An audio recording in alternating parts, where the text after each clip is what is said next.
Golden Pages Library proudly presents the complete audiobook of Ivanhoe by Sir Walter Scott. Chapter 1. Thus communed these, while to their lowly dome the full-fed swine returned with evening home. Compelled, reluctant, to the several styes, with din obstreperous and ungrateful cries. Pope's Odyssey. In that pleasant district of merry England which is watered by the river Don, there extended in ancient times a large forest, covering the greater part of the beautiful hills and valleys which lie between Sheffield and the pleasant town of Doncaster. The remains of this extensive wood are still to be seen at the noble seats of Wentworth, of Warncliffe Park, and around Rotherham. Here haunted of yore the fabulous Dragon of Wantley. Here were fought many of the most desperate battles during the civil wars of the Roses, and here also flourished in ancient times those bands of gallant outlaws, whose deeds have been rendered so popular in English song. Such being our chief scene, the date of our story refers to a period towards the end of the reign of Richard I, when his return from his long captivity had become an event rather wished than hoped for by his despairing subjects, who were in the meantime subjected to every species of subordinate oppression.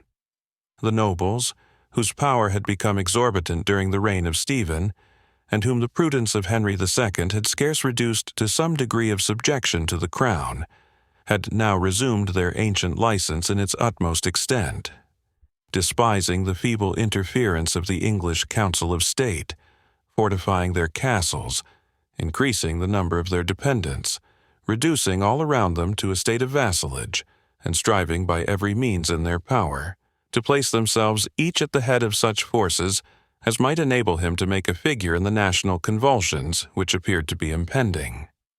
The situation of the inferior gentry, or franklins as they were called, who, by the law and spirit of the English Constitution, were entitled to hold themselves independent of feudal tyranny, became now unusually precarious. If, as was most generally the case, they placed themselves under the protection of any of the petty kings in their vicinity, accepted of feudal offices in his household, or bound themselves by mutual treaties of alliance and protection to support him in his enterprises, they might indeed purchase temporary repose. But it must be with the sacrifice of that independence which was so dear to every English bosom, and at the certain hazard of being involved as a party in whatever rash expedition the ambition of their protector might lead him to undertake. On the other hand, such and so multiplied were the means of vexation and oppression possessed by the great barons, that they never wanted the pretext, and seldom the will, to harass and pursue, even to the very edge of destruction, any of their less powerful neighbors, who attempted to separate themselves from their authority, and to trust for their protection, during the dangers of the times, to their own inoffensive conduct, and to the laws of the land. A circumstance which greatly tended to enhance the tyranny of the nobility, and the sufferings of the inferior classes, arose from the consequences of the conquest by Duke William of Normandy. 4 generations had not sufficed to blend the hostile blood of the Normans and Anglo-Saxons, or to unite, by common language and mutual interests, 2 hostile races, one of which still felt the elation of triumph, while the other groaned under all the consequences of defeat. The power had been completely placed in the hands of the Norman nobility by the event of the Battle of Hastings, and it had been used, as our histories assure us, with no moderate hand. The whole race of Saxon princes and nobles had been extirpated or disinherited, with few or no exceptions, nor were the numbers great who possessed land in the country of their fathers, even as proprietors of the second or of yet inferior classes. The royal policy had long been to weaken, by every means, legal or illegal, the strength of a part of the population which was justly considered as nourishing the most inveterate antipathy to their victor. All the monarchs of the Norman race had shown the most marked predilection for their Norman subjects. The laws of the chase, and many others equally unknown to the milder and more free spirit of the Saxon constitution, had been fixed upon the necks of the subjugated inhabitants, to add weight, as it were, to the feudal chains with which they were loaded. At court and in the castles of the great nobles, where the pomp and state of a court was emulated, Norman French was the only language employed. In courts of law, the pleadings and judgments were delivered in the same tongue. In short, French was the language of honor, of chivalry, and even of justice, while the far more manly and expressive Anglo-Saxon was abandoned to the use of rustics and hinds who knew no other. Still, however, the necessary intercourse between the lords of the soil and those oppressed inferior beings by whom that soil was cultivated occasioned the gradual formation of a dialect compounded betwixt the French and the Anglo-Saxon, in which they could render themselves mutually intelligible to each other, and from this necessity arose by degrees the structure of our present English language, in which the speech of the victors and the vanquished have been so happily blended together, and which has since been so richly improved by importations from the classical languages, and from those spoken by the southern nations of Europe. This state of things I have thought it necessary to premise for the information of the general reader, who might be apt to forget, that although no great historical events, such as war or insurrection, mark the existence of the Anglo-Saxons as a separate people subsequent to the reign of William II, yet the great national distinctions betwixt them and their conquerors, the recollection of what they had formerly been, and to what they were now reduced, continued down to the reign of Edward III, to keep open the wounds which the conquest had inflicted, and to maintain a line of separation betwixt the descendants of the victor Normans and the vanquished Saxons. The sun was setting upon one of the rich grassy glades of that forest, which we have mentioned in the beginning of the chapter. Hundreds of broad-headed, short-stemmed, wide-branched oaks, which had witnessed perhaps the stately march of the Roman soldiery, flung their gnarled arms over a thick carpet of the most delicious green sward. In some places they were intermingled with beeches, hollies, and copsewood of various descriptions, so closely as totally to intercept the level beams of the sinking sun. In others they receded from each other, forming those long sweeping vistas, in the intricacy of which the eye delights to lose itself, while imagination considers them as the paths to yet wilder scenes of sylvan solitude.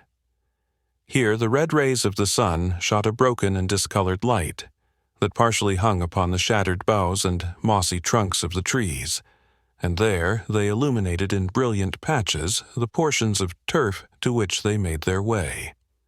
A considerable open space in the midst of this glade seemed formerly to have been dedicated to the rites of druidical superstition, for, on the summit of a hillock, so regular as to seem artificial, there still remained part of a circle of rough, unhewn stones, of large dimensions. 7 stood upright. The rest had been dislodged from their places, probably by the zeal of some convert to Christianity, and lay, some prostrate near their former site, and others on the side of the hill. One large stone only had found its way to the bottom, and in stopping the course of a small brook, which glided smoothly round the foot of the eminence, gave, by its opposition, a feeble voice of murmur to the placid and elsewhere silent streamlet. The human figures which completed this landscape were in number 2, partaking, in their dress and appearance, of that wild and rustic character, which belonged to the woodlands of the West Riding of Yorkshire at that early period. The eldest of these men had a stern, savage, and wild aspect.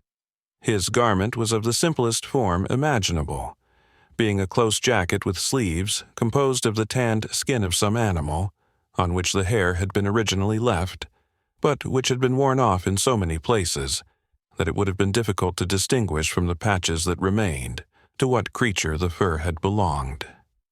This primeval vestment reached from the throat to the knees, and served at once all the usual purposes of body clothing. There was no wider opening at the collar than was necessary to admit the passage of the head, from which it may be inferred that it was put on by slipping it over the head and shoulders, in the manner of a modern shirt or ancient hauberk. Sandals, bound with thongs made of boar's hide, protected the feet, and a roll of thin leather was twined artificially round the legs, and, ascending above the calf, left the knees bare, like those of a Scottish Highlander. To make the jacket sit yet more close to the body, it was gathered at the middle by a broad leathern belt, secured by a brass buckle, to one side of which was attached a sort of scrip, and to the other a ram's horn, accoutred with a mouthpiece, for the purpose of blowing. In the same belt was stuck one of those long, broad, sharp-pointed, and two-edged knives with a buck's horn handle, which were fabricated in the neighborhood, and bore even at this early period the name of a Sheffield whittle. The man had no covering upon his head, which was only defended by his own thick hair, matted and twisted together, and scorched by the influence of the sun into a rusty dark red color, forming a contrast with the overgrown beard upon his cheeks, which was rather of a yellow or amber hue. One part of his dress only remains, but it is too remarkable to be suppressed. It was a brass ring, resembling a dog's collar, but without any opening, and soldered fast round his neck, so loose as to form no impediment to his breathing, yet so tight as to be incapable of being removed, excepting by the use of the file. On this singular gorget was engraved, in Saxon characters, an inscription of the following purport: Gurth, the son of Beowulf, is the born thrall of Cedric of Rotherwood. Beside the swineherd, for such was Gurth's occupation, was seated upon one of the fallen druidical monuments, a person about 10 years younger in appearance, and whose dress, though resembling his companions in form, was of better materials, and of a more fantastic appearance. His jacket had been stained of a bright purple hue, upon which there had been some attempt to paint grotesque ornaments in different colors. To the jacket he added a short cloak, which scarcely reached halfway down his thigh. It was of crimson cloth, though a good deal soiled, lined with bright yellow, and as he could transfer it from one shoulder to the other, or at his pleasure draw it all around him, its width, contrasted with its want of longitude, formed a fantastic piece of drapery. He had thin silver bracelets upon his arms, and on his neck a collar of the same metal bearing the inscription, Wamba, the son of Witless, is the thrall of Cedric of Rotherwood. This personage had the same sort of sandals with his companion, but instead of the roll of leather thong, his legs were cased in a sort of gaiters, of which one was red and the other yellow. He was provided also with a cap, having around it more than one bell, about the size of those attached to hawks, which jingled as he turned his head to one side or other, and, as he seldom remained a minute in the same posture, the sound might be considered as incessant. Around the edge of this cap was a stiff bandeau of leather, cut at the top into open work, resembling a coronet, while a prolonged bag arose from within it, and fell down on one shoulder like an old-fashioned nightcap, or a jelly bag, or the headgear of a modern hussar. It was to this part of the cap that the bells were attached, which circumstance, as well as the shape of his headdress, and his own half-crazed, half-cunning expression of countenance, sufficiently pointed him out as belonging to the race of domestic clowns or jesters, maintained in the houses of the wealthy, to help away the tedium of those lingering hours which they were obliged to spend within doors. He bore, like his companion, a scrip, attached to his belt, but had neither horn nor knife, being probably considered as belonging to a class whom it is esteemed dangerous to entrust with edge tools. In place of these, he was equipped with a sort of lath, resembling that with which Harlequin operates his wonders upon the modern stage.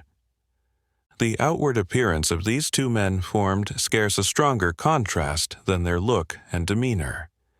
That of the serf or bondsman was sad and sullen.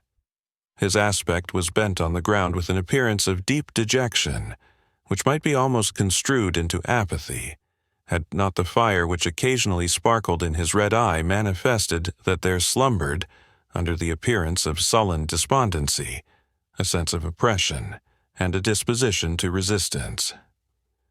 The looks of Wamba, on the other hand, indicated, as usual with his class, a sort of vacant curiosity and fidgety impatience of any posture of repose, together with the utmost self-satisfaction respecting his own situation, and the appearance which he made.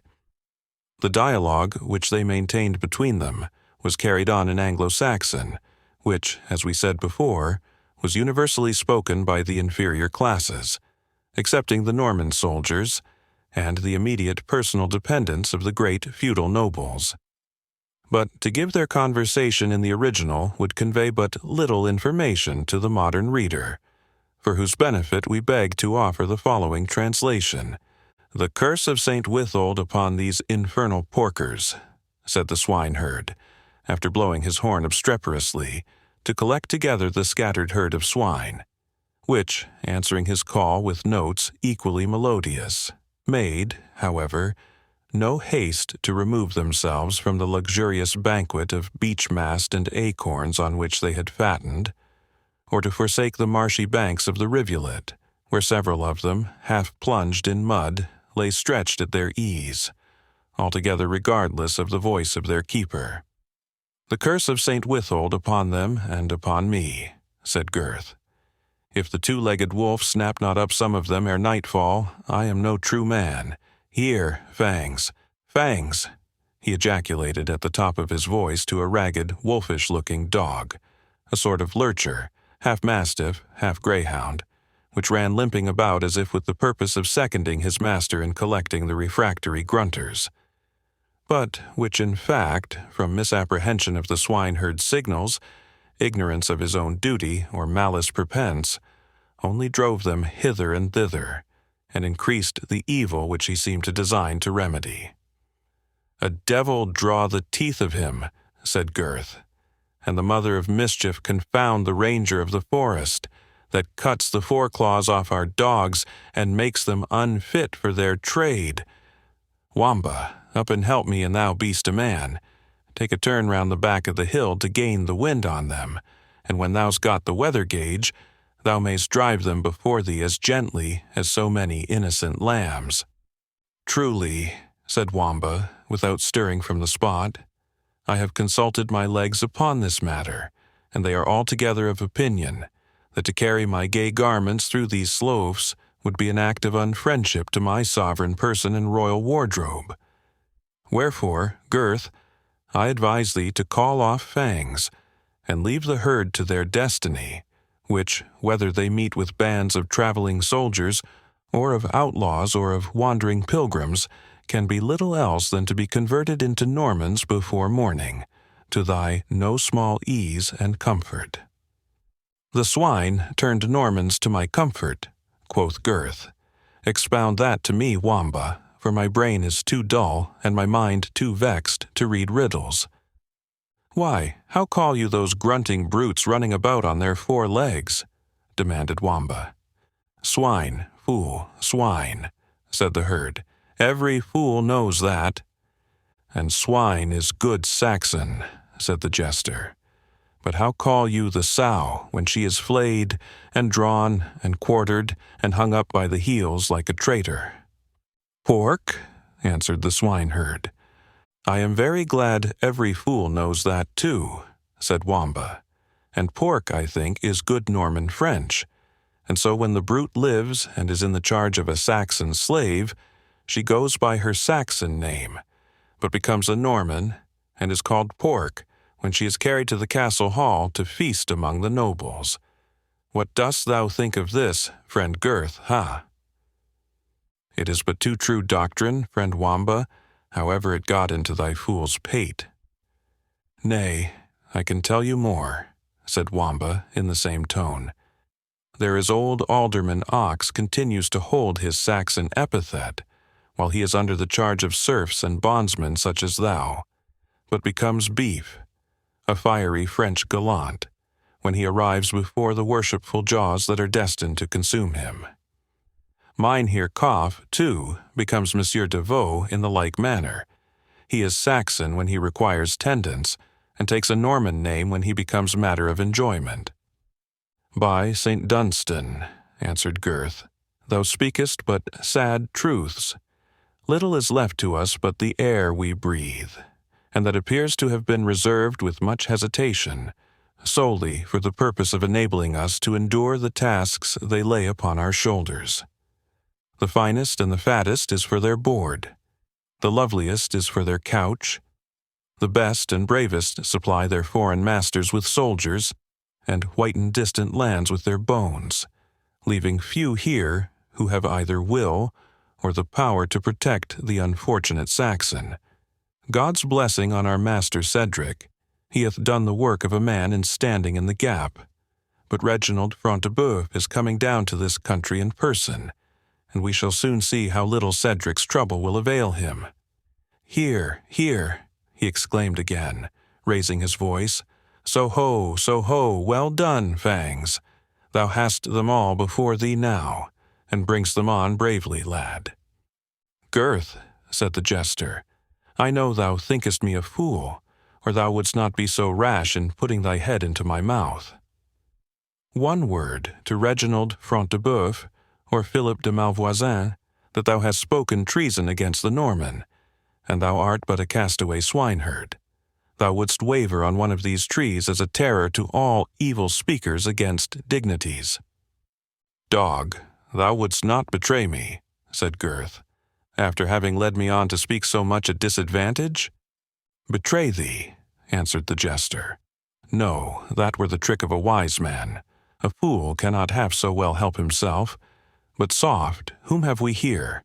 He said, listening to the trampling of several horses which became then audible. Never mind whom, answered Gurth, who had now got his herd before him, and, with the aid of Fangs, was driving them down one of the long, dim vistas which we have endeavored to describe. Nay, but I must see the riders, answered Wamba. Perhaps they are come from Fairyland with a message from King Oberon. A murrain take thee, rejoined the swineherd. Wilt thou talk of such things while a terrible storm of thunder and lightning is raging within a few miles of us? Hark, how the thunder rumbles, and for summer rain, I never saw such broad, downright flat drops fall out of the clouds. The oaks, too, notwithstanding the calm weather, sob and creak with their great boughs as if announcing a tempest. Thou canst play the rational if thou wilt. Credit me for once, and let us home ere the storm begins to rage, for the night will be fearful. Wamba seemed to feel the force of this appeal, and accompanied his companion, who began his journey after catching up a long quarterstaff which lay upon the grass beside him. This second Eumaeus strode hastily down the forest glade, driving before him, with the assistance of Fangs, the whole herd of his inharmonious charge. Chapter 2. A monk there was, a fair for the maestry, an outrider that loved venerie, a manly man to be an abbot able. Full many a dainty horse had he in stable, and when he rode, men might his bridle hear, gingeling in a whistling wind as clear, and eke as loud, as doth the chapel bell, there as this lord was keeper of the cell. Chaucer. Notwithstanding the occasional exhortation and chiding of his companion, the noise of the horsemen's feet continuing to approach, Wamba could not be prevented from lingering occasionally on the road upon every pretence which occurred, now catching from the hazel a cluster of half-ripe nuts, and now turning his head to leer after a cottage maiden who crossed their path. The horsemen, therefore, soon overtook them on the road. Their numbers amounted to 10 men, of whom the 2 who rode foremost seemed to be persons of considerable importance, and the others their attendants. It was not difficult to ascertain the condition and character of one of these personages.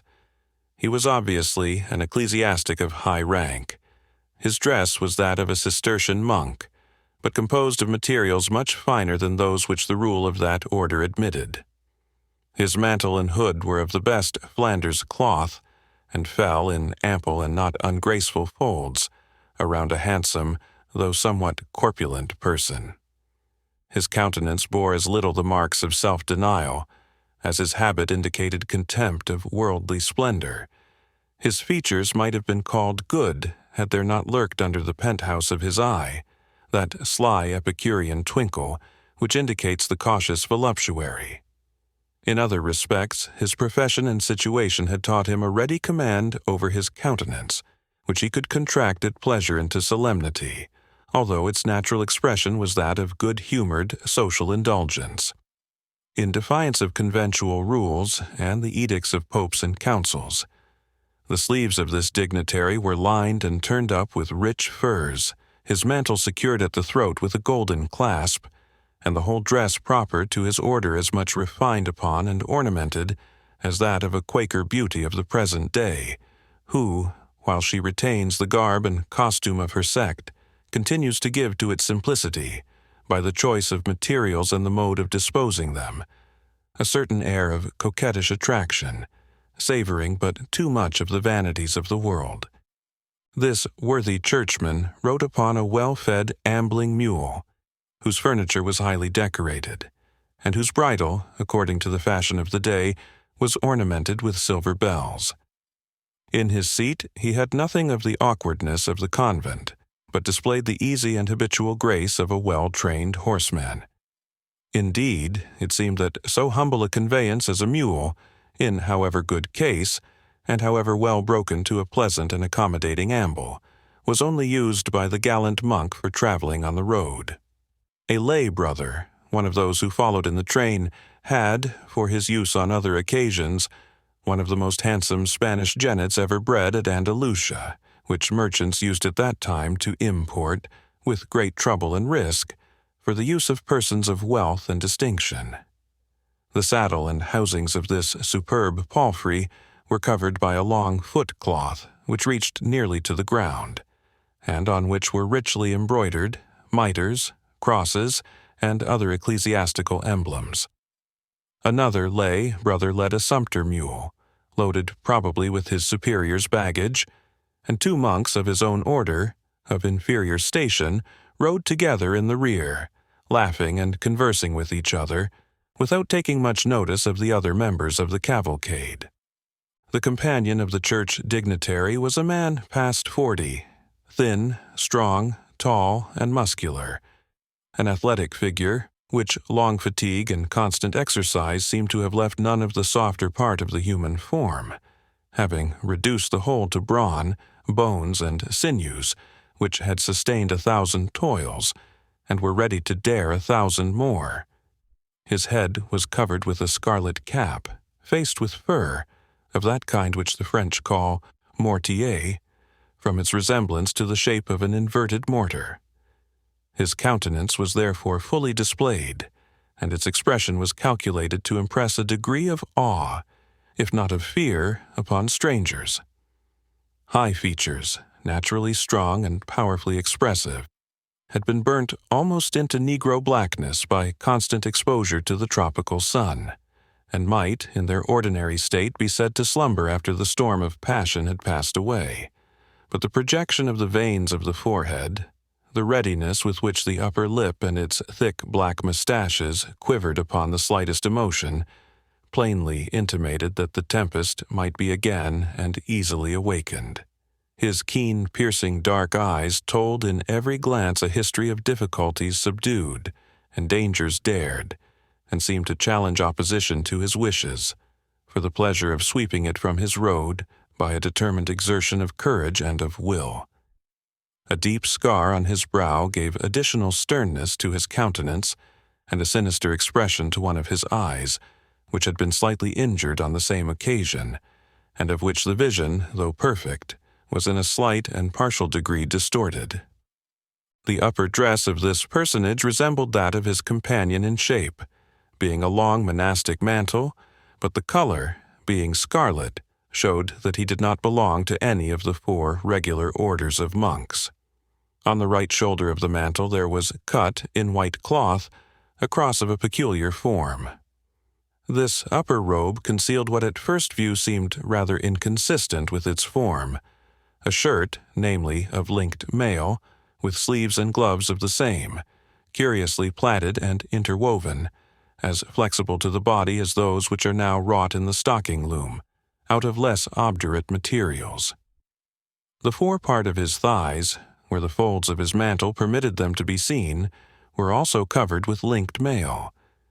The knees and feet were defended by splints or thin plates of steel, ingeniously jointed upon each other, and mail hose, reaching from the ankle to the knee, effectually protected the legs and completed the rider's defensive armor. In his girdle he wore a long and double-edged dagger, which was the only offensive weapon about his person.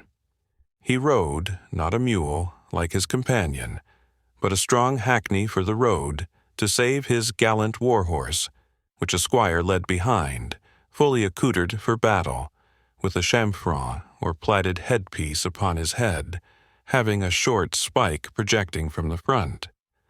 On one side of the saddle hung a short battle-axe, richly inlaid with damascene carving. On the other the rider's plumed headpiece and hood of mail, with a long two-handed sword, used by the chivalry of the period.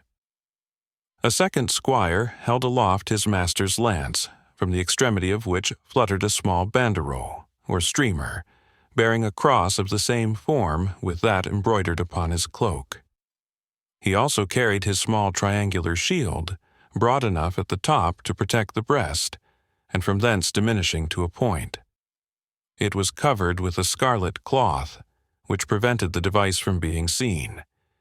These two squires were followed by two attendants, whose dark visages, white turbans, and the oriental form of their garments showed them to be natives of some distant eastern country. The whole appearance of this warrior and his retinue was wild and outlandish. The dress of his squires was gorgeous, and his eastern attendants wore silver collars round their throats, and bracelets of the same metal upon their swarthy arms and legs, of which the former were naked from the elbow, and the latter from mid-leg to ankle. Silk and embroidery distinguished their dresses, and marked the wealth and importance of their master, forming, at the same time, a striking contrast with the martial simplicity of his own attire. They were armed with crooked sabers, having the hilt and baldric inlaid with gold, and matched with Turkish daggers of yet more costly workmanship. Each of them bore at his saddle-bow a bundle of darts or javelins, about 4 feet in length, having sharp steel heads, a weapon much in use among the Saracens, and of which the memory is yet preserved in the martial exercise called El Jared, still practiced in the eastern countries. The steeds of these attendants were in appearance as foreign as their riders. They were of Saracen origin, and consequently of Arabian descent, and their fine slender limbs, small fetlocks, thin manes, and easy springy motion formed a marked contrast with the large-jointed, heavy horses, of which the race was cultivated in Flanders and in Normandy, for mounting the men-at-arms of the period in all the panoply of plate and mail, and which, placed by the side of those eastern coursers, might have passed for a personification of substance and of shadow. The singular appearance of this cavalcade not only attracted the curiosity of Wamba, but excited even that of his less volatile companion. The monk he instantly knew to be the prior of Jorvaulx Abbey, well known for many miles around as a lover of the chase, of the banquet, and if fame did him not wrong, of other worldly pleasures still more inconsistent with his monastic vows. Yet so loose were the ideas of the times respecting the conduct of the clergy, whether secular or regular, that the prior Aymer maintained a fair character in the neighborhood of his abbey. His free and jovial temper, and the readiness with which he granted absolution from all ordinary delinquencies, rendered him a favorite among the nobility and principal gentry, to several of whom he was allied by birth, being of a distinguished Norman family. The ladies, in particular, were not disposed to scan too nicely the morals of a man who was a professed admirer of their sex, and who possessed many means of dispelling the ennui which was too apt to intrude upon the halls and bowers of an ancient feudal castle. The prior mingled in the sports of the field with more than due eagerness, and was allowed to possess the best trained hawks and the fleetest greyhounds in the North Riding, circumstances which strongly recommended him to the youthful gentry. With the old, he had another part to play, which, when needful, he could sustain with great decorum. His knowledge of books, however superficial, was sufficient to impress upon their ignorance respect for his supposed learning, and the gravity of his deportment and language, with the high tone which he exerted in setting forth the authority of the Church and of the priesthood, impressed them no less with an opinion of his sanctity. Even the common people, the severest critics of the conduct of their betters, had commiseration with the follies of Prior Aymer. He was generous, and charity, as it is well known, covereth a multitude of sins, in another sense than that in which it is said to do so in Scripture. The revenues of the monastery, of which a large part was at his disposal, while they gave him the means of supplying his own very considerable expenses, afforded also those largesses which he bestowed among the peasantry, and with which he frequently relieved the distresses of the oppressed. If Prior Aymer rode hard in the chase, or remained long at the banquet, if Prior Aymer was seen at the early peep of dawn to enter the postern of the abbey, as he glided home from some rendezvous which had occupied the hours of darkness, men only shrugged up their shoulders and reconciled themselves to his irregularities by recollecting that the same were practiced by many of his brethren who had no redeeming qualities whatsoever to atone for them. Prior Aymer, therefore, and his character were well known to our Saxon serfs, who made their rude obeisance and received his benedicite mess fills in return. But the singular appearance of his companion and his attendants arrested their attention and excited their wonder, and they could scarcely attend to the prior of Jorvaulx's question, when he demanded if they knew of any place of harborage in the vicinity. So much were they surprised at the half-monastic, half-military appearance of the swarthy stranger, and at the uncouth dress and arms of his Eastern attendants. It is probable, too, that the language in which the benediction was conferred, and the information asked, sounded ungracious, though not probably unintelligible in the ears of the Saxon peasants. "I asked you, my children," said the prior, raising his voice and using the lingua franca, or mixed language, in which the Norman and Saxon races conversed with each other, "if there be in this neighborhood any good man, who, for the love of God and devotion to Mother Church, will give 2 of her humblest servants with their train a night's hospitality and refreshment." This he spoke with a tone of conscious importance, which formed a strong contrast to the modest terms which he thought it proper to employ. 2 of the humblest servants of Mother Church," repeated Wamba to himself, but, fool as he was, taking care not to make his observation audible. "I should like to see her seneschals, her chief butlers, and other principal domestics." After this internal commentary on the prior's speech, he raised his eyes and replied to the question which had been put. "If the reverend fathers," he said, "loved good cheer and soft lodging, few miles of riding would carry them to the priory of Brinksworth, where their quality could not but secure them the most honorable reception. Or, if they preferred spending a penitential evening, they might turn down yonder wild glade, which would bring them to the hermitage of Copmanhurst, where a pious anchoré would make them sharers for the night of the shelter of his roof and the benefit of his prayers." The prior shook his head at both proposals. "Mine honest friend," said he, "if the jangling of thy bells had not dizzied thine understanding, thou mightst know clericus clericum non decimat. That is to say, we churchmen do not exhaust each other's hospitality, but rather require that of the laity, giving them thus an opportunity to serve God in honoring and relieving his appointed servants." "It is true," replied Wamba, "that I, being but an ass, am nevertheless honored to hear the bells as well as your reverence's mule, notwithstanding, I did conceive that the charity of Mother Church and her servants might be said, with other charity, to begin at home.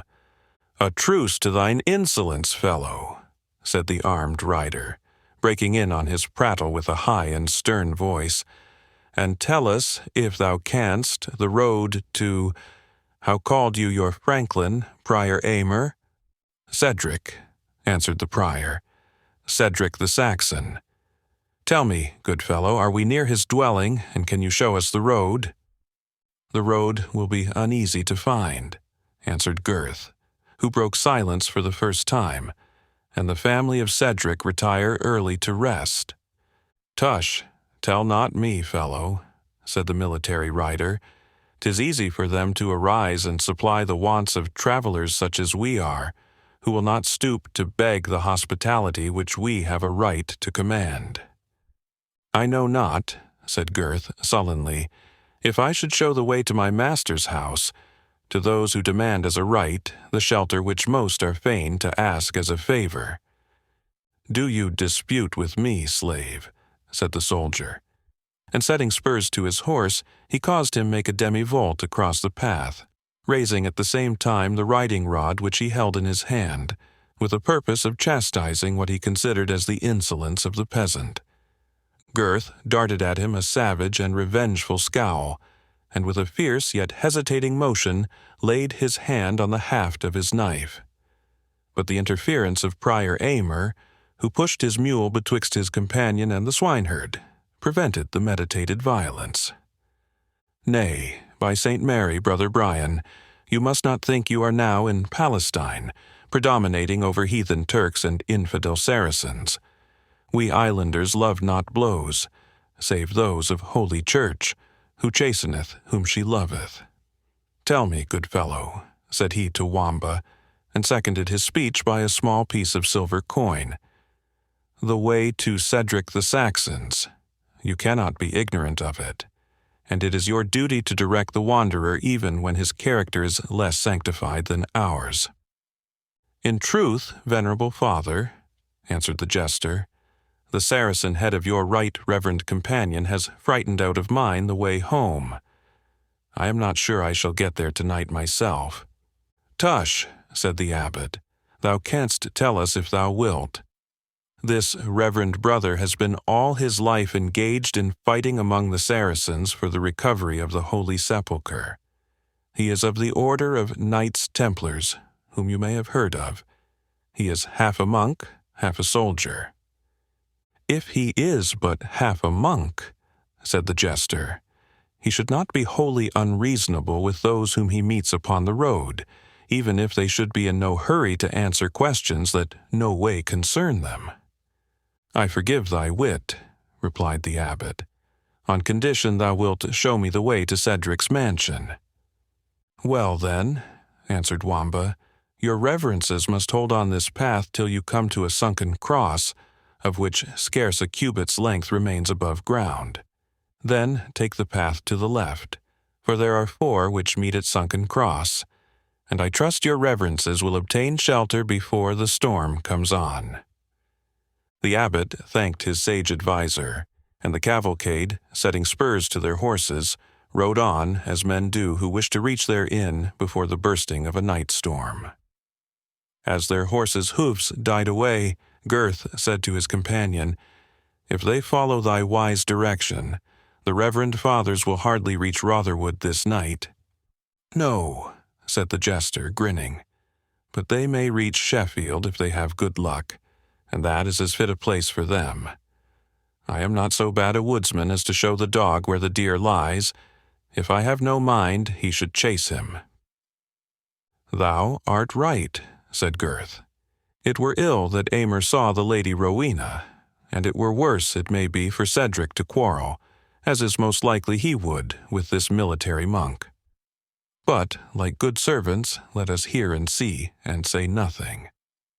We returned to the riders, who had soon left the bondsmen far behind them, and who maintained the following conversation in the Norman French language, usually employed by the superior classes, with the exception of the few who were still inclined to boast their Saxon descent. "What mean these fellows by their capricious insolence?" said the Templar to the Benedictine, "and why did you prevent me from chastising it?" "Marry, Brother Brian," replied the prior, "touching the one of them, it were hard for me to render a reason for a fool speaking according to his folly, and the other churl is of that savage, fierce, intractable race, some of whom, as I have often told you, are still to be found among the descendants of the conquered Saxons, and whose supreme pleasure it is to testify, by all means in their power, their aversion to their conquerors. I would soon have beat him into courtesy," observed Brian. "I am accustomed to deal with such spirits. Our Turkish captives are as fierce and intractable as Odin himself could have been. Yet 2 months in my household, under the management of my master of the slaves, has made them humble, submissive, serviceable, and observant of your will. Marry, sir, you must be aware of the poison and the dagger, for they use either with free will when you give them the slightest opportunity."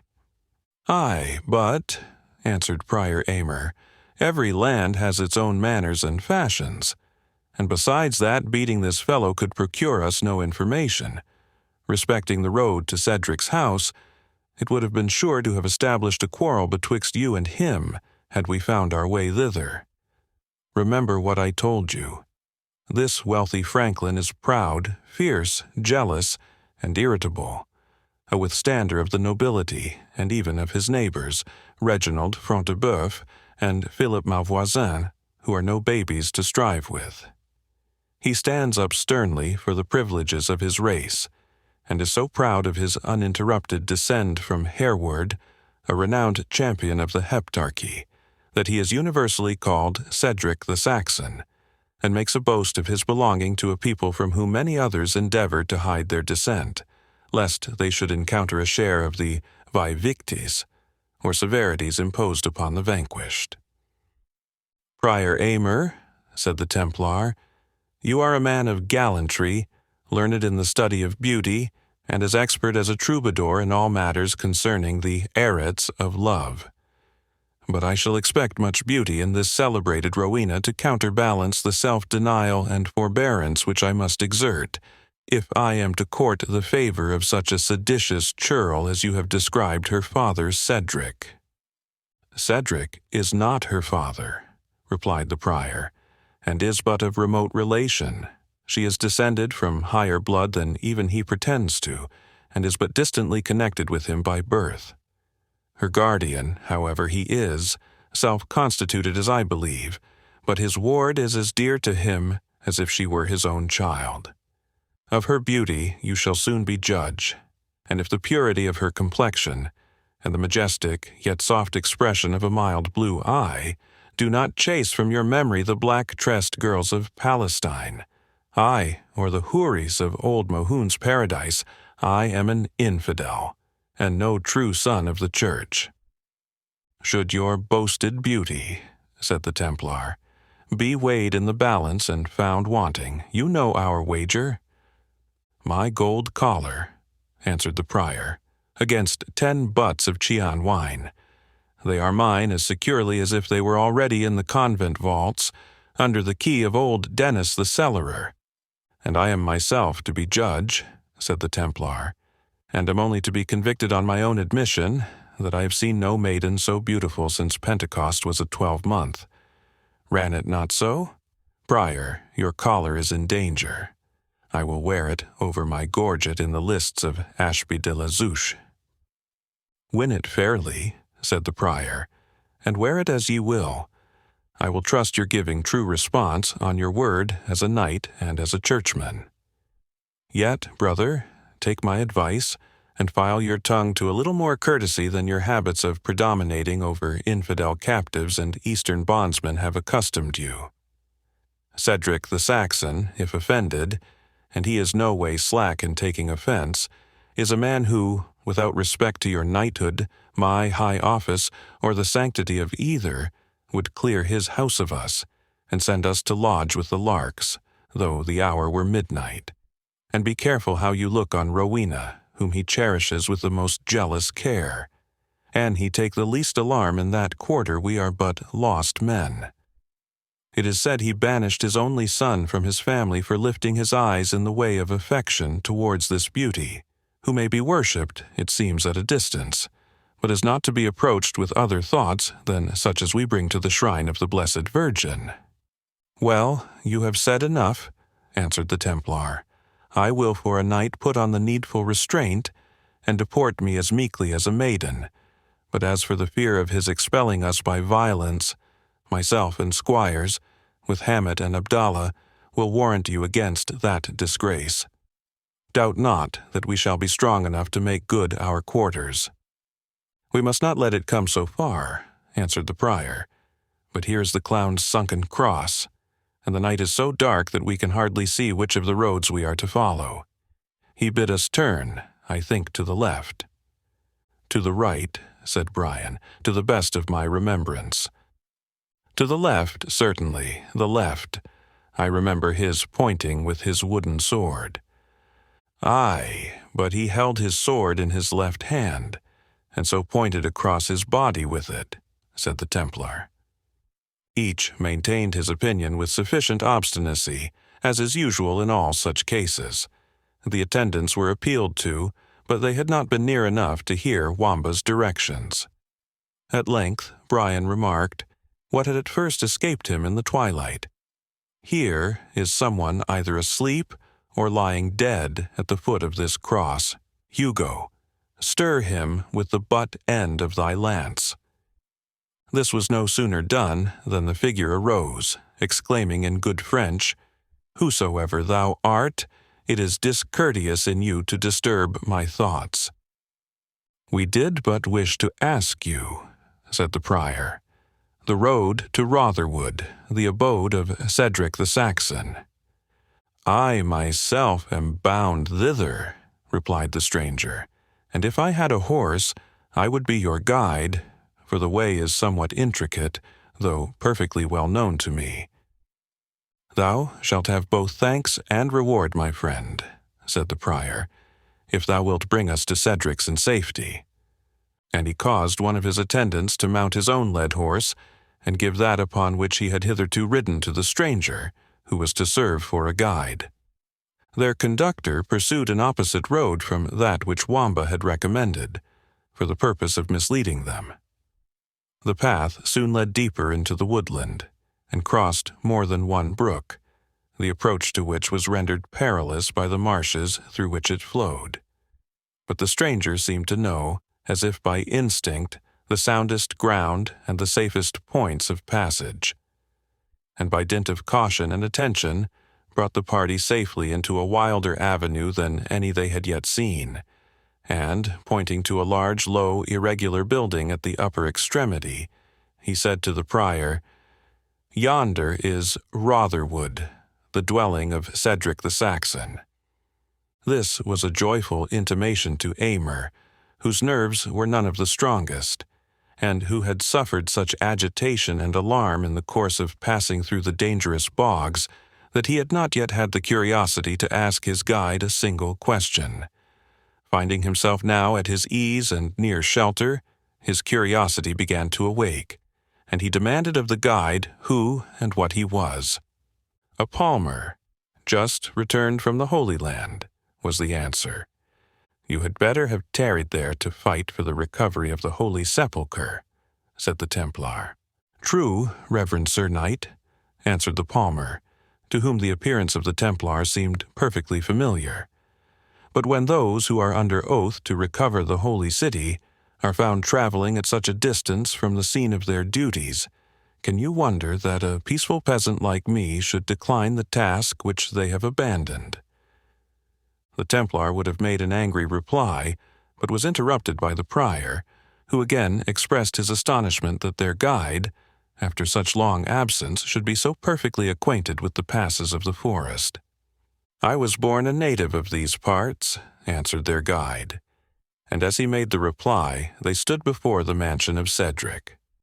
A low, irregular building, containing several courtyards or enclosures, extending over a considerable space of ground, and which, though its size argued the inhabitant to be a person of wealth, differed entirely from the tall, turreted, and castellated buildings in which the Norman nobility resided, and which had become the universal style of architecture throughout England. Rotherwood was not, however, without defenses. No habitation in that disturbed period could have been so without the risk of being plundered and burnt before the next morning. A deep fosse or ditch was drawn round the whole building, and filled with water from a neighboring stream. A double stockade, or palisade, composed of pointed beams, which the adjacent forest supplied, defended the outer and inner bank of the trench. There was an entrance from the west through the outer stockade, which communicated by a drawbridge, with a similar opening in the interior defenses. Some precautions had been taken to place those entrances under the protection of projecting angles, by which they might be flanked in case of need by archers or slingers. Before this entrance the Templar wound his horn loudly, for the rain, which had long threatened, began now to descend with great violence. Chapter 3. Then, sad relief, from the bleak coast that hears. The German Ocean roar, deep-blooming, strong, and yellow-haired, the blue-eyed Saxon came, Thompson's Liberty. In a hall, the height of which was greatly disproportioned to its extreme length and width, a long oaken table, formed of planks rough-hewn from the forest, and which had scarcely received any polish, stood ready prepared for the evening meal of Cedric the Saxon. The roof, composed of beams and rafters, had nothing to divide the apartment from the sky excepting the planking and thatch. There was a huge fireplace at either end of the hall, but as the chimneys were constructed in a very clumsy manner, at least as much of the smoke found its way into the apartment as escaped by the proper vent. The constant vapor which this occasioned had polished the rafters and beams of the low-browed hall by encrusting them with a black varnish of soot. On the sides of the apartment hung implements of war and of the chase, and there were at each corner folding doors, which gave access to other parts of the extensive building. The other appointments of the mansion partook of the rude simplicity of the Saxon period, which Cedric piqued himself upon maintaining. The floor was composed of earth mixed with lime, trodden into a hard substance, such as is often employed in flooring our modern barns. For about 1/4 of the length of the apartment, the floor was raised by a step, and this space, which was called the dais, was occupied only by the principal members of the family and visitors of distinction. For this purpose, a table richly covered with scarlet cloth was placed transversely across the platform, from the middle of which ran the longer and lower board, at which the domestics and inferior persons fed, down towards the bottom of the hall. The whole resembled the form of the letter T, or some of those ancient dinner tables, which, arranged on the same principles, may be still seen in the antique colleges of Oxford or Cambridge. Massive chairs and settles of carved oak were placed upon the dais, and over these seats and the more elevated table was fastened a canopy of cloth, which served in some degree to protect the dignitaries who occupied that distinguished station from the weather, and especially from the rain, which in some places found its way through the ill-constructed roof. The walls of this upper end of the hall, as far as the dais extended, were covered with hangings or curtains, and upon the floor there was a carpet, both of which were adorned with some attempts at tapestry or embroidery, executed with brilliant or rather gaudy coloring. Over the lower range of table, the roof, as we have noticed, had no covering. The rough plastered walls were left bare, and the rude earthen floor was uncarpeted. The board was uncovered by a cloth, and rude massive benches supplied the place of chairs. In the center of the upper table were placed 2 chairs more elevated than the rest, for the master and mistress of the family, who presided over the scene of hospitality, and from doing so derived their Saxon title of honor, which signifies the dividers of bread. To each of these chairs was added a footstool, curiously carved and inlaid with ivory, which mark of distinction was peculiar to them. One of these seats was at present occupied by Cedric the Saxon, who, though but in rank a thane, or, as the Normans called him, a franklin, felt, at the delay of his evening meal, an irritable impatience, which might have become an alderman, whether of ancient or of modern times. It appeared, indeed, from the countenance of this proprietor that he was of a frank but hasty and choleric temper. He was not above the middle stature, but broad-shouldered, long-armed, and powerfully made, like one accustomed to endure the fatigue of war or of the chase.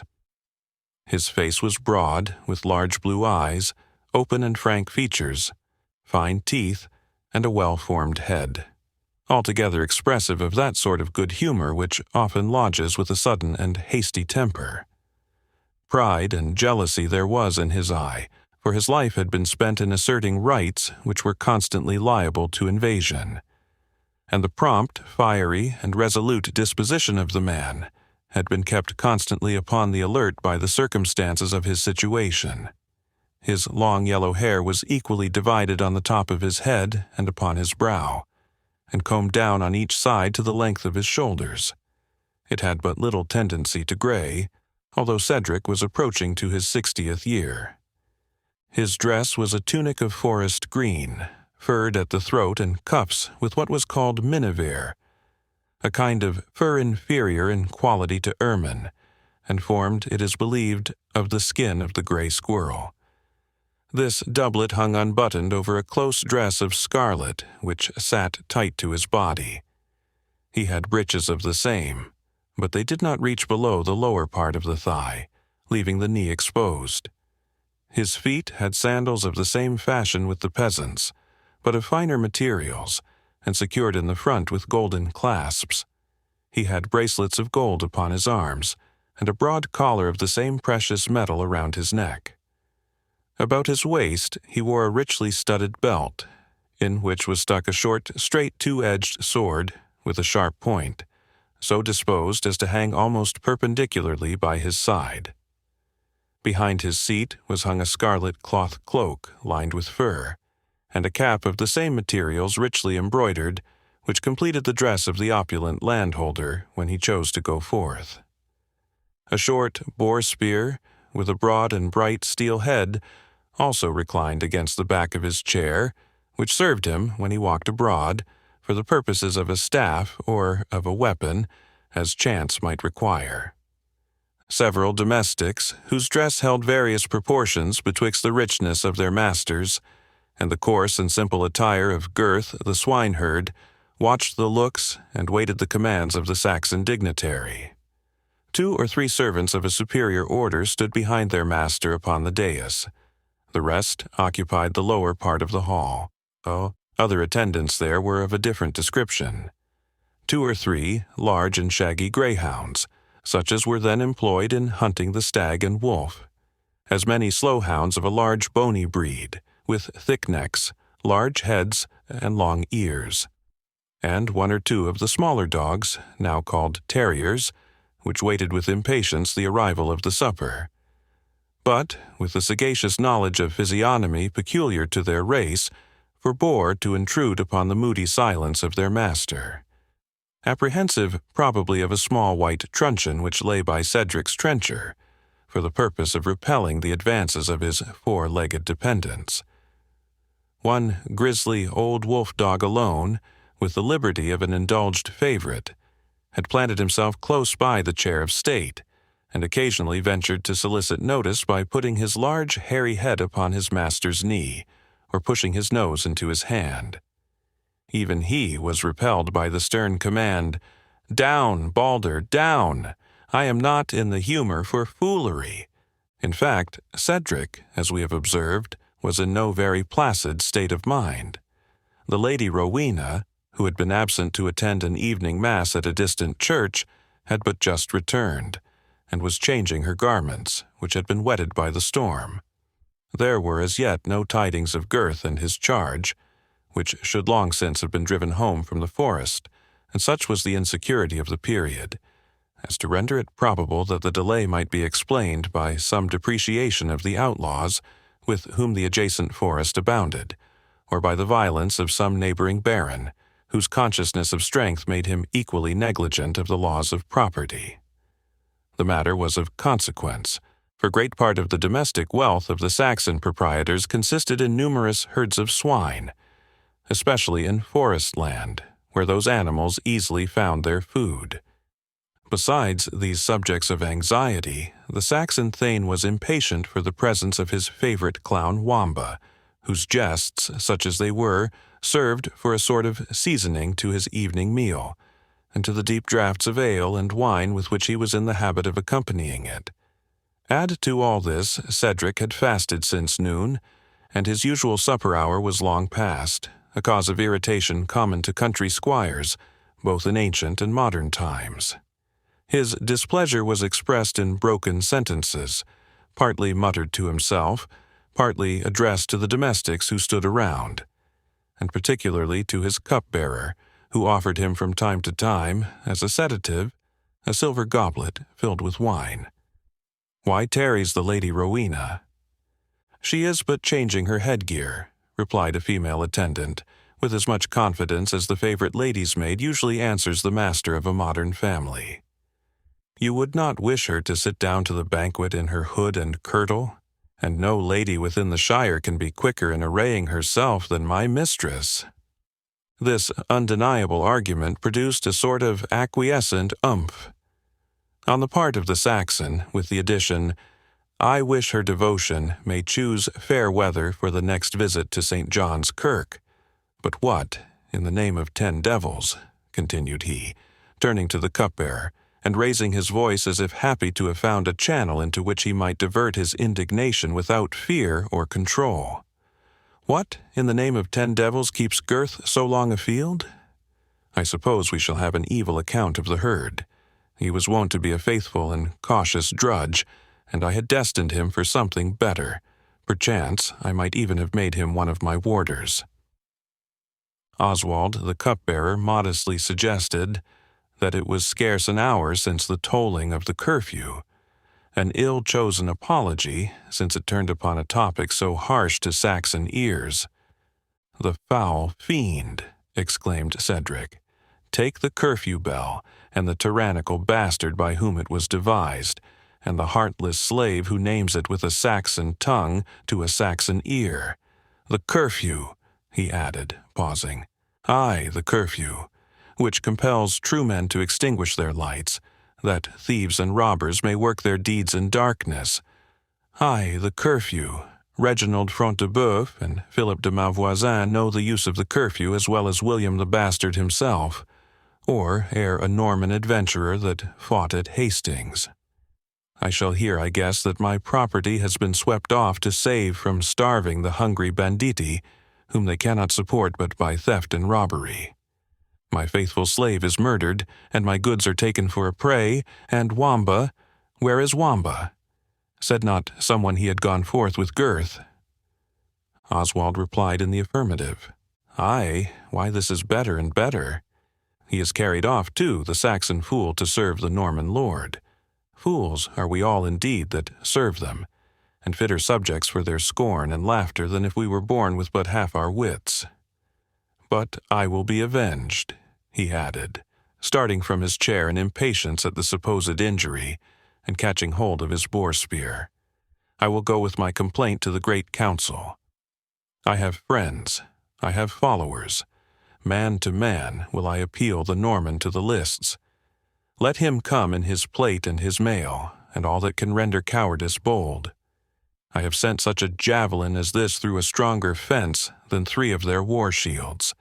Haply they think me old, but they shall find, alone and childless as I am, the blood of Hereward is in the veins of Cedric. Ah, Wilfred, Wilfred," he exclaimed in a lower tone, "couldst thou have ruled thine unreasonable passion, thy father had not been left in his age like the solitary oak that throws out its shattered and unprotected branches against the full sweep of the tempest." The reflection seemed to conjure into sadness his irritated feelings. Replacing his javelin, he resumed his seat, bent his looks downward, and appeared to be absorbed in melancholy reflection. From his musing, Cedric was suddenly awakened by the blast of a horn, which was replied to by the clamorous yells and barking of all the dogs in the hall, and some 20 or 30 which were quartered in other parts of the building. It cost some exercise of the white truncheon, well seconded by the exertions of the domestics, to silence this canine clamor. "To the gate, knaves," said the Saxon, hastily, as soon as the tumult was so much appeased that the dependents could hear his voice. "See what tidings that horn tells us of. To announce, I ween, some hership 10 and robbery which has been done upon my lands." Returning in less than 3 minutes, a warder announced that the prior Aymer of Jorvaux and the good knight Brian de Bois Guilbert, commander of the valiant and venerable order of Knights Templars, with a small retinue, requested hospitality and lodging for the night, being on their way to a tournament which was to be held not far from Ashby de la Zouche on the 2nd day from the present. "Aymer? The prior Aymer? Brian de Bois Guilbert?" muttered Cedric. "Normans both. But Norman or Saxon, the hospitality of Rotherwood must not be impeached. They are welcome, since they have chosen to halt. More welcome would they have been to have ridden further on their way, but it were unworthy to murmur for a night's lodging and a night's food. In the quality of guests, at least, even Normans must suppress their insolence. Go, Hundebert," he added, to a sort of major domo who stood behind him with a white wand. "Take 6 of the attendants, and introduce the strangers to the guests' lodging.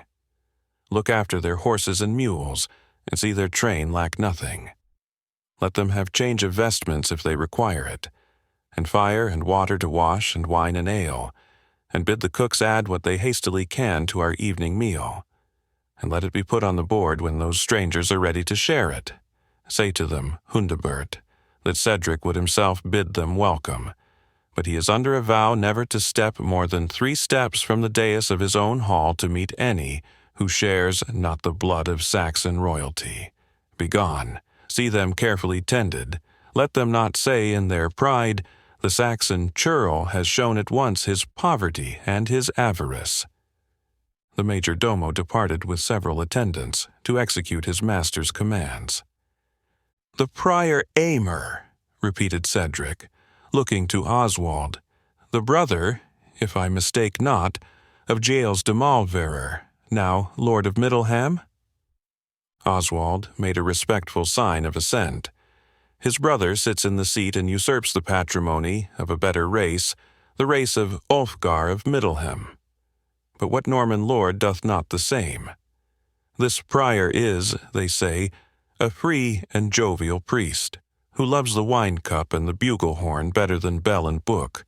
Good, let him come, he shall be welcome. How named ye the Templar?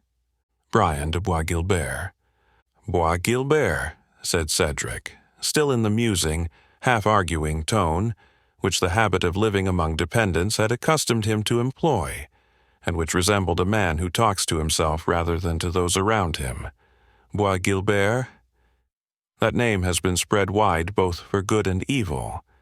They say he is valiant as the bravest of his order, but stained with their usual vices, pride, arrogance, cruelty, and voluptuousness, a hard-hearted man who knows neither fear of earth nor awe of heaven. So say the few warriors who have returned from Palestine. Well, it is but for one night, he shall be welcome too. Oswald, broach the oldest wine-cask. Place the best mead, the mightiest ale, the richest morat, the most sparkling cider, the most odoriferous pigments upon the board. Fill the largest horns. Leven, Templars and abbots love good wines and good measure. Elgitha, let thy lady Rowena know we shall not this night expect her in the hall, unless such be her especial pleasure. But it will be her especial pleasure, answered Elgitha with great readiness, for she is ever desirous to hear the latest news from Palestine. Cedric darted at the forward damsel a glance of hasty resentment, but Rowena, and whatever belonged to her, were privileged and secure from his anger. He only replied, "Silence, maiden, thy tongue outruns thy discretion."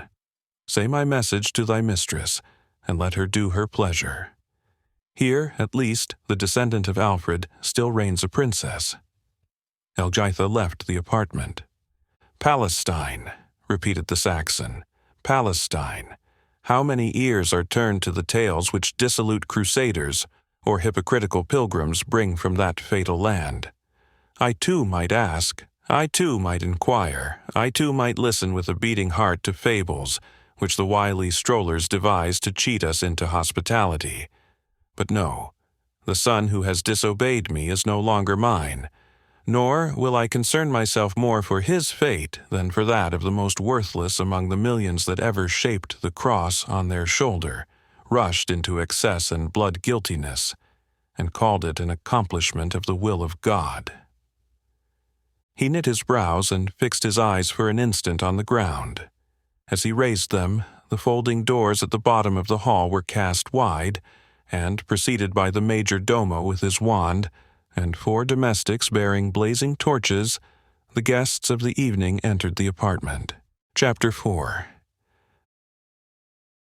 With sheep and shaggy goats the porkers bled, and the proud steer was on the marble spread. With fire prepared, they deal the morsels round, wine-rosy, bright the brimming goblets crowned.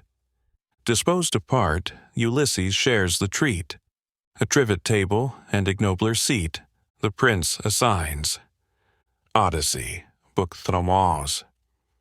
The prior Aymer had taken the opportunity afforded him of changing his riding robe for one of yet more costly materials, over which he wore a cope curiously embroidered. Besides the massive golden signet ring, which marked his ecclesiastical dignity, his fingers, though contrary to the canon, were loaded with precious gems. His sandals were of the finest leather which was imported from Spain. His beard trimmed to as small dimensions as his order would possibly permit, and his shaven crown concealed by a scarlet cap richly embroidered. The appearance of the Knight Templar was also changed, and though less studiously bedecked with ornament, his dress was as rich, and his appearance far more commanding, than that of his companion. He had exchanged his shirt of mail for an under-tunic of dark purple silk, garnished with furs, over which flowed his long robe of spotless white, in ample folds. The 8-pointed cross of his order was cut on the shoulder of his mantle in black velvet. The high cap no longer invested his brows, which were only shaded by short and thick curled hair of a raven blackness, corresponding to his unusually swart complexion. Nothing could be more gracefully majestic than his step and manner, had they not been marked by a predominant air of haughtiness, easily acquired by the exercise of unresisted authority. These 2 dignified persons were followed by their respective attendants, and at a more humble distance by their guide, whose figure had nothing more remarkable than it derived from the usual weeds of a pilgrim. A cloak or mantle of coarse black serge enveloped his whole body.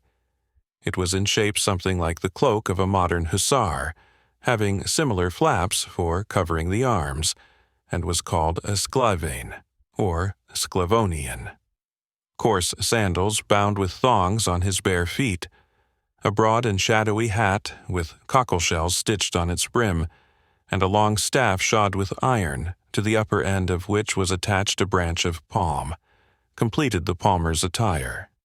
He followed modestly the last of the train which entered the hall, and, observing that the lower table scarce afforded room sufficient for the domestics of Cedric and the retinue of his guests, he withdrew to a settle placed beside and almost under one of the large chimneys, and seemed to employ himself in drying his garments, until the retreat of someone should make room at the board, or the hospitality of the steward should supply him with refreshments in the place he had chosen apart. Cedric rose to receive his guests with an air of dignified hospitality, and, descending from the dais, or elevated part of his hall, made 3 steps towards them, and then awaited their approach. "I grieve," he said, "Reverend Prior, that my vow binds me to advance no farther upon this floor of my fathers, even to receive such guests as you, and this valiant knight of the Holy Temple. but my steward has expounded to you the cause of my seeming discourtesy. Let me also pray that you will excuse my speaking to you in my native language, and that you will reply in the same if your knowledge of it permits. If not, I sufficiently understand Norman to follow your meaning." "Vows," said the abbot, "must be unloosed, worthy Franklin, or permit me rather to say worthy Thane, though the title is antiquated. Vows are the knots which tie us to heaven. They are the cords which bind the sacrifice to the horns of the altar, and are therefore, as I said before, to be unloosened and discharged, unless our Holy Mother Church shall pronounce the contrary.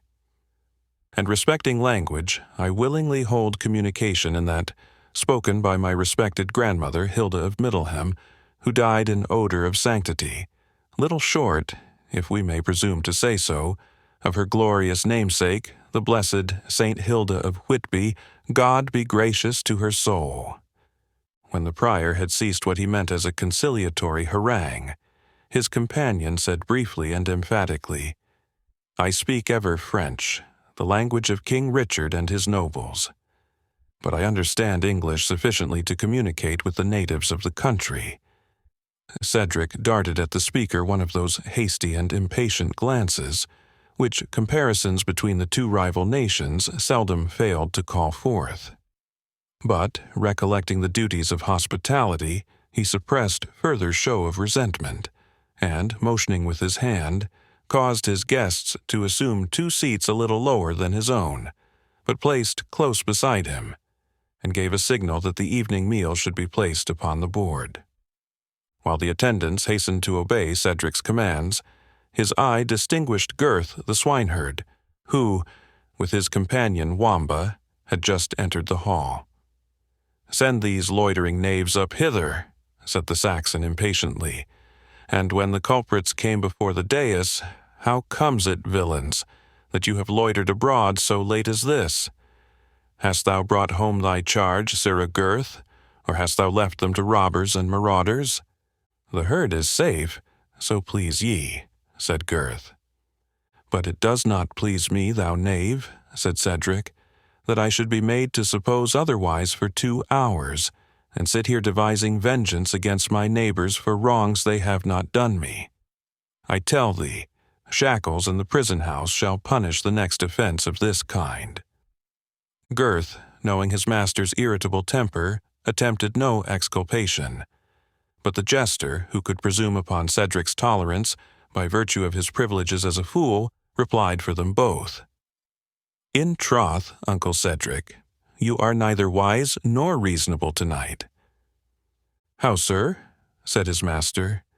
"You shall to the porter's lodge and taste of the discipline there, if you give your foolery such license." "First let your wisdom tell me," said Wamba, "is it just and reasonable to punish one person for the fault of another?" "Certainly not, fool," answered Cedric. "Then why should you shackle poor Gurth, uncle, for the fault of his dog Fangs? For I dare be sworn we lost not a minute by the way, when we had got our herd together, which Fangs did not manage until we heard the vesper bell." "Then hang up, Fangs," said Cedric, turning hastily towards the swineherd, "if the fault is his, and get thee another dog." "Under favor, uncle," said the jester, "that were still somewhat on the bow hand of fair justice. For it was no fault of Fangs that he was lame and could not gather the herd, but the fault of those that struck off 2 of his foreclaws, an operation for which if the poor fellow had been consulted, he would scarce have given his voice." "And who dared to lame an animal which belonged to my bondsman?" said the Saxon, kindling in wrath. "Marry, that did old Hubert," said Wamba, "Sir Philip de Malvoisin's keeper of the chase. He caught Fangs strolling in the forest, and said he chased the deer contrary to his master's right, as warden of the walk." "The foul fiend take Malvoisin," answered the Saxon, "and his keeper both. I will teach them that the wood was disforested in terms of the great forest charter. But enough of this. Go to, knave, go to thy place. And thou, Gurth, get thee another dog, and should the keeper dare to touch it, I will mar his archery.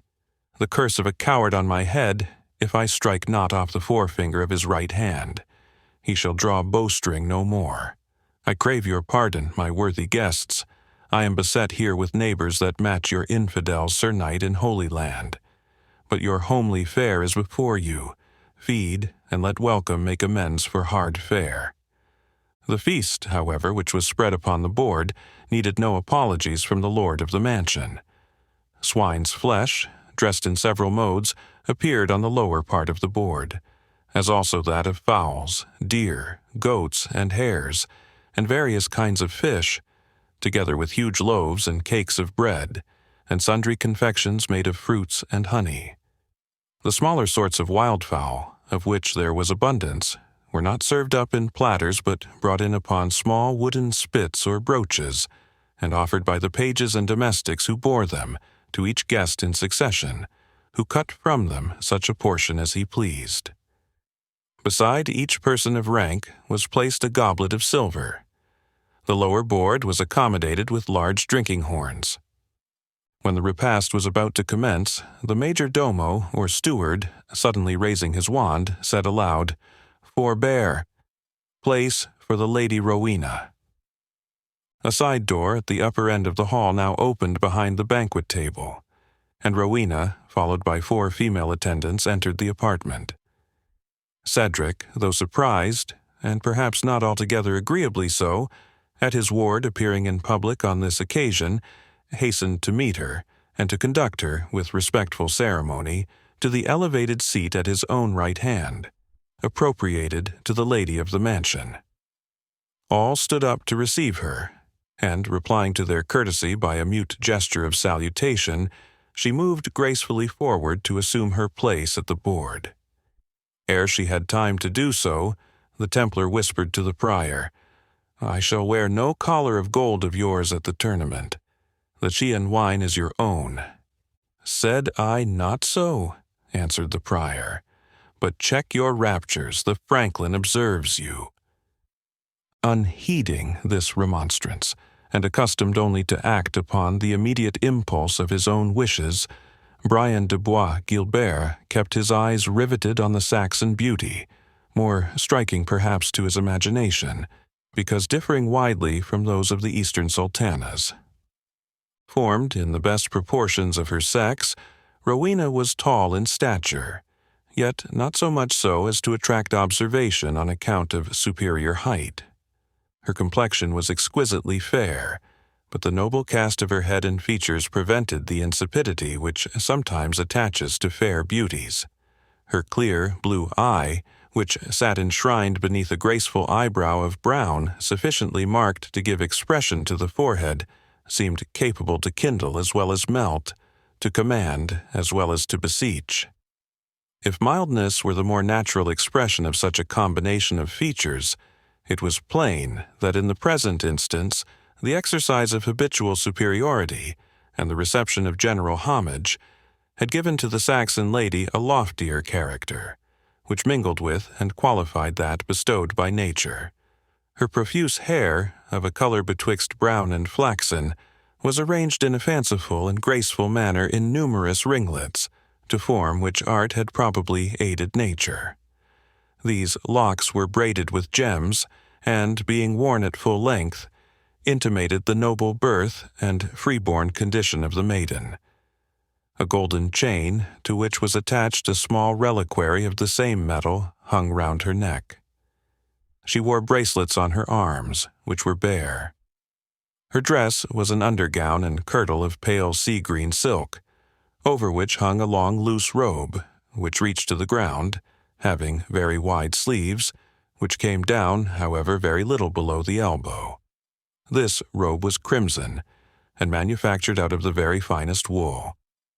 A veil of silk, interwoven with gold, was attached to the upper part of it, which could be, at the wearer's pleasure, either drawn over the face and bosom after the Spanish fashion, or disposed as a sort of drapery round the shoulders.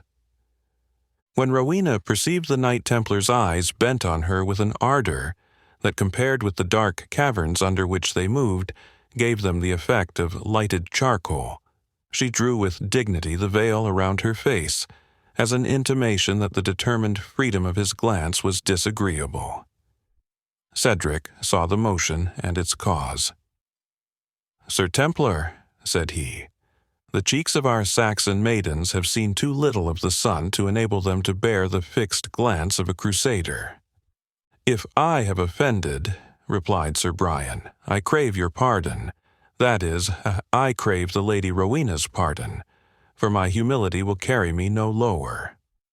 "The Lady Rowena," said the prior, "has punished us all in chastising the boldness of my friend. Let me hope she will be less cruel to the splendid train which are to meet at the tournament." "Our going thither," said Cedric, "is uncertain. I love not these vanities which were unknown to my fathers when England was free."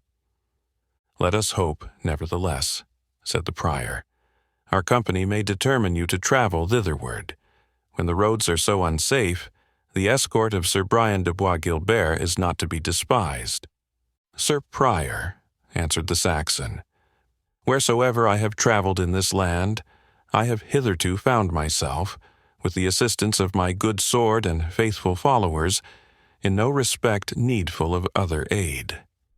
At present, if we indeed journey to Ashby de la Zouche, we do so with my noble neighbor and countryman Athelstane of Koningsberg, and with such a train as would set outlaws and feudal enemies at defiance. I drink to you, Sir Prior, in this cup of wine, which I trust your taste will approve, and I thank you for your courtesy. Should you be so rigid in adhering to monastic rule," he added, "as to prefer your acid preparation of milk, I hope you will not strain courtesy to do me reason." "Nay," said the priest, laughing, "it is only in our abbey that we confine ourselves to the lac dulce or the lac acidum either. Conversing with the world, we use the world's fashions, and therefore I answer your pledge in this honest wine, and leave the weaker liquor to my lay brother." "And I," said the Templar, filling his goblet, "drink wassail to the fair Rowena, for since her namesake introduced the word into England, has never been one more worthy of such a tribute. By my faith, I could pardon the unhappy Vortigern, had he half the cause that we now witness, for making shipwreck of his honor and his kingdom." "I will spare your courtesy, Sir Knight," said Rowena with dignity, and without unveiling herself. "Or rather, I will tax it so far as to require of you the latest news from Palestine, a theme more agreeable to our English ears than the compliments which your French breeding teaches." "I have little of importance to say, lady," answered Sir Brian de Bois Guilbert, "excepting the confirmed tidings of a truce with Saladin." He was interrupted by Wamba, who had taken his appropriated seat upon a chair, the back of which was decorated with 2 asses' ears, and which was placed about 2 steps behind that of his master, who, from time to time, supplied him with the victuals from his own trencher. A favor, however, which the jester shared with the favorite dogs, of whom, as we have already noticed, there were several in attendance. Here sat Wamba, with a small table before him, his heels tucked up against the bar of the chair, his cheeks sucked up so as to make his jaws resemble a pair of nutcrackers, and his eyes half shut, yet watching with alertness every opportunity to exercise his licensed foolery. "These truces with the infidels," he exclaimed, without caring how suddenly he interrupted the stately Templar, "make an old man of me." "Go to, knave, how so?" said Cedric, his features prepared to receive favorably the expected jest. "Because," answered Wamba, "I remember 3 of them in my day, each of which was to endure for the course of 50 years, so that, by computation, I must be at least 150 years old. I will warrant you against dying of old age, however," said the Templar, who now recognized his friend of the forest. "I will assure you from all deaths but a violent one, if you give such directions to wayfarers, as you did this night to the prior and me." "How, sirrah?" said Cedric. "Misdirect travelers?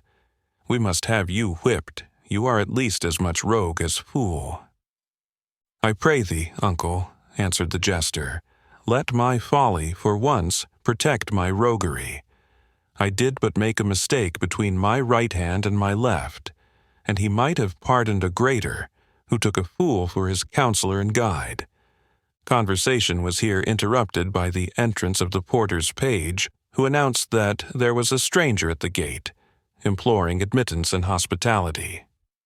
"Admit him," said Cedric, "be he who or what he may. A night like that which roars without compels even wild animals to herd with tame, and to seek the protection of man, their mortal foe, rather than perish by the elements. Let his wants be ministered to with all care. Look to it, Oswald." And the steward left the banqueting hall to see the commands of his patron obeyed. Chapter 5. Hath not a Jew eyes? Hath not a Jew hands, organs, dimensions, senses, affections, passions? Fed with the same food, hurt with the same weapons, subject to the same diseases, healed by the same means, warmed and cooled by the same winter and summer as the Christian is? Merchant of Venice. Oswald, returning, whispered into the ear of his master, "It is a Jew who calls himself Isaac of York. Is it fit I should marshal him into the hall?" "Let girth do thine office, Oswald," said Wamba with his usual effrontery. "The swineherd will be a fit usher to the Jew." "Saint Mary," said the abbot, crossing himself, "an unbelieving Jew, and admitted into this presence." "A dog Jew," echoed the Templar, "to approach a defender of the Holy Sepulchre? By my faith," said Wamba, "it would seem the Templars love the Jews' inheritance better than they do their company." "Peace, my worthy guests," said Cedric. "My hospitality must not be bounded by your dislikes. If heaven bore with the whole nation of stiff-necked unbelievers for more years than a layman can number, we may endure the presence of one Jew for a few hours. But I constrain no man to converse or to feed with him. Let him have a board and a morsel apart, unless," he said smiling, "these turbaned strangers will admit his society." "Sir Franklin," answered the Templar, "my Saracen slaves are true Moslems, and scorn as much as any Christian to hold intercourse with a Jew." "Now, in faith," said Wamba, "I cannot see that the worshippers of Mahund and Termagant have so greatly the advantage over the people once chosen of heaven." "He shall sit with thee, Wamba," said Cedric. "The fool and the knave will be well met." "The fool," answered Wamba, raising the relics of a gammon of bacon, "will take care to erect a bulwark against the knave." "Hush," said Cedric, "for here he comes." Introduced with little ceremony, and advancing with fear and hesitation, and many a bow of deep humility, a tall, thin old man, who, however, had lost by the habit of stooping much of his actual height, approached the lower end of the board, his features keen and regular, with an aquiline nose and piercing black eyes, his high and wrinkled forehead, and long gray hair and beard, would have been considered as handsome, had they not been the marks of a physiognomy peculiar to a race which, during those dark ages, was alike detested by the credulous and prejudiced vulgar, and persecuted by the greedy and rapacious nobility, and who, perhaps, owing to that very hatred and persecution, had adopted a national character, in which there was much, to say the least, mean and unamiable. The Jew's dress, which appeared to have suffered considerably from the storm, was a plain russet cloak of many folds, covering a dark purple tunic. He had large boots lined with fur, and a belt around his waist, which sustained a small knife, together with a case for writing materials, but no weapon. He wore a high square yellow cap of a peculiar fashion, assigned to his nation to distinguish them from Christians, and which he doffed with great humility at the door of the hall. The reception of this person in the hall of Cedric the Saxon was such as might have satisfied the most prejudiced enemy of the tribes of Israel. Cedric himself coldly nodded in answer to the Jews' repeated salutations, and signed to him to take place at the lower end of the table, where, however, no one offered to make room for him. On the contrary, as he passed along the file, casting a timid, supplicating glance, and turning towards each of those who occupied the lower end of the board, the Saxon domestics squared their shoulders and continued to devour their supper with great perseverance, paying not the least attention to the wants of the new guest. The attendants of the abbot crossed themselves with looks of pious horror, and the very heathen Saracens, as Isaac drew near them, curled up their whiskers with indignation, and laid their hands on their poniards, as if ready to rid themselves by the most desperate means from the apprehended contamination of his nearer approach. Probably the same motives which induced Cedric to open his hall to this son of a rejected people would have made him insist on his attendants receiving Isaac with more courtesy. But the abbot had, at this moment, engaged him in a most interesting discussion on the breed and character of his favorite hounds, which he would not have interrupted for matters of much greater importance than that of a Jew going to bed supperless, while Isaac thus stood an outcast in the present society, like his people among the nations, looking in vain for welcome or resting place. The pilgrim who sat by the chimney took compassion upon him, and resigned his seat, saying briefly, "Old man, my garments are dried, my hunger is appeased, thou art both wet and fasting."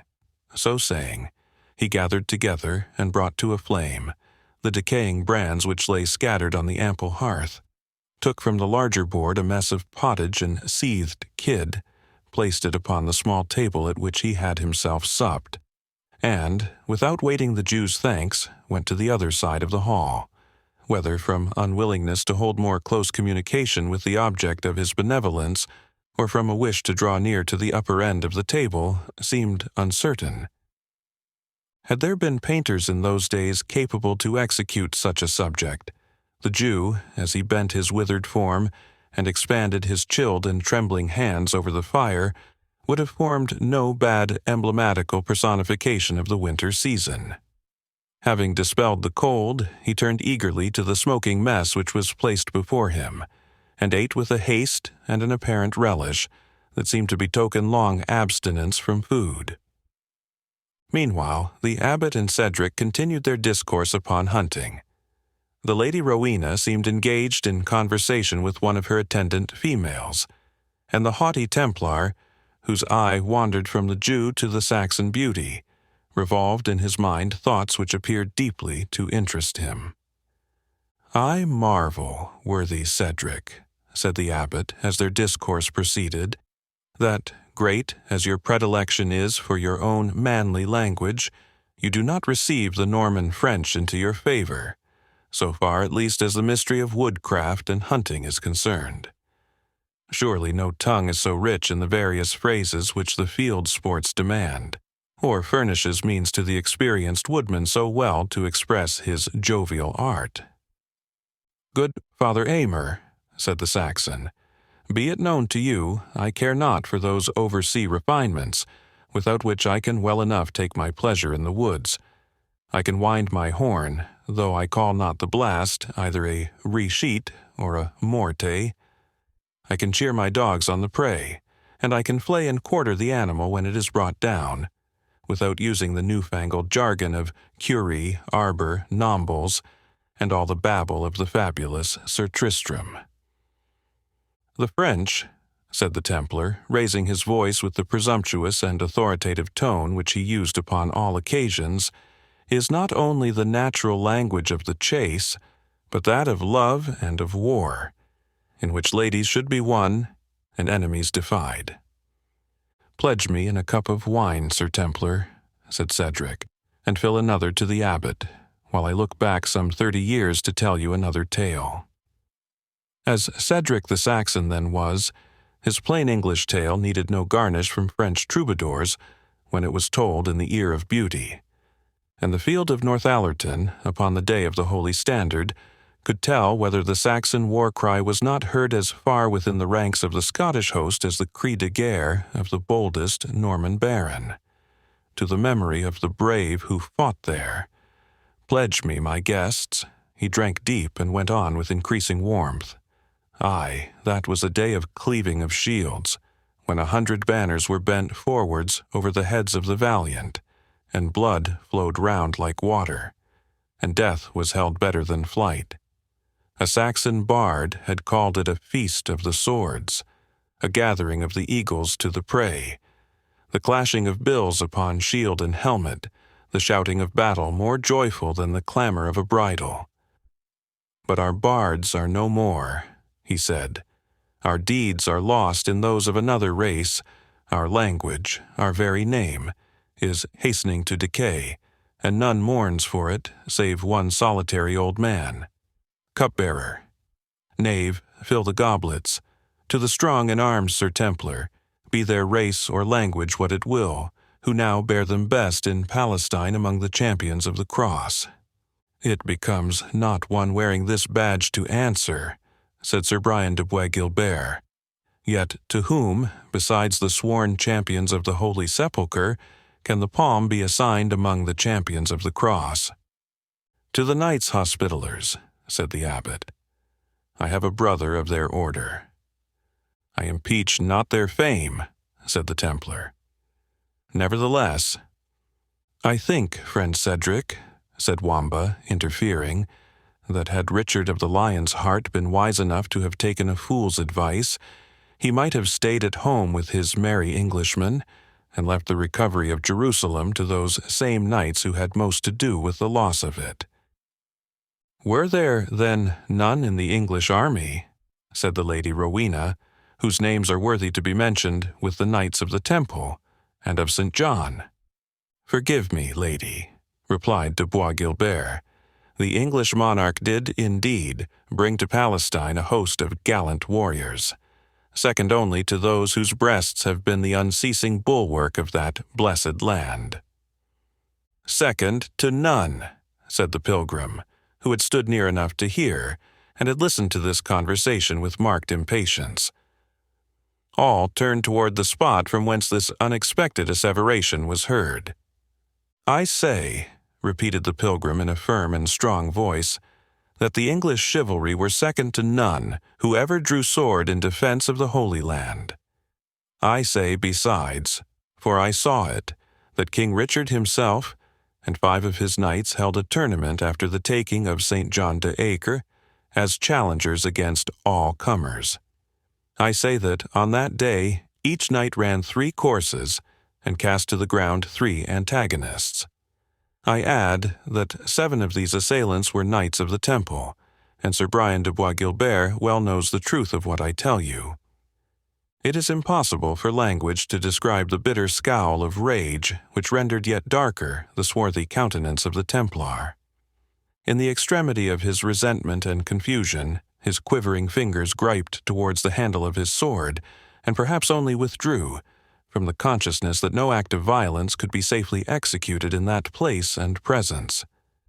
Cedric, whose feelings were all of a right, onward, and simple kind, and were seldom occupied by more than one object at once, omitted, in the joyous glee with which he heard of the glory of his countrymen, to remark the angry confusion of his guest. I would give thee this golden bracelet, pilgrim, he said, couldst thou tell me the names of those knights who upheld so gallantly the renown of merry England. That will I do blithely, replied the pilgrim, and without guerdon. My oath, for a time, prohibits me from touching gold. I will wear the bracelet for you, if you will, friend Palmer, said Wamba.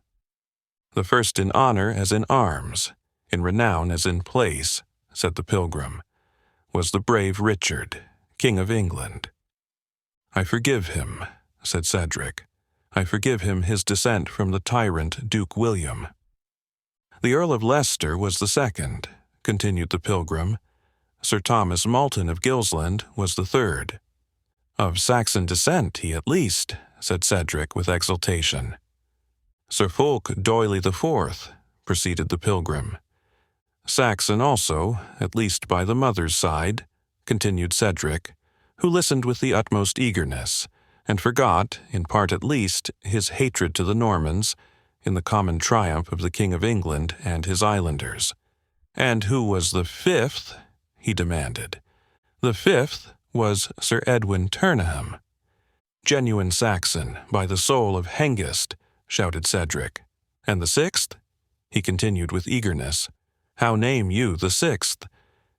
"The sixth," said the palmer, after a pause, in which he seemed to recollect himself, "was a young knight of lesser renown and lower rank, assumed into that honorable company, less to aid their enterprise than to make up their number. His name dwells not in my memory."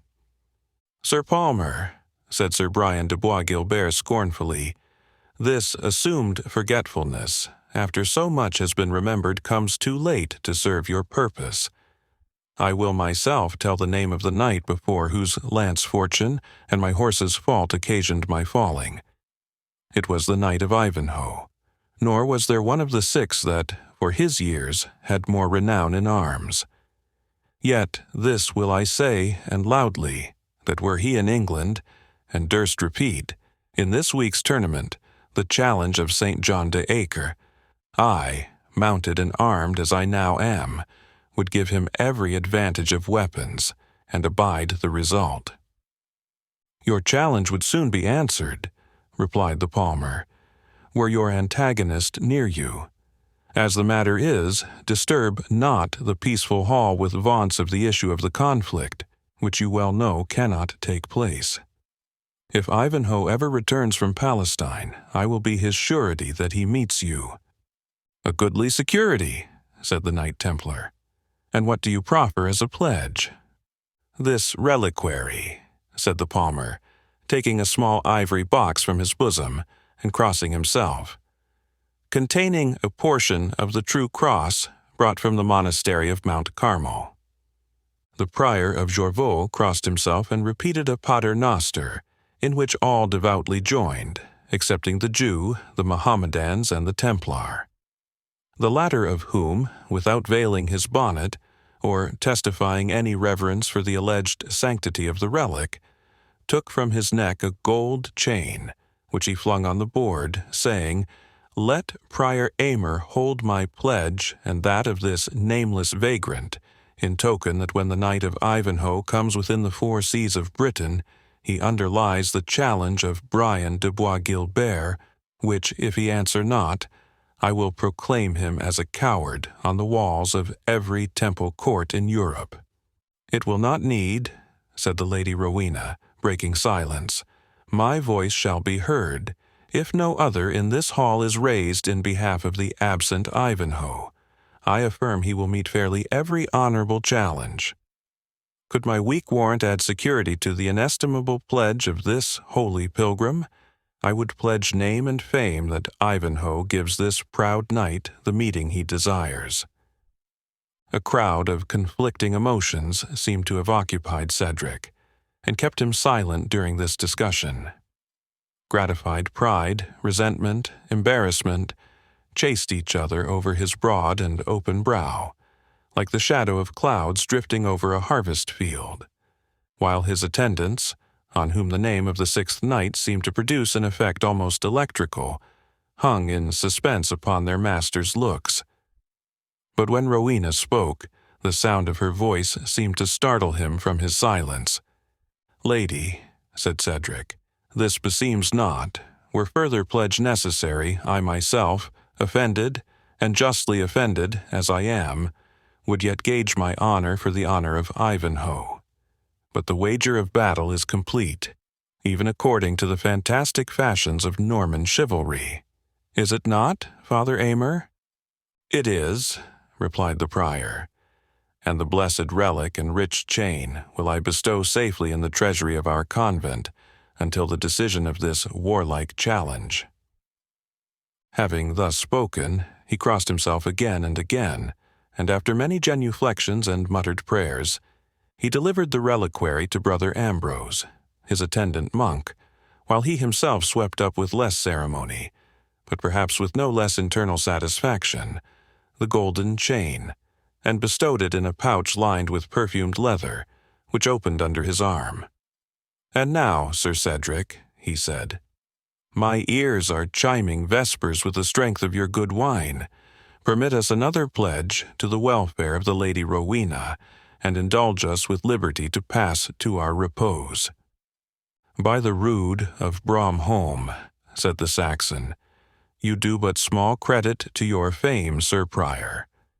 Report speaks you a bonny monk that would hear the matin chime ere he quitted his bowl, and, old as I am, I feared to have shame in encountering you, but by my faith, a Saxon boy of 12 in my time would not so soon have relinquished his goblet." The prior had his own reasons, however, for persevering in the course of temperance which he had adopted. He was not only a professional peacemaker, but from practice a hater of all feuds and brawls. It was not altogether from a love to his neighbor, or to himself, or from a mixture of both. On the present occasion, he had an instinctive apprehension of the fiery temper of the Saxon, and saw the danger that the reckless and presumptuous spirit, of which his companion had already given so many proofs, might at length produce some disagreeable explosion. He therefore gently insinuated the incapacity of the native of any other country to engage in the genial conflict of the bowl with the hardy and strong-headed Saxons, something he mentioned but slightly about his own holy character, and ended by pressing his proposal to depart to repose. The grace cup was accordingly served round, and the guests, after making deep obeisance to their landlord and to the Lady Rowena, arose and mingled in the hall, while the heads of the family, by separate doors, retired with their attendants. "Unbelieving dog," said the Templar to Isaac the Jew, as he passed him in the throng, "dost thou bend thy course to the tournament?" "I do so propose," replied Isaac, bowing in all humility, "if it please your reverend valor." "Aye," said the knight, "to gnaw the bowels of our nobles with usury, and to gull women and boys with gauds and toys, I warrant thee store of shekels in thy Jewish scrip." "Not a shekel, not a silver penny, not a halfling, so help me the God of Abraham," said the Jew, clasping his hands. "I go but to seek the assistance of some brethren of my tribe to aid me to pay the fine which the exchequer of the Jews have imposed upon me. Father Jacob be my speed. I am an impoverished wretch. The very gaberdine I wear is borrowed from Reuben of Tadcaster." The Templar smiled sourly as he replied, "Beshrew thee for a false-hearted liar." And passing onward, as if disdaining farther conference, he communed with his Moslem slaves in a language unknown to the bystanders. The poor Israelite seemed so staggered by the address of the military monk that the Templar had passed on to the extremity of the hall ere he raised his head from the humble posture which he had assumed, so far as to be sensible of his departure. And when he did look around, it was with the astonished air of one at whose feet a thunderbolt has just burst, and who hears still the astounding report ringing in his ears. The Templar and Prior were shortly after marshaled to their sleeping apartments by the steward and the cupbearer, each attended by 2 torchbearers and 2 servants carrying refreshments, while servants of inferior condition indicated to their retinue and to the other guests their respective places of repose. Chapter 6. To buy his favor, I extend this friendship. If he will take it so, if not, adieu. And, for my love, I pray you, wrong me not. Merchant of Venice. As the palmer, lighted by a domestic with a torch, passed through the intricate combination of apartments of this large and irregular mansion, the cupbearer coming behind him whispered in his ear that if he had no objection to a cup of good mead in his apartment, there were many domestics in that family who would gladly hear the news he had brought from the Holy Land, and particularly that which concerned the Knight of Ivanhoe. Wamba presently appeared to urge the same request, observing that a cup after midnight was worth 3 after curfew. Without disputing a maxim urged by such grave authority, the palmer thanked them for their courtesy, but observed that he had included in his religious vow an obligation never to speak in the kitchen on matters which were prohibited in the hall. That vow, said Wamba to the cupbearer, would scarce suit a serving man. The cupbearer shrugged up his shoulders in displeasure. I thought to have lodged him in the solier chamber, said he. But since he is so unsocial to Christians, Ian let him take the next stall to Isaac the Jews.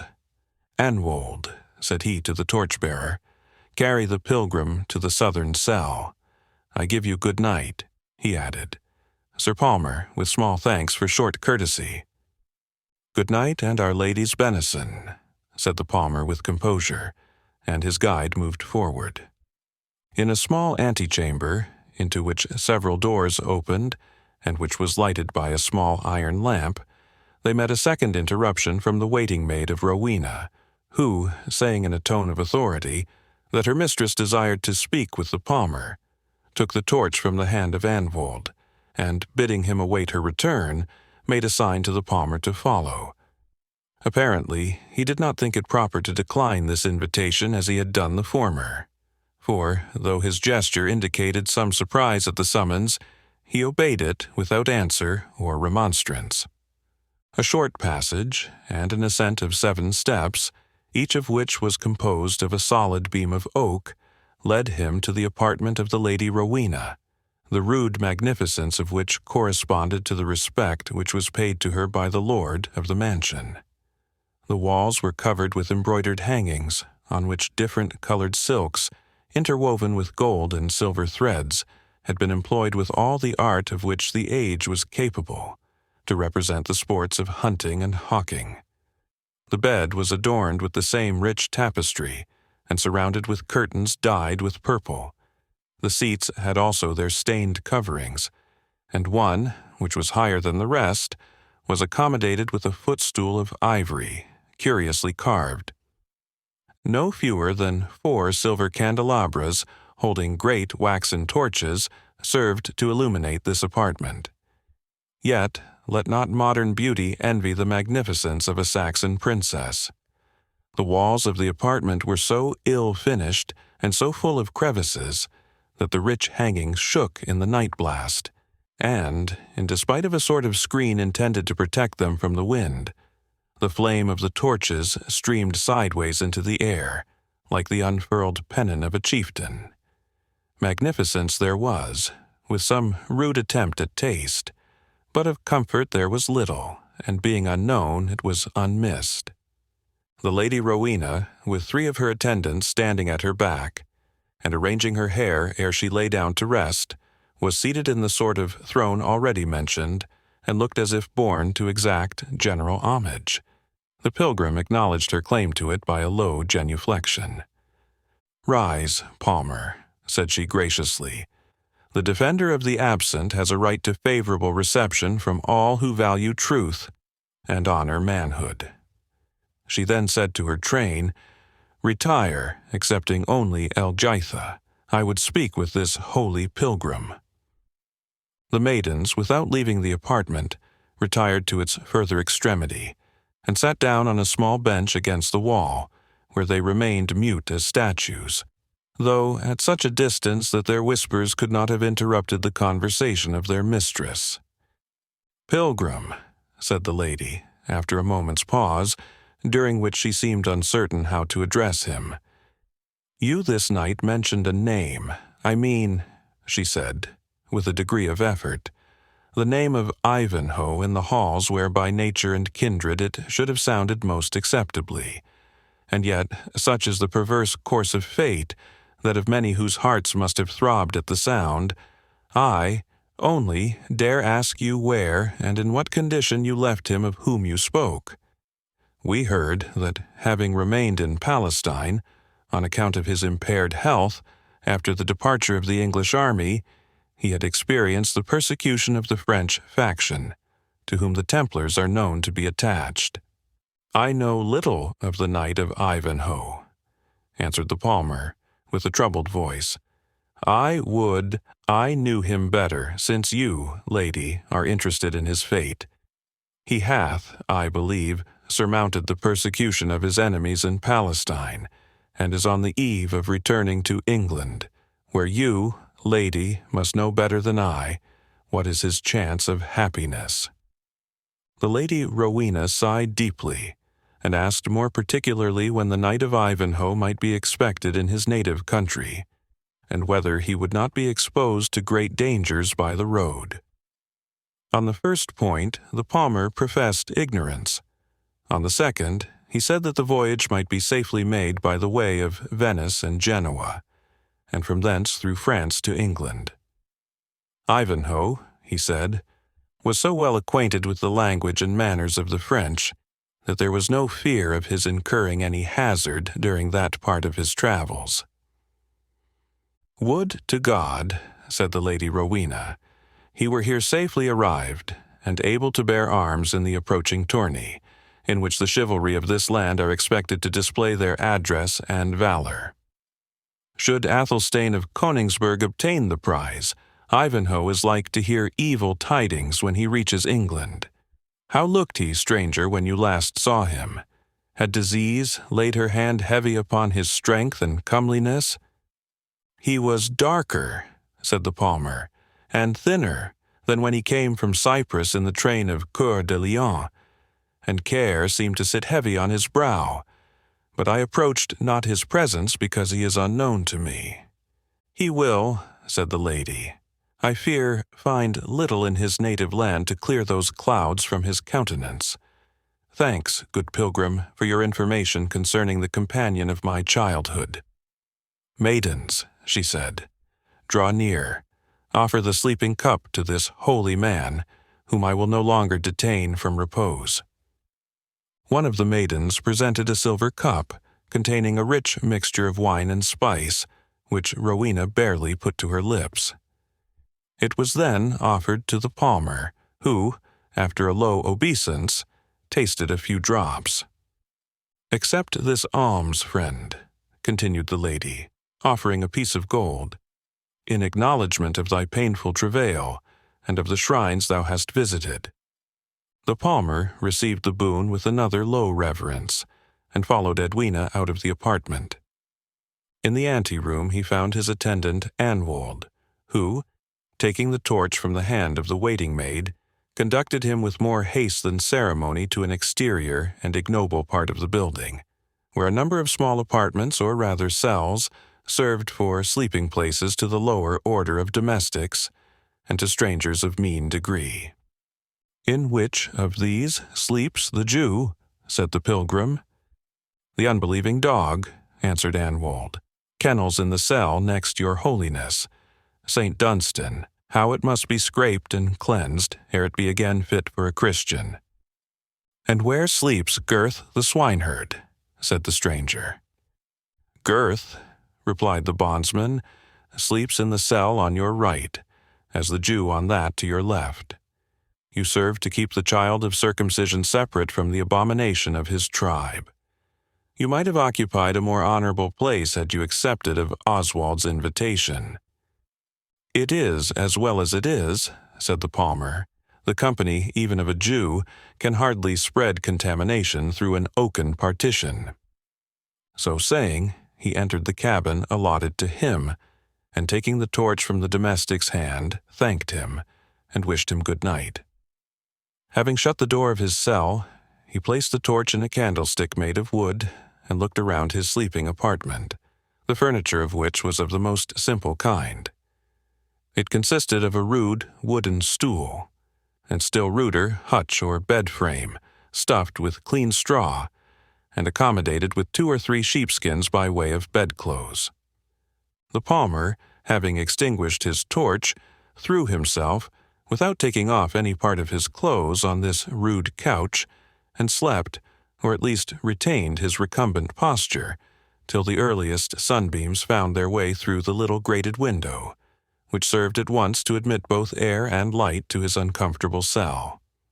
He then started up, and after repeating his matins and adjusting his dress, he left it, and entered that of Isaac the Jew, lifting the latch as gently as he could. The inmate was lying in troubled slumber upon a couch similar to that on which the palmer himself had passed the night.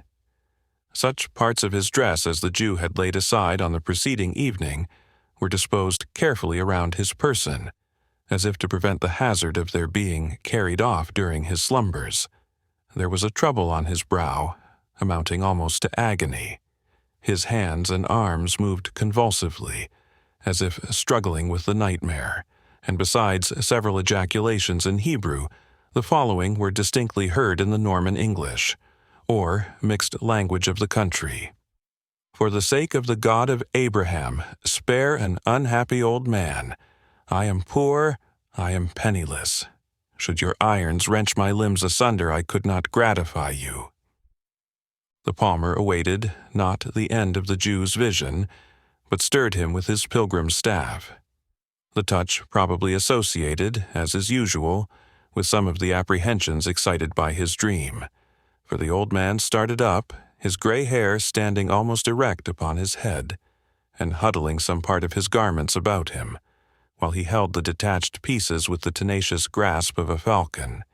He fixed upon the palmer his keen black eyes, expressive of wild surprise and of bodily apprehension. "Fear nothing from me, Isaac," said the palmer. "I come as your friend." "The God of Israel requite you," said the Jew, greatly relieved. "I dreamed, but Father Abraham be praised, it was but a dream." Then, collecting himself, he added in his usual tone, "And what may it be your pleasure to want at so early an hour with the poor Jew?" "It is to tell you," said the palmer, "that if you leave not this mansion instantly, and travel not with some haste, your journey may prove a dangerous one." "Holy Father," said the Jew, "whom could it interest to endanger so poor a wretch as I am?" "The purpose you can best guess," said the pilgrim. "But rely on this, that when the Templar crossed the hall yesternight, he spoke to his Mussulman slaves in the Saracen language, which I well understand, and charged them this morning to watch the journey of the Jew, to seize upon him when at a convenient distance from the mansion, and to conduct him to the castle of Philippe de Malvoisin, or to that of Reginald Front de Bœuf. It is impossible to describe the extremity of terror which seized upon the Jew at this information, and seemed at once to overpower his whole faculties. His arms fell down to his sides, and his head drooped on his breast. His knees bent under his weight. Every nerve and muscle of his frame seemed to collapse and lose its energy, and he sunk at the foot of the palmer.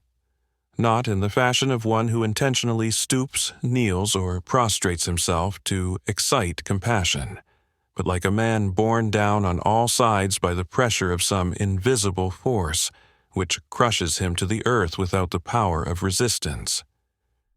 "Holy God of Abraham!"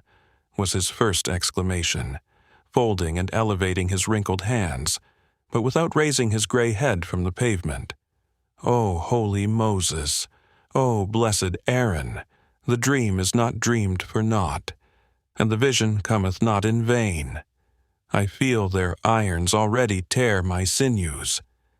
I feel the rack pass over my body like the saws and harrows and axes of iron over the men of Rabbah and of the cities of the children of Ammon."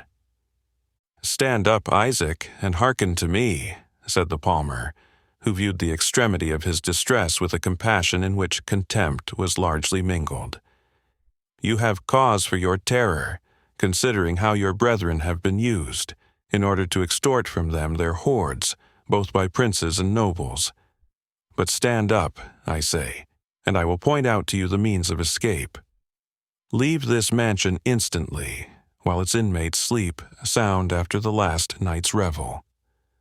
I will guide you by the secret paths of the forest, known as well to me as to any forester that ranges it, and I will not leave you till you are under safe conduct of some chief or baron going to the tournament, whose good will you have probably the means of securing.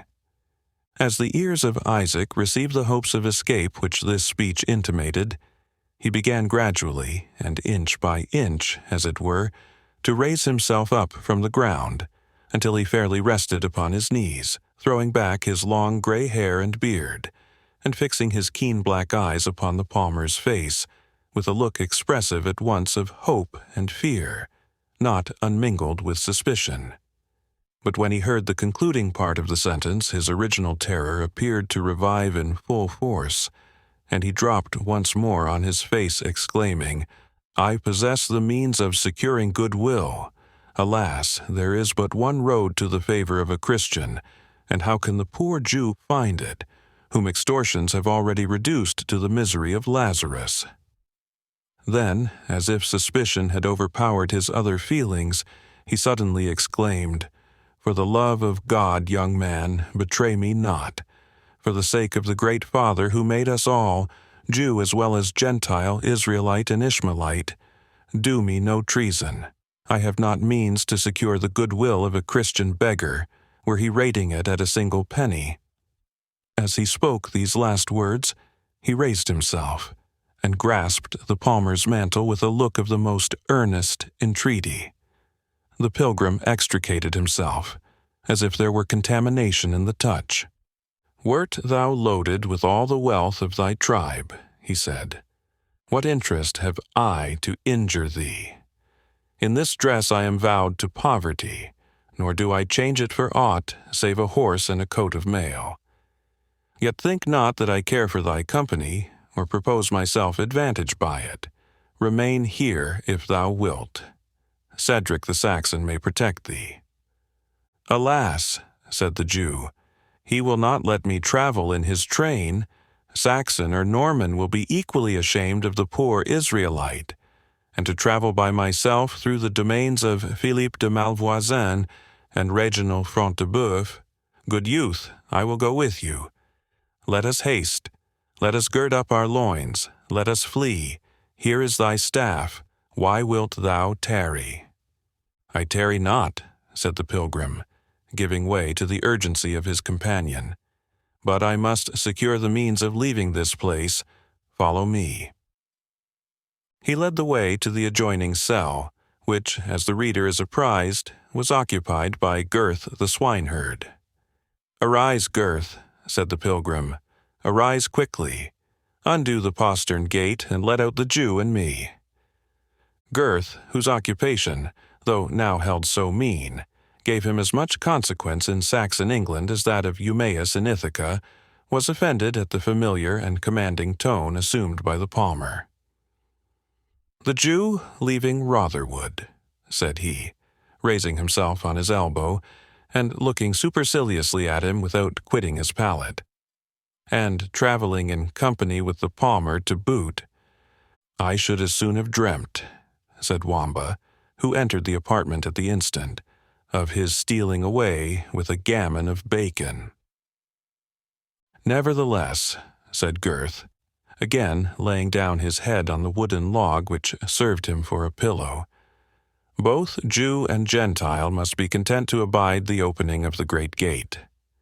We suffer no visitors to depart by stealth at these unseasonable hours." "Nevertheless," said the pilgrim in a commanding tone, "you will not, I think, refuse me that favor." So saying, he stooped over the bed of the recumbent swineherd and whispered something in his ear in Saxon. Gurth started up as if electrified.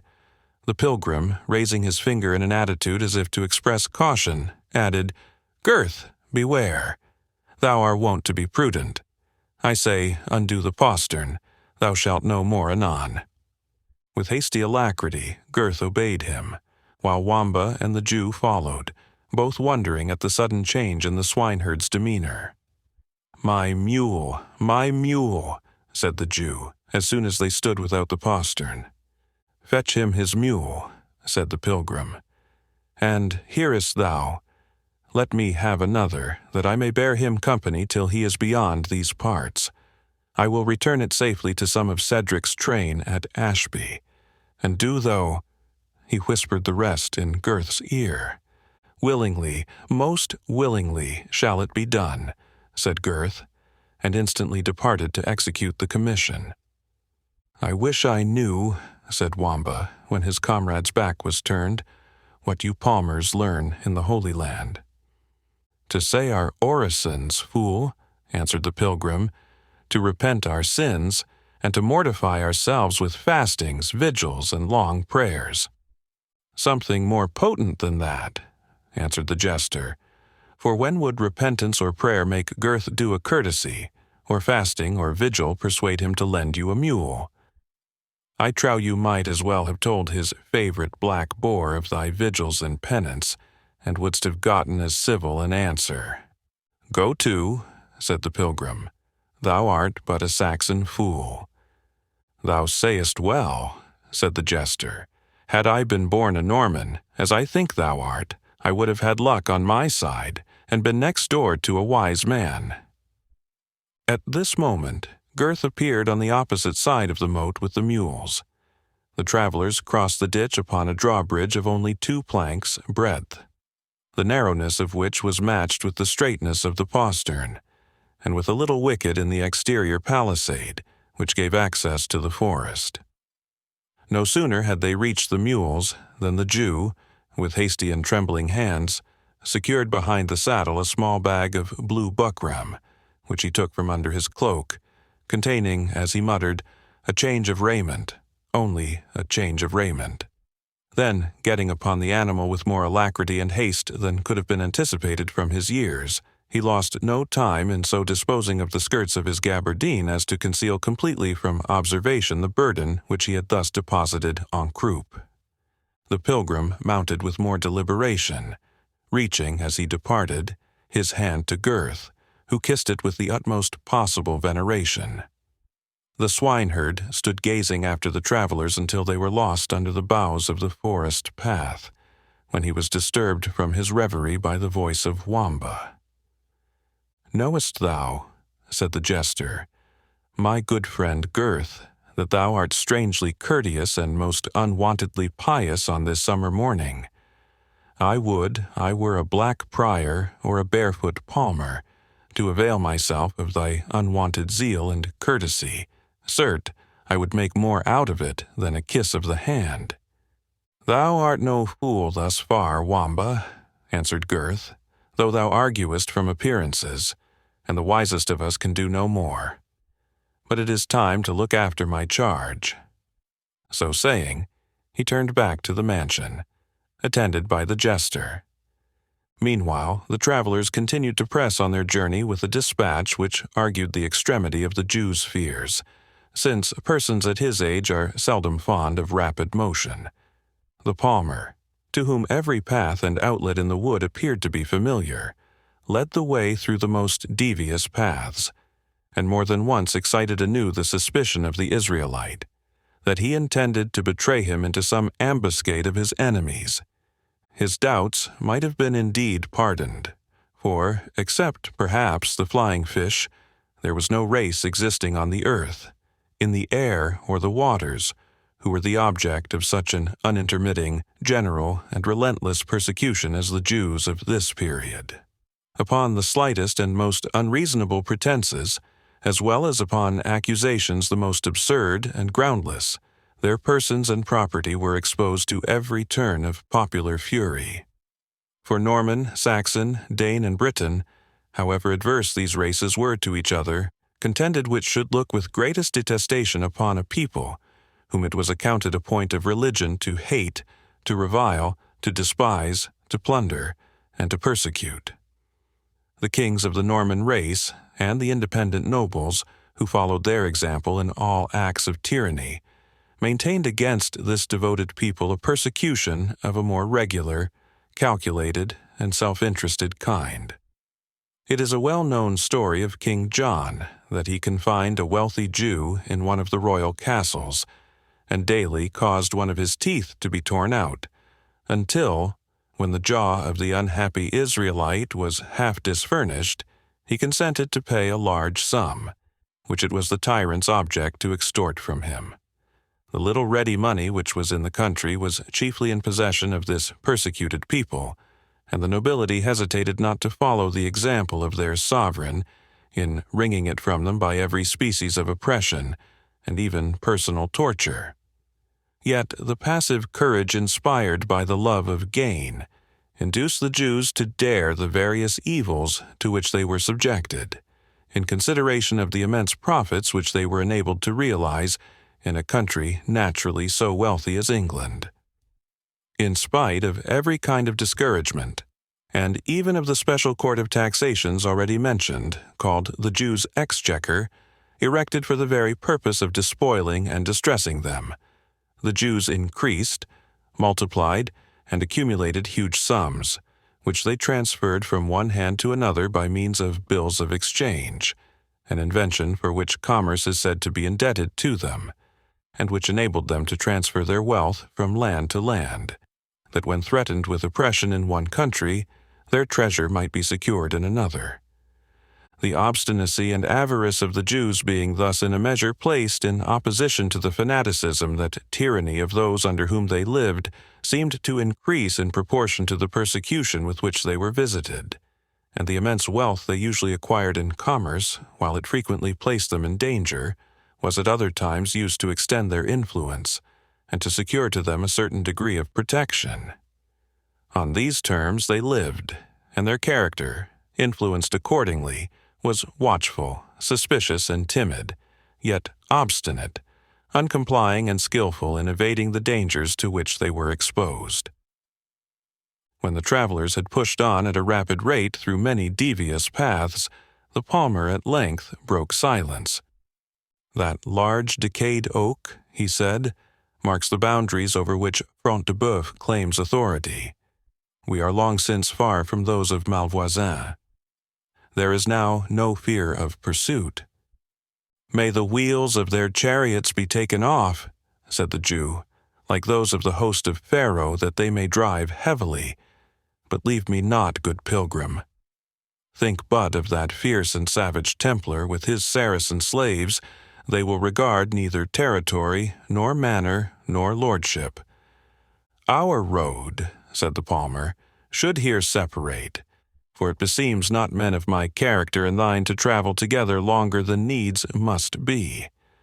Besides, what succor couldst thou have from me, a peaceful pilgrim, against two armed heathens?" "O good youth," answered the Jew, "thou canst defend me, and I know thou wouldst. Poor as I am, I will requite it. Not with money, for money, so help me my father Abraham, I have none. But—" "Money and recompense," said the palmer, interrupting him. "I have already said I require not of thee.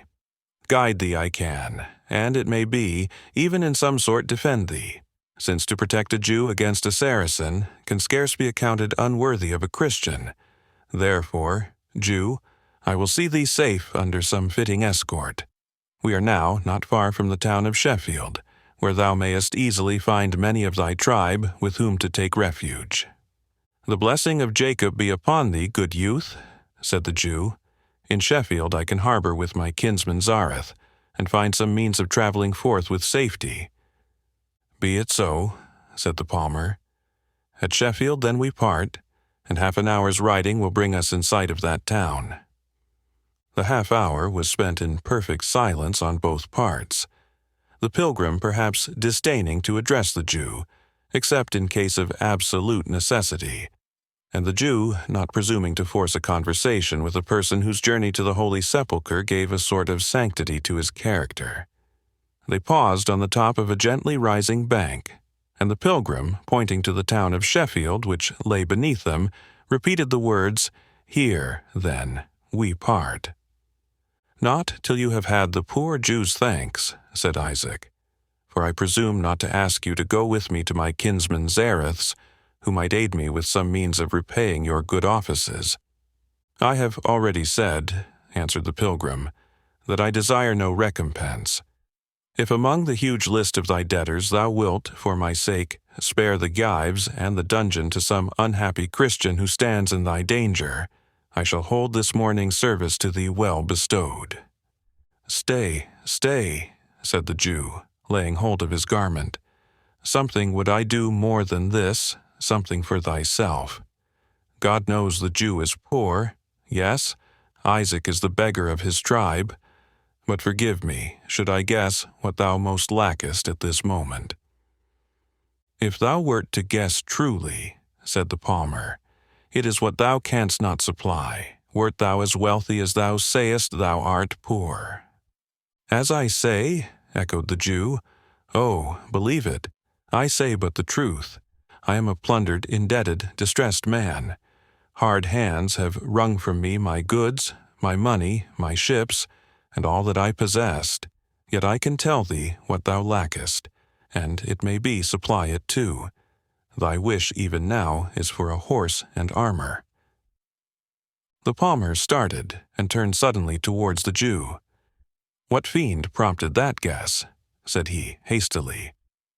No matter, said the Jew, smiling, so that it be a true one, and as I can guess thy want, so I can supply it. But consider, said the palmer, my character, my dress, my vow. I know you Christians, replied the Jew, and that the noblest of you will take the staff and sandal in superstitious penance and walk afoot to visit the graves of dead men. Blaspheme not, Jew, said the pilgrim sternly. Forgive me, said the Jew, I spoke rashly, but there dropped words from you last night and this morning, that like sparks from flint showed the metal within, and in the bosom of that palmer's gown is hidden a knight's chain and spurs of gold. They glanced as you stooped over my bed in the morning. The pilgrim could not forbear smiling.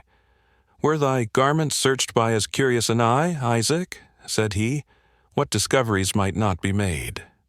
No more of that, said the Jew, changing color, and drawing forth his writing materials in haste, as if to stop the conversation. He began to write upon a piece of paper which he supported on the top of his yellow cap, without dismounting from his mule.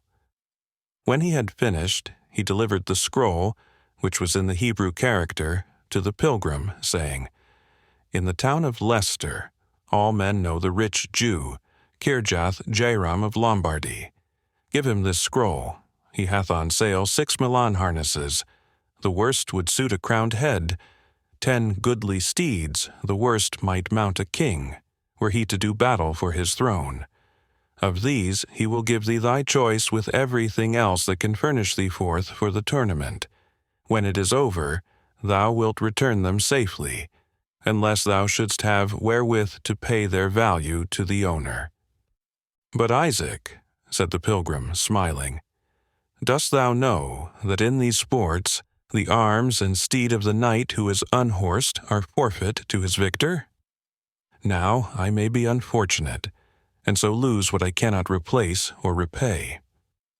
The Jew looked somewhat astounded at this possibility, but collecting his courage he replied hastily, No, no, no, it is impossible. I will not think so.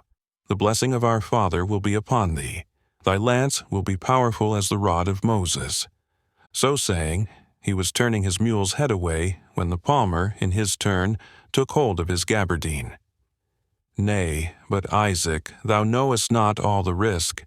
The steed may be slain, the armor injured, for I will spare neither horse nor man. Besides, those of thy tribe give nothing for nothing. Something there must be paid for their use. The Jew twisted himself in the saddle, like a man in a fit of the colic, but his better feelings predominated over those which were most familiar to him. I care not, he said, I care not. Let me go. If there is damage, it will cost you nothing. If there is usage money, Kirjath-Jairam will forgive it for the sake of his kinsman Isaac. Fare thee well, yet hark thee, good youth, said he, turning about. Thrust thyself not too forward into this vain hurly-burly. I speak not for endangering the steed and coat of armor, but for the sake of thine own life and limbs. Gramercy for thy caution, said the palmer, again smiling. I will use thy courtesy frankly, and it will go hard with me, but I will requite it. They parted and took different roads for the town of Sheffield. Chapter 7. Knights, with a long retinue of their squires, in gaudy liveries march and quaint attires. One laced the helm, another held the lance, a third the shining buckler did advance. The courser pawed the ground with restless feet, and snorting foamed and champed the golden bit. The smiths and armorers on palfreys ride, files in their hands, and hammers at their side, and nails for loosened spears, and thongs for shields provide. The yeomen guard the streets in seemly bands, and clowns come crowding on with cudgels in their hands. Palamon and Archite. The condition of the English nation was at this time sufficiently miserable. King Richard was absent a prisoner, and in the power of the perfidious and cruel Duke of Austria. Even the very place of his captivity was uncertain, and his fate but very imperfectly known to the generality of his subjects, who were, in the meantime, a prey to every species of subaltern oppression. Prince John, in league with Philip of France, Coeur de Lion's mortal enemy, was using every species of influence with the Duke of Austria to prolong the captivity of his brother Richard, to whom he stood indebted for so many favors. In the meantime, he was strengthening his own faction in the kingdom, of which he proposed to dispute the succession, in case of the king's death, with the legitimate heir, Arthur Duke of Brittany, son of Geoffrey Plantagenet, the elder brother of John. This usurpation, it is well known, he afterwards effected. His own character being light, profligate, and perfidious, John easily attached to his person and faction, not only all who had reason to dread the resentment of Richard for criminal proceedings during his absence, but also the numerous class of lawless resolutes whom the Crusades had turned back on their country, accomplished in the vices of the East, impoverished in substance, and hardened in character, and who placed their hopes of harvest in civil commotion. To these causes of public distress and apprehension must be added the multitude of outlaws, who, driven to despair by the oppression of the feudal nobility and the severe exercise of the forest laws, banded together in large gangs, and, keeping possession of the forests and the wastes, set at defiance the justice and magistracy of the country. The nobles themselves, each fortified within his own castle, and playing the petty sovereign over his own dominions, were the leaders of bands scarce less lawless and oppressive than those of the avowed depredators. To maintain these retainers, and to support the extravagance and magnificence which their pride induced them to effect, the nobility borrowed sums of money from the Jews at the most usurious interest, which gnawed into their estates like consuming cankers, scarce to be cured unless when circumstances gave them an opportunity of getting free, by exercising upon their creditors some act of unprincipled violence. Under the various burdens imposed by this unhappy state of affairs, the people of England suffered deeply for the present, and had yet more dreadful cause to fear for the future. To augment their misery, a contagious disorder of a dangerous nature spread through the land, and, rendered more virulent by the uncleanness, the indifferent food, and the wretched lodging of the lower classes, swept off many whose fate the survivors were tempted to envy, as exempting them from the evils which were to come. Yet amid these accumulated distresses, the poor as well as the rich, the vulgar as well as the noble, in the event of a tournament, which was the grand spectacle of that age, felt as much interested as the half-starved citizen of Madrid, who has not a real left to buy provisions for his family, feels in the issue of a bull feast. Neither duty nor infirmity could keep youth or age from such exhibitions. The passage of arms, as it was called, which was to take place at Ashby in the county of Leicester, as champions of the first renown were to take the field in the presence of Prince John himself, who was expected to grace the lists, had attracted universal attention, and an immense confluence of persons of all ranks hastened upon the appointed morning to the place of combat. The scene was singularly romantic. On the verge of a wood, which approached to within a mile of the town of Ashby, was an extensive meadow, of the finest and most beautiful green turf, surrounded on one side by the forest, and fringed on the other by straggling oak trees, some of which had grown to an immense size. The ground, as if fashioned on purpose for the martial display which was intended, sloped gradually down on all sides to a level bottom, which was enclosed for the lists with strong palisades, forming a space of 1/4 of a mile in length and about half as broad.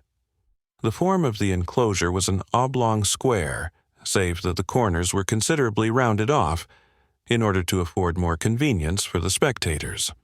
The openings for the entry of the combatants were at the northern and southern extremities of the lists, accessible by strong wooden gates, each wide enough to admit 2 horsemen riding abreast. At each of these portals were stationed 2 heralds, attended by 6 trumpets, as many pursuivants, and a strong body of men-at-arms for maintaining order and ascertaining the quality of the knights who proposed to engage in this martial game. On a platform beyond the southern entrance, formed by a natural elevation of the ground, were pitched 5 magnificent pavilions, adorned with pennons of russet and black, the chosen colors of the 5 knights challengers. The cords of the tents were of the same color. Before each pavilion was suspended the shield of the knight by whom it was occupied, and beside it stood his squire, quaintly disguised as a salvage or sylvan man, or in some other fantastic dress according to the taste of his master, and the character he was pleased to assume during the game. The central pavilion, as the place of honor, had been assigned to Brian B. Bois-Guilbert, whose renown in all games of chivalry, no less than his connections with the knights who had undertaken this passage of arms, had occasioned him to be eagerly received into the company of the challengers, and even adopted as their chief and leader, though he had so recently joined them. On one side of his tent were pitched those of Reginald Front de Bœuf and Richard de Malvoisin, and on the other was the pavilion of Hugh de Grantmesnil, a noble baron in the vicinity, whose ancestor had been Lord High Steward of England in the time of the Conqueror, and his son, William Rufus. Ralph de Vipont, a knight of St. John of Jerusalem, who had some ancient possessions at a place called Heather, near Ashby de la Zouche, occupied the 5th pavilion. From the entrance into the lists, a gently sloping passage, 10 yards in breadth, led up to the platform on which the tents were pitched. It was strongly secured by a palisade on each side, as was the esplanade in front of the pavilions, and the whole was guarded by men-at-arms. The northern access to the lists terminated in a similar entrance of 30 feet in breadth, at the extremity of which was a large enclosed space for such knights as might be disposed to enter the lists with the challengers, behind which were placed tents containing refreshments of every kind for their accommodation, with armorers, terriers, and other attendants, in readiness to give their services wherever they might be necessary. The exterior of the lists was in part occupied by temporary galleries, spread with tapestry and carpets, and accommodated with cushions for the convenience of those ladies and nobles who were expected to attend the tournament. A narrow space betwixt these galleries and the lists gave accommodation for yeomanry and spectators of a better degree than the mere vulgar, and might be compared to the pit of a theatre. The promiscuous multitude arranged themselves upon large banks of turf prepared for the purpose, which, aided by the natural elevation of the ground, enabled them to overlook the galleries and obtain a fair view into the lists. Besides the accommodation which these stations afforded, many hundreds had perched themselves on the branches of the trees which surrounded the meadow, and even the steeple of a country church, at some distance, was crowded with spectators. It only remains to notice respecting the general arrangement that one gallery in the very center of the eastern side of the lists, and consequently exactly opposite to the spot where the shock of the combat was to take place, was raised higher than the others, more richly decorated, and graced by a sort of throne and canopy on which the royal arms were emblazoned. Squires, pages, and yeomen in rich liveries waited around this place of honor, which was designed for Prince John and his attendants. Opposite to this royal gallery was another, elevated to the same height, on the western side of the lists, and more gaily, if less sumptuously decorated, than that destined for the prince himself. A train of pages and of young maidens, the most beautiful who could be selected, gaily dressed in fancy habits of green and pink, surrounded a throne decorated in the same colors. Among pennants and flags bearing wounded hearts, burning hearts, bleeding hearts, bows and quivers, and all the commonplace emblems of the triumphs of Cupid, a blazoned inscription informed the spectators that this seat of honor was designed for la Reine de la Beauté et des Amours. But who was to represent the Queen of Beauty and of Love on the present occasion, no one was prepared to guess. Meanwhile, spectators of every description thronged forward to occupy their respective stations, and not without many quarrels concerning those which they were entitled to hold. Some of these were settled by the men-at-arms with brief ceremony, the shafts of their battle-axes and pommels of their swords being readily employed as arguments to convince the more refractory. Others, which involved the rival claims of more elevated persons, were determined by the heralds or by the two marshals of the field, William de Wyville and Stephen de Martival, who, armed at all points, rode up and down the lists to enforce and preserve good order among the spectators.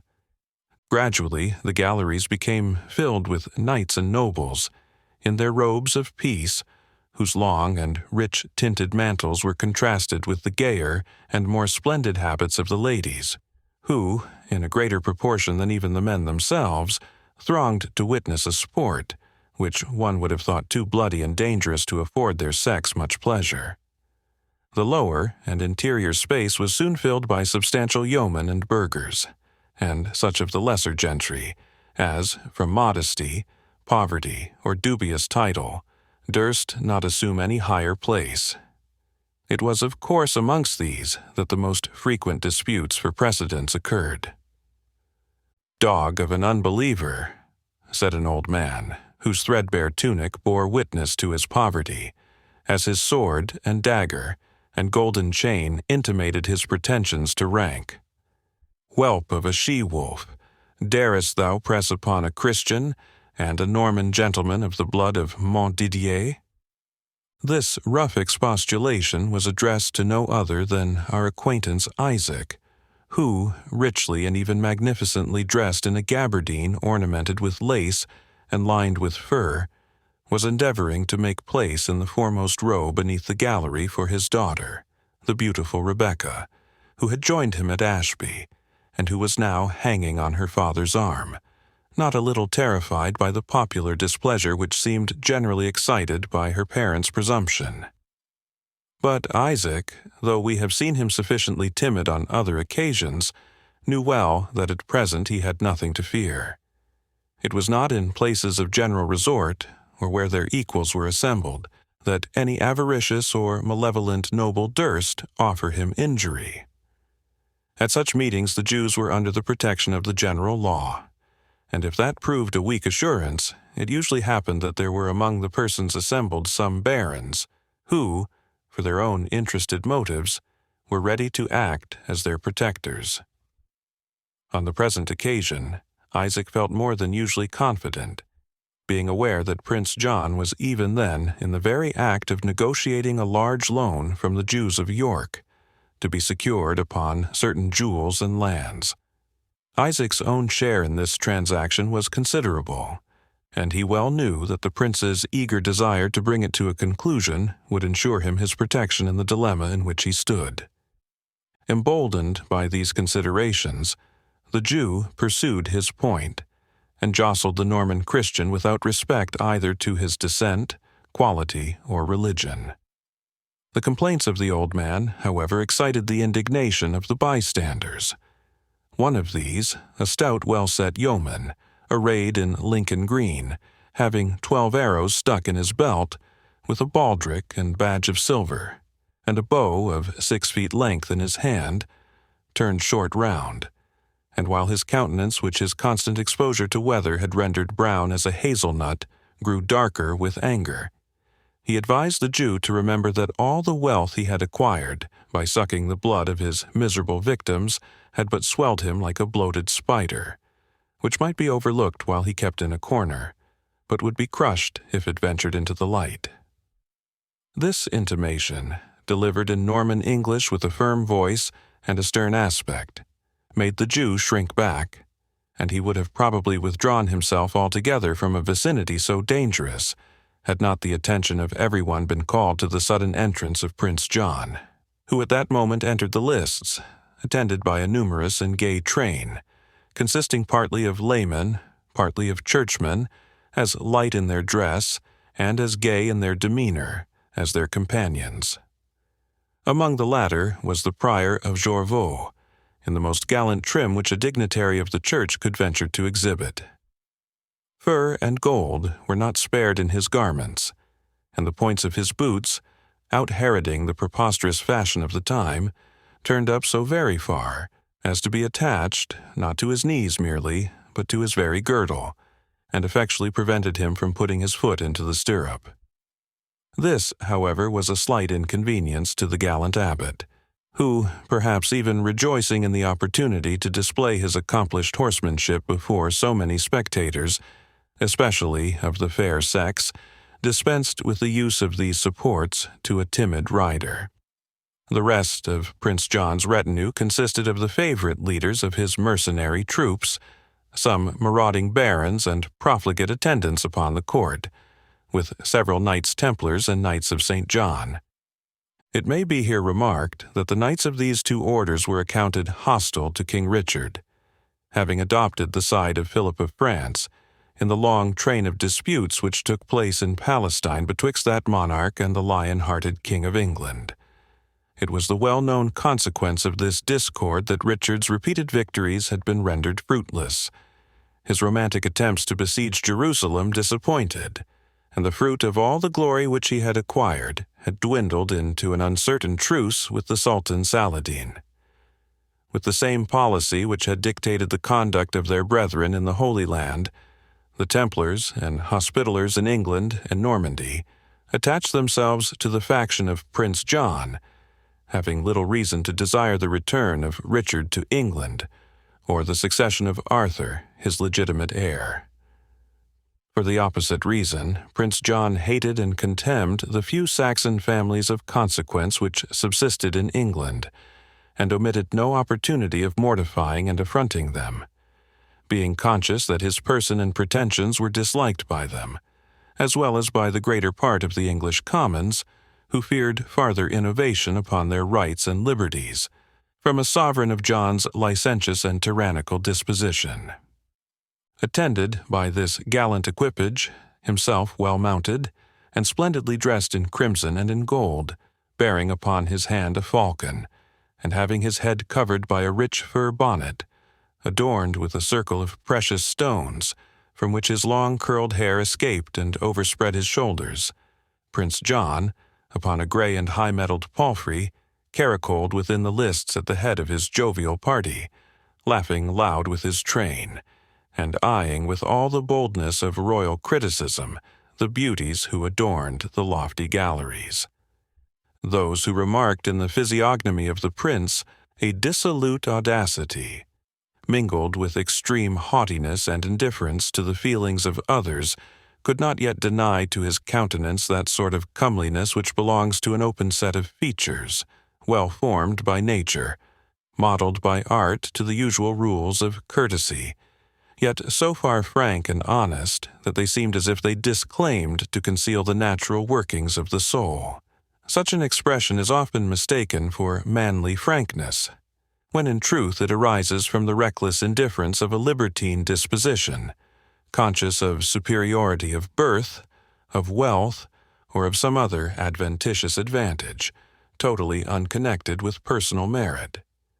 To those who did not think so deeply, and they were the greater number by 100 to 1, the splendor of Prince John's reno, i.e., fur tippet, the richness of his cloak, lined with the most costly sables, his American boots and golden spurs, together with the grace with which he managed his palfrey, were sufficient to merit clamorous applause. In his joyous caracole round the lists, the attention of the prince was called by the commotion, not yet subsided, which had attended the ambitious movement of Isaac towards the higher places of the assembly. The quick eye of Prince John instantly recognized the Jew, but was much more agreeably attracted by the beautiful daughter of Zion, who, terrified by the tumult, clung close to the arm of her aged father. The figure of Rebecca might indeed have compared with the proudest beauties of England, even though it had been judged by as shrewd a connoisseur as Prince John. Her form was exquisitely symmetrical, and was shown to advantage by a sort of Eastern dress, which she wore according to the fashion of the females of her nation. Her turban of yellow silk suited well with the darkness of her complexion. The brilliancy of her eyes, the superb arch of her eyebrows, her well-formed aquiline nose, her teeth as white as pearl, and the profusion of her sable tresses, which, each arranged in its own little spiral of twisted curls, fell down upon as much of a lovely neck and bosom as a simar of the richest Persian silk, exhibiting flowers in their natural colors embossed upon a purple ground, permitted to be visible. All these constituted a combination of loveliness which yielded not to the most beautiful of the maidens who surrounded her. It is true that of the golden and pearl-studded clasps which closed her vest from the throat to the waist, the three uppermost were left unfastened on account of the heat, which somewhat enlarged the prospect to which we allude. A diamond necklace with pendants of inestimable value were by this means also made more conspicuous. The feather of an ostrich, fastened in her turban by an agraffe set with brilliants, was another distinction of the beautiful Jewess, scoffed and sneered at by the proud dames who sat above her, but secretly envied by those who affected to deride them. "By the bald scalp of Abraham," said Prince John, "yonder Jewess must be the very model of that perfection, whose charms drove frantic the wisest king that ever lived. What sayest thou, Prior Aymer? By the temple of that wise king, which our wiser brother Richard proved unable to recover, she is the very bride of the canticles." "The rose of Sharon and the lily of the valley," answered the prior in a sort of snuffling tone. "But your grace must remember she is still but a Jewess." "Aye," added Prince John, without heeding him, "and there is my mammon of unrighteousness too, the Marquis of Marks, the Baron of Byzance, contesting for place with penniless dogs, whose threadbare cloaks have not a single cross in their pouches to keep the devil from dancing there. By the body of St. Mark, my Prince of Supplies, with his lovely Jewess, shall have a place in the gallery. What is she, Isaac? Thy wife or thy daughter, that Eastern houri that thou lockest under thy arm as thou wouldst thy treasure casket?" "My daughter Rebecca, so please your grace," answered Isaac with a low congee, nothing embarrassed by the prince's salutation, in which, however, there was at least as much mockery as courtesy. "The wiser man thou," said John, with a peal of laughter, in which his gay followers obsequiously joined. "But daughter or wife, she should be preferred according to her beauty and thy merits. Who sits above there?" he continued, bending his eye on the gallery. "Saxon churls, lolling at their lazy length. Out upon them. Let them sit close and make room for my prince of usurers and his lovely daughter. I'll make the hinds know they must share the high places of the synagogue with those whom the synagogue properly belongs to." Those who occupied the gallery to whom this injurious and unpolite speech was addressed were the family of Cedric the Saxon, with that of his ally and kinsman Athelstane of Königsberg, a personage who, on account of his descent from the last Saxon monarchs of England, was held in the highest respect by all the Saxon natives of the north of England. But with the blood of this ancient royal race, many of their infirmities had descended to Athelstane. He was comely in countenance, bulky and strong in person, and in the flower of his age, yet inanimate in expression, dull-eyed, heavy-browed, inactive and sluggish in all his motions, and so slow in resolution that the sobriquet of one of his ancestors was conferred upon him, and he was very generally called Athelstane the Unready. His friends, and he had many who, as well as Cedric, were passionately attached to him, contended that this sluggish temper arose not from want of courage, but from mere want of decision. Others alleged that his hereditary vice of drunkenness had obscured his faculties, never of a very acute order, and that the passive courage and meek good nature which remained behind were merely the dregs of a character that might have been deserving of praise, but of which all the valuable parts had flown off in the progress of a long course of brutal debauchery. It was to this person, such as we have described him, that the prince addressed his imperious command to make place for Isaac and Rebecca. Athelstane, utterly confounded at an order which the manners and feelings of the times rendered so injuriously insulting, unwilling to obey, yet undetermined how to resist, opposed only the vis inertia to the will of John, and, without stirring or making any motion whatever of obedience, opened his large gray eyes and stared at the prince with an astonishment which had in it something extremely ludicrous. But the impatient John regarded it in no such light. "The Saxon porker," he said, "is either asleep or minds me not. Prick him with your lance, de Bracy," speaking to a knight who rode near him, the leader of a band of free companions, or condottieri, that is, of mercenaries belonging to no particular nation, but attached for the time to any prince by whom they were paid. There was a murmur even among the attendants of Prince John, but de Bracy, whose profession freed him from all scruples, extended his long lance over the space which separated the gallery from the lists, and would have executed the commands of the prince before Athelstane the Unready had recovered presence of mind sufficient even to draw back his person from the weapon, had not Cedric, as prompt as his companion was tardy, unsheathed, with the speed of lightning, the short sword which he wore, and at a single blow severed the point of the lance from the handle. The blood rushed into the countenance of Prince John. He swore one of his deepest oaths, and was about to utter some threat corresponding in violence, when he was diverted from his purpose, partly by his own attendants, who gathered around him conjuring him to be patient, partly by a general exclamation of the crowd, uttered in loud applause of the spirited conduct of Cedric. The prince rolled his eyes in indignation, as if to collect some safe and easy victim, and chancing to encounter the firm glance of the same archer whom we have already noticed, and who seemed to persist in his gesture of applause, in spite of the frowning aspect which the prince bent upon him, he demanded his reason for clamoring thus.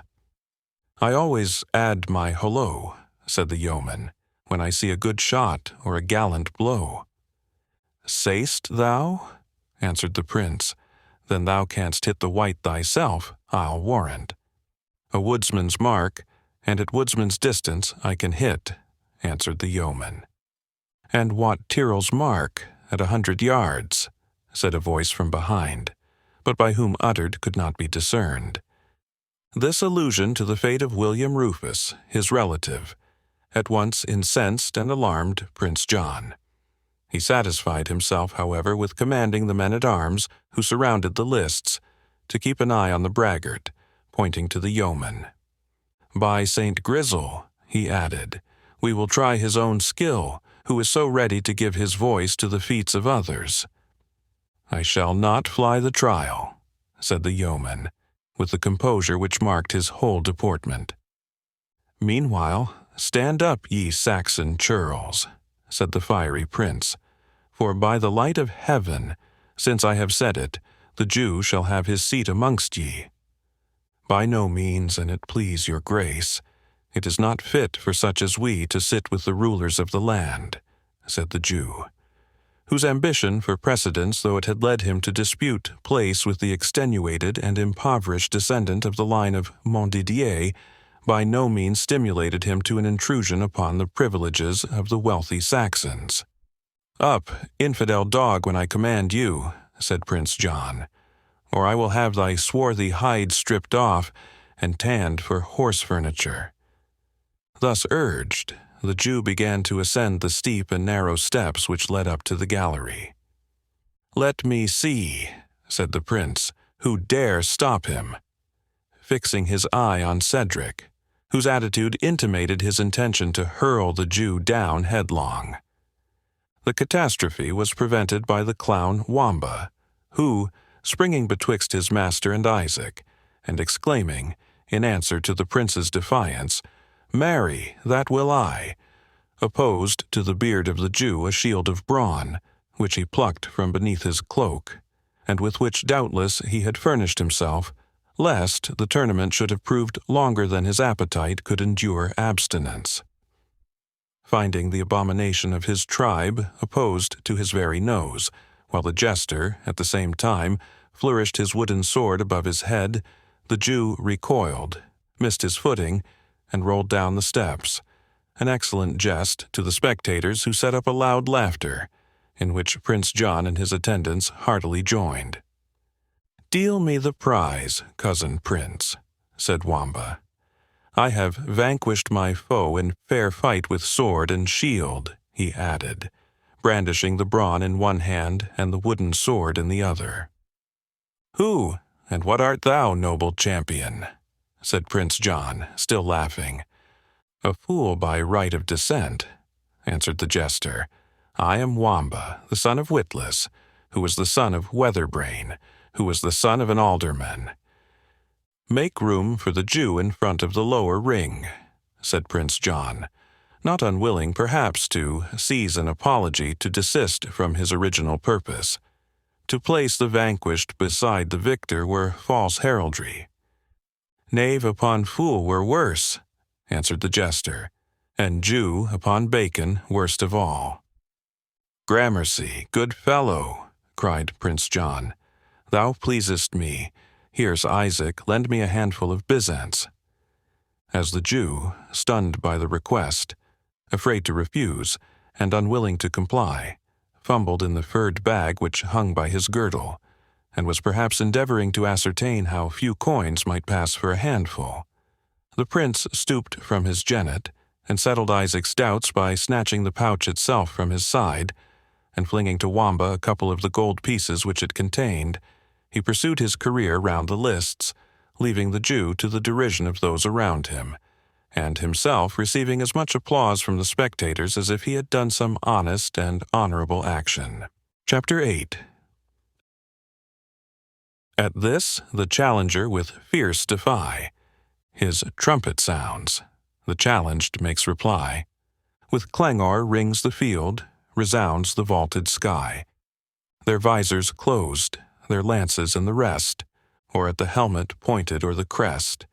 They vanish from the barrier, speed the race, and spurring sea decrease the middle. Space, Palamon, and Archite.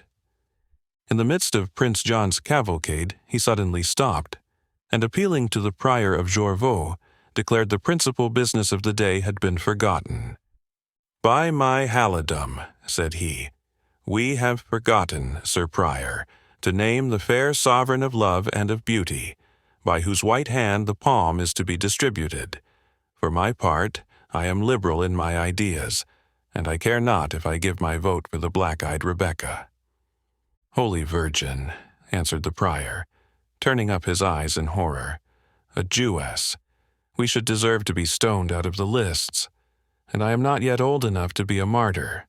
Besides, I swear by my patron saint that she is far inferior to the lovely Saxon Rowena."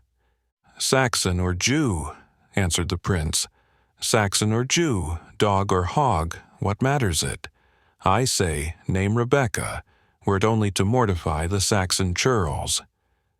A murmur arose even among his own immediate attendants.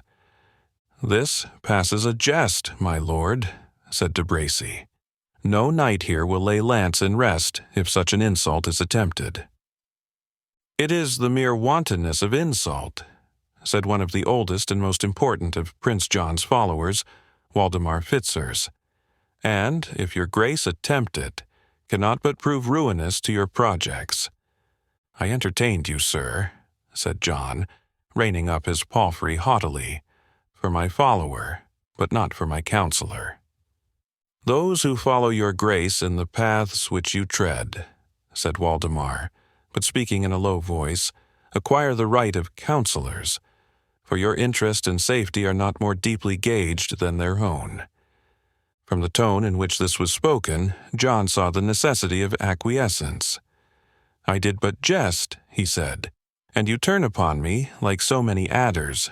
Name whom you will, in the fiend's name, and please yourselves. Nay, nay, said de Bracy. Let the fair sovereign's throne remain unoccupied until the conqueror shall be named, and then let him choose the lady by whom it shall be filled. It will add another grace to his triumph, and teach fair ladies to prize the love of valiant knights, who can exalt them to such distinction. If Brian de Bois Guilbert gain the prize, said the prior, I will gage my rosary that I name the sovereign of love and beauty. Bois Guilbert, answered de Bracy, is a good lance, but there are others around these lists, Sir Prior, who will not fear to encounter him. Silence, sirs, said Waldemar, and let the prince assume his seat. The knights and spectators are alike impatient. The time advances, and highly fit it is that the sports should commence.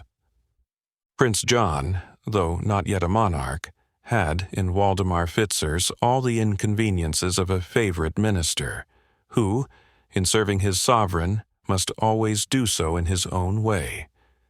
The prince acquiesced, however, although his disposition was precisely of that kind which is apt to be obstinate upon trifles, and, assuming his throne, and being surrounded by his followers, gave signal to the heralds to proclaim the laws of the tournament, which were briefly as follows.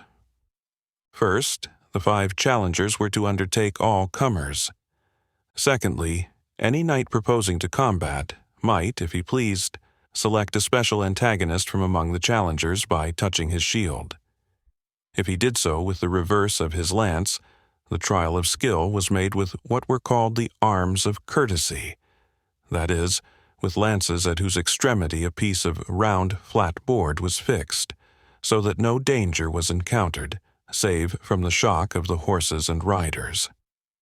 But if the shield was touched with the sharp end of the lance, the combat was understood to be at outrance, that is, the knights were to fight with sharp weapons, as in actual battle.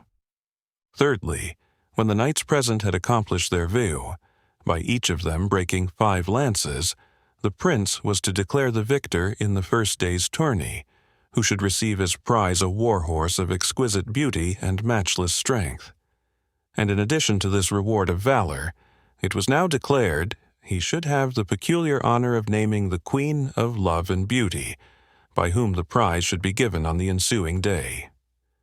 Fourthly, it was announced that, on the second day, there should be a general tournament, in which all the knights present who were desirous to win praise might take part, and being divided into 2 bands of equal numbers, might fight it out manfully, until the signal was given by Prince John to cease the combat. The elected Queen of Love and Beauty was then to crown the knight whom the prince should adjudge to have borne himself best in this second day, with a coronet composed of thin gold plate, cut into the shape of a laurel crown. On this second day the knightly games ceased, but on that which was to follow, feats of archery, of bull-baiting, and other popular amusements were to be practiced, for the more immediate amusement of the populace.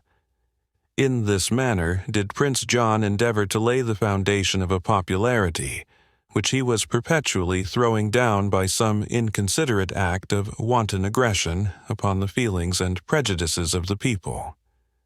The lists now presented a most splendid spectacle. The sloping galleries were crowded with all that was noble, great, wealthy, and beautiful in the northern and midland parts of England, and the contrast of the various dresses of these dignified spectators rendered the view as gay as it was rich, while the interior and lower space filled with the substantial burgesses and yeomen of merry England, formed, in their more plain attire, a dark fringe or border, around this circle of brilliant embroidery, relieving, and, at the same time, setting off its splendor. The heralds finished their proclamation with their usual cry of largesse, largesse, gallant knights, and gold and silver pieces were showered on them from the galleries, it being a high point of chivalry to exhibit liberality towards those whom the age accounted at once the secretaries and the historians of honor. The bounty of the spectators was acknowledged by the customary shouts of love of ladies, death of champions, honor to the generous, glory to the brave. To which the more humble spectators added their acclamations, and a numerous band of trumpeters the flourish of their martial instruments. When these sounds had ceased, the heralds withdrew from the lists in gay and glittering procession, and none remained within them save the marshals of the field, who, armed cap a pie, sat on horseback, motionless as statues, at the opposite ends of the lists. Meantime, the enclosed space at the northern extremity of the lists, large as it was now completely crowded with knights desirous to prove their skill against the challengers, and, when viewed from the galleries, presented the appearance of a sea of waving plumage, intermixed with glistening helmets and tall lances, to the extremities of which were, in many cases, attached small pennons of about a span's breadth, which, fluttering in the air as the breeze caught them, joined with the restless motion of the feathers to add liveliness to the scene. At length the barriers were opened, and 5 knights, chosen by lot, advanced slowly into the area, a single champion riding in front, and the other 4 following in pairs. All were splendidly armed, and my Saxon authority, in the Warder manuscript, records at great length their devices, their colors, and the embroidery of their horse trappings. It is unnecessary to be particular on these subjects. To borrow lines from a contemporary poet, who has written but too little, the knights are dust, and their good swords are rust, their souls are with the saints we trust. Their escutcheons have long mouldered from the walls of their castles. Their castles themselves are but green mounds and shattered ruins. The place that once knew them knows them no more. Nay, many a race since theirs has died out and been forgotten in the very land which they occupied, with all the authority of feudal proprietors and feudal lords. What, then, would it avail the reader to know their names, or the evanescent symbols of their martial rank? Now, however, no whit anticipating the oblivion which awaited their names and feats, the champions advanced through the lists, restraining their fiery steeds, and compelling them to move slowly, while, at the same time, they exhibited their paces, together with the grace and dexterity of the riders. As the procession entered the lists, the sound of a wild, barbaric music was heard from behind the tents of the challengers, where the performers were concealed.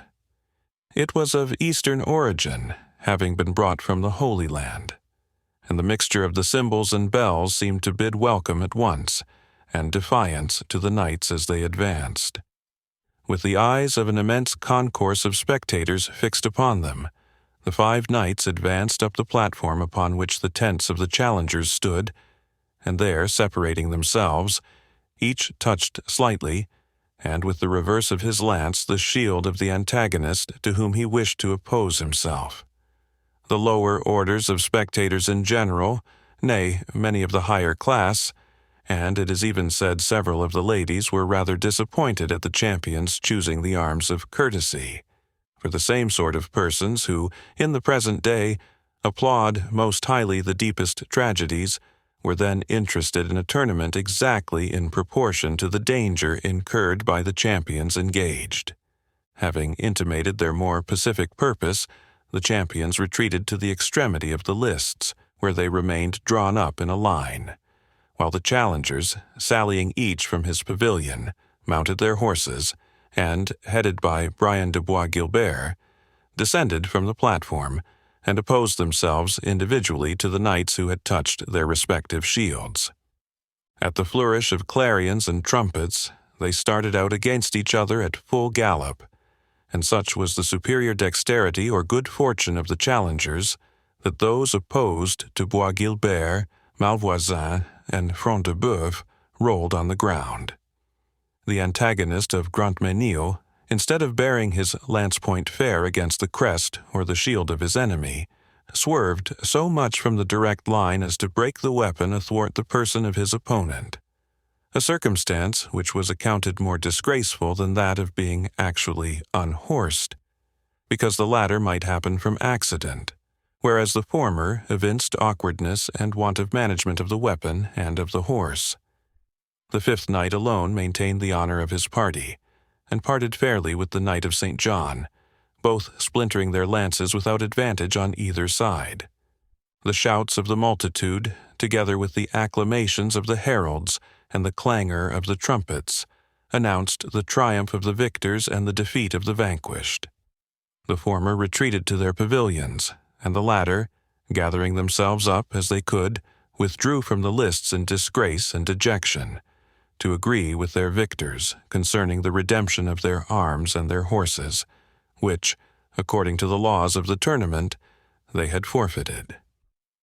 The fifth of their number alone tarried in the lists long enough to be greeted by the applauses of the spectators, amongst whom he retreated, to the aggravation, doubtless, of his companion's mortification. A second and a third party of knights took the field, and although they had various success, yet, upon the whole, the advantage decidedly remained with the challengers, not one of whom lost his seat or swerved from his charge, misfortunes which befell one or two of their antagonists in each encounter. The spirits, therefore, of those opposed to them seemed to be considerably damped by their continued success.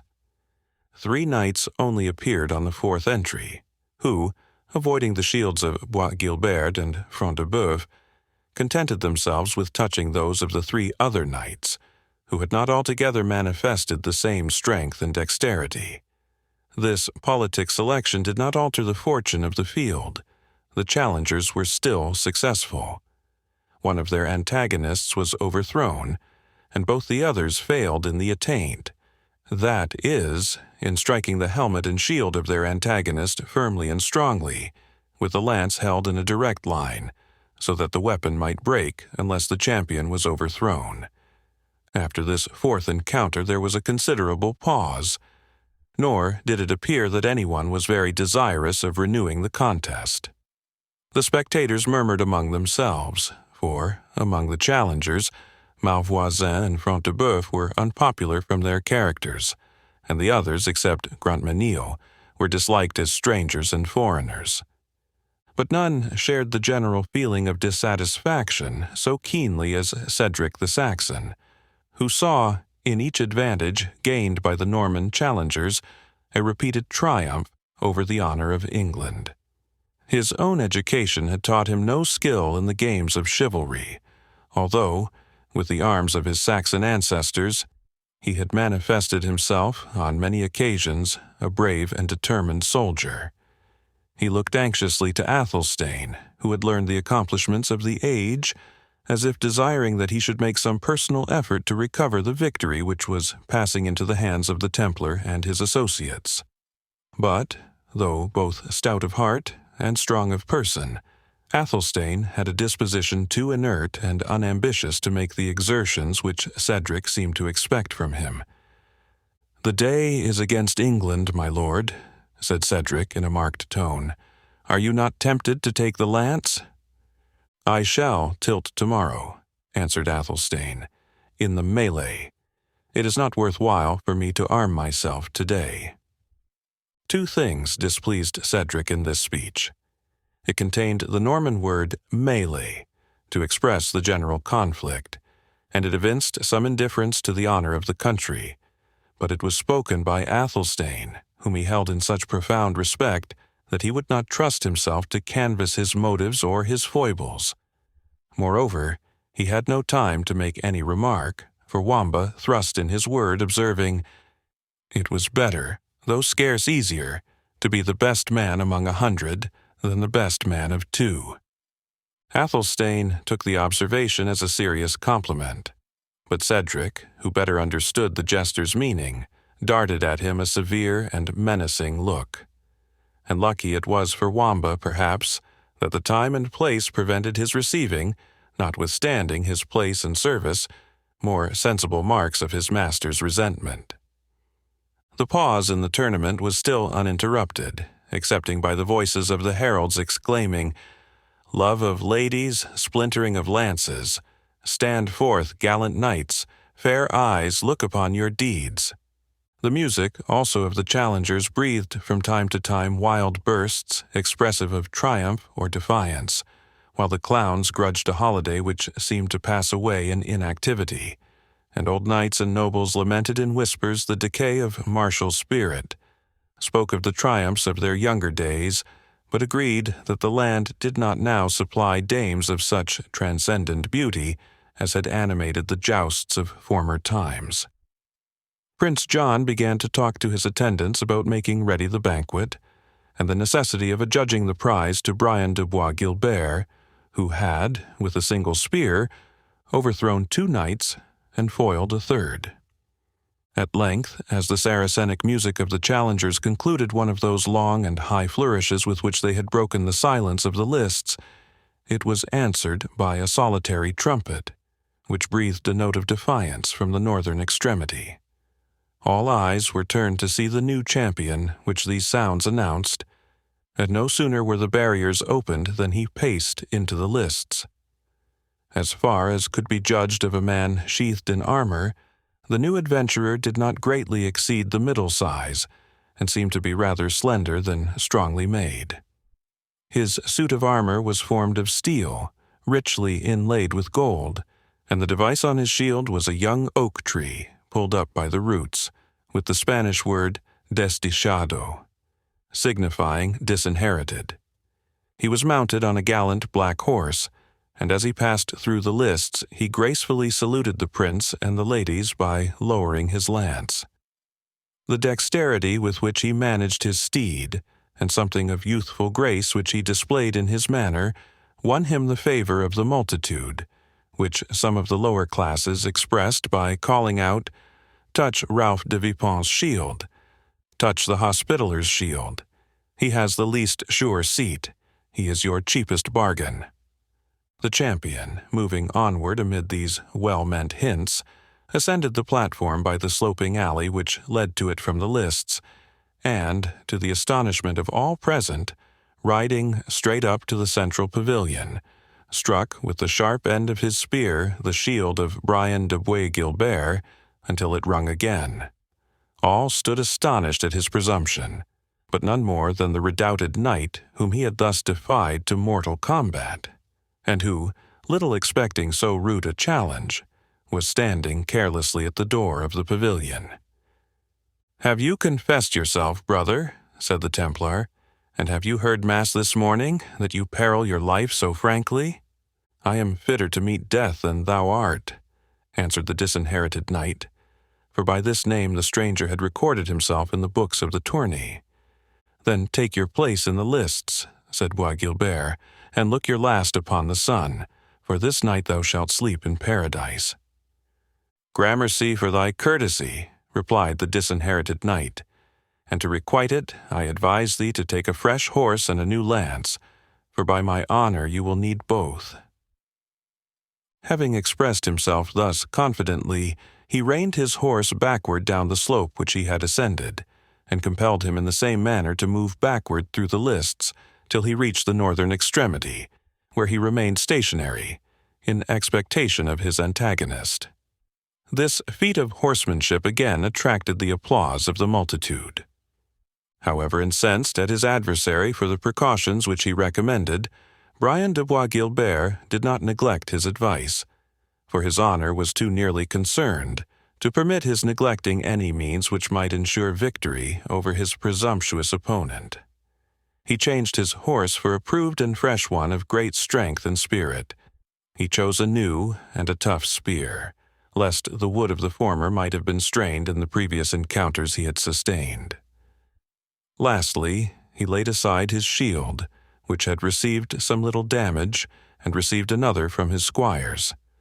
His first had only borne the general device of his rider, representing 2 knights riding upon 1 horse, an emblem expressive of the original humility and poverty of the Templars, qualities which they had since exchanged for the arrogance and wealth that finally occasioned their suppression.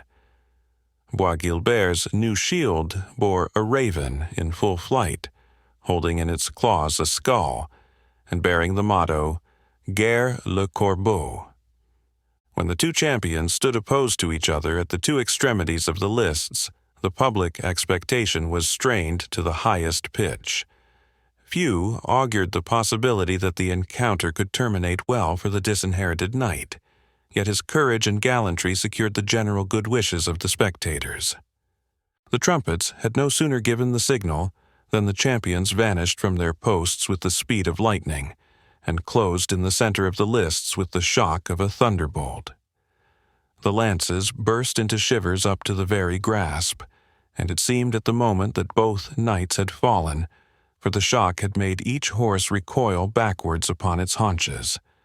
The address of the riders recovered their steeds by use of the bridle and spur, and having glared on each other for an instant with eyes which seemed to flash fire through the bars of their visors, each made a demi-volte, and, retiring to the extremity of the lists, received a fresh lance from the attendants. A loud shout from the spectators, waving of scarfs and handkerchiefs, and general acclamations attested the interest taken by the spectators in this encounter, the most equal, as well as the best performed, which had graced the day. But no sooner had the knights resumed their station than the clamor of applause was hushed into a silence, so deep and so dead that it seemed the multitude were afraid even to breathe. A few minutes' pause having been allowed, that the combatants and their horses might recover breath, Prince John with his truncheon signed to the trumpets to sound the onset. The champions a second time sprung from their stations, and closed in the center of the lists, with the same speed, the same dexterity, the same violence, but not the same equal fortune as before. In this second encounter the Templar aimed at the center of his antagonist's shield, and struck it so fair and forcibly that his spear went to shivers, and the disinherited knight reeled in his saddle. On the other hand, that champion had, in the beginning of his career, directed the point of his lance towards Bois Guilbert's shield, but, changing his aim almost in the moment of encounter, he addressed it to the helmet, a mark more difficult to hit, but which, if attained, rendered the shock more irresistible. Fair and true, he hit the Norman on the visor, where his lance's point kept hold of the bars. Yet, even at this disadvantage, the Templar sustained his high reputation, and had not the girths of his saddle burst, he might not have been unhorsed. As it chanced, however, saddle, horse, and man rolled on the ground under a cloud of dust. To extricate himself from the stirrups and fallen steed was to the Templar scarce the work of a moment, and, stung with madness both at his disgrace and at the acclamations with which it was hailed by the spectators, he drew his sword and waved it in defiance of his conqueror. The disinherited knight sprung from his steed, and also unsheathed his sword. The marshals of the field, however, spurred their horses between them, and reminded them that the laws of the tournament did not, on the present occasion, permit this species of encounter.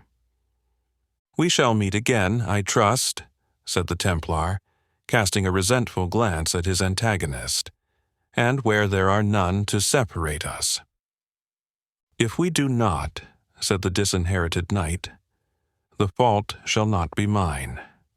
On foot or horseback, with spear, with axe, or with sword, I am alike ready to encounter thee." More and angrier words would have been exchanged, but the marshals, crossing their lances betwixt them, compelled them to separate. The disinherited knight returned to his first station, and Bois Guilbert to his tent, where he remained for the rest of the day in an agony of despair. Without alighting from his horse, the conqueror called for a bowl of wine, and opening the beaver, or lower part of his helmet, announced that he quaffed it. to all true English hearts, and to the confusion of foreign tyrants.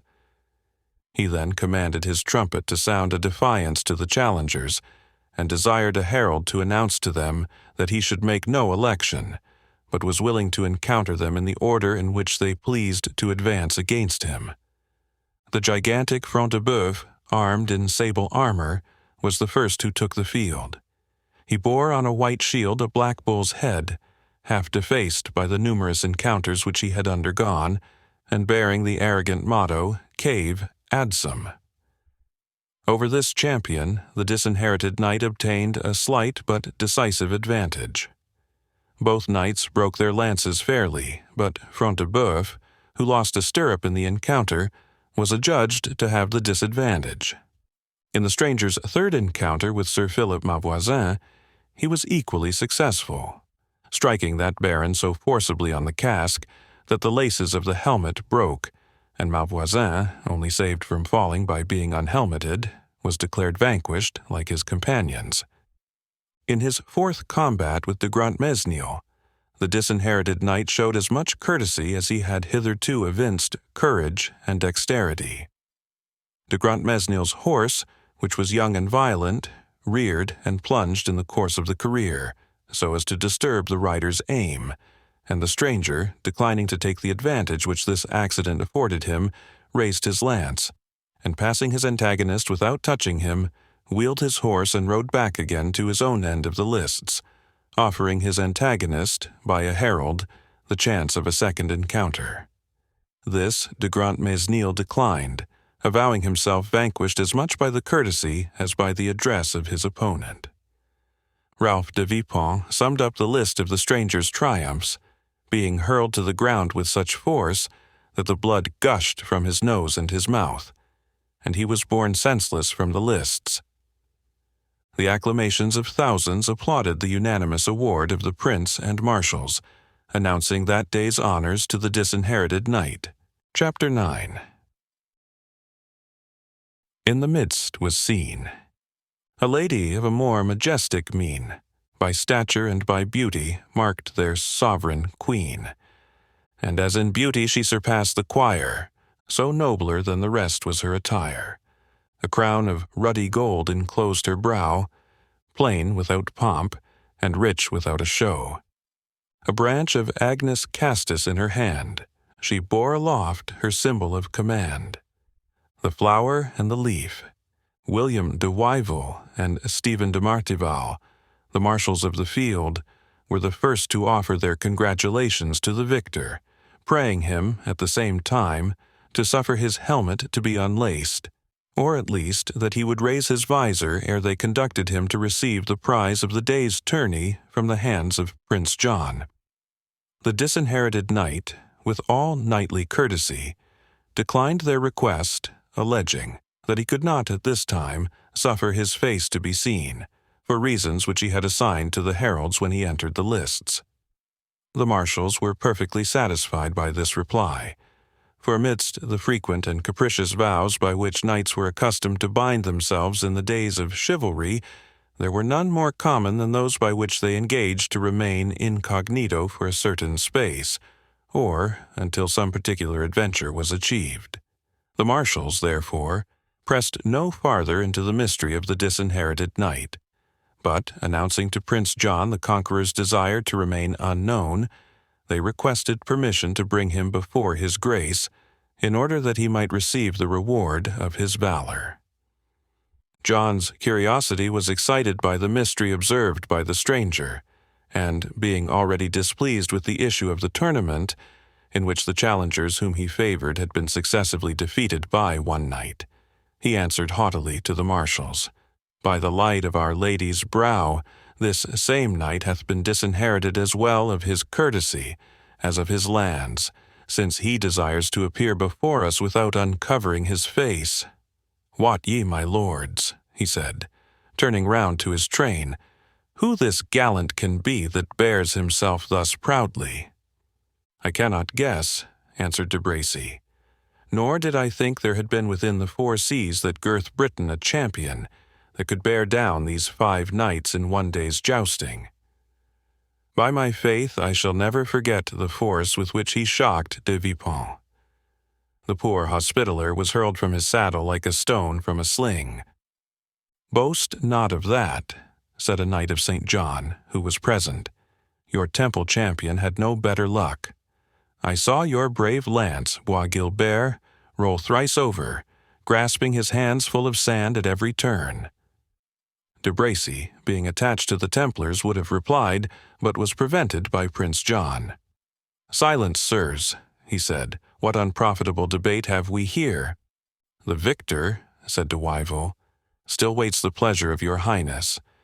It is our pleasure, answered John, that he do so wait until we learn whether there is not someone who can at least guess at his name and quality. Should he remain there till nightfall, he has had work enough to keep him warm. Your grace, said Waldemar Fitzurse, will do less than do honor to the victor, if you compel him to wait till we tell your highness that which we cannot know. At least, I can form no guess, unless he be one of the good lances who accompanied King Richard to Palestine, and who are now straggling homeward from the Holy Land. It may be the Earl of Salisbury, said de Bracy. He is about the same pitch. Sir Thomas de Malton, the Knight of Gilsland, rather, said Fitzurse. Salisbury is bigger in the bones. A whisper arose among the train, but by whom first suggested could not be ascertained. It might be the king. It might be Richard Coeur de Lion himself. Over God's forebode, said Prince John, involuntarily turning at the same time as pale as death, and shrinking as if blighted by a flash of lightning. Waldemar, de Bracy, brave knights and gentlemen, remember your promises and stand truly by me. Here is no danger impending, said Waldemar Fitzurse. Are you so little acquainted with the gigantic limbs of your father's son, as to think they can be held within the circumference of yonder suit of armor? De Weevil and Martival, you will best serve the prince by bringing forward the victor to the throne, and ending an error that has conjured all the blood from his cheeks. Look at him more closely, he continued. Your highness will see that he wants 3 inches of King Richard's height, and twice as much of his shoulder breadth. The very horse he backs could not have carried the ponderous weight of King Richard through a single course. While he was yet speaking, the marshals brought forward the disinherited knight to the foot of a wooden flight of steps, which formed the ascent from the lists to Prince John's throne. Still discomposed with the idea that his brother, so much injured, and to whom he was so much indebted, had suddenly arrived in his native kingdom, even the distinctions pointed out by Fitzurse did not altogether remove the prince's apprehensions. And while, with a short and embarrassed eulogy upon his valor, he caused to be delivered to him the war-horse assigned as the prize, he trembled, lest from the barred visor of the mailed form before him, an answer might be returned, in the deep and awful accents of Richard the Lion-hearted. But the disinherited knight spoke not a word in reply to the compliment of the prince, which he only acknowledged with a profound obeisance. The horse was led into the lists by 2 grooms richly dressed, the animal itself being fully accoutred with the richest war furniture, which, however, scarcely added to the value of the noble creature in the eyes of those who were judges. Laying one hand upon the pommel of the saddle, the disinherited knight vaulted at once upon the back of the steed without making use of the stirrup, and, brandishing aloft his lance, rode twice around the lists, exhibiting the points and paces of the horse with the skill of a perfect horseman. The appearance of vanity, which might otherwise have been attributed to this display, was removed by the propriety shown in exhibiting to the best advantage the princely reward with which he had been just honored, and the knight was again greeted by the acclamations of all present. In the meanwhile, the bustling Prior of Jorvaulx had reminded Prince John, in a whisper, that the victor must now display his good judgment instead of his valor, by selecting from among the beauties who graced the galleries a lady who should fill the throne of the Queen of Beauty and of Love, and deliver the prize of the tourney upon the ensuing day. The prince accordingly made a sign with his truncheon, as the knight passed him in his second career around the lists. The knight turned towards the throne, and, sinking his lance until the point was within a foot of the ground, remained motionless, as if expecting John's commands, while all admired the sudden dexterity with which he instantly reduced his fiery steed from a state of violent emotion and high excitation to the stillness of an equestrian statue. "Sir Disinherited Knight," said Prince John, "since that is the only title by which we can address you, it is now your duty, as well as privilege, to name the fair lady who, as Queen of Honor and of Love, is to preside over next day's festival. If, as a stranger in our land, you should require the aid of other judgment to guide your own, we can only say that Alicia, the daughter of our gallant knight Waldemar Fitzurse, has at our court been long held the first in beauty as in place. Nevertheless, it is your undoubted prerogative to confer on whom you please this crown, by the delivery of which to the lady of your choice, the election of tomorrow's queen will be formal and complete. Raise your lance." The knight obeyed, and Prince John placed upon its point a coronet of green satin, having around its edge a circlet of gold, the upper edge of which was relieved by arrow points and hearts placed interchangeably, like the strawberry leaves and balls upon a ducal crown. In the broad hint which he dropped respecting the daughter of Waldemar Fitzurse, John had more than one motive, each the offspring of a mind, which was a strange mixture of carelessness and presumption with low artifice and cunning. He wished to banish from the minds of the chivalry around him his own indecent and unacceptable jest respecting the Jewess Rebecca. He was desirous of conciliating Alicia's father Waldemar, of whom he stood in awe, and who had more than once shown himself dissatisfied during the course of the day's proceedings. He had also a wish to establish himself in the good graces of the lady, for John was at least as licentious in his pleasures as profligate in his ambition. But besides all these reasons, he was desirous to raise up against the Disinherited Knight, towards whom he already entertained a strong dislike, a powerful enemy in the person of Waldemar Fitzurse, who was likely, he thought, highly to resent the injury done to his daughter, in case, as was not unlikely, the victor should make another choice. And so indeed it proved. For the Disinherited Knight passed the gallery close to that of the prince, in which the Lady Alicia was seated in the full pride of triumphant beauty, and, pacing forwards as slowly as he had hitherto rode swiftly around the lists, he seemed to exercise his right of examining the numerous fair faces which adorned that splendid circle. It was worth while to see the different conduct of the beauties who underwent this examination during the time it was proceeding. Some blushed, some assumed an air of pride and dignity, some looked straight forward, and essayed to seem utterly unconscious of what was going on. Some drew back in alarm, which was perhaps affected. Some endeavored to forbear smiling, and there were 2 or 3 who laughed outright.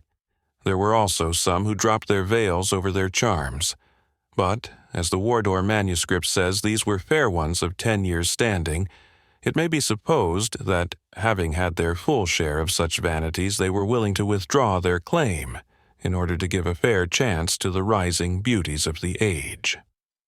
At length the champion paused beneath the balcony in which the Lady Rowena was placed, and the expectation of the spectators was excited to the utmost. It must be owned that if an interest displayed in his success could have bribed the Disinherited Knight, the part of the lists before which he paused had merited his predilection. Cedric the Saxon, overjoyed at the discomfiture of the Templar, and still more so at the miscarriage of his 2 malevolent neighbors, Front de Bœuf and Malvoisin, had, with his body half stretched over the balcony, accompanied the victor in each course, not with his eyes only, but with his whole heart and soul. The Lady Rowena had watched the progress of the day with equal attention, though without openly betraying the same intense interest. Even the unmoved Athelstane had shown symptoms of shaking off his apathy, when, calling for a huge goblet of muscadine, he quaffed it to the health of the disinherited knight. Another group, stationed under the gallery occupied by the Saxons, had shown no less interest in the fate of the day. "Father Abraham," said Isaac of York, when the first course was run betwixt the Templar and the disinherited knight, "how fiercely that Gentile rides! Ah, the good horse that was brought all the long way from Barbary. He takes no more care of him than if he were a wild ass's colt. And the noble armor that was worth so many zecchins to Joseph Pereira, the armorer of Milan, besides 70 in the 100 of profits, he cares for it as little as if he had found it in the highways." "If he risks his own person and limbs, father," said Rebecca, "in doing such a dreadful battle, he can scarce be expected to spare his horse and armor." "Child," replied Isaac, somewhat heated, "thou knowest not what thou speakest. His neck and limbs are his own, but his horse and armor belong to holy Jacob. What was I about to say? Nevertheless, it is a good youth. See, Rebecca. See, he is again about to go up to battle against the Philistine. Pray, child, pray for the safety of the good youth, and of the speedy horse and the rich armor. God of my fathers," he again exclaimed, "he hath conquered, and the uncircumcised Philistine hath fallen before his lance, even as Og, the king of Bashan, and Sihon, king of the Amorites, fell before the sword of our fathers. Surely he shall take their gold and their silver, and their war horses, and their armor of brass and of steel, for a prey and for a spoil." The same anxiety did the worthy Jew display during every course that was run, seldom failing to hazard a hasty calculation concerning the value of the horse and armor which was forfeited to the champion upon each new success. There had been therefore no small interest taken in the success of the disinherited knight by those who occupied the part of the lists before which he now paused. Whether from indecision or some other motive of hesitation, the champion of the day remained stationary for more than a minute, while the eyes of the silent audience were riveted upon his motions. And then, gradually and gracefully sinking the point of his lance, he deposited the coronet which it supported at the feet of the fair Rowena. The trumpets instantly sounded, while the heralds proclaimed the Lady Rowena the Queen of Beauty and of Love for the ensuing day, menacing with suitable penalties those who should be disobedient to her authority. They then repeated their cry of largesse, to which Cedric, in the height of his joy, replied by an ample donative, and to which Athelstane, though less promptly, added one equally large. There was some murmuring among the damsels of Norman descent, who were as much unused to see the preference given to a Saxon beauty as the Norman nobles were to sustain defeat in the games of chivalry which they themselves had introduced. But these sounds of disaffection were drowned by the popular shout of "Long live the Lady Rowena, the chosen and lawful Queen of Love and of Beauty," to which many in the lower area added, "Long live the Saxon princess, long live the race of the immortal Alfred." However unacceptable these sounds might be to Prince John, and to those around him, he saw himself nevertheless obliged to confirm the nomination of the victor, and accordingly calling to horse, he left his throne, and mounting his jennet, accompanied by his train, he again entered the lists. The prince paused a moment beneath the gallery of the Lady Alicia, to whom he paid his compliments, observing at the same time to those around him, "By my halidome, sirs, if the knight's feats in arms have shown that he hath limbs and sinews, his choice hath no less proved that his eyes are none of the clearest." It was on this occasion, as during his whole life, John's misfortune, not perfectly to understand the characters of those whom he wished to conciliate. Waldemar Fitzurse was rather offended than pleased at the prince stating thus broadly an opinion that his daughter had been slighted. "I know no right of chivalry," he said, "more precious or inalienable than that of each free knight to choose his lady love by his own judgment. My daughter courts distinction from no one, and in her own character and in her own sphere will never fail to receive the full proportion of that which is her due." Prince John replied not, but spurring his horse, as if to give vent to his vexation, he made the animal bound forward to the gallery where Rowena was seated, with the crown still at her feet. "Assume," he said, "fair lady, the mark of your sovereignty, to which none vows homage more sincerely than ourself, John of Anjou. And if it please you today, with your noble sire and friends, to grace our banquet in the castle of Ashby, we shall learn to know the empress to whose service we devote tomorrow." Rowena remained silent, and Cedric answered for her in his native Saxon. "The Lady Rowena," he said, "possesses not the language in which to reply to your courtesy, or to sustain her part in your festival. I also, and the noble Athelstane of Königsberg, speak only the language, and practice only the manners of our fathers. We therefore decline with thanks your Highness's courteous invitation to the banquet. Tomorrow the Lady Rowena will take upon her the state to which she has been called by the free election of the victor knight, confirmed by the acclamations of the people." So saying, he lifted the coronet and placed it upon Rowena's head, in token of her acceptance of the temporary authority assigned to her. "What says he?" said Prince John, affecting not to understand the Saxon language, in which, however, he was well skilled.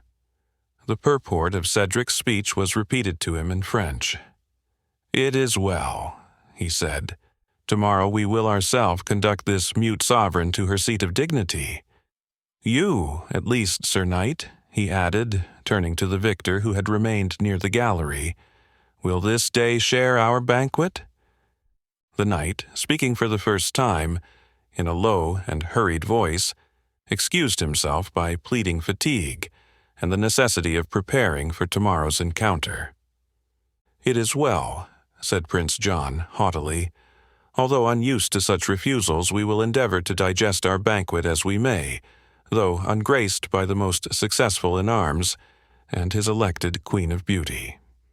So saying, he prepared to leave the lists with his glittering train, and his turning his steed for that purpose was the signal for the breaking up and dispersion of the spectators.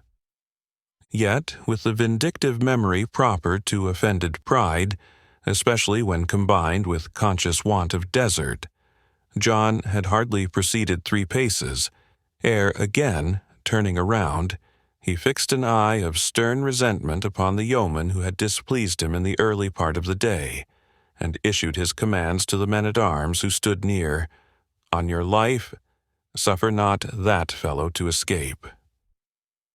The yeoman stood the angry glance of the prince with the same unvaried steadiness which had marked his former deportment, saying with a smile, "I have no intention to leave Ashby until the day after tomorrow.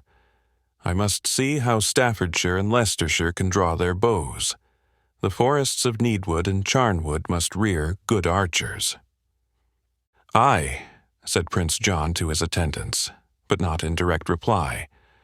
"I will see how he can draw his own, and woe betide him unless his skill should prove some apology for his insolence."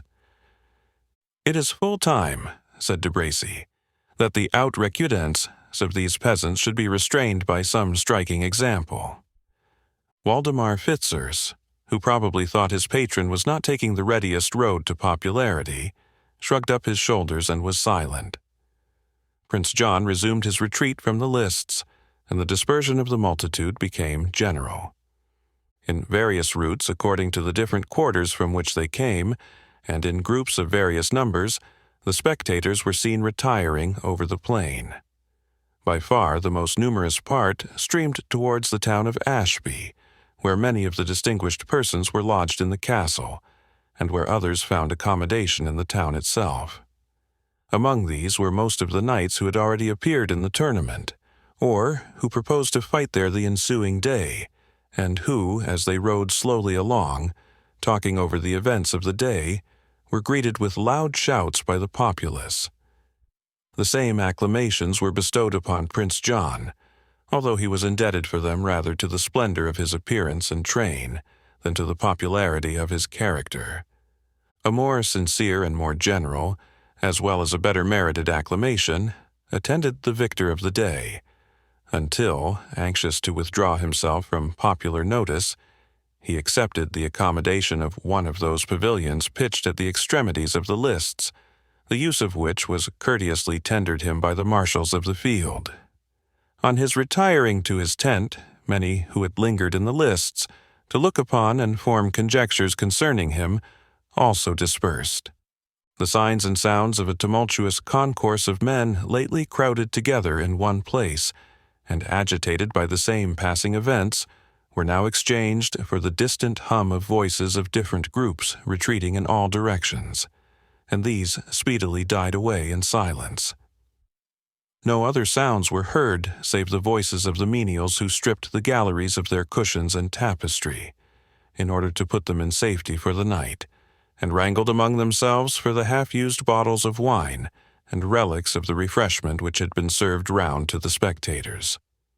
Beyond the precincts of the lists more than one forge was erected, and these now began to glimmer through the twilight, announcing the toil of the armorers, which was to continue through the whole night, in order to repair or alter the suits of armor to be used again on the morrow.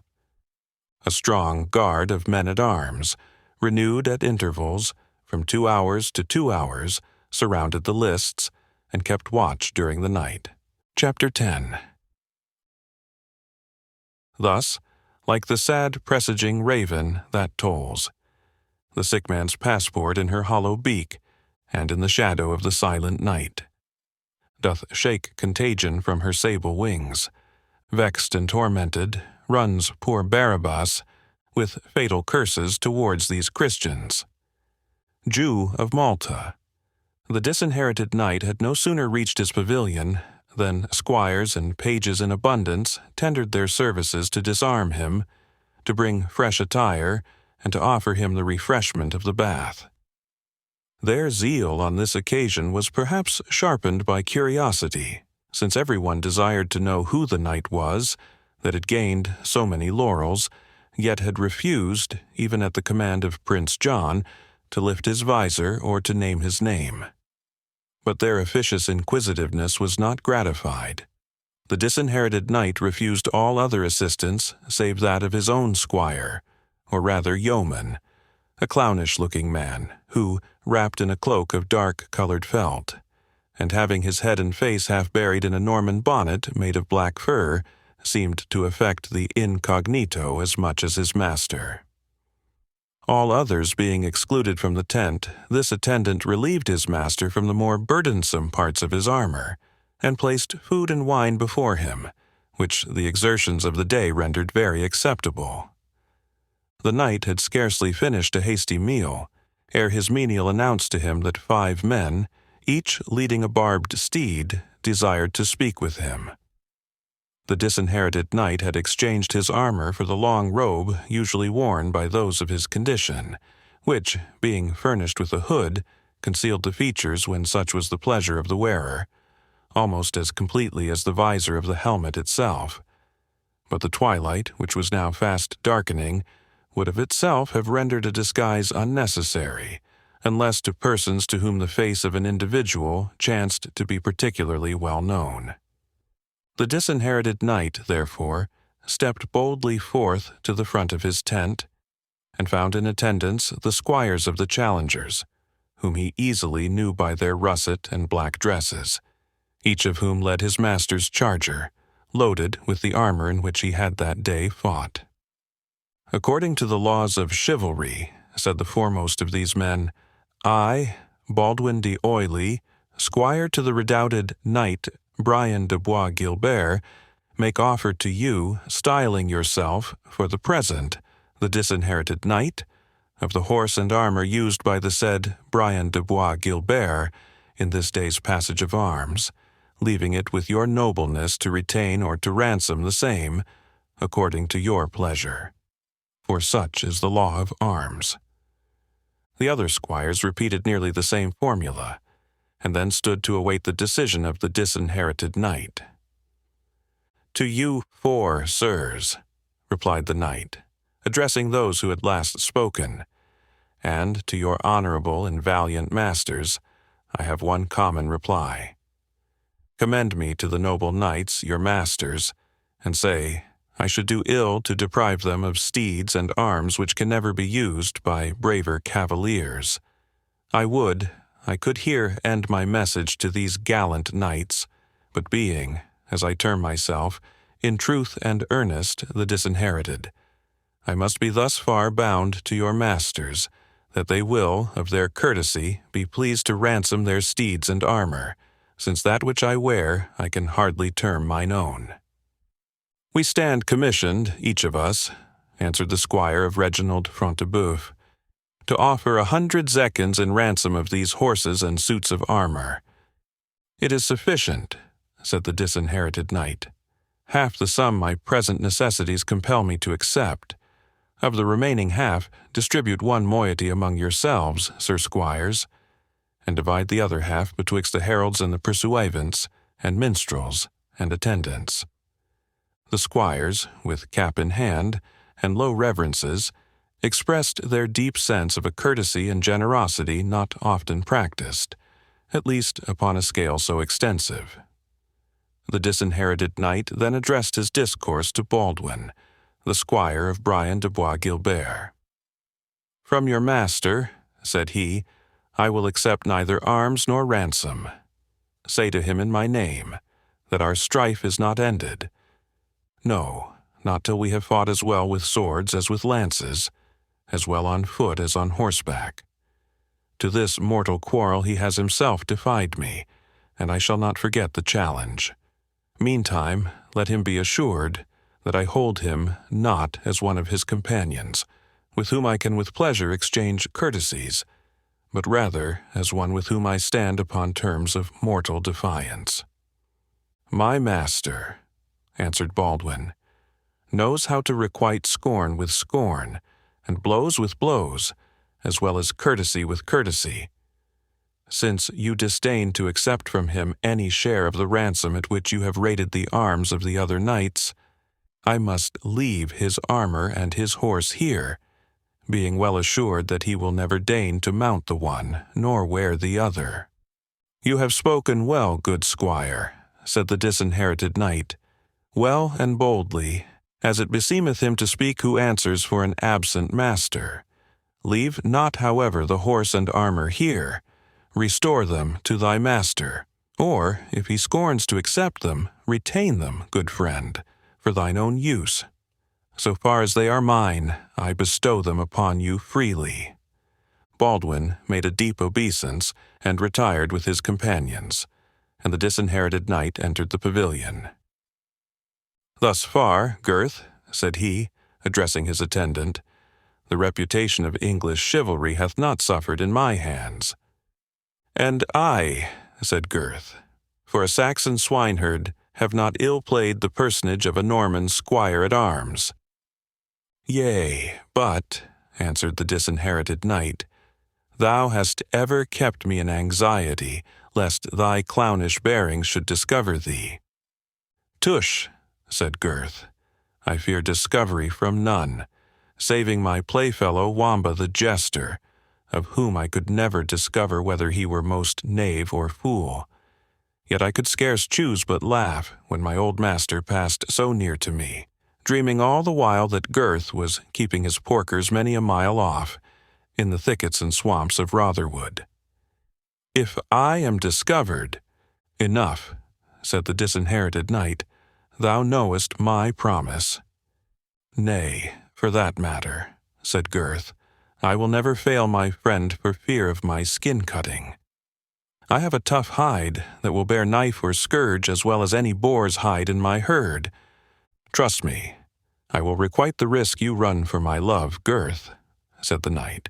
"Meanwhile, I pray you to accept these 10 pieces of gold." "I am richer," said Gurth, putting them into his pouch, "than ever was swineherd or bondsman."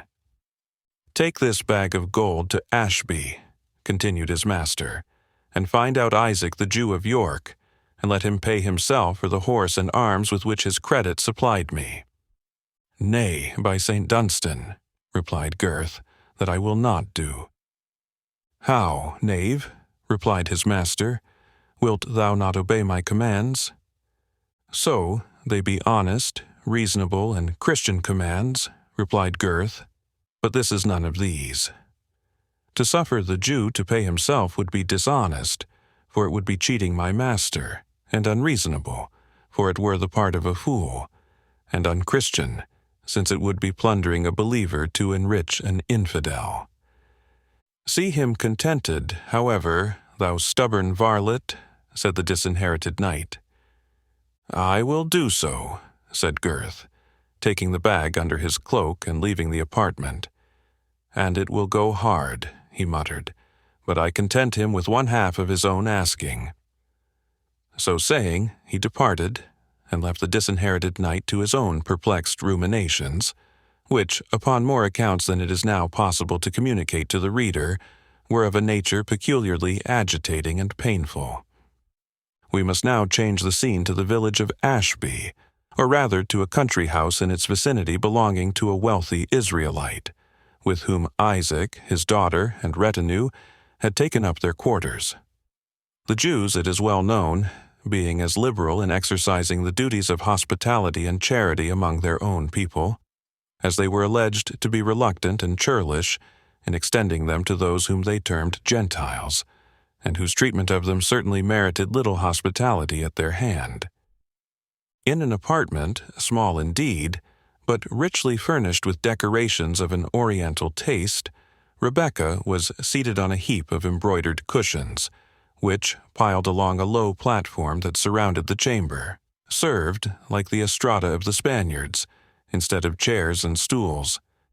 She was watching the motions of her father with a look of anxious and filial affection, while he paced the apartment with a dejected mien and disordered step, sometimes clasping his hands together, sometimes casting his eyes to the roof of the apartment, as one who labored under great mental tribulation. "O Jacob," he exclaimed, "O, all ye 12 holy fathers of our tribe, what a losing venture is this for one who hath duly kept every jot and tittle of the law of Moses, 50 zecchins wrenched from me at one clutch, and by the talons of a tyrant." "But, father," said Rebecca, "you seem to give the gold to Prince John willingly." "Willingly? The blotch of Egypt upon him. Willingly, saidst thou? Aye, as willingly as when, in the Gulf of Lions, I flung over my merchandise to lighten the ship, while she labored in the tempest, robed the seething billows in my choice silks, perfumed their briny foam with myrrh and aloes, enriched their caverns with gold and silver work, and was not that an hour of unutterable misery, though my own hands made the sacrifice? But it was a sacrifice which heaven exacted to save our lives," answered Rebecca, "and the God of our fathers has since blessed your store and your gettings." "Aye," answered Isaac, "but if the tyrant lays hold on them as he did today, and compels me to smile while he is robbing me? O daughter, disinherited and wandering as we are, the worst evil which befalls our race is that when we are wronged and plundered, all the world laughs around, and we are compelled to suppress our sense of injury and to smile tamely when we would revenge bravely." "Think not thus of it, my father," said Rebecca. "We also have advantages. These Gentiles, cruel and oppressive as they are in some sort dependent on the dispersed children of Zion, whom they despise and persecute. Without the aid of our wealth, they could neither furnish forth their hosts in war, nor their triumphs in peace, and the gold which we lend them returns with increase to our coffers. We are like the herb which flourisheth most when it is most trampled on." Even this day's pageant had not proceeded without the consent of the despised Jew, who furnished the means. "Daughter," said Isaac, "thou hast harped upon another string of sorrow, the goodly steed and the rich armor, equal to the full profit of my adventure with our Kirjath-Jairam of Leicester. There's a dead loss too. Aye, a loss which swallows up the gains of a week. Aye, of the space between 2 Sabbaths, and yet it may end better than I now think, for 'tis a good youth." "Assuredly," said Rebekah, "you shall not repent you of requiting the good deed received of the stranger knight." "I trust so, daughter," said Isaac, "and I trust too in the rebuilding of Zion, but as well do I hope with my own bodily eyes to see the walls and battlements of the new temple, as to see a Christian, yea, the very best of Christians, repay a debt to a Jew, unless under the awe of the judge and jailer." So saying, he resumed his discontented walk through the apartment, and Rebekah, perceiving that her attempts at consolation only served to awaken new subjects of complaint, wisely desisted from her unavailing efforts, a prudential line of conduct, and we recommend to all who set up for comforters and advisers to follow it in the like circumstances. The evening was now becoming dark, when a Jewish servant entered the apartment and placed upon the table 2 silver lamps fed with perfumed oil. The richest wines and the most delicate refreshments were at the same time displayed by another Israelitish domestic on a small ebony table, inlaid with silver. For, in the interior of their houses, the Jews refused themselves no expensive indulgences. At the same time the servant informed Isaac that a Nazarene, so they termed Christians while conversing among themselves, desired to speak with him. He that would live by traffic must hold himself at the disposal of every one claiming business with him.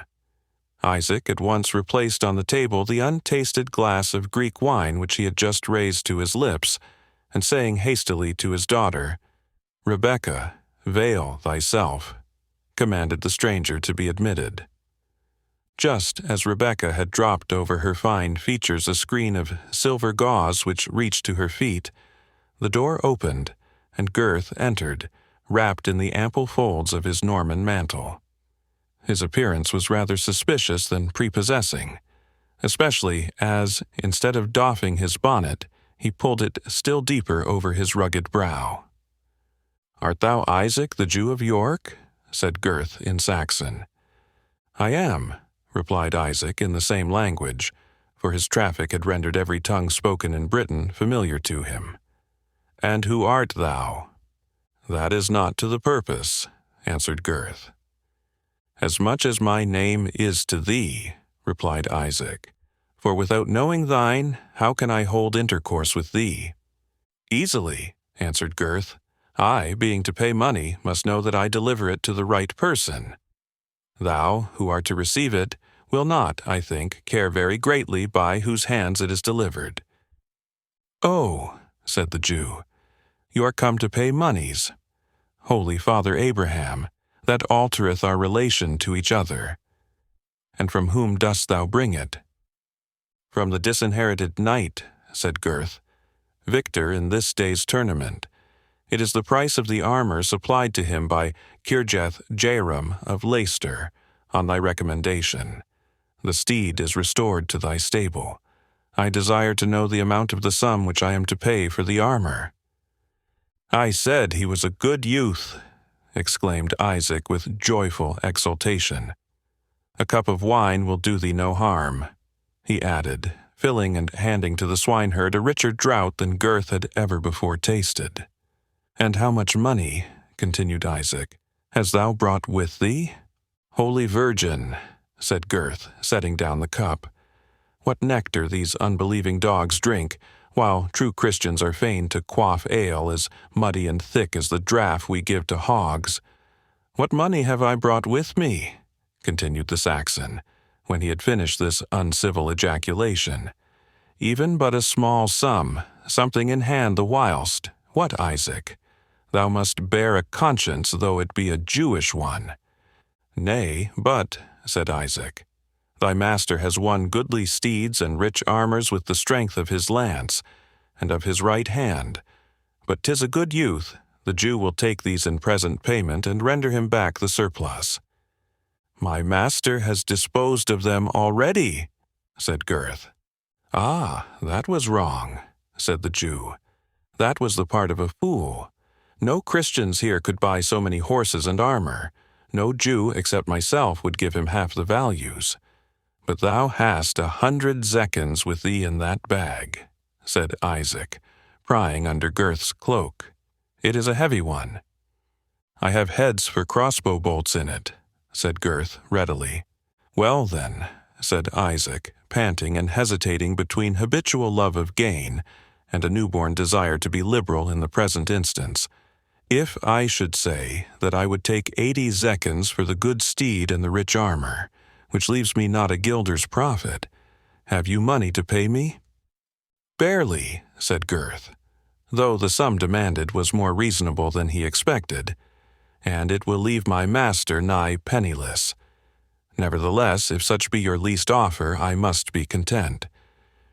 "Fill thyself another goblet of wine," said the Jew. "Ah, 80 zecchins is too little. It leaveth no profit for the usages of the moneys, and besides, the good horse may have suffered wrong in this day's encounter. Oh, it was a hard and a dangerous meeting, man and steed rushing on each other like wild bulls of Bashan. The horse cannot but have had wrong." "And I say," replied Gurth, "he is sound, wind and limb, and you may see him now in your stable. And I say, over and above, that 70 zecchins is enough for the armor, and I hope a Christian's word is as good as a Jew's. If you will not take 70, I will carry this bag," and he shook it till the contents jingled, "back to my master." "Nay, nay," said Isaac. "Lay down the talents, the shekels, the 80 zecchins, and thou shalt see I will consider thee liberally." Gurth at length complied, and telling out 80 zecchins upon the table, the Jew delivered out to him an acquittance for the horse and suit of armor. The Jew's hand trembled for joy as he wrapped up the first 70 pieces of gold. The last 10 he told over with much deliberation, pausing and saying something as he took each piece from the table and dropped it into his purse. It seemed as if his avarice were struggling with his better nature and compelling him to pouch zecchine after zecchine, while his generosity urged him to restore some part at least to his benefactor, or as a donation to his agent. His whole speech ran nearly thus: 71, 72, thy master is a good youth. 73, an excellent youth. 74, that piece hath been clipped within the ring. 75, and that looketh light of weight. 76, when thy master wants money, let him come to Isaac of York. 77, that is, with reasonable security. Here he made a considerable pause, and Gurth had good hope that the last 3 pieces might escape the fate of their comrades. But the enumeration proceeded. 78, thou art a good fellow. 79, and deservest something for thyself. Here the Jew paused again, and looked at the last zecchine, intending, doubtless, to bestow it upon Gurth. He weighed it upon the tip of his finger and made it ring by dropping it upon the table. Had it rung too flat, or had it felt a hair's breadth too light, generosity had carried the day. But, unhappily for Gurth, the chime was full and true, the zecchine plump, newly coined, and a grain above weight. Isaac could not find in his heart to part with it, so dropped it into his purse as if in absence of mind, with the words, 80 completes the tale, and I trust thy master will reward thee handsomely. Surely, he added, looking earnestly at the bag, thou hast more coins in that pouch? Gurth grinned, which was his nearest approach to a laugh, as he replied, about the same quantity which thou hast just told over so carefully. He then folded the quittance and put it under his cap, adding, Peril of thy beard, Jew, see that this be full and ample. He filled himself unbidden, a 3rd goblet of wine, and left the apartment without ceremony. Rebecca, said the Jew, that Ishmaelite hath gone somewhat beyond me. Nevertheless, his master's a good youth, aye, and I am well pleased that he hath gained shekels of gold and shekels of silver, even by the speed of his horse and by the strength of his lance, which, like that of Goliath the Philistine, might vie with a weaver's beam. As he turned to receive Rebekah's answer, he observed that during his chattering with Gurth, she had left the apartment unperceived. In the meanwhile, Gurth had descended the stair, and, having reached the dark antechamber or hall, was puzzling about to discover the entrance, when a figure in white, shown by a small silver lamp which she held in her hand, beckoned him into a side apartment. Gurth had some reluctance to obey the summons. Rough and impetuous as a wild boar, where only earthly force was to be apprehended, he had all the characteristic terrors of a Saxon respecting fauns, forest fiends, white women, and the whole of the superstitions which his ancestors had brought with them from the wilds of Germany.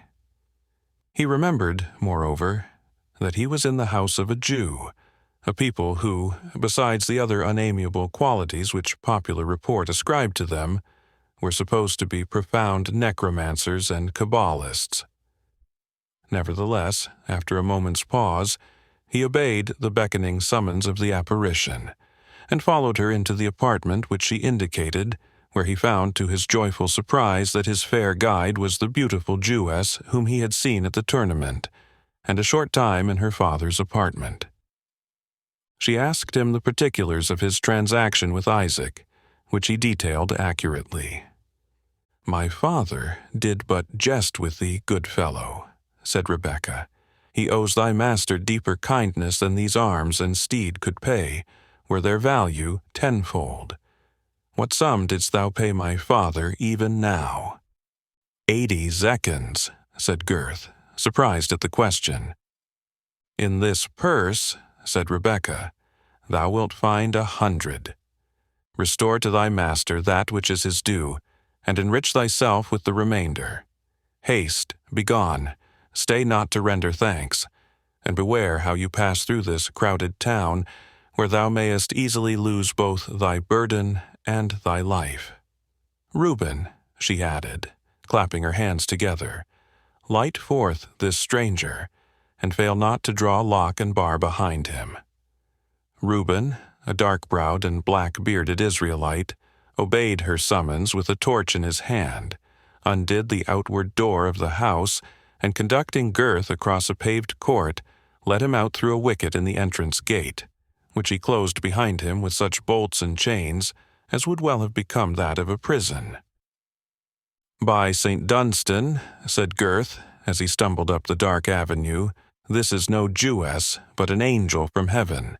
10 zecchins from my brave young master, 20 from this pearl of Zion. Oh, happy day! Such another, Gurth, will redeem thy bondage and make thee a brother as free of thy guild as the best. And then do I lay down my swineherd's horn and staff, and take the freeman's sword and buckler, and follow my young master to the death, without hiding either my face or my name." Chapter 11. First Outlaw. "Stand, sir, and throw us that you have about you. If not, we'll make you sit and rifle you. Speed, sir, we are undone. These are the villains, that all the travelers do fear so much. Val, my friends. First out, that's not so, sir, we are your enemies. Second out, peace, we'll hear him. 30 out, aye, by my beard will we, for he's a proper man. 2, gentlemen of Verona." The nocturnal adventures of Gurth were not yet concluded. Indeed, he himself became partly of that mind, when, after passing 1 or 2 straggling houses which stood in the outskirts of the village, he found himself in a deep lane, running between 2 banks overgrown with hazel and holly, while here and there a dwarf oak flung its arms altogether across the path. The lane was moreover much rutted and broken up by the carriages which had recently transported articles of various kinds to the tournament, and it was dark, for the banks and bushes intercepted the light of the harvest moon. From the village were heard the distant sounds of revelry, mixed occasionally with loud laughter, sometimes broken by screams, and sometimes by wild strains of distant music. All these sounds, intimating the disorderly state of the town, crowded with military nobles and their dissolute attendants, gave Gurth some uneasiness.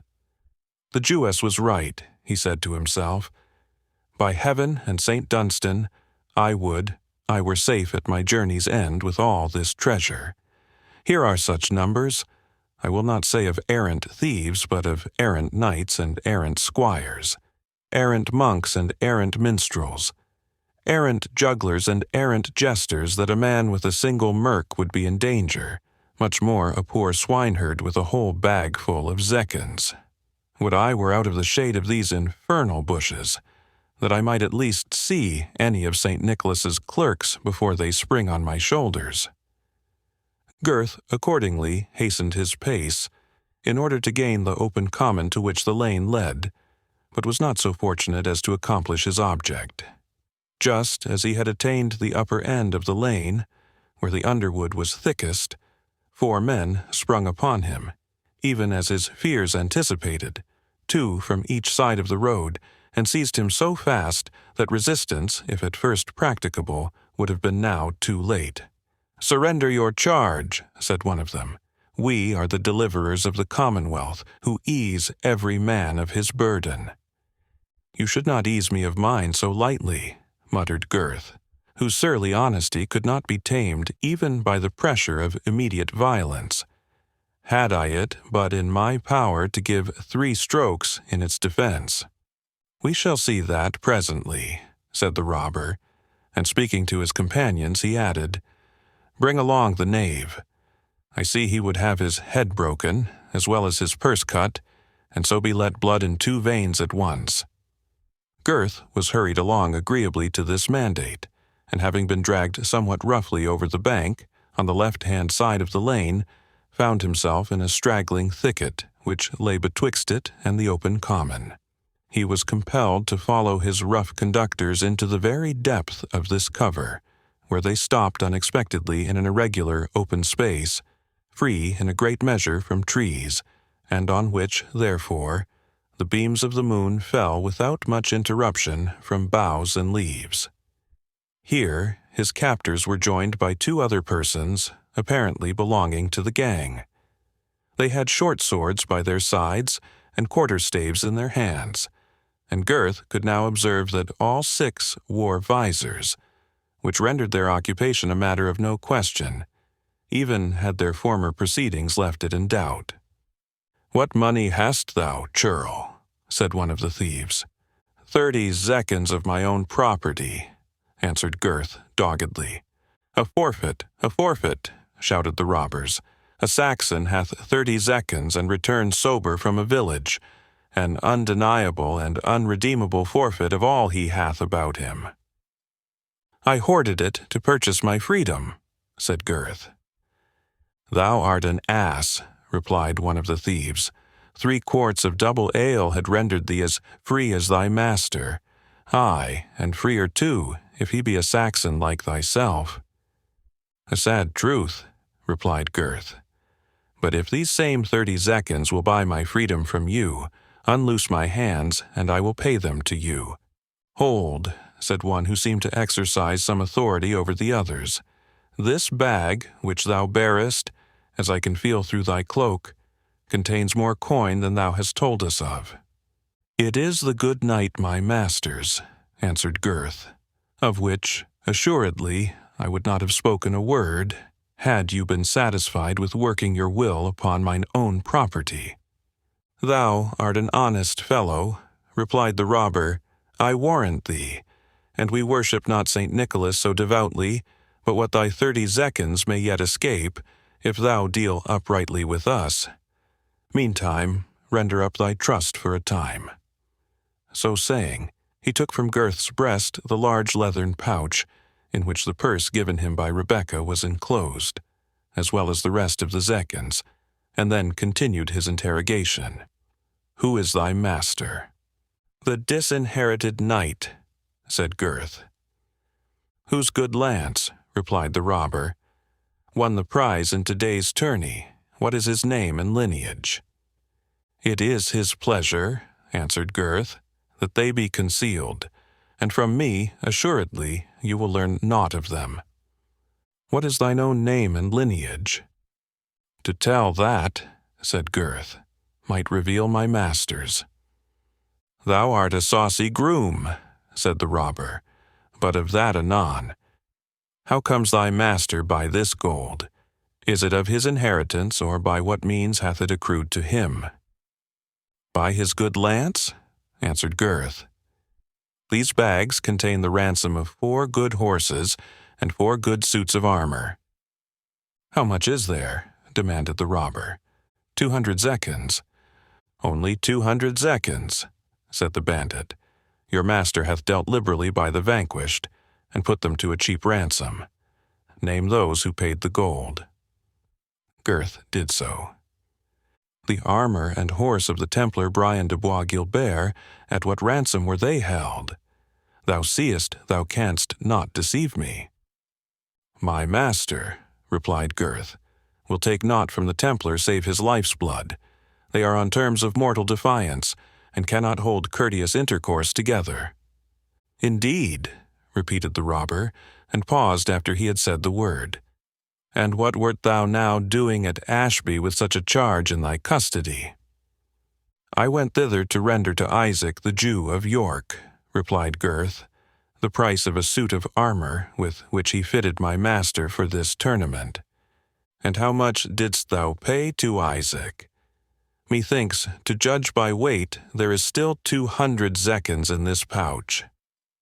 "I paid to Isaac," said the Saxon, 80 zecchins, and he restored me 100 in lieu thereof." "How? What?" exclaimed all the robbers at once. "Darest thou trifle with us, that thou tellest such improbable lies?" "What I tell you," said Gurth, "is as true as the moon is in heaven. You will find the just sum in a silken purse within the leathern pouch, and separate from the rest of the gold."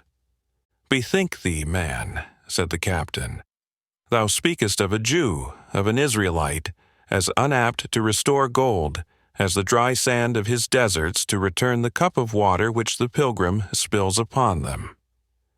"There is no more mercy in them," said another of the banditti, "than in an unbribed sheriff's officer." "It is, however, as I say," said Gurth. "Strike a light instantly," said the captain. "I will examine this said purse, and if it be as this fellow says, the Jew's bounty is little less miraculous than the stream which relieved his fathers in the wilderness." A light was procured accordingly, and the robber proceeded to examine the purse. The others crowded around him, and even 2 who had hold of Gurth relaxed their grasp while they stretched their necks to see the issue of the search.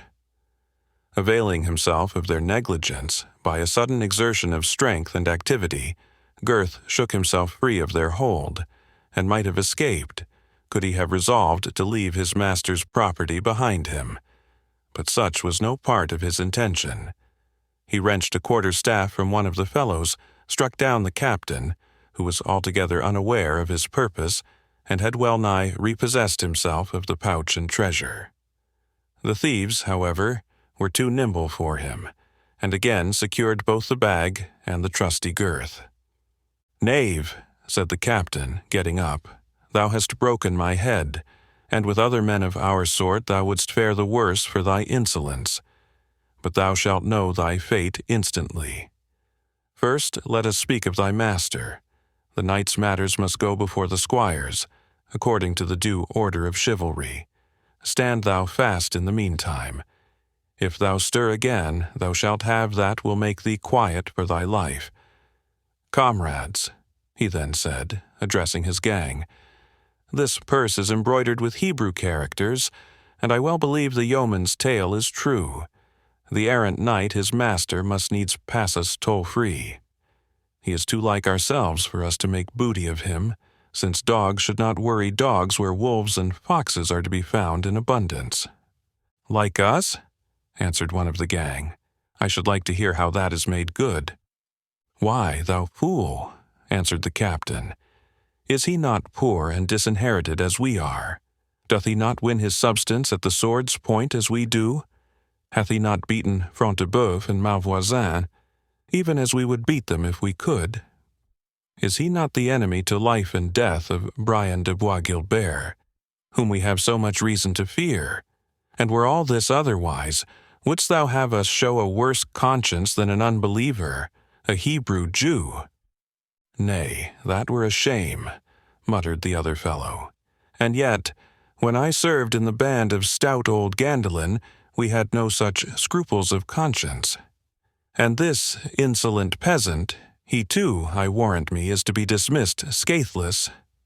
"Not if thou canst scathe him," replied the captain. "Here, fellow," continued he, addressing Gurth, "canst thou use the staff, that thou startst to it so readily?" "I think," said Gurth, "thou shouldst be best able to reply to that question." "Nay, by my troth, thou gavest me a round knock," replied the captain. "Do as much for this fellow, and thou shalt pass scot-free. And if thou dost not, why, by my faith, as thou art such a sturdy knave, I think I must pay thy ransom myself. Take thy staff, miller," he added, "and keep thy head, and do you others let the fellow go and give him a staff. There is light enough to lay on load by." The two champions, being alike armed with quarter-staves, stepped forward into the center of the open space, in order to have the full benefit of the moonlight, the thieves in the meantime laughing, and crying to their comrade, "Miller, beware thy toll-dish." The miller, on the other hand, holding his quarter-staff by the middle, and making it flourish round his head after the fashion which the French call faire le moulinet, exclaimed boastfully, "Come on, churl, an thou darest. Thou shalt feel the strength of a miller's thumb." "If thou beest a miller," answered Gurth undauntedly, making his weapon play around his head with equal dexterity, "thou art doubly a thief, and I, as a true man, bid thee defiance." So saying, the two champions closed together, and for a few minutes they displayed great equality in strength, courage, and skill, intercepting and returning the blows of their adversary with the most rapid dexterity, while, from the continued clatter of their weapons, a person at a distance might have supposed that there were at least 6 persons engaged on each side. Less obstinate and even less dangerous combats have been described in good heroic verse, but that of Gurth and the miller must remain unsung, for want of a sacred poet to do justice to its eventful progress. Yet, though quarter-staff play be out of date, what we can in prose we will do for these bold champions. Long they fought equally, until the miller began to lose temper at finding himself so stoutly opposed, and at hearing the laughter of his companions, who, as usual in such cases, enjoyed his vexation. This was not a state of mind favorable to the noble game of quarter-staff, in which, as in ordinary cudgel-playing, the utmost coolness is requisite. And it gave Gurth, whose temper was steady, though surly, the opportunity of acquiring a decided advantage, in availing himself of which he displayed great mastery. The miller pressed furiously forward, dealing blows with either end of his weapon alternately, and striving to come to half-staff distance, while Gurth defended himself against the attack, keeping his hands about a yard asunder, and covering himself by shifting his weapon with great celerity, so as to protect his head and body. Thus did he maintain the defensive, making his eye, foot, and hand keep true time, until, observing his antagonist to lose wind, he darted the staff at his face with his left hand, and, as the miller endeavored to parry the thrust, he slid his right hand down to his left, and with the full swing of the weapon struck his opponent on the left side of the head, who instantly measured his length upon the green sward. "Well and yeomanly done," shouted the robbers. "Fair play and old England for ever. The Saxon hath saved both his purse and his hide, and the miller has met his match. Thou mayst go thy ways, my friend, said the captain, addressing Gurth, in special confirmation of the general voice, "and I will cause 2 of my comrades to guide thee by the best way to thy master's pavilion, and to guard thee from night walkers that might have less tender consciences than ours, for there is many one of them upon the amble in such a night as this. Take heed, however," he added sternly, "remember thou hast refused to tell thy name. Ask not after ours, nor endeavor to discover who or what we are, for, if thou makest such an attempt, thou wilt come by worse fortune than has yet befallen thee." Gurth thanked the captain for his courtesy, and promised to attend to his recommendation. 2 of the outlaws, taking up their quarter-staves, and desiring Gurth to follow close in the rear, walked roundly forward along a bypath, which traversed the thicket and the broken ground adjacent to it. On the very verge of the thicket, 2 men spoke to his conductors, and receiving an answer in a whisper, withdrew into the wood, and suffered them to pass unmolested. This circumstance induced Gurth to believe both that the gang was strong in numbers, and that they kept regular guards around their place of rendezvous. When they arrived on the open heath, where Gurth might have had some trouble in finding his road, the thieves guided him straight forward to the top of a little eminence, whence he could see, spread beneath him in the moonlight, the palisades of the lists, the glimmering pavilions pitched at either end, with the pennons which adorned them fluttering in the moonbeams, and from which could be heard the hum of the song with which the sentinels were beguiling their night watch. Here the thieves stopped. "We go with you no farther," said they. "It were not safe that we should do so. Remember the warning you have received. Keep secret what has this night befallen you, and you will have no room to repent it. Neglect what is now told you, and the Tower of London shall not protect you against our revenge." "Good night to you, kind sirs," said Gurth. "I shall remember your orders, and trust that there is no offense in wishing you a safer and an honester trade." Thus they parted, the outlaws returning in the direction from whence they had come, and Gurth proceeding to the tent of his master, to whom, notwithstanding the injunction he had received, he communicated the whole adventures of the evening. The disinherited knight was filled with astonishment, no less at the generosity of Rebecca, by which, however, he resolved he would not profit, than that of the robbers, to whose profession such a quality seemed totally foreign. His course of reflections upon these singular circumstances was, however, interrupted by the necessity for taking repose, which the fatigue of the preceding day, and the propriety of refreshing himself for the morrow's encounter, rendered alike indispensable. The knight, therefore, stretched himself for repose upon a rich couch with which the tent was provided, and the faithful Gurth, extending his hardy limbs upon a bearskin which formed a sort of carpet to the pavilion, laid himself across the opening of the tent, so that no one could enter without awakening him. Chapter 12. The heralds left their pricking up and down, now ringing trumpets loud and clarion. There is no more to say, but east and west, in go the spears sadly in the rest. In Goth the sharp spur into the side. There see men who can just and who can ride. There shiver shafts upon shields thick. He feeleth through the heart spone the prick. Up springen spears, 20 feet in height. Out go the swords to the silver bright. The helms they to hewn and to shred. Out burst the blood with stern streams red. Chaucer. Morning arose in unclouded splendor, and ere the sun was much above the horizon, the idlest or the most eager of the spectators appeared on the common, moving to the lists as to a general center, in order to secure a favorable situation for viewing the continuation of the expected games. The marshals and their attendants appeared next on the field, together with the heralds, for the purpose of receiving the names of the knights who intended to joust, with the side which each chose to espouse. This was a necessary precaution, in order to secure equality betwixt the 2 bodies who should be opposed to each other. According to due formality, the disinherited knight was to be considered as leader of the one body, while Brian de Bois Guilbert, who had been rated as having done second best in the preceding day, was named first champion of the other band. Those who had concurred in the challenge adhered to his party, of course, excepting only Ralph de Vipont, whom his fall had rendered unfit so soon to put on his armor.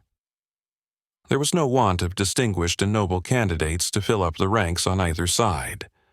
In fact, although the general tournament, in which all knights fought at once, was more dangerous than single encounters, they were, nevertheless, more frequented and practiced by the chivalry of the age. Many knights, who had not sufficient confidence in their own skill to defy a single adversary of high reputation, were, nevertheless, desirous of displaying their valor in the general combat, where they might meet others with whom they were more upon an equality. On the present occasion, about 50 knights were inscribed as desirous of combating upon each side, when the marshals declared that no more could be admitted, to the disappointment of several who were too late in preferring their claim to be included. About the hour of 10 o'clock, the whole plain was crowded with horsemen, horsewomen, and foot passengers, hastening to the tournament. And shortly after, a grand flourish of trumpets announced Prince John and his retinue, attended by many of those knights who meant to take share in the game, as well as others who had no such intention. About the same time arrived Cedric the Saxon, with the Lady Rowena, unattended, however, by Athelstane. This Saxon lord had arrayed his tall and strong person in armor, in order to take his place among the combatants, and, considerably to the surprise of Cedric, had chosen to enlist himself on the part of the Knight Templar.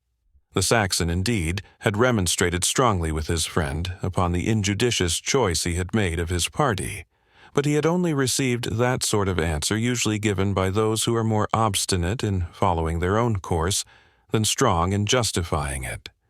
His best, if not his only reason, for adhering to the party of Brian de Bois Guilbert, Athelstane had the prudence to keep to himself. Though his apathy of disposition prevented his taking any means to recommend himself to the Lady Rowena, he was, nevertheless, by no means insensible to her charms, and considered his union with her as a matter already fixed beyond doubt, by the assent of Cedric and her other friends. It had therefore been with smothered displeasure that the proud, though indolent, Lord of Königsberg beheld the victor of the preceding day select Rowena as the object of that honor which it became his privilege to confer. In order to punish him for a preference which seemed to interfere with his own suit, Athelstane, confident of his strength, and to whom his flatterers at least ascribed great skill in arms, had determined not only to deprive the disinherited knight of his powerful succor, but if an opportunity should occur, to make him feel the weight of his battle-axe. De Bracy and other knights attached to Prince John, in obedience to a hint from him, had joined the party of the challengers, John being desirous to secure, if possible, the victory to that side. On the other hand, many other knights, both English and Norman, natives and strangers, took part against the challengers, the more readily that the opposite band was to be led by so distinguished a champion as the disinherited knight had approved himself. As soon as Prince John observed that the destined Queen of the Day had arrived upon the field, assuming that air of courtesy which sat well upon him when he was pleased to exhibit it, he rode forward to meet her, doffed his bonnet, and, alighting from his horse, assisted the Lady Rowena from her saddle, while his followers uncovered at the same time, and one of the most distinguished dismounted to hold her palfrey. "It is thus," said Prince John, "that we set the dutiful example of loyalty to the Queen of Love and Beauty, and are ourselves her guide to the throne which she must this day occupy. Ladies," he said, "attend your queen, as you wish in your turn to be distinguished by like honors." So saying, the prince marshaled Rowena to the seat of honor opposite his own, while the fairest and most distinguished ladies present crowded after her to obtain places as near as possible to their temporary sovereign. No sooner was Rowena seated than a burst of music, half drowned by the shouts of the multitude, greeted her new dignity. Meantime, the sun shone fierce and bright upon the polished arms of the knights of either side, who crowded the opposite extremities of the lists, and held eager conference together concerning the best mode of arranging their line of battle and supporting the conflict. The heralds then proclaimed silence until the laws of the tourney should be rehearsed. These were calculated in some degree to abate the dangers of the day, a precaution the more necessary, as the conflict was to be maintained with sharp swords and pointed lances. The champions were therefore prohibited to thrust with the sword, and were confined to striking. A knight, it was announced, might use a mace or battle-axe at pleasure, but the dagger was a prohibited weapon. A knight unhorsed might renew the fight on foot with any other on the opposite side in the same predicament, but mounted horsemen were in that case forbidden to assail him. When any knight could force his antagonist to the extremity of the lists, so as to touch the palisade with his person or arms, such opponent was obliged to yield himself vanquished, and his armor and horse were placed at the disposal of the conqueror. A knight thus overcome was not permitted to take farther share in the combat. If any combatant was struck down and unable to recover his feet, his squire or page might enter the lists and drag his master out of the press. But in that case the knight was adjudged vanquished, and his arms and horse declared forfeited. The combat was to cease as soon as Prince John should throw down his leading staff or truncheon, another precaution usually taken to prevent the unnecessary effusion of blood by the too long endurance of a sport so desperate. Any knight breaking the rules of the tournament, or otherwise transgressing the rules of honorable chivalry, was liable to be stripped of his arms, and, having his shield reversed, to be placed in that posture astride upon the bars of the palisade, and exposed to public derision in punishment of his unknightly conduct. Having announced these precautions, the heralds concluded with an exhortation to each good knight to do his duty, and to merit favor from the Queen of Beauty and of Love. This proclamation having been made, the heralds withdrew to their stations. The knights, entering at either end of the lists in long procession, arranged themselves in a double file, precisely opposite to each other, the leader of each party being in the center of the foremost rank, a post which he did not occupy until each had carefully marshaled the ranks of his party and stationed everyone in his place. It was a goodly and at the same time an anxious sight to behold so many gallant champions, mounted bravely and armed richly, stand ready, prepared for an encounter so formidable, seated on their war saddles like so many pillars of iron, and awaiting the signal of encounter with the same ardor as their generous steeds, which, by neighing and pawing the ground, gave signal of their impatience. As yet the knights held their long lances upright, their bright points glancing to the sun, and the streamers with which they were decorated fluttering over the plumage of the helmets. Thus they remained while the marshals of the field surveyed their ranks with the utmost exactness, lest either party had more or fewer than the appointed number. The tale was found exactly complete. The marshals then withdrew from the lists, and William de Wyville, with a voice of thunder, pronounced the signal words, "Laissez-aller." The trumpets sounded as he spoke. The spears of the champions were at once lowered and placed in the rests. The spurs were dashed into the flanks of the horses, and the two foremost ranks of either party rushed upon each other in full gallop, and met in the middle of the lists with a shock, the sound of which was heard at a mile's distance. The rear rank of each party advanced at a slower pace to sustain the defeated, and follow up the success of the victors of their party. The consequences of the encounter were not instantly seen, for the dust raised by the trampling of so many steeds darkened the air, and it was a minute ere the anxious spectator could see the fate of the encounter.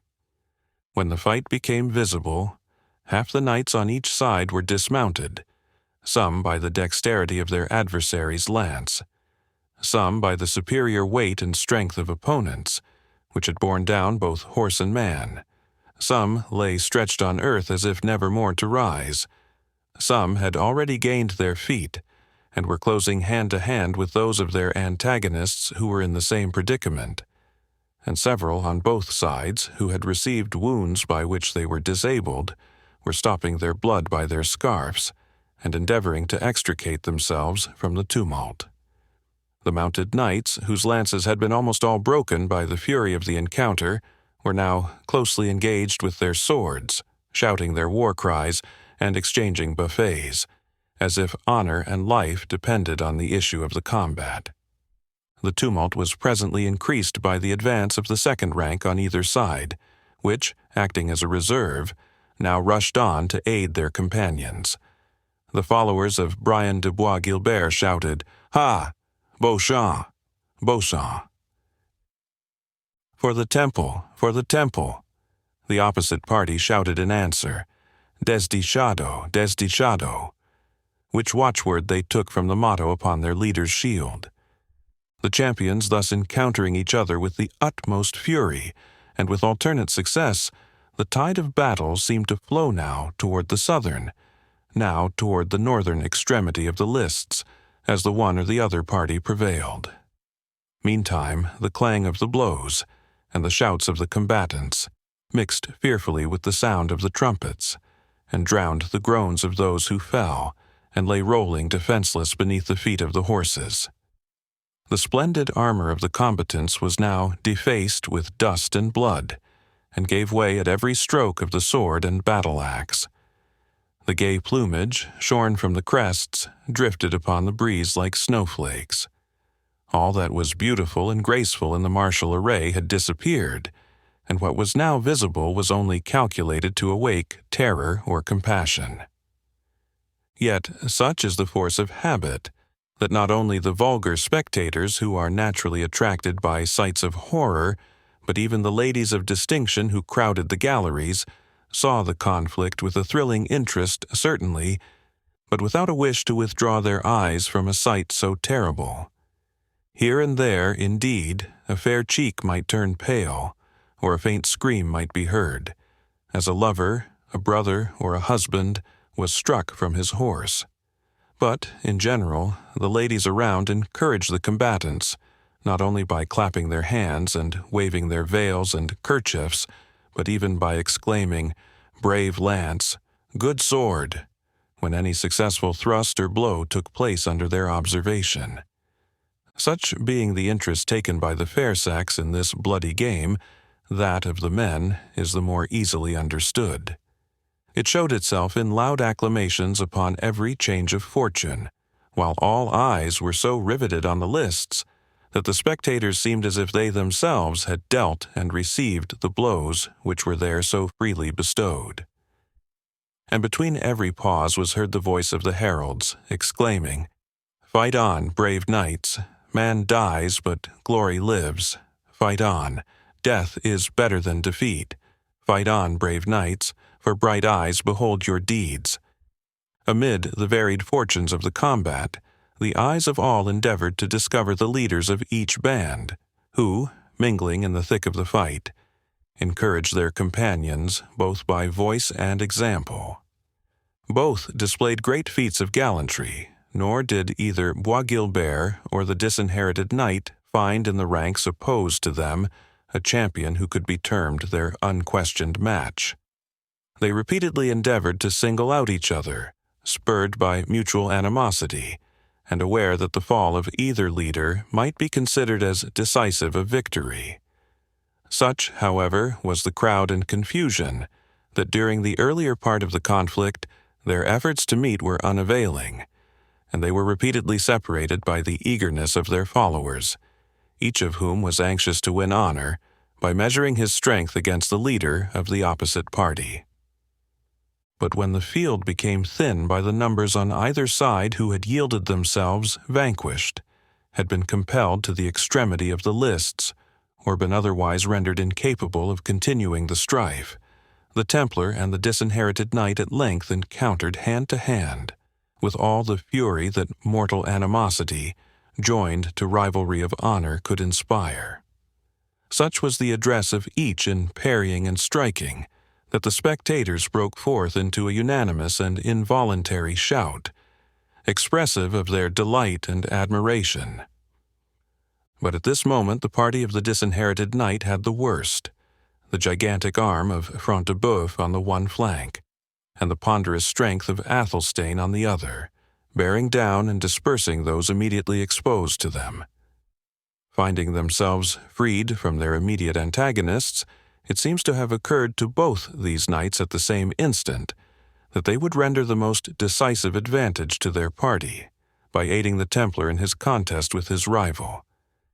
Turning their horses, therefore, at the same moment, the Norman spurred against the Disinherited Knight on the one side and the Saxon on the other. It was utterly impossible that the object of this unequal and unexpected assault could have sustained it, had he not been warned by a general cry from the spectators, who could not but take interest in one exposed to such disadvantage. "Beware! Beware! Sir Disinherited!" was shouted so universally that the knight became aware of his danger, and, striking a full blow at the Templar, he reined back his steed in the same moment, so as to escape the charge of Athelstane and Front de Bœuf. These knights, therefore, their aim being thus eluded, rushed from opposite sides betwixt the object of their attack and the Templar, almost running their horses against each other ere they could stop their career. Recovering their horses, however, and wheeling them round, the whole three pursued their united purpose of bearing to the earth the Disinherited Knight. Nothing could have saved him, except the remarkable strength and activity of the noble horse which he had won on the preceding day. This stood him in the more stead, as the horse of Bois Guilbert was wounded, and those of Front de Bœuf and Athelstane were both tired with the weight of their gigantic masters, clad in complete armor, and with the preceding exertions of the day.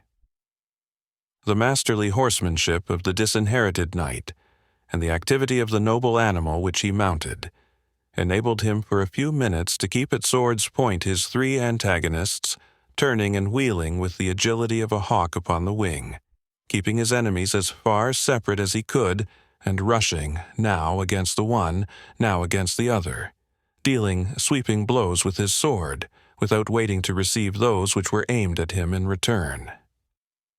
But although the lists rang with the applauses of his dexterity, it was evident that he must at last be overpowered, and the nobles around Prince John implored him with one voice to throw down his warder and to save so brave a knight from the disgrace of being overcome by odds. "Not I, by the light of heaven," answered Prince John.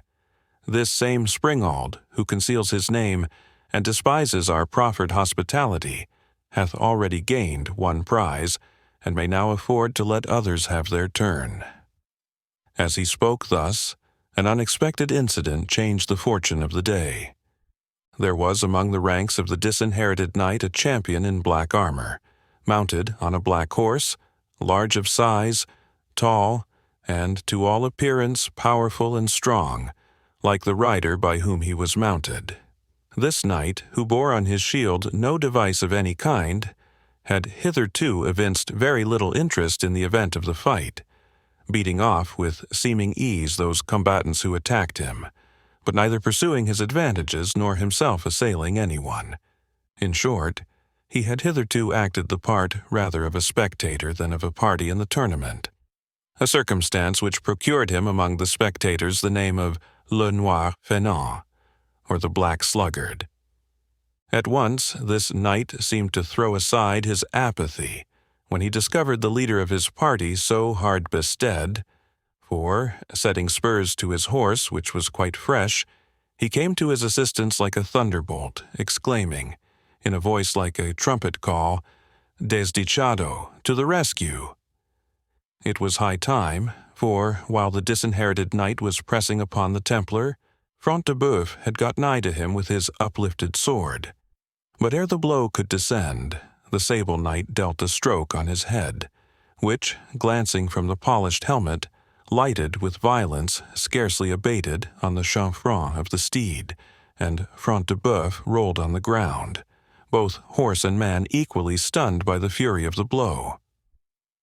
Le Noir Fainéant then turned his horse upon Athelstane of Königsberg, and his own sword having been broken in his encounter with Front de Bœuf, he wrenched from the hand of the bulky Saxon the battle-axe which he wielded, and, like one familiar with the use of the weapon, bestowed him such a blow upon the crest that Athelstane also lay senseless on the field.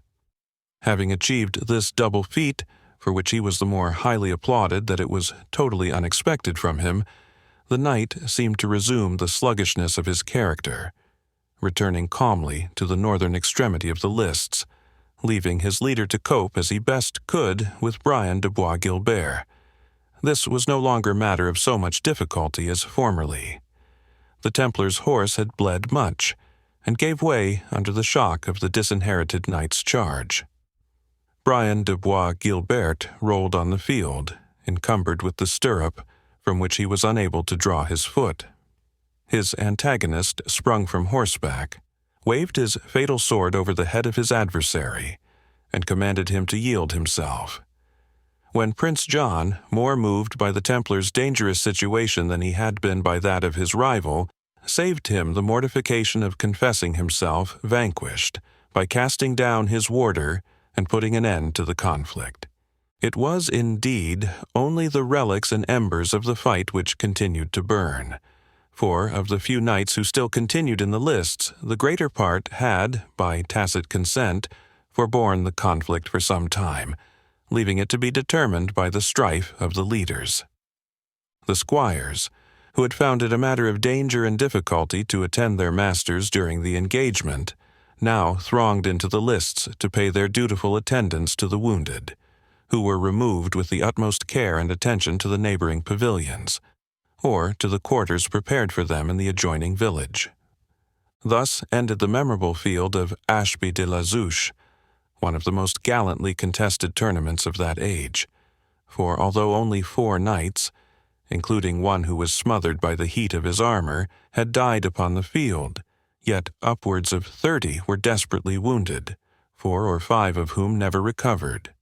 Several more were disabled for life, and those who escaped best carried the marks of the conflict to the grave with them. Hence it is always mentioned in the old records as the gentle and joyous passage of arms of Ashby.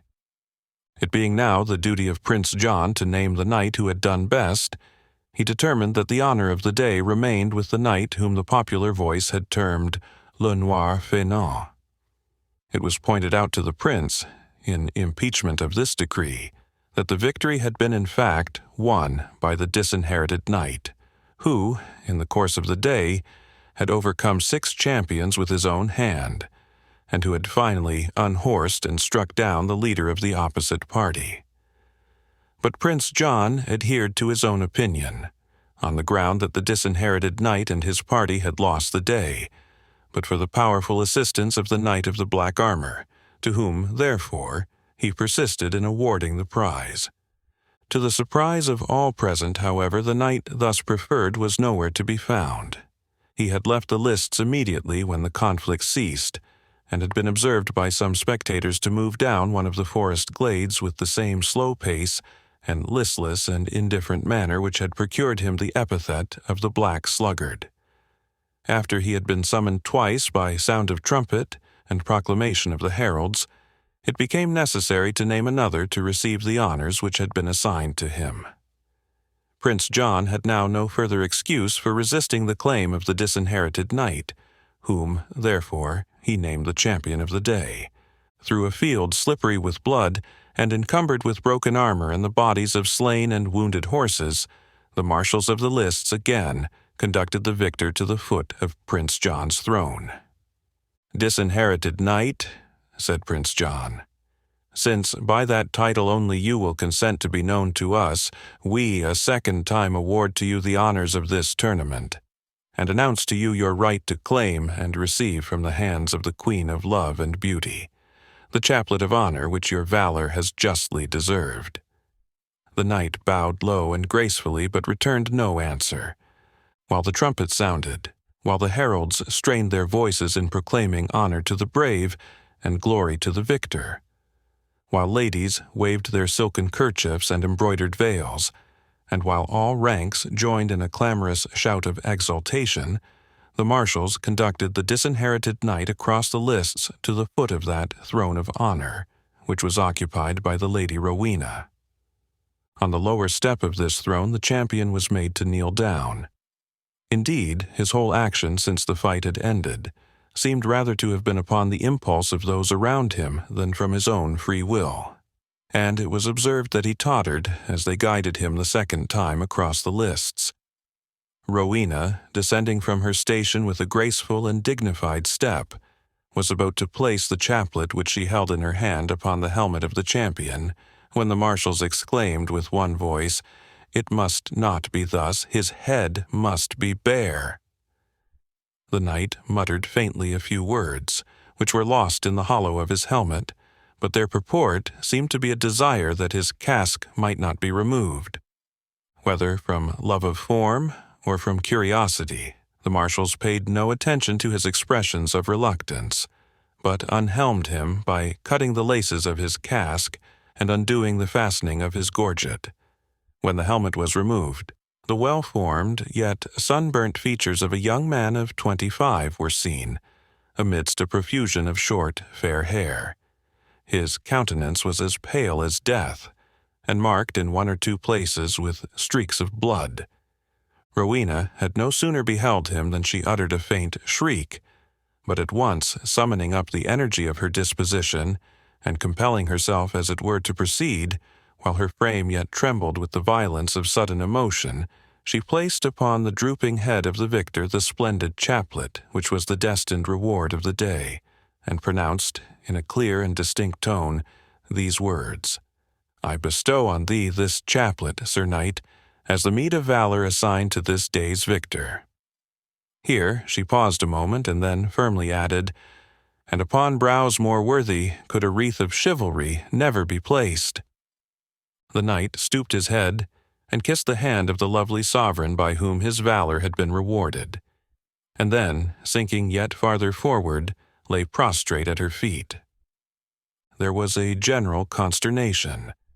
Cedric, who had been struck mute by the sudden appearance of his banished son, now rushed forward, as if to separate him from Rowena. But this had been already accomplished by the marshals of the field, who, guessing the cause of Ivanhoe's swoon, had hastened to undo his armor, and found that the head of a lance had penetrated his breastplate and inflicted a wound in his side. Chapter 13. Heroes approach. A treatise thus aloud. Stand forth, distinguished from the circling crowd, ye who by skill or manly force may claim your rivals to surpass and merit fame. This cow, worth 20 oxen, is decreed, for him who farthest sends the winged reed. Iliad. The name of Ivanhoe was no sooner pronounced than it flew from mouth to mouth, with all the celerity with which eagerness could convey and curiosity receive it. It was not long ere it reached the circle of the prince, whose brow darkened as he heard the news. Looking around him, however, with an air of scorn, "My lords," said he, "and especially you, Sir Prior, what think ye of the doctrine the learned tell us concerning innate attractions and antipathies? Methinks that I felt the presence of my brother's minion, even when I least guessed whom yonder suit of armor enclosed. Front de Bœuf must prepare to restore his fief of Ivanhoe," said de Bracy, who, having discharged his part honorably in the tournament, had laid his shield and helmet aside, and again mingled with the prince's retinue. "Aye," answered Waldemar Fitzurse, "this gallant is likely to reclaim the castle and manor which Richard assigned to him, and which your highness's generosity has since given to Front de Bœuf." "Front de Bœuf," replied John, "is a man more willing to swallow 3 manors such as Ivanhoe than to disgorge one of them. For the rest, sirs, I hope none here will deny my right to confer the fiefs of the crown upon the faithful followers who are around me, and ready to perform the usual military service in the room of those who have wandered to foreign countries, and can neither render homage nor service when called upon." The audience were too much interested in the question not to pronounce the prince's assumed right altogether indubitable. A generous prince, a most noble lord, who thus takes upon himself the task of rewarding his faithful followers. Such were the words which burst from the train, expectants all of them of similar grants at the expense of King Richard's followers and favorites, if indeed they had not as yet received such. Prior Aymer also assented to the general proposition, observing, however, that the blessed Jerusalem could not indeed be termed a foreign country. She was communis mater, the mother of all Christians. But he saw not, he declared, how the Knight of Ivanhoe could plead any advantage from this, since he, the prior, was assured that the Crusaders, under Richard, had never proceeded much farther than Ascalon, which, as all the world knew, was a town of the Philistines, and entitled to none of the privileges of the Holy City. Waldemar, whose curiosity had led him towards the place where Ivanhoe had fallen to the ground, now returned. "The gallant," said he, "is likely to give your Highness little disturbance, and to leave Front de Bœuf in the quiet possession of his gains. He is severely wounded." "Whatever becomes of him," said Prince John, "he is victor of the day, and were he tenfold our enemy, or the devoted friend of our brother, which is perhaps the same, his wounds must be looked to. Our own physician shall attend him." A stern smile curled the prince's lip as he spoke. Waldemar Fitzurse hastened to reply that Ivanhoe was already removed from the lists and in the custody of his friends. "I was somewhat afflicted," he said, "to see the grief of the Queen of Love and Beauty, whose sovereignty of a day this event has changed into mourning.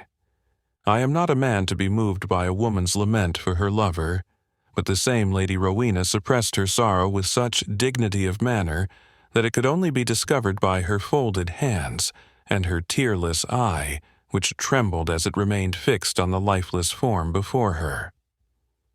"Who is this Lady Rowena?" said Prince John, "of whom we have heard so much?" "A Saxon heiress of large possessions," replied the Prior Aymer, "a rose of loveliness and a jewel of wealth, the fairest among 1,000, a bundle of myrrh and a cluster of camphire." "We shall cheer her sorrows," said Prince John, "and amend her blood by wedding her to a Norman. She seems a minor, and must therefore be at our royal disposal in marriage. How say'st thou, de Bracy? What thinkst thou of gaining fair lands and livings by wedding a Saxon, after the fashion of the followers of the Conqueror?" "If the lands are to my liking, my lord," answered de Bracy, "it will be hard to displease me with a bride, and deeply will I hold myself bound to your Highness for a good deed, which will fulfill all promises made in favor of your servant and vassal."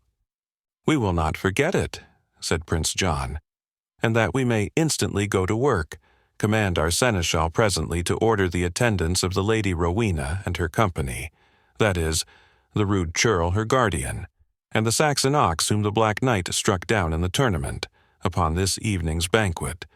De Bigot," he added to his seneschal, "thou wilt word this our second summons so courteously as to gratify the pride of these Saxons and make it impossible for them again to refuse, although, by the bones of Becket, courtesy to them is casting pearls before swine." Prince John had proceeded thus far, and was about to give the signal for retiring from the lists when a small billet was put into his hand. "From whence?" said Prince John, looking at the person by whom it was delivered. "From foreign parts, my lord, but from whence I know not," replied his attendant. "A Frenchman brought it hither, who said he had ridden night and day to put it into the hands of your Highness." The prince looked narrowly at the superscription, and then at the seal, placed so as to secure the flex silk with which the billet was surrounded, and which bore the impression of 3 fleurs-de-lis. John then opened the billet with apparent agitation, which visibly and greatly increased when he had perused the contents, which were expressed in these words, "Take heed to yourself, for the devil is unchained." The prince turned as pale as death, looked first on the earth and then up to heaven, like a man who has received news that sentence of execution has been passed upon him. Recovering from the first effects of his surprise, he took Waldemar Fitzurse and de Bracy aside and put the billet into their hands successively. "It means," he added in a faltering voice, "that my brother Richard has obtained his freedom." "This may be a false alarm or a forged letter," said de Bracy. "It is France's own hand and seal," replied Prince John. "It is time, then," said Fitzurse, "to draw our party to a head, either at York or some other centrical place. A few days later, and it will be indeed too late. Your Highness must break short this present mummery." "The yeomen and commons," said de Bracy, "must not be dismissed discontented, for lack of their share in the sports." "The day," said Waldemar, "is not yet very far spent. Let the archers shoot a few rounds at the target, and the prize be adjudged. This will be an abundant fulfillment of the prince's promises, so far as this herd of Saxon serfs is concerned." "I thank thee, Waldemar," said the prince. "Thou remindest me, too, that I have a debt to pay to that insolent peasant who yesterday insulted our person. Our banquet also shall go forward tonight as we proposed. Were this my last hour of power, it should be an hour sacred to revenge and to pleasure. Let new cares come with tomorrow's new day."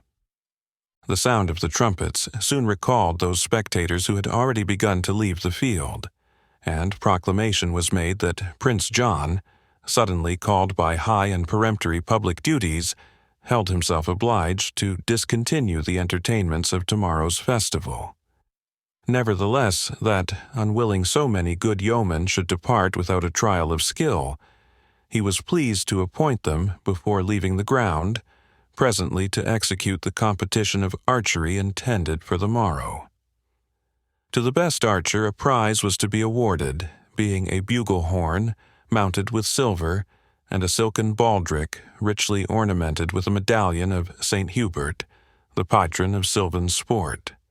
More than 30 yeomen at first presented themselves as competitors, several of whom were rangers and underkeepers in the royal forests of Needwood and Charnwood. When, however, the archers understood with whom they were to be matched, upwards of 20 withdrew themselves from the contest, unwilling to encounter the dishonor of almost certain defeat. For in those days the skill of each celebrated marksman was as well known for many miles round him as the qualities of a horse trained at Newmarket are familiar to those who frequent that well-known meeting. The diminished list of competitors for sylvan fame still amounted to 8. Prince John stepped from his royal seat to view more nearly the persons of these chosen yeomen, several of whom wore the royal livery. Having satisfied his curiosity by this investigation, he looked for the object of his resentment, whom he observed standing on the same spot, and with the same composed countenance which he had exhibited upon the preceding day. "Fellow," said Prince John, "I guessed by thy insolent babble that thou wert no true lover of the longbow, and I see thou darest not adventure thy skill among such merry men as stand yonder." "Under favour, sir," replied the yeoman, "I have another reason for refraining to shoot, besides the fearing discomfiture and disgrace." "And what is thy other reason?" said Prince John, who, for some cause which perhaps he could not himself have explained, felt a painful curiosity respecting this individual. "Because," replied the woodsman, "I know not if these yeomen and I are used to shoot at the same marks, and because, moreover, I know not how your grace might relish the winning of a third prize by one who has unwittingly fallen under your displeasure." Prince John colored as he put the question. "What is thy name, yeoman?" "Locksley," answered the yeoman. "Then, Locksley," said Prince John, "thou shalt shoot in thy turn, when these yeomen have displayed their skill. If thou carriest the prize, I will add to it 20 nobles, But if thou losest it, thou shalt be stripped of thy Lincoln green, and scourged out of the lists with bowstrings, for a wordy and insolent braggart. And how if I refuse to shoot on such a wager? Said the yeoman. Your grace's power, supported as it is by so many men-at-arms, may indeed easily strip and scourge me, but cannot compel me to bend or to draw my bow. If thou refusest my fair proffer, said the prince, the provost of the lists shall cut thy bowstring, break thy bow and arrows, and expel thee from the presence as a faint-hearted craven. This is no fair chance you put on me, proud prince, said the yeoman, to compel me to peril myself against the best archers of Leicester and Staffordshire, under the penalty of infamy if they should overshoot me. Nevertheless, I will obey your pleasure. Look to him close, men-at-arms, said Prince John. His heart is sinking. I am jealous lest he attempt to escape the trial.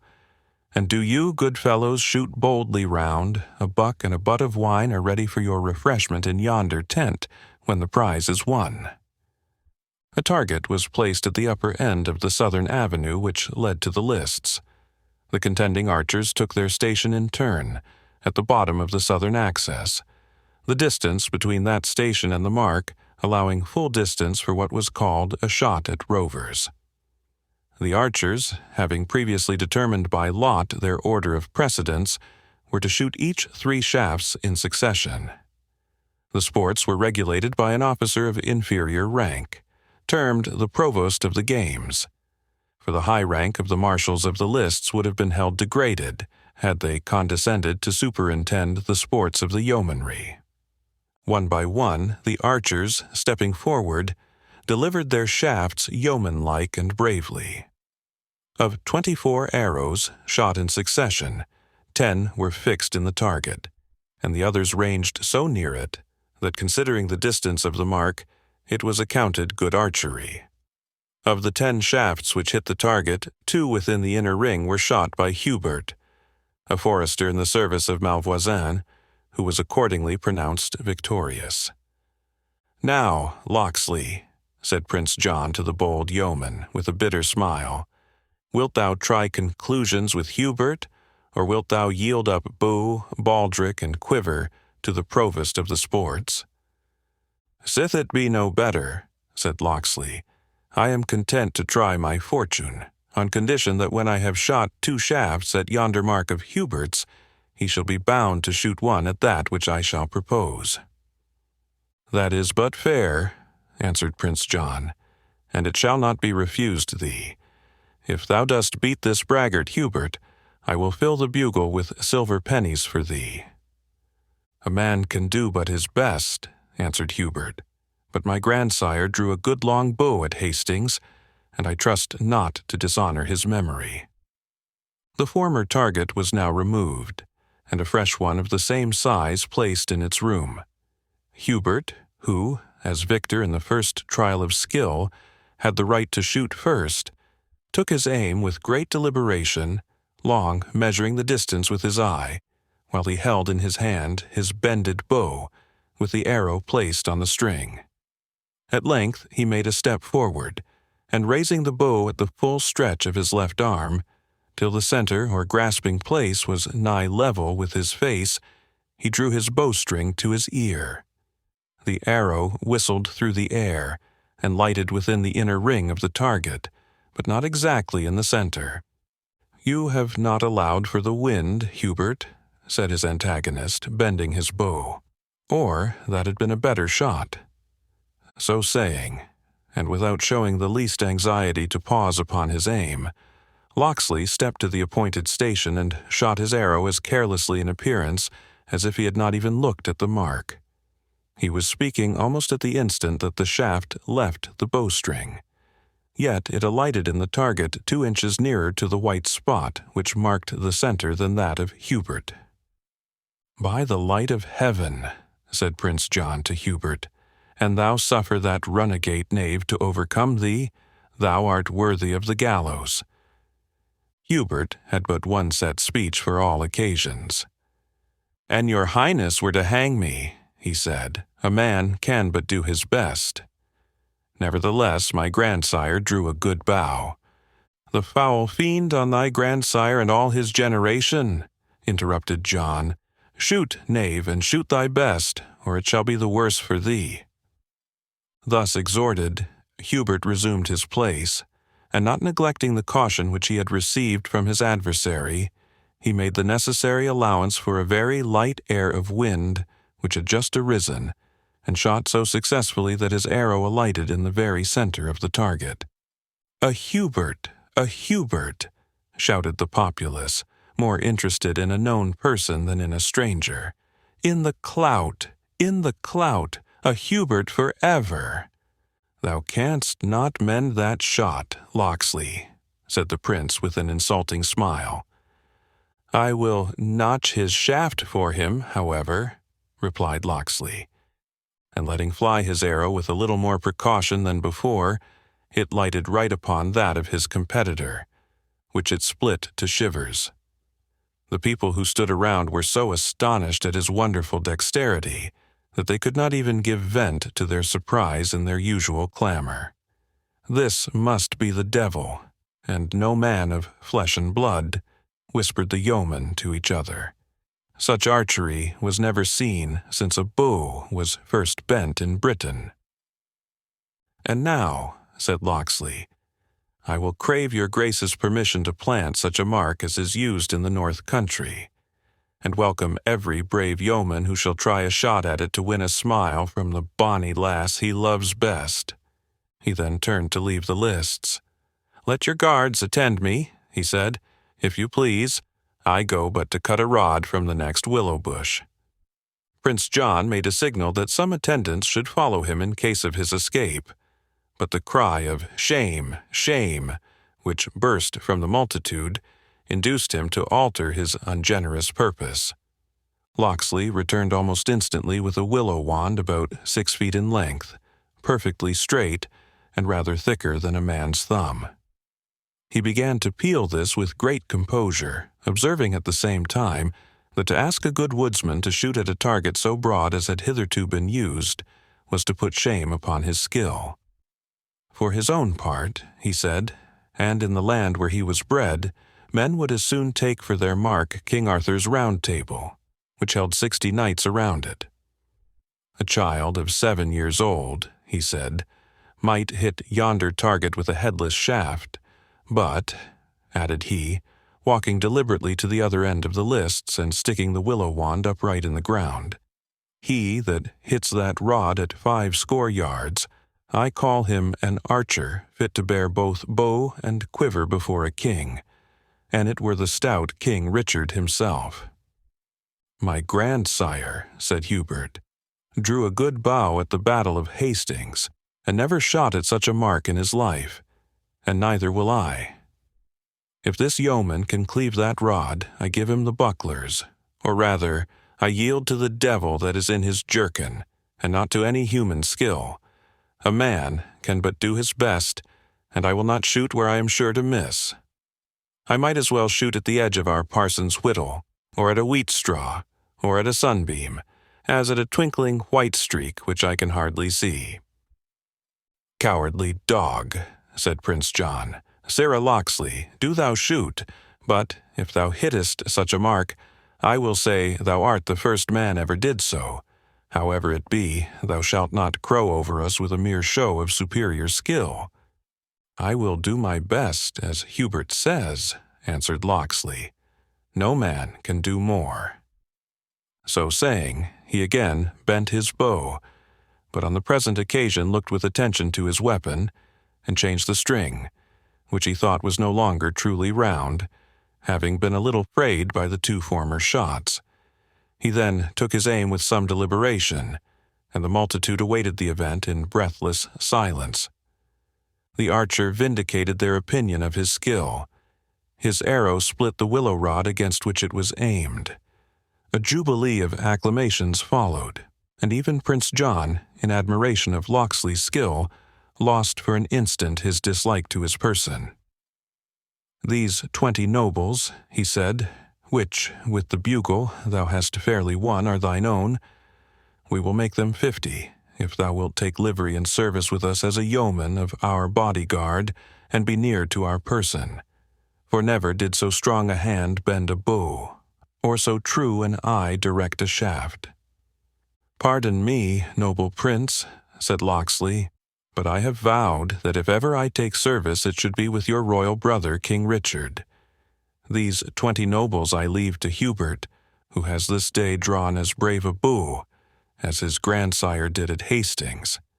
Had his modesty not refused the trial, he would have hit the wand as well, aye." Hubert shook his head, as he received with reluctance the bounty of the stranger, and Locksley, anxious to escape further observation, mixed with the crowd, and was seen no more. The victorious archer would not perhaps have escaped John's attention so easily, had not that prince had other subjects of anxious and more important meditation pressing upon his mind at that instant. He called upon his chamberlain as he gave the signal for retiring from the lists, and commanded him instantly to gallop to Ashby and seek out Isaac the Jew. "Tell the dog," he said, "to send me, before sundown, 2,000 crowns. He knows the security, but thou mayst show him this ring for a token. The rest of the money must be paid at York within 6 days. If he neglects, I will have the unbelieving villain's head. Look that thou pass him not on the way, for the circumcised slave was displaying his stolen finery amongst us." So saying, the prince resumed his horse and returned to Ashby, the whole crowd breaking up and dispersing upon his retreat.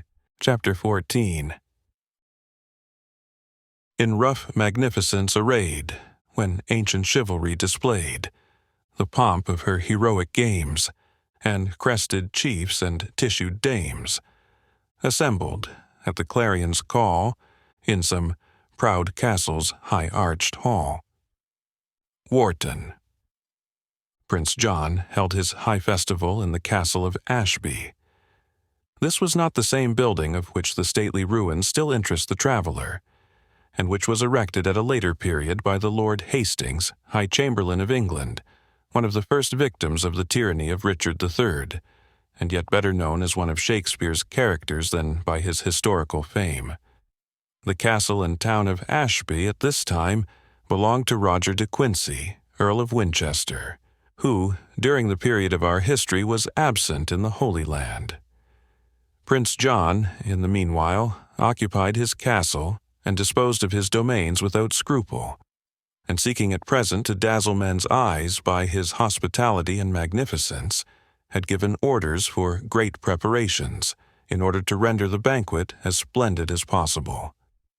The purveyors of the prince, who exercised on this and other occasions the full authority of royalty, had swept the country of all that could be collected, which was esteemed fit for their master's table. Guests also were invited in great numbers, and in the necessity in which he then found himself of courting popularity, Prince John had extended his invitation to a few distinguished Saxon and Danish families, as well as to the Norman nobility and gentry of the neighborhood. However despised and degraded on ordinary occasions, the great numbers of the Anglo-Saxons must necessarily render them formidable in the civil commotions which seemed approaching, and it was an obvious point of policy to secure popularity with their leaders. It was accordingly the prince's intention, which he for some time maintained, to treat these unwanted guests with a courtesy to which they had been little accustomed. But although no man with less scruple made his ordinary habits and feelings bend to his interest, it was the misfortune of this prince that his levity and petulance were perpetually breaking out, and undoing all that had been gained by his previous dissimulation. Of this fickle temper he gave a memorable example in Ireland, when sent thither by his father, Henry II, with the purpose of buying golden opinions of the inhabitants of that new and important acquisition to the English crown. Upon this occasion the Irish chieftains contended which should first offer to the young prince their loyal homage and the kiss of peace. But, instead of receiving their salutations with courtesy, John and his petulant attendants could not resist the temptation of pulling the long beards of the Irish chieftains, a conduct which, as might have been expected, was highly resented by these insulted dignitaries, and produced fatal consequences to the English domination in Ireland. It is necessary to keep these inconsistencies of John's character in view, that the reader may understand his conduct during the present evening. In execution of the resolution which he had formed during his cooler moments, Prince John received Cedric and Athelstane with distinguished courtesy, and expressed his disappointment, without resentment, when the indisposition of Rowena was alleged by the former as a reason for her not attending upon his gracious summons. Cedric and Athelstane were both dressed in the ancient Saxon garb, which, although not unhandsome in itself, and in the present instance composed of costly materials, was so remote in shape and appearance from that of the other guests, that Prince John took great credit to himself with Waldemar Fitzurse for refraining from laughter at a sight which the fashion of the day rendered ridiculous.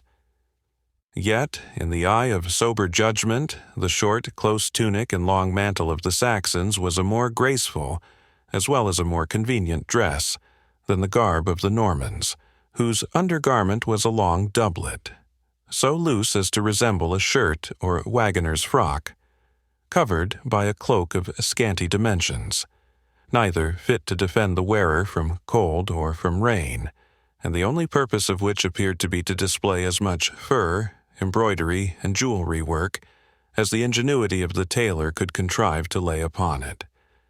The Emperor Charlemagne, in whose reign they were first introduced, seems to have been very sensible of the inconveniences arising from the fashion of this garment. "In heaven's name," said he, "to what purpose serve these abridged cloaks? If we are in bed, they are no cover. On horseback, they are no protection from the wind and rain, and when seated, they do not guard our legs from the damp or the frost." Nevertheless, spite of this imperial objurgation, the short cloaks continued in fashion down to the time of which we treat, and particularly among the princes of the house of Anjou. They were therefore in universal use among Prince John's courtiers, and the long mantle, which formed the upper garment of the Saxons, was held in proportional derision. The guests were seated at a table which groaned under the quantity of good cheer.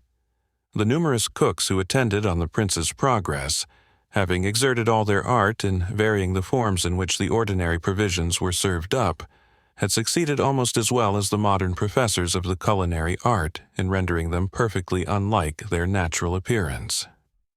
Besides these dishes of domestic origin, there were various delicacies brought from foreign parts, and a quantity of rich pastry, as well as of the simnel bread and weissel cakes, which were only used at the tables of the highest nobility. The banquet was crowned with the richest wines, both foreign and domestic. But, though luxurious, the Norman nobles were not generally speaking an intemperate race. While indulging themselves in the pleasures of the table, they aimed at delicacy, but avoided excess, and were apt to attribute gluttony and drunkenness to the vanquished Saxons, as vices peculiar to their inferior station. Prince John, indeed, and those who courted his pleasure by imitating his foibles, were apt to indulge to excess in the pleasures of the trencher and the goblet, and indeed it is well known that his death was occasioned by a surfeit upon peaches and new ale. His conduct, however, was an exception to the general manners of his countrymen. With sly gravity, interrupted only by private signs to each other, the Norman knights and nobles beheld the ruder demeanor of Athelstane and Cedric at a banquet, to the form and fashion of which they were unaccustomed, and while their manners were thus the subject of sarcastic observation, the untaught Saxons unwittingly transgressed several of the arbitrary rules established for the regulation of society. Now, it is well known that a man may with more impunity be guilty of an actual breach either of real good breeding or of good morals than appear ignorant of the most minute point of fashionable etiquette. Thus Cedric, who dried his hands with a towel, instead of suffering the moisture to exhale by waving them gracefully in the air, incurred more ridicule than his companion Athelstane, when he swallowed to his own single share the whole of a large pasty composed of the most exquisite foreign delicacies, and termed at that time a carum pie. When, however, it was discovered by a serious cross-examination that the Thane of Königsberg, or Franklin, as the Normans termed him, had no idea what he had been devouring, and that he had taken the contents of the carum pie for larks and pigeons, whereas they were in fact bacaficos and nightingales. His ignorance brought him in for an ample share of the ridicule which would have been more justly bestowed on his gluttony. The long feast had at length its end, and, while the goblet circulated freely, men talked of the feats of the preceding tournament, of the unknown victor in the archery games, of the Black Knight, whose self-denial had induced him to withdraw from the honors he had won, and of the gallant Ivanhoe, who had so dearly bought the honors of the day. The topics were treated with military frankness, and the jest and laugh went round the hall. The brow of Prince John alone was overclouded during these discussions. Some overpowering care seemed agitating his mind, and it was only when he received occasional hints from his attendants that he seemed to take interest in what was passing around him. On such occasions he would start up, quaff a cup of wine as if to raise his spirits, and then mingle in the conversation by some observation made abruptly or at random. "We drink this beaker," said he, "to the health of Wilfred of Ivanhoe, champion of this passage of arms, and grieve that his wound renders him absent from our board. Let all fill to the pledge, and especially Cedric of Rotherwood, the worthy father of a son so promising." "No, my lord," replied Cedric, standing up and placing on the table his untasted cup, "I yield not the name of son to the disobedient youth who at once despises my commands and relinquishes the manners and customs of his fathers." "'Tis impossible," cried Prince John, with well-feigned astonishment, "that so gallant a knight should be an unworthy or disobedient son." "Yet, my lord," answered Cedric, "so it is with this Wilfred. He left my homely dwelling to mingle with the gay nobility of your brother's court, where he learned to do those tricks of horsemanship which you prize so highly. He left it contrary to my wish and command, and in the days of Alfred that would have been termed disobedience, aye, and a crime severely punishable." "Alas," replied Prince John, with a deep sigh of affected sympathy, "since your son was a follower of my unhappy brother, it need not be inquired where or from whom he learned the lesson of filial disobedience." Thus spake Prince John, wilfully forgetting that of all the sons of Henry II, though no one was free from the charge, he himself had been most distinguished for rebellion and ingratitude to his father. "I think," said he, after a moment's pause, "that my brother proposed to confer upon his favorite the rich manor of Ivanhoe." "He did endow him with it," answered Cedric. "Nor is it my least quarrel with my son that he stooped to hold, as a feudal vassal, the very domains which his fathers possessed in free and independent right." "We shall then have your willing sanction, good Cedric," said Prince John, "to confer this fief upon a person whose dignity will not be diminished by holding land of the British crown.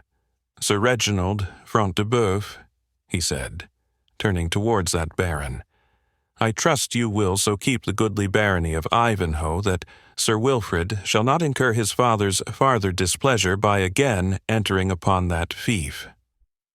"By Saint Anthony," answered the black-browed giant, "I will consent that your highness shall hold me a Saxon, if either Cedric or Wilfred, or the best that ever bore English blood, shall wrench from me the gift with which your highness has graced me." "Whoever shall call thee Saxon, Sir Baron," replied Cedric, offended at a mode of expression by which the Normans frequently express their habitual contempt of the English, "will do thee an honor as great as it is undeserved." Front de Bœuf would have replied, but Prince John's petulance and levity got the start. "Assuredly," said B. "My lords, the noble Cedric speaks truth, and his race may claim precedence over us as much in the length of their pedigrees as in the longitude of their cloaks. They go before us indeed in the field, as deer before dogs," said Malvoisin, "and with good right may they go before us. Forget not," said the prior Aymer, "the superior decency and decorum of their manners."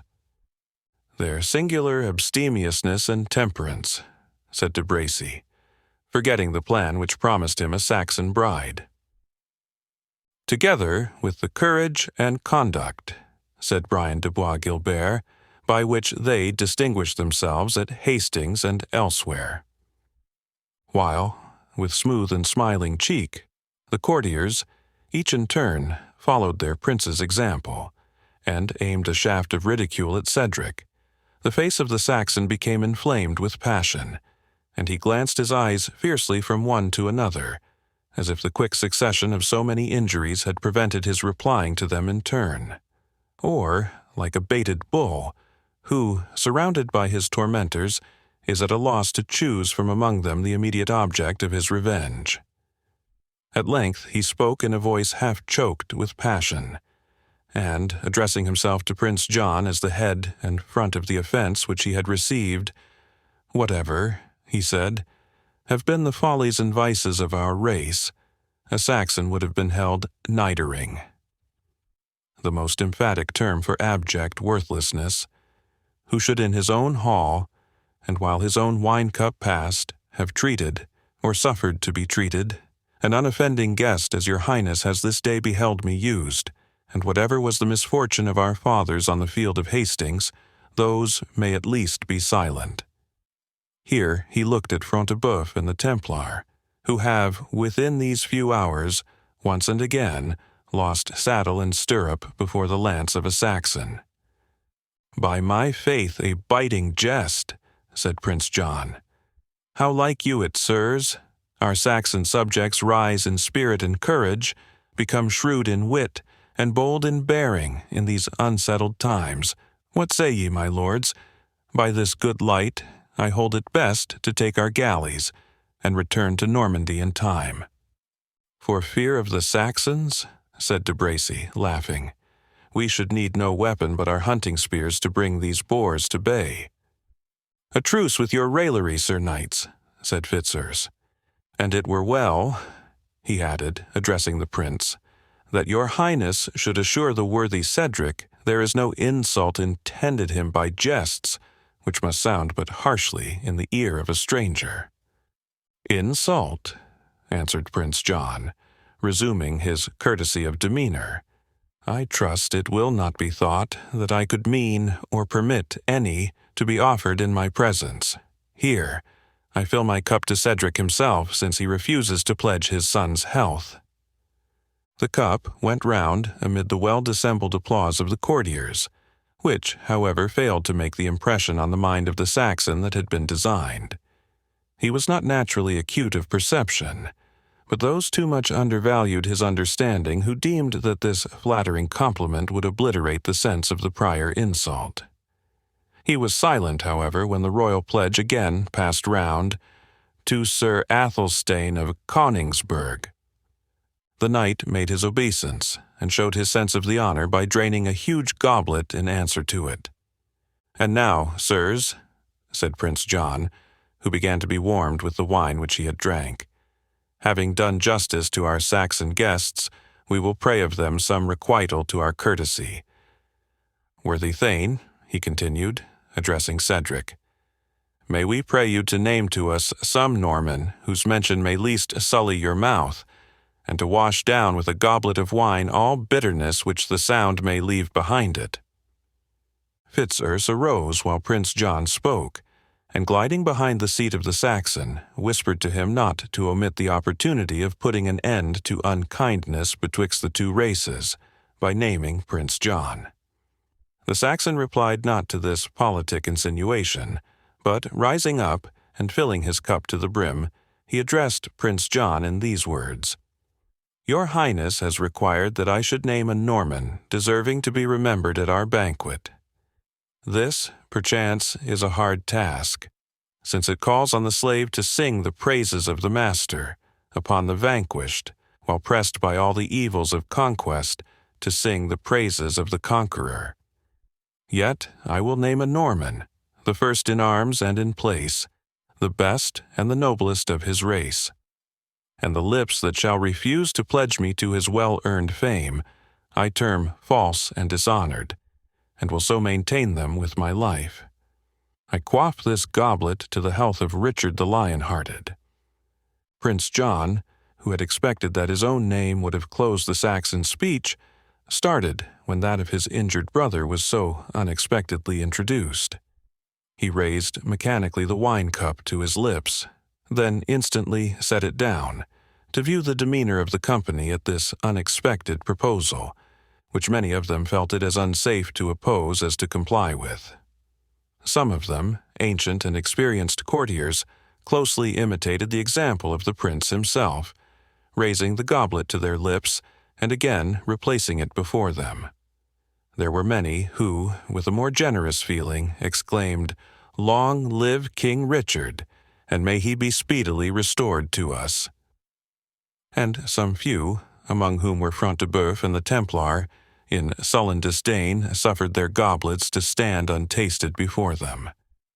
But no man ventured directly to gainsay a pledge filled to the health of the reigning monarch. Having enjoyed his triumph for about a minute, Cedric said to his companion, "Up, noble Athelstane, we have remained here long enough, since we have requited the hospitable courtesy of Prince John's banquet.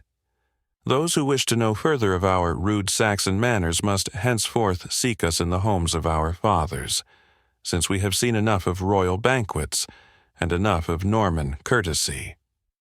So saying, he arose and left the banqueting room, followed by Athelstane and by several other guests, who, partaking of the Saxon lineage, held themselves insulted by the sarcasms of Prince John and his courtiers. "By the bones of St. Thomas," said Prince John as they retreated, "the Saxon churls have borne off the best of the day, and have retreated with triumph." "Conclamatum est, poculatum est," said Prior Aymer. "We have drunk and we have shouted. It were time we left our wine flagons. The monk hath some fair penitent to shrive tonight, that he is in such a hurry to depart," said de Bracy. "Not so, Sir Knight," replied the abbot, "but I must move several miles forward this evening upon my homeward journey." "They are breaking up," said the prince in a whisper to Fitzurse. "Their fears anticipate the event, and this coward prior is the first to shrink from me." "Fear not, my lord," said Waldemar. "I will show him such reasons as shall induce him to join us when we hold our meeting at York. Sir Prior," he said, "I must speak with you in private, before you mount your palfrey." The other guests were now fast dispersing, with the exception of those immediately attached to Prince John's faction and his retinue. "This, then, is the result of your advice," said the prince, turning an angry countenance upon Fitzurse, "that I should be bearded at my own board by a drunken Saxon churl, and that, on the mere sound of my brother's name, men should fall off from me as if I had the leprosy." "Have patience, sir," replied his counselor. "I might retort your accusation and blame the inconsiderate levity which foiled my design and misled your own better judgment. But this is no time for recrimination. De Bracy and I will instantly go among these shuffling cowards and convince them they have gone too far to recede." "It will be in vain," said Prince John, pacing the apartment with disordered steps, and expressing himself with an agitation to which the wine he had drank partly contributed. "It will be in vain. They have seen the handwriting on the wall. They have marked the paw of the lion in the sand. They have heard his approaching roar shake the wood. Nothing will reanimate their courage." "Would to God," said Fitzurse to de Bracy, "that aught could reanimate his own. His brother's very name is an ague to him. Unhappy are the counselors of a prince who wants fortitude and perseverance alike in good and in evil." Chapter 15. And yet he thinks, he thinks, I am the tool and servant of his will. Well, let it be, through all the maze of trouble. His plots and base oppression must create, I'll shape myself away to higher things. And who will say, 'tis wrong? Basel, a tragedy. No spider ever took more pains to repair the shattered meshes of his web than did Waldemar Fitzurse to reunite and combine the scattered members of Prince John's cabal. Few of these were attached to him from inclination, and none from personal regard. It was therefore necessary that Fitzurse should open to them new prospects of advantage, and remind them of those which they at present enjoyed. To the young and wild nobles he held out the prospect of unpunished license and uncontrolled revelry, to the ambitious that of power, and to the covetous that of increased wealth and extended domains. The leaders of the mercenaries received a donation in gold, an argument the most persuasive to their minds, and without which all others would have proved in vain. Promises were still more liberally distributed than money by this active agent, and, in fine, nothing was left undone that could determine the wavering or animate the disheartened. The return of King Richard he spoke of as an event altogether beyond the reach of probability. Yet, when he observed, from the doubtful looks and uncertain answers which he received, that this was the apprehension by which the minds of his accomplices were most haunted, he boldly treated that event, should it really take place, as one which ought not to alter their political calculations.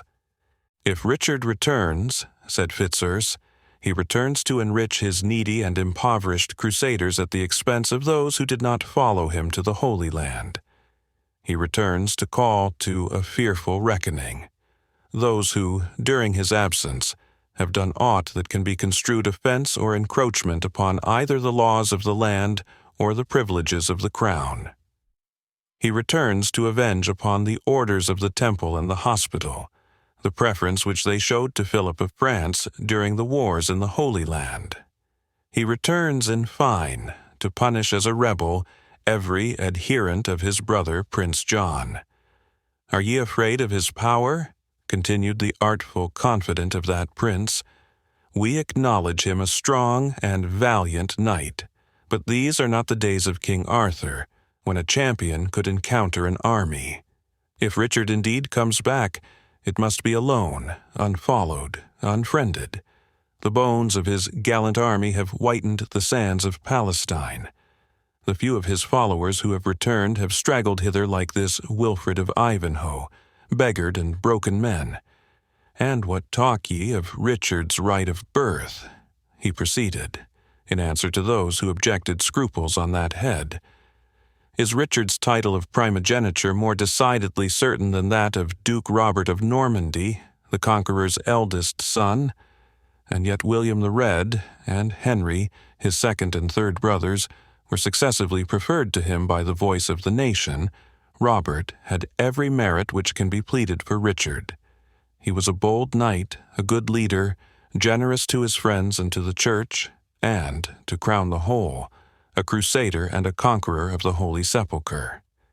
And yet he died a blind and miserable prisoner in the castle of Cardiff, because he opposed himself to the will of the people, who chose that he should not rule over them. It is our right, he said, to choose from the blood royal the prince who is best qualified to hold the supreme power, that is, said he, correcting himself, him whose election will best promote the interests of the nobility. In personal qualifications, he added, it was possible that Prince John might be inferior to his brother Richard. But when it was considered that the latter returned with the sword of vengeance in his hand, while the former held out rewards, immunities, privileges, wealth, and honors, it could not be doubted which was the king whom in wisdom the nobility were called on to support. These, and many more arguments, some adapted to the peculiar circumstances of those whom he addressed, had the expected weight with the nobles of Prince John's faction. Most of them consented to attend the proposed meeting at York, for the purpose of making general arrangements for placing the crown upon the head of Prince John.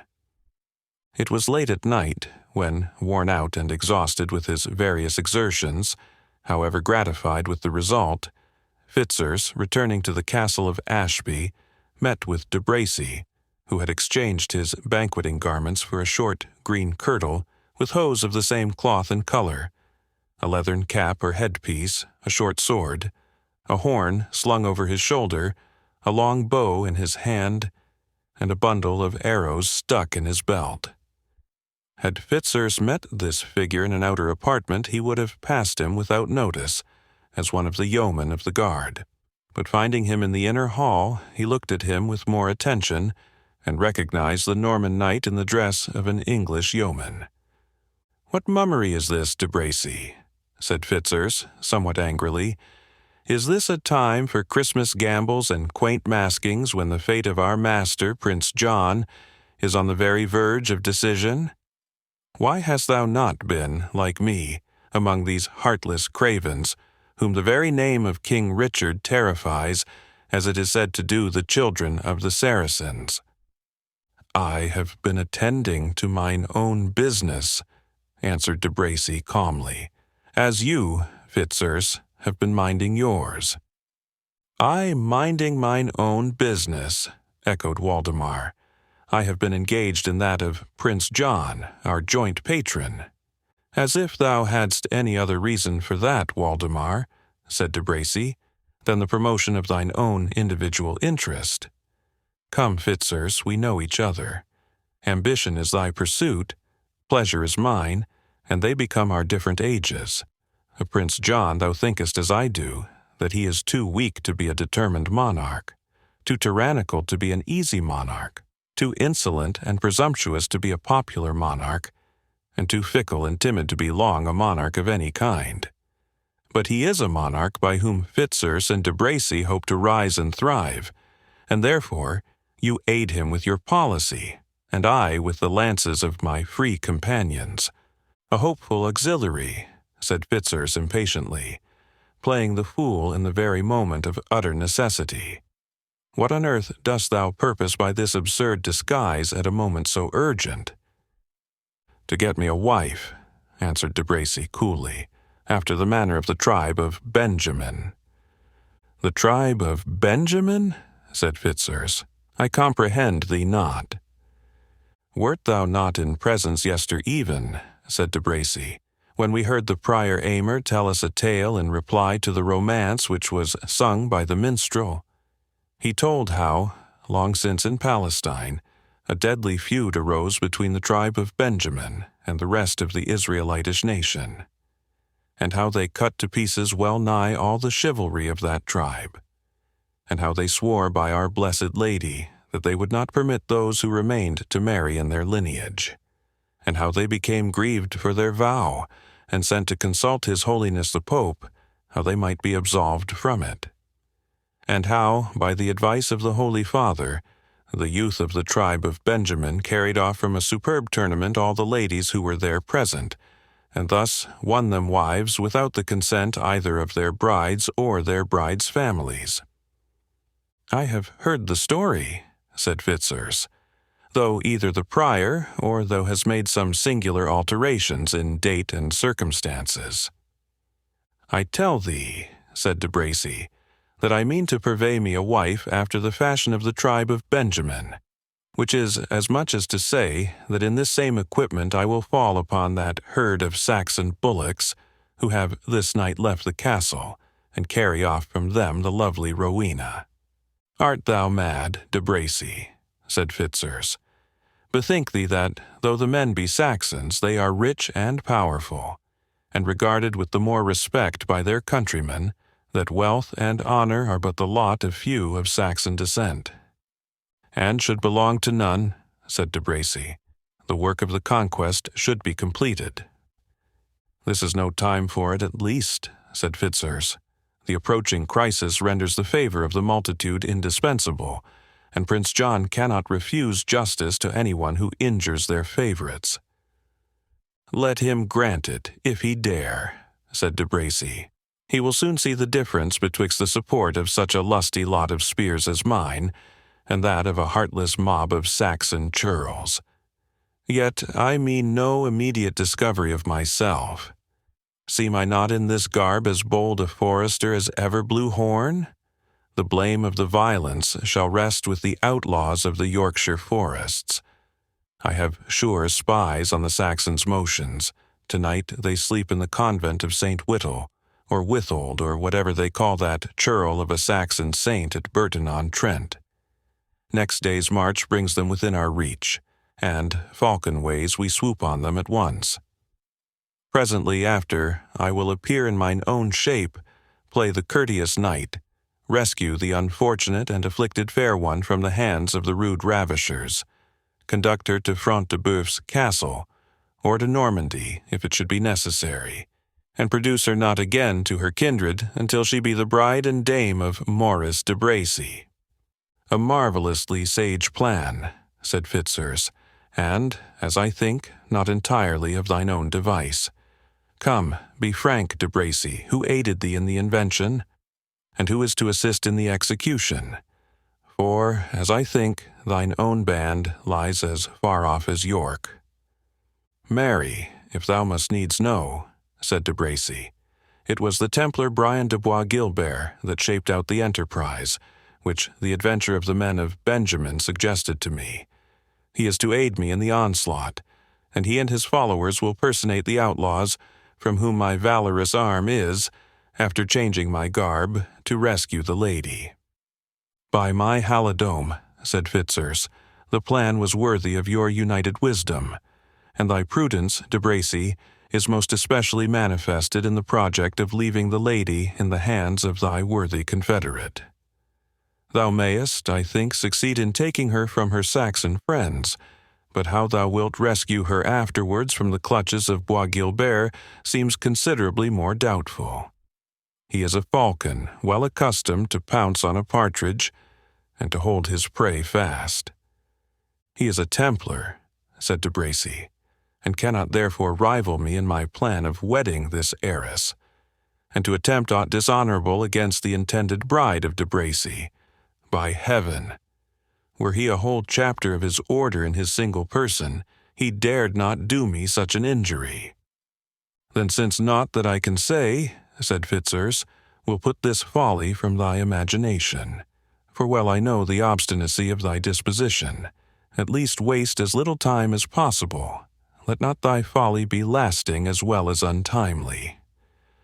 I tell thee, answered de Bracy, that it will be the work of a few hours, and I shall be at York, at the head of my daring and valorous fellows, as ready to support any bold design as thy policy can be to form one. But I hear my comrades assembling, and the steeds stamping and neighing in the outer court. Farewell. I go, like a true knight, to win the smiles of beauty. Like a true knight? Repeated Fitzurse, looking after him. Like a fool, I should say, or like a child, who will leave the most serious and needful occupation, to chase the down of the thistle that drives past him. But it is with such tools that I must work, and for whose advantage? For that of a prince as unwise as he is profligate, and as likely to be an ungrateful master as he has already proved a rebellious son and an unnatural brother. But he too is but one of the tools with which I labor, and proud as he is, should he presume to separate his interest from mine, this is a secret which he shall soon learn. The meditations of the statesman were here interrupted by the voice of the prince from an interior apartment, calling out, "Noble Waldemar Fitzurse!" And, with bonnet doffed, the future chancellor, for to such high preferment did the wily Norman aspire, hastened to receive the orders of the future sovereign. Chapter 16. Far in a wild, unknown to public view, from youth to age a reverend hermit grew. The moss his bed, the cave his humble cell, his food the fruits, his drink the crystal well. Remote from man, with God he passed his days, prayer all his business, all his pleasure, praise. Parnell. The reader cannot have forgotten that the event of the tournament was decided by the exertions of an unknown knight, whom, on account of the passive and indifferent conduct which he had manifested on the former part of the day, the spectators had entitled Le Noir Fainéant. This knight had left the field abruptly when the victory was achieved, and when he was called upon to receive the reward of his valor, he was nowhere to be found. In the meantime, while summoned by heralds and by trumpets, the knight was holding his course northward, avoiding all frequented paths, and taking the shortest road through the woodlands. He paused for the night at a small hostelry lying out of the ordinary route, where, however, he obtained from a wandering minstrel news of the event of the tourney. On the next morning, the knight departed early, with the intention of making a long journey. The condition of his horse, which he had carefully spared during the preceding morning, being such as enabled him to travel far without the necessity of much repose. Yet his purpose was baffled by the devious paths through which he rode, so that when evening closed upon him, he only found himself on the frontiers of the West Riding of Yorkshire. By this time both horse and man required refreshment, and it became necessary, moreover, to look out for some place in which they might spend the night, which was now fast approaching. The place where the traveler found himself seemed unpropitious for obtaining either shelter or refreshment, and he was likely to be reduced to the usual expedient of knights-errant, who, on such occasions, turned their horses to graze, and laid themselves down to meditate on their lady-mistress, with an oak tree for a canopy. But the Black Knight either had no mistress to meditate upon, or, being as indifferent in love as he seemed to be in war, was not sufficiently occupied by passionate reflections upon her beauty and cruelty to be able to parry the effects of fatigue and hunger, and suffer love to act as a substitute for the solid comforts of a bed and supper. He felt dissatisfied, therefore, when, looking around, he found himself deeply involved in woods, through which indeed there were many open glades, and some paths, but such as seemed only formed by the numerous herds of cattle which grazed in the forest, or by the animals of chase, and the hunters who made prey of them. The sun, by which the knight had chiefly directed his course, had now sunk behind the Derbyshire hills on his left, and every effort which he might make to pursue his journey was as likely to lead him out of his road as to advance him on his route. After having in vain endeavored to select the most beaten path, in hopes it might lead to the cottage of some herdsman, or the sylvan lodge of a forester, and having repeatedly found himself totally unable to determine on a choice, the knight resolved to trust to the sagacity of his horse. Experience having, on former occasions, made him acquainted with the wonderful talent possessed by these animals for extricating themselves and their riders on such emergencies. The good steed, grievously fatigued with so long a day's journey under a rider cased in mail, had no sooner found, by the slackened reins, that he was abandoned to his own guidance than he seemed to assume new strength and spirit, and whereas formerly he had scarce replied to the spur, otherwise than by a groan, he now, as if proud of the confidence reposed in him, pricked up his ears and assumed, of his own accord, a more lively motion. The path which the animal adopted rather turned off from the course pursued by the knight during the day, but as the horse seemed confident in his choice, the rider abandoned himself to his discretion. He was justified by the event, for the footpath soon after appeared a little wider and more worn, and the tinkle of a small bell gave the knight to understand that he was in the vicinity of some chapel or hermitage. Accordingly, he soon reached an open plat of turf, on the opposite side of which a rock, rising abruptly from a gently sloping plain, offered its gray and weather-beaten front to the traveler. Ivy mantled its sides in some places, and in others oaks and holly bushes, whose roots found nourishment in the cliffs of the crag, waved over the precipices below, like the plumage of the warrior over his steel helmet, giving grace to that whose chief expression was terror. At the bottom of the rock, and leaning, as it were, against it, was constructed a rude hut, built chiefly of the trunks of trees felled in the neighboring forest, and secured against the weather by having its crevices stuffed with moss mingled with clay. The stem of a young fir tree, lopped of its branches, with a piece of wood tied across near the top, was planted upright by the door as a rude emblem of the Holy Cross.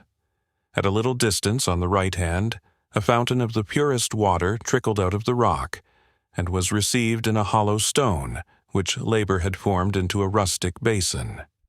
Escaping from thence, the stream murmured down the descent by a channel which its course had long worn, and so wandered through the little plain to lose itself in the neighboring wood.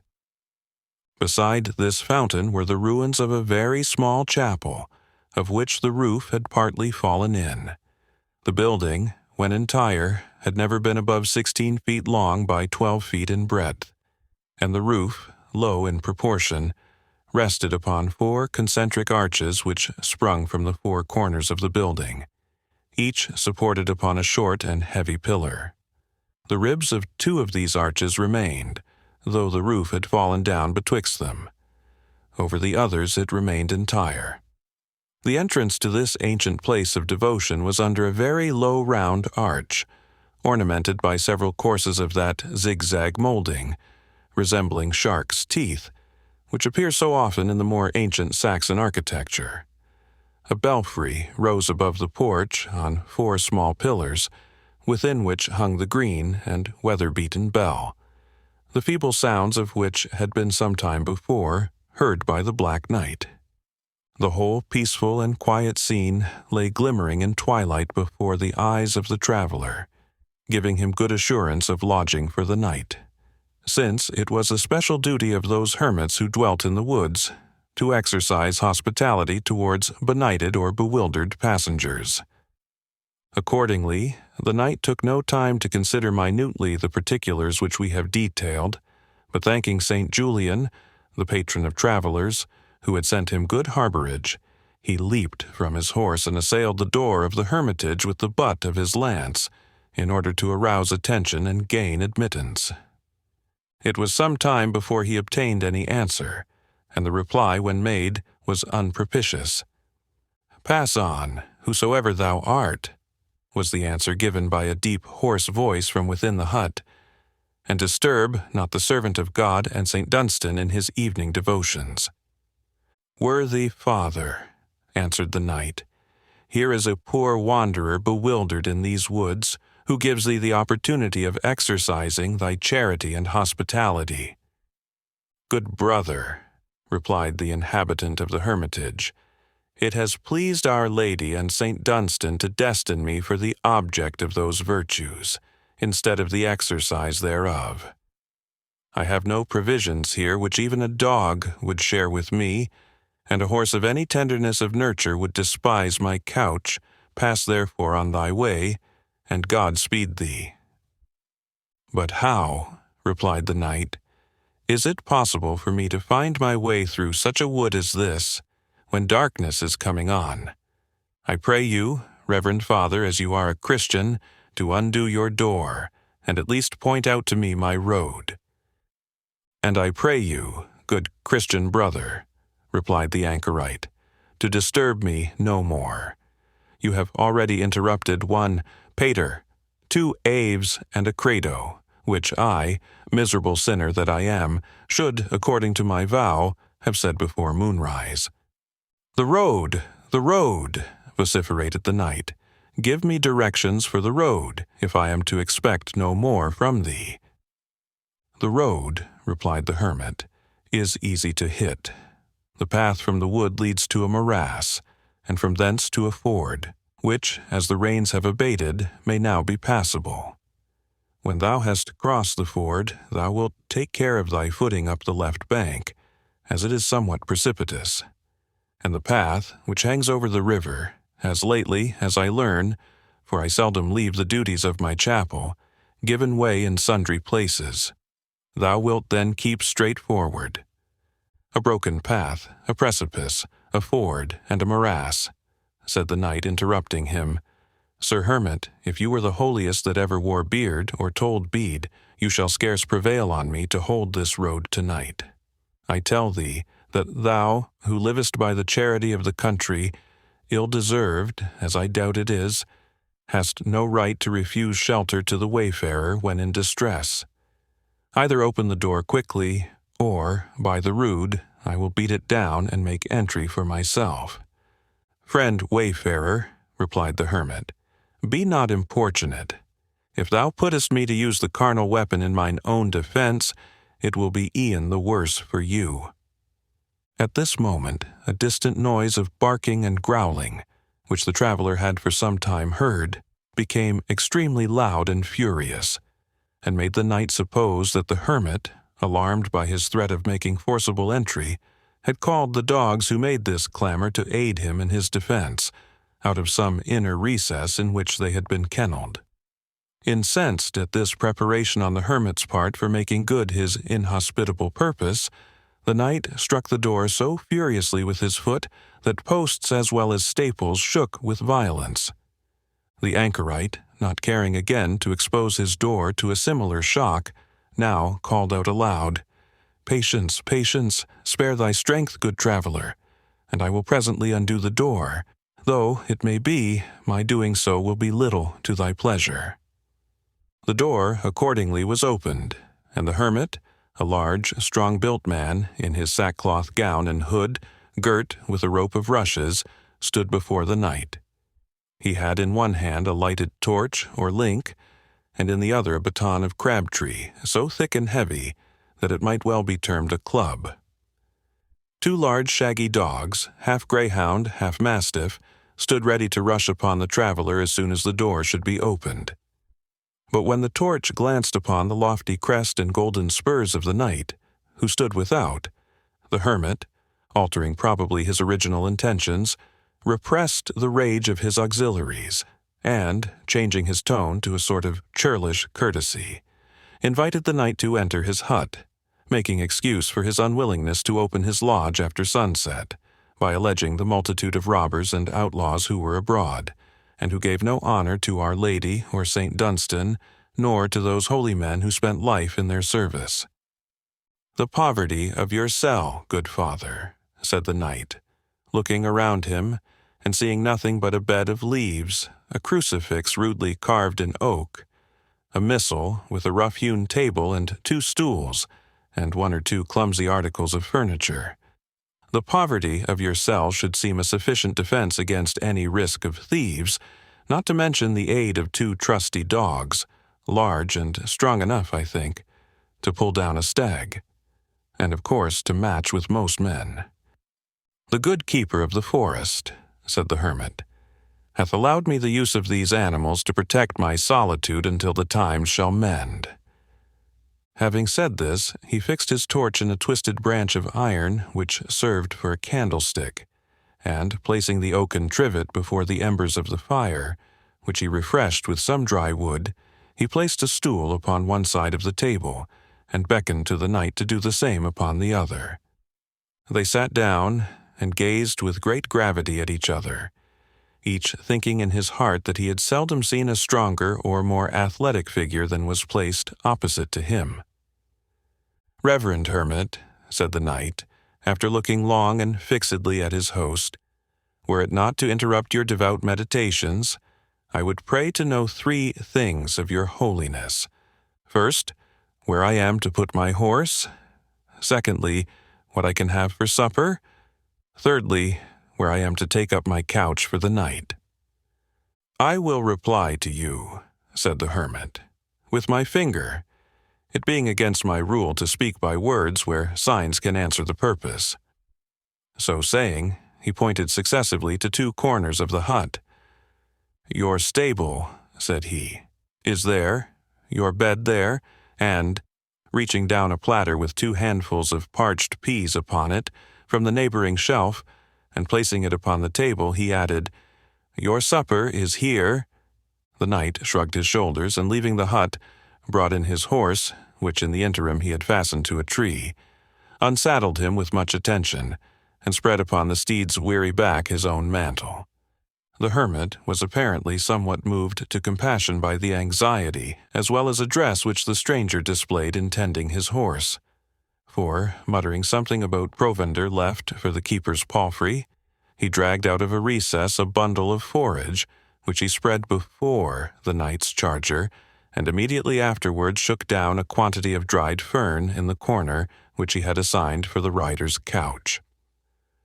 The knight returned him thanks for his courtesy, and this duty done, both resumed their seats by the table, whereon stood the trencher of peas placed between them.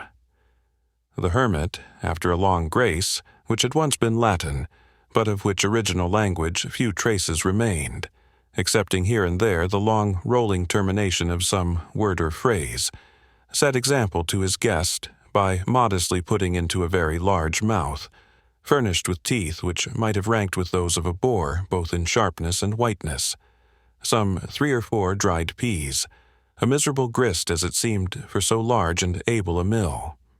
The knight, in order to follow so laudable an example, laid aside his helmet, his corslet, and the greater part of his armor, and showed to the hermit a head thick curled with yellow hair, high features, blue eyes, remarkably bright and sparkling, a mouth well formed, having an upper lip clothed with mustachios darker than his hair, and bearing altogether the look of a bold, daring, and enterprising man, with which his strong form well corresponded. The hermit, as if wishing to answer to the confidence of his guest, threw back his cowl, and showed a round bullet head belonging to a man in the prime of life. His close-shaven crown, surrounded by a circle of stiff, curled black hair, had something the appearance of a parish pinfold begirt by its high hedge. The features expressed nothing of monastic austerity or of ascetic privations. On the contrary, it was a bold, bluff countenance with broad black eyebrows, a well-turned forehead, and cheeks as round and vermilion as those of a trumpeter, from which descended a long and curly black beard. Such a visage, joined to the brawny form of the holy man, spoke rather of sirloins and haunches than of peas and pulse. This incongruity did not escape the guest. After he had with great difficulty accomplished the mastication of a mouthful of the dried peas, he found it absolutely necessary to request his pious entertainer to furnish him with some liquor, who replied to his request by placing before him a large can of the purest water from the fountain. "It is from the well of St. Dunstan," said he, "in which betwixt sun and sun he baptized 500 heathen Danes and Britons. Blessed be his name." And applying his black beard to the pitcher, he took a draught much more moderate in quantity than his encomium seemed to warrant. "It seems to me, reverend father," said the knight, "that the small morsels which you eat, together with this holy, but somewhat thin beverage, have thriven with you marvelously. You appear a man more fit to win the ram at a wrestling match, or the ring at a bout at quarterstaff, or the bucklers at a sword play, than to linger out your time in this desolate wilderness, saying masses, and living upon parched peas and cold water." "Sir Knight," answered the hermit, "your thoughts, like those of the ignorant laity, are according to the flesh. It has pleased Our Lady and my patron saint to bless the pittance to which I restrain myself, even as the pulse and water was blessed to the children, Shadrach, Meshach, and Abednego, who drank the same rather than defile themselves with the wine and meats which were appointed them by the king of the Saracens. Holy Father," said the knight, "upon whose countenance it hath pleased heaven to work such a miracle, permit a sinful layman to crave thy name." "Thou mayst call me," answered the hermit, "the clerk of Copmanhurst, for so I am termed in these parts. They add, it is true, the epithet holy, but I stand not upon that as being unworthy of such addition. And now, valiant knight, may I pray ye for the name of my honorable guest?" "Truly," said the knight, "holy clerk of Copmanhurst, men call me in these parts the Black Knight. Many, sir, add to it the epithet of sluggard, whereby I am no way ambitious to be distinguished." The hermit could scarcely forbear from smiling at his guest's reply.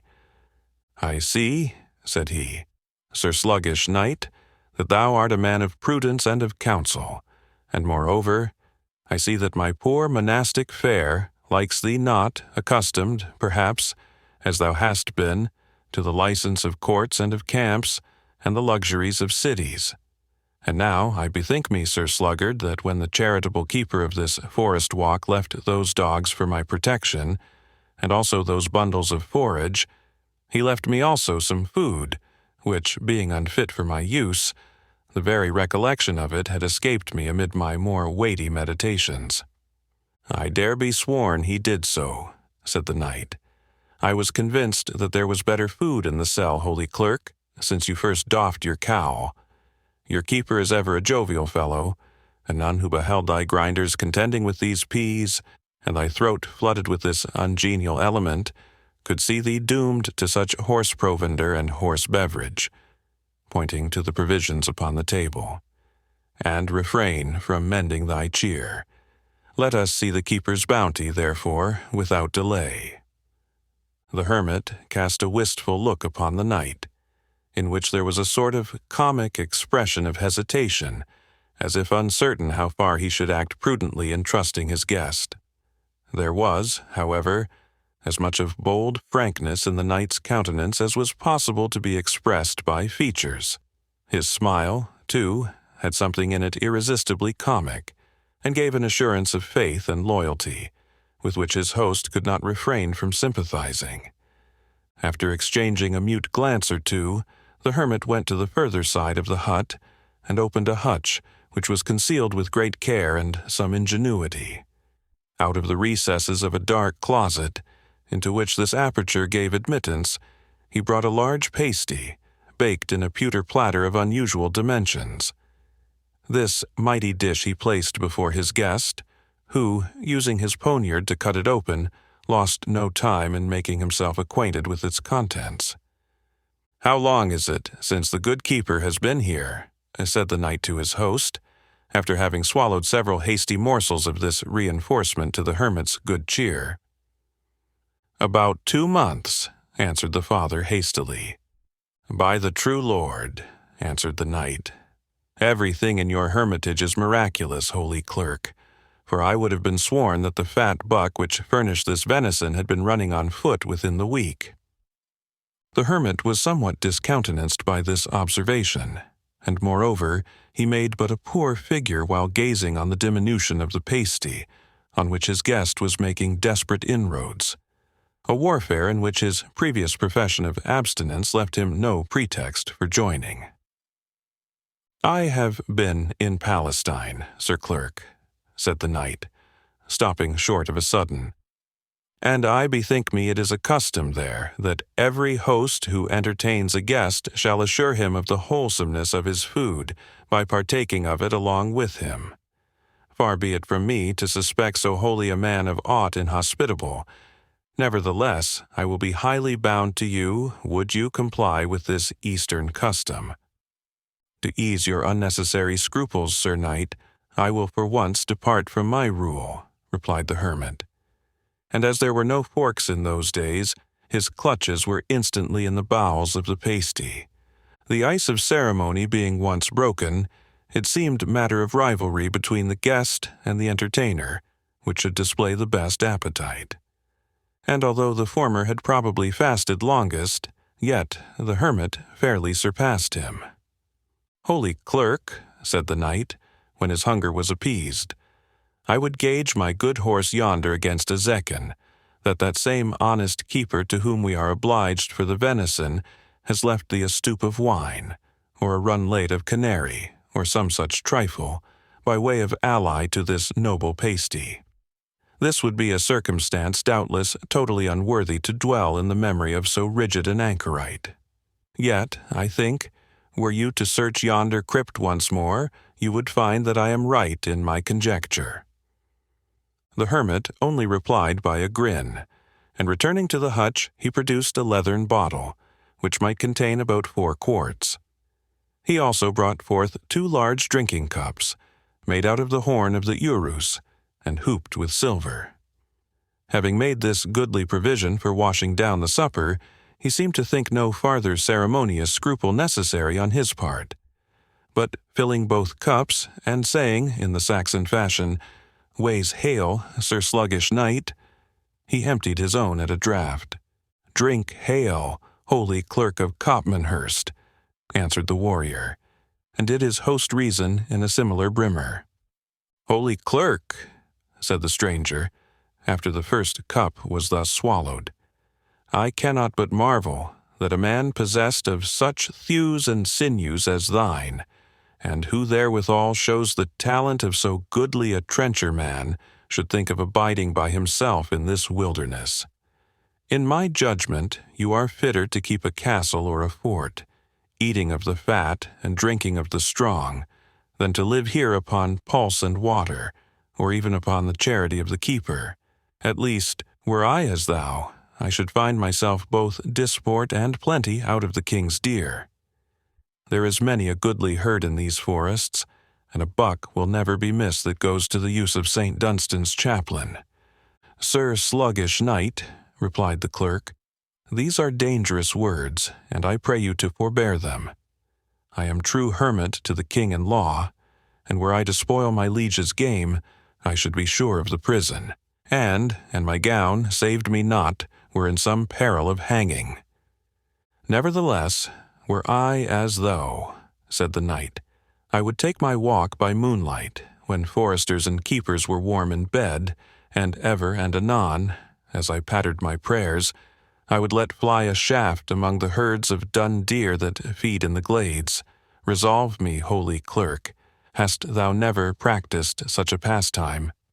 "Friend sluggard," answered the hermit, "thou hast seen all that can concern thee of my housekeeping, and something more than he deserves who takes up his quarters by violence.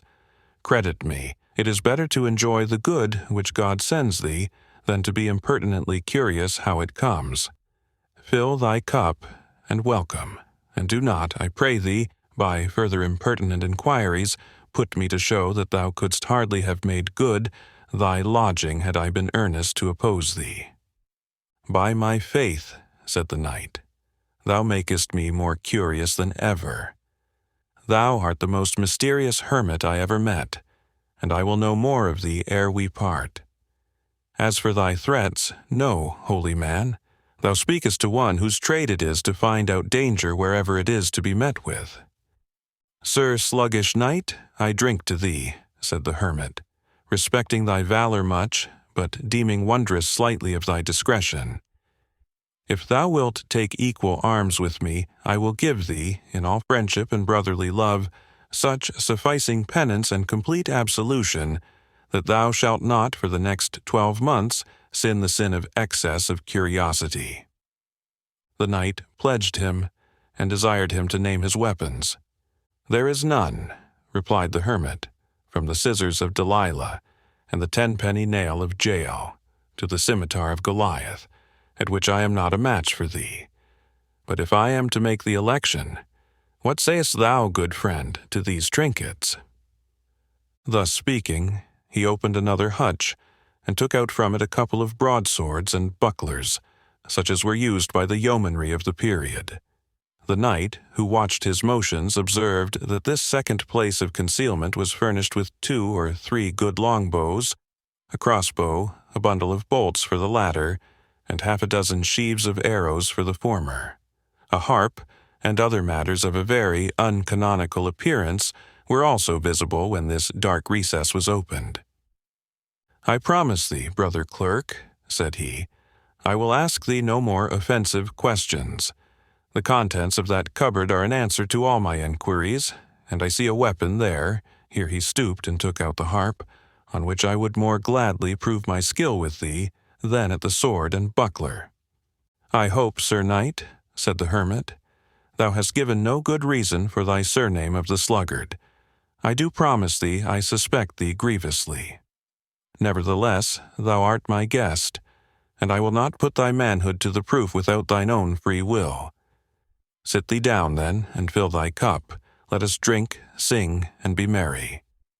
If thou knowest ever a good lay, thou shalt be welcome to a nook of pasty at Copmanhurst, so long as I serve the chapel of St. Dunstan, which, please God, shall be till I change my grey covering for one of green turf.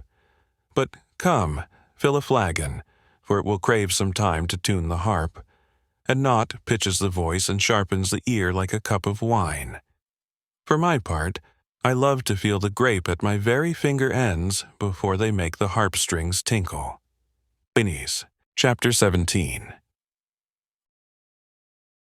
At eve, within yon studious nook, I open my brass-embossed book, portrayed with many a holy deed, of martyrs crowned with heavenly meed.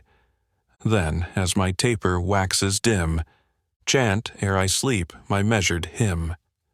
Who but would cast his pomp away, to take my staff and a mise grey, and to the world's tumultuous stage prefer the peaceful hermitage?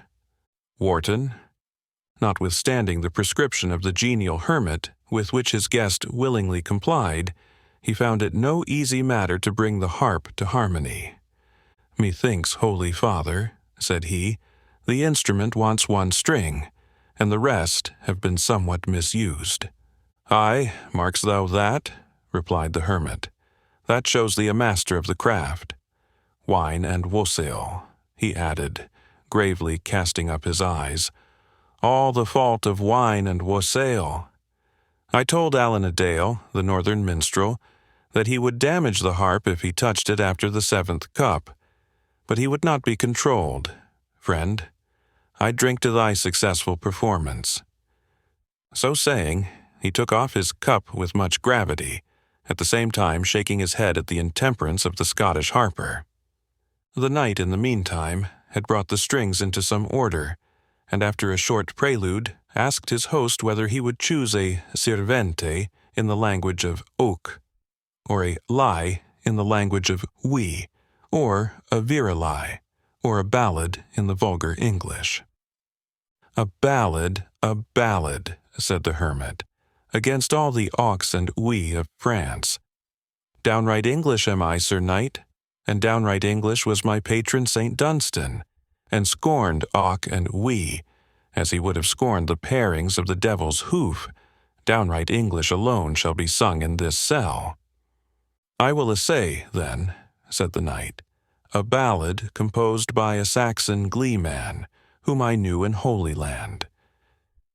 It speedily appeared that if the knight was not a complete master of the minstrel art, his taste for it had at least been cultivated under the best instructors.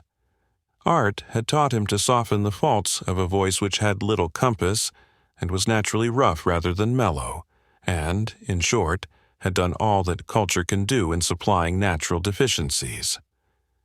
His performance, therefore, might have been termed very respectable by abler judges than the hermit, especially as the knight threw into the notes now a degree of spirit, and now of plaintive enthusiasm, which gave force and energy to the verses which he sung. The Crusaders' Return. 1. High deeds achieved of knightly fame, from Palestine the champion came. The cross upon his shoulders borne, battle and blast had dimmed and torn.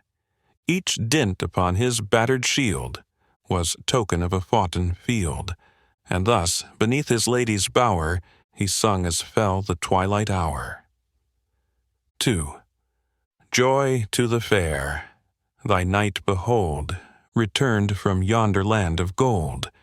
No wealth he brings, nor wealth can need, save his good arms and battle steed, his spurs to dash against a foe, his lance and sword to lay him low. Such all the trophies of his toil, such, and the hope of Tecla's smile. 3. Joy to the fair, whose constant knight her favor fired to feats of might. Unnoted shall she not remain, where meet the bright and noble train. Minstrel shall sing and herald tell. Mark yonder maid of beauty well. 'Tis she for whose bright eyes were won the listed field at Ascalon. 4. Note well her smile, it edged the blade, which 50 wives to widows made, when, vain his strength and Mahone's spell, Iconium's turbaned Soldan fell. Seest thou her locks, whose sunny glow half shows, half shades her neck of snow? Twines not of them one golden thread, but for its sake a Paynim bled. 5. Joy to the fair, my name unknown, each deed and all its praise thine own.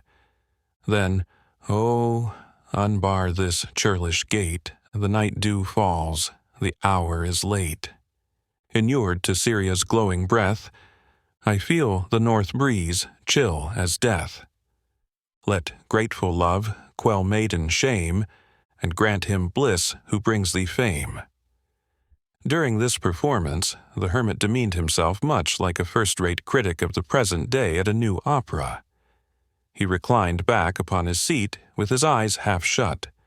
Now, folding his hands and twisting his thumbs, he seemed absorbed in attention, and anon, balancing his expanded palms, he gently flourished them in time to the music.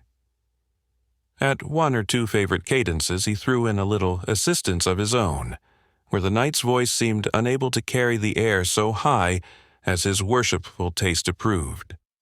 When the song was ended, the anchorite emphatically declared it a good one, and well sung. "And yet," said he, "I think my Saxon countrymen had heard it long enough with the Normans to fall into the tone of their melancholy ditties. What took the honest knight from home? Or what could he expect but to find his mistress agreeably engaged with a rival on his return, and his serenade, as they call it, as little regarded as the caterwauling of a cat in the gutter? Nevertheless, Sir Knight, I drink this cup to thee, to the success of all true lovers. I fear you are none," he added, unobserving that the knight, whose brain began to be heated with these repeated draughts, qualified his flagon from the water pitcher. "Why," said the knight, "did you not tell me that this water was from the well of your blessed patron, St. Dunstan?" "Aye, truly," said the hermit, "and many a hundred of pagans did he baptize there, but I never heard that he drank any of it. Everything should be put to its proper use in this world. St. Dunstan knew, as well as anyone, the prerogatives of a jovial friar." And so saying, he reached the harp, and entertained his guest with the following characteristic song, to a sort of derry-down chorus, appropriate to an old English ditty. 22. The Barefooted Friar. 1. I'll give thee, good fellow, a 12-month or twain, to search Europe through from Byzantium to Spain. But ne'er shall you find, should you search till you tire, so happy a man as the barefooted friar. 2. Your knight for his lady pricks forth in career, and is brought home at even song pricked through with a spear. I confess him in haste, for his lady desires no comfort on earth save the barefooted friars. 3. Your monarch? Pshaw! Many a prince has been known to barter his robes for our cowl and our gown, but which of us e'er felt the idle desire to exchange for a crown the grey hood of a friar? 4. The friar has walked out, and where he has gone, the land and its fatness is marked for his own. He can roam where he lists, he can stop when he tires, for every man's house is the barefooted friar's. 5. He's expected at noon, and no wight till he comes may profane the great chair or the porridge of plums. For the best of the cheer and the seat by the fire is the undenied right of the barefooted friar. 6. He's expected at night, and the posties made hot. They broach the brown ale, and they fill the black pot, and the goodwife would wish the goodman in the mire, ere he lacked a soft pillow, the barefooted friar. 7. Long flourish the sandal, the cord, and the cope, the dread of the devil and trust of the Pope.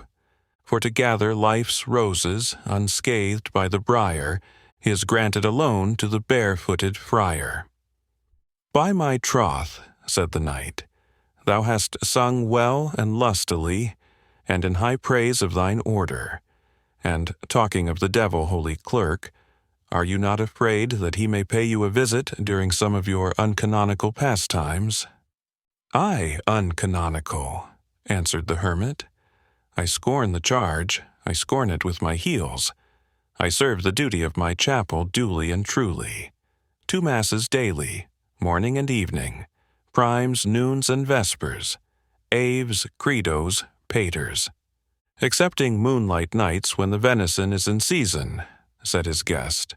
"Exceptis excipiendis," replied the hermit, "as our old abbot taught me to say, when impertinent laymen should ask me if I kept every punctilio of mine order." "True, holy father," said the knight, "but the devil is apt to keep an eye on such exceptions. He goes about, thou knowest, like a roaring lion." "Let him roar here if he dares," said the friar. "A touch of my cord will make him roar as loud as the tongs of St. Dunstan himself did. I never feared man, and I as little fear the devil and his imps.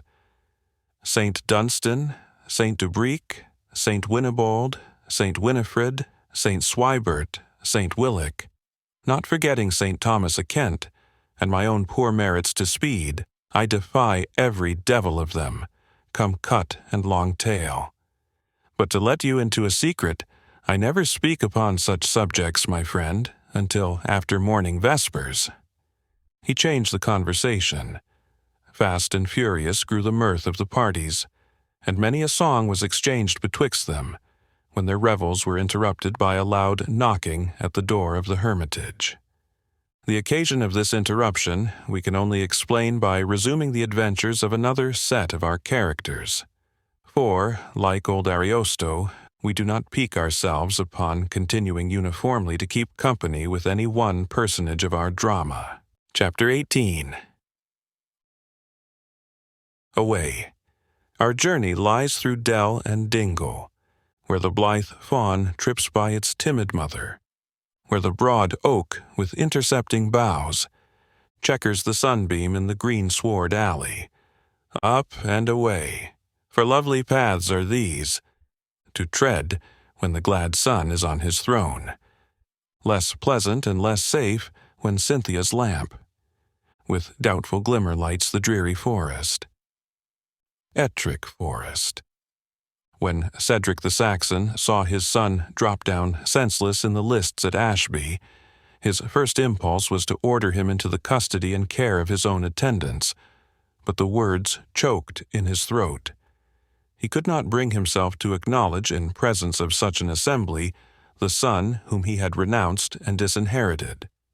He ordered, however, Oswald to keep an eye upon him, and directed that officer with 2 of his serfs to convey Ivanhoe to Ashby as soon as the crowd had dispersed. Oswald, however, was anticipated in this good office. The crowd dispersed, indeed, but the knight was nowhere to be seen. It was in vain that Cedric's cupbearer looked around for his young master. He saw the bloody spot on which he had lately sunk down, but himself he saw no longer. It seemed as if the fairies had conveyed him from the spot.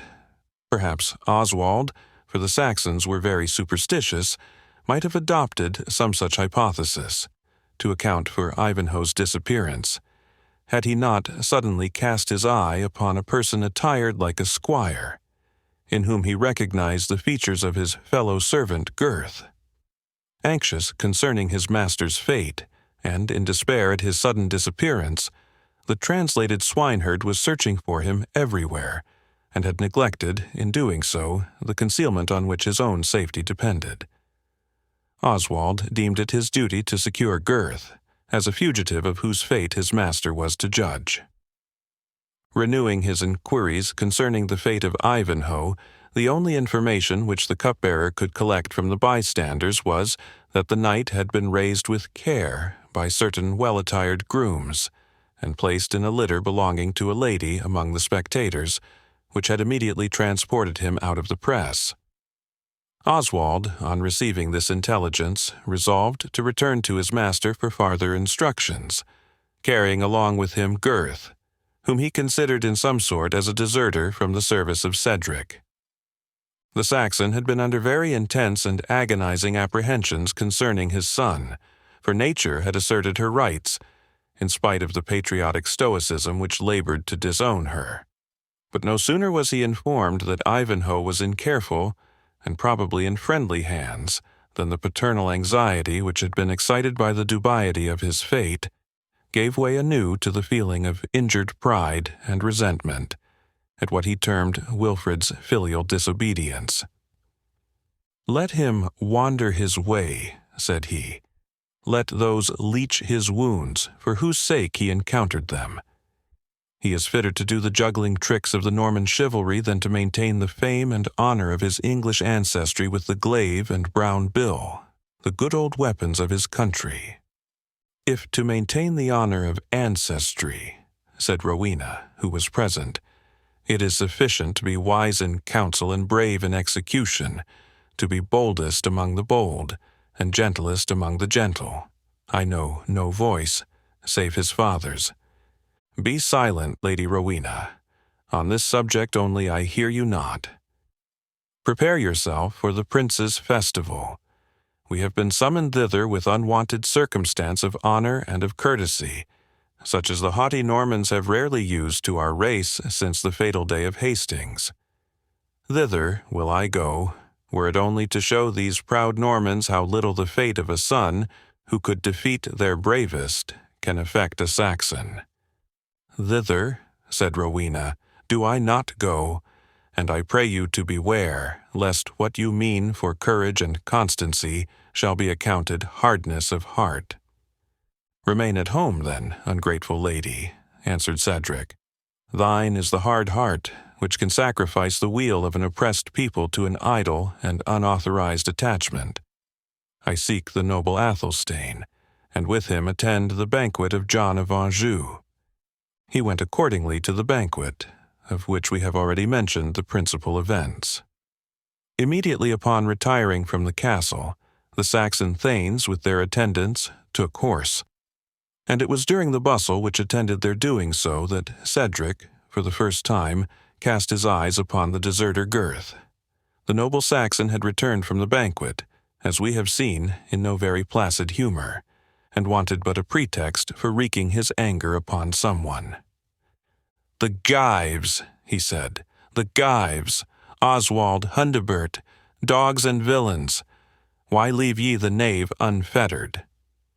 Without daring to remonstrate, the companions of Gurth bound him with a halter, as the readiest cord which occurred.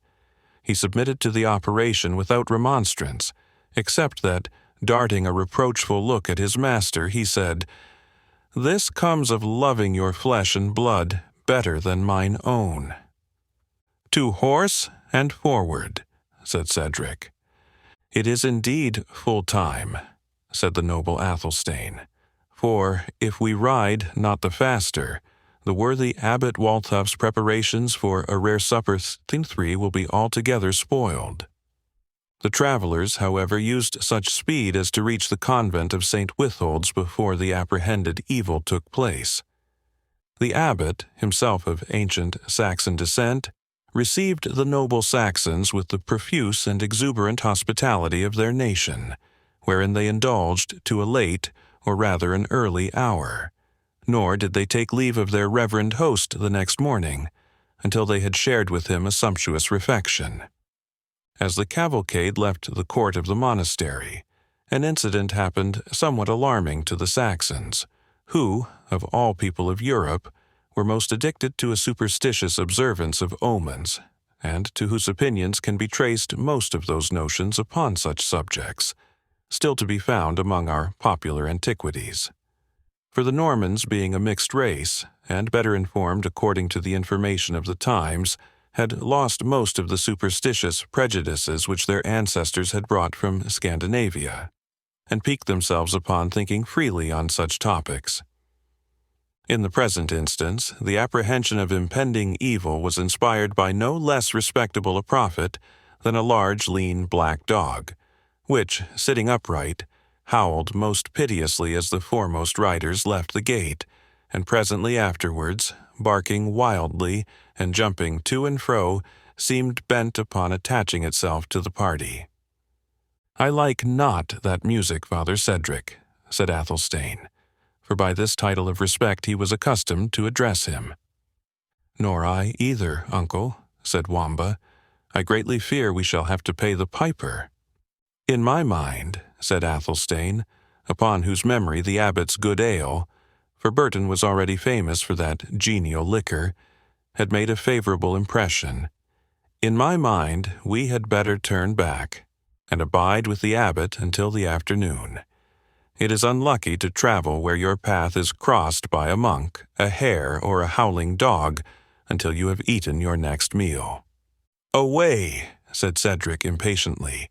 "The day is already too short for our journey. For the dog, I know it to be the cur of the runaway slave Gurth, a useless fugitive like its master." So saying, and rising at the same time in his stirrups, impatient at the interruption of his journey, he launched his javelin at poor Fangs, for Fangs it was, who, having traced his master thus far upon his stolen expedition, had here lost him, and was now, in his uncouth way, rejoicing at his reappearance. The javelin inflicted a wound upon the animal's shoulder, and narrowly missed pinning him to the earth, and Fangs fled howling from the presence of the enraged Thane. Gurth's heart swelled within him, for he felt this meditated slaughter of his faithful adherent in a degree much deeper than the harsh treatment he had himself received. Having, in vain, attempted to raise his hand to his eyes, he said to Wamba, who, seeing his master's ill humor, had prudently retreated to the rear, "I pray thee, do me the kindness to wipe my eyes with the skirt of thy mantle. The dust offends me, and these bonds will not let me help myself one way or another." Wamba did him the service he required, and they rode side by side for some time, during which Gurth maintained a moody silence. At length he could repress his feelings no longer. "Friend Wamba," said he, "of all those who are fools enough to serve Cedric, thou alone hast dexterity enough to make thy folly acceptable to him. Go to him, therefore, and tell him that neither for love nor fear will Gurth serve him longer. He may strike the head from me, he may scourge me, he may load me with irons, but henceforth he shall never compel me either to love or to obey him. Go to him, then, and tell him that Gurth, the son of Beowulf, renounces his service." "Assuredly," said Wamba. "Fool as I am, I shall not do your fool's errand. Cedric hath another javelin stuck into his girdle, and thou knowest he does not always miss his mark." "I care not," replied Gurth, "how soon he makes a mark of me. Yesterday he left Wilfred, my young master, in his blood.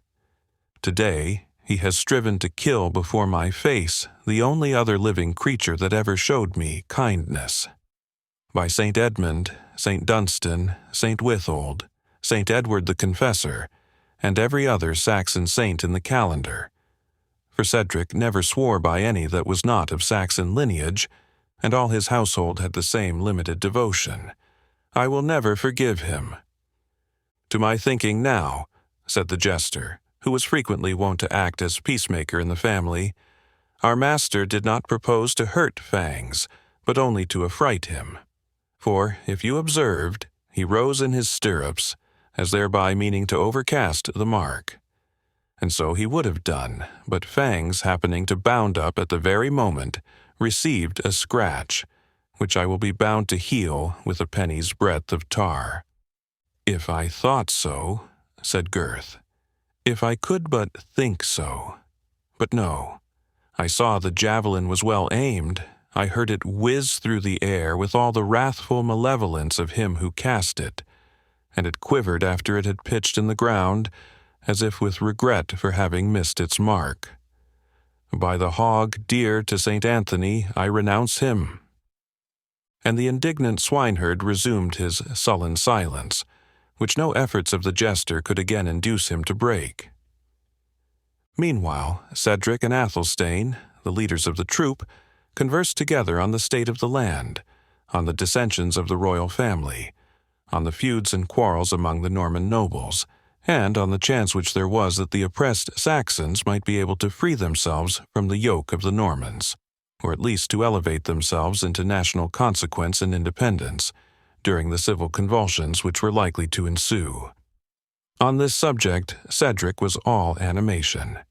The restoration of the independence of his race was the idol of his heart, to which he had willingly sacrificed domestic happiness and the interests of his own son. But, in order to achieve this great revolution in favor of the native English, it was necessary that they should be united among themselves, and act under an acknowledged head. The necessity of choosing their chief from the Saxon blood royal was not only evident in itself, but had been made a solemn condition by those whom Cedric had entrusted with his secret plans and hopes. Athelstane had this quality at least, and though he had few mental accomplishments or talents to recommend him as a leader, he had still a goodly person, was no coward, had been accustomed to martial exercises, and seemed willing to defer to the advice of counselors more wise than himself. Above all, he was known to be liberal and hospitable, and believed to be good-natured. But whatever pretensions Athelstane had to be considered as head of the Saxon Confederacy, many of that nation were disposed to prefer to the title of the Lady Rowena, who drew her descent from Alfred, and whose father having been a chief renowned for wisdom, courage, and generosity, his memory was highly honored by his oppressed countrymen. It would have been no difficult thing for Cedric, had he been so disposed, to have placed himself at the head of a third party, as formidable at least as any of the others. To counterbalance their royal descent, he had courage, activity, energy, and, above all, that devoted attachment to the cause which had procured him the epithet of the Saxon, and his birth was inferior to none, excepting only that of Athelstane and his ward. These qualities, however, were unalloyed by the slightest shade of selfishness, and, instead of dividing yet farther his weakened nation by forming a faction of his own, it was a leading part of Cedric's plan to extinguish that which already existed, by promoting a marriage betwixt Rowena and Athelstane. An obstacle occurred to this his favorite project, in the mutual attachment of his ward and his son, and hence the original cause of the banishment of Wilfred from the house of his father. This stern measure Cedric had adopted, in hopes that, during Wilfred's absence, Rowena might relinquish her preference, but in this hope he was disappointed, a disappointment which might be attributed in part to the mode in which his ward had been educated. Cedric, to whom the name of Alfred was as that of a deity, had treated the sole remaining scion of that great monarch with a degree of observance, such as, perhaps, was in those days scarce paid to an acknowledged princess. Rowena's will had been in almost all cases a law to his household, and Cedric himself, as if determined that her sovereignty should be fully acknowledged within that little circle at least, seemed to take a pride in acting as the first of her subjects. Thus, trained in the exercise not only of free will, but despotic authority, Rowena was, by her previous education, disposed both to resist and to resent any attempt to control her affections, or dispose of her hand contrary to her inclinations, and to assert her independence in a case in which even those females who have been trained up to obedience and subjection are not infrequently apt to dispute the authority of guardians and parents. The opinions which she felt strongly, she avowed boldly, and Cedric, who could not free himself from his habitual deference to her opinions, felt totally at a loss how to enforce his authority of guardian. It was in vain that he attempted to dazzle her with the prospect of a visionary throne. Rowena, who possessed strong sense, and neither considered his plan as practicable, nor as desirable, so far as she was concerned, could it have been achieved.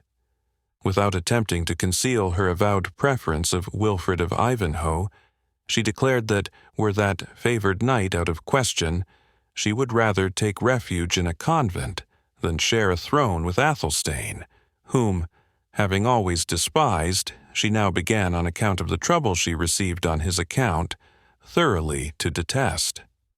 Nevertheless, Cedric, whose opinions of women's constancy was far from strong, persisted in using every means in his power to bring about the proposed match, in which he conceived he was rendering an important service to the Saxon cause. The sudden and romantic appearance of his son in the lists at Ashby he had justly regarded as almost a death's blow to his hopes.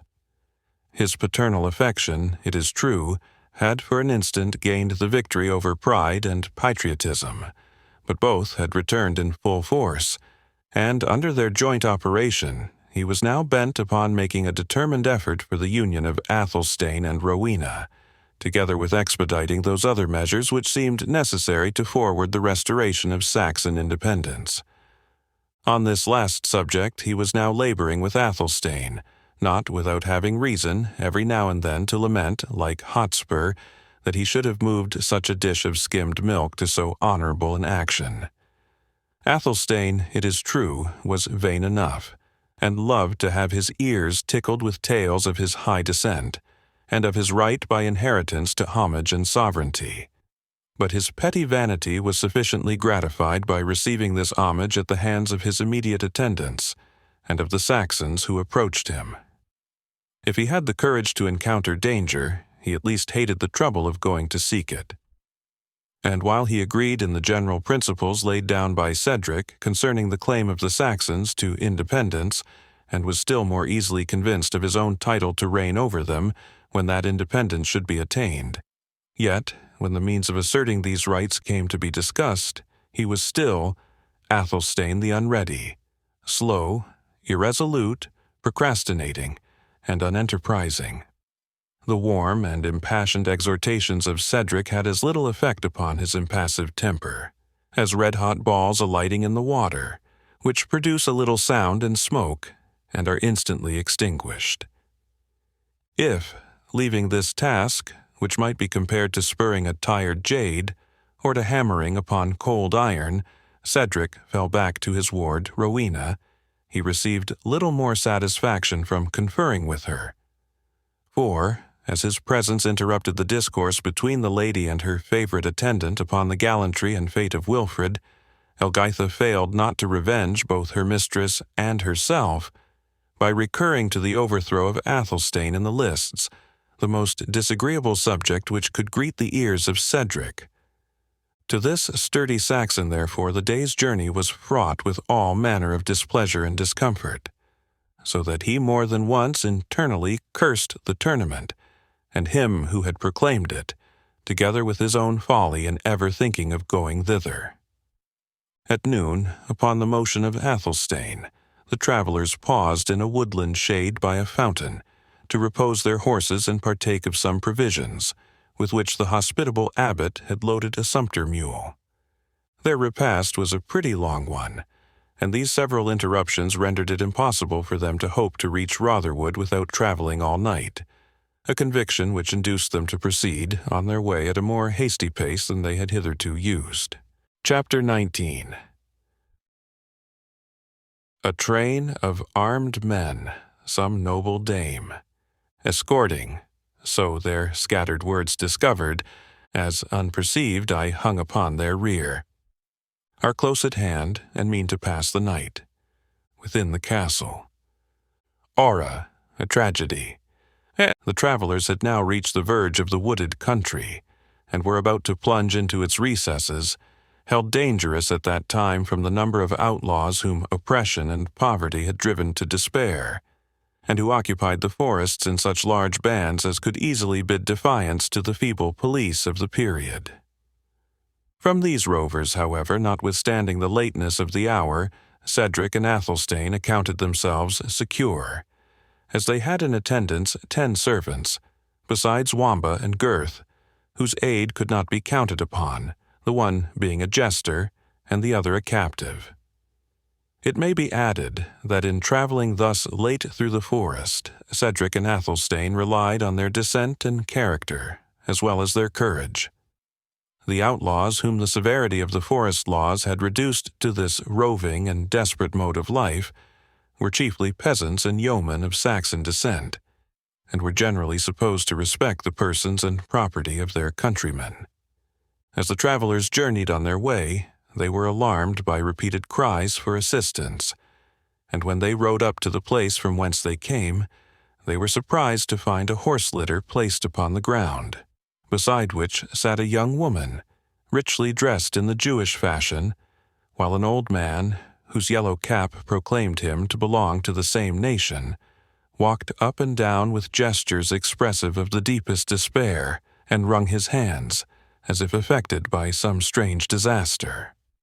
To the inquiries of Athelstane and Cedric, the old Jew could for some time only answer by invoking the protection of all the patriarchs of the Old Testament successively against the sons of Ishmael, who were coming to smite them hip and thigh with the edge of the sword.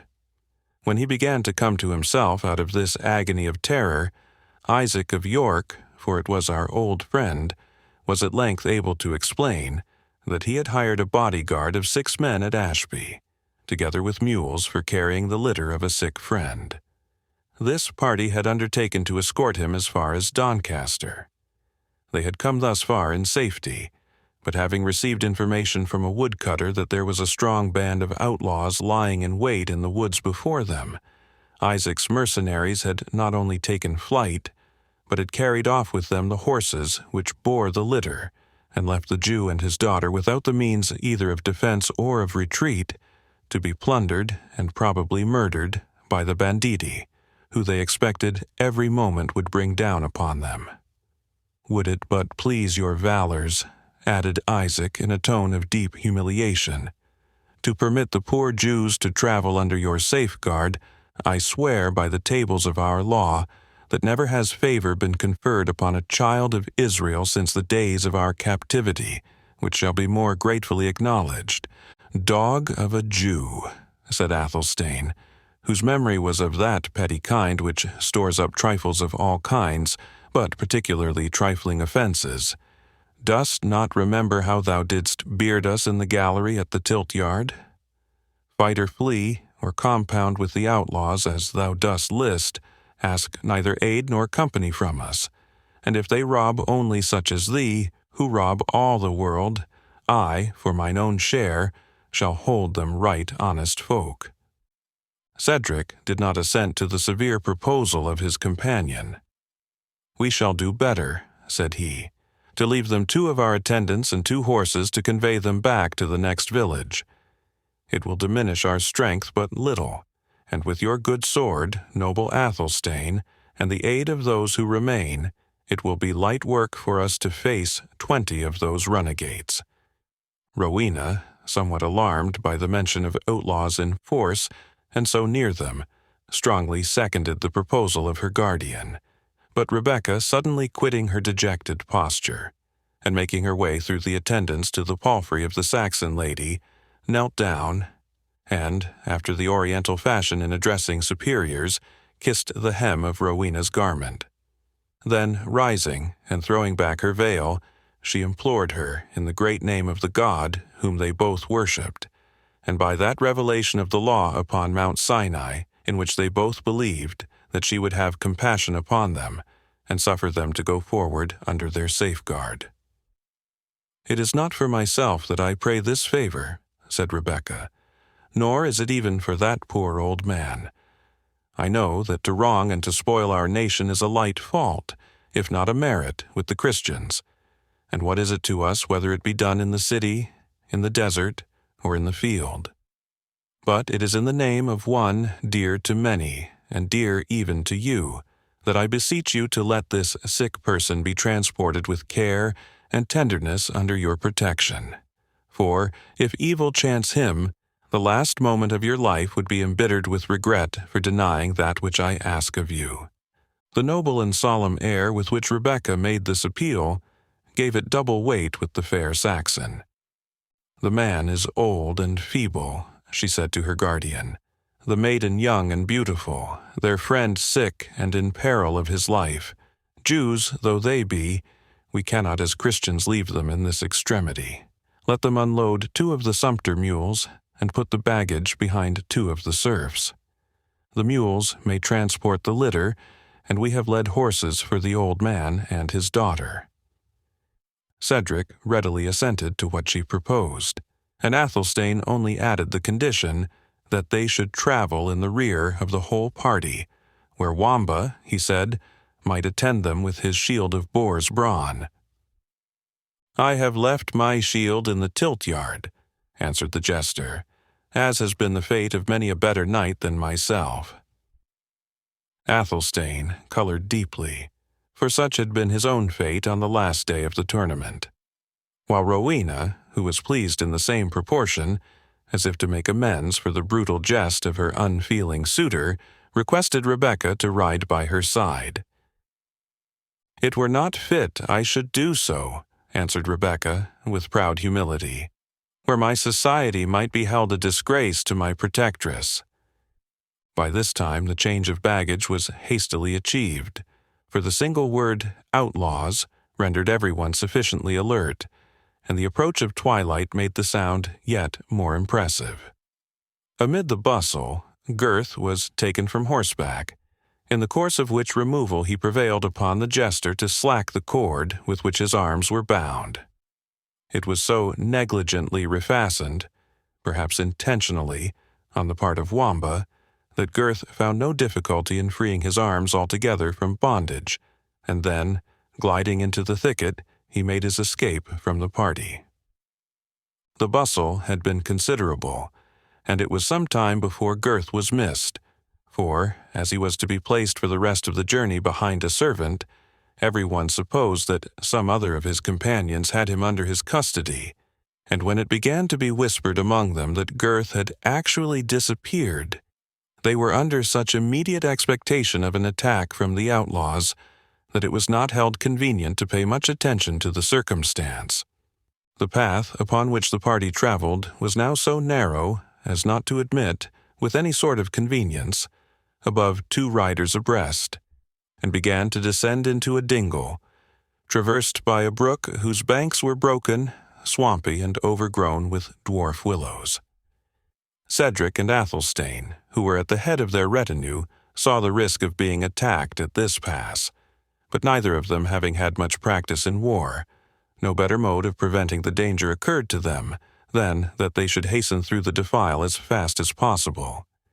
Advancing, therefore, without much order, they had just crossed the brook with a part of their followers, when they were assailed in front, flank, and rear at once, with an impetuosity to which, in their confused and ill-prepared condition, it was impossible to offer effectual resistance.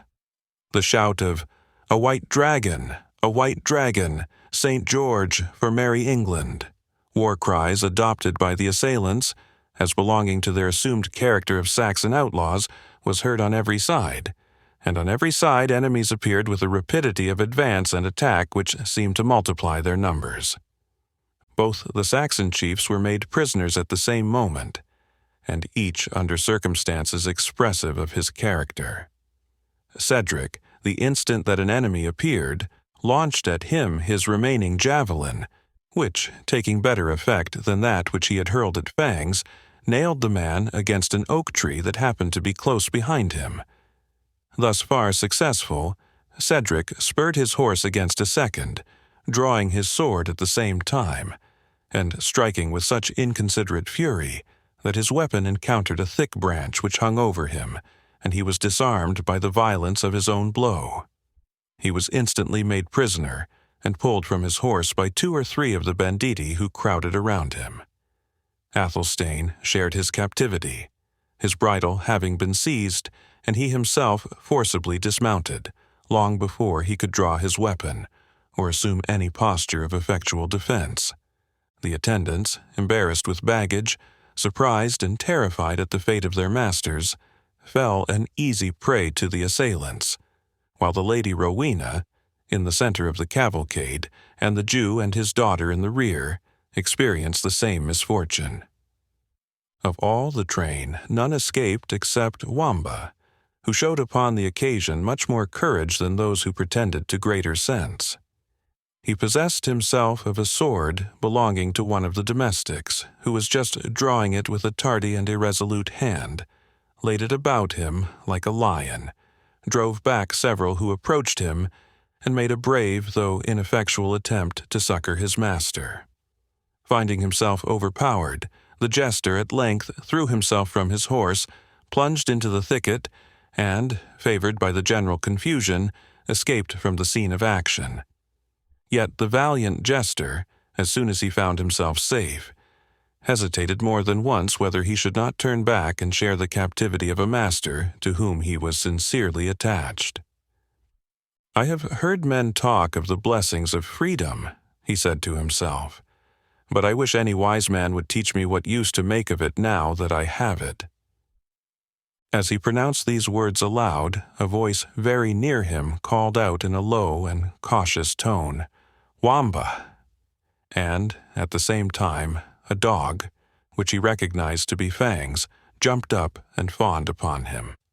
"Girth," answered Wamba, with the same caution, and the swineherd immediately stood before him. "What is the matter?" said he eagerly. "What mean these cries and that clashing of swords?" "Only a trick of the times," said Wamba. "They are all prisoners." "Who are prisoners?" exclaimed Girth impatiently. "My lord and my lady and Athelstane and Hundebert and Oswald?" "In the name of God," said Girth, "how came they prisoners, and to whom?" "Our master was too ready to fight," said the jester, "and Athelstane was not ready enough, and no other person was ready at all, and they are prisoners to green cassocks and black visors, and they lie all tumbled about on the green, like the crab apples that you shake down to your swine. And I would laugh at it," said the honest jester, "if I could for weeping." And he shed tears of unfeigned sorrow. Girth's countenance kindled. "Wamba," he said, "thou hast a weapon, and thy heart was ever stronger than thy brain. We are only two, but a sudden attack from men of resolution will do much. Follow me." "Whither? And for what purpose?" said the jester. "To rescue Cedric." "But you have renounced his service but now," said Wamba. "That," said Girth, "was but while he was fortunate. Follow me." As the jester was about to obey, a third person suddenly made his appearance, and commanded them both to halt. From his dress and arms, Wamba would have conjectured him to be one of those outlaws who had just assailed his master. But, besides that, he wore no mask. The glittering baldric across his shoulder, with the rich bugle horn which it supported, as well as the calm and commanding expression of his voice and manner, made him, notwithstanding the twilight, recognize Locksley the yeoman, who had been victorious, under such disadvantageous circumstances, in the contest for the prize of archery. "What is the meaning of all this?" said he. "Or who is it that rifle and ransom and make prisoners in these forests?" "You may look at their cassocks close by," said Wamba, "and see whether they be thy children's coats or no, for they are as like thine own as one green peacod is to another." "I will learn that presently," answered Locksley, "and I charge ye on peril of your lives not to stir from the place where ye stand until I have returned. Obey me, and it shall be the better for you and your masters. Yet stay, I must render myself as like these men as possible." So saying, he unbuckled his baldric with the bugle, took a feather from his cap, and gave them to Wamba, then drew a vizard from his pouch, and, repeating his charges to them to stand fast, went to execute his purposes of reconnoitering. "Shall we stand fast, Girth?" said Wamba, "or shall we e'en give him leg bail? In my foolish mind, he had all the equipage of a thief too much in readiness to be himself a true man." "Let him be the devil," said Girth, "and he will. We can be no worse of waiting his return. If he belonged to that party, he must already have given them the alarm, and it will avail nothing either to fight or fly. Besides, I have late experience that errant thieves are not the worst men in the world to have to deal with." The yeoman returned in the course of a few minutes. "Friend Girth," he said, "I have mingled among yon men, and have learnt to whom they belong, and whither they are bound. There is, I think, no chance that they will proceed to any actual violence against their prisoners. For 3 men to attempt them at this moment were little else than madness. For they are good men of war, and have, as such, placed sentinels to give the alarm when anyone approaches. But I trust soon to gather such a force as may act in defiance of all their precautions. You are both servants, and, as I think, faithful servants of Cedric the Saxon, the friend of the rights of Englishmen. He shall not want English hands to help him in this extremity. Come then with me, until I gather more aid." So saying, he walked through the wood at a great pace, followed by the jester and the swineherd. It was not consistent with Wamba's humor to travel long in silence. "I think," said he, looking at the baldric and bugle which he still carried, "that I saw the arrow shot which won this gay prize, and that not so long since as Christmas." "And I," said Gurth, "could take it on my halidome that I have heard the voice of the good yeoman who won it, by night as well as by day, and that the moon is not 3 days older since I did so." "Mine honest friends," replied the yeoman, "who, or what I am, is little to the present purpose. Should I free your master, you will have reason to think me the best friend you have ever had in your lives. And whether I am known by one name or another, or whether I can draw a bow as well or better than a cowkeeper, or whether it is my pleasure to walk in sunshine or by moonlight, are matters which, as they do not concern you, so neither need ye busy yourselves respecting them." "Our heads are in the lion's mouth," said Wamba in a whisper to Gurth. "Get them out how we can." "Hush, be silent," said Gurth. "Offend him not by thy folly, and I trust sincerely that all will go well." Chapter 20. When autumn nights were long and drear, and forest walks were dark and dim, how sweetly on the pilgrim's ear was wont to steal the hermit's hymn. Devotion borrows music's tone, and music took devotion's wing, and like the bird that hails the sun, they soar to heaven, and soaring sing. The Hermit of St. Clement's Well. It was after 3 hours' good walking that the servants of Cedric, with their mysterious guide, arrived at a small opening in the forest, in the center of which grew an oak tree of enormous magnitude, throwing its twisted branches in every direction. Beneath this tree 4 or 5 yeomen lay stretched on the ground, while another, as sentinel, walked to and fro in the moonlight shade. Upon hearing the sound of feet approaching, the watch instantly gave the alarm, and the sleepers as suddenly started up and bent their bows. 6 arrows placed on the string were pointed towards the quarter from which the travelers approached, when their guide, being recognized, was welcomed with every token of respect and attachment, and all signs and fears of a rough reception at once subsided. "Where is the miller?" was his first question. "On the road towards Rotherham." "With how many?" demanded the leader, for such he seemed to be. "With 6 men and good hope of booty, if it please St. Nicholas." "Devoutly spoken," said Locksley. "And where is Alan a Dale?" "Walked up towards the Watling Street, to watch for the Prior of Jorvaulx." "That is well thought on also," replied the captain. "And where is the friar?" "In his cell." "Thither will I go," said Locksley. "Disperse and seek your companions. Collect what force you can, for there's game afoot that must be hunted hard, and will turn to bay. Meet me here by daybreak, and stay," he added. "I have forgotten what is most necessary of the whole. 2 of you take the road quickly towards Torquilstone, the castle of Front de Boeuf. A set of gallants who have been masquerading in such guise as our own are carrying a band of prisoners thither. Watch them closely, for even if they reach the castle before we collect our force, our honor is concerned to punish them, and we will find means to do so. Keep a close watch on them, therefore, and dispatch one of your comrades, the lightest of foot, to bring the news of the yeomen thereabout." They promised implicit obedience, and departed with alacrity on their different errands. In the meanwhile, their leader and his 2 companions, who now looked upon him with great respect, as well as some fear, pursued their way to the chapel of Copmanhurst.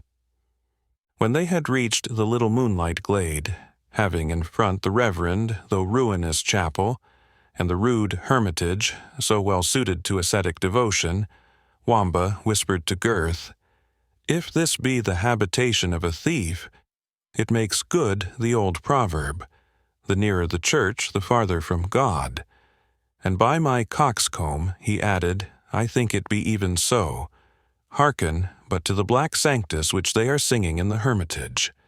In fact, the anchorite and his guest were performing, at the full extent of their very powerful lungs, an old drinking song, of which this was the burden. "Come, trow the brown bowl to me. Bully boy, come, trow the brown bowl to me. Ho, jolly Jenkin, I spy a knave in drinking. Come, trow the brown bowl to me." "Now, that is not ill sung," said Wamba, who had thrown in a few of his own flourishes to help out the chorus. "But who, in the saint's name, ever expected to have heard such a jolly chant come from out a hermit's cell at midnight?"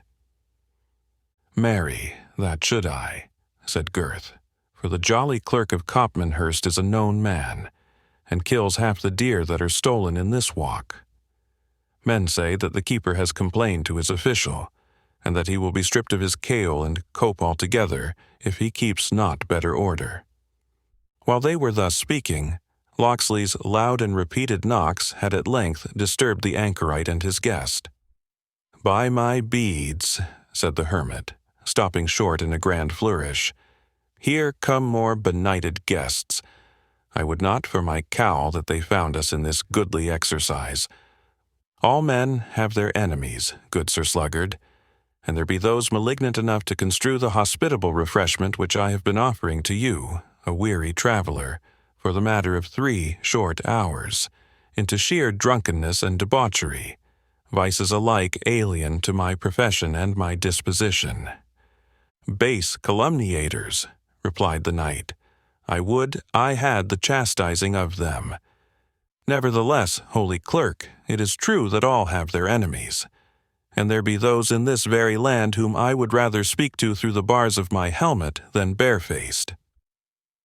"Get thine iron pot on thy head then, friend Sluggard, as quickly as thy nature will permit," said the hermit, "while I remove these pewter flagons, whose late contents run strangely in mine own pate, and to drown the clatter, for in faith I feel somewhat unsteady, strike into the tune which thou hearest me sing. It is no matter for the words, I scarce know them myself." So saying, he struck up a thundering De Profundis Clamavi, under cover of which he removed the apparatus of their banquet, while the knight, laughing heartily and arming himself all the while, assisted his host with his voice from time to time as his mirth permitted. "What devil's matins are you after at this hour?" said a voice from without. "Heaven forgive you, Sir Traveller," said the hermit, whose own noise, and perhaps his nocturnal potations, prevented from recognizing accents which were tolerably familiar to him. "Wend on your way, in the name of God and St. Dunstan, and disturb not the devotions of me and my holy brother." "Mad priest," answered the voice from without, "open to Locksley." "All's safe, all's right," said the hermit to his companion. "But who is he?" said the Black Knight. "It imports me much to know." "Who is he?" answered the hermit. "I tell thee he is a friend." "But what friend?" answered the knight, "for he may be friend to thee and none of mine." "What friend?" replied the hermit. "That now is one of the questions that is more easily asked than answered. What friend? Why, he is, now that I bethink me a little, the very same honest keeper I told thee of a while since." "Aye, as honest a keeper as thou art a pious hermit," replied the knight. "I doubt it not. But undo the door to him before he beat it from its hinges." The dogs, in the meantime, which had made a dreadful baying at the commencement of the disturbance, seemed now to recognize the voice of him who stood without. For, totally changing their manner, they scratched and whined at the door, as if interceding for his admission. The hermit speedily unbolted his portal and admitted Locksley with his 2 companions. "Why, hermit," was the yeoman's first question as soon as he beheld the knight, "what boon companion hast thou here?" "A brother of our order," replied the friar, shaking his head. "We have been at our orisons all night." "He is a monk of the church militant, I think," answered Locksley, "and there be more of them abroad. I tell thee, friar, thou must lay down the rosary and take up the quarter-staff. We shall need every one of our merry men, whether clerk or layman. But," he added, taking him a step aside, "art thou mad, to give admittance to a knight thou dost not know? Hast thou forgot our articles?" "Not know him," replied the friar boldly. "I know him as well as the beggar knows his dish." "And what is his name, then?" demanded Locksley. "His name," said the hermit, "his name is Sir Anthony of Scrabblestone, as if I would drink with a man and did not know his name." "Thou hast been drinking more than enough, friar," said the woodsman, "and, I fear, prating more than enough, too." "Good yeoman," said the knight, coming forward, "be not wroth with my merry host. He did but afford me the hospitality which I would have compelled from him if he had refused it." "Thou compel," said the friar. "Wait but till have changed this grey gown for a green cassock, and if I make not a quarter-staff ring 12 upon thy pate, I am neither true clerk nor good woodsman." While he spoke thus, he stripped off his gown, and appeared in a close black buckram doublet and drawers, over which he speedily did on a cassock of green and hose of the same color. "I pray thee trust my points," said he to Wamba, "and thou shalt have a cup of sack for thy labor." "Gramercy for thy sack," said Wamba, "but thinkst thou it is lawful for me to aid you to transmute thyself from a holy hermit into a sinful forester?" "Never fear," said the hermit. "I will but confess the sins of my green cloak to my grey friar's frock, and all shall be well again." "Amen," answered the jester. "A broadcloth penitent should have a sackcloth confessor, and your frock may absolve my motley doublet into the bargain." So saying, he accommodated the friar with his assistance in tying the endless number of points, as the laces which attached the hose to the doublet were then termed. While they were thus employed, Locksley led the knight a little apart, and addressed him thus: "Deny it not, Sir Knight. You are he who decided the victory to the advantage of the English against the strangers on the 2nd day of the tournament at Ashby. And what follows if you guess truly, good yeoman?" replied the knight. "I should, in that case, hold you," replied the yeoman, "a friend to the weaker party." "Such is the duty of a true knight at least," replied the black champion, "and I would not willingly that there were reason to think otherwise of me." "But for my purpose," said the yeoman, "thou shouldst be as well a good Englishman as a good knight, for that, which I have to speak of, concerns indeed the duty of every honest man, but is more especially that of a true-born native of England." "You can speak to no one," replied the knight, "to whom England and the life of every Englishman can be dearer than to me." "I would willingly believe so," said the woodsman, "for never had this country such need to be supported by those who love her. Hear me, and I will tell thee of an enterprise, in which, if thou beest really that which thou seemest, thou mayest take an honorable part. A band of villains in the disguise of better men than themselves have made themselves master of the person of a noble Englishman, called Cedric the Saxon, together with his ward, and his friend Athelstane of Coningsburgh, and have transported them to a castle in this forest, called Torquilstone.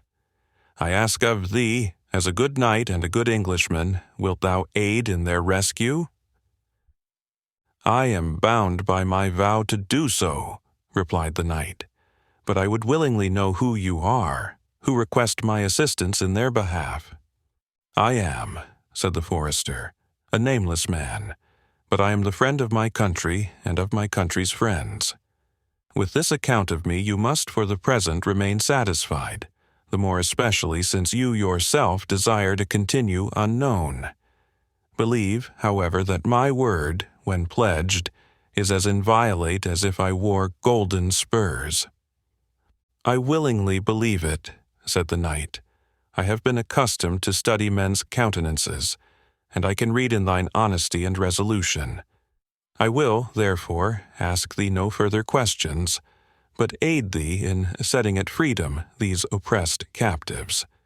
Which done, I trust we shall part better acquainted and well satisfied with each other." "So," said Wamba to Gurth, for the friar being now fully equipped, the jester, having approached to the other side of the hut, had heard the conclusion of the conversation. "So we have got a new ally? I'll trust the valor of the knight will be truer metal than the religion of the hermit, or the honesty of the yeoman. For this Locksley looks like a born deer-stealer, and the priest like a lusty hypocrite." "Hold thy peace, Wamba," said Gurth. "It may all be as thou dost guess, but were the horned devil to rise and proffer me his assistance to set at liberty Cedric and the Lady Rowena, I fear I should hardly have religion enough to refuse the foul fiend's offer, and bid him get behind me." The friar was now completely accoutred as a yeoman, with sword and buckler, bow and quiver, and a strong partisan over his shoulder. He left his cell at the head of the party, and having carefully locked the door, deposited the key under the threshold. "Art thou in condition to do good service, friar?" said Locksley, "or does the brown bowl still run in thy head?" "Not more than a draught of St. Dunstan's fountain will allay," answered the priest. "Something there is of a whizzing in my brain, and of instability in my legs, but you shall presently see both pass away." So saying, he stepped to the stone basin, in which the waters of the fountain as they fell formed bubbles which danced in the white moonlight, and took so long a draught as if he had meant to exhaust the spring. "When didst thou drink as deep a draught of water before, holy clerk of Copmanhurst?" said the Black Knight. "Never since my wine-butt leaked, and let out its liquor by an illegal vent," replied the friar, "and so left me nothing to drink but my patron's bounty here." Then, plunging his hands and head into the fountain, he washed from them all marks of the midnight revel. Thus refreshed and sobered, the jolly priest twirled his heavy partisan round his head with 3 fingers, as if he had been balancing a reed, exclaiming at the same time, "Where be those false ravishers who carry off wenches against their will? May the foul fiend fly off with me, if I am not man enough for a dozen of them." "Swearest thou, holy clerk?" said the Black Knight. "Clerk me no clerks," replied the transformed priest. "By St. George and the Dragon, I am no longer a shaveling than while my frock is on my back. When I am cased in my green cassock, I will drink, swear, and woo a lass with any blithe forester in the West, riding." "Come on, Jack Priest," said Locksley, "and be silent. Thou art as noisy as a whole convent on a holy eve, when the Father Abbot has gone to bed. Come on, you too, my masters, tarry not to talk of it. I say, come on, we must collect all our forces, and few enough we shall have if we are to storm the castle of Reginald Front de Bœuf." "What? Is it Front de Bœuf?" said the Black Knight. "Who has stopped on the king's highway the king's liege subjects? Is he turned thief and oppressor?" "Oppressor he ever was," said Locksley. "And for thief," said the priest. "I doubt if ever he were even half so honest a man as many a thief of my acquaintance." "Move on, priest, and be silent," said the yeoman. "It were better you led the way to the place of rendezvous than say what should be left unsaid, both in decency and prudence." Chapter 21. Alas, how many hours and years have passed since human forms have round this table sate, or lamp, or taper, on its surface gleamed. Methinks I hear the sound of time long past, still murmuring o'er us in the lofty void, of these dark arches like the lingering voices of those who long within their graves have slept. Ora, a tragedy. While these measures were taking in behalf of Cedric and his companions, the armed men by whom the latter had been seized hurried their captives along towards the place of security, where they intended to imprison them. But darkness came on fast, and the paths of the wood seemed but imperfectly known to the marauders. They were compelled to make several long halts, and once or twice to return on their road to resume the direction which they wished to pursue. The summer morn had dawned upon them ere they could travel in full assurance that they held the right path. But confidence returned with light, and the cavalcade now moved rapidly forward. Meanwhile, the following dialogue took place between the two leaders of the banditti. "It is time thou shouldst leave us, Sir Maurice," said the Templar to de Bracy, "in order to prepare the second part of thy mystery. Thou art next, thou knowest, to act the Knight Deliverer." "I have thought better of it," said de Bracy. "I will not leave thee till the prize is fairly deposited in Front de Bœuf's castle.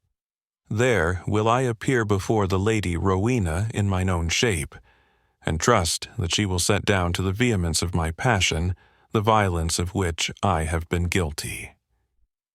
"And what has made thee change thy plan, de Bracy?" replied the Knight Templar. "That concerns thee nothing," answered his companion. "I would hope, however, Sir Knight," said the Templar, "that this alteration of measures arises from no suspicion of my honorable meaning, such as Fitzurse endeavored to instill into thee." "My thoughts are my own," answered de Bracy. "The fiend laughs, they say, when one thief robs another, and we know that were he to spit fire and brimstone instead, it would never prevent a Templar from following his bent." "Or the leader of a free company," answered the Templar, "from dreading at the hands of a comrade and friend the injustice he does to all mankind." "This is unprofitable and perilous recrimination," answered de Bracy. "Suffice it to say, I know the morals of the Temple Order, and I will not give thee the power of cheating me out of the fair prey for which I have run such risks." "Pshaw," replied the Templar, "what hast thou to fear? Thou knowest the vows of our order." "Right well," said de Bracy, "and also how they are kept. Come, Sir Templar, the laws of gallantry have a liberal interpretation in Palestine, and this is a case in which I will trust nothing to your conscience."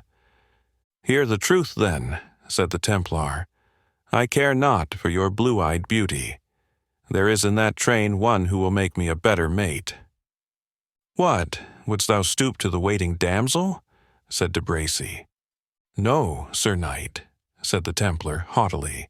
"To the waiting woman will I not stoop. I have a prize among the captives as lovely as thine own." "By the mass, thou meanest the fair Jewess," said de Bracy. "And if I do," said Bois Guilbert, "who shall gainsay me?" "No one that I know," said de Bracy, "unless it be your vow of celibacy, or a check of conscience for an intrigue with a Jewess."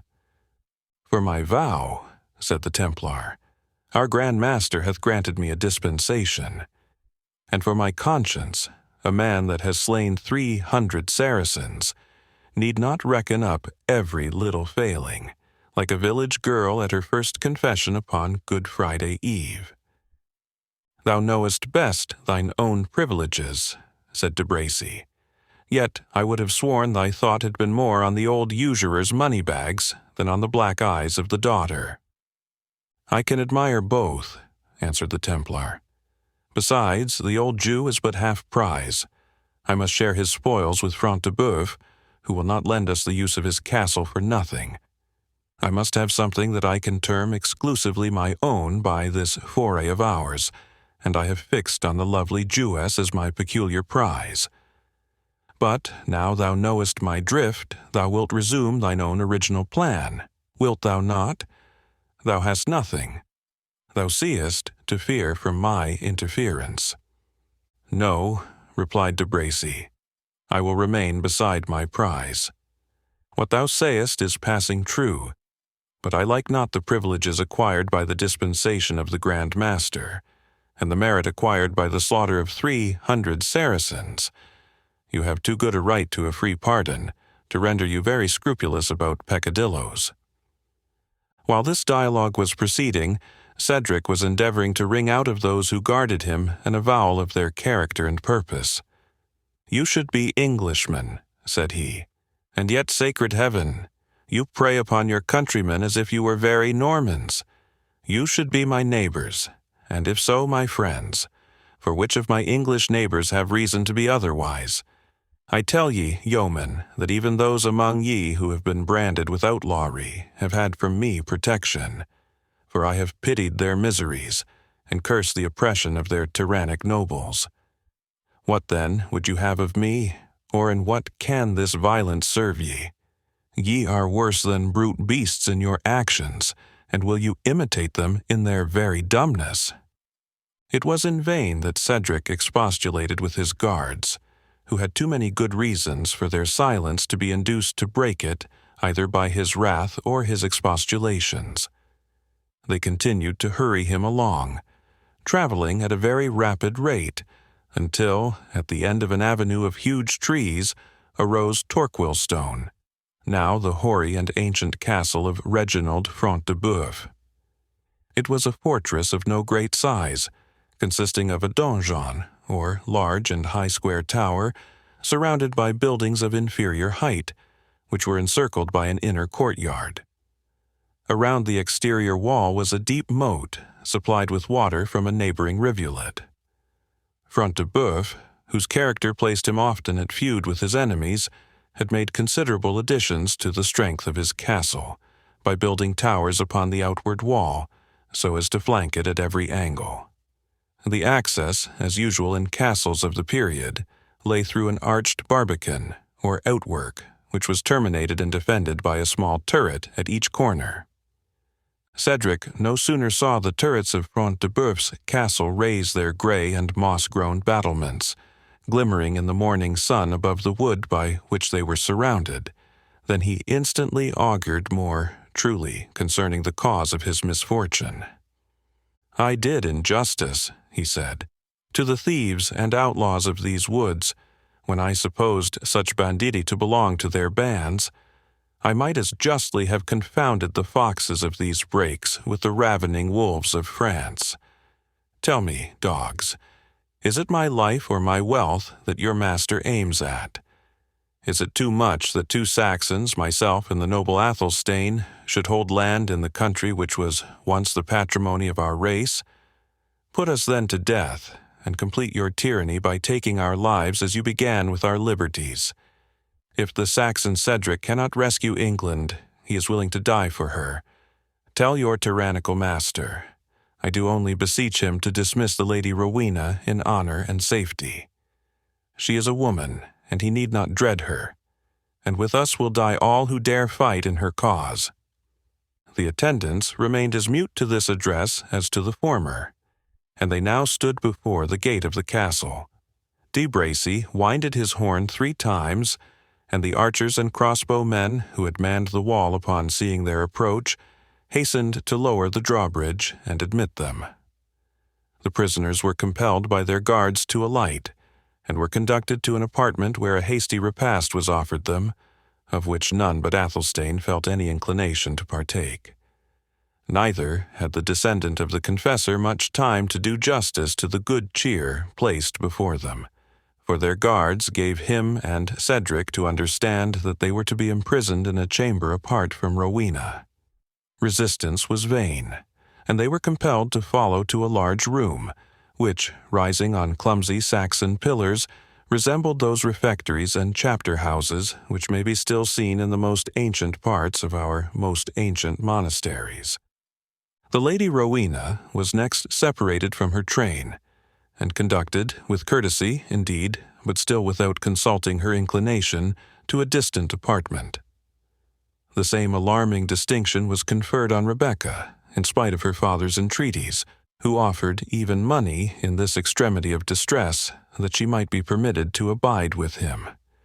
"Base unbeliever," answered one of his guards, "when thou hast seen thy lair, thou wilt not wish thy daughter to partake it." And, without farther discussion, the old Jew was forcibly dragged off in a different direction from the other prisoners. The domestics, after being carefully searched and disarmed, were confined in another part of the castle, and Rowena was refused even the comfort she might have derived from the attendance of her handmaiden Elgitha. The apartment in which the Saxon chiefs were confined, for to them we turn our first attention, although at present used as a sort of guard-room, had formerly been the great hall of the castle. It was now abandoned to meaner purposes, because the present lord, among other additions to the convenience, security, and beauty of his baronial residence, had erected a new and noble hall, whose vaulted roof was supported by lighter and more elegant pillars, and fitted up with that higher degree of ornament which the Normans had already introduced into architecture. Cedric paced the apartment, filled with indignant reflections on the past and on the present, while the apathy of his companion served, instead of patience and philosophy, to defend him against everything save the inconvenience of the present moment. And so little did he feel even this last, that he was only from time to time roused to a reply by Cedric's animated and impassioned appeal to him. "Yes," said Cedric, half speaking to himself and half addressing himself to Athelstane. "It was in this very hall that my father feasted with Torquil Wolfganger, when he entertained the valiant and unfortunate Harold, then advancing against the Norwegians, who had united themselves to the rebel Tosti. It was in this hall that Harold returned the magnanimous answer to the ambassador of his rebel brother. Oft have I heard my father kindle as he told the tale. The envoy of Tosti was admitted, when this ample room could scarce contain the crowd of noble Saxon leaders, who were quaffing the blood-red wine around their monarch. I hope," said Athelstane, somewhat moved by this part of his friend's discourse, "they will not forget to send us some wine and refactions at noon. We had scarce a breathing space allowed to break our fast, and I never have the benefit of my food when I eat immediately after dismounting from horseback, though the leeches recommend that practice." Cedric went on with his story without noticing this interjectional observation of his friend. "The envoy of Tosti," he said, moved up the hall, undismayed by the frowning countenances of all around him, until he made his obeisance before the throne of King Harold. "What terms," he said, "Lord King, hath thy brother Tosti to hope, if he should lay down his arms and crave peace at thy hands?" "A brother's love," cried the generous Harold, "and the fair earldom of Northumberland." "But should Tosti accept these terms," continued the envoy, "what lands shall be assigned to his faithful ally, Hardrada, King of Norway?" 7 feet of English ground," answered Harold fiercely. "Or, as Hardrada is said to be a giant, perhaps we may allow him 12 inches more." The hall rung with acclamations, and cup and horn was filled to the Norwegian, who should be speedily in possession of his English territory. "I could have pledged him with all my soul," said Athelstane, "for my tongue cleaves to my palate." "The baffled envoy," continued Cedric, pursuing with animation his tale, though it interested not the listener, retreated to carry to Tosti and his ally the ominous answer of his injured brother. It was then that the distant towers of York and the bloody streams of the Derwent beheld that direful conflict, in which, after displaying the most undaunted valor, the King of Norway and Tosti both fell, with 10,000 of their bravest followers. Who would have thought that upon the proud day when this battle was won, the very gale which waved the Saxon banners in triumph was filling the Norman sails and impelling them to the fatal shores of Sussex. Who would have thought that Harold, within a few brief days, would himself possess no more of his kingdom than the share which he allotted in his wrath to the Norwegian invader? Who would have thought that you, noble Athelstane, that you, descended of Harold's blood, and that I, whose father was not the worst defender of the Saxon crown, should be prisoners to a vile Norman, in the very hall in which our ancestors held such high festival?" "It is sad enough," replied Athelstane, "but I trust they will hold us to a moderate ransom. At any rate, it cannot be their purpose to starve us outright.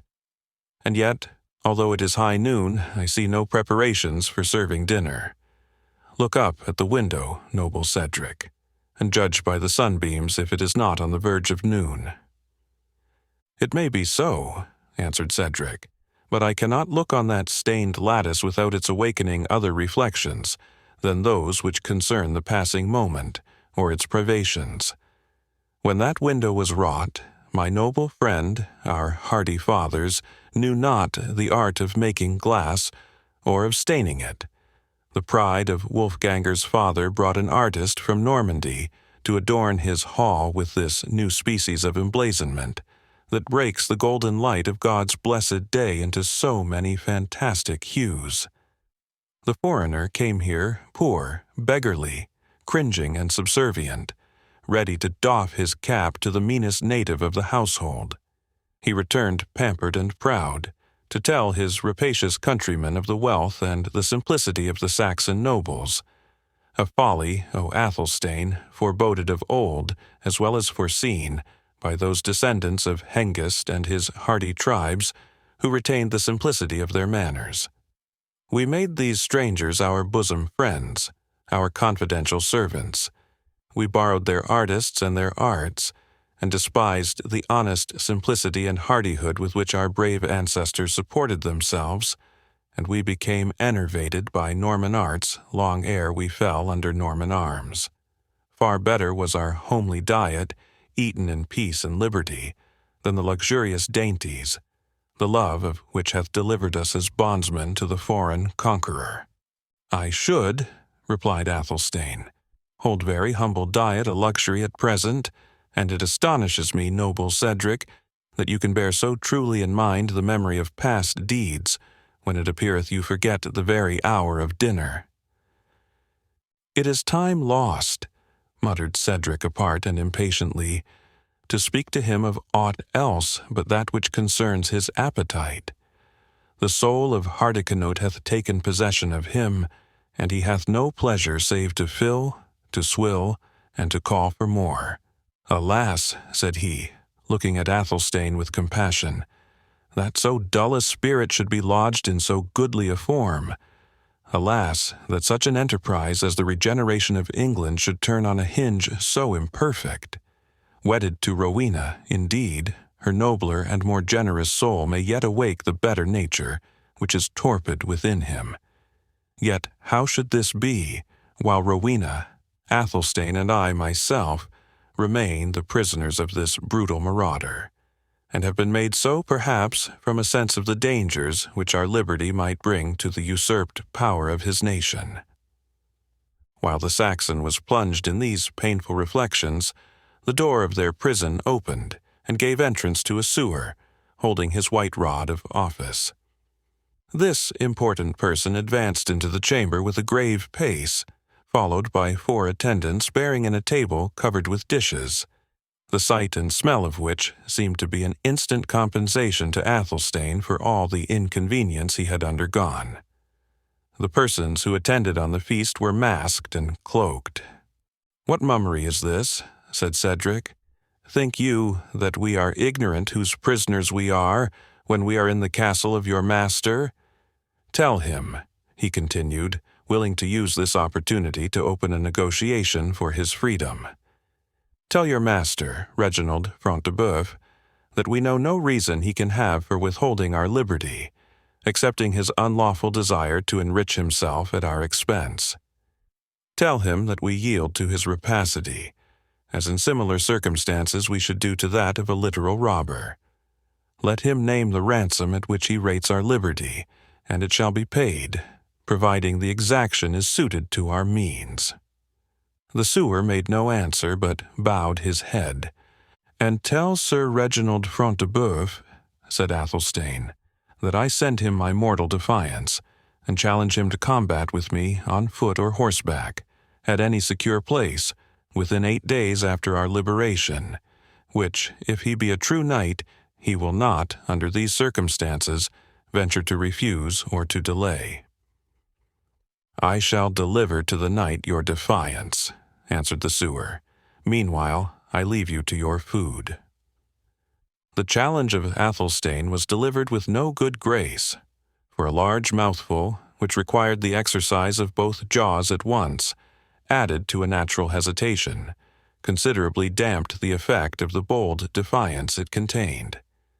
Still, however, his speech was hailed by Cedric as an incontestable token of reviving spirit in his companion, whose previous indifference had begun, notwithstanding his respect for Athelstane's descent, to wear out his patience. But he now cordially shook hands with him in token of his approbation, and was somewhat grieved when Athelstane observed that he would fight a dozen such men as Front de Bœuf, if, by so doing, he could hasten his departure from a dungeon where they put so much garlic into their pottage. Notwithstanding this intimation of a relapse into the apathy of sensuality, Cedric placed himself opposite to Athelstane, and soon showed that if the distresses of his country could banish the recollection of food while the table was uncovered, yet no sooner were the victuals put there than he proved that the appetite of his Saxon ancestors had descended to him along with their other qualities. The captives had not long enjoyed their refreshment, however, ere their attention was disturbed even from this most serious occupation by the blast of a horn winded before the gate. It was repeated 3 times, with as much violence as if it had been blown before an enchanted castle by the destined knight, at whose summons halls and towers, barbican and battlement, were to roll off like a morning vapor. The Saxons started from the table and hastened to the window, but their curiosity was disappointed, for these outlets only looked upon the court of the castle, and the sound came from beyond its precincts. The summons, however, seemed of importance, for a considerable degree of bustle instantly took place in the castle. Chapter 22. "My daughter, O my ducats, O my daughter, O my Christian ducats, justice, the law, my ducats, and my daughter." Merchant of Venice.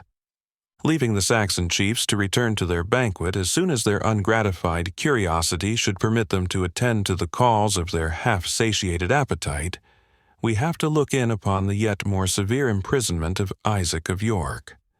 The poor Jew had been hastily thrust into a dungeon vault of the castle, the floor of which was deep beneath the level of the ground, and very damp, being lower than even the moat itself. The only light was received through 1 or 2 loopholes far above the reach of the captive's hand. These apertures admitted, even at midday, only a dim and uncertain light, which was changed for utter darkness long before the rest of the castle had lost the blessing of day. Chains and shackles, which had been the portion of former captives, from whom active exertions to escape had been apprehended, hung rusted and empty on the walls of the prison, and in the rings of one of those sets of fetters there remained 2 moldering bones, which seemed to have been once those of the human leg, as if some prisoner had been left not only to perish there, but to be consumed to a skeleton. At one end of this ghastly apartment was a large fire grate, over the top of which were stretched some transverse iron bars, half devoured with rust. The whole appearance of the dungeon might have appalled a stouter heart than that of Isaac, who, nevertheless, was more composed under the imminent pressure of danger than he had seemed to be while affected by terrors, of which the cause was as yet remote and contingent.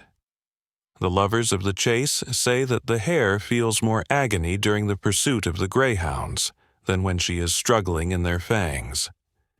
And thus it is probable that the Jews, by the very frequency of their fear on all occasions, had their minds in some degree prepared for every effort of tyranny which could be practiced upon them, so that no aggression, when it had taken place, could bring with it that surprise which is the most disabling quality of terror.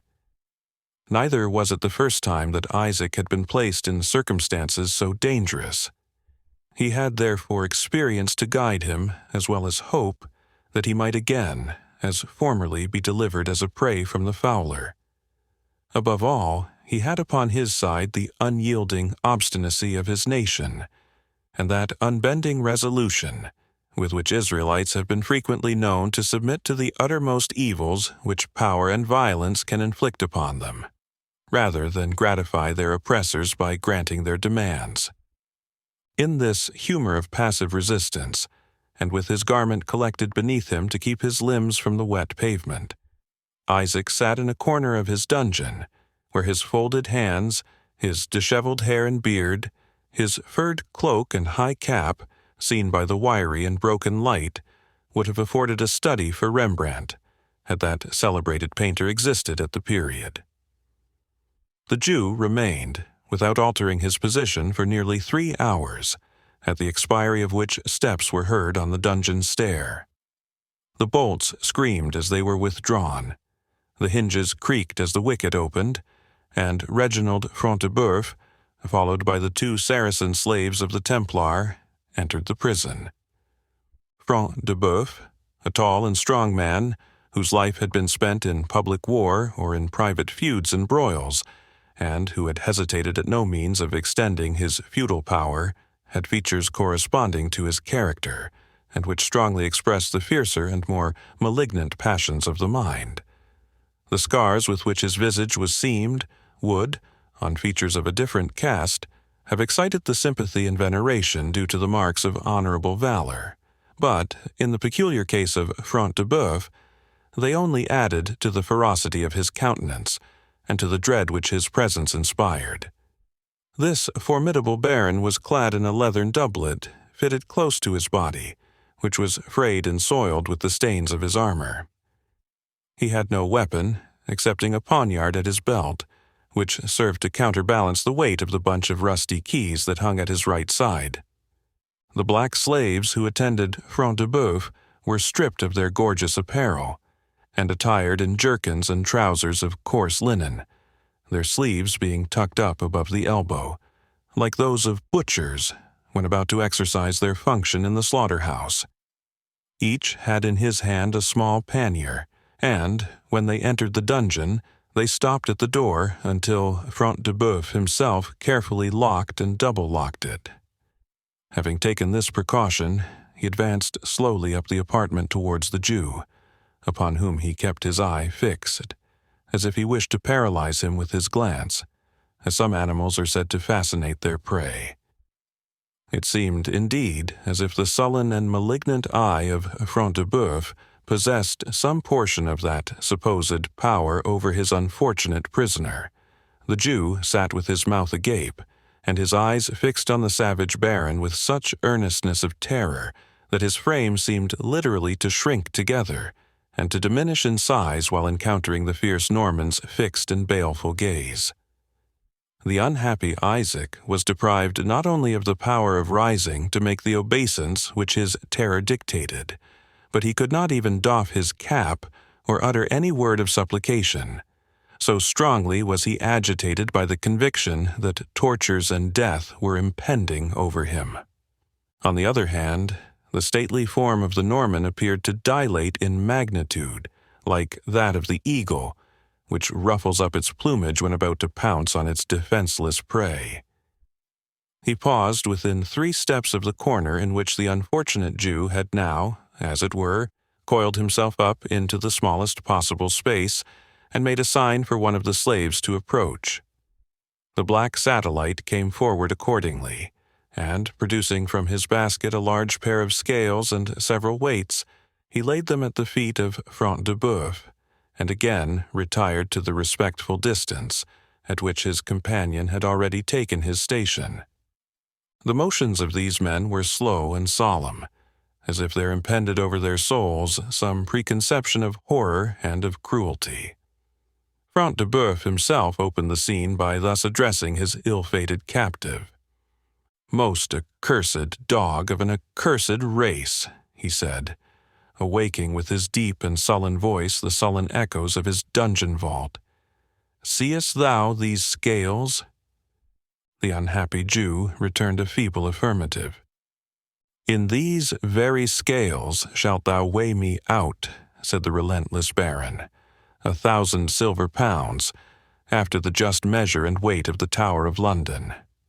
"Holy Abraham," returned the Jew, finding voice through the very extremity of his danger, "heard man ever such a demand? Who ever heard, even in a minstrel's tale, of such a sum as 1,000 pounds of silver? What human sight was ever blessed with the vision of such a mass of treasure? Not within the walls of York, ransack my house and that of all my tribe, wilt thou find the tithe of that huge sum of silver that thou speakest of."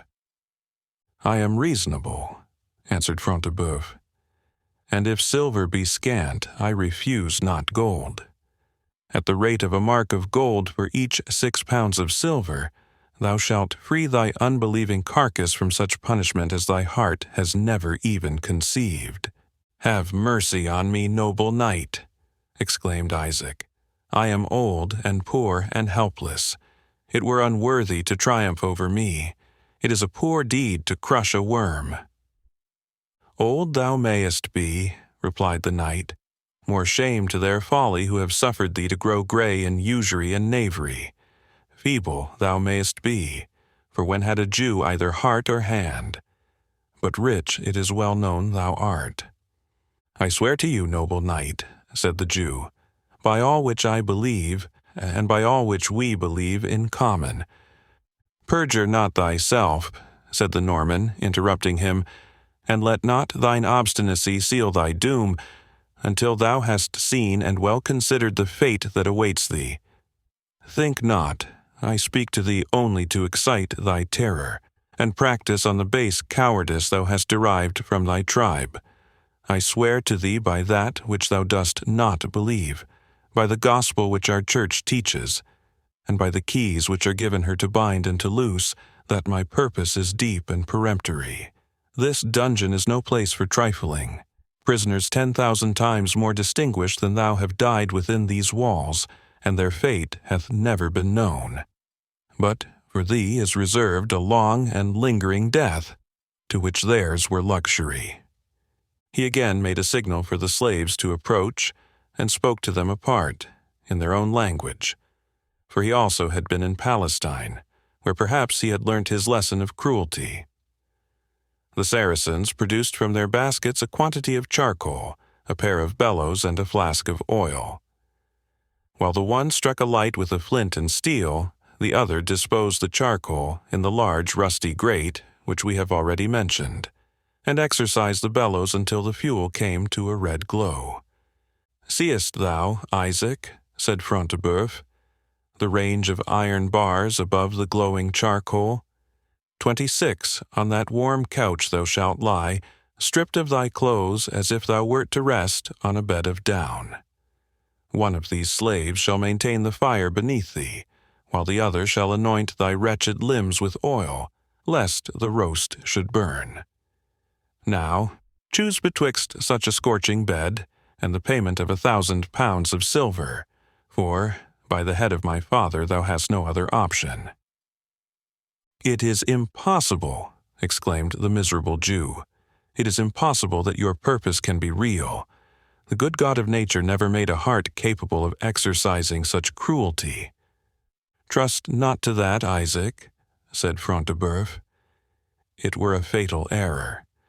Dost thou think that I, who have seen a town sacked, in which thousands of my Christian countrymen perished by sword, by flood, and by fire, will blench from my purpose for the outcries or screams of one single wretched Jew?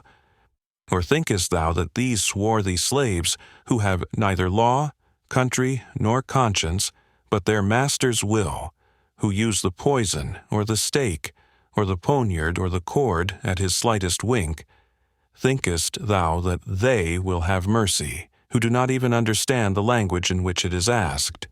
Be wise, old man. Discharge thyself of a portion of thy superfluous wealth. Repay to the hands of a Christian a part of what thou hast acquired by the usury thou hast practiced on those of his religion. Thy cunning may soon swell out once more thy shriveled purse, but neither leech nor medicine can restore thy scorched hide and flesh wert thou once stretched on these bars. Tell down thy ransom, I say, and rejoice that at such rate thou canst redeem thee from a dungeon, the secrets of which few have returned to tell. I waste no more words with thee. Choose between thy dross and thy flesh and blood, and as thou choosest, so shall it be. So may Abraham, Jacob, and all the fathers of our people assist me, said Isaac. I cannot make the choice because I have not the means of satisfying your exorbitant demand. Seize him and strip him, slaves, said the knight, and let the fathers of his race assist him if they can. The assistants, taking their directions more from the baron's eye and his hand than his tongue, once more stepped forward, laid hands on the unfortunate Isaac, plucked him up from the ground, and, holding him between them, waited the hard-hearted baron's farther signal. The unhappy Jew eyed their countenances and that of Front de Bœuf, in hope of discovering some symptoms of relenting, but that of the baron exhibited the same cold, half-sullen, half-sarcastic smile which had been the prelude to his cruelty, and the savage eyes of the Saracens rolling gloomily under their dark brows, acquiring a yet more sinister expression by the whiteness of the circle which surrounds the pupil, evinced rather the secret pleasure which they expected from the approaching scene than any reluctance to be its directors or agents. The Jew then looked at the glowing furnace, over which he was presently to be stretched, and seeing no chance of his tormentors relenting, his resolution gave way. "I will pay," he said, "the 1,000 pounds of silver, that is," he added, after a moment's pause, "I will pay it with the help of my brethren, for I must beg as a mendicant at the door of our synagogue, ere I make up so unheard of a sum. When and where must it be delivered?" "Here," replied Front de Bœuf. "Here it must be delivered. Weighed it must be, weighed and told down on this very dungeon floor. Thinkest thou I will part with thee until thy ransom is secure?" "And what is to be my surety," said the Jew, "that I shall be at liberty after this ransom is paid?" "The word of a Norman noble, thou pawn-broking slave," answered Front de Bœuf. "The faith of a Norman nobleman, more pure than the gold and silver of thee and all thy tribe." "I crave pardon, noble lord," said Isaac timidly, "but wherefore should I rely wholly on the word of one who will trust nothing to mine?" "Because thou canst not help it, Jew," said the knight sternly. "Wert thou now in thy treasure chamber at York, and were I craving a loan of thy shekels, it would be thine to dictate the time of payment and the pledge of security. This is my treasure chamber. Here I have thee at advantage, nor will I again deign to repeat the terms on which I grant thee liberty." The Jew groaned deeply. "Grant me," he said, "at least with my own liberty, that of the companions with whom I travel. They scorned me as a Jew, yet they pitied my desolation, and because they tarried to aid me by the way, a share of my evil hath come upon them.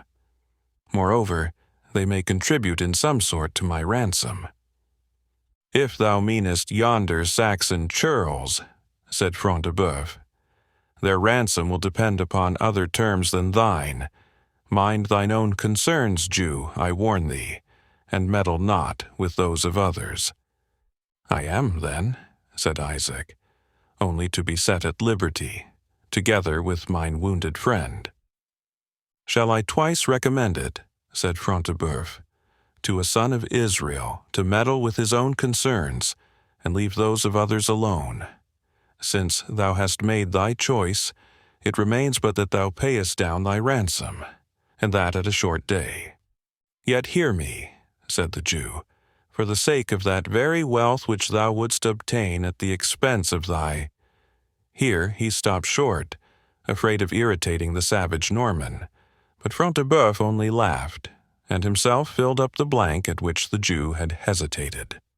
"At the expense of my conscience, thou wouldst say, Isaac? Speak it out. I tell thee, I am reasonable. I can bear the reproaches of a loser, even when that loser is a Jew.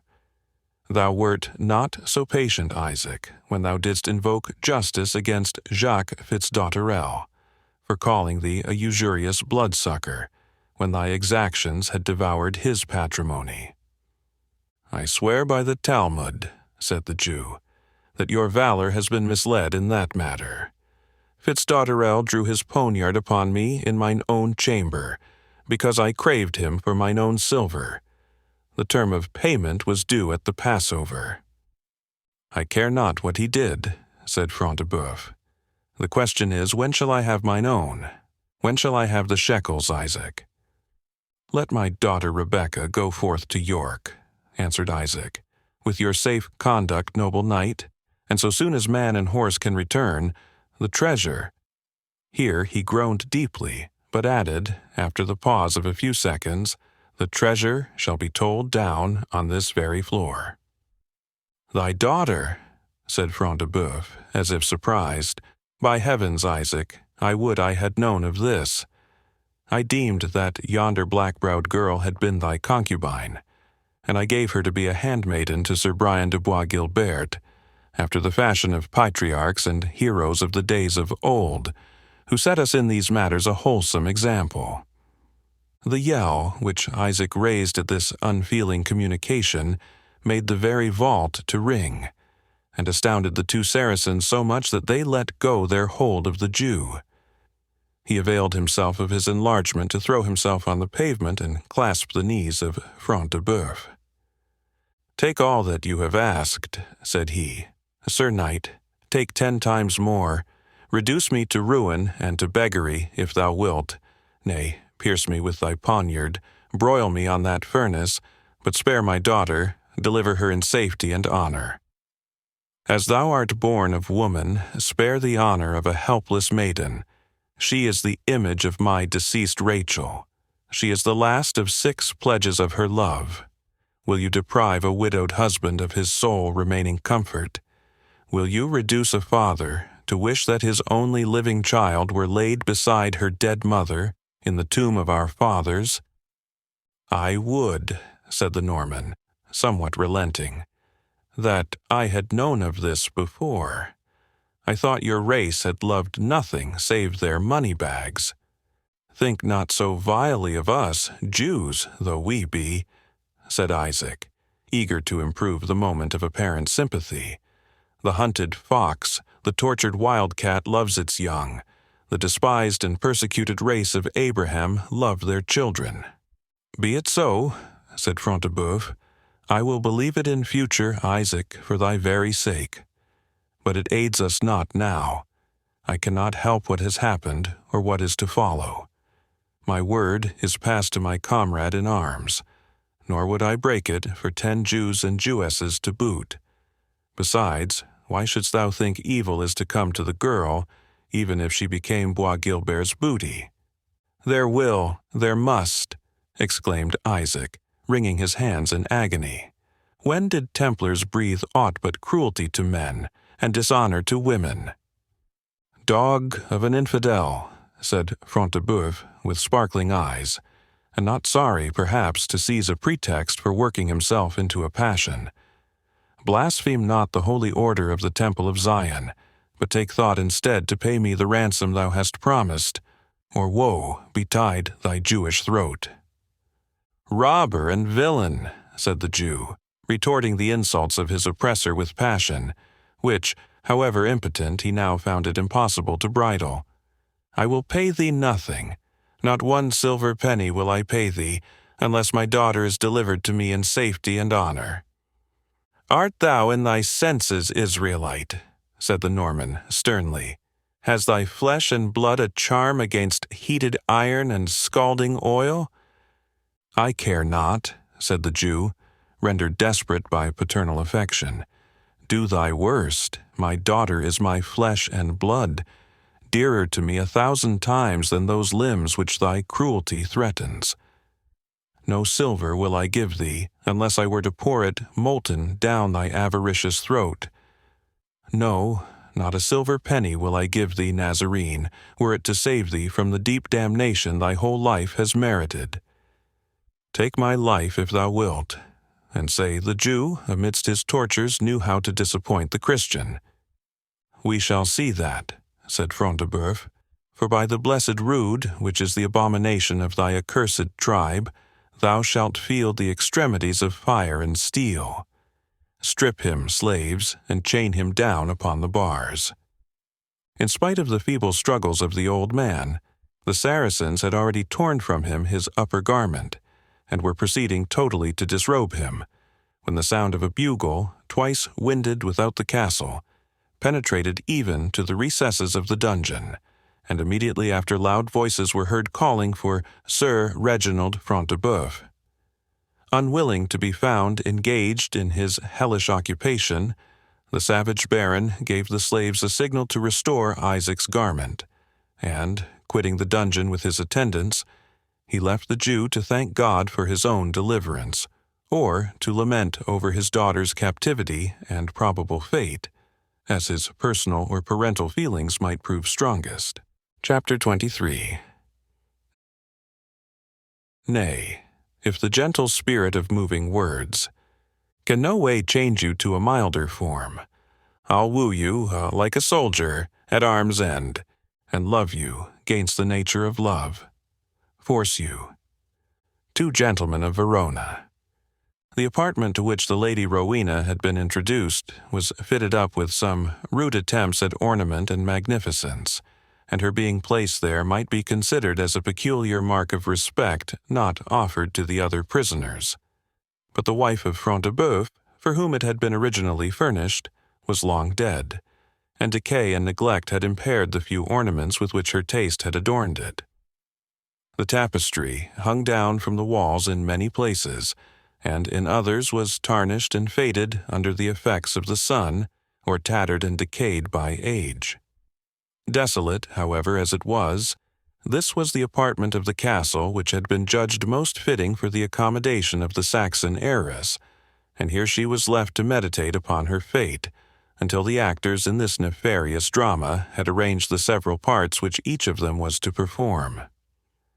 This had been settled in a council held by Front de Bœuf, de Bracy, and the Templar, in which, after a long and warm debate concerning the several advantages which each insisted upon deriving from his peculiar share in this audacious enterprise, they had at length determined the fate of their unhappy prisoners. It was about the hour of noon, therefore, when de Bracy, for whose advantage the expedition had been first planned, appeared to prosecute his views upon the hand and possessions of the Lady Rowena. The interval had not entirely been bestowed in holding counsel with his confederates, for de Bracy had found leisure to decorate his person with all the foppery of the times. His green cassock and vizard were now flung aside. His long, luxuriant hair was trained to flow in quaint tresses down his richly furred cloak. His beard was closely shaved, his doublet reached to the middle of his leg, and the girdle which secured it, and at the same time supported his ponderous sword, was embroidered and embossed with gold work. We have already noticed the extravagant fashion of the shoes at this period, and the points of Maurice de Bracy's might have challenged the prize of extravagance with the gayest, being turned up and twisted like the horns of a ram.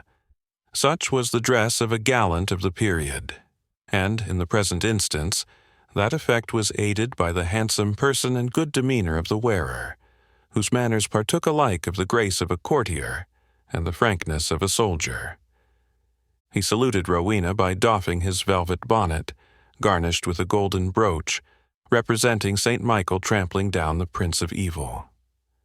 With this, he gently motioned the lady to a seat, and, as she still retained her standing posture, the knight ungloved his right hand, and motioned to conduct her thither.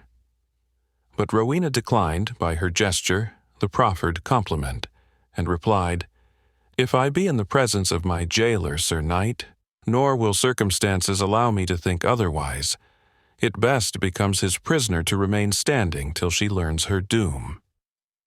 "Alas, fair Rowena," returned de Bracy, "you are in presence of your captive, not your jailer, and it is from your fair eyes that de Bracy must receive that doom which you fondly expect from him."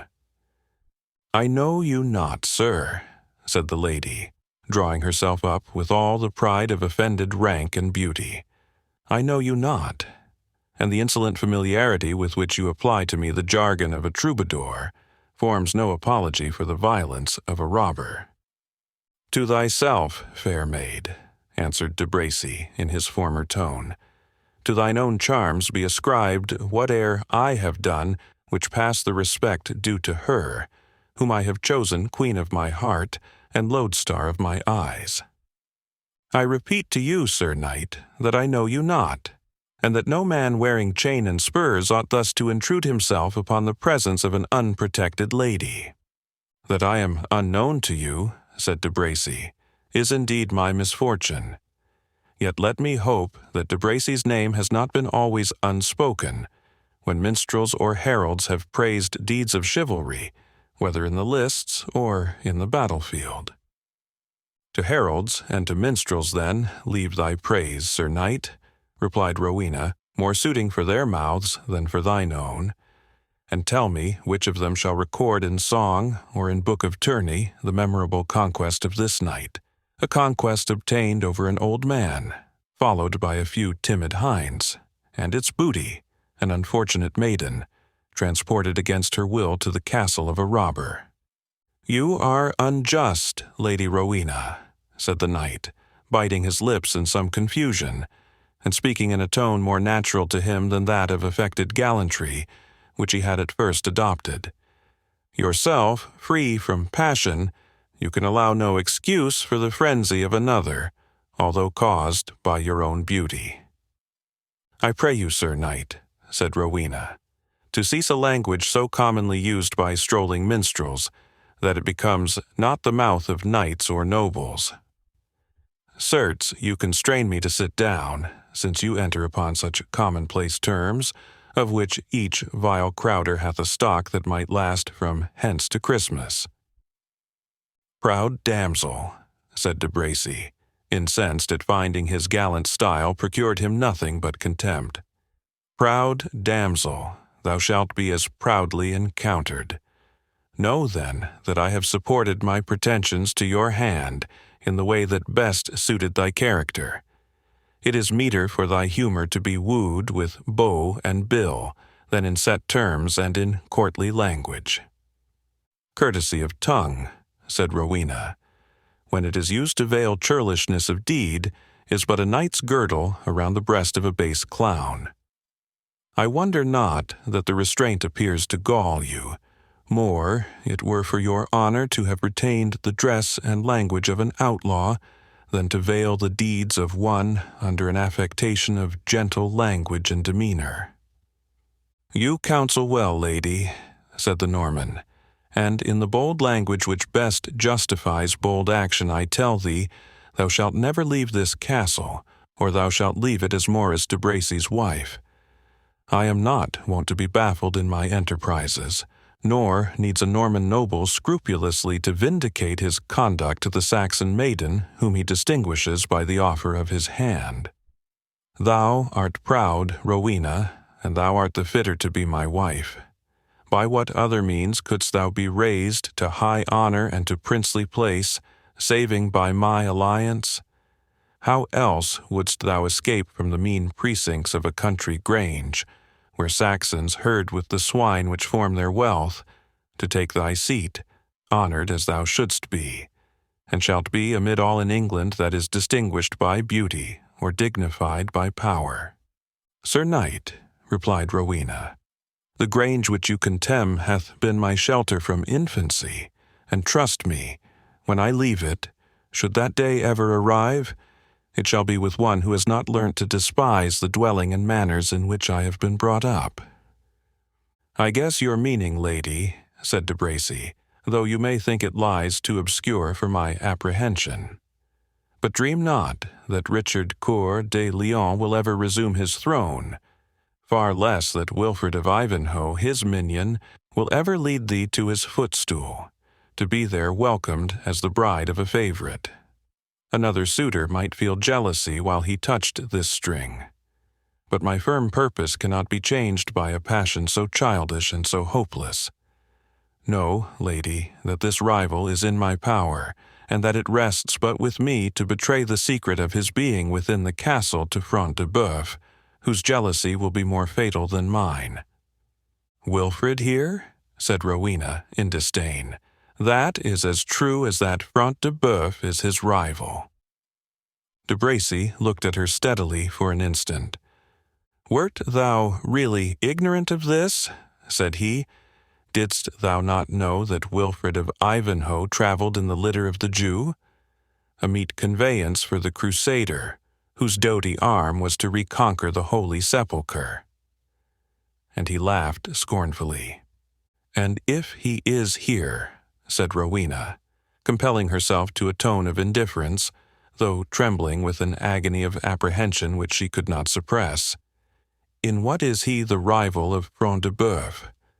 Or what has he to fear beyond a short imprisonment and an honorable ransom, according to the use of chivalry?" "Rowena," said De Bracy, "art thou too deceived by the common error of thy sex, who think there can be no rivalry but that respecting their own charms? Knowest thou not there is a jealousy of ambition and of wealth, as well as of love? And that this our host, Front de Bœuf, will push from his road him who opposes his claim to the fair barony of Ivanhoe, as readily, eagerly, and unscrupulously, as if he were preferred to him by some blue-eyed damsel. But smile on my suit, lady, and the wounded champion shall have nothing to fear from Front de Bœuf, whom else thou mayest mourn for, as in the hands of one who has never shown compassion." "Save him for the love of heaven," said Rowena, her firmness giving way under terror for her lover's impending fate. "I can, I will. It is my purpose," said De Bracy. "For when Rowena consents to be the bride of De Bracy, who is it shall dare to put forth a violent hand upon her kinsman, the son of her guardian, the companion of her youth? But it is thy love must buy his protection. I am not romantic fool enough to further the fortune, or avert the fate, of one who is likely to be a successful obstacle between me and my wishes. Use thine influence with me in his behalf, and he is safe. Refuse to employ it, Wilfred dies, and thou thyself art not the nearer to freedom." "Thy language," answered Rowena, "hath in its indifferent bluntness something which cannot be reconciled with the horrors it seems to express. I believe not that thy purpose is so wicked, or thy power so great." "Flatter thyself, then, with that belief," said De Bracy, "until time shall prove it false. Thy lover lies wounded in this castle, thy preferred lover. He is a bar betwixt Front de Bœuf and that which Front de Bœuf loves better than either ambition or beauty. What will it cost beyond the blow of a poniard, or the thrust of a javelin, to silence his opposition forever? Nay, were Front de Bœuf afraid to justify a deed so open, let the leech but give his patient a wrong draught. Let the chamberlain or the nurse who tends him but pluck the pillow from his head, and Wilfred, in his present condition, is sped without the effusion of blood. Cedric also—" "And Cedric also," said Rowena, repeating his words. "My noble, my generous guardian, I deserved the evil I have encountered, for forgetting his fate even in that of his son." "Cedric's fate also depends upon thy determination," said De Bracy, "and I leave thee to form it." Hitherto, Rowena had sustained her part in this trying scene with undismayed courage, but it was because she had not considered the danger as serious and imminent. Her disposition was naturally that which physiognomists consider as proper to fair complexions, mild, timid, and gentle, but it had been tempered and, as it were, hardened by the circumstances of her education. Accustomed to see the will of all, even of Cedric himself, sufficiently arbitrary with others, give way before her wishes, she had acquired that sort of courage and self-confidence which arises from the habitual and constant deference of the circle in which we move. She could scarce conceive the possibility of her will being opposed, far less that of its being treated with total disregard.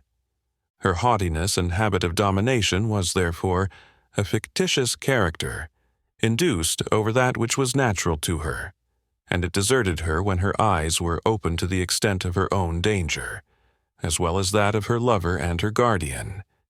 And when she found her will, the slightest expression of which was wont to command respect and attention, now placed in opposition to that of a man of a strong, fierce, and determined mind, who possessed the advantage over her and was resolved to use it, she quailed before him.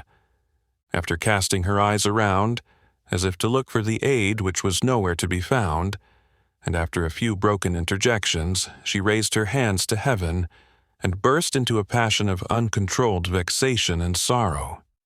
It was impossible to see so beautiful a creature in such extremity without feeling for her, and De Bracy was not unmoved, though he was yet more embarrassed than touched.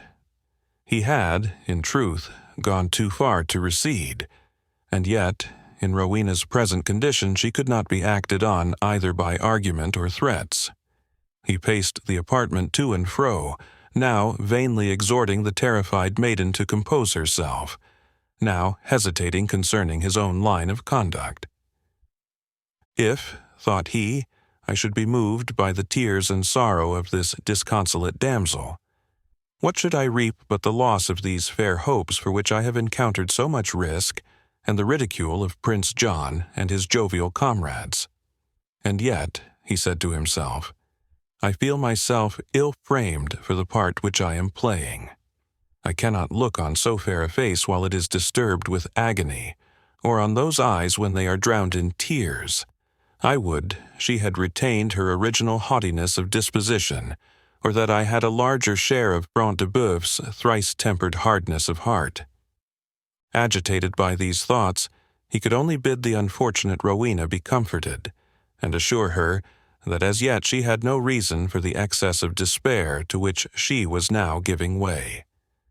But in this task of consolation De Bracy was interrupted by the horn, hoarse-winded, blowing far and keen, which had at the same time alarmed the other inmates of the castle, and interrupted their several plans of avarice and of license. Of them all, perhaps, De Bracy least regretted the interruption, for his conference with the Lady Rowena had arrived at a point where he found it equally difficult to prosecute or to resign his enterprise. And here we cannot but think it necessary to offer some better proof than the incidents of an idle tale, to vindicate the melancholy representation of manners which has been just laid before the reader. It is grievous to think that those valiant barons, to whose stand against the crown the liberties of England were indebted for their existence, should themselves have been such dreadful oppressors, and capable of excesses contrary not only to the laws of England, but to those of nature and humanity. But, alas, we have only to extract from the industrious Henry one of those numerous passages which he has collected from contemporary historians, to prove that fiction itself can hardly reach the dark reality of the horrors of the period. The description given by the author of the Saxon Chronicle of the cruelties exercised in the reign of King Stephen by the great barons and lords of castles, who were all Normans, affords a strong proof of the excesses of which they were capable when their passions were inflamed. They grievously oppressed the poor people by building castles, and when they were built they filled them with wicked men, or rather devils, who seized both men and women who they imagined had any money, threw them into prison, and put them to more cruel tortures than the martyrs ever endured. They suffocated some in mud, and suspended others by the feet, or the head, or the thumbs, kindling fires below them. They squeezed the heads of some with knotted cords till they pierced their brains, while they threw others into dungeons swarming with serpents, snakes, and toads. But it would be cruel to put the reader to the pain of perusing the remainder of this description. As another instance of these bitter fruits of conquest, and perhaps the strongest that can be quoted, we may mention that the Princess Matilda, though a daughter of the King of Scotland, and afterwards both Queen of England, niece to Edgar Atheling, and mother to the Empress of Germany, the daughter, the wife, and the mother of monarchs, was obliged, during her early residence for education in England, to assume the veil of a nun, as the only means of escaping the licentious pursuit of the Norman nobles. This excuse she stated before a great council of the clergy of England, as the sole reason for her having taken the religious habit. The assembled clergy admitted the validity of the plea, and the notoriety of the circumstances upon which it was founded, giving thus an indubitable and most remarkable testimony to the existence of that disgraceful license by which that age was stained. It was a matter of public knowledge, they said, that after the conquest of King William, his Norman followers, elated by so great a victory, acknowledged no law but their own wicked pleasure, and not only despoiled the conquered Saxons of their lands and their goods, but invaded the honor of their wives and of their daughters with the most unbridled license. And hence it was then common for matrons and maidens of noble families to assume the veil, and take shelter in convents, not as called thither by the vocation of God, but solely to preserve their honor from the unbridled wickedness of man. Such and so licentious were the times, as announced by the public declaration of the assembled clergy, recorded by Eadmer. And we need add nothing more to vindicate the probability of the scenes which we have detailed, and are about to detail, upon the more apocryphal authority of the Warder MS. Chapter 24. I'll woo her as the lion woos his bride. Douglas. While the scenes we have described were passing in other parts of the castle, the Jewess Rebecca awaited her fate in a distant and sequestered turret. Hither she had been led by two of her disguised ravishers, and on being thrust into the little cell, she found herself in the presence of an old sibyl who kept murmuring to herself a Saxon rhyme, as if to beat time to the revolving dance which her spindle was performing upon the floor. The hag raised her head as Rebecca entered, and scowled at the fair Jewess with the malignant envy with which old age and ugliness, when united with evil conditions, are apt to look upon youth and beauty. "Thou must up and away, old house cricket," said one of the men. "Our noble master commands it. Thou must e'en leave this chamber to a fairer guest."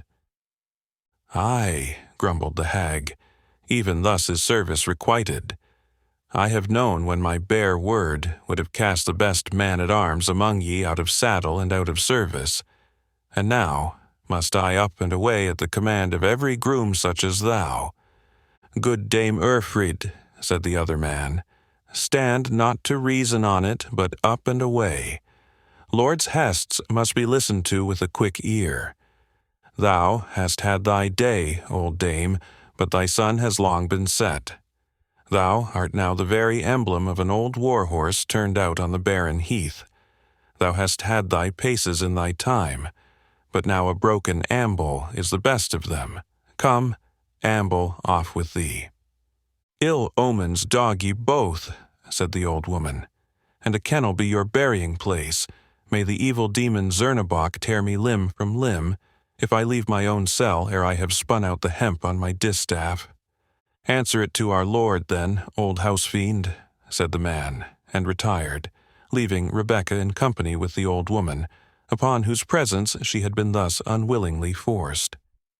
"What devil's deed have they now in the wind?" said the old hag, murmuring to herself, yet from time to time casting a sidelong and malignant glance at Rebecca. But it is easy to guess. Bright eyes, black locks, and a skin like paper, ere the priest stains it with his black unguent. Aye, it is easy to guess why they send her to this lone turret, whence a shriek could no more be heard than at the depth of 500 fathoms beneath the earth. Thou wilt have owls for thy neighbors, fair one, and their screams will be heard as far and as much regarded as thine own. Outlandish, too, she said, marking the dress and turban of Rebecca. What country art thou of, a Saracen or an Egyptian? Why dost not answer? Thou canst weep, canst thou not speak? Be not angry, good mother, said Rebecca. Thou needst say no more, replied Urfried. Men know a fox by the train, and a Jewess by her tongue. For the sake of mercy, said Rebecca, tell me what I am to expect as the conclusion of the violence which hath dragged me hither. Is it my life they seek to atone for my religion? I will lay it down cheerfully. Thy life, minion? Answered the Sibyl. What would taking thy life pleasure them? Trust me, thy life is in no peril. Such usage shalt thou have as was once thought good enough for a noble Saxon maiden. And shall a Jewess like thee repine because she hath no better? Look at me. I was as young and twice as fair as thou, when Front de Bœuf, father of this Reginald and his Normans, stormed this castle. My father and his 7 sons defended their inheritance from story to story, from chamber to chamber. There was not a room, not a step of the stair that was not slippery with their blood. They died every man, and ere their bodies were cold and ere their blood was dried, I had become the prey and the scorn of the conqueror. Is there no help? Are there no means of escape? Said Rebecca. Richly, richly would I requite thine aid. Think not of it, said the hag. From hence there is no escape but through the gates of death. And it is late, she added, shaking her grey head, ere these open to us. Yet it is comfort to think that we leave behind us on earth those who shall be wretched as ourselves. Fare thee well, Jewess. Jew or Gentile, thy fate would be the same. For thou hast to do with them that have neither scruple nor pity. Fare thee well, I say, my thread is spun out. Thy task is yet to begin. Stay, for heaven's sake, said Rebecca. Stay, though it be to curse and to revile me. Thy presence is yet some protection. The presence of the Mother of God were no protection, answered the old woman. There she stands, pointing to a rude image of the Virgin Mary.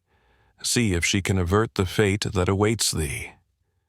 She left the room as she spoke. Her features writhed into a sort of sneering laugh, which made them seem even more hideous than their habitual frown. She locked the door behind her, and Rebecca might hear her curse every step for its steepness, as slowly and with difficulty she descended the turret stair. Rebecca was now to expect a fate even more dreadful than that of Rowena, for what probability was there that either softness or ceremony would be used towards one of her oppressed race? Whatever shadow of these might be preserved towards a Saxon heiress. Yet had the Jewess this advantage, that she was better prepared by habits of thought, and by natural strength of mind, to encounter the dangers to which she was exposed. Of a strong and observing character, even from her earliest years, the pomp and wealth which her father displayed within his walls, or which she witnessed in the houses of other wealthy Hebrews, had not been able to blind her to the precarious circumstances under which they were enjoyed. Like Damocles at his celebrated banquet, Rebecca perpetually beheld, amid that gorgeous display, the sword which was suspended over the heads of her people by a single hair. These reflections had tamed and brought down to a pitch of sounder judgment a temper, which, under other circumstances, might have waxed haughty, supercilious, and obstinate. From her father's example and injunctions, Rebecca had learnt to bear herself courteously towards all who approached her. She could not indeed imitate his excess of subservience, because she was a stranger to the meanness of mind, and to the constant state of timid apprehension by which it was dictated. But she bore herself with a proud humility, as if submitting to the evil circumstances in which she was placed, as the daughter of a despised race. While she felt in her mind the consciousness that she was entitled to hold a higher rank from her merit than the arbitrary despotism of religious prejudice permitted her to aspire to. Thus, prepared to expect adverse circumstances, she had acquired the firmness necessary for acting under them. Her present situation required all her presence of mind, and she summoned it up accordingly. Her first care was to inspect the apartment, but it afforded few hopes either of escape or protection. It contained neither secret passage nor trap door, and unless where the door by which she had entered joined the main building, seemed to be circumscribed by the round exterior wall of the turret. The door had no inside bolt or bar. The single window opened upon an embattled space surmounting the turret, which gave Rebecca, at first sight, some hopes of escaping. But she soon found it had no communication with any other part of the battlements, being an isolated bartizan or balcony secured, as usual, by a parapet, with embrasures, at which a few archers might be stationed for defending the turret, and flanking with their shot the wall of the castle on that side. There was therefore no hope but in passive fortitude, and in that strong reliance on heaven natural to great and generous characters. Rebecca, however erroneously taught to interpret the promises of Scripture to the chosen people of heaven, did not err in supposing the present to be their hour of trial, or in trusting that the children of Zion would be one day called in with the fullness of the Gentiles. In the meanwhile, all around her showed that their present state was that of punishment and probation, and that it was their especial duty to suffer without sinning. Thus, prepared to consider herself as the victim of misfortune, Rebecca had early reflected upon her own state, and schooled her mind to meet the dangers which she had probably to encounter. The prisoner trembled, however, and changed color when a step was heard on the stair, and the door of the turret chamber slowly opened, and a tall man, dressed as one of those banditti to whom they owed their misfortune, slowly entered and shut the door behind him. His cap, pulled down upon his brows, concealed the upper part of his face, and he held his mantle in such a manner as to muffle the rest. In this guise, as if prepared for the execution of some deed, at the thought of which he was himself ashamed, he stood before the affrighted prisoner. Yet, ruffian as his dress bespoke him, he seemed at a loss to express what purpose had brought him thither, so that Rebecca, making an effort upon herself, had time to anticipate his explanation. She had already unclasped 2 costly bracelets and a collar, which she hastened to proffer to the supposed outlaw, concluding naturally that to gratify his avarice was to bespeak his favor. "Take these," she said, "good friend, and for God's sake be merciful to me and my aged father.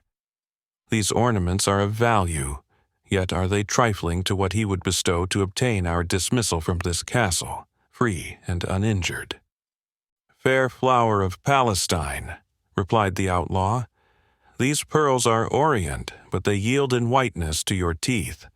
The diamonds are brilliant, but they cannot match your eyes, and ever since I have taken up this wild trade, I have made a vow to prefer beauty to wealth." "Do not do yourself such wrong," said Rebecca. "Take ransom and have mercy. Gold will purchase you pleasure. To misuse us could only bring thee remorse.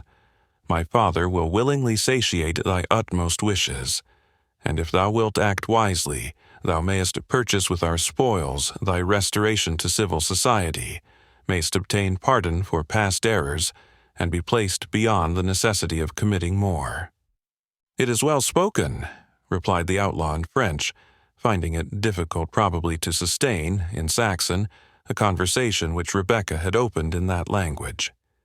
"But know, bright lily of the vale of Baca, that thy father is already in the hands of a powerful alchemist, who knows how to convert into gold and silver even the rusty bars of a dungeon grate. The venerable Isaac is subjected to an alembic, which will distill from him all he holds dear, without any assistance from my requests or thy entreaty. The ransom must be paid by love and beauty, and in no other coin will I accept it." "Thou art no outlaw," said Rebecca, in the same language in which he addressed her. No outlaw had refused such offers. No outlaw in this land uses the dialect in which thou hast spoken. Thou art no outlaw, but a Norman. A Norman, noble perhaps in birth. Oh, be so in thy actions, and cast off this fearful mask of outrage and violence. "And thou, who canst guess so truly," said Brian de Bois Guilbert, dropping the mantle from his face, "art no true daughter of Israel, but in all, save youth and beauty, a very witch of Endor. I am not an outlaw, then, fair Rose of Sharon, and I am one who will be more prompt to hang thy neck and arms with pearls and diamonds, which so well become them, than to deprive thee of these ornaments." "What wouldst thou have of me," said Rebecca, "if not my wealth? We can have naught in common between us. You are a Christian, I am a Jewess. Our union were contrary to the laws, alike of the church and the synagogue." "It were so indeed," replied the Templar, laughing. "Wed with a Jewess? Depardieu! Not if she were the Queen of Sheba. And know, besides, sweet daughter of Zion, that were the most Christian king to offer me his most Christian daughter, with Languedoc for a dowry, I could not wed her. It is against my vow to love any maiden otherwise than par amour, as I will love thee.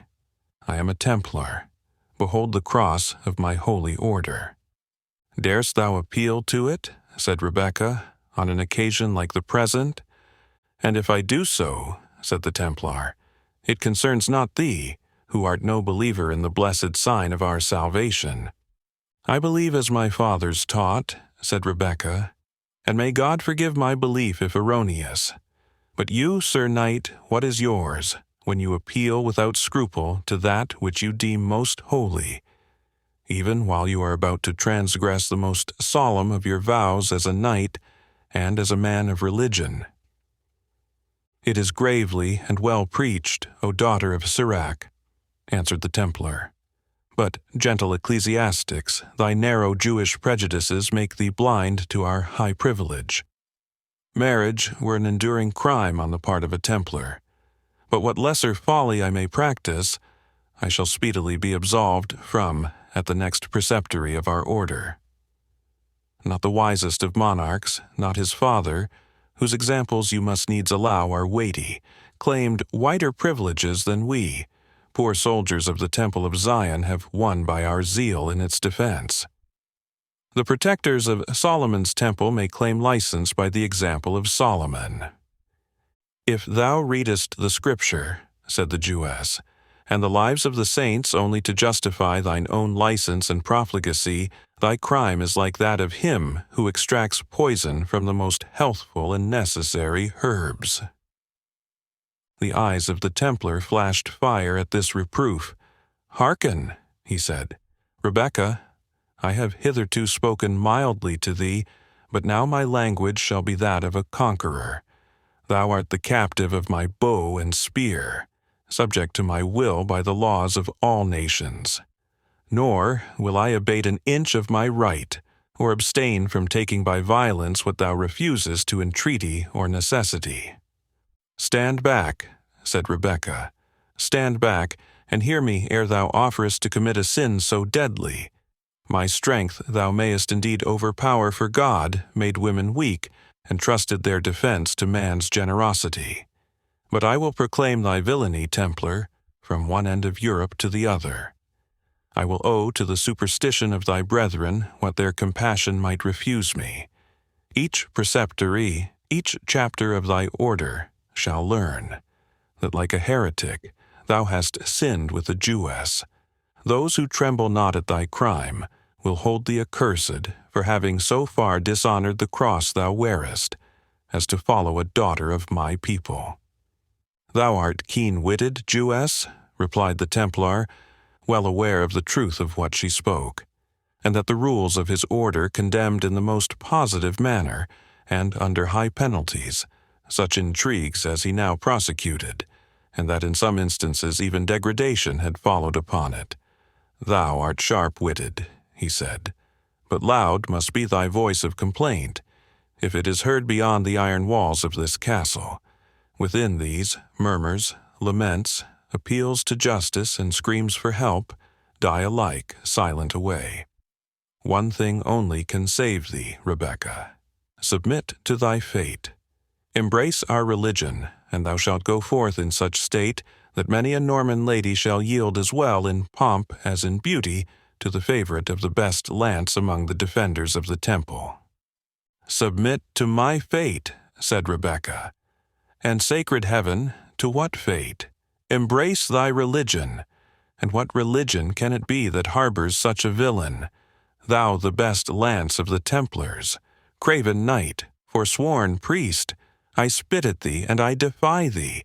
The God of Abraham's promise hath opened an escape to his daughter, even from this abyss of infamy." As she spoke, she threw open the latticed window which led to the bartizan, and in an instant after stood on the very verge of the parapet, with not the slightest screen between her and the tremendous depth below. Unprepared for such a desperate effort, for she had hitherto stood perfectly motionless, Bois Guilbert had neither time to intercept nor to stop her. As he offered to advance, she exclaimed, "Remain where thou art, proud Templar, or at thy choice advance. 1 foot nearer, and I plunge myself from the precipice.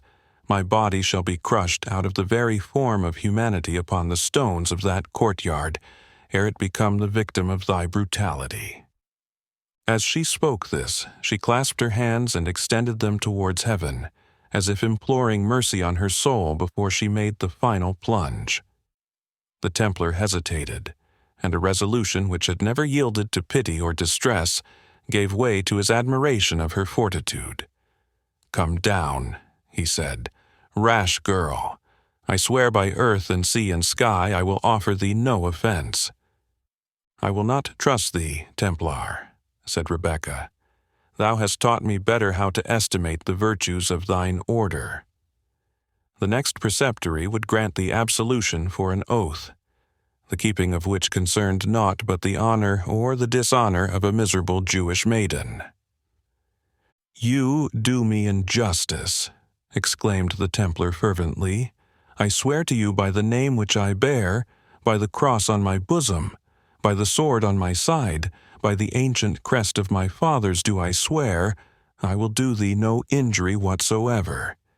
If not for thyself, yet for thy father's sake forbear. I will be his friend, and in this castle he will need a powerful one." "Alas," said Rebecca, "I know it but too well. Dare I trust thee?" "May my arms be reversed, and my name dishonored," said Brian de Bois Guilbert, "if thou shalt have reason to complain of me. Many a law, many a commandment have I broken, but my word never." "I will then trust thee," said Rebecca, "thus far." And she descended from the verge of the battlement, but remained standing close by one of the embrasures, or machicots, as they were then called. "Here," she said, "I take my stand. Remain where thou art, and if thou shalt attempt to diminish by 1 step the distance now between us, thou shalt see that the Jewish maiden will rather trust her soul with God than her honor to the Templar."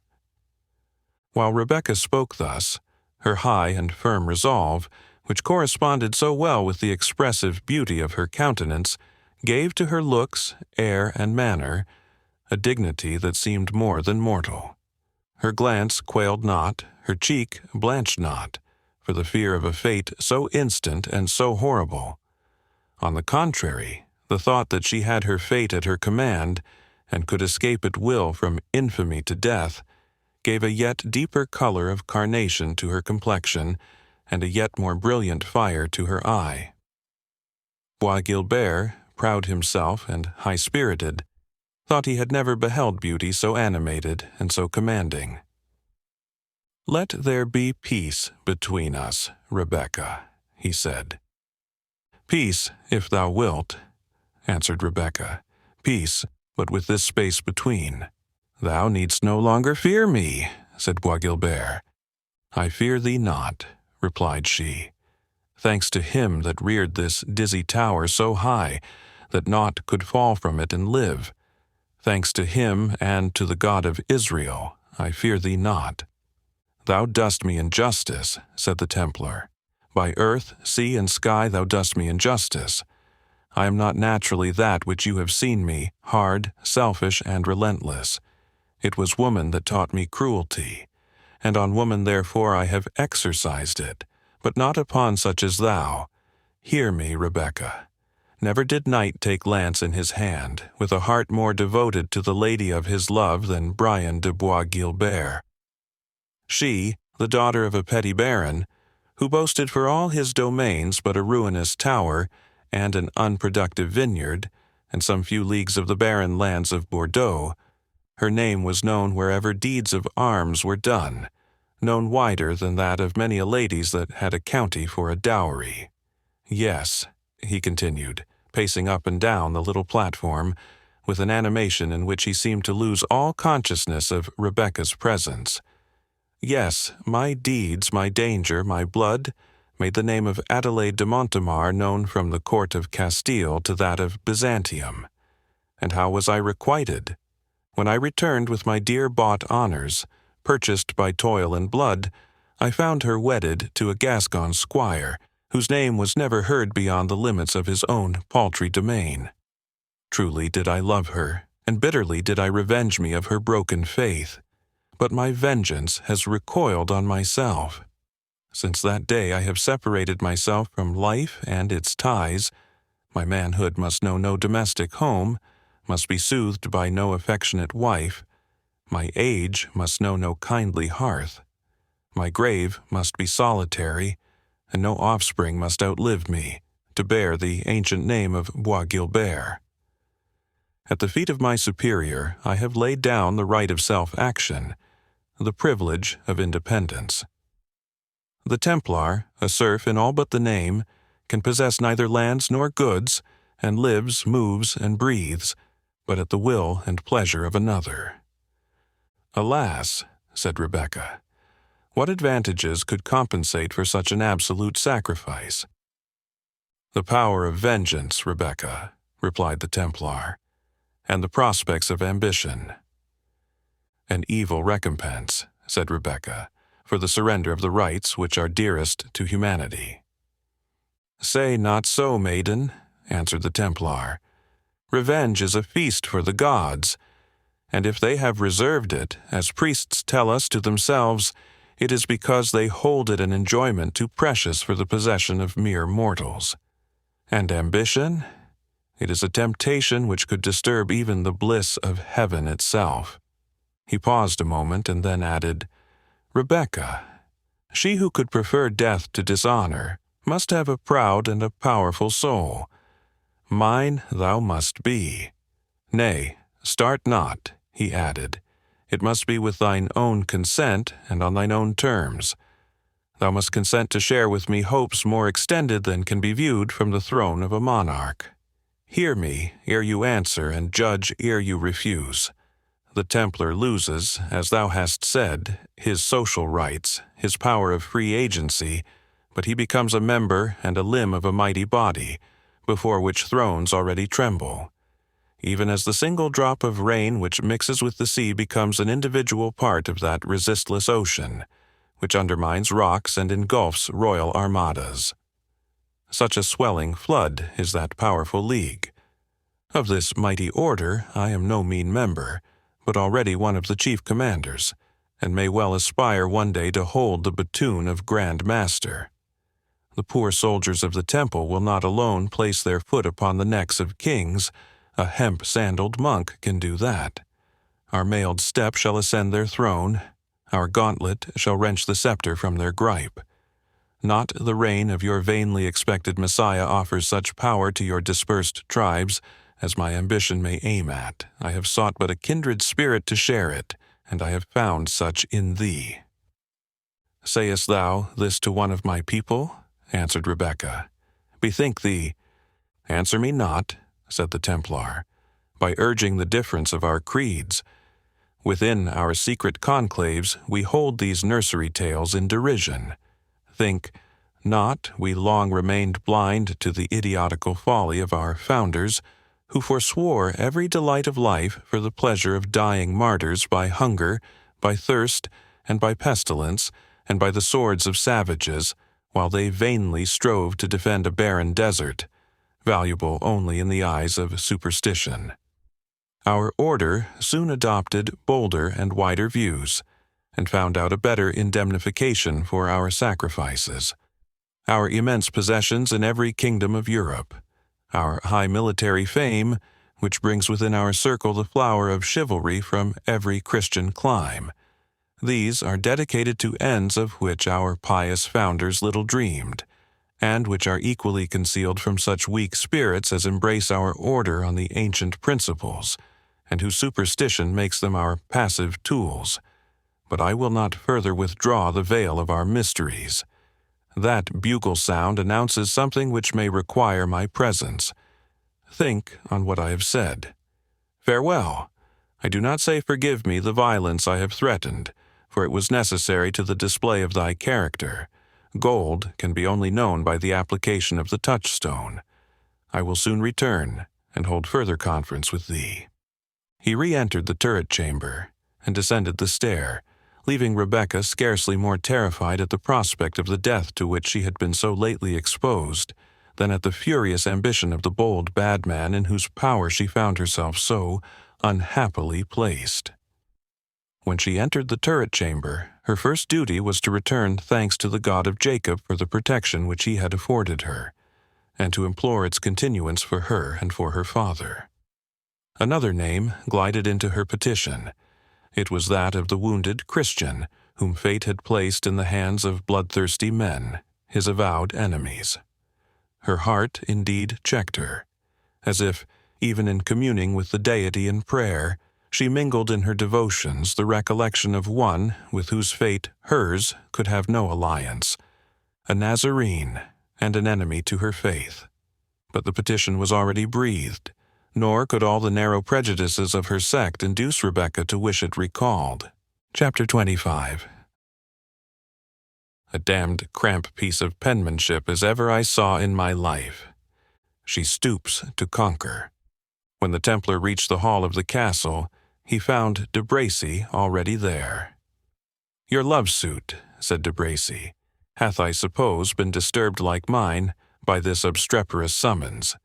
But you have come later and more reluctantly, and therefore I presume your interview has proved more agreeable than mine." "Has your suit, then, been unsuccessfully paid to the Saxon heiress?" said the Templar.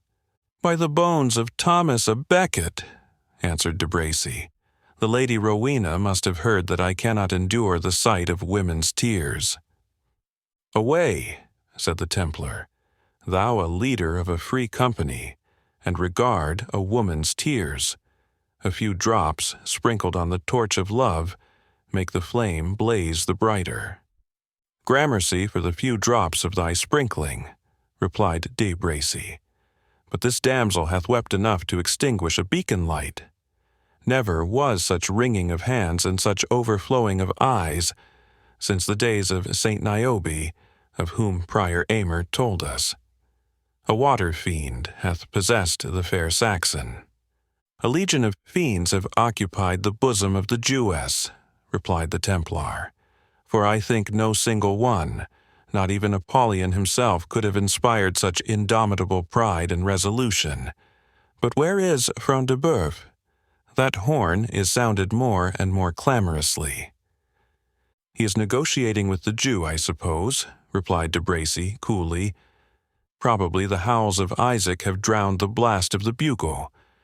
Thou mayest know, by experience, Sir Brian, that a Jew parting with his treasures on such terms as our friend Front de Bœuf is like to offer, will raise a clamor loud enough to be heard over 20 horns and trumpets to boot.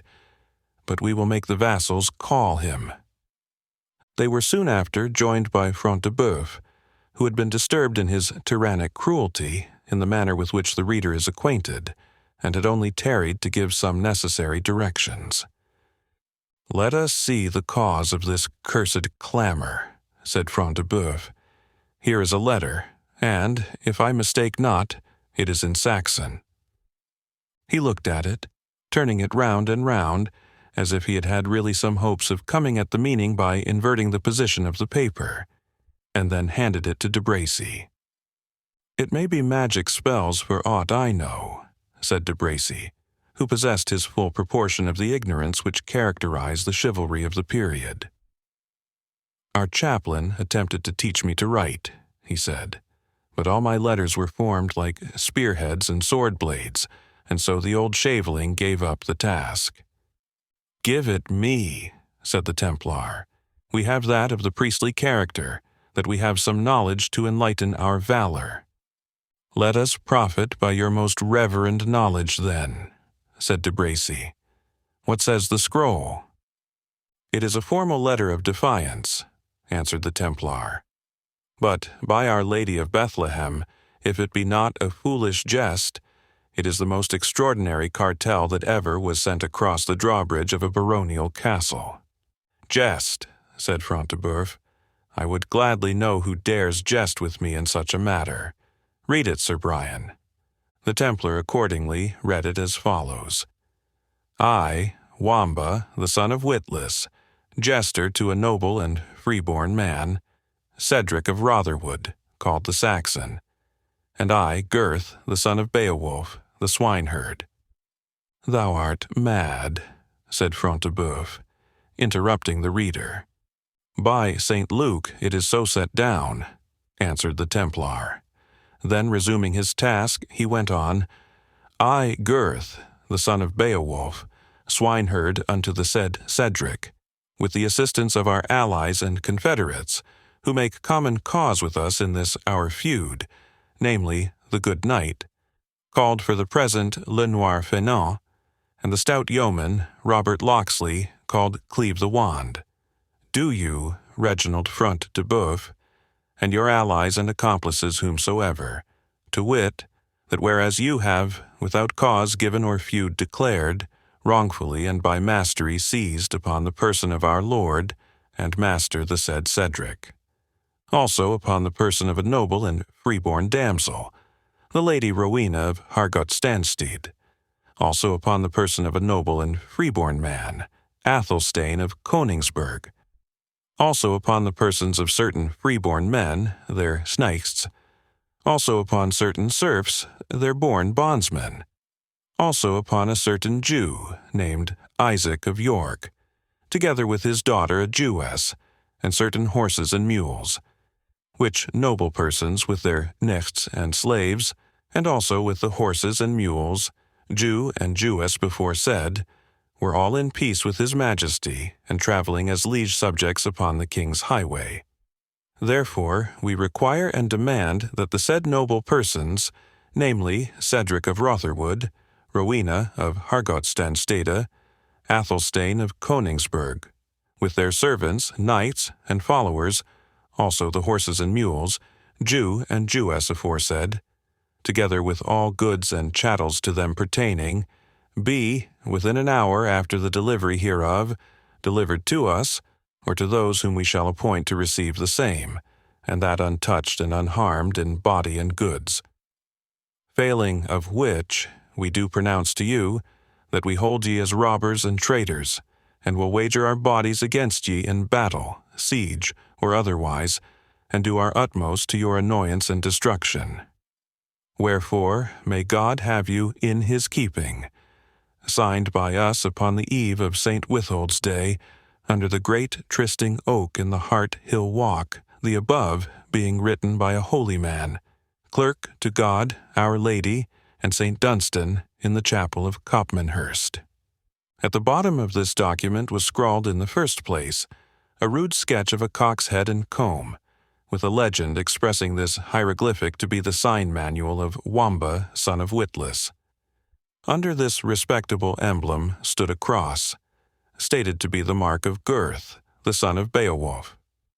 Then was written, in rough bold characters, the words Le Noir Faineant, and, to conclude the whole, an arrow, neatly enough drawn, was described as the mark of the yeoman Locksley.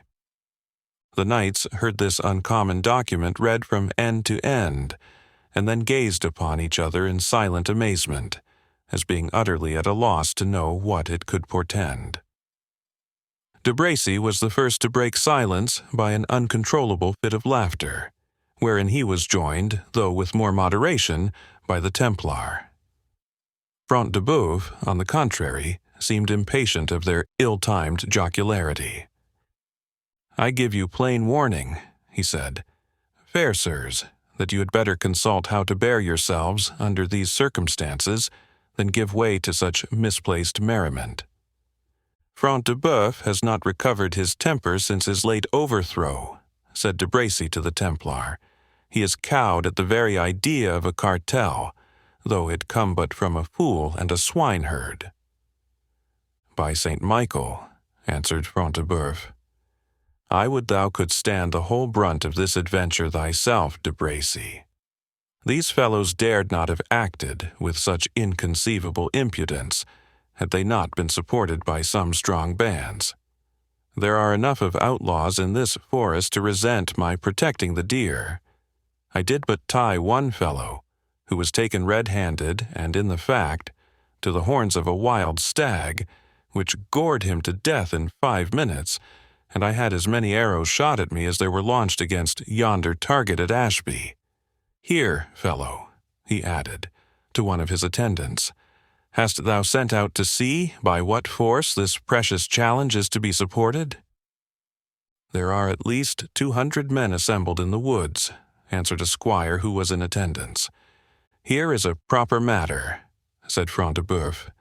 "This comes of lending you the use of my castle, that cannot manage your undertaking quietly, but you must bring this nest of hornets about my ears." "Of hornets?" said De Bracy.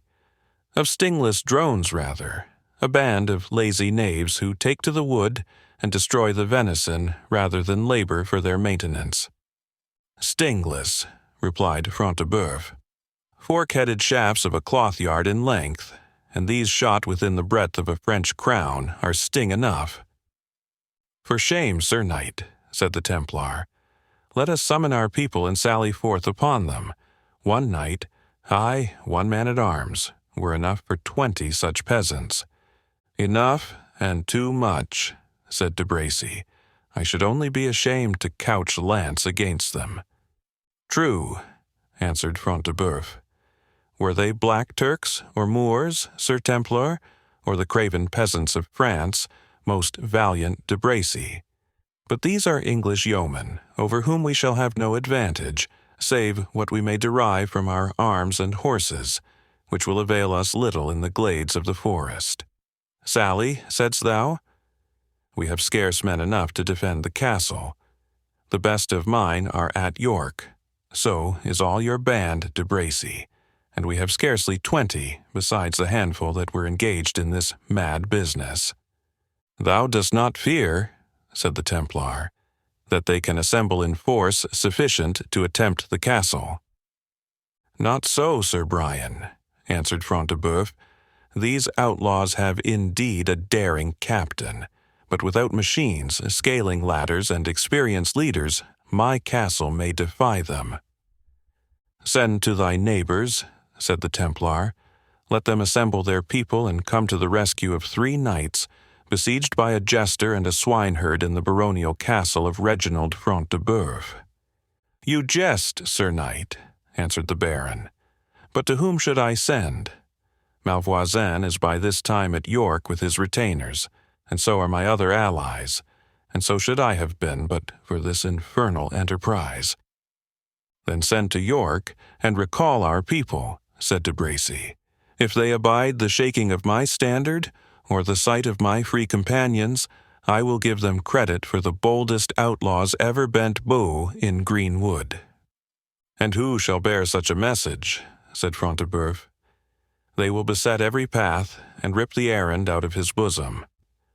I have it," he added, after pausing for a moment. "Sir Templar, thou canst write as well as read, and if we can but find the writing materials of my chaplain, who died a 12-month since in the midst of his Christmas carousals." "So please ye," said the squire, who was still in attendance, I think old Wilfred has them somewhere in keeping, for love of the confessor.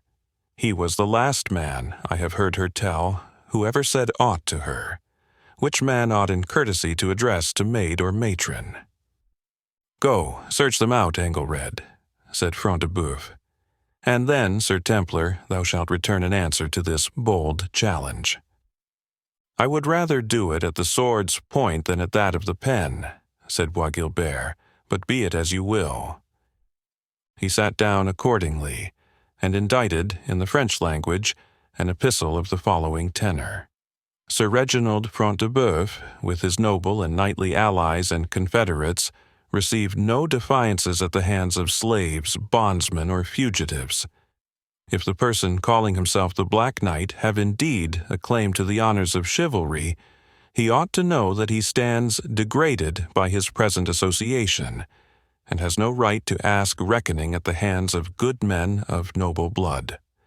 Touching the prisoners we have made, we do, in Christian charity, require you to send a man of religion, to receive their confession, and reconcile them with God, since it is our fixed intention to execute them this morning before noon, so that their heads being placed on the battlements shall show to all men how lightly we esteem those who have bestirred themselves in their rescue. Wherefore, as above, we require you to send a priest to reconcile them to God, in doing which you shall render them the last earthly service.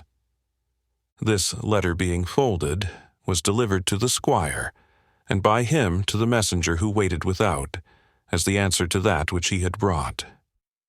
The yeoman, having thus accomplished his mission, returned to the headquarters of the allies, which were for the present established under a venerable oak tree, about 3 arrow flights distant from the castle. Here Wamba and Gurth, with their allies the Black Knight and Locksley, and the jovial hermit, awaited with impatience an answer to their summons. Around, and at a distance from them, were seen many a bold yeoman, whose sylvan dress and weather-beaten countenances showed the ordinary nature of their occupation. More than 200 had already assembled, and others were fast coming in.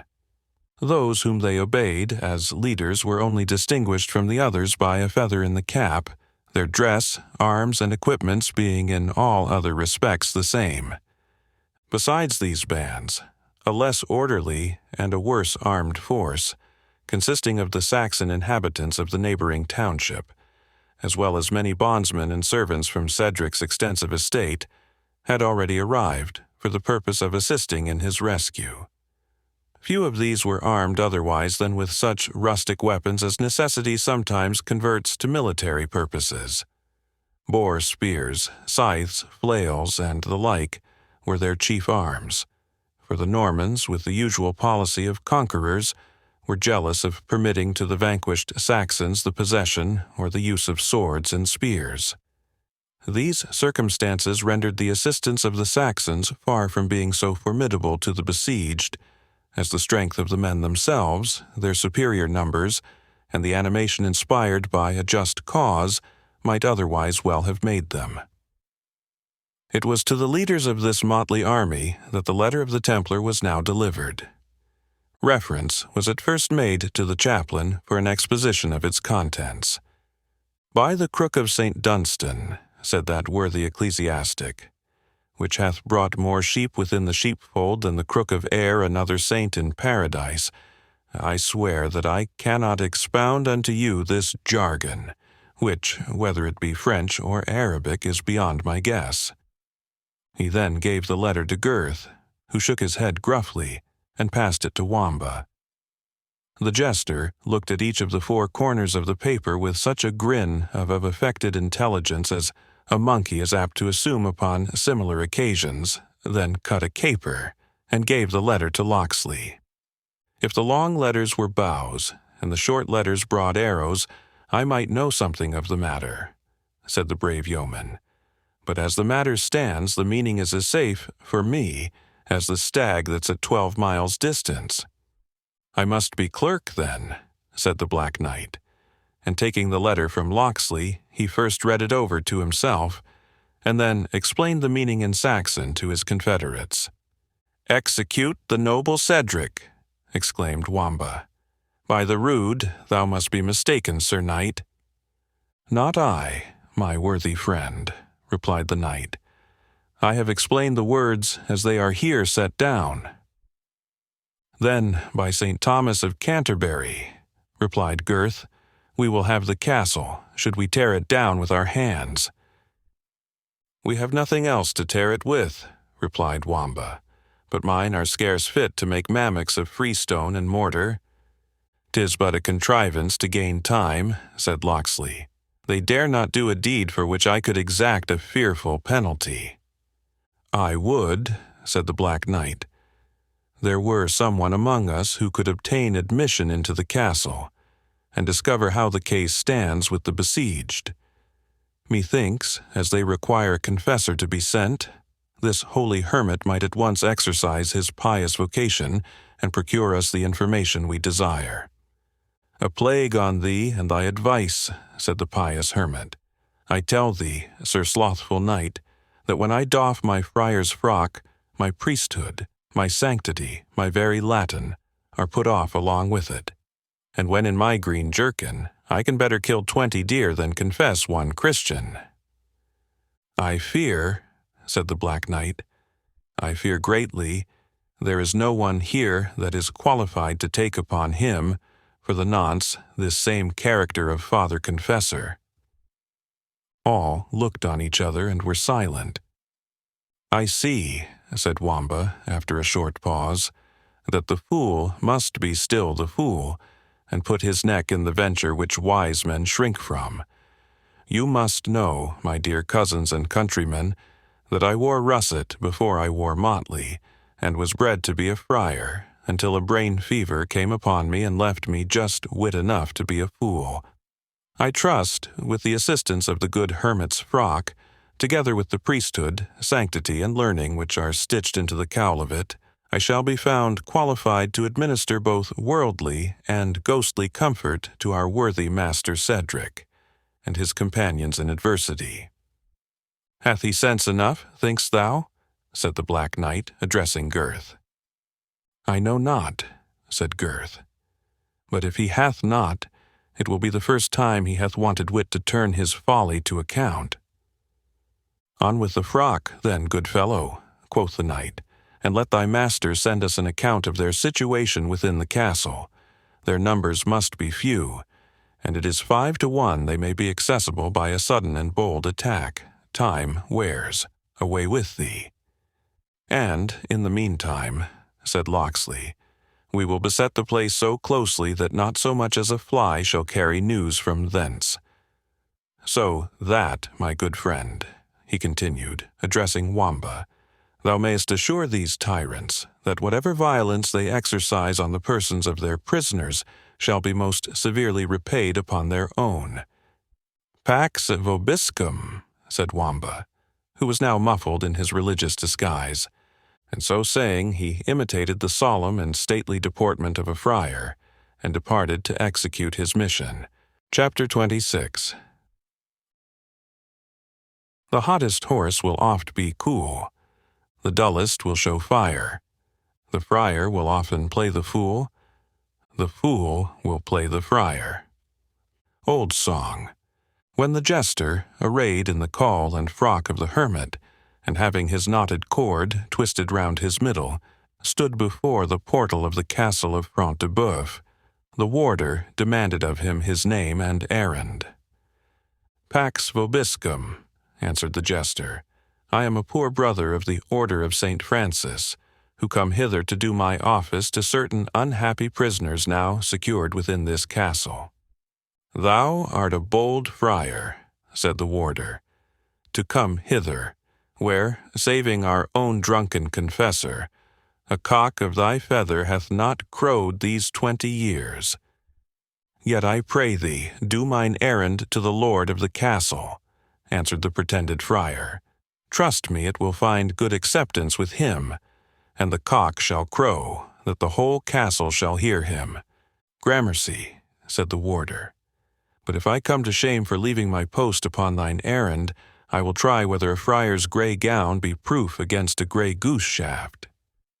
With this threat he left his turret and carried to the hall of the castle his unwanted intelligence, that a holy friar stood before the gate and demanded instant admission.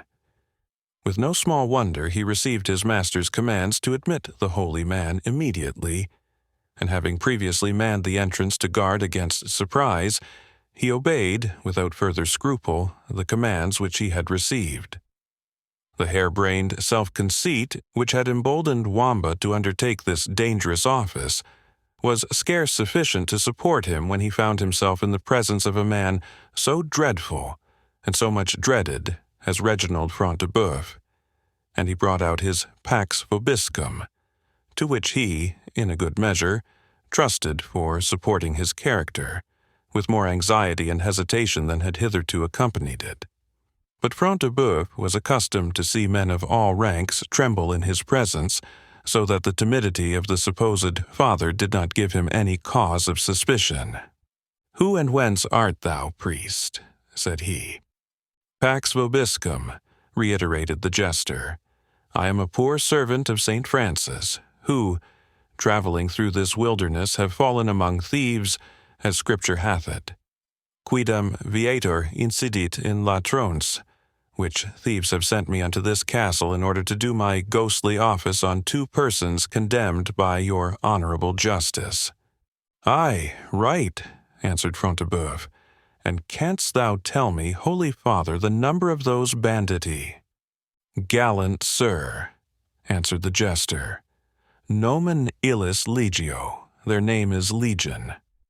Tell me in plain terms what numbers there are, or, priest, thy cloak and cord will ill protect thee." "Alas," said the supposed friar, "cor meum eructavit," that is to say, I was like to burst with fear, but I conceive they may be, what of yeomen, what of commons, at least 500 men. "What?" said the Templar, who came into the hall that moment. "Muster the wasps so thick here? It is time to stifle such a mischievous brood." Then, taking Front de Bœuf aside, "Knowest thou the priest?" "He is a stranger from a distant convent," said Front de Bœuf. "I know him not." "Then trust him not with thy purpose in words," answered the Templar. "Let him carry a written order to de Bracy's company of free companions, to repair instantly to their master's aid. In the meantime, and that the shaveling may suspect nothing, permit him to go freely about his task of preparing these Saxon hogs for the slaughter-house." "It shall be so," said Front de Bœuf. And he forthwith appointed a domestic to conduct Wamba to the apartment where Cedric and Athelstane were confined. The impatience of Cedric had been rather enhanced than diminished by his confinement. He walked from one end of the hall to the other, with the attitude of one who advances to charge an enemy, or to storm the breach of a beleaguered place, sometimes ejaculating to himself, sometimes addressing Athelstane, who stoutly and stoically awaited the issue of the adventure, digesting, in the meantime, with great composure, the liberal meal which he had made at noon, and not greatly interesting himself about the duration of his captivity, which he concluded would, like all earthly evils, find an end in heaven's good time. "Pax vobiscum," said the jester, entering the apartment.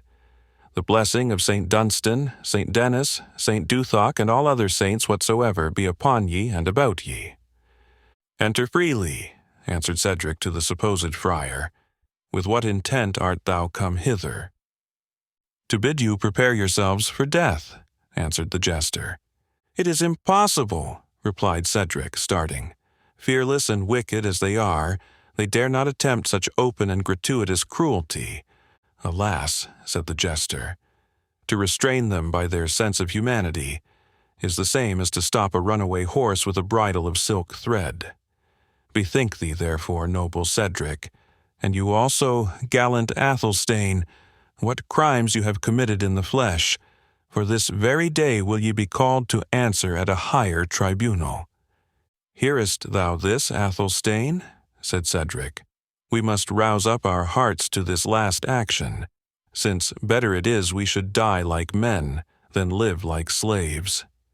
"I am ready," answered Athelstane, "to stand the worst of their malice, and shall walk to my death with as much composure as ever I did to my dinner." "Let us then unto our holy gear, father," said Cedric. "Wait yet a moment, good uncle," said the jester in his natural tone. "Better look long before you leap in the dark."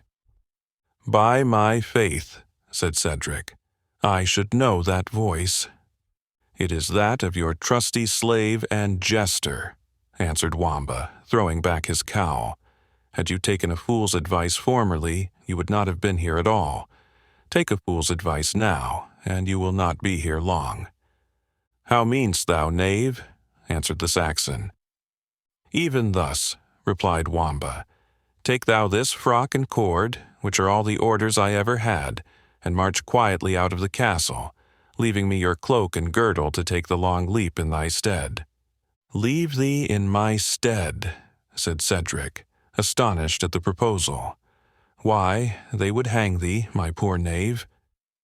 "E'en let them do as they are permitted," said Wamba. "I trust, no disparagement to your birth, that the son of Witless may hang in a chain with as much gravity as the chain hung upon his ancestor the alderman." "Well, Wamba," answered Cedric, "for one thing will I grant thy request, and that is, if thou wilt make the exchange of garments with Lord Athelstane instead of me." "No, by St. Dunstan," answered Wamba. There were little reason in that. Good right there is that the son of Witless should suffer to save the son of Hereward, but little wisdom there were in his dying for the benefit of one whose fathers were strangers to his. "Villain," said Cedric, "the fathers of Athelstane were monarchs of England." "They might be whomsoever they pleased," replied Wamba, "but my neck stands too straight upon my shoulders to have it twisted for their sake. Wherefore, good my master, either take my proffer yourself, or suffer me to leave this dungeon as free as I entered." "Let the old tree wither," continued Cedric, "so the stately hope of the forest be preserved. Save the noble Athelstane, my trusty Wamba. It is the duty of each who has Saxon blood in his veins. Thou and I will abide together the utmost rage of our injurious oppressors, while he, free and safe, shall arouse the awakened spirits of our countrymen to avenge us." "Not so, Father Cedric," said Athelstane, grasping his hand. For, when roused to think or act, his deeds and sentiments were not unbecoming his high race. "Not so," he continued. "I would rather remain in this hall a week without food, save the prisoner's stinted loaf, or drink save the prisoner's measure of water, than embrace the opportunity to escape which the slave's untaught kindness has purveyed for his master." "You are called wise men, sirs," said the jester, "and I a crazed fool. But Uncle Cedric and Cousin Athelstane, the fool shall decide this controversy for ye, and save ye the trouble of straining courtesies any farther. I am like John a Duck's mare, that will let no man mount her but John a Duck. I came to save my master, and if he will not consent, basta. I can but go away home again. Kind service cannot be chucked from hand to hand like a shuttlecock or stool ball. I'll hang for no man but my own born master." "Go then, noble Cedric," said Athelstane. "Neglect not this opportunity. Your presence without may encourage friends to our rescue. Your remaining here would ruin us all." "And is there any prospect, then, of rescue from without?" said Cedric, looking to the jester. "Prospect indeed," echoed Wamba. "Let me tell you, when you fill my cloak, you are wrapped in a general's cassock. 500 men are there without, and I was this morning one of the chief leaders. My fool's cap was a casque, and my bauble a truncheon. Well, we shall see what good they will make by exchanging a fool for a wise man. Truly, I fear they will lose in valor what they may gain in discretion. And so farewell, master, and be kind to poor Girth and his dog Fangs, and let my coxcomb hang in the hall at Rotherwood, in memory that I flung away my life for my master, like a faithful fool." The last word came out with a sort of double expression, betwixt jest and earnest. The tears stood in Cedric's eyes. "Thy memory shall be preserved," he said, "while fidelity and affection have honor upon earth. But that I trust I shall find the means of saving Rowena, and thee, Athelstane, and thee also, my poor Wamba, thou shouldst not overbear me in this matter." The exchange of dress was now accomplished, when a sudden doubt struck Cedric. "I know no language," he said, "but my own, and a few words of their mincing Norman. How shall I bear myself like a reverend brother?" "The spell lies in 2 words," replied Wamba. "Pax vobiscum will answer all queries. If you go or come, eat or drink, bless or ban, Pax vobiscum carries you through it all. It is as useful to a friar as a broomstick to a witch, or a wand to a conjurer. Speak it but thus in a deep grave tone, Pax vobiscum, it is irresistible. Watch and ward, knight and squire, foot and horse, it acts as a charm upon them all. I think, if they bring me out to be hanged tomorrow, as is much to be doubted they may, I will try its weight upon the finisher of the sentence." "If such prove the case," said the master, "my religious orders are soon taken. Pax vobiscum. I trust I shall remember the password. Noble Athelstane, farewell. And farewell, my poor boy, whose heart might make amends for a weaker head. I will save you, or return and die with you. The royal blood of our Saxon king shall not be spilt while mine beats in my veins, nor shall one hair fall from the head of the kind knave who risked himself for his master, if Cedric's peril can prevent it. Farewell." "Farewell, noble Cedric," said Athelstane. "Remember, it is the true part of a friar to accept refreshment, if you are offered any." "Farewell, uncle," added Wamba, "and remember, Pax vobiscum." Thus exhorted, Cedric sallied forth upon his expedition, and it was not long ere he had occasion to try the force of that spell which his jester had recommended as omnipotent. In a low, arched, and dusky passage, by which he endeavored to work his way to the hall of the castle, he was interrupted by a female form. "Pax vobiscum," said the pseudo-friar, and was endeavoring to hurry past, when a soft voice replied, "Et vobis, quaso, domine reverendissim, pro misericordia vestra." "I am somewhat deaf," replied Cedric, in good Saxon, and at the same time muttered to himself, "A curse on the fool and his Pax vobiscum.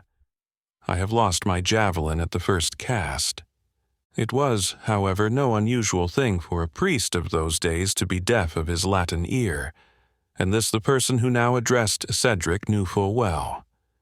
"I pray you of dear love, reverend father," she replied in his own language, "that you will deign to visit with your ghostly comfort a wounded prisoner of this castle, and have such compassion upon him and us as thy holy office teaches. Never shall good deed so highly advantage thy convent." "Daughter," answered Cedric, much embarrassed, "my time in this castle will not permit me to exercise the duties of mine office. I must presently forth. There is life and death upon my speed." "Yet, father, let me entreat you by the vow you have taken on you," replied the suppliant, "not to leave the oppressed and endangered without counsel or succor." "May the fiend fly away with me, and leave me in Ifrin with the souls of Odin and of Thor," answered Cedric impatiently, and would probably have proceeded in the same tone of total departure from his spiritual character, when the colloquy was interrupted by the harsh voice of Urfried, the old crone of the turret. "How, minion," said she to the female speaker, "is this the manner in which you requite the kindness which permitted thee to leave thy prison cell yonder? Puttest thou the reverend man to use ungracious language to free himself from the importunities of a Jewess?" "A Jewess," said Cedric, availing himself of the information to get clear of their interruption. "Let me pass, woman. Stop me not at your peril. I am fresh from my holy office and would avoid pollution." "Come this way, father," said the old hag. "Thou art a stranger in this castle, and canst not leave it without a guide. Come hither, for I would speak with thee. And you, daughter of an accursed race, go to the sick man's chamber, and tend him until my return, and woe betide you if you again quit it without my permission." Rebecca retreated. Her importunities had prevailed upon Urfried to suffer her to quit the turret, and Urfried had employed her services where she herself would most gladly have paid them, by the bedside of the wounded Ivanhoe. With an understanding awake to their dangerous situation, and prompt to avail herself of each means of safety which occurred, Rebecca had hoped something from the presence of a man of religion, who, she learned from Urfried, had penetrated into this godless castle. She watched the return of the supposed ecclesiastic, with the purpose of addressing him, and interesting him in favor of the prisoners. With what imperfect success the reader has been just acquainted. Chapter 27. Fond wretch, and what canst thou relate, but deeds of sorrow, shame, and sin? Thy deeds are proved, thou know'st thy fate. But come, thy tale, begin. But I have griefs of other kind, troubles and sorrows more severe.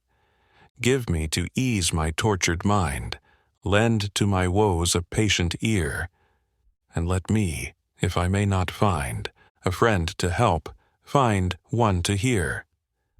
Crabbe's Hall of Justice.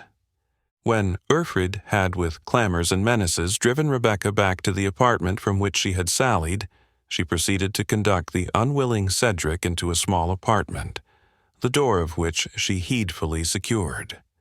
Then, fetching from a cupboard a stoup of wine and 2 flagons, she placed them on the table and said in a tone rather asserting a fact than asking a question, "Thou art Saxon, father, deny it not," she continued, observing that Cedric hastened not to reply. "The sounds of my native language are sweet to mine ears, though seldom heard, save from the tongues of the wretched and degraded serfs on whom the proud Normans impose the meanest drudgery of this dwelling. Thou art a Saxon, father, a Saxon, and save as thou art a servant of God, a freeman. Thine accents are sweet in mine ear." "Do not Saxon priests visit this castle, then?" replied Cedric. "It were, methinks, their duty to comfort the outcast and oppressed children of the soil." "They come not, or if they come, they better love to revel at the boards of their conquerors," answered Urfried, "than to hear the groans of their countrymen. So, at least, report speaks of them. Of myself I can say little. This castle, for 10 years, has opened to no priest save the debauched Norman chaplain who partook the nightly revels of Front de Bœuf, and he has been long gone to render an account of his stewardship. But thou art a Saxon priest, and I have one question to ask of thee." "I am a Saxon," answered Cedric, "but unworthy, surely, of the name of priest. Let me be gone on my way. I swear I will return, or send one of our fathers more worthy to hear your confession." "Stay yet a while," said Urfried. "The accents of the voice which thou hearest now will soon be choked with the cold earth, and I would not descend to it like the beast I have lived. But wine must give me strength to tell the horrors of my tale." She poured out a cup, and drank it with a frightful avidity, which seemed desirous of draining the last drop in the goblet. "It stupefies," she said, looking upwards as she finished her draught, "but it cannot cheer. Partake it, father, if you would hear my tale without sinking down upon the pavement." Cedric would have avoided pledging her in this ominous conviviality, but the sign which she made to him expressed impatience and despair. He complied with her request, and answered her challenge in a large wine-cup. She then proceeded with her story, as if appeased by his complaisance. "I was not born," she said, "father, the wretch that thou now seest me. I was free, was happy, was honored, loved, and was beloved. I am now a slave, miserable and degraded, the sport of my master's passions while I had yet beauty, the object of their contempt, scorn, and hatred, since it has passed away. Dost thou wonder, Father, that I should hate mankind, and above all the race that has wrought this change in me? Can the wrinkled, decrepit hag before thee, whose wrath must vent itself in impotent curses, forget she was once the daughter of the noble Thane of Torquilston, before whose frown 1,000 vassals trembled? Thou, the daughter of Torquil Wolfganger, said Cedric, receding as he spoke. Thou, the daughter of that noble Saxon, my father's friend and companion in arms. Thy father's friend, echoed Urfried. Then Cedric, called the Saxon, stands before me, for the noble Hereward of Rotherwood had but one son, whose name is well known among his countrymen. But if thou art Cedric of Rotherwood, why this religious dress? Hast thou too despaired of saving thy country, and sought refuge from oppression in the shade of the convent? It matters not who I am, said Cedric. Proceed, unhappy woman, with thy tale of horror and guilt. Guilt there must be. There is guilt even in thy living to tell it. There is, answered the wretched woman. Deep, black, damning guilt. Guilt that lies like a load at my breast. Guilt that all the penitential fires of hereafter cannot cleanse. Yes, in these halls, stained with the noble and pure blood of my father and my brethren, in these very halls to have lived the paramour of their murderer, the slave at once and the partaker of his pleasures, was to render every breath which I drew of vital air a crime and a curse. Wretched woman, exclaimed Cedric, and while the friends of thy father, while each true Saxon heart, as it breathed a requiem for his soul, and those of his valiant sons, forgot not in their prayers the murdered Ulrica, while all mourned and honored the dead, thou hast lived to merit our hate and execration, lived to unite thyself with the vile tyrant who murdered thy nearest and dearest, who shed the blood of infancy rather than a male of the noble house of Torquil Wolfganger should survive. With him hast thou lived to unite thyself, and in the hands of lawless love. In lawless hands indeed, but not in those of love, answered the hag. Love will sooner visit the regions of eternal doom than those unhallowed vaults. No, with that at least I cannot reproach myself. Hatred to Front de Bœuf and his race governed my soul most deeply, even in the hour of his guilty endearments. You hated him, and yet you lived, replied Cedric. Wretch, was there no poniard, no knife, no bodkin? Well, was it for thee, since thou didst prize such an existence, that the secrets of a Norman castle are like those of the grave? For had I but dreamed of the daughter of Torquil living in foul communion with the murderer of her father, the sword of a true Saxon had found thee out even in the arms of thy paramour. Wouldst thou indeed have done this justice to the name of Torquil? Said Ulrica, for we may now lay aside her assumed name of Urfried. Thou art then the true Saxon report speaks thee, for even within these accursed walls where, as thou well sayest, guilt shrouds itself in inscrutable mystery, even there has the name of Cedric been sounded, and I, wretched and degraded, have rejoiced to think that there yet breathed an avenger of our unhappy nation. I also have had my hours of vengeance. I have fomented the quarrels of our foes, and heated drunken revelry into murderous broil. I have seen their blood flow. I have heard their dying groans. Look on me, Cedric. Are there not still left on this foul and faded face some traces of the features of Torquil? Ask me not of them, Ulrica, replied Cedric, in a tone of grief mixed with abhorrence. These traces form such a resemblance as arises from the graves of the dead, when a fiend has animated the lifeless corpse. Be it so, answered Ulrica. Yet wore these fiendish features the mask of a spirit of light, when they were able to set at variance the elder Front de Bœuf and his son Reginald. The darkness of hell should hide what followed, but revenge must lift the veil, and darkly intimate what it would raise the dead to speak aloud. Long had the smoldering fire of discord glowed between the tyrant father and his savage son.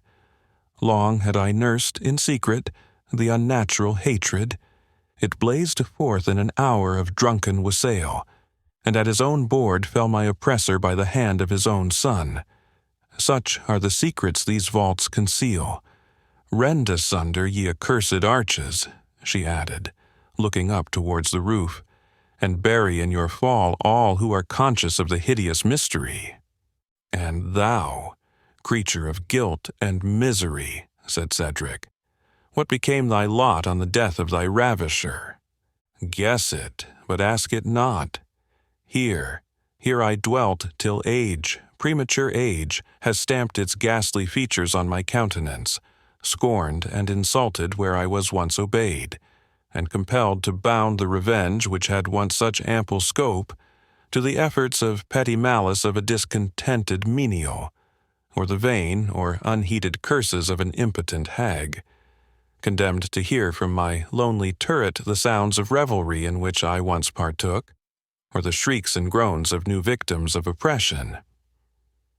Ulrica, said Cedric, with a heart which still, I fear, regrets the lost reward of thy crimes, as much as the deeds by which thou didst acquire that meed, how didst thou dare to address thee to one who wears this robe?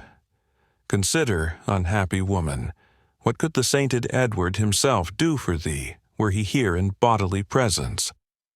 The royal confessor was endowed by heaven with power to cleanse the ulcers of the body, but only God himself can cure the leprosy of the soul. Yet turn not from me, stern prophet of wrath, she exclaimed, but tell me, if thou canst, in what shall terminate these new and awful feelings that burst on my solitude? Why do deeds, long since done, rise before me in new and irresistible horrors? What fate is prepared beyond the grave for her, to whom God has assigned on earth a lot of such unspeakable wretchedness? Better had I turned to Woden, Hertha, and Zernebach, to Mista, and to Skogula, the gods of our yet unbaptized ancestors, than endure the dreadful anticipations which have of late haunted my waking and my sleeping hours. I am no priest, said Cedric, turning with disgust from this miserable picture of guilt, wretchedness, and despair. I am no priest, though I wear a priest's garment. Priest or layman, answered Ulrica, thou art the first I have seen for 20 years, by whom God was feared or man regarded, and dost thou bid me despair? I bid thee repent, said Cedric. Seek to prayer and penance, and mayest thou find acceptance, but I cannot, I will not, longer abide with thee. Stay yet a moment, said Ulrica. Leave me not now, son of my father's friend, lest the demon who has governed my life should tempt me to avenge myself of thy hard-hearted scorn. Thinkest thou, if Front de Bœuf found Cedric the Saxon in his castle, in such a disguise that thy life would be a long one? Already his eye has been upon thee like a falcon on his prey. And be it so, said Cedric, and let him tear me with beak and talons, ere my tongue say one word which my heart doth not warrant. I will die a Saxon. True in word, open in deed, I bid thee avaunt. Touch me not, stay me not. The sight of Front de Bœuf himself is less odious to me than thou, degraded and degenerate as thou art. Be it so, said Ulrica, no longer interrupting him. Go thy way, and forget, in the insolence of thy superiority, that the wretch before thee is the daughter of thy father's friend. Go thy way, if I am separated from mankind by my sufferings, separated from those whose aid I might most justly expect, not less will I be separated from them in my revenge, No man shall aid me, but the ears of all men shall tingle to hear of the deed which I shall dare to do. Farewell. Thy scorn has burst the last tie which seemed yet to unite me to my kind, a thought that my woes might claim the compassion of my people." "Ulrica," said Cedric, softened by this appeal, "hast thou borne up and endured to live through so much guilt and so much misery, and wilt thou now yield to despair when thine eyes are open to thy crimes, and when repentance were thy fitter occupation?" "Cedric," answered Ulrica, "thou little knowest the human heart. To act as I have acted, to think as I have thought, requires the maddening love of pleasure, mingled with the keen appetite of revenge, the proud consciousness of power. Droughts too intoxicating for the human heart to bear, and yet retain the power to prevent. Their force has long passed away. Age has no pleasures, wrinkles have no influence. Revenge itself dies away in impotent curses. Then comes remorse, with all its vipers, mixed with vain regrets for the past and despair for the future. Then, when all other strong impulses have ceased, we become like the fiends in hell, who may feel remorse, but never repentance. But thy words have awakened a new soul within me. Well hast thou said, all is possible for those who dare to die. Thou hast shown me the means of revenge, and be assured I will embrace them. It has hitherto shared this wasted bosom with other and with rival passions. Henceforward it shall possess me wholly, and thou thyself shalt say that whatever was the life of Ulrica, her death well became the daughter of the noble Torquil. There is a force without beleaguering this accursed castle. Hasten to lead them to the attack. And when thou shalt see a red flag wave from the turret on the eastern angle of the donjon, press the Normans hard. They will then have enough to do within, and you may win the wall in spite both of Beau and Mangonel. Begone, I pray thee. Follow thine own fate, and leave me to mine." Cedric would have inquired farther into the purpose which she thus darkly announced, but the stern voice of Front de Bœuf was heard, exclaiming, "Where tarries this loitering priest?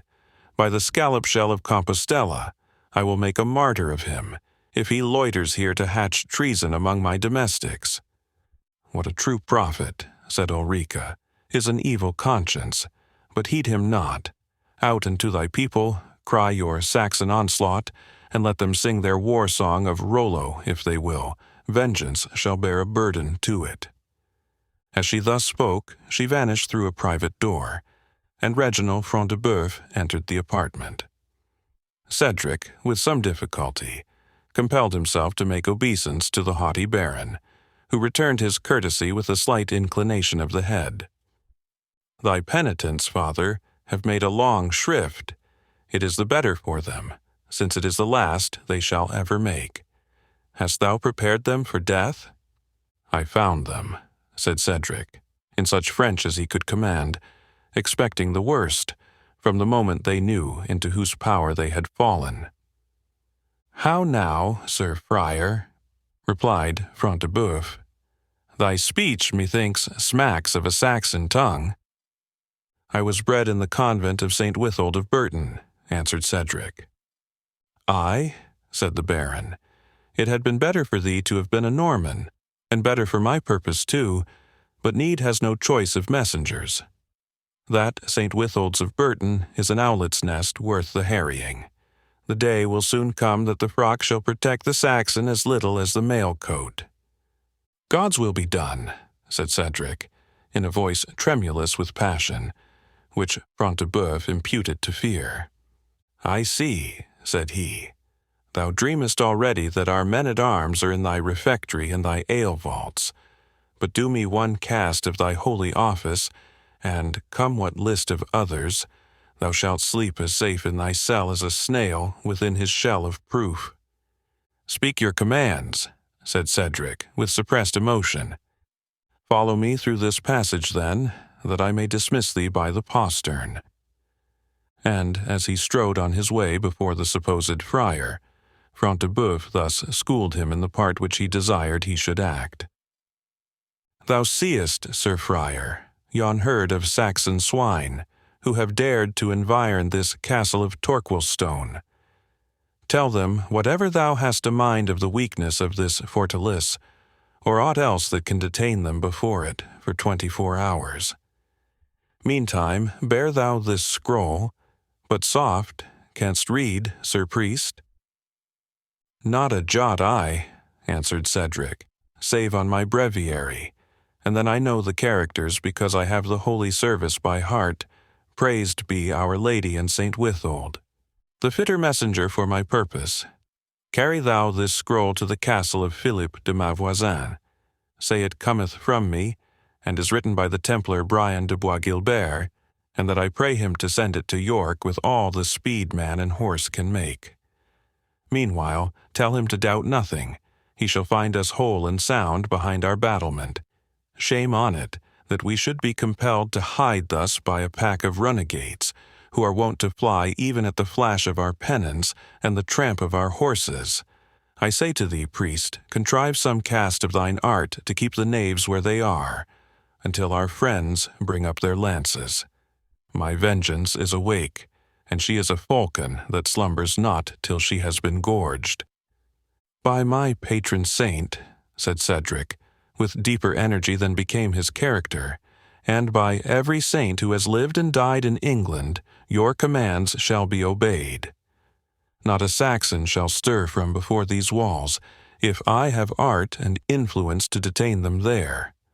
"Ha!" said Front de Bœuf, "thou changest thy tone, Sir Priest, and speakest brief and bold, as if thy heart were in the slaughter of the Saxon herd, and yet thou art thyself of kindred to the swine."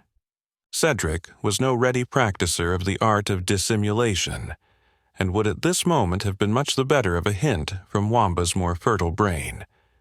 But necessity, according to the ancient proverb, sharpens invention, and he muttered something under his cowl concerning the men in question being excommunicated outlaws, both to church and to kingdom. "Depardieu," answered Front de Bœuf, "thou hast spoken the very truth. I forgot that the knaves can strip a fat abbot, as well as if they had been born south of yonder salt channel. Was it not he of St. Ives whom they tied to an oak tree and compelled to sing a mass while they were rifling his mails and his wallets? No, by Our Lady, that jest was played by Gualtier of Middleton, one of our own companions at arms. But they were Saxons who robbed the chapel at St. Bees of cup, candlestick, and chalice, were they not?" "They were godless men," answered Cedric. "Aye, and they drank out all the good wine and ale that lay in store for many a secret carousal, when ye pretend ye are but busied with vigils and primes. Priest, thou art bound to revenge such sacrilege." "I am, indeed, bound to vengeance," murmured Cedric. "Saint Withold knows my heart." Front de Bœuf, in the meanwhile, led the way to a postern where, passing the moat on a single plank, they reached a small barbican, or exterior defense, which communicated with the open field by a well-fortified sally-port. "Begone, then, and if thou wilt do mine errand, and if thou return hither when it is done, thou shalt see Saxon flesh cheap as ever was hogs in the shambles of Sheffield. And, hark thee, thou seemest to be a jolly confessor. Come hither after the onslaught, and thou shalt have as much Malvoisie as would drench thy whole convent." "Assuredly, we shall meet again," answered Cedric. "Something in hand the whilst," continued the Norman, and, as they parted at the postern door, he thrust into Cedric's reluctant hand a gold bezant, adding, "Remember, I will fly off both cowl and skin if thou failest in thy purpose." "And full leave will I give thee to do both," answered Cedric, leaving the postern and striding forth over the free field with a joyful step, "if, when we meet next, I deserved not better at thine hand."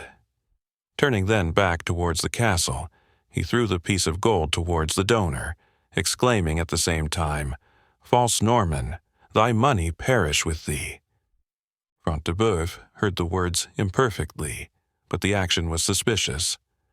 "Archers," he called to the warders on the outward battlements, "send me an arrow through yon monk's frock. Yet stay," he said, as his retainers were bending their bows, "it avails not. We must thus far trust him, since we have no better shift. I think he dares not betray me. At the worst I can but treat with these Saxon dogs whom I have safe in kennel. Ho! Giles Jailer, let them bring Cedric of Rotherwood before me, and the other churl, his companion, him I mean of Königsberg. Athelstane there, or what call they him? Their very names are an encumbrance to a Norman knight's mouth, and have, as it were, a flavour of bacon. Give me a stoup of wine, as jolly Prince John said, that I may wash away the relish. Place it in the armoury, and thither lead the prisoners."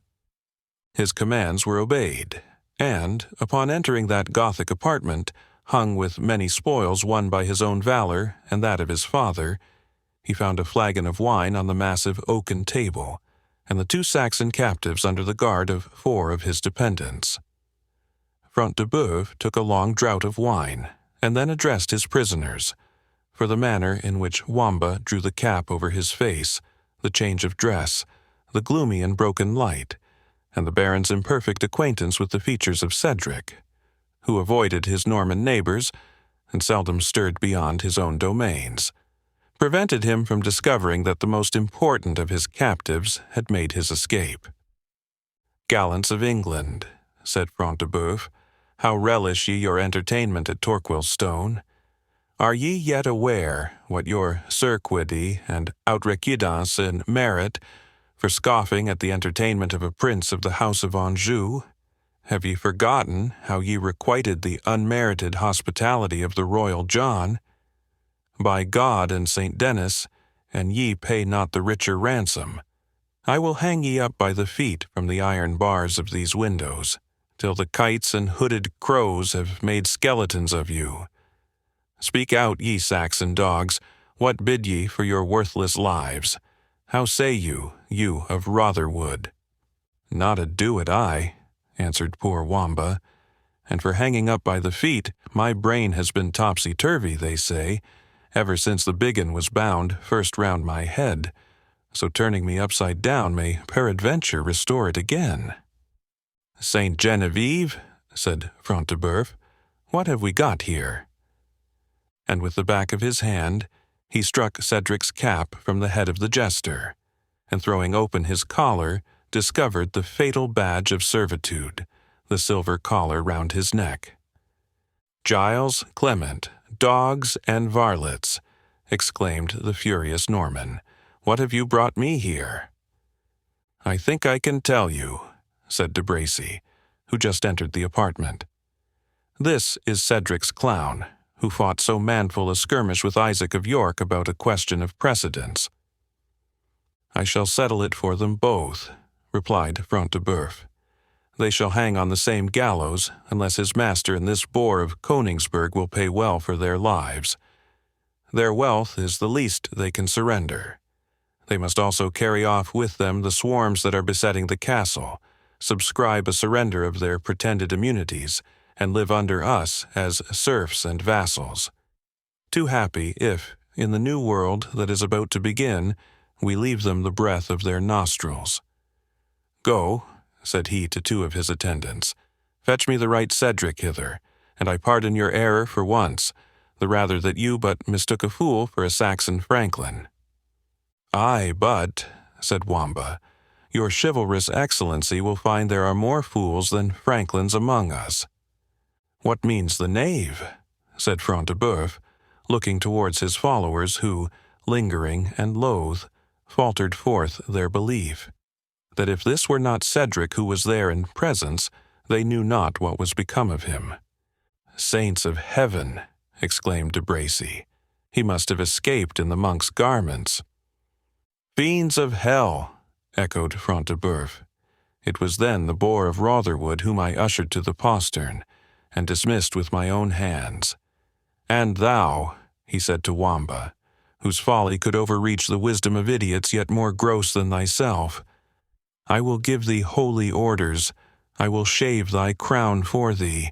Here, let them tear the scalp from his head, and then pitch him headlong from the battlements. Thy trade is to jest. Canst thou jest now? You deal with me better than your word, noble knight, whimpered forth poor Wamba, whose habits of buffoonery were not to be overcome even by the immediate prospect of death. If you give me the red cap you propose, out of a simple monk you will make a cardinal. The poor wretch, said de Bracy, is resolved to die in his vocation. Front de Bœuf, you shall not slay him. Give him to me to make sport for my free companions. How sayst thou, knave? Wilt thou take heart of grace and go to the wars with me? Aye, with my master's leave, said Wamba. For look you, I must not slip collar. And he touched that which he wore, without his permission. Oh, a Norman saw will soon cut a Saxon collar, said de Bracy. Aye, noble sir, said Wamba, and thence goes the proverb.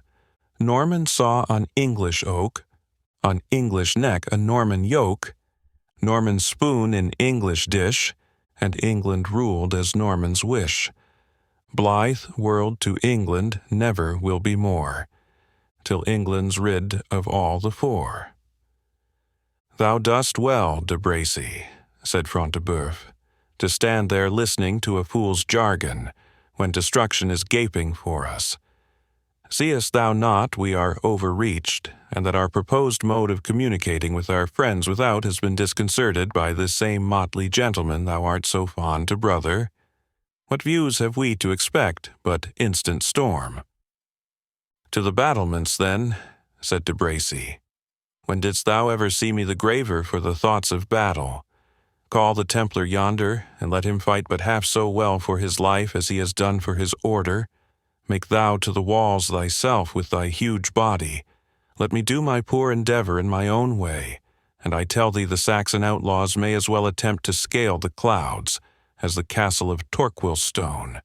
Or, if you will treat with the banditti, why not employ the mediation of this worthy Franklin, who seems in such deep contemplation of the wine-flagon? Here, Saxon, he continued, addressing Athelstane and handing the cup to him, rinse thy throat with that noble liquor, and rouse up thy soul to say what thou wilt do for thy liberty. What a man of mould may, answered Athelstane, providing it be what a man of manhood ought. Dismiss me free with my companions, and I will pay a ransom of 1,000 marks. And wilt moreover assure us the retreat of that scum of mankind who are swarming around the castle, contrary to God's peace and the king's? Said Front de Bœuf. In so far as I can, answered Athelstane, I will withdraw them, and I fear not but that my father Cedric will do his best to assist me. We are agreed, then, said Front de Bœuf. Thou and they are to be set at freedom, and peace is to be on both sides, for payment of 1,000 marks. It is a trifling ransom, Saxon, and thou wilt owe gratitude to the moderation which accepts of it in exchange of your persons. But mark, this extends not to the Jew Isaac, nor to the Jew Isaac's daughter, said the Templar, who had now joined them. Neither, said Front de Bœuf, belong to this Saxon's company. I were unworthy to be called Christian if they did, replied Athelstane. Deal with the unbelievers as ye list. Neither does the ransom include the Lady Rowena, said de Bracy.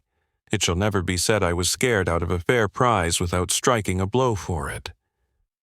Neither, said Front de Bœuf, does our treaty refer to this wretched jester whom I retain, that I may make him an example to every knave who turns jest into earnest. The Lady Rowena, answered Athelstane, with the most steady countenance, is my affianced bride. I will be drawn by wild horses before I consent to part with her. The slave Wamba has this day saved the life of my father Cedric. I will lose mine ere a hair of his head be injured.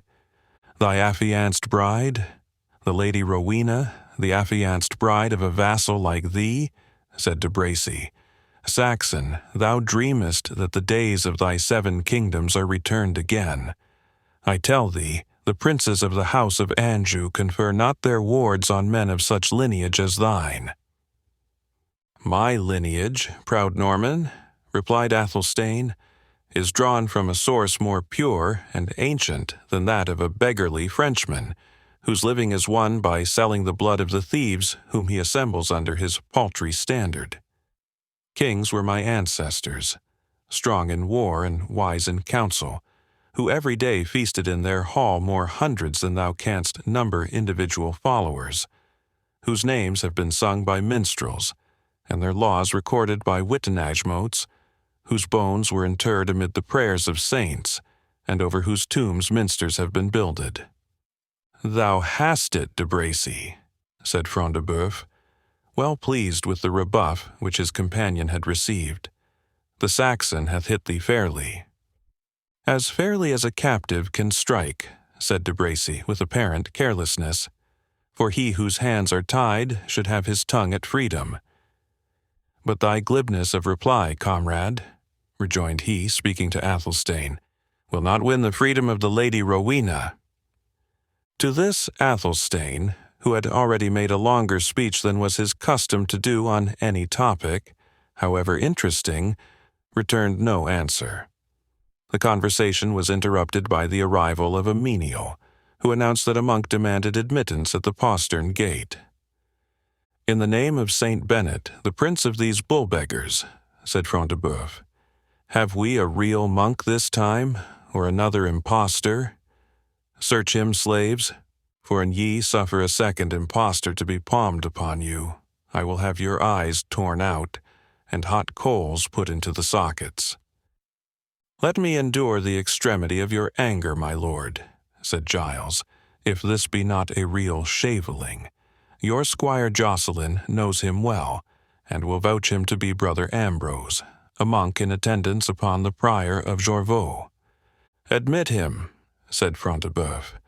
Most likely he brings us news from his jovial master. Surely the devil keeps holiday, and the priests are relieved from duty, that they are strolling thus wildly through the country. Remove these prisoners, and Saxon, think on what thou hast heard. I claim, said Athelstane, an honorable imprisonment, with due care of my board and of my couch, as becomes my rank, and as is due to one who is in treaty for ransom. Moreover, I hold him that deems himself the best of you, bound to answer to me with his body for this aggression on my freedom. This defiance hath already been sent to thee by thy sewer. Thou underliest it, and art bound to answer me. There lies my glove. I answer not the challenge of my prisoner, said Front de Bœuf, nor shalt thou, Maurice de Bracy. Gile, he continued, hang the franklin's glove upon the tine of yonder branched antlers. There shall it remain until he is a free man. Should he then presume to demand it, or to affirm he was unlawfully made my prisoner by the belt of Saint Christopher, he will speak to one who hath never refused to meet a foe on foot or on horseback, alone or with his vassals at his back. The Saxon prisoners were accordingly removed, just as they introduced the monk Ambrose, who appeared to be in great perturbation. This is the real Deus Vobiscum, said Wamba, as he passed the reverend brother. The others were but counterfeits. Holy Mother, said the monk, as he addressed the assembled knights, I am at last safe and in Christian keeping.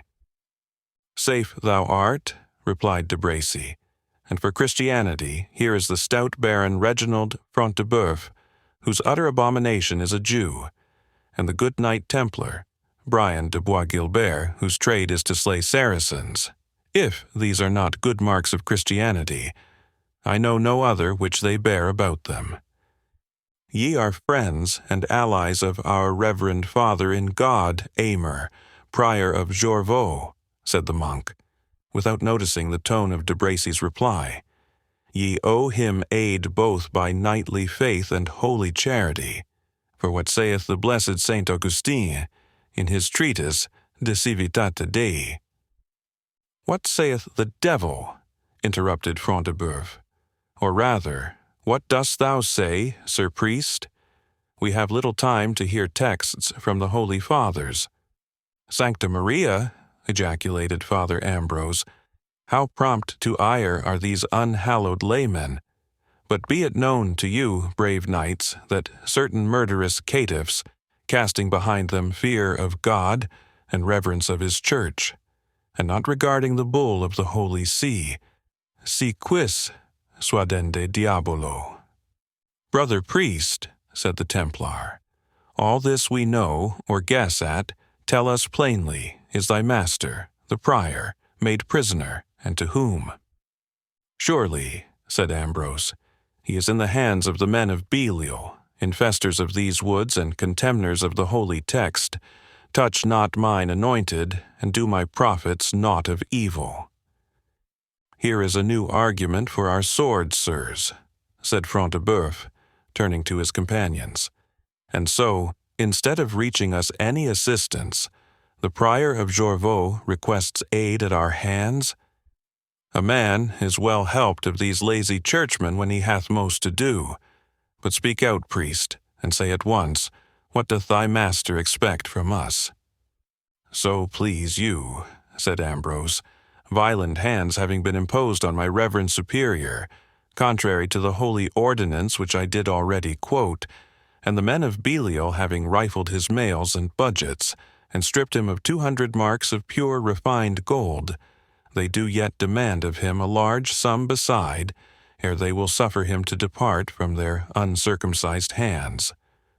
Wherefore, the Reverend Father in God prays you, as his dear friends, to rescue him, either by paying down the ransom at which they hold him, or by force of arms at your best discretion." "The foul fiend quell the prior," said Front de Bœuf. "His morning's drought has been a deep one. When did thy master hear of a Norman baron unbuckling his purse to relieve a churchman, whose bags are 10 times as weighty as ours? And how can we do aught by valor to free him, that are cooped up here by 10 times our number, and expect an assault every moment?" "And that was what I was about to tell you," said the monk, "had your hastiness allowed me time. But God help me, I am old, and these foul onslaughts distract an aged man's brain. Nevertheless, it is a verity that they assemble a camp, and raise a bank against the walls of this castle." "To the battlements," cried de Bracy, "and let us mark what these knaves do without." And so saying, he opened a latticed window which led to a sort of bartizan or projecting balcony, and immediately called from thence to those in the apartment, "Saint Denis, but the old monk hath brought true tidings. They bring forward manteles and pavises, and the archers muster on the skirts of the wood like a dark cloud before a hailstorm." Reginald Front de Bœuf also looked out upon the field, and immediately snatched his bugle, and, after winding a long and loud blast, commanded his men to their posts on the walls. De Bracy, look to the eastern side, where the walls are lowest. Noble Bois Guilbert, thy trade hath well taught thee how to attack and defend. Look thou to the western side. I myself will take post at the barbican. Yet do not confine your exertions to any one spot, noble friends. We must this day be everywhere, and multiply ourselves, were it possible, so as to carry by our presence succor and relief wherever the attack is hottest. Our numbers are few, but activity and courage may supply that defect, since we have only to do with rascal clowns." "But, noble knights," exclaimed Father Ambrose, amidst the bustle and confusion occasioned by the preparations for defense, "will none of ye hear the message of the Reverend Father and God Aymer, Prior of Jorvaulx? I beseech thee to hear me, noble Sir Reginald." "Go patter thy petitions to heaven," said the fierce Norman, "for we on earth have no time to listen to them. Ho, there, Anselm. I see that seething pitch and oil are ready to pour on the heads of these audacious traitors. Look that the crossbowmen lack not bolts. Fling abroad my banner with the old bull's head. the knaves shall soon find with whom they have to do this day." "But, noble sir," continued the monk, persevering in his endeavors to draw attention, "consider my vow of obedience, and let me discharge myself of my superior's errand." "Away with this prating dotard," said Front de Bœuf. "Lock him up in the chapel to tell his beads till the broil be over. It will be a new thing to the saints in Torquil Stone to hear aves and potters. They have not been so honored, I trow, since they were cut out of stone." "Blaspheme not the holy saints, Sir Reginald," said de Bracy. "We shall have need of their aid today before yon rascal rout disband." "I expect little aid from their hand," said Front de Bœuf, "unless we were to hurl them from the battlements on the heads of the villains. There is a huge lumbering St. Christopher yonder, sufficient to bear a whole company to the earth." The Templar had in the meantime been looking out on the proceedings of the besiegers, with rather more attention than the brutal Front de Bœuf or his giddy companion. "By the faith of mine order," he said, "these men approach with more touch of discipline than could have been judged, however they come by it. See ye how dexterously they avail themselves of every cover which a tree or bush affords, and shun exposing themselves to the shot of our crossbows? I spy neither banner nor pennon among them, and yet will I gauge my golden chain, that they are led on by some noble knight or gentleman, skillful in the practice of wars." "I espy him," said de Bracy. "I see the waving of a knight's crest, and the gleam of his armor. See yon tall man in the black mail, who is busied marshalling the farther troop of the Rascaille yeomen. By St. Denis, I hold him to be the same whom we called Le Noir Faineant, who overthrew thee, Front de Bœuf, in the lists at Ashby." "So much the better," said Front de Bœuf, "that he comes here to give me my revenge. Some hilding fellow he must be, who dared not stay to assert his claim to the tourney prize which chance had assigned him.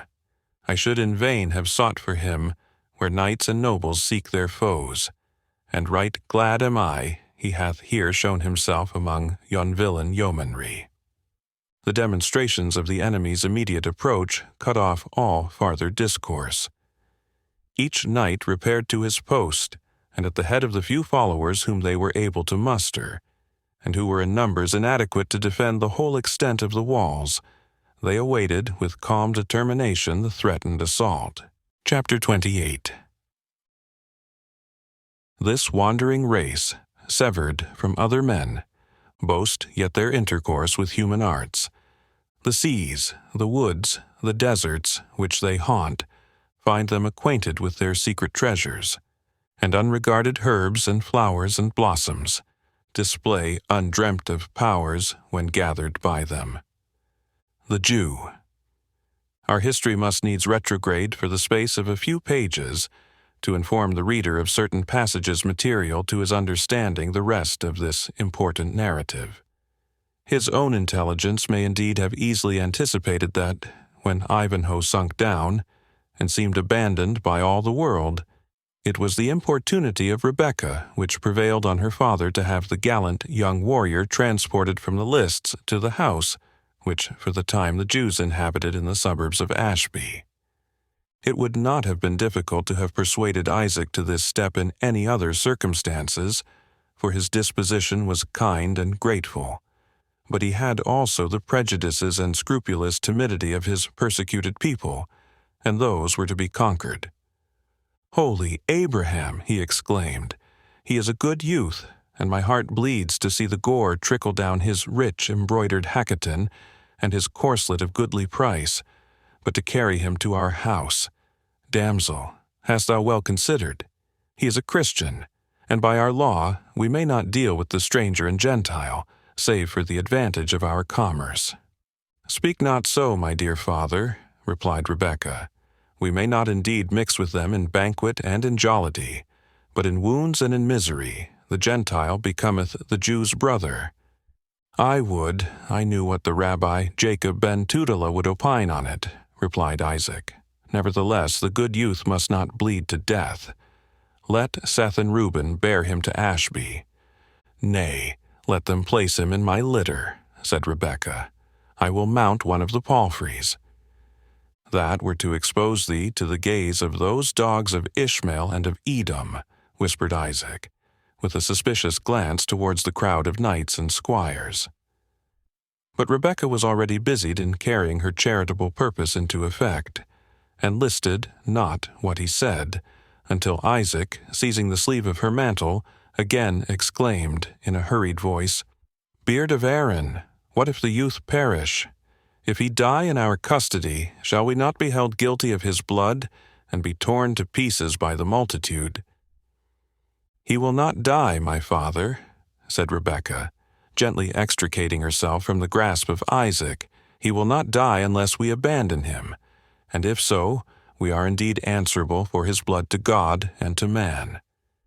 "Nay," said Isaac, releasing his hold, "it grieveth me as much to see the drops of his blood, as if they were so many golden byzants from mine own purse, and I well know that the lessons of Miriam, daughter of the Rabbi Manasses of Byzantium, whose soul is in paradise, have made thee skillful in the art of healing, and that thou knowest the craft of herbs and the force of elixirs. Therefore, do as thy mind giveth thee. Thou art a good damsel, a blessing and a crown, and a song of rejoicing unto me and unto my house and unto the people of my fathers." The apprehensions of Isaac, however, were not ill-founded, and the generous and grateful benevolence of his daughter exposed her, on her return to Ashby, to the unhallowed gaze of Brian de Bois Guilbert. The Templar twice passed and repassed them on the road, fixing his bold and ardent look on the beautiful Jewess, and we have already seen the consequences of the admiration which her charms excited when accident threw her into the power of that unprincipled voluptuary. Rebekah lost no time in causing the patient to be transported to their temporary dwelling, and proceeded with her own hands to examine and to bind up his wounds. The youngest reader of romances and romantic ballads must recollect how often the females, during the Dark Ages, as they are called, were initiated into the mysteries of surgery, and how frequently the gallant knight submitted the wounds of his person to her cure, whose eyes had yet more deeply penetrated his heart. But the Jews, both male and female, possessed and practiced the medical science in all its branches, and the monarchs and powerful barons of the time frequently committed themselves to the charge of some experienced sage among this despised people, when wounded or in sickness. The aid of the Jewish physicians was not the less eagerly sought after, though a general belief prevailed among the Christians that the Jewish rabbins were deeply acquainted with the occult sciences, and particularly with the Kabbalistical art, which had its name and origin in the studies of the sages of Israel. Neither did the rabbins disown such acquaintance with supernatural arts, which added nothing, for what could add aught, to the hatred with which their nation was regarded, while it diminished the contempt with which that malevolence was mingled. A Jewish magician might be the subject of equal abhorrence with a Jewish usurer, but he could not be equally despised. It is besides probable, considering the wonderful cures they are said to have performed, that the Jews possessed some secrets of the healing art peculiar to themselves, and which, with the exclusive spirit arising out of their condition, they took great care to conceal from the Christians amongst whom they dwelt. The beautiful Rebekah had been heedfully brought up in all the knowledge proper to her nation, which her apt and powerful mind had retained, arranged, and enlarged in the course of a progress beyond her years, her sex, and even the age in which she lived. Her knowledge of medicine and of the healing art had been acquired under an aged Jewess, the daughter of one of their most celebrated doctors, who loved Rebekah as her own child, and was believed to have communicated to her secrets, which had been left to herself by her sage father at the same time, and under the same circumstances. The fate of Miriam had indeed been to fall a sacrifice to the fanaticism of the times. But her secrets had survived in her apt pupil. Rebecca, thus endowed with knowledge as with beauty, was universally revered and admired by her own tribe, who almost regarded her as one of those gifted women mentioned in the sacred history. Her father himself, out of reverence for her talents, which involuntarily mingled itself with his unbounded affection, permitted the maiden a greater liberty than was usually indulged to those of her sex by the habits of her people, and was, as we have just seen, frequently guided by her opinion, even in preference to his own. When Ivanhoe reached the habitation of Isaac, he was still in a state of unconsciousness, owing to the profuse loss of blood which had taken place during his exertions in the lists.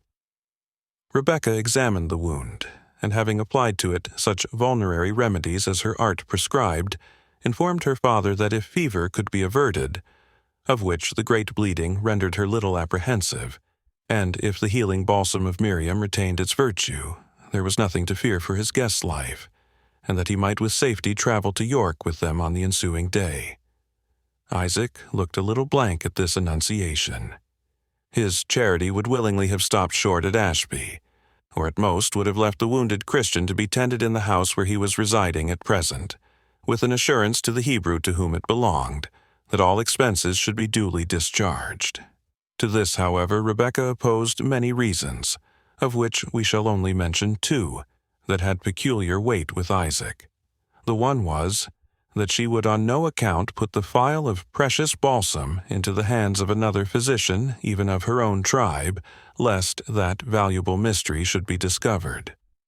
The other, that this wounded knight, Wilfred of Ivanhoe, was an intimate favorite of Richard Coeur de Lion, and that, in case the monarch should return, Isaac, who had supplied his brother John with treasure to prosecute his rebellious purposes, would stand in no small need of a powerful protector who enjoyed Richard's favor. "Thou art speaking but sooth, Rebecca," said Isaac, giving way to these weighty arguments.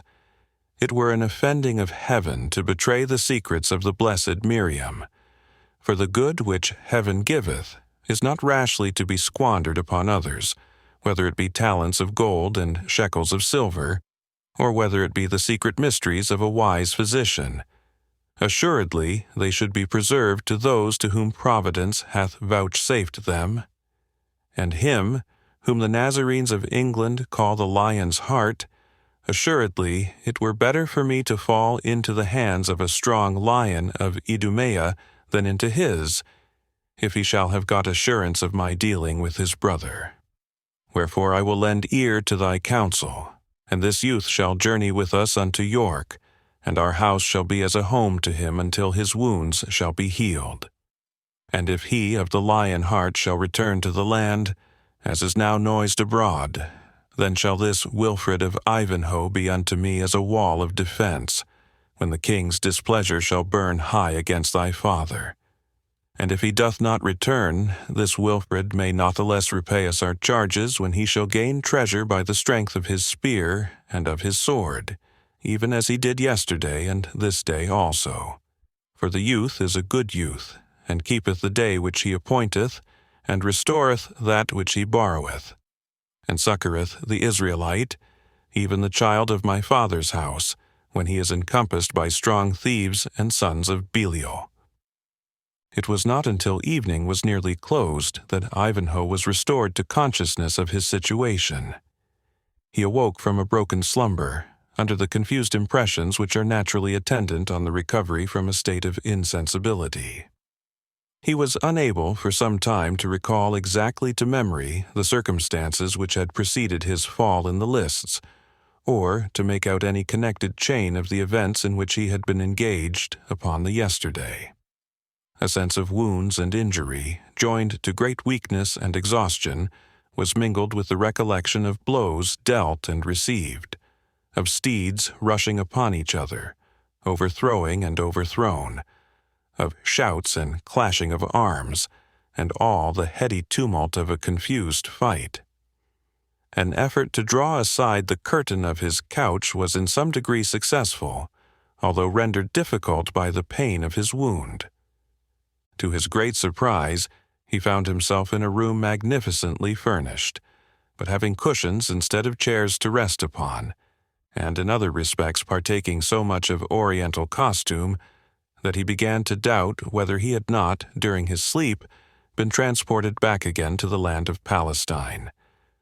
The impression was increased when, the tapestry being drawn aside, a female form, dressed in a rich habit, which partook more of the Eastern taste than that of Europe, glided through the door which it concealed, and was followed by a swarthy domestic.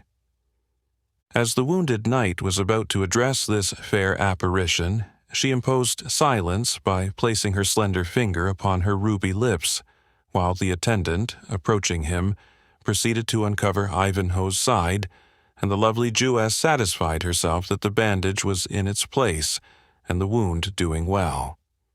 She performed her task with a graceful and dignified simplicity and modesty, which might even in more civilized days have served to redeem it from whatever might seem repugnant to female delicacy. The idea of so young and beautiful a person engaged in attendance on a sick bed, or in dressing the wound of one of a different sex, was melted away and lost in that of a beneficent being contributing her effectual aid to relieve pain, and to avert the stroke of death. Rebecca's few and brief directions were given in the Hebrew language to the old domestic, and he, who had been frequently her assistant in similar cases, obeyed them without reply. The accents of an unknown tongue, however harsh they might have sounded when uttered by another, had, coming from the beautiful Rebecca, the romantic and pleasing effect which fancy ascribes to the charms pronounced by some beneficent fairy, unintelligible indeed to the ear, but from the sweetness of utterance and benignity of aspect which accompanied them, touching and affecting to the heart. Without making an attempt at further question, Ivanhoe suffered them in silence to take the measures they thought most proper for his recovery, and it was not until those were completed, and this kind physician about to retire, that his curiosity could no longer be suppressed. "Gentle maiden," he began in the Arabian tongue, with which his Eastern travels had rendered him familiar, and which he thought most likely to be understood by the turbaned and caftaned damsel who stood before him, "I pray you, gentle maiden, of your courtesy." But here he was interrupted by his fair physician, a smile which she could scarce suppress dimpling for an instant a face whose general expression was that of contemplative melancholy. "I am of England, Sir Knight, and speak the English tongue, although my dress and my lineage belong to another climate." "Noble damsel," again the Knight of Ivanhoe began, and again Rebecca hastened to interrupt him. "Bestow not on me, Sir Knight," she said, "the epithet of noble. It is well you should speedily know that your handmaiden is a poor Jewess, the daughter of that Isaac of York, to whom you were so lately a good and kind lord. It well becomes him, and those of his household, to render to you such careful tendance as your present state necessarily demands. I know not whether the fair Rowena would have been altogether satisfied with the species of emotion with which her devoted knight had hitherto gazed on the beautiful features, and fair form, and lustrous eyes of the lovely Rebecca, eyes whose brilliancy was shaded, and, as it were, mellowed, by the fringe of her long silken eyelashes, and which a minstrel would have compared to the evening star darting its rays through a bower of jessamine. But Ivanhoe was too good a Catholic to retain the same class of feelings towards a Jewess. This Rebecca had foreseen, and for this very purpose she had hastened to mention her father's name and lineage. Yet, for the fair and wise daughter of Isaac was not without a touch of female weakness, she could not but sigh internally when the glance of respectful admiration, not altogether unmixed with tenderness, with which Ivanhoe had hitherto regarded his unknown benefactress, was exchanged at once for a manner cold, composed, and collected, and fraught with no deeper feeling than that which expressed a grateful sense of courtesy received from an unexpected quarter, and from one of an inferior race. It was not that Ivanhoe's former carriage expressed more than that general devotional homage which youth always pays to beauty. Yet it was mortifying that one word should operate as a spell to remove poor Rebecca, who could not be supposed altogether ignorant of her title to such homage, into a degraded class, to whom it could not be honorably rendered. But the gentleness and candor of Rebecca's nature imputed no fault to Ivanhoe for sharing in the universal prejudices of his age and religion. On the contrary, the fair Jewess, though sensible, her patient now regarded her as one of a race of reprobation, with whom it was disgraceful to hold any beyond the most necessary intercourse, ceased not to pay the same patient and devoted attention to his safety and convalescence. She informed him of the necessity they were under of removing to York, and of her father's resolution to transport him thither, and tend him in his own house until his health should be restored. Ivanhoe expressed great repugnance to this plan, which he grounded on unwillingness to give farther trouble to his benefactors. Was there not, he said, in Ashby or near it, some Saxon franklin, or even some wealthy peasant, who would endure the burden of a wounded countryman's residence with him until he should be again able to bear his armor?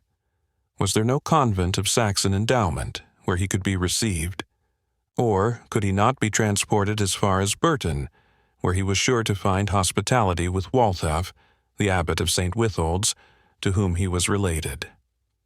Any, the worst of these harborages, said Rebecca, with a melancholy smile, would unquestionably be more fitting for your residence than the abode of a despised Jew. Yet, Sir Knight, unless you would dismiss your physician, you cannot change your lodging. Our nation, as you well know, can cure wounds, though we deal not in inflicting them. And in our own family, in particular, are secrets which have been handed down since the days of Solomon, and of which you have already experienced the advantages. No Nazarene, I crave your forgiveness, Sir Knight, no Christian leech within the 4 seas of Britain could enable you to bear your corslet within a month. And how soon wilt thou enable me to brook it? Said Ivanhoe impatiently. Within 8 days, if thou wilt be patient and conformable to my directions, replied Rebecca.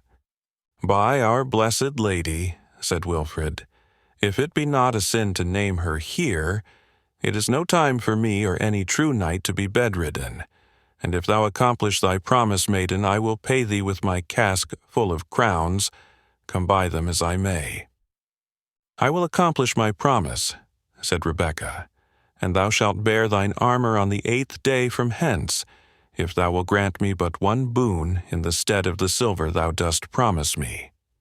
If it be within my power, and such as a true Christian knight may yield to one of thy people, replied Ivanhoe, I will grant thy boon blithely and thankfully.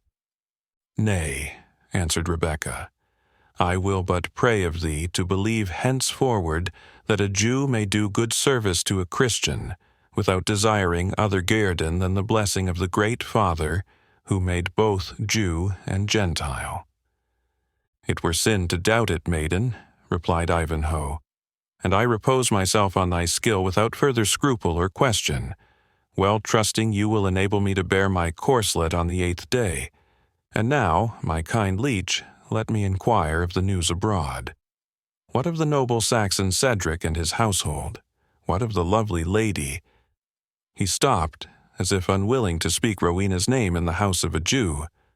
Of her, I mean, who was named Queen of the Tournament. And who was selected by you, Sir Knight, to hold that dignity, with judgment which was admired as much as your valor, replied Rebecca. The blood which Ivanhoe had lost did not prevent a flush from crossing his cheek, feeling that he had incautiously betrayed a deep interest in Rowena by the awkward attempt he had made to conceal it. It was less of her I would speak, said he, than of Prince John, and I would fain know somewhat of a faithful squire, and why he now attends me not.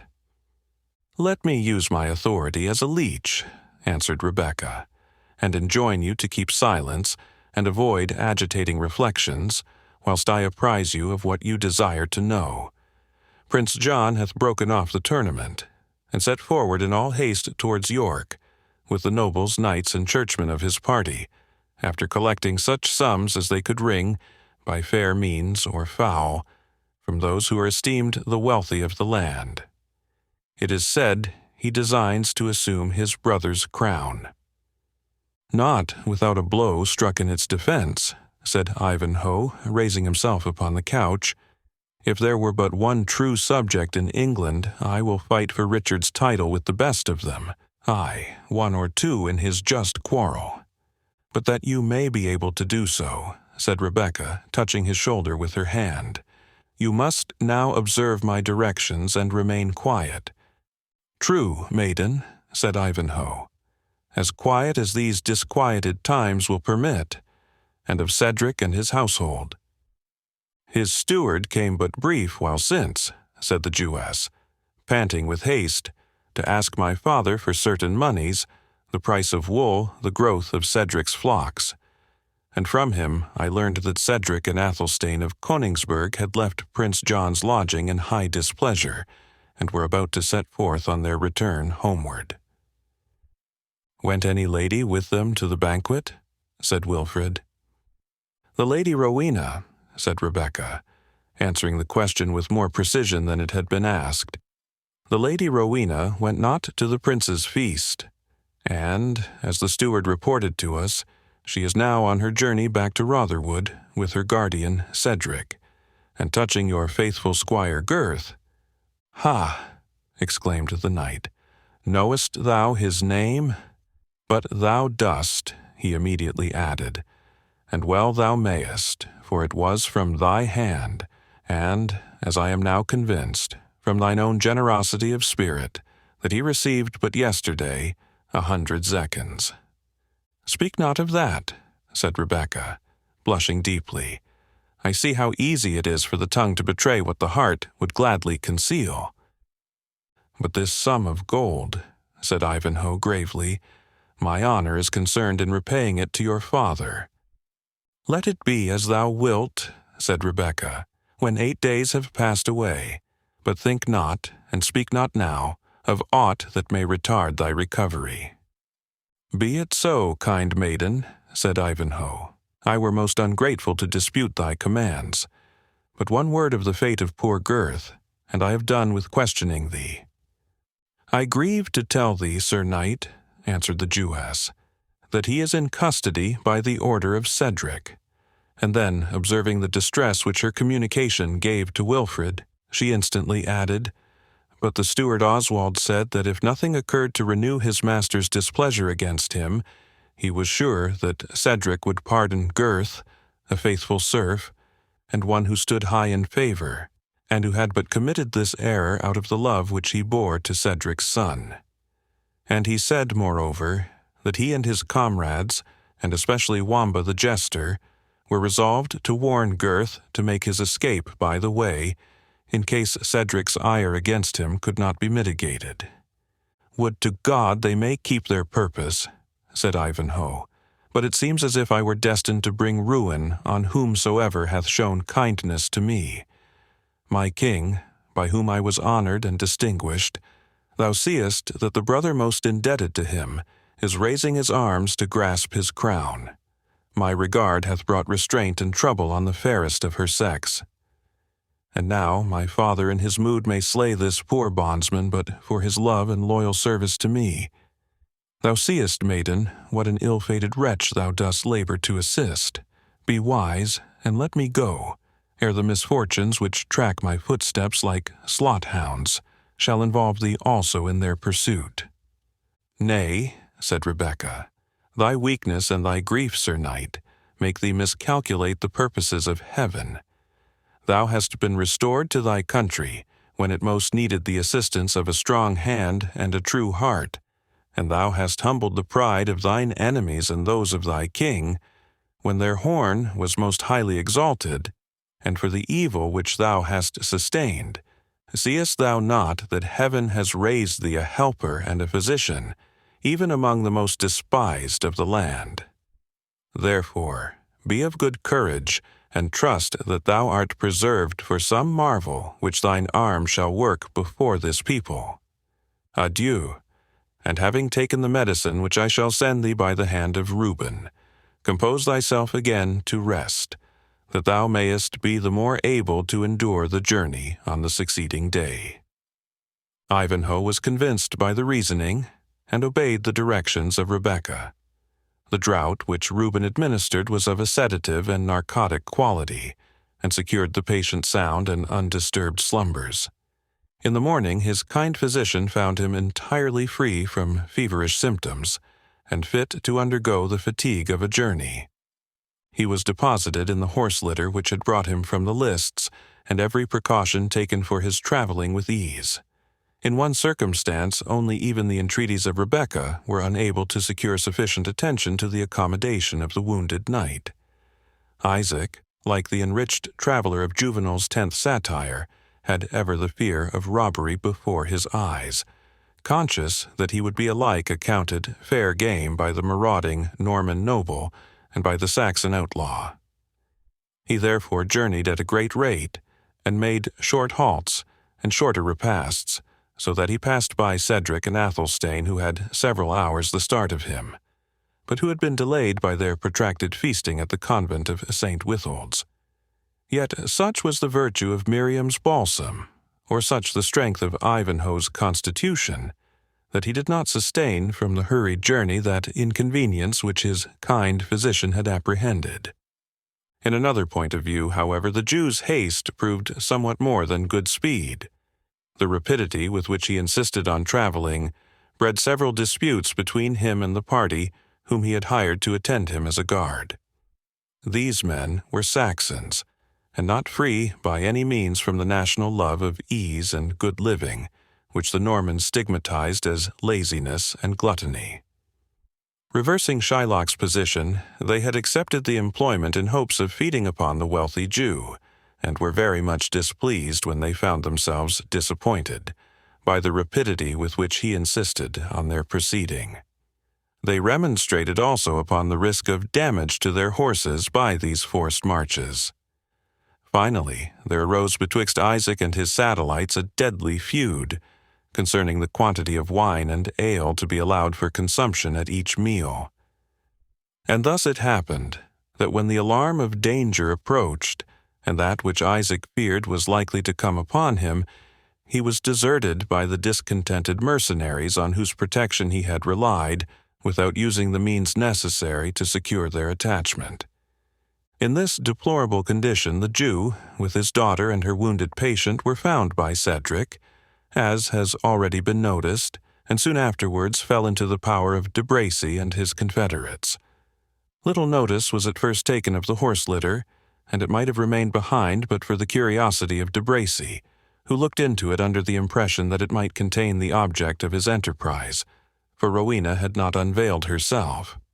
But De Bracy's astonishment was considerable when he discovered that the litter contained a wounded man, who, conceiving himself to have fallen into the power of Saxon outlaws, with whom his name might be a protection for himself and his friends, frankly avowed himself to be Wilfred of Ivanhoe. The ideas of chivalrous honor, which, amidst his wildness and levity, never utterly abandoned De Bracy, prohibited him from doing the knight any injury in his defenseless condition, and equally interdicted his betraying him to Front de Bœuf, who would have had no scruples to put to death, under any circumstances, the rival claimant of the fief of Ivanhoe. On the other hand, to liberate a suitor preferred by the Lady Rowena, as the events of the tournament, and indeed Wilfred's previous banishment from his father's house, had made matter of notoriety, was a pitch far above the flight of De Bracy's generosity. A middle course betwixt good and evil was all which he found himself capable of adopting, and he commanded 2 of his own squires to keep close by the litter, and to suffer no one to approach it. If questioned, they were directed by their master to say that the empty litter of the Lady Rowena was employed to transport one of their comrades who had been wounded in the scuffle. On arriving at Torquilstone, while the Knight Templar and the lord of that castle were each intent upon their own schemes, the one on the Jew's treasure, and the other on his daughter, de Bracy's squires conveyed Ivanhoe, still under the name of a wounded comrade, to a distant apartment. This explanation was accordingly returned by these men to Front de Bœuf, when he questioned them why they did not make for the battlements upon the alarm. "A wounded companion," he replied in great wrath and astonishment. "No wonder that churls and yeomen wax so presumptuous as even to lay leaguer before castles, and that clowns and swineherds send defiances to nobles, since men-at-arms have turned sick men's nurses, and free companions are grown keepers of dying folks' curtains, when the castle is about to be assailed. To the battlements, ye loitering villains," he exclaimed, raising his stentorian voice till the arches around rung again.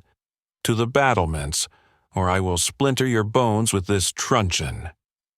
The men sulkily replied that they desired nothing better than to go to the battlements, providing Front de Bœuf would bear them out with their master, who had commanded them to tend the dying man. "The dying man, knaves," rejoined the Baron. "I promise thee we shall all be dying men, and we stand not to it the more stoutly, but I will relieve the guard upon this caitiff companion of yours. Here, Urfried, hag, fiend of a Saxon witch, hearest me not? Tend me this bedridden fellow, since he must needs be tended, whilst these knaves use their weapons. Here be 2 arblasts, comrades, with windlaces and quarrels 32, to the barbican with you, and see you drive each bolt through a Saxon brain." The men, who, like most of their description, were fond of enterprise and detested inaction, went joyfully to the scene of danger as they were commanded, and thus the charge of Ivanhoe was transferred to Urfried, or Ulrica. But she, whose brain was burning with remembrance of injuries and with hopes of vengeance, was readily induced to devolve upon Rebecca the care of her patient. Chapter 29. "Ascend the watchtower yonder, valiant soldier, look on the field, and say, how goes the battle?" Schiller's Maid of Orleans. A moment of peril is often also a moment of open-hearted kindness and affection. We are thrown off our guard by the general agitation of our feelings, and betray the intensity of those which, at more tranquil periods, our prudence at least conceals, if it cannot altogether suppress them. In finding herself once more by the side of Ivanhoe, Rebecca was astonished at the keen sensation of pleasure which she experienced, even at a time when all around them both was danger, if not despair. As she felt his pulse and inquired after his health, there was a softness in her touch and in her accents implying a kinder interest than she would herself have been pleased to have voluntarily expressed. Her voice faltered and her hand trembled, and it was only the cold question of Ivanhoe, "Is it you, gentle maiden?" which recalled her to herself, and reminded her the sensations which she felt were not and could not be mutual. A sigh escaped, but it was scarce audible, and the questions which she asked the knight concerning his state of health were put in the tone of calm friendship.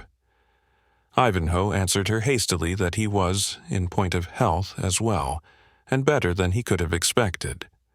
"Thanks," he said, "dear Rebecca, to thy helpful skill." "He calls me dear Rebecca," said the maiden to herself, "but it is in the cold and careless tone which ill suits the word. His war-horse, his hunting-hound, are dearer to him than the despised Jewess." "My mind, gentle maiden," continued Ivanhoe, "is more disturbed by anxiety than my body with pain. From the speeches of those men who were my warders just now, I learn that I am a prisoner. And, if I judge aright of the loud hoarse voice which even now dispatched them hence on some military duty, I am in the castle of Front de Bœuf. If so, how will this end, or how can I protect Rowena and my father?" "He names not the Jew or Jewess," said Rebecca internally. "Yet what is our portion in him, and how justly am I punished by heaven for letting my thoughts dwell upon him."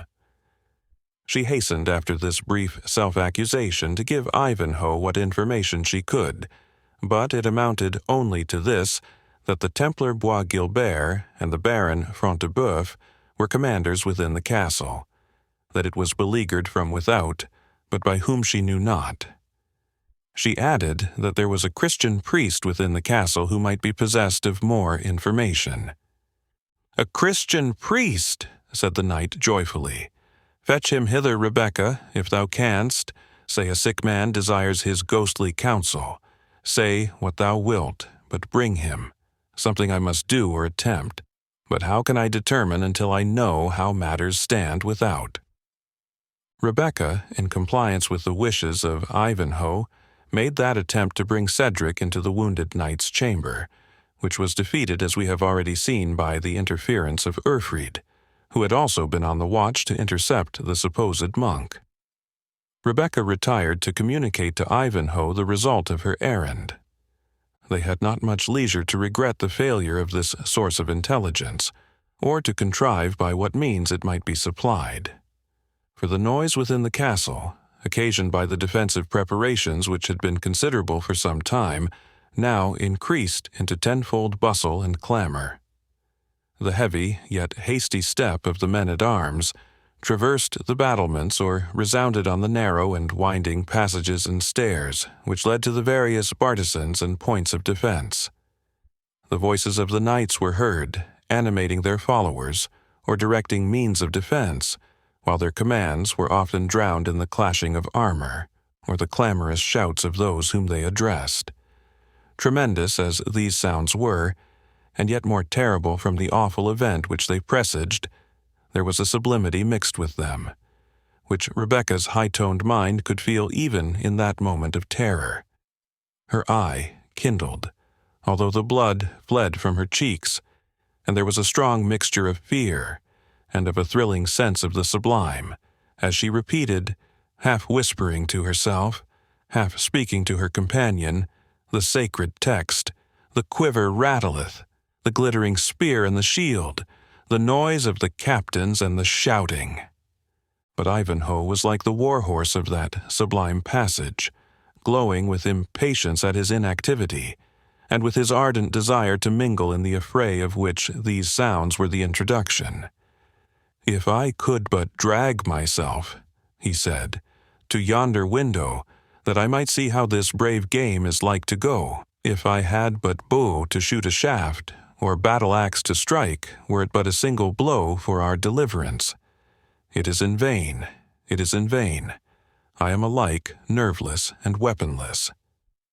"Fret not thyself, noble knight," answered Rebecca. "The sounds have ceased of a sudden. It may be they join not battle." "Thou knowest naught of it," said Wilfred impatiently. "This dead pause only shows that the men are at their posts on the walls, and expecting an instant attack. What we have heard was but the instant muttering of the storm. It will burst anon in all its fury. Could I but reach yonder window?" "Thou wilt but injure thyself by the attempt, noble knight," replied his attendant. Observing his extreme solicitude, she firmly added, "I myself will stand at the lattice and describe to you as I can what passes without." "You must not, you shall not," exclaimed Ivanhoe. "Each lattice, each aperture, will be soon a mark for the archers, some random shaft." "It shall be welcome," murmured Rebecca, as with firm pace she ascended 2 or 3 steps, which led to the window of which they spoke. "Rebecca, dear Rebecca," exclaimed Ivanhoe, "this is no maiden's pastime. Do not expose thyself to wounds and death, and render me forever miserable for having given the occasion. At least, cover thyself with yonder ancient buckler, and show as little of your person at the lattice as may be." Following with wonderful promptitude the directions of Ivanhoe, and availing herself of the protection of the large ancient shield, which she placed against the lower part of the window, Rebecca, with tolerable security to herself, could witness part of what was passing without the castle, and report to Ivanhoe the preparations which the assailants were making for the storm. Indeed, the situation which she thus obtained was peculiarly favorable for this purpose, because, being placed on an angle of the main building, Rebecca could not only see what passed beyond the precincts of the castle, but also commanded a view of the outwork likely to be the first object of the meditated assault. It was an exterior fortification of no great height or strength, intended to protect the postern gate, through which Cedric had been recently dismissed by Front de Bœuf. The castle moat divided this species of barbican from the rest of the fortress, so that, in case of its being taken, it was easy to cut off the communication with the main building by withdrawing the temporary bridge. In the outwork was a sallyport corresponding to the postern of the castle, and the whole was surrounded by a strong palisade. Rebecca could observe, from the number of men placed for the defense of this post, that the besieged entertained apprehensions for its safety, and from the mustering of the assailants in a direction nearly opposite to the outwork, it seemed no less plain that it had been selected as a vulnerable point of attack. These appearances she hastily communicated to Ivanhoe and added, "The skirts of the wood seem lined with archers, although only a few are advanced from its dark shadow." "Under what banner?" asked Ivanhoe. "Under no ensign of war which I can observe," answered Rebecca. "A singular novelty," muttered the knight, "to advance to storm such a castle without pennon or banner displayed. Seest thou who they be that act as leaders?" "A knight, clad in sable armor, is the most conspicuous," said the Jewess. "He alone is armed from head to heel, and seems to assume the direction of all around him." "What device does he bear on his shield?" replied Ivanhoe. "Something resembling a bar of iron, and a padlock painted blue on the black shield." "A fetterlock and shacklebolt azure," said Ivanhoe. "I know not who may bear the device, but well, I ween it might now be mine own. Canst thou not see the motto?" "Scarce the device itself at this distance," replied Rebecca, "but when the sun glances fair upon his shield, it shows as I tell you." "Seem there no other leaders?" exclaimed the anxious inquirer. "None of mark and distinction that I can behold from this station," said Rebecca. "But doubtless the other side of the castle is also assailed. They appear even now preparing to advance. God of Zion, protect us! What a dreadful sight! Those who advance first bear huge shields and defenses made of plank. The others follow, bending their bows as they come on. They raise their bows. God of Moses, forgive the creatures thou hast made." Her description was here suddenly interrupted by the signal for assault, which was given by the blast of a shrill bugle, and at once answered by a flourish of the Norman trumpets from the battlements, which, mingled with the deep and hollow clang of the nakers, a species of kettledrum, retorted in notes of defiance the challenge of the enemy.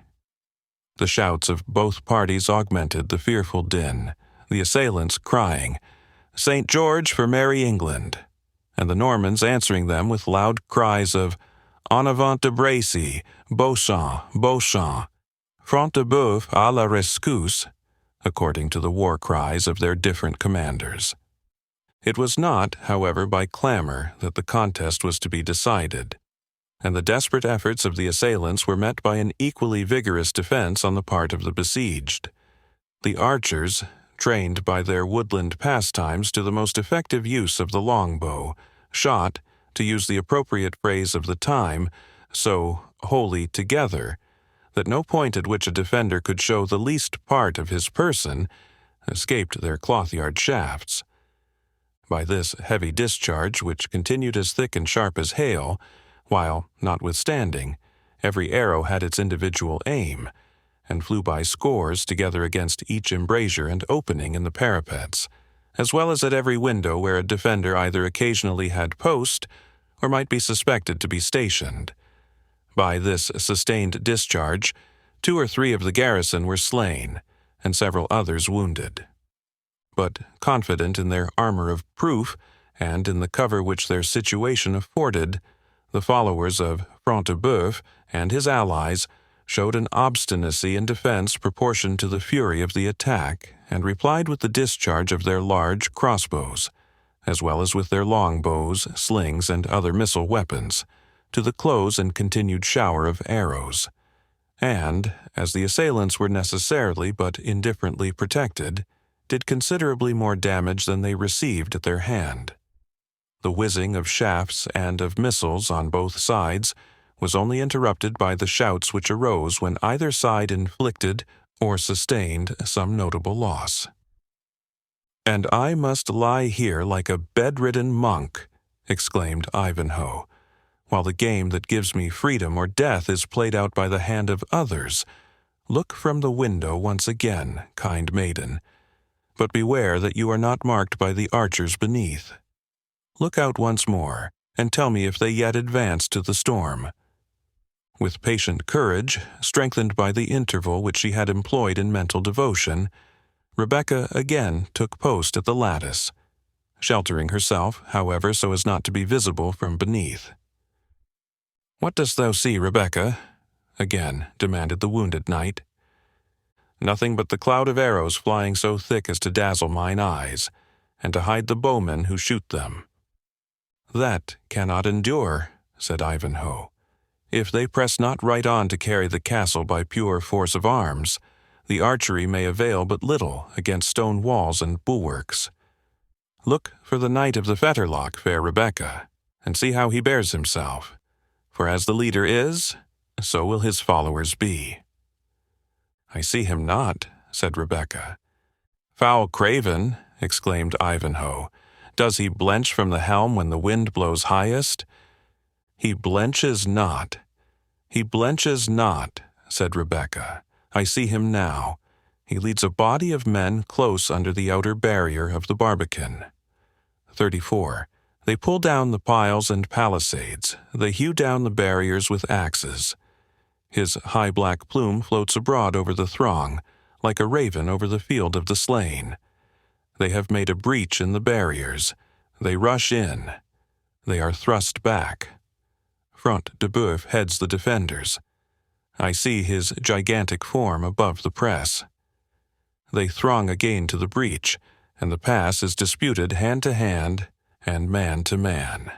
God of Jacob, it is the meeting of two fierce tides, the conflict of two oceans moved by adverse winds. She turned her head from the lattice, as if unable longer to endure a sight so terrible. "Look forth again, Rebecca," said Ivanhoe, mistaking the cause of her retiring. "The archery must in some degree have ceased, since they are now fighting hand to hand. Look again, there is now less danger." Rebecca again looked forth, and almost immediately exclaimed, "Holy prophets of the law! Front de Bœuf and the Black Knight fight hand to hand on the breach, amid the roar of their followers, who watch the progress of the strife. Heaven strike with the cause of the oppressed and of the captive." She then uttered a loud shriek and exclaimed, "He is down! He is down!" "Who is down?" cried Ivanhoe. "For our dear lady's sake, tell me which has fallen." "The Black Knight," answered Rebecca faintly, then instantly again shouted with joyful eagerness, But no, the name of the Lord of hosts be blessed. He is on foot again, and fights as if there were 20 men's strength in his single arm. His sword is broken. He snatches an axe from a yeoman. He presses Front de Bœuf with blow on blow. The giant stoops and totters like an oak under the steel of the woodman. He falls. "Front de Bœuf?" exclaimed Ivanhoe. "Front de Bœuf?" answered the Jewess. His men rush to the rescue, headed by the haughty Templar. Their united force compels the champion to pause. They drag Front de Bœuf within the walls. "The assailants have won the barriers, have they not?" said Ivanhoe. They have, exclaimed Rebecca. "And they press the besieged hard upon the outer wall. Some plant ladders, some swarm like bees, and endeavor to ascend upon the shoulders of each other. down go stones, beams, and trunks of trees upon their heads, and as fast as they bear the wounded to the rear, fresh men supply their places in the assault. Great God! Hast thou given men thine own image, that it should be thus cruelly defaced by the hands of their brethren? Think not of that, said Ivanhoe. This is no time for such thoughts. Who yield? Who push their way? The ladders are thrown down, replied Rebecca, shuddering.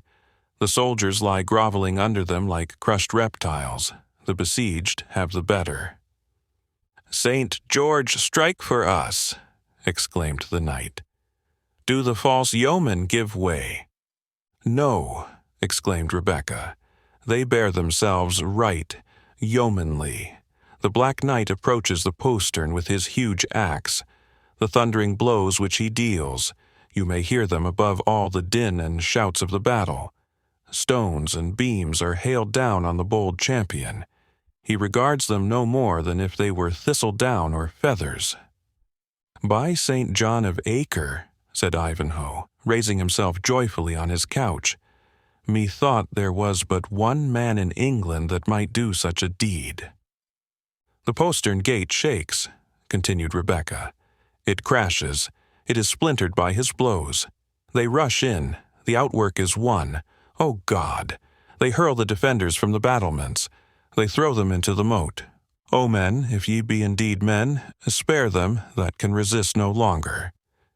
The bridge which communicates with the castle, have they won that pass? Exclaimed Ivanhoe. No, replied Rebecca. The Templar has destroyed the plank on which they crossed.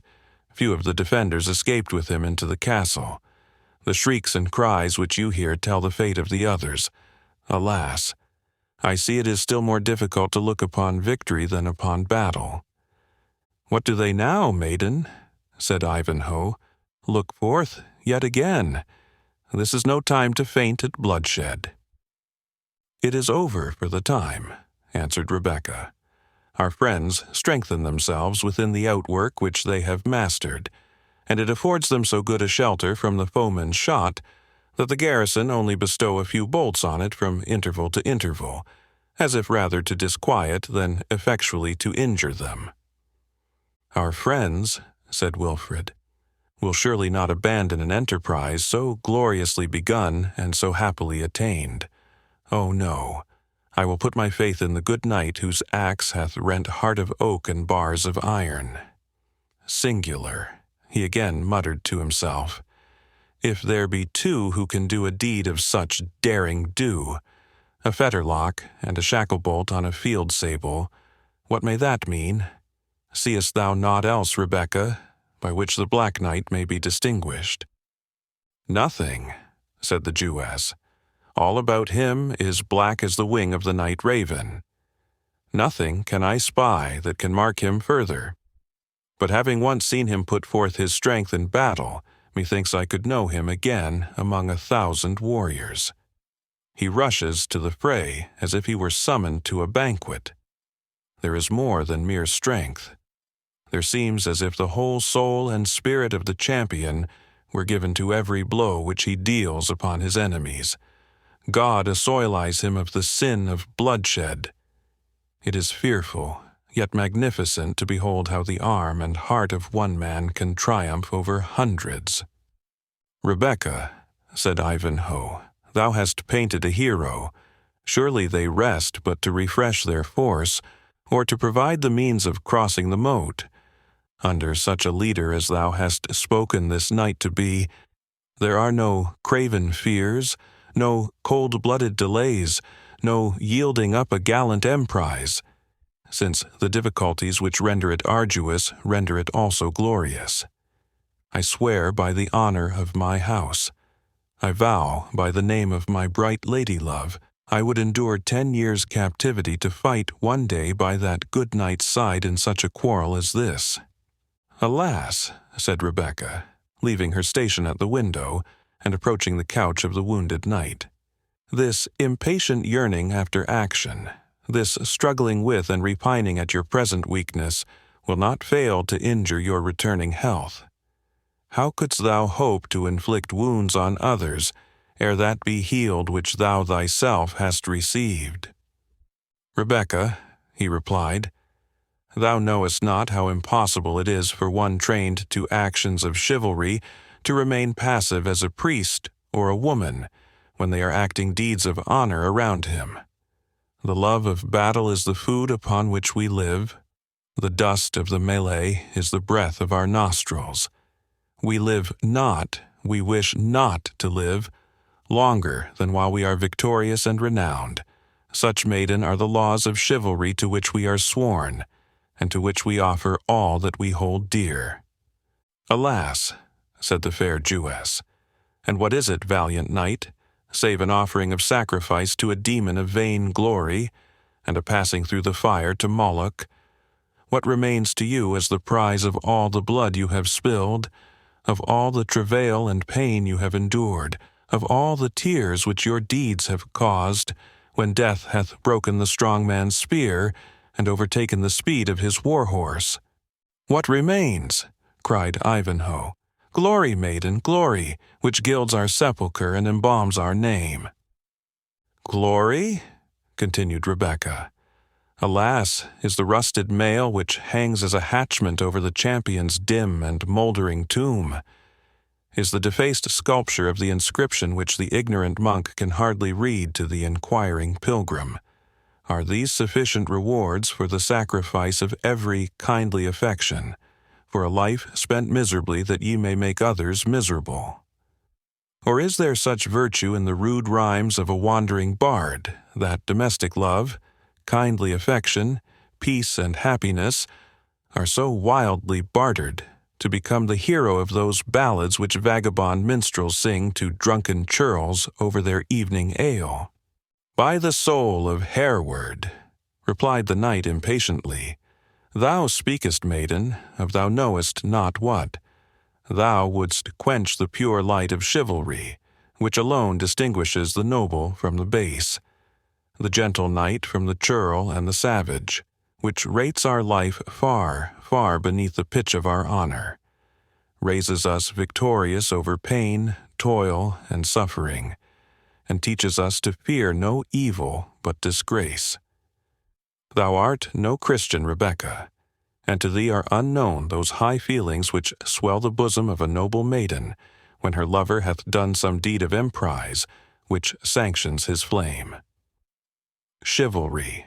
Why, maiden, she is the nurse of pure and high affection, the stay of the oppressed, the redresser of grievances, the curb of the power of the tyrant. Nobility were but an empty name without her, and liberty finds the best protection in her lance and her sword. I am, indeed, said Rebecca, sprung from a race whose courage was distinguished in the defense of their own land, but who warred not, even while yet a nation, save at the command of the deity, or in defending their country from oppression. The sound of the trumpet wakes Judah no longer, and her despised children are now but the unresisting victims of hostile and military oppression. Well hast thou spoken, Sir Knight. Until the God of Jacob shall raise up for his chosen people a second Gideon, or a new Maccabeus, it'll beseemeth the Jewish damsel to speak of battle or of war. The high-minded maiden concluded the argument in a tone of sorrow, which deeply expressed her sense of the degradation of her people, embittered perhaps by the idea that Ivanhoe considered her as one not entitled to interfere in a case of honor, and incapable of entertaining or expressing sentiments of honor and generosity. How little he knows this bosom, she said, to imagine that cowardice or meanness of soul must needs be its guests, because I have censured the fantastic chivalry of the Nazarenes. Would to heaven that the shedding of mine own blood, drop by drop, could redeem the captivity of Judah. Nay, would to God it could avail to set free my father, and this his benefactor from the chains of the oppressor. The proud Christian should then see whether the daughter of God's chosen people dared not to die as bravely as the vainest Nazarene maiden, that boasts her descent from some petty chieftain of the rude and frozen north. She then looked towards the couch of the wounded knight. "He sleeps," she said. "Nature, exhausted by sufferance and the waste of spirits, his wearied frame embraces the first moment of temporary relaxation to sink into slumber. Alas, is it a crime that I should look upon him, when it may be for the last time, when yet but a short space, and those fair features will be no longer animated by the bold and buoyant spirit which forsakes them not even in sleep? When the nostril shall be distended, the mouth agape, the eyes fixed and bloodshot, and when the proud and noble knight may be trodden on by the lowest caitiff of this accursed castle, yet stir not when the heel is lifted up against him. And my father, oh my father, evil is it with his daughter, when his gray hairs are not remembered because of the golden locks of youth. What know I but that these evils are the messengers of Jehovah's wrath to the unnatural child, who thinks of a stranger's captivity before a parent's, who forgets the desolation of Judah, and looks upon the comeliness of a Gentile and a stranger. But I will tear this folly from my heart, though every fiber bleed as I rend it away." She wrapped herself closely in her veil, and sat down at a distance from the couch of the wounded knight, with her back turned towards it, fortifying or endeavoring to fortify her mind, not only against the impending evils from without, but also against those treacherous feelings which assailed her from within. Chapter 30. Approach the chamber, look upon his bed. His is the passing of no peaceful ghost, which, as the lark arises to the sky, mid morning's sweetest breeze and softest dew, is winged to heaven by good men's sighs and tears. Anselm parts otherwise. Old play. During the interval of quiet, which followed the first success of the besiegers, while the one party was preparing to pursue their advantage, and the other to strengthen their means of defense, the Templar and de Bracy held brief council together in the hall of the castle. "Where is Front de Bœuf?" said the latter, who had superintended the defense of the fortress on the other side. "Men say he hath been slain." "He lives," said the Templar coolly, "lives as yet, but had he worn the bull's head of which he bears the name, and 10 plates of iron to fence it withal, he must have gone down before yonder fatal axe. Yet a few hours, and Front de Bœuf is with his fathers, a powerful limb lopped off Prince John's enterprise." "And a brave addition to the kingdom of Satan," said de Bracy. "This comes of reviling saints and angels, and ordering images of holy things and holy men to be flung down on the heads of these rascaille yeomen." "Go to, thou art a fool," said the Templar. "Thy superstition is upon a level with Front de Bœuf's want of faith. Neither of you can render a reason for your belief or unbelief." "Benedicite, Sir Templar," replied de Bracy. "Pray you to keep better rule with your tongue when I am the theme of it. By the Mother of Heaven, I am a better Christian man than thou and thy fellowship. For the bruit goeth shrewdly out, that the most holy order of the Temple of Zion nurseth not a few heretics within its bosom, and that Sir Brian de Bois Guilbert is of the number." "Care not thou for such reports," said the Templar, "but let us think of making good the castle. How fought these villain yeomen on thy side?" "Like fiends incarnate," said de Bracy. "They swarmed close up to the walls, headed, as I think, by the knave who won the prize at the archery, for I knew his horn and baldric, and this is old Fitzurse's boasted policy, encouraging these malapert knaves to rebel against us. Had I not been armed and proof, the villain had marked me down 7 times with as little remorse as if I had been a buck in season. He told every rivet on my armor with a cloth-yard shaft that rapped against my ribs with as little compunction as if my bones had been of iron, but that I wore a shirt of Spanish mail under my plate coat, I had been fairly sped." "But you maintained your post," said the Templar. "We lost the outwork on our part." "That is a shrewd loss," said de Bracy. The knaves will find cover there to assault the castle more closely, and may, if not well watched, gain some unguarded corner of a tower or some forgotten window, and so break in upon us. Our numbers are too few for the defense of every point, and the men complain that they can nowhere show themselves, but they are the mark for as many arrows as a parish butt on a holy day even. Front de Bœuf is dying too, so we shall receive no more aid from his bull's head and brutal strength. How think you, Sir Brian, were we not better make a virtue of necessity, and compound with the rogues by delivering up our prisoners?" "How?" exclaimed the Templar. "Deliver up our prisoners and stand an object alike of ridicule and execration, as the doughty warriors who dared by a night attack to possess themselves of the persons of a party of defenseless travelers, yet could not make good a strong castle against a vagabond troop of outlaws led by swineherds, jesters, and the very refuse of mankind. Shame on thy counsel, Maurice de Bracy. The ruins of this castle shall bury both my body and my shame, ere I consent to such base and dishonorable composition." "Let us to the walls, then," said de Bracy carelessly. "That man never breathed, be he Turk or Templar, who held life at lighter rate than I do. But I trust there is no dishonor in wishing I had here some 200 of my gallant troop of free companions. Oh, my brave lances! If ye knew but how hard your captain were this day bested, how soon should I see my banner at the head of your clump of spears? And how short while would these rabble villains stand to endure your encounter?" "Wish for whom thou wilt," said the Templar, "but let us make what defense we can with the soldiers who remain. They are chiefly Front de Bœuf's followers, hated by the English for 1,000 acts of insolence and oppression." "The better," said de Bracy. "The rugged slaves will defend themselves to the last drop of their blood ere they encounter the revenge of the peasants without. Let us up and be doing then, Brian de Bois Guilbert, and live or die, thou shalt see Maurice de Bracy bear himself this day as a gentleman of blood and lineage." "To the walls," answered the Templar. And they both ascended the battlements to do all that skill could dictate, and manhood accomplish in defense of the place. They readily agreed that the point of greatest danger was that opposite to the outwork of which the assailants had possessed themselves.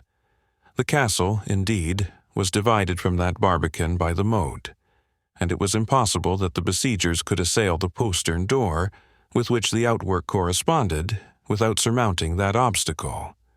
But it was the opinion both of the Templar and de Bracy that the besiegers, if governed by the same policy their leader had already displayed, would endeavor, by a formidable assault, to draw the chief part of the defenders' observation to this point, and take measures to avail themselves of every negligence which might take place in the defense elsewhere.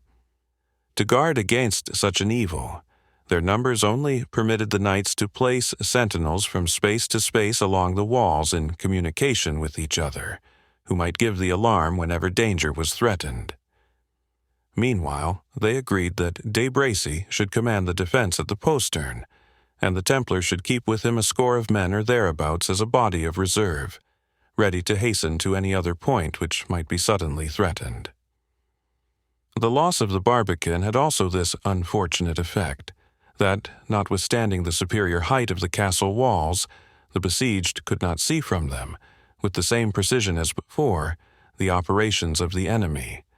For some straggling underwood approached so near the sally-port of the outwork that the assailants might introduce into it whatever force they thought proper, not only under cover, but even without the knowledge of the defenders. Utterly uncertain, therefore, upon what point the storm was to burst, de Bracy and his companion were under the necessity of providing against every possible contingency, and their followers, however brave, experienced the anxious dejection of mind incident to men enclosed by enemies, who possess the power of choosing their time and mode of attack. Meanwhile, the lord of the beleaguered and endangered castle lay upon a bed of bodily pain and mental agony. He had not the usual resource of bigots in that superstitious period. most of whom were wont to atone for the crimes they were guilty of by liberality to the Church, stupefying by this means their terrors by the idea of atonement and forgiveness. And although the refuge, which success thus purchased, was no more like to the peace of mind which follows on sincere repentance, than the turbid stupefaction procured by opium resembles healthy and natural slumbers, it was still a state of mind preferable to the agonies of awakened remorse. But among the vices of Front de Bœuf, a hard and griping man, avarice was predominant, and he preferred setting church and churchmen at defiance to purchasing from them pardon and absolution at the price of treasure and of manners. Nor did the Templar, an infidel of another stamp, justly characterize his associate, when he said Front de Bœuf could assign no cause for his unbelief and contempt for the established faith. For the Baron would have alleged that the Church sold her wares too dear, that the spiritual freedom which she put up to sale was only to be bought like that of the chief captain of Jerusalem, with a great sum, and Front de Bœuf preferred denying the virtue of the medicine to paying the expense of the physician. But the moment had now arrived when earth and all his treasures were gliding from before his eyes, and when the savage Baron's heart, though hard as a nether millstone, became appalled as he gazed forward into the waste darkness of futurity. The fever of his body aided the impatience and agony of his mind, and his deathbed exhibited a mixture of the newly awakened feelings of horror, combating with the fixed and inveterate obstinacy of his disposition. A fearful state of mind, only to be equaled in those tremendous regions, where there are complaints without hope, remorse without repentance, a dreadful sense of present agony, and a presentiment that it cannot cease or be diminished. "Where be these dog-priests now," growled the Baron, "who set such price on their ghostly mummery? Where be all those unshod Carmelites for whom old Front de Bœuf founded the convent of St. Anne, robbing his heir of many a fair rood of meadow and many a fat field and close? Where be the greedy hounds now? Swilling, I warrant me, at the ale, or playing their juggling tricks at the bedside of some miserly churl. Me, the heir of their founder, me, whom their foundation binds them to pray for, me, ungrateful villains as they are, they suffer to die like the houseless dog on yonder common, unshriven and unhouselled. Tell the Templar to come hither. He is a priest, and may do something. But no, as well confess myself to the devil as to Brian de Bois Guilbert, who recks neither of heaven nor of hell. I have heard old men talk of prayer by their own voice. Such need not to court or to bribe the false priest, but I dare not." "Lives Reginald Front de Bœuf," said a broken and shrill voice close by his bedside, "to say there is that which he dares not." The evil conscience and the shaken nerves of Front de Bœuf heard, in this strange interruption to his soliloquy, the voice of one of those demons who, as the superstition of the times believed, beset the beds of dying men to distract their thoughts and turn them from the meditations which concerned their eternal welfare. He shuddered and drew himself together, but, instantly summoning up his wonted resolution, he exclaimed, "Who is there? What art thou that darest to echo my words in a tone like that of the night raven? Come before my couch that I may see thee." "I am thine evil angel, Reginald Front de Bœuf," replied the voice. "Let me behold thee, then, in thy bodily shape, if thou beest indeed a fiend," replied the dying knight. "Think not that I will blench from thee. By the eternal dungeon, could I but grapple with these horrors that hover round me, as I have done with mortal dangers, heaven or hell should never say that I shrunk from the conflict." "Think on thy sins, Reginald Front de Bœuf," said the almost unearthly voice, "on rebellion, on rapine, on murder, who stirred up the licentious John to war against his grey-headed father, against his generous brother. Be thou fiend, priest, or devil, replied Front de Bœuf. "Thou liest in thy throat. Not I stirred John to rebellion, not I alone. There were 50 knights and barons, the flower of the Midland counties. Better men never laid lance in rest. And must I answer for the fault done by 50? False fiend, I defy thee. Depart, and haunt my couch no more. Let me die in peace if thou be mortal. If thou be a demon, thy time is not yet come." "In peace thou shalt not die," repeated the voice. "Even in death shalt thou think on thy murders, on the groans which this castle has echoed, on the blood that is ingrained in its floors. Thou canst not shake me by thy petty malice," answered Front de Bœuf, with a ghastly and constrained laugh. "The infidel Jew, it was merit with heaven to deal with him as I did, else wherefore are men canonized who dip their hands in the blood of Saracens? The Saxon porkers whom I have slain, they were the foes of my country, and of my lineage, and of my liege lord. Ho, ho! Thou seest there is no crevice in my coat of plate. Art thou fled? Art thou silenced?" "No, foul parricide," replied the voice. "Think of thy father. Think of his death. Think of his banquet room flooded with his gore, and that poured forth by the hand of a son." "Ha," answered the Baron, after a long pause, "and thou knowest that thou art indeed the author of evil, and as omniscient as the monks call thee. That secret I deemed locked in my own breast, and in that of one besides, the temptress, the partaker of my guilt. Go, leave me, fiend, and seek the Saxon witch Ulrica, who alone could tell thee what she and I alone witnessed. Go, I say to her, who washed the wounds and straightted the corpse, and gave to the slain man the outward show of one parted in time and in the course of nature. Go to her, she was my temptress, the foul provoker, the more foul rewarder of the deed. Let her, as well as I, taste of the tortures which anticipate hell." "She already tastes them," said Ulrica, stepping before the couch of Front de Bœuf. "She hath long drunken of this cup, and its bitterness is now sweetened to see that thou dost partake it. Grind not thy teeth, Front de Bœuf, roll not thine eyes, clench not thine hand, nor shake it at me with that gesture of menace. The hand, which, like that of thy renowned ancestor who gained thy name, could have broken with one stroke the skull of a mountain bull, is now unnerved and powerless as mine own." "Vile, murderous hag," replied Front de Bœuf. "Detestable screech-owl! It is then thou who art come to exult over the ruins thou hast assisted to lay low." "Ay, Reginald Front de Bœuf," answered she. "It is Ulrica. It is the daughter of the murdered Torquil Wolfganger. It is the sister of his slaughtered sons. It is she who demands of thee and of thy father's house, father and kindred name and fame, all that she has lost by the name of Front de Bœuf.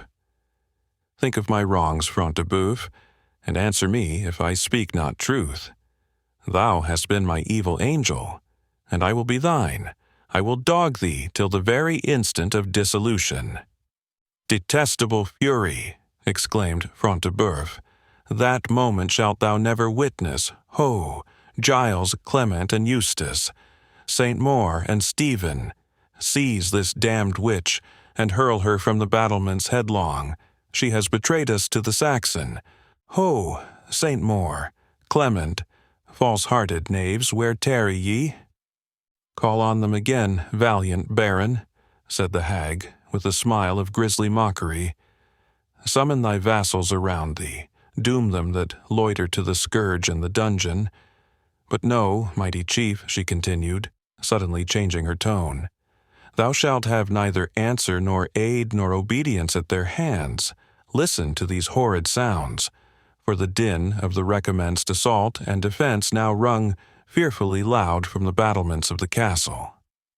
In that war cry is the downfall of thy house, the blood-cemented fabric of Front de Boeuf's power totters to the foundation, and before the foes he most despised, the Saxon Reginald, the scorned Saxon assails thy walls.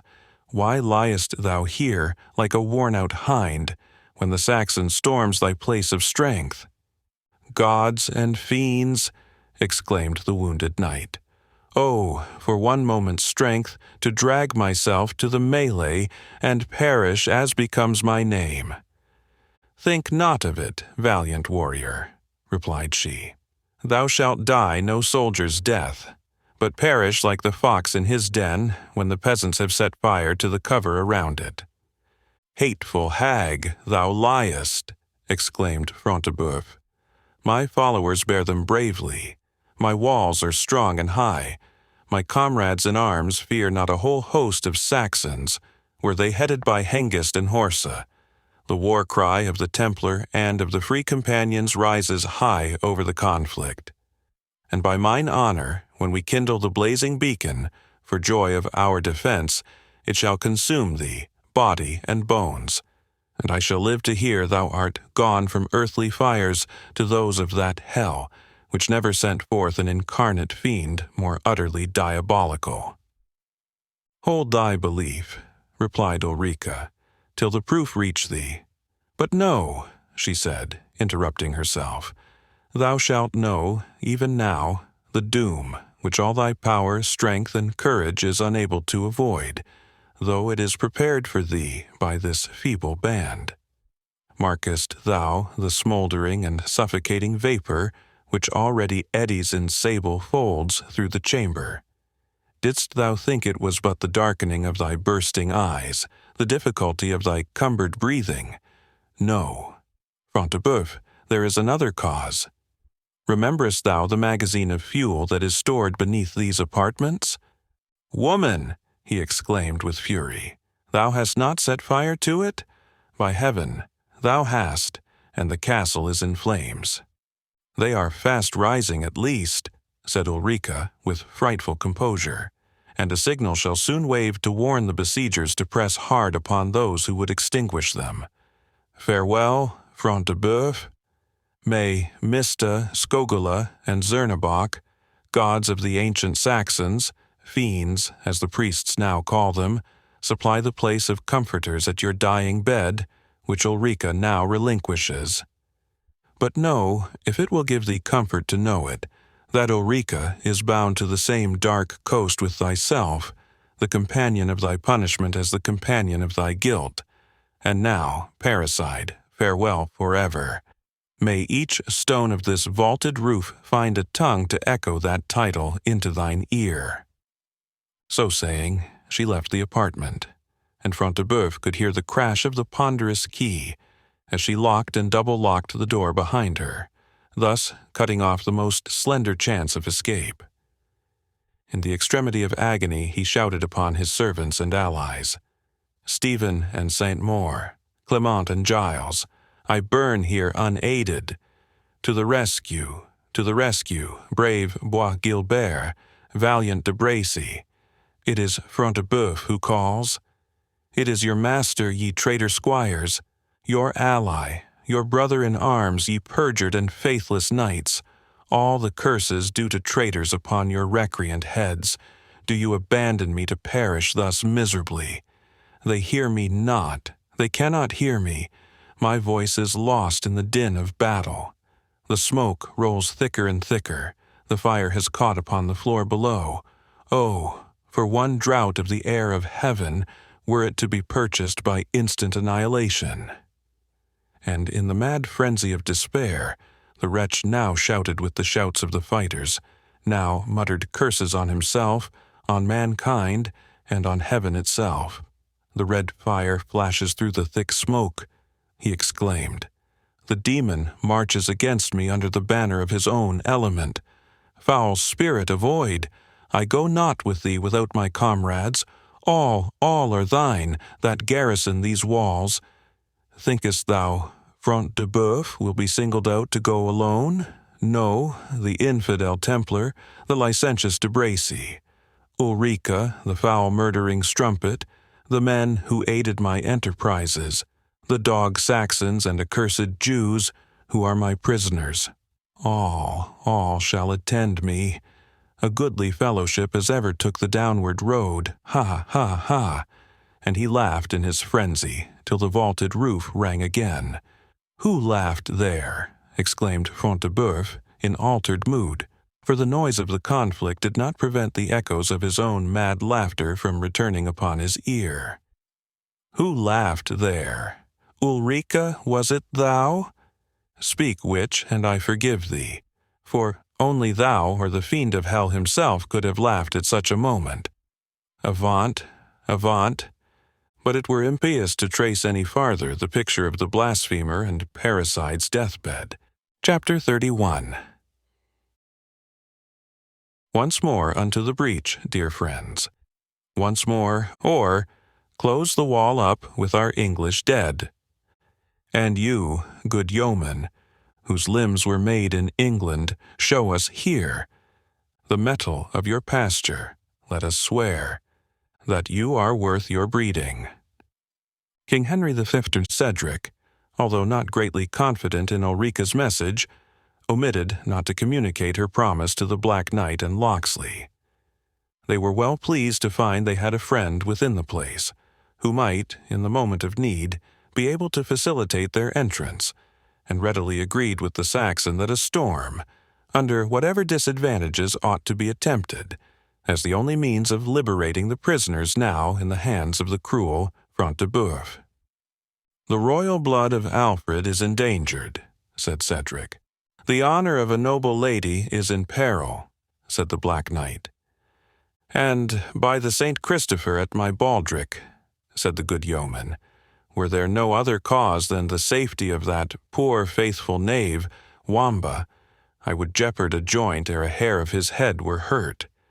"And so would I," said the friar. "What, sirs?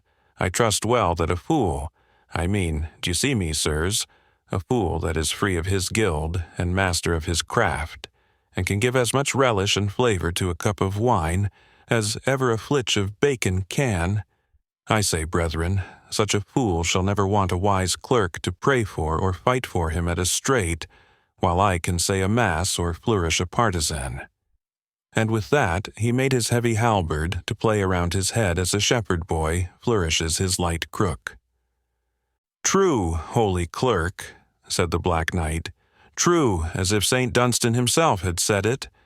And now, good Locksley, were it not well that noble Cedric should assume the direction of this assault?" "Not a jot I," returned Cedric. "I have never been wont to study either how to take or how to hold out those abodes of tyrannic power, which the Normans have erected in this groaning land. I will fight among the foremost, but my honest neighbors well know I am not a trained soldier in the discipline of wars, or the attack of strongholds." "Since it stands thus with noble Cedric," said Locksley, "I am most willing to take on me the direction of the archery, and ye shall hang me up on my own trysting tree, and the defenders be permitted to show themselves over the walls without being stuck with as many shafts as there are cloves in a gammon of bacon at Christmas." "Well said, stout yeoman," answered the Black Knight, "and if I be thought worthy to have a charge in these matters, and can find among these brave men as many as are willing to follow a true English knight, for so I may surely call myself, I am ready, with such skill as my experience has taught me, to lead them to the attack of these walls."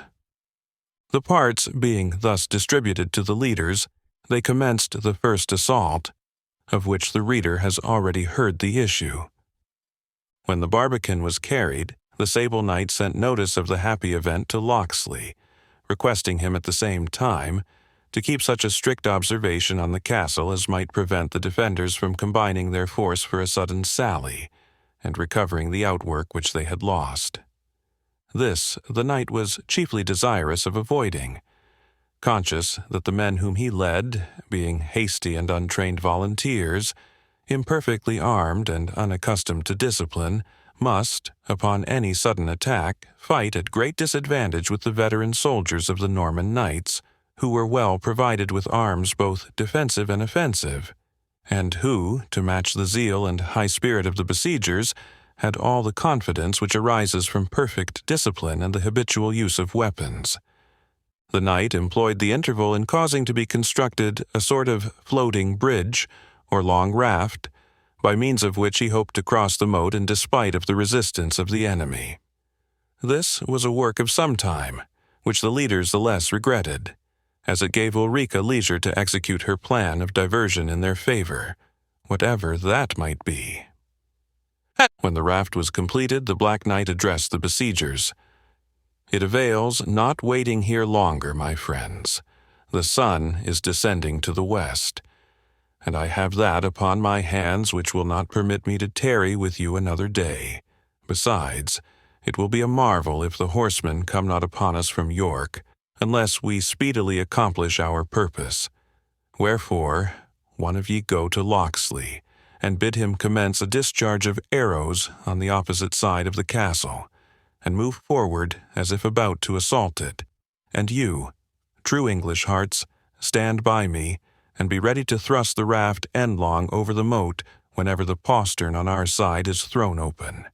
Follow me boldly across, and aid me to burst yon sallyport in the main wall of the castle. As many of you as like not this service, or are but ill-armed to meet it, do you man the top of the outwork, draw your bowstrings to your ears, and mind you quell with your shot whatever shall appear to man the rampart. Noble Cedric, wilt thou take the direction of those which remain?" "Not so, by the soul of Hereward," said the Saxon. "Lead I cannot, but may posterity curse me in my grave, if I follow not with the foremost wherever thou shalt point the way. The quarrel is mine, and well, it becomes me to be in the van of the battle." "Yet bethink thee, noble Saxon," said the knight, "thou hast neither hauberk nor corslet, nor aught but that light helmet, target, and sword." "The better," answered Cedric. "I shall be the lighter to climb these walls, and, forgive the boast, Sir Knight, thou shalt this day see the naked breast of a Saxon as boldly presented to the battle as ever ye beheld the steel corslet of a Norman." "In the name of God, then," said the knight, "fling open the door, and launch the floating bridge." The portal, which led from the inner wall of the barbican to the moat, and which corresponded with a sallyport in the main wall of the castle, was now suddenly opened. The temporary bridge was then thrust forward, and soon flashed in the waters, extending its length between the castle and outwork, and forming a slippery and precarious passage for 2 men abreast to cross the moat. Well aware of the importance of taking the foe by surprise, the Black Knight, closely followed by Cedric, threw himself upon the bridge and reached the opposite side. Here he began to thunder with his axe upon the gate of the castle, protected in part from the shot and stones cast by the defenders by the ruins of the former drawbridge, which the Templar had demolished in his retreat from the barbican, leaving the counterpoise still attached to the upper part of the portal. The followers of the knight had no such shelter. 2 were instantly shot with crossbow bolts, and 2 more fell into the moat. The others retreated back into the barbican.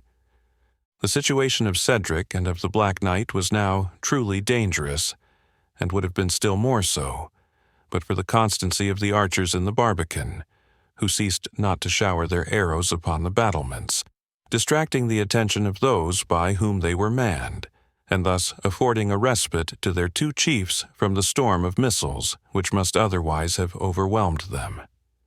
But their situation was eminently perilous, and was becoming more so with every moment. "Shame on ye all," cried de Bracy to the soldiers around him. "Do ye call yourselves crossbowmen, and let these 2 dogs keep their station under the walls of the castle? Heave over the coping stones from the battlements, and better may not be. Get pickaxe and levers, and down with that huge pinnacle," pointing to a heavy piece of stone, carved work that projected from the parapet. At this moment, the besiegers caught sight of the red flag upon the angle of the tower, which Ulrica had described to Cedric. The stout yeoman Locksley was the first who was aware of it, as he was hasting to the outwork, impatient to see the progress of the assault. "St. George," he cried, "merry St. George for England! To the charge, bold yeomen! Why leave ye the good knight and noble Cedric to storm the pass alone? Make in, mad priest, show thou canst fight for thy rosary. Make in, brave yeomen. The castle is ours. We have friends within. See yonder flag, it is the appointed signal. Torquil stone is ours. Think of honor, think of spoil. One effort, and the place is ours." With that he bent his good bow, and sent a shaft right through the breast of one of the men-at-arms, who, under de Bracy's direction, was loosening a fragment from one of the battlements to precipitate on the heads of Cedric and the Black Knight. A second soldier caught from the hands of the dying man the iron crow, with which he heaved at, and had loosened the stone pinnacle, when, receiving an arrow through his headpiece, he dropped from the battlements into the moat a dead man. The men-at-arms were daunted, for no armor seemed proof against the shot of this tremendous archer. "Do you give ground, base knaves," said de Bracy. "Mountjoy St. Denis, give me the lever." And, snatching it up, he again assailed the loosened pinnacle, which was of weight enough, if thrown down, not only to have destroyed the remnant of the drawbridge, which sheltered the two foremost assailants, but also to have sunk the rude float of planks over which they had crossed. All saw the danger, and the boldest, even the stout friar himself, avoided setting foot on the raft. Thrice did Locksley bend his shaft against de Bracy, and thrice did his arrow bound back from the knight's armor of proof. "Curse on thy Spanish steel coat," said Locksley. "Had English smith forged it, these arrows had gone through, and as if it had been silk or sendal." He then began to call out, "Comrades, friends, noble Cedric, bear back, and let the ruin fall." His warning voice was unheard, for the din which the knight himself occasioned by his strokes upon the postern would have drowned 20 war-trumpets. The faithful Gurth, indeed, sprung forward on the planked bridge to warn Cedric of his impending fate, or to share it with him. But his warning would have come too late. The massive pinnacle already tottered, and de Bracy, who still heaved at his task, would have accomplished it, had not the voice of the Templar sounded close in his ears. "All is lost, de Bracy, the castle burns." "Thou art mad to say so," replied the knight. "It is all in a light flame on the western side. I have striven in vain to extinguish it." With the stern coolness which formed the basis of his character, Brian de Bois Guilbert communicated this hideous intelligence, which was not so calmly received by his astonished comrade. "Saints of Paradise," said de Bracy, "what is to be done? I vow to St. Nicholas of Limoges a candlestick of pure gold." "Spare thy vow," said the Templar, "and mark me. Lead thy men down, as if to a sally. Throw the postern gate open. There are but 2 men who occupy the float. Fling them into the moat and push across for the barbican. I will charge from the main gate and attack the barbican on the outside. And if we can regain that post, be assured we shall defend ourselves until we are relieved, or at least till they grant us fair quarter." "It is well thought upon," said de Bracy. "I will play my part. Templar, thou wilt not fail me?" "Hand and glove, I will not," said Bois Guilbert. "But haste thee, in the name of God." De Bracy hastily drew his men together, and rushed down to the postern gate, which he caused instantly to be thrown open. But scarce was this done ere the portentous strength of the Black Knight forced his way inward in despite of de Bracy and his followers. 2 of the foremost instantly fell, and the rest gave way, notwithstanding all their leaders' efforts to stop them. "Dogs," said de Bracy, "will ye let 2 men win our only pass for safety?" "He is the devil," said a veteran man-at-arms, bearing back from the blows of their sable antagonist. "And if he be the devil," replied de Bracy, Would you fly from him into the mouth of hell? The castle burns behind us, villains.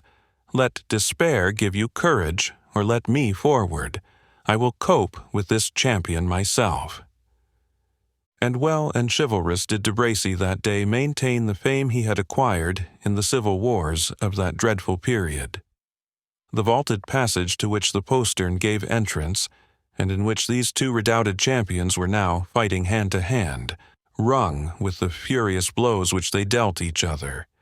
De Bracy with his sword, the Black Knight with his ponderous axe.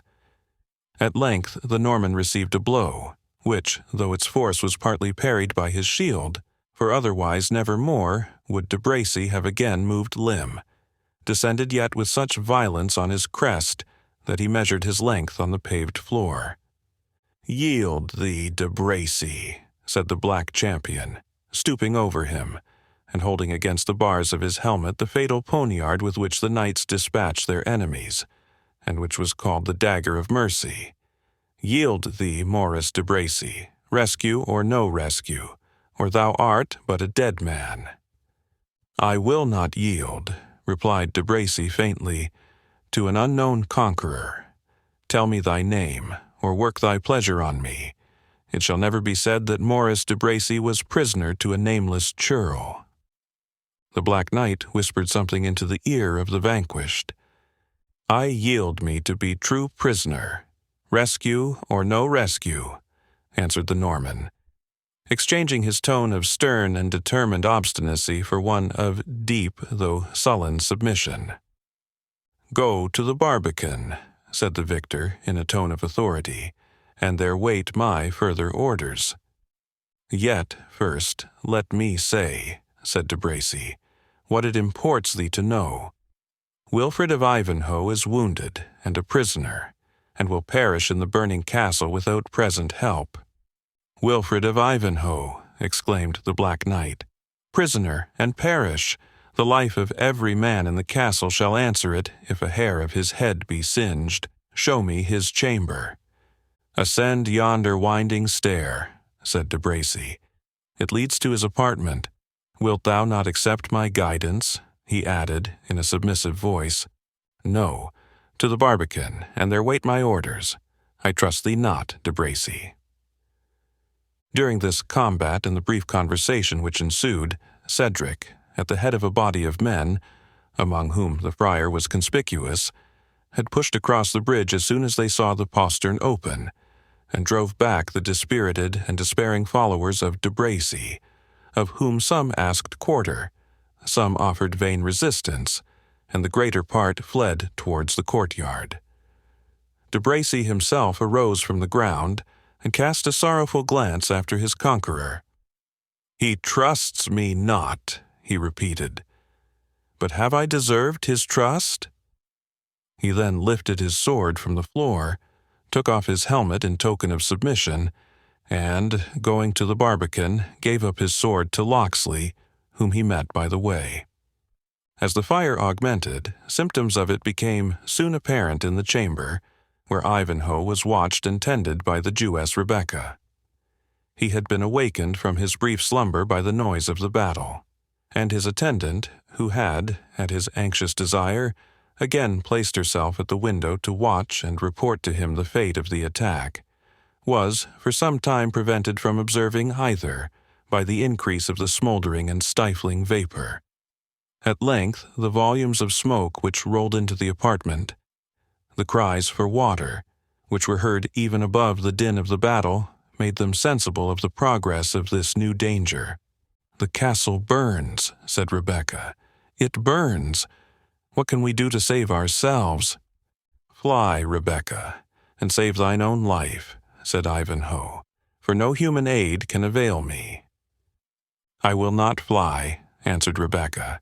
"We will be saved or perish together, and yet, great God, my father, what will be his fate?" At this moment the door of the apartment flew open, and the Templar presented himself. A ghastly figure, for his gilded armor was broken and bloody, and the plume was partly shorn away, partly burnt from his casque.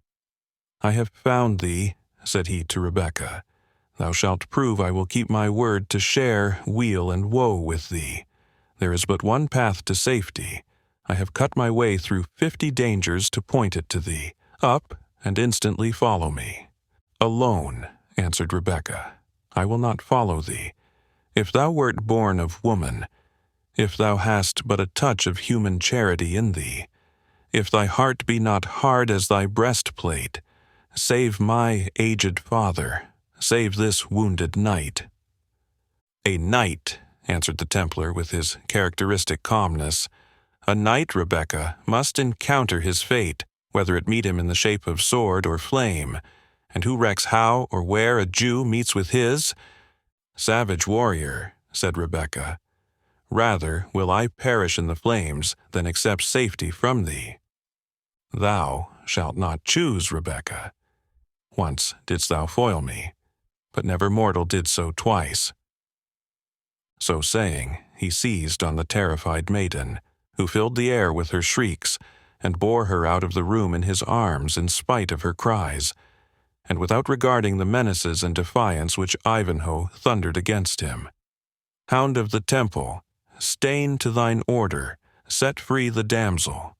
Traitor of Bois Guilbert, it is Ivanhoe commands thee. Villain, I will have thy heart's blood."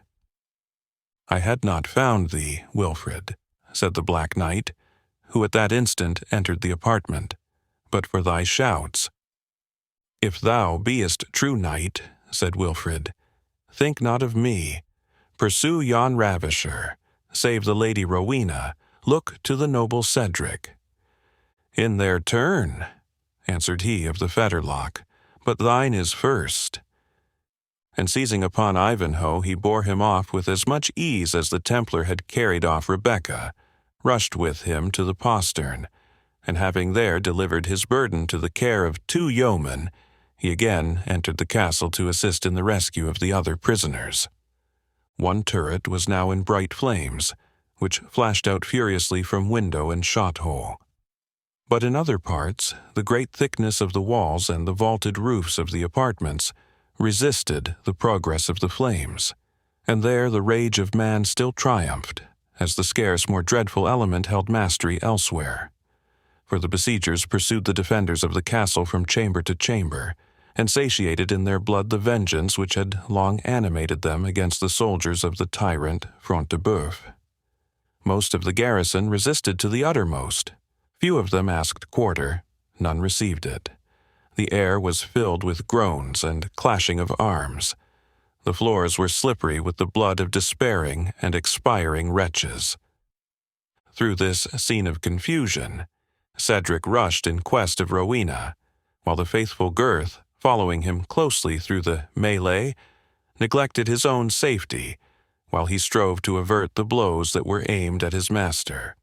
The noble Saxon was so fortunate as to reach his ward's apartment just as she had abandoned all hope of safety, and, with a crucifix clasped in agony to her bosom, sat in expectation of instant death. He committed her to the charge of Gurth, to be conducted in safety to the Barbican, the road to which was now cleared of the enemy, and not yet interrupted by the flames. This accomplished, the loyal Cedric hastened in quest of his friend Athelstane, determined, at every risk to himself, to save that last scion of Saxon royalty. But ere Cedric penetrated as far as the old hall in which he had himself been a prisoner, the inventive genius of Wamba had procured liberation for himself and his companion in adversity. When the noise of the conflict announced that it was at the hottest, the jester began to shout, with the utmost power of his lungs, "St. George and the Dragon! Bonny St. George for merry England! The castle is won!" And these sounds he rendered yet more fearful, by banging against each other 2 or 3 pieces of rusty armor which lay scattered around the hall. A guard, which had been stationed in the outer or ante-room, and whose spirits were already in a state of alarm, took fright at Wamba's clamor, and, leaving the door open behind them, ran to tell the Templar that foemen had entered the old hall. Meantime, the prisoners found no difficulty in making their escape into the ante-room, and from thence into the court of the castle, which was now the last scene of contest. Here sat the fierce Templar, mounted on horseback, surrounded by several of the garrison both on horse and foot, who had united their strength to that of this renowned leader, in order to secure the last chance of safety and retreat which remained to them.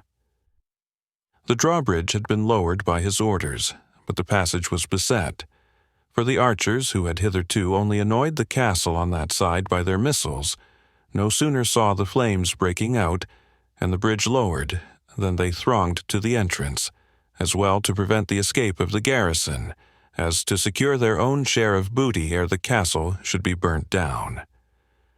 On the other hand, a party of the besiegers who had entered by the postern were now issuing out into the courtyard, and attacking with fury the remnant of the defenders who were thus assaulted on both sides at once.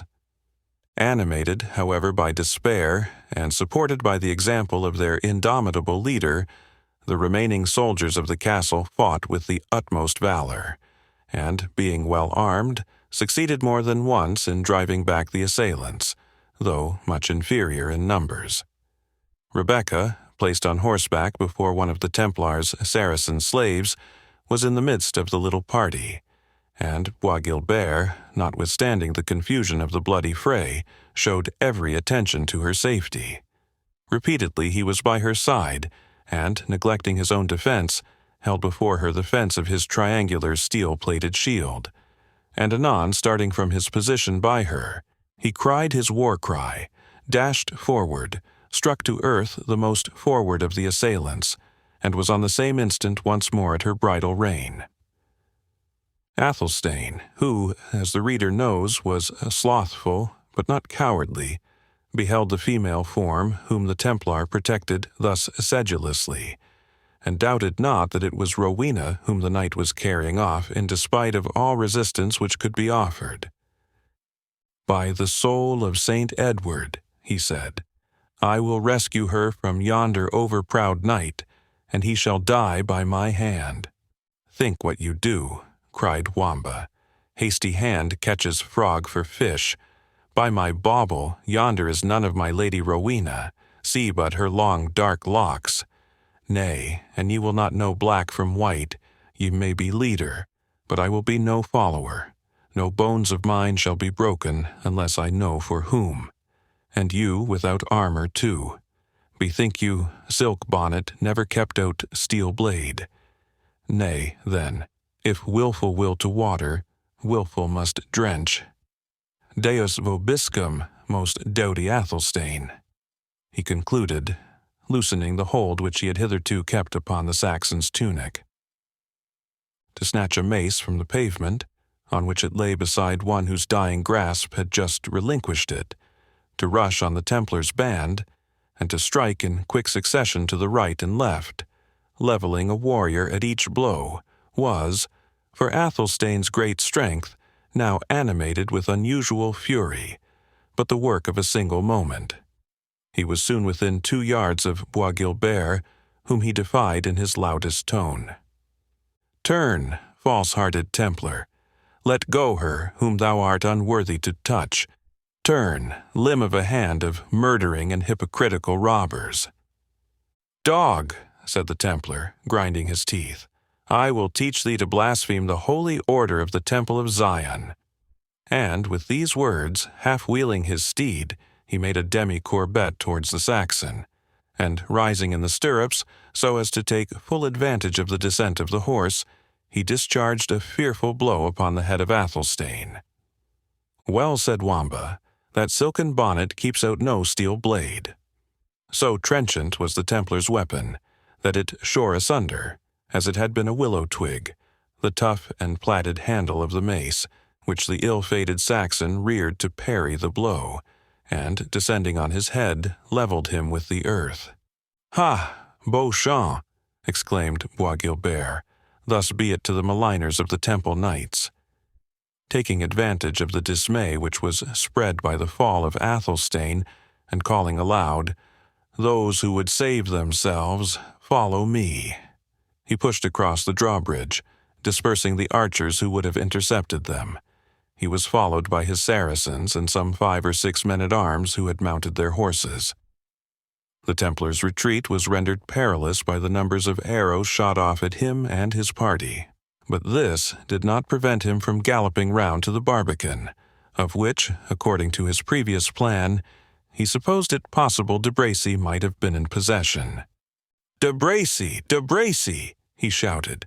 "Art thou there?" "I am here," replied de Bracy, "but I am a prisoner." "Can I rescue thee?" cried Bois Guilbert. "No," replied de Bracy, "I have rendered me. Rescue or no rescue, I will be true prisoner. Save thyself, there are hawks abroad, put the seas betwixt you and England. I dare not say more." "Well," answered the Templar, "an thou wilt tarry there, remember I have redeemed word and glove. Be the hawks where they will, methinks the walls of the preceptory of Templestowe will be cover sufficient, and thither will I, like heron to her haunt." Having thus spoken, he galloped off with his followers. Those of the castle who had not gotten to horse still continued to fight desperately with the besiegers, after the departure of the Templar, but rather in despair of quarter than that they entertained any hope of escape.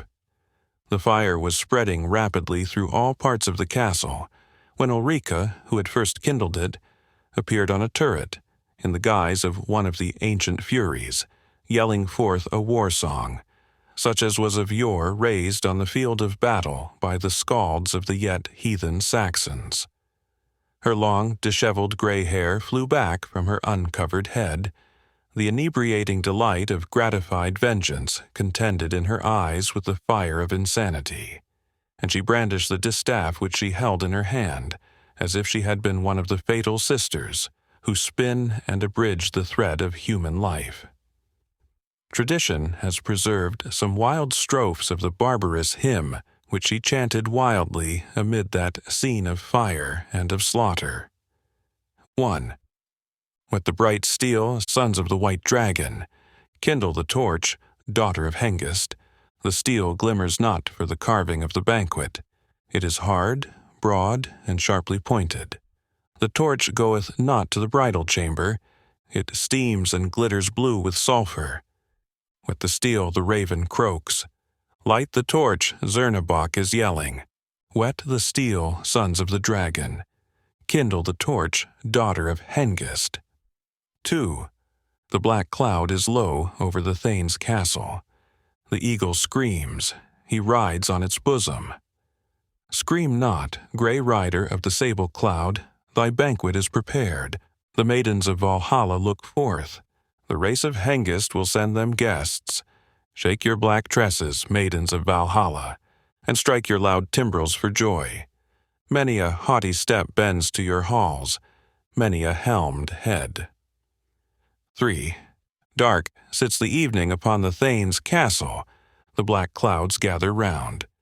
Soon shall they be red as the blood of the valiant. The destroyer of forests shall shake his red crest against them.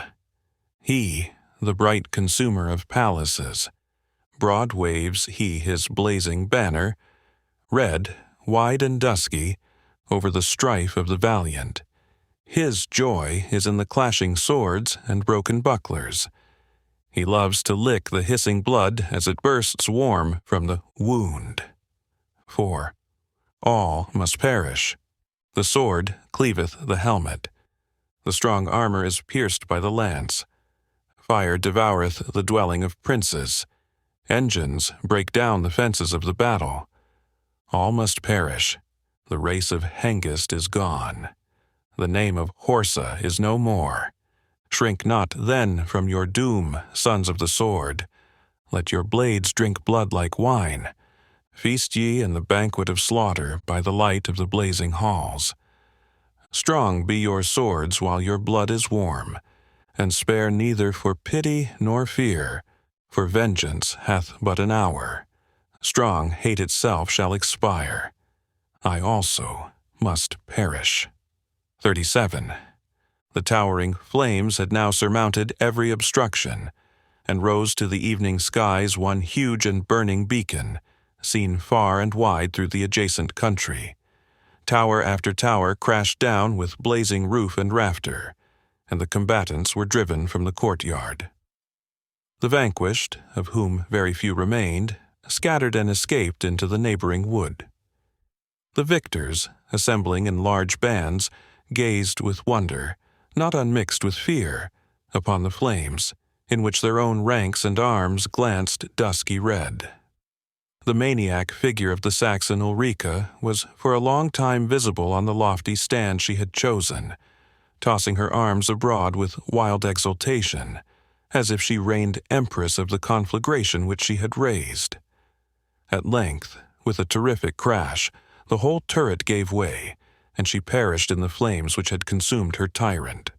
An awful pause of horror silenced each murmur of the armed spectators, who, for the space of several minutes, stirred not a finger, save to sign the cross. The voice of Locksley was then heard, "Shout, yeomen! The den of tyrants is no more. Let each bring his spoil to our chosen place of rendezvous at the trysting tree in the Harthill Walk, for there at break of day will we make just partition among our own bands, together with our worthy allies in this great deed of vengeance." Chapter 32. Trust me, each state must have its policies. Kingdoms have edicts, cities have their charters. Even the wild outlaw, in his forest walk, keeps yet some touch of civil discipline. For not since Adam wore his verdant apron hath man with man in social union dwelt, but laws were made to draw that union closer. Old play. The daylight had dawned upon the glades of the oak forest. The green boughs glittered with all their pearls of dew. The hind led her fawn from the covert of high fern to the more open walks of the greenwood, and no huntsman was there to watch or intercept the stately hart as he paced at the head of the antlered herd. The outlaws were all assembled around the trysting tree in the Harthill Walk, where they had spent the night in refreshing themselves after the fatigues of the siege, some with wine, some with slumber, many with hearing and recounting the events of the day, and computing the heaps of plunder which their success had placed at the disposal of their chief. The spoils were indeed very large, for, notwithstanding that much was consumed, a great deal of plate, rich armor, and splendid clothing had been secured by the exertions of the dauntless outlaws, who could be appalled by no danger when such rewards were in view. Yet so strict were the laws of their society that no one ventured to appropriate any part of the booty, which was brought into one common mass, to be at the disposal of their leader. The place of rendezvous was an aged oak, not however the same to which Locksley had conducted Gurth and Wamba in the earlier part of the story, but one which was the center of a sylvan amphitheater within half a mile of the demolished castle of Torquilstone. Here Locksley assumed his seat, a throne of turf erected under the twisted branches of the huge oak, and the sylvan followers were gathered around him. He assigned to the Black Knight a seat at his right hand, and to Cedric a place upon his left. "Pardon my freedom, noble sirs," he said, "but in these glades I am monarch, they are my kingdom, and these my wild subjects would reck but little of my power, were I within my own dominions to yield place to mortal man. Now, sirs, who hath seen our chaplain, where is our curtal friar? A mass amongst Christian men best begins a busy morning." No one had seen the clerk of Copmanhurst. "Over God's forbode," said the outlaw chief. "I trust the jolly priest hath but abidden by the wine-pot a thought too late. Who saw him since the castle was ta'en?" "I," quoth the miller, "marked him busy about the door of a cellar, swearing by each saint in the calendar he would taste the smack of Front de Boeuf's Gascoigne wine." "Now, the saints, as many as there be of them," said the captain, "forfend, lest he has drunk too deep of the wine-butts and perished by the fall of the castle. Away, miller, take with you enow of men, seek the place where you last saw him. Throw water from the moat on the scorching ruins. I will have them removed stone by stone ere I lose my curtal friar." The numbers who hastened to execute this duty, considering that an interesting division of spoil was about to take place, showed how much the troop had at heart the safety of their spiritual father. "Meanwhile, let us proceed," said Locksley. "For when this bold deed shall be sounded abroad, the bands of De Bracy, of Malvoisin, and other allies of Front de Bœuf will be in motion against us, and it were well for our safety that we retreat from the vicinity. Noble Cedric," he said, turning to the Saxon, "that spoil is divided into 2 portions. Do thou make choice of that which best suits thee, to recompense thy people who were partakers with us in this adventure." "Good yeoman," said Cedric, "my heart is oppressed with sadness. The noble Athelstane of Königsberg is no more, the last sprout of the sainted confessor.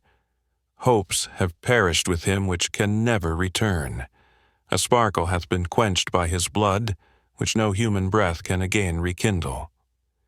My people, save the few who are now with me, do but tarry my presence to transport his honored remains to their last mansion. The Lady Rowena is desirous to return to Rotherwood, and must be escorted by a sufficient force. I should, therefore, ere now, have left this place, and I waited, not to share the booty, for, so help me God and Saint Withold, as neither I nor any of mine will touch the value of a liard, I waited but to render my thanks to thee and to thy bold yeoman, for the life and honor ye have saved." "Nay, but," said the chief outlaw, "we did but half the work at most. Take of the spoil what may reward your own neighbors and followers." "I am rich enough to reward them from mine own wealth," answered Cedric. "And some," said Wamba, "have been wise enough to reward themselves. They do not march off empty-handed altogether. We do not all wear motley." "They are welcome," said Locksley. "Our laws bind none but ourselves." "But thou, my poor knave," said Cedric, turning about and embracing his jester, "how shall I reward thee, who feared not to give thy body to chains and death instead of mine? All forsook me when the poor fool was faithful." A tear stood in the eye of the rough thane as he spoke, a mark of feeling which even the death of Athelstane had not extracted. But there was something in the half-instinctive attachment of his clown that waked his nature more keenly than even grief itself. "Nay," said the jester, extricating himself from master's caress, "if you pay my service with the water of your eye, the jester must weep for company. And then what becomes of his vocation? But, uncle, if you would indeed pleasure me, I pray you to pardon my playfellow Gurth, who stole a week from your service to bestow it on your son." "Pardon him," exclaimed Cedric. "I will both pardon and reward him. Kneel down, Gurth." The swineherd was in an instant at his master's feet. "Thou and Esne 38. Art thou no longer," said Cedric, touching him with a wand. "Folkfree and Sakeless 39, art thou in town and from town, in the forest as in the field. A hide of land I give to thee in my steads of Walbrugum, from me and mine to thee and thine aye and forever. And God's malison on his head who this gainsays. No longer a serf, but a freeman and a landholder, Gurth sprung upon his feet, and twice bounded aloft to almost his own height from the ground. "A smith and a file," he cried, "to do away the collar from the neck of a freeman. Noble master, doubled is my strength by your gift, and doubly will I fight for you. There is a free spirit in my breast. I am a man changed to myself and all around. Ha, Fangs," he continued, for that faithful cur, seeing his master thus transported, began to jump upon him to express his sympathy. "Knowest thou thy master still?" "Aye," said Wamba.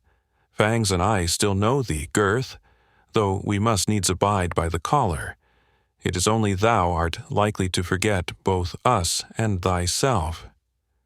I shall forget myself, indeed, ere I forget thee, true comrade, said Gurth. And were freedom fit for thee, Wamba, the master would not let thee want it. Nay, said Wamba, never think I envy thee, brother Gurth. The serf sits by the hall fire when the freeman must forth to the field of battle. And what saith Oldhelm of Malmesbury? Better a fool at a feast than a wise man at a fray. The tramp of horses was now heard, and the Lady Rowena appeared, surrounded by several riders and a much stronger party of footmen, who joyfully shook their pikes and clashed their brown bills for joy of her freedom. She herself, richly attired, and mounted on a dark chestnut palfrey, had recovered all the dignity of her manner, and only an unwonted degree of paleness showed the sufferings she had undergone. Her lovely brow, though sorrowful, bore on it a cast of reviving hope for the future, as well as of grateful thankfulness for the past deliverance. She knew that Ivanhoe was safe, and she knew that Athelstane was dead. The former assurance filled her with the most sincere delight, and if she did not absolutely rejoice at the latter, she might be pardoned for feeling the full advantage of being freed from further persecution on the only subject in which she had ever been contradicted by her guardian Cedric. As Rowena bent her steed towards Locksley's seat, that bold yeoman, with all his followers, rose to receive her, as if by a general instinct of courtesy. The blood rose to her cheeks, as, courteously waving her hand, and bending so low that her beautiful and loose tresses were for an instant mixed with the flowing mane of her palfrey, she expressed in few but apt words her obligations and her gratitude to Locksley and her other deliverers. "God bless you, brave men," she concluded. "God and Our Lady bless you, and requite you for gallantly periling yourselves in the cause of the oppressed. If any of you should hunger, remember Rowena has food. If you should thirst, she has many a butt of wine and brown ale. And if the Normans drive ye from these walks, Rowena has forests of her own, where her gallant deliverers may range at full freedom, and never ranger ask whose arrow hath struck down the deer." "Thanks, gentle lady," said Locksley. "Thanks for my company and myself, but to have saved you requites itself. We who walk the greenwood do many a wild deed, and the Lady Rowena's deliverance may be received as an atonement." Again, bowing from her palfrey, Rowena turned to depart, but pausing a moment while Cedric, who was to attend her, was also taking his leave, she found herself unexpectedly close by the prisoner de Bracy. He stood under a tree in deep meditation, his arms crossed upon his breast, and Rowena was in hopes she might pass him unobserved. He looked up, however, and, when aware of her presence, a deep flush of shame suffused his handsome countenance. He stood a moment most irresolute, then, stepping forward, took her palfrey by the rein and bent his knee before her. "Will the Lady Rowena deign to cast an eye on a captive knight, on a dishonored soldier?" "Sir Knight," answered Rowena, "in enterprises such as yours, the real dishonor lies not in failure, but in success." "Conquest, lady, should soften the heart," answered de Bracy. "Let me but know that the Lady Rowena forgives the violence occasioned by an ill-fated passion, and she shall soon learn that de Bracy knows how to serve her in nobler ways." "I forgive you, Sir Knight," said Rowena, "as a Christian." "That means," said Wamba, "that she does not forgive him at all. But I can never forgive the misery and desolation your madness has occasioned," continued Rowena. "Unloose your hold on the lady's rein," said Cedric, coming up. "By the bright sun above us, but it were shame, I would pin thee to the earth with my javelin. But be well assured thou shalt smart, Maurice de Bracy, for thy share in this foul deed." "He threatens safely who threatens a prisoner," said de Bracy. "But when had a Saxon any touch of courtesy?" Then, retiring 2 steps backward, he permitted the lady to move on. Cedric, ere they departed, expressed his peculiar gratitude to the Black Champion, and earnestly entreated him to accompany him to Rotherwood.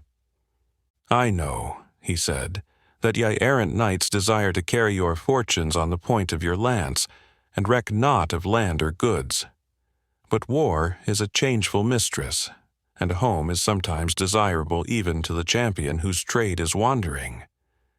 Thou hast earned one in the halls of Rotherwood, noble knight. Cedric has wealth enough to repair the injuries of fortune, and all he has is his deliverers. Come, therefore, to Rotherwood, not as a guest, but as a son or brother." "Cedric has already made me rich," said the knight. "He has taught me the value of Saxon virtue. To Rotherwood will I come, brave Saxon, and that speedily. But as now, pressing matters of moment detain me from your halls. Peradventure, when I come hither, I will ask such a boon as will put even thy generosity to the test." "It is granted ere spoken out," said Cedric, striking his ready hand into the gauntleted palm of the Black Knight. "It is granted already, were it to affect half my fortune." "Gauge not thy promise so lightly," said the Knight of the Fetterlock. "Yet, well, I hope to gain the boon I shall ask. Meanwhile, adieu." "I have but to say," added the Saxon, "that during the funeral rites of the noble Athelstane, I shall be an inhabitant of the halls of his castle of Königsberg. They will be open to all who choose to partake of the funeral banqueting. And I speak in name of the noble Edith, mother of the fallen prince. They will never be shut against him who labored so bravely, though unsuccessfully, to save Athelstane from Norman chains and Norman steel." "Aye, aye," said Wamba, who had resumed his attendance on his master. "Rare feeding there will be. Pity that the noble Athelstane cannot banquet at his own funeral. But he," continued the jester, lifting up his eyes gravely, "is supping in paradise, and doubtless does honor to the cheer."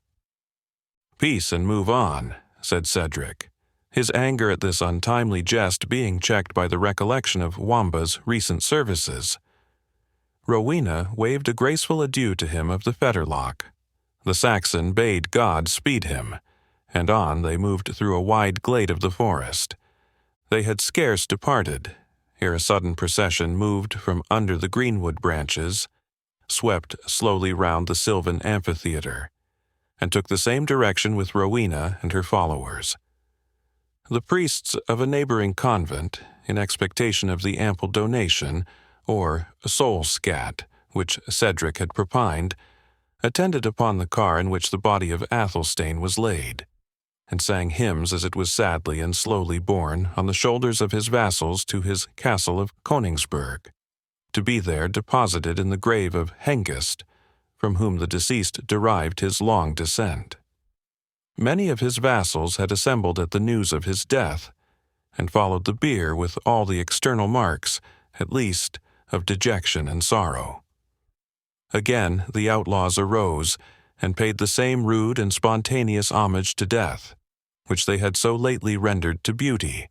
The slow chant and mournful step of the priests brought back to their remembrance such of their comrades as had fallen in the yesterday's array. But such recollections dwell not long with those who lead a life of danger and enterprise, and ere the sound of the death hymn had died on the wind, the outlaws were again busied in the distribution of their spoil. "Valiant knight," said Locksley to the Black Champion, "without whose good heart and mighty arm our enterprise must altogether have failed, will it please you to take from that mass of spoil whatever may best serve to pleasure you, and to remind you of this my trysting tree?" "I accept the offer," said the knight, "as frankly as it is given, and I ask permission to dispose of Sir Maurice de Bracy at my own pleasure." "He is thine already," said Locksley, "and well for him, else the tyrant had graced the highest bough of this oak, with as many of his free companions as we could gather, hanging thick as acorns around him. But he is thy prisoner, and he is safe, though he had slain my father." "De Bracy," said the knight, "thou art free? Depart. He whose prisoner thou art scorns to take mean revenge for what is past. But beware of the future, lest a worse thing befall thee. Maurice de Bracy, I say, beware." De Bracy bowed low and in silence, and was about to withdraw, when the yeoman burst at once into a shout of execration and derision.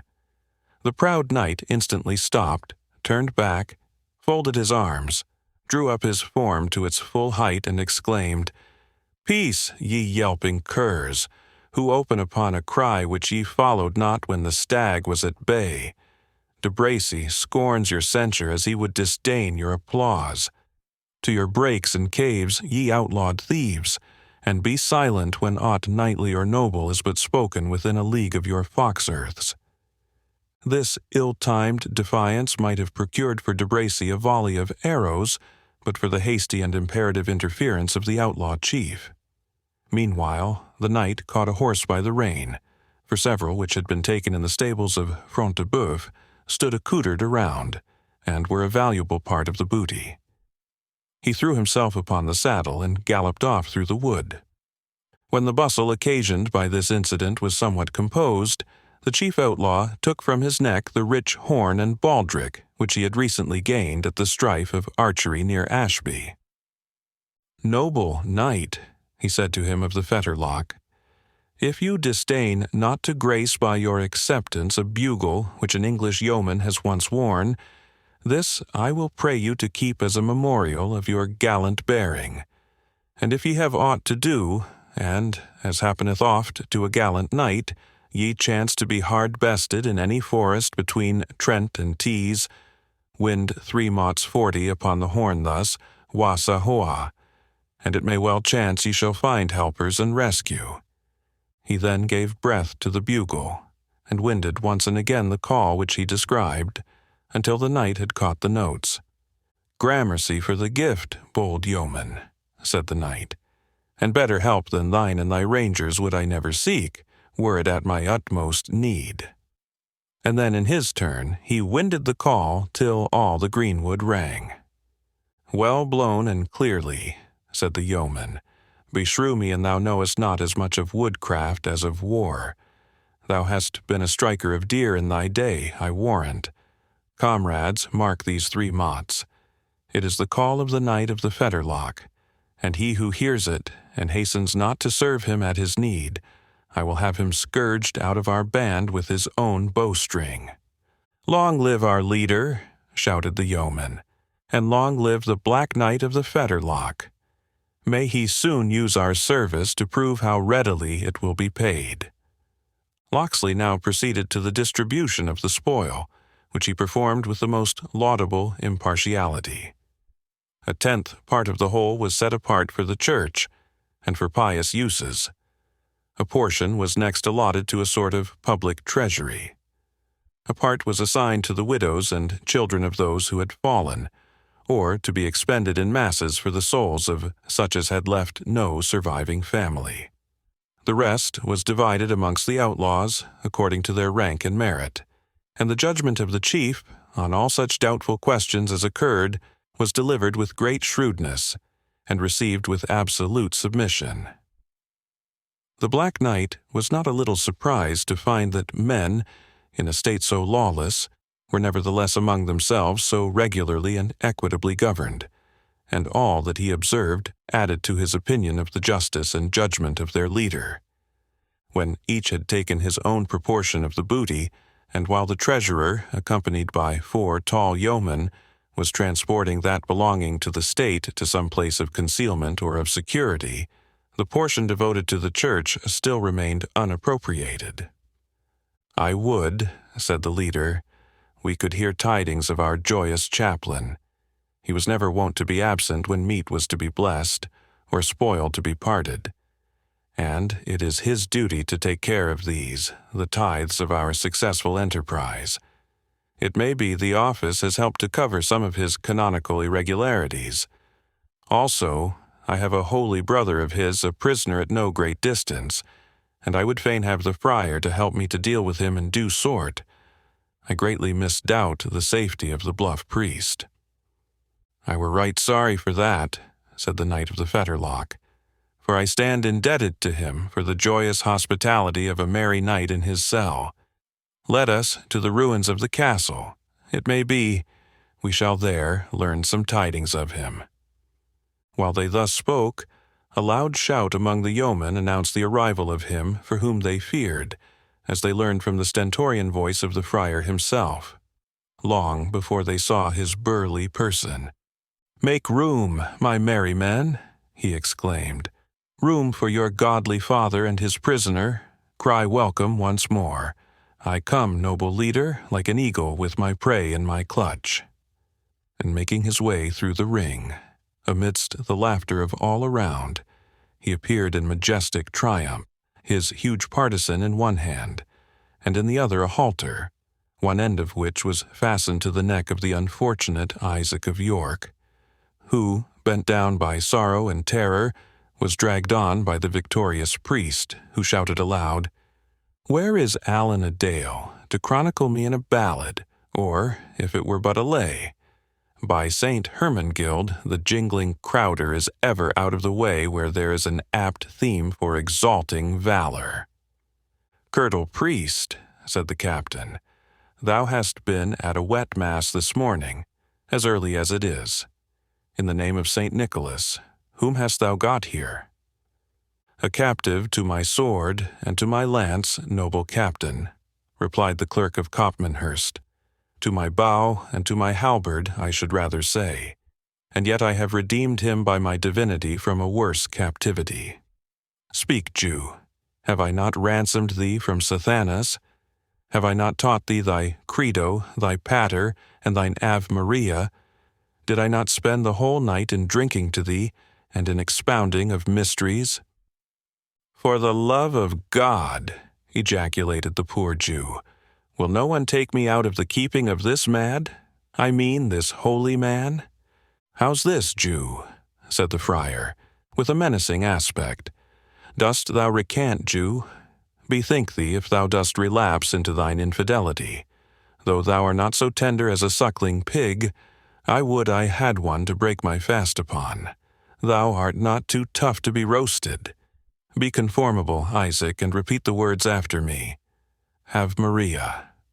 "Nay, we will have no profanation, mad priest," said Locksley. "Let us rather hear where you found this prisoner of thine."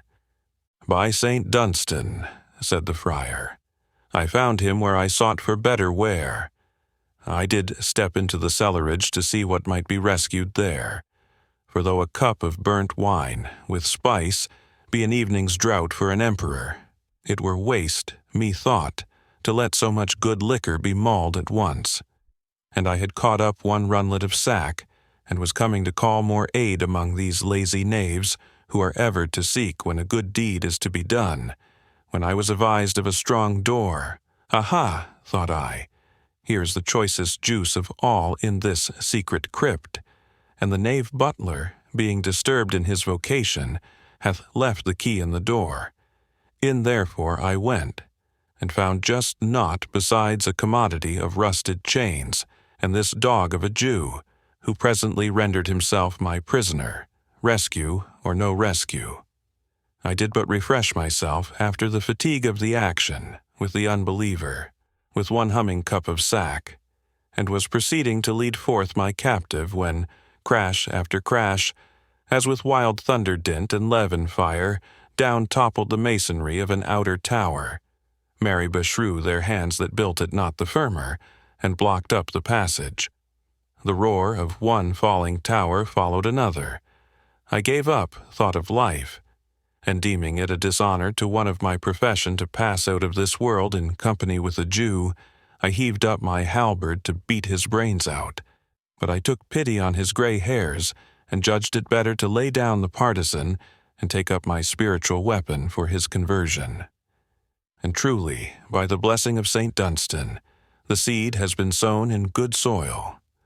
Only that, with speaking to him of mysteries through the whole night, and being in a manner fasting, for for the few draughts of sack which I sharpened my wits with were not worth marking. My head is well-nigh dizzied, I trow, but I was clean exhausted.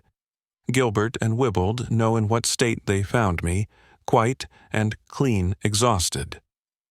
We can bear witness, said Gilbert, for when we had cleared away the ruin, and by St. Dunstan's help lighted upon the dungeon stair, we found the runlet of sack half empty, the Jew half dead, and the friar more than half, exhausted, as he calls it. Ye be knaves, ye lie, retorted the offended friar. It was you and your gormandizing companions that drank up the sack, and called it your morning draught. I am a pagan, and I kept it not for the captain's own throat, but what recks it? The Jew is converted, and understands all I have told him, very nearly, if not altogether, as well as myself. Jew, said the captain, is this true? Hast thou renounced thine unbelief? May I so find mercy in your eyes, said the Jew, as I know not one word which the reverend prelate spake to me all this fearful night. Alas, I was so distraught with agony and fear and grief that had our holy father Abraham come to preach to me, he had found but a deaf listener. Thou liest, Jew, and thou knowest thou dost, said the friar. I will remind thee of but one word of our conference.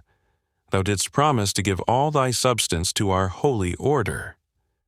So help me the promise, fair sirs, said Isaac, even more alarmed than before, as no such sounds ever crossed my lips. Alas, I am an aged beggared man. I fear me a childless. Have ruth on me, and let me go. Nay, said the friar, if thou dost retract vows made in favor of a holy church, thou must do penance. Accordingly, he raised his halberd, and would have laid the staff of it lustily on the Jew's shoulders, had not the Black Knight stopped the blow, and thereby transferred the holy clerk's resentment to himself. By St. Thomas of Kent, said he, and I buckle to my gear, I will teach thee, sir lazy lover, to mell with thine own matters, maugre thine iron case there. Nay, be not wroth with me, said the knight. Thou knowest I am thy sworn friend and comrade. I know no such thing, answered the friar, and defy thee for a meddling coxcomb. Nay, but, said the knight, who seemed to take a pleasure in provoking his quondam host, hast thou forgotten how that, for my sake, for I say nothing of the temptation of the flagon and the pasty, thou didst break thy vow of fast and vigil? Truly, friend, said the friar, clenching his huge fist, I will bestow a buffet on thee. I accept of no such presents, said the knight. I am content to take thy cuff 41 as a loan, but I will repay thee with usury as deep as ever thy prisoner there exacted in his traffic. I will prove that presently, said the friar. Hola, cried the captain. What art thou after, mad friar? Brawling beneath our trysting tree? No brawling, said the knight. It is but a friendly interchange of courtesy.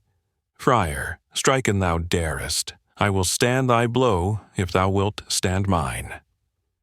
Thou hast the advantage with that iron pot on thy head, said the churchman. But have at thee, down thou goest, and thou wert Goliath of Gath in his brazen helmet. The friar bared his brawny arm up to the elbow, and putting his full strength to the blow, gave the knight a buffet that might have felled an ox. But his adversary stood firm as a rock.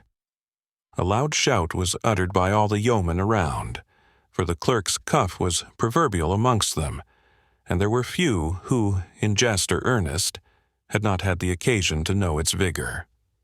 Now, priest, said the knight, pulling off his gauntlet, if I had vantage on my head, I will have none on my hand. Stand fast as a true man. Genam mem dedivapulatori, I have given my cheek to the smiter, said the priest. And thou canst stir me from the spot, fellow. I will freely bestow on thee the Jew's ransom. So spoke the burly priest, assuming on his part high defiance. but who may resist his fate? The buffet of the night was given with such strength and goodwill that the friar rolled head over heels upon the plain, to the great amazement of all the spectators. But he arose neither angry nor crestfallen. "Brother," said he to the knight, "thou shouldst have used thy strength with more discretion. I had mumbled but a lame mass, and thou hadst broken my jaw, for the piper plays ill that wants the nether chops. Nevertheless, there is my hand, in friendly witness, that I will exchange no more cups with thee, having been a loser by the barter. And now, all unkindness, let us put the Jew to ransom, since the leopard will not change his spots, and a Jew he will continue to be."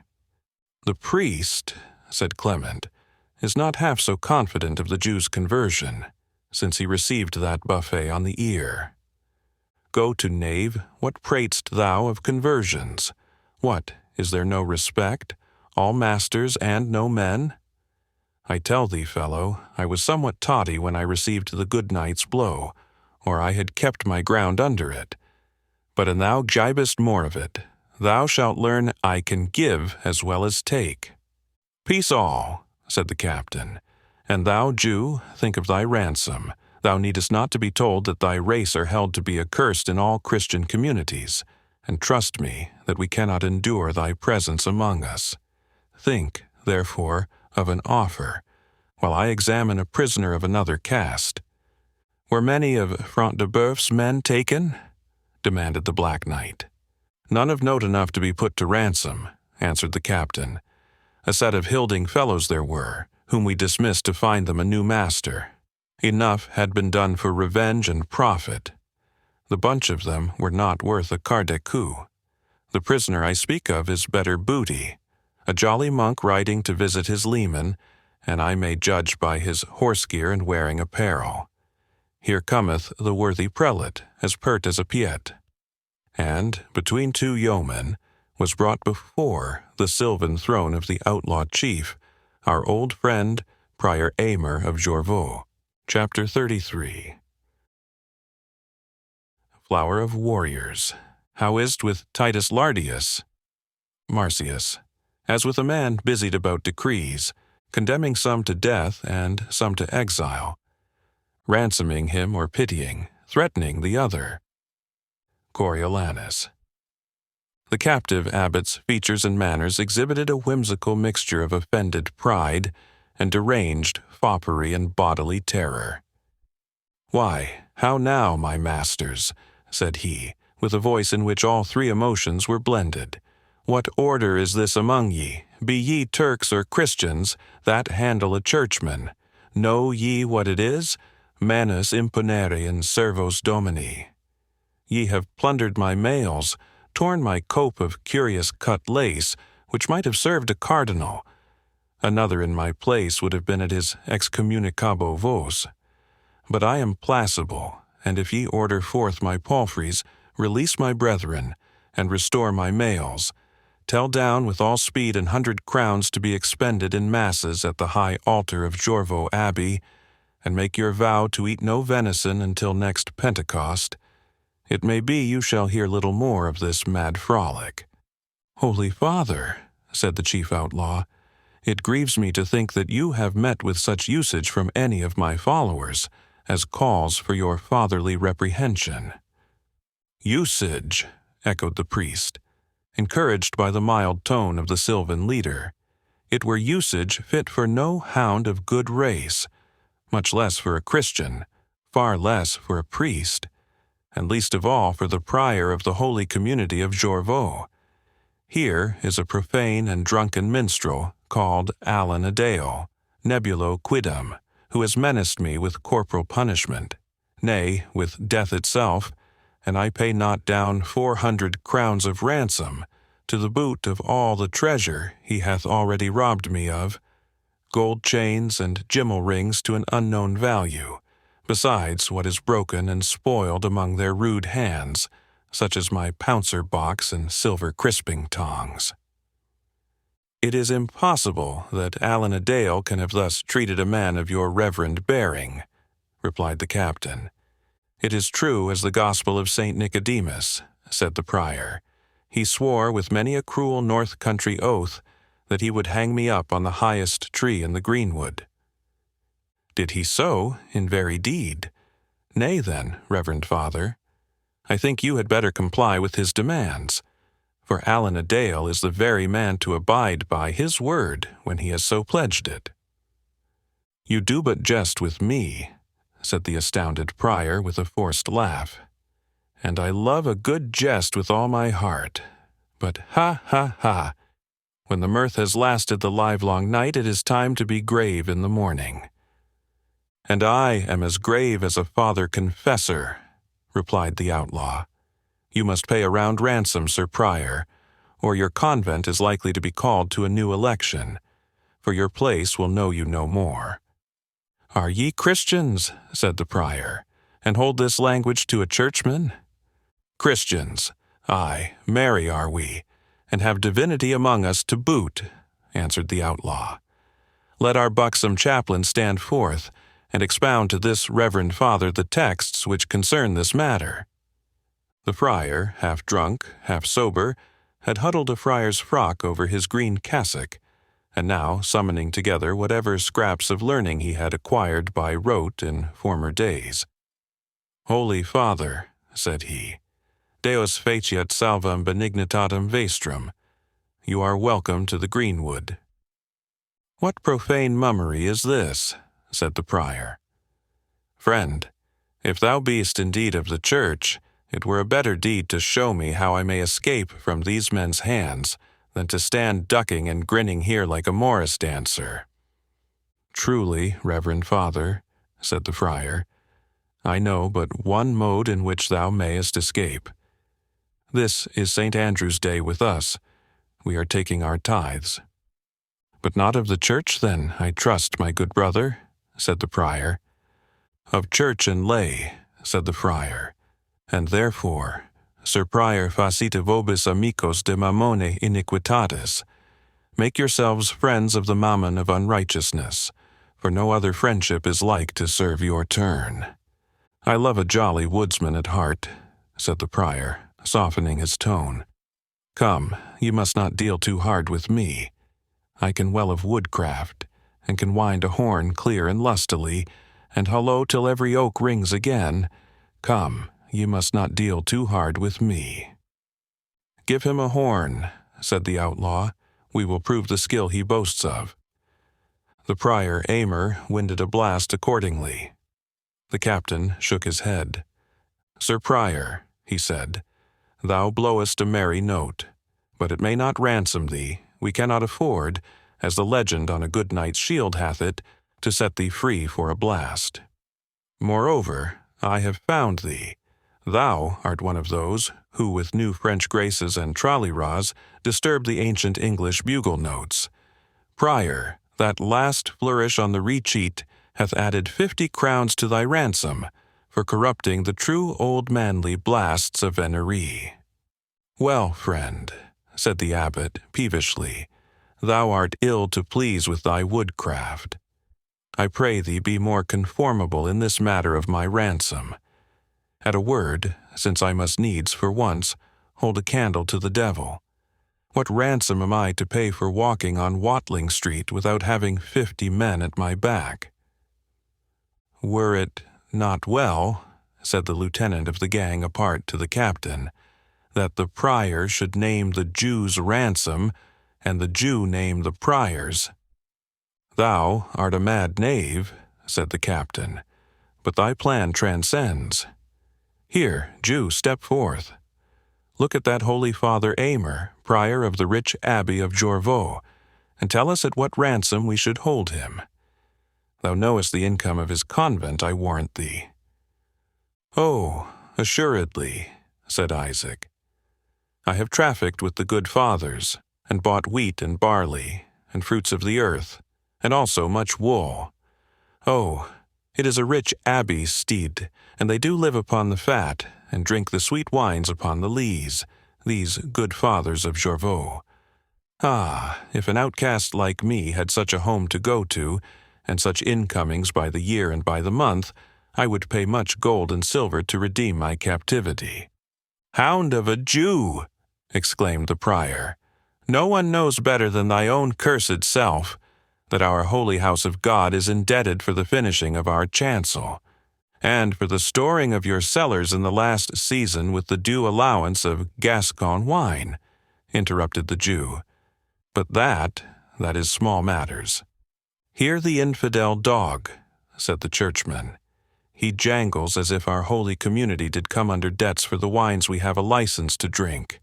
Propter necessitatem, et ad frigus depellendum. The circumcised villain blasphemeth the holy church, and Christian men listen and rebuke him not." "All this helps nothing," said the leader. "Isaac, pronounce what he may pay, without flaying both hide and hair." "And 600 crowns," said Isaac. "The good prior might well pay to your honored valors, and never sit less soft in his stall." "600 crowns," said the leader gravely. "I am contented. Thou hast well spoken, Isaac. 600 crowns. It is a sentence, Sir Prior." "A sentence! A sentence!" exclaimed the band. Solomon had not done it better. "Thou hearest thy doom, Prior," said the leader. "Ye are mad, my masters," said the prior. "Where am I to find such a sum? If I sell the very pyx and candlesticks on the altar at Jorvaulx, I shall scarce raise the half, and it will be necessary for that purpose that I go to Jorvaulx myself. Ye may retain as borrows 43 my 2 priests. "That will be but blind trust," said the outlaw. "We will retain thee, prior, and send them to fetch thy ransom. Thou shalt not want a cup of wine and a collop of venison the while. And if thou lovest woodcraft, thou shalt see such as your north country never witnessed." "Or, if so please you," said Isaac, willing to curry favor with the outlaws, "I can send to York for the 600 crowns, out of certain moneys in my hands, if so be that the most reverend prior present will grant me a quittance." "He shall grant thee whatever thou dost list, Isaac," said the captain, "and thou shalt lay down the redemption money for Prior Aymer as well as for thyself." "For myself? Ah, courageous sirs," said the Jew. "I am a broken and impoverished man. A beggar's staff must be my portion through life, supposing I were to pay you 50 crowns. "The prior shall judge of that matter," replied the captain. "How say you, Father Aymer? Can the Jew afford a good ransom?" "Can he afford a ransom?" answered the prior. "Is he not Isaac of York, rich enough to redeem the captivity of the 10 tribes of Israel who were led into Assyrian bondage? I have seen but little of him myself, but our cellarer and treasurer have dealt largely with him, and report says that his house at York is so full of gold and silver as is a shame in any Christian land. Marvel it is to all living Christian hearts that such gnawing adders should be suffered to eat into the bowels of the state, and even of the Holy Church herself, with foul usuries and extortions." "Hold, Father," said the Jew. "Mitigate and assuage your choler. I pray of your reverence to remember that I force my moneys upon no one.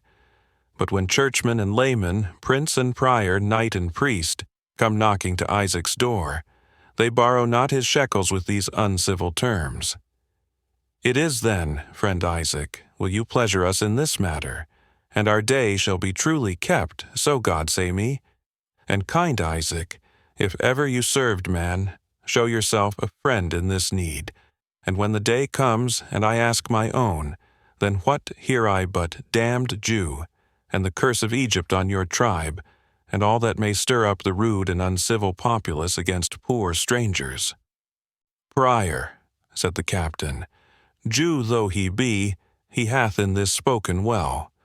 Do thou, therefore, name his ransom, as he named thine, without farther rude terms." "None but latro famosus, the interpretation whereof," said the prior, "will I give at some other time and tide, would place a Christian prelate and an unbaptized Jew upon the same bench. But since ye require me to put a price upon this caitiff, I tell you openly that ye will wrong yourselves if you take from him a penny under 1,000 crowns. "A sentence! A sentence!"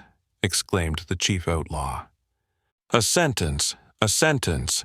shouted his assessors. "The Christian has shown his good nurture, and dealt with us more generously than the Jew." "The God of my fathers help me," said the Jew.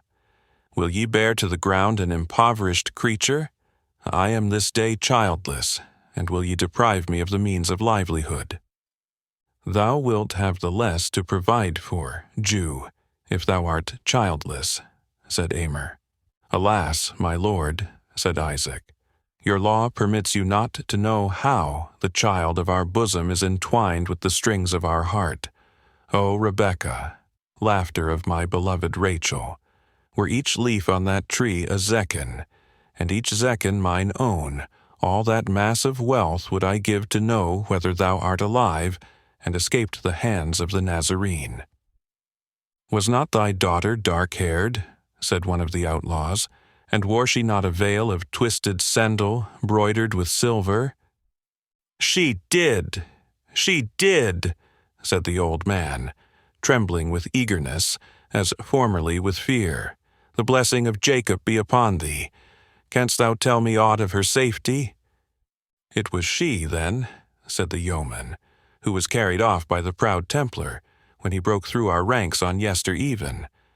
I had drawn my bow to send a shaft after him, but spared him even for the sake of the damsel, who I feared might take harm from the arrow." "Oh," answered the Jew, "I would to God thou hadst shot, though the arrow had pierced her bosom. Better the tomb of her fathers than the dishonorable couch of the licentious and savage Templar. Ichabod, Ichabod, the glory hath departed from my house."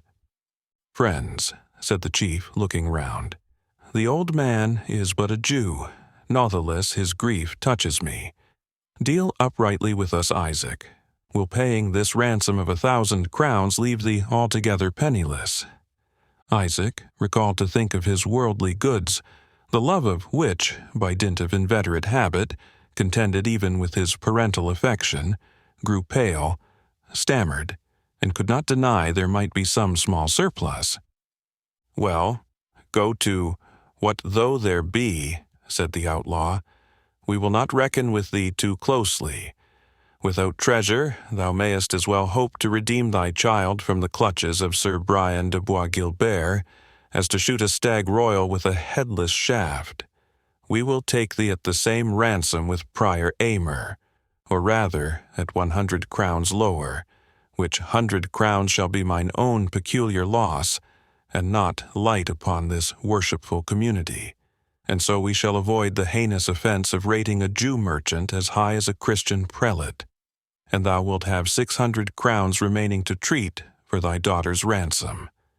Templars love the glitter of silver shekels as well as the sparkle of black eyes. Hasten to make thy crowns chink in the ear of de Bois Guilbert, ere worse comes of it. Thou wilt find him, as our scouts have brought notice, at the next preceptory house of his order. Said I well, my merry mates?" The yeomen expressed their wonted acquiescence in their leader's opinion, and Isaac, relieved of one half of his apprehensions, by learning that his daughter lived and might possibly be ransomed, threw himself at the feet of the generous outlaw, and, rubbing his beard against his buskins, sought to kiss the hem of his green cassock. The captain drew himself back, and extricated himself from the Jew's grasp, not without some marks of contempt. "Nay, beshrew thee, man, up with thee. I am English-born, and love no such Eastern prostrations. Kneel to God, and not to a poor sinner like me." "I, Jew," said Prior Aymer, "kneel to God, as represented in the servant of his altar, and who knows with thy sincere repentance and due gifts to the shrine of Saint Robert, what grace thou mayst acquire for thyself and thy daughter Rebekah. I grieve for the maiden, for she is of fair and comely countenance. I beheld her in the lists of Ashby. Also, Brian de Bois Guilbert is one with whom I may do much. Bethink thee how thou mayest deserve my good word with him." "Alas, alas," said the Jew, "on every hand the spoilers arise against me. I am given as a prey unto the Assyrian, and a prey unto him of Egypt." "And what else should be the lot of thy accursed race?" answered the prior. "For what saith Holy Writ? Verbum Domini projecerunt, et sapientia est nulla in eis. They have cast forth the word of the Lord, and there is no wisdom in them. Propteria dabo mulieres eorum exteris. I will give their women to strangers, that is to the Templar, as in the present matter. Et thesauros eorum hieredibus alienis, and their treasures to others, as in the present case to these honest gentlemen." Isaac groaned deeply, and began to wring his hands, and to relapse into his state of desolation and despair. But the leader of the yeomen led him aside.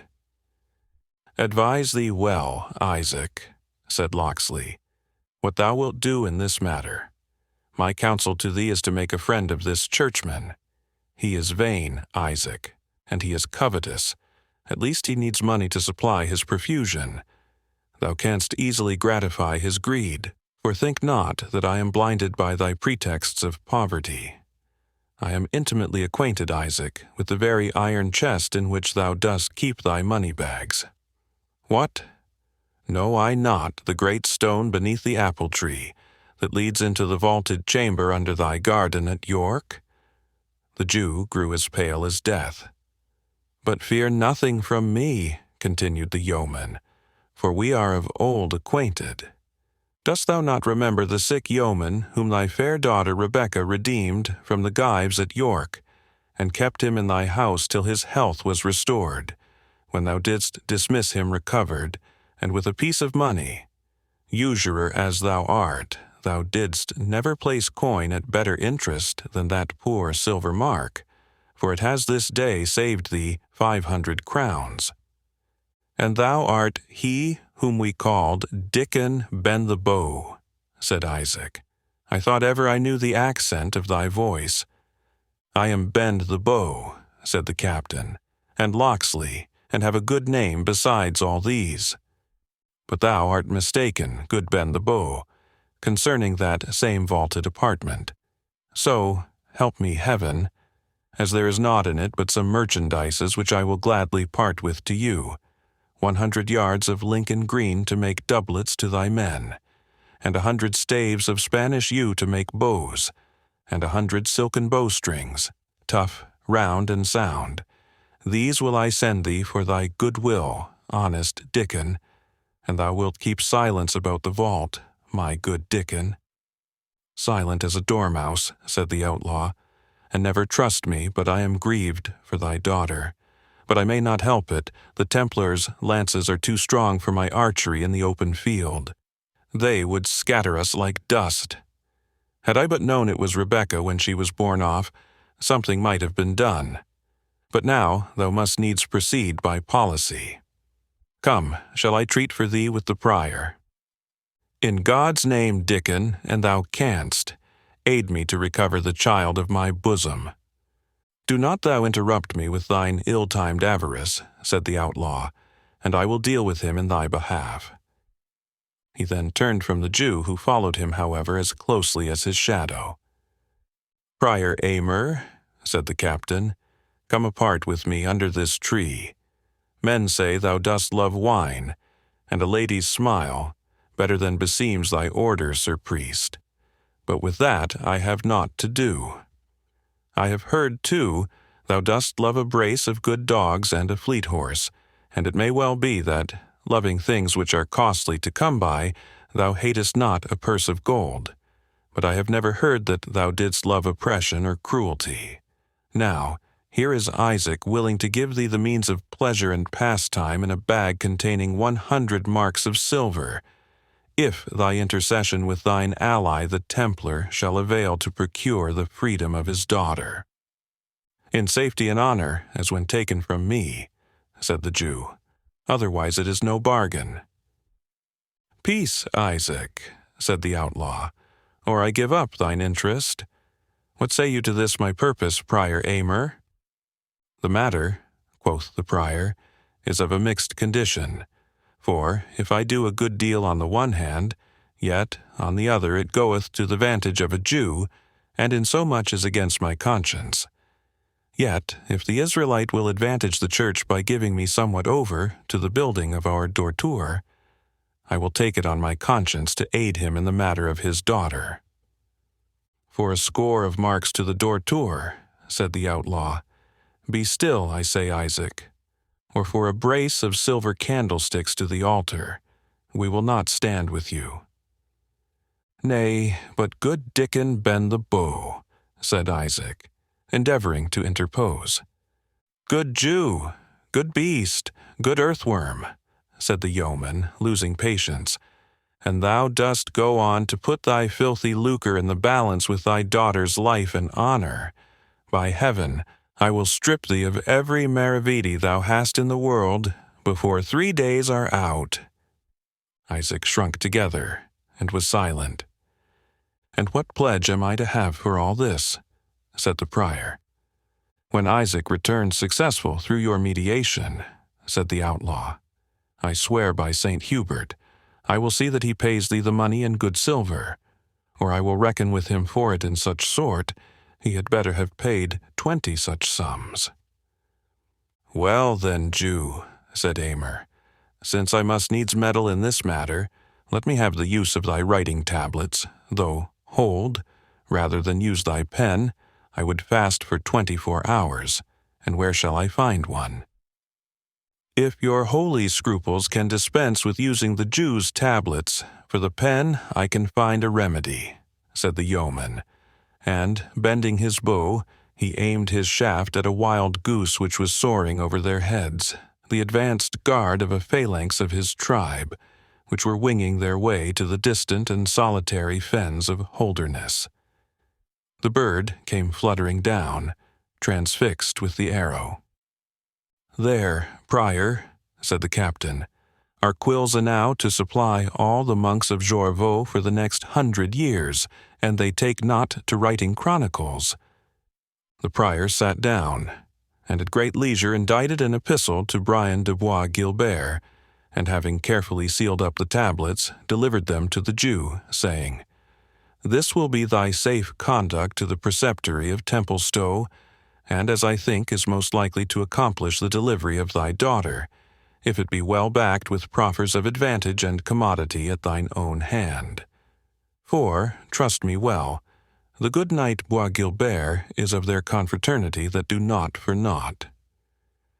Well, prior, said the outlaw, I will detain thee no longer here than to give the Jew a quittance for the 600 crowns at which thy ransom is fixed. I accept of him for my paymaster. And if I hear that ye boggle at allowing him in his accompts the sum so paid by him, Saint Mary refuse me, and I burn not the abbey over thine head, though I hang 10 years the sooner. With a much worse grace than that wherewith he had penned the letter to Bois Guilbert, the prior wrote an acquittance, discharging Isaac of York of 600 crowns, advanced to him in his need for acquittal of his ransom, and faithfully promising to hold true compt with him for that sum. And now, said Prior Aymer, I will pray you of restitution of my mules and palfreys, and the freedom of the reverend brethren attending upon me, and also of the gimmal rings, jewels, and fair vestures of which I have been despoiled, having now satisfied you for my ransom as a true prisoner. Touching your brethren, Sir Prior, said Locksley, they shall have present freedom. It were unjust to detain them. Touching your horses and mules, they shall also be restored, with such spending money as may enable you to reach York, for it were cruel to deprive you of the means of journeying. But as concerning rings, jewels, chains, and what else, you must understand that we are men of tender consciences, and will not yield to a venerable man like yourself, who should be dead to the vanities of this life, the strong temptation to break the rule of his foundation by wearing rings, chains, or other vain gauds. Think what you do, my masters, said the prior, ere you put your hand on the church's patrimony. These things are inter res sacras, and I wot not what judgment might ensue were they to be handled by laical hands." "I will take care of that, Reverend Prior," said the hermit of Copmanhurst, "for I will wear them myself." "Friend or brother," said the prior, in answer to this solution of his doubts, "if thou hast really taken religious orders, I pray thee to look how thou wilt answer to thine official for the share thou hast taken in this day's work." "Friend Prior," returned the hermit, "you are to know that I belong to a little diocese, where I am my own diocesan, and care as little for the Bishop of York as I do for the Abbot of Jorvaulx, the prior, and all the convent." "Thou art utterly irregular," said the prior, "one of those disorderly men who, taking on them the sacred character without due cause, profane the holy rites and endanger the souls of those who take counsel at their hands. Lapides propane condonantes is, giving them stones instead of bread, as the Vulgate hath it." "Nay," said the friar, "and my brain-pan could have been broken by Latin. It had not held so long together. I say that easing a world of such misproud priests as thou art of their jewels and their gimcracks is a lawful spoiling of the Egyptians." "Thou beest a hedge priest," said the prior, in great wrath, excommunicabo vos. "Thou beest thyself more like a thief and a heretic," said the friar, equally indignant. "I will pouch up no such affront before my parishioners, as thou thinkest it not shame to put upon me, although I be a reverend brother to thee. Ossa aegis perfringam, I will break your bones, as the Vulgate hath it." "Hola," cried the captain, "come the reverend brethren to such terms? Keep thine assurance of peace, friar. Prior, and thou hast not made thy peace perfect with God, provoke the friar no further. Hermit, let the reverend father depart in peace, as a ransomed man." The yeomen separated the incensed priests, who continued to raise their voices, vituperating each other in bad Latin, which the prior delivered the more fluently, and the hermit with the greater vehemence. The prior at length recollected himself sufficiently to be aware that he was compromising his dignity by squabbling with such a hedge priest as the outlaw's chaplain, and being joined by his attendants, rode off with considerably less pomp, and in a much more apostolical condition, so far as worldly matters were concerned, than he had exhibited before this rencounter.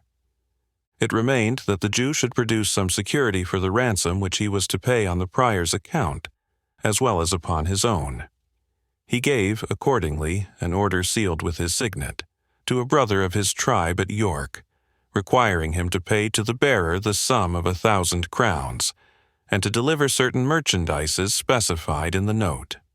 "My brother Shiva," he said, groaning deeply, "hath the key of my warehouses." "And of the vaulted chamber," whispered Locksley. "No, no, may heaven forfend," said Isaac. "Evil is the hour that let anyone, whomsoever, into that secret." "It is safe with me," said the outlaw. "So be that this thy scroll produce the sum therein nominated and set down. But what now, Isaac? Art dead? Art stupefied? Hath the payment of 1,000 crowns put thy daughter's peril out of thy mind?" The Jew started to his feet. "No, Dickon, no. I will presently set forth. Farewell, thou whom I may not call good, and dare not, and will not call evil." Yet, ere Isaac departed, the outlaw chief bestowed on him this parting advice. "Be liberal of thine offers, Isaac, and spare not thy purse for thy daughter's safety. Credit me that the gold thou shalt spare in her cause will hereafter give thee as much agony as if it were poured molten down thy throat." Isaac acquiesced with a deep groan, and set forth on his journey, accompanied by 2 tall foresters, who were to be his guides, and at the same time his guards through the wood. The Black Knight, who had seen with no small interest these various proceedings, now took his leave of the outlaw in turn. nor could he avoid expressing his surprise at having witnessed so much of civil policy amongst persons cast out from all the ordinary protection and influence of the laws. "Good fruit, Sir Knight," said the yeoman, "will sometimes grow on a sorry tree, and evil times are not always productive of evil alone and unmixed. Amongst those who are drawn into this lawless state, there are, doubtless, numbers who wish to exercise its license with some moderation, and some who regret, it may be, that they are obliged to follow such a trade at all. And to one of those," said the knight, "I am now, I presume, speaking." "Sir Knight," said the outlaw, "we have each our secret. You are welcome to form your judgment of me, and I may use my conjectures touching you, though neither of our shafts may hit the mark they are shot at. But as I do not pray to be admitted into your mystery, be not offended that I preserve my own." "I crave pardon, brave outlaw," said the knight. "Your reproof is just, but it may be we shall meet hereafter with less of concealment on either side. Meanwhile, we part friends, do we not?" "There is my hand upon it," said Locksley, "and I will call it the hand of a true Englishman, though an outlaw for the present." "And there is mine in return," said the knight, "and I hold it honored by being clasped with yours. For he that does good, having the unlimited power to do evil, deserves praise not only for the good which he performs, but for the evil which he forbears. Fare thee well, gallant outlaw." Thus parted that fair fellowship, and he of the fetterlock, mounting upon his strong war-horse, rode off through the forest. Chapter 34. King John. "I'll tell thee what, my friend. He is a very serpent in my way, and wheresoe'er this foot of mine doth tread, he lies before me. Dost thou understand me?" King John. There was brave feasting in the castle of York, to which Prince John had invited those nobles, prelates, and leaders, by whose assistance he hoped to carry through his ambitious projects upon his brother's throne. Waldemar Fitzurse, his able and politic agent, was at secret work among them, tempering all to that pitch of courage which was necessary in making an open declaration of their purpose. But their enterprise was delayed by the absence of more than one main limb of the Confederacy. The stubborn and daring, though brutal courage of Front de Bœuf, the buoyant spirits and bold bearing of de Bracy, the sagacity, martial experience, and renowned valor of Brian de Bois Guilbert were important to the success of their conspiracy, and, while cursing in secret their unnecessary and unmeaning absence, neither John nor his adviser dared to proceed without them. Isaac the Jew also seemed to have vanished, and with him the hope of certain sums of money, making up the subsidy for which Prince John had contracted with that Israelite and his brethren. This deficiency was likely to prove perilous in an emergency so critical. It was on the morning after the fall of Torquilstone that a confused report began to spread abroad in the city of York, that de Bracy and Bois Guilbert, with their confederate Front de Bœuf, had been taken or slain. Waldemar brought the rumor to Prince John, announcing that he feared its truth the more that they had set out with a small attendance, for the purpose of committing an assault on the Saxon Cedric and his attendants. At another time, the prince would have treated this deed of violence as a good jest, but now, that it interfered with and impeded his own plans, he exclaimed against the perpetrators and spoke of the broken laws and the infringement of public order and of private property, in a tone which might have become King Alfred. "The unprincipled marauders," he said, "were I ever to become monarch of England, I would hang such transgressors over the drawbridges of their own castles." "But to become monarch of England," said his Ahithophel coolly, "it is necessary not only that your grace should endure the transgressions of these unprincipled marauders, but that you should afford them your protection, notwithstanding your laudable zeal for the laws they are in the habit of infringing. We shall be finely helped, if the churl Saxons should have realized your grace's vision of converting feudal drawbridges into gibbets, and yonder bold-spirited Cedric seemeth one to whom such an imagination might occur. Your grace is well aware it will be dangerous to stir without Front de Bœuf, de Bracy, and the Templar, and yet we have gone too far to recede with safety." Prince John struck his forehead with impatience, and then began to stride up and down the apartment. "The villains," he said, "the base, treacherous villains, to desert me at this pinch. Nay, say rather the feather-poted giddy madmen," said Waldemar, "who must be toying with follies when such business was in hand." "What is to be done?" said the prince, stopping short before Waldemar. "I know nothing which can be done," answered his counselor, "save that which I have already taken order for. I came not to bewail this evil chance with your grace until I had done my best to remedy it." "Thou art ever my better angel, Waldemar," said the prince, "and when I have such a chancellor to advise withal, the reign of John will be renowned in our annals. What hast thou commanded?" "I have ordered Louis Winkelbrand, de Bracy's lieutenant, to cause his trumpet sound to horse, and to display his banner, and to set presently forth towards the castle of Front de Bœuf, to do what yet may be done for the succor of our friends." Prince John's face flushed with the pride of a spoilt child, who has undergone what it conceives to be an insult. "By the face of God," he said, "Waldemar Fitzurse, much hast thou taken upon thee, and over Malapert thou wert to cause trumpet to blow, or banner to be raised, in a town where ourselves were in presence without our express command." "I crave your grace's pardon," said Fitzurse, internally cursing the idle vanity of his patron. "But when time pressed, and even the loss of minutes might be fatal, I judged it best to take this much burden upon me in a matter of such importance to your grace's interest." "Thou art pardoned, Fitzurse," said the prince gravely. "Thy purpose hath atoned for thy hasty rashness. But whom have we here? De Bracy himself by the rood, and in strange guise doth he come before us." It was indeed de Bracy, bloody with spurring, fiery red with speed. His armor bore all the marks of the late obstinate fray, being broken, defaced, and stained with blood in many places, and covered with clay and dust from the crest to the spur.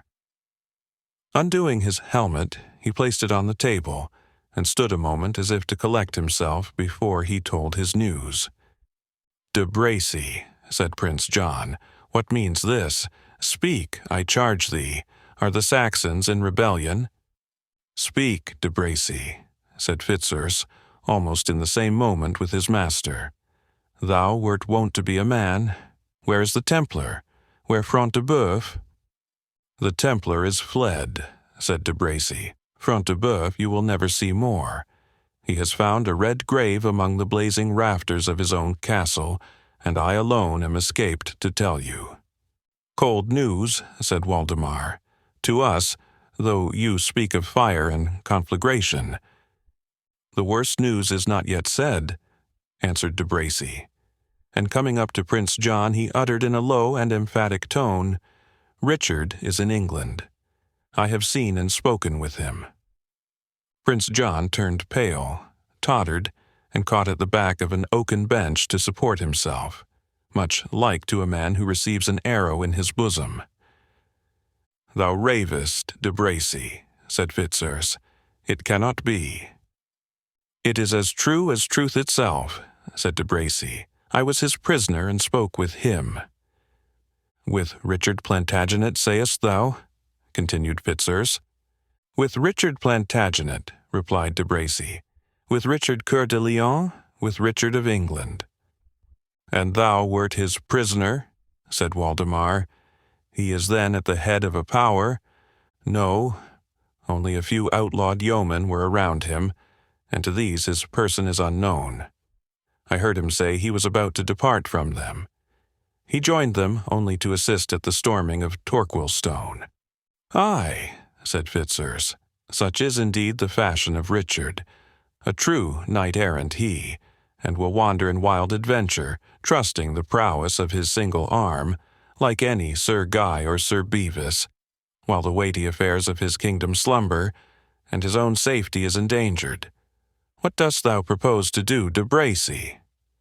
I offered Richard the service of my free lances, and he refused them. I will lead them to Hull, seize on shipping, and embark for Flanders. Thanks to the bustling times, a man of action will always find employment. And thou, Waldemar, wilt thou take lance and shield, and lay down thy policies and wend along with me, and share the fate which God sends us?"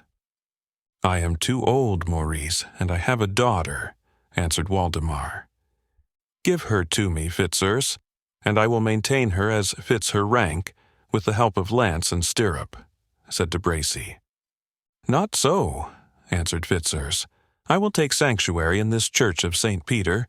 The Archbishop is my sworn brother." During this discourse, Prince John had gradually awakened from the stupor into which he had been thrown by the unexpected intelligence, and had been attentive to the conversation which passed betwixt his followers. "They fall off from me," he said to himself. "They hold no more by me than a withered leaf by the bough when a breeze blows on it. Hell and fiends! Can I shape no means for myself when I am deserted by these cravens?" He paused, and there was an expression of diabolical passion in the constrained laugh with which he at length broke in on their conversation. "Ha, ha, ha! My good lords, by the light of Our Lady's brow, I held ye sage men, bold men, ready-witted men. Yet ye throw down wealth, honor, pleasure, all that our noble game promised you at the moment it might be won by one bold cast. "I understand you not," said de Bracy. "As soon as Richard's return is blown abroad, he will be at the head of an army, and all is then over with us. I would counsel you, my lord, either to fly to France or take the protection of the Queen Mother." "I seek no safety for myself," said Prince John haughtily, "that I could secure by a word spoken to my brother. But although you, de Bracy, and you, Waldemar Fitzurse, are so ready to abandon me, I should not greatly delight to see your heads blackening on Clifford's gate yonder. Thinkest thou, Waldemar, that the wily Archbishop will not suffer thee to be taken from the very horns of the altar, would it make his peace with King Richard? And forgettest thou, de Bracy, that Robert Estoteville lies betwixt thee and Hull with all his forces, and that the Earl of Essex is gathering his followers? If we had reason to fear these levies even before Richard's return, trowest thou, there is any doubt now which party their leaders will take? Trust me, Estoteville alone has strength enough to drive all thy free lances into the Humber." Waldemar, Fitzurse, and de Bracy looked in each other's faces with blank dismay. "There is but one road to safety," continued the prince, and his brow grew black as midnight. "This object of our terror journeys alone. He must be met withal." "Not by me," said de Bracy hastily. "I was his prisoner, and he took me to mercy. I will not harm a feather in his crest." "Who spoke of harming him?" said Prince John, with a hardened laugh. "The knave will say next that I meant he should slay him. No, a prison were better, and whether in Britain or Austria, what matters it? Things will be but as they were when we commenced our enterprise. It was founded on the hope that Richard would remain a captive in Germany. Our Uncle Robert lived and died in the castle of Cardiff." "Aye, but," said Waldemar, "your sire Henry sate more firm in his seat than your grace can. I say the best prison is that which is made by the sexton. No dungeon like a church vault. I have said my say." "Prison or tomb," said de Bracy. "I wash my hands of the whole matter." "Villain," said Prince John, "thou wouldst not bewray our counsel?" "Counsel was never bewrayed by me," said de Bracy haughtily. "Nor must the name of villain be coupled with mine." "Peace, Sir Knight," said Waldemar. "And you, good my lord, forgive the scruples of valiant de Bracy. I trust I shall soon remove them." "That passes your eloquence, Fitzers," replied the knight. "Why, good Sir Maurice," rejoined the wily politician, "start not aside like a scared steed, without at least considering the object of your terror. This Richard, but a day since, and it would have been thy dearest wish to have met him hand to hand in the ranks of battle. 100 times I have heard thee wish it." "Aye," said de Bracy, "but that was, as thou sayest, hand to hand, and in the ranks of battle. Thou never heardest me breathe a thought of assaulting him alone, and in a forest." "Thou art no good knight if thou dost scruple at it," said Waldemar. "Was it in battle that Launcelot de Lac and Sir Tristram won renown, or was it not by encountering gigantic knights under the shade of deep and unknown forests?" "Aye, but I promise you," said de Bracy, "that neither Tristram nor Launcelot would have been match, hand to hand, for Richard Plantagenet, and I think it was not their wont to take odds against a single man." "Thou art mad, de Bracy. What is it we propose to thee, a hired and retained captain of free companions, whose swords are purchased for Prince John's service? Thou art apprised of our enemy, and then thou scruplest, though thy patron's fortunes, those of thy comrades, thine own, and the life and honor of every one amongst us, be at stake." "I tell you," said de Bracy sullenly, "that he gave me my life. True, he sent me from his presence and refused my homage. So far I owe him neither favor nor allegiance, but I will not lift hand against him." "It needs not. Send Louis Winkelbrand and a score of thy lances." "Ye have sufficient ruffians of your own," said de Bracy. "Not one of mine shall budge on such an errand." "Art thou so obstinate, de Bracy?" said Prince John. "And wilt thou forsake me after so many protestations of zeal for my service?" "I mean it not," said de Bracy. "I will abide by you in aught that becomes a knight, whether in the lists or in the camp. But this highway practice comes not within my vow." "Come hither, Waldemar," said Prince John. "An unhappy prince am I. My father, King Henry, had faithful servants. He had but to say that he was plagued with a factious priest, and the blood of Thomas a Becket, saint though he was, stained the steps of his own altar. Tracy, Morville, Brito, 46, loyal and daring subjects, your names, your spirit are extinct, and although Reginald Fitzers hath left a son, he hath fallen off from his father's fidelity and courage."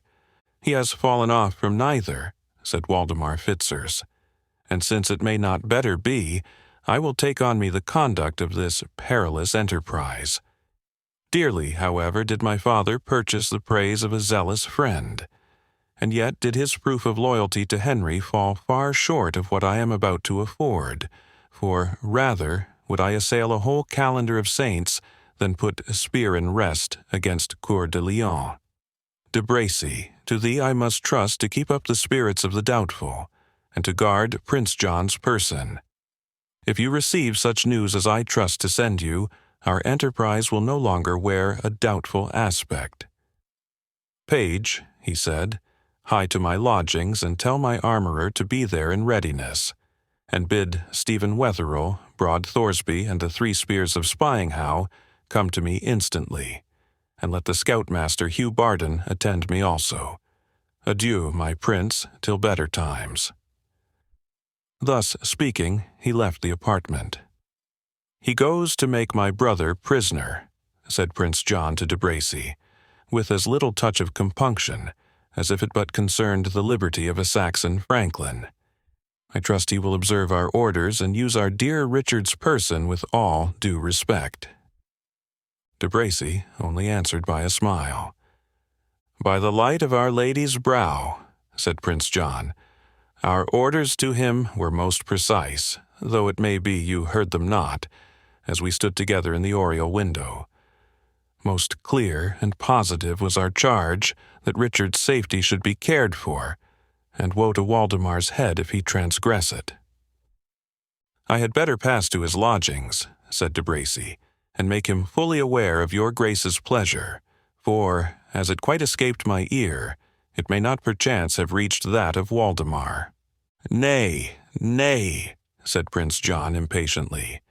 I promise thee he heard me, and besides, I have farther occupation for thee. Maurice, come hither. Let me lean on thy shoulder. They walked a turn through the hall in this familiar posture, and Prince John, with an air of the most confidential intimacy, proceeded to say, What thinkest thou of this Waldemar Fitzurse, my de Bracy? He trusts to be our chancellor. Surely we will pause ere we give an office so high to one who shows evidently how little he reverences our blood, by his so readily undertaking this enterprise against Richard. Thou dost think, I warrant, that thou hast lost somewhat of our regard by thy boldly declining this unpleasing task.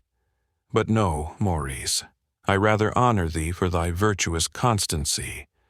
There are things most necessary to be done, the perpetrator of which we neither love nor honor, and there may be refusals to serve us, which shall rather exalt in our estimation those who deny our request. The arrest of my unfortunate brother forms no such good title to the high office of Chancellor as thy chivalrous and courageous denial establishes in thee to the truncheon of High Marshal. Think of this, de Bracy, and begone to thy charge. Fickle tyrant, muttered de Bracy, as he left the presence of the prince. Evil luck have they who trust thee. Thy chancellor indeed, he who hath the keeping of thy conscience shall have an easy charge, I true. But High Marshal of England, that, he said, extending his arm, as if to grasp the baton of office, and assuming a loftier stride along the antechamber. That is indeed a prize worth playing for. De Bracy had no sooner left the apartment than Prince John summoned an attendant. Bid Hugh Bardon, our scoutmaster, come hither, as soon as he shall have spoken with Waldemar Fitzurse. The scoutmaster arrived after a brief delay, during which John traversed the apartment with unequal and disordered steps. Bardon, said he, what did Waldemar desire of thee? 2 resolute men, well acquainted with these northern wilds, and skilful in tracking the tread of man and horse. And thou hast fitted him? Let your grace never trust me else, answered the master of the spies. One is from Hexhamshire.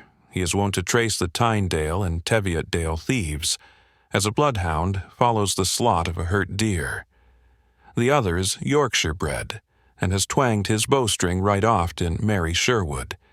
He knows each glade and dingle, copse and highwood, betwixt this and Richmond. 'Tis well, said the prince. Goes Waldemar forth with them? Instantly, said Bardon. With what attendants? Asked John carelessly. Broad Thoresby goes with him, and Wetherell, whom they call for his cruelty, Stephen Steelheart, and 3 northern men-at-arms that belong to Ralph Middleton's gang. They are called the Spears of Spyinghow. 'Tis well, said Prince John, then added, after a moment's pause, Bardon, it imports our service that thou keep a strict watch on Maurice de Bracy, so that he shall not observe it, however, and let us know of his motions from time to time, with whom he converses, what he proposeth. Fail not in this, as thou wilt be answerable. Hugh Bardon bowed and retired. If Maurice betrays me, said Prince John, if he betrays me as his bearing leads me to fear, I will have his head, were Richard thundering at the gates of York. Chapter 35. Arouse the tiger of Hyrcanian deserts. Strive with the half-starved lion for his prey. Lesser the risk than rouse the slumbering fire of wild fanaticism. Anonymous. Our tale now returns to Isaac of York. Mounted upon a mule, the gift of the outlaw, with 2 tall yeomen to act as his guard and guides, the Jew had set out for the preceptory of Templestowe, for the purpose of negotiating his daughter's redemption. The preceptory was but a day's journey from the demolished castle of Torquilstone, and the Jew had hoped to reach it before nightfall. Accordingly, having dismissed his guides at the verge of the forest, and rewarded them with a piece of silver, he began to press on with such speed as his weariness permitted him to exert. But his strength failed him totally ere he had reached within 4 miles of the temple court. Racking pains shot along his back and through his limbs, and the excessive anguish which he felt at heart being now augmented by bodily suffering, he was rendered altogether incapable of proceeding farther than a small market town, where dwelt a Jewish rabbi of his tribe, eminent in the medical profession, and to whom Isaac was well known. Nathan ben Israel received his suffering countryman with that kindness which the law prescribed, and which the Jews practiced to each other. He insisted on his betaking himself to repose, and used such remedies as were then in most repute to check the progress of the fever, which terror, fatigue, ill usage, and sorrow had brought upon the poor old Jew. On the morrow, when Isaac proposed to arise and pursue his journey, Nathan remonstrated against his purpose, both as his host and as his physician. It might cost him, he said, his life. But Isaac replied that more than life and death depended upon his going that morning to Templestowe. "To Templestowe," said his host with surprise again, felt his pulse, and then muttered to himself, "His fever is abated, yet seems his mind somewhat alienated and disturbed." "And why not to Templestowe?" answered his patient.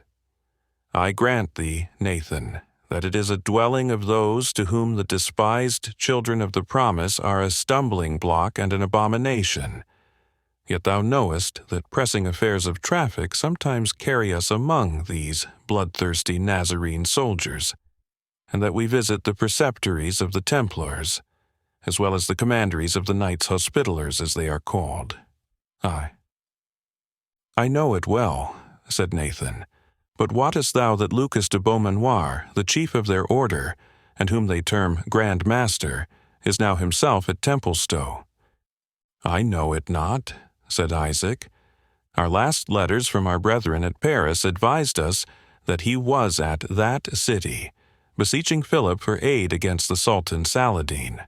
He hath since come to England, unexpected by his brethren," said Ben Israel, "and he cometh among them with a strong and outstretched arm to correct and to punish. His countenance is kindled in anger against those who have departed from the vow which they have made, and great is the fear of those sons of Belial. Thou must have heard of his name?" "It is well known unto me," said Isaac. "The Gentiles deliver this Lucas Beaumanoir as a man zealous to slaying for every point of the Nazarene law, and our brethren have termed him a fierce destroyer of the Saracens, and a cruel tyrant to the children of the promise." "And truly have they termed him," said Nathan the physician. "Other Templars may be moved from the purpose of their heart by pleasure, or bribed by promise of gold and silver, but Beaumanoir is of a different stamp, hating sensuality, despising treasure, and pressing forward to that which they call the crown of martyrdom. The God of Jacob speedily send it unto him, and unto them all. Specially hath this proud man extended his glove over the children of Judah, as holy David over Edom, holding the murder of a Jew to be an offering of as sweet savor as the death of a Saracen. Impious and false things has he said even of the virtues of our medicines, as if they were the devices of Satan. The Lord rebuke him." "Nevertheless," said Isaac, "I must present myself at Templestowe, though he hath made his face like unto a fiery furnace 7 times heated." He then explained to Nathan the pressing cause of his journey. The rabbi listened with interest, and testified his sympathy after the fashion of his people, rending his clothes and saying, "Ah, my daughter, Ah, my daughter! Alas for the beauty of Zion! Alas for the captivity of Israel! Thou seest, said Isaac, how it stands with me, and that I may not tarry. Peradventure, the presence of this Lucas Beaumanoir, being the chief man over them, may turn Brian de Bois Guilbert from the ill which he doth meditate, and that he may deliver to me my beloved daughter Rebekah. Go thou, said Nathan ben Israel, and be wise, for wisdom availed Daniel in the den of lions into which he was cast, and may it go well with thee, even as thine heart wisheth. Yet, if thou canst, keep thee from the presence of the Grand Master, for to do foul scorn to our people is his morning and evening delight. It may be if thou couldst speak with Bois Guilbert in private, thou shalt the better prevail with him. For men say that these accursed Nazarenes are not of one mind in the preceptory. May their counsels be confounded and brought to shame. But do thou, brother, return to me, as if it were to the house of thy father, and bring me word how it has sped with thee. And well do I hope thou wilt bring with thee Rebekah, even the scholar of the wise Miriam, whose cures the Gentiles slandered as if they had been wrought by necromancy. Isaac accordingly bade his friend farewell, and about an hour's riding brought him before the preceptory of Templestowe. This establishment of the Templars was seated amidst fair meadows and pastures, which the devotion of the former preceptor had bestowed upon their order. It was strong and well fortified, a point never neglected by these knights, and which the disordered state of England rendered peculiarly necessary. 2 halberdiers, clad in black, guarded the drawbridge, and others in the same sad livery glided to and fro upon the walls with a funereal pace, resembling spectres more than soldiers. The inferior officers of the order were thus dressed, ever since their use of white garments, similar to those of the knights and esquires, had given rise to a combination of certain false brethren in the mountains of Palestine, terming themselves Templars, and bringing great dishonor on the order. A knight was now and then seen to cross the court in his long white cloak, his head depressed on his breast, and his arms folded. They passed each other, if they chanced to meet, with a slow, solemn, and mute greeting, for such was the rule of their order, quoting thereupon the holy texts, "In many words thou shalt not avoid sin," and "Life and death are in the power of the tongue." In a word, the stern ascetic rigor of the temple discipline, which had been so long exchanged for prodigal and licentious indulgence, seemed at once to have revived at Templestowe under the severe eye of Lucas Beaumanoir. Isaac paused at the gate, to consider how he might seek entrance in the manner most likely to bespeak favor, for he was well aware that to his unhappy race the reviving fanaticism of the order was not less dangerous than their unprincipled licentiousness, and that his religion would be the object of hate and persecution in the one case, as his wealth would have exposed him in the other to the extortions of unrelenting oppression. Meantime, Lucas Beaumanoir walked in a small garden belonging to the preceptory, included within the precincts of its exterior fortification, and held sad and confidential communication with a brother of his order who had come in his company from Palestine. The Grand Master was a man advanced in age, as was testified by his long gray beard and the shaggy gray eyebrows overhanging eyes, of which, however, years had been unable to quench the fire. A formidable warrior, his thin and severe features retained the soldier's fierceness of expression. An ascetic bigot, they were no less marked by the emaciation of abstinence and the spiritual pride of the self-satisfied devotee.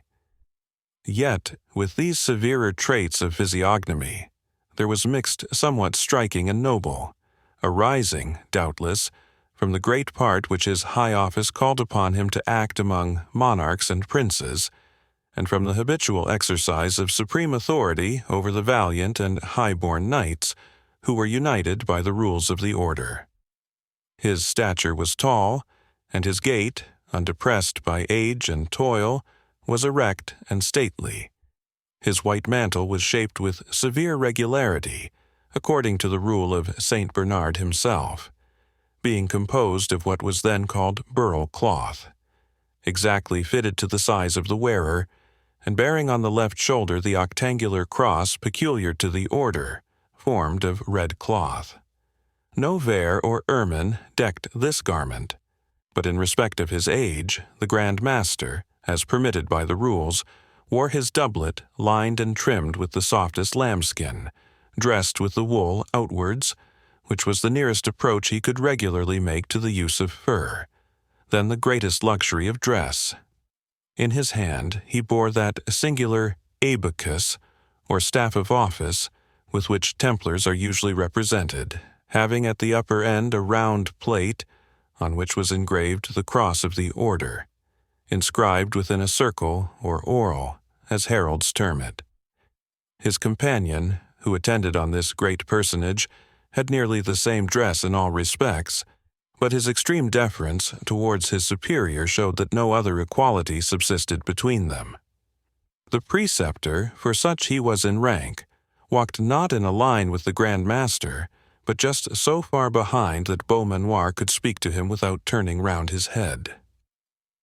"Conrad," said the Grand Master, "dear companion of my battles and my toils, to thy faithful bosom alone I can confide my sorrows. To thee alone can I tell how oft, since I came to this kingdom, I have desired to be dissolved and to be with the just.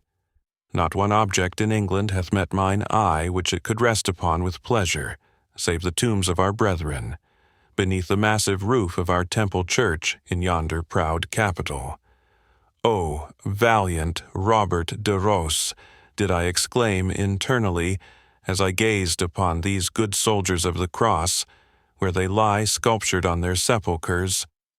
O worthy William de Mareschal, open your marble cells and take to your repose a weary brother, who would rather strive with 100,000 pagans than witness the decay of our holy order."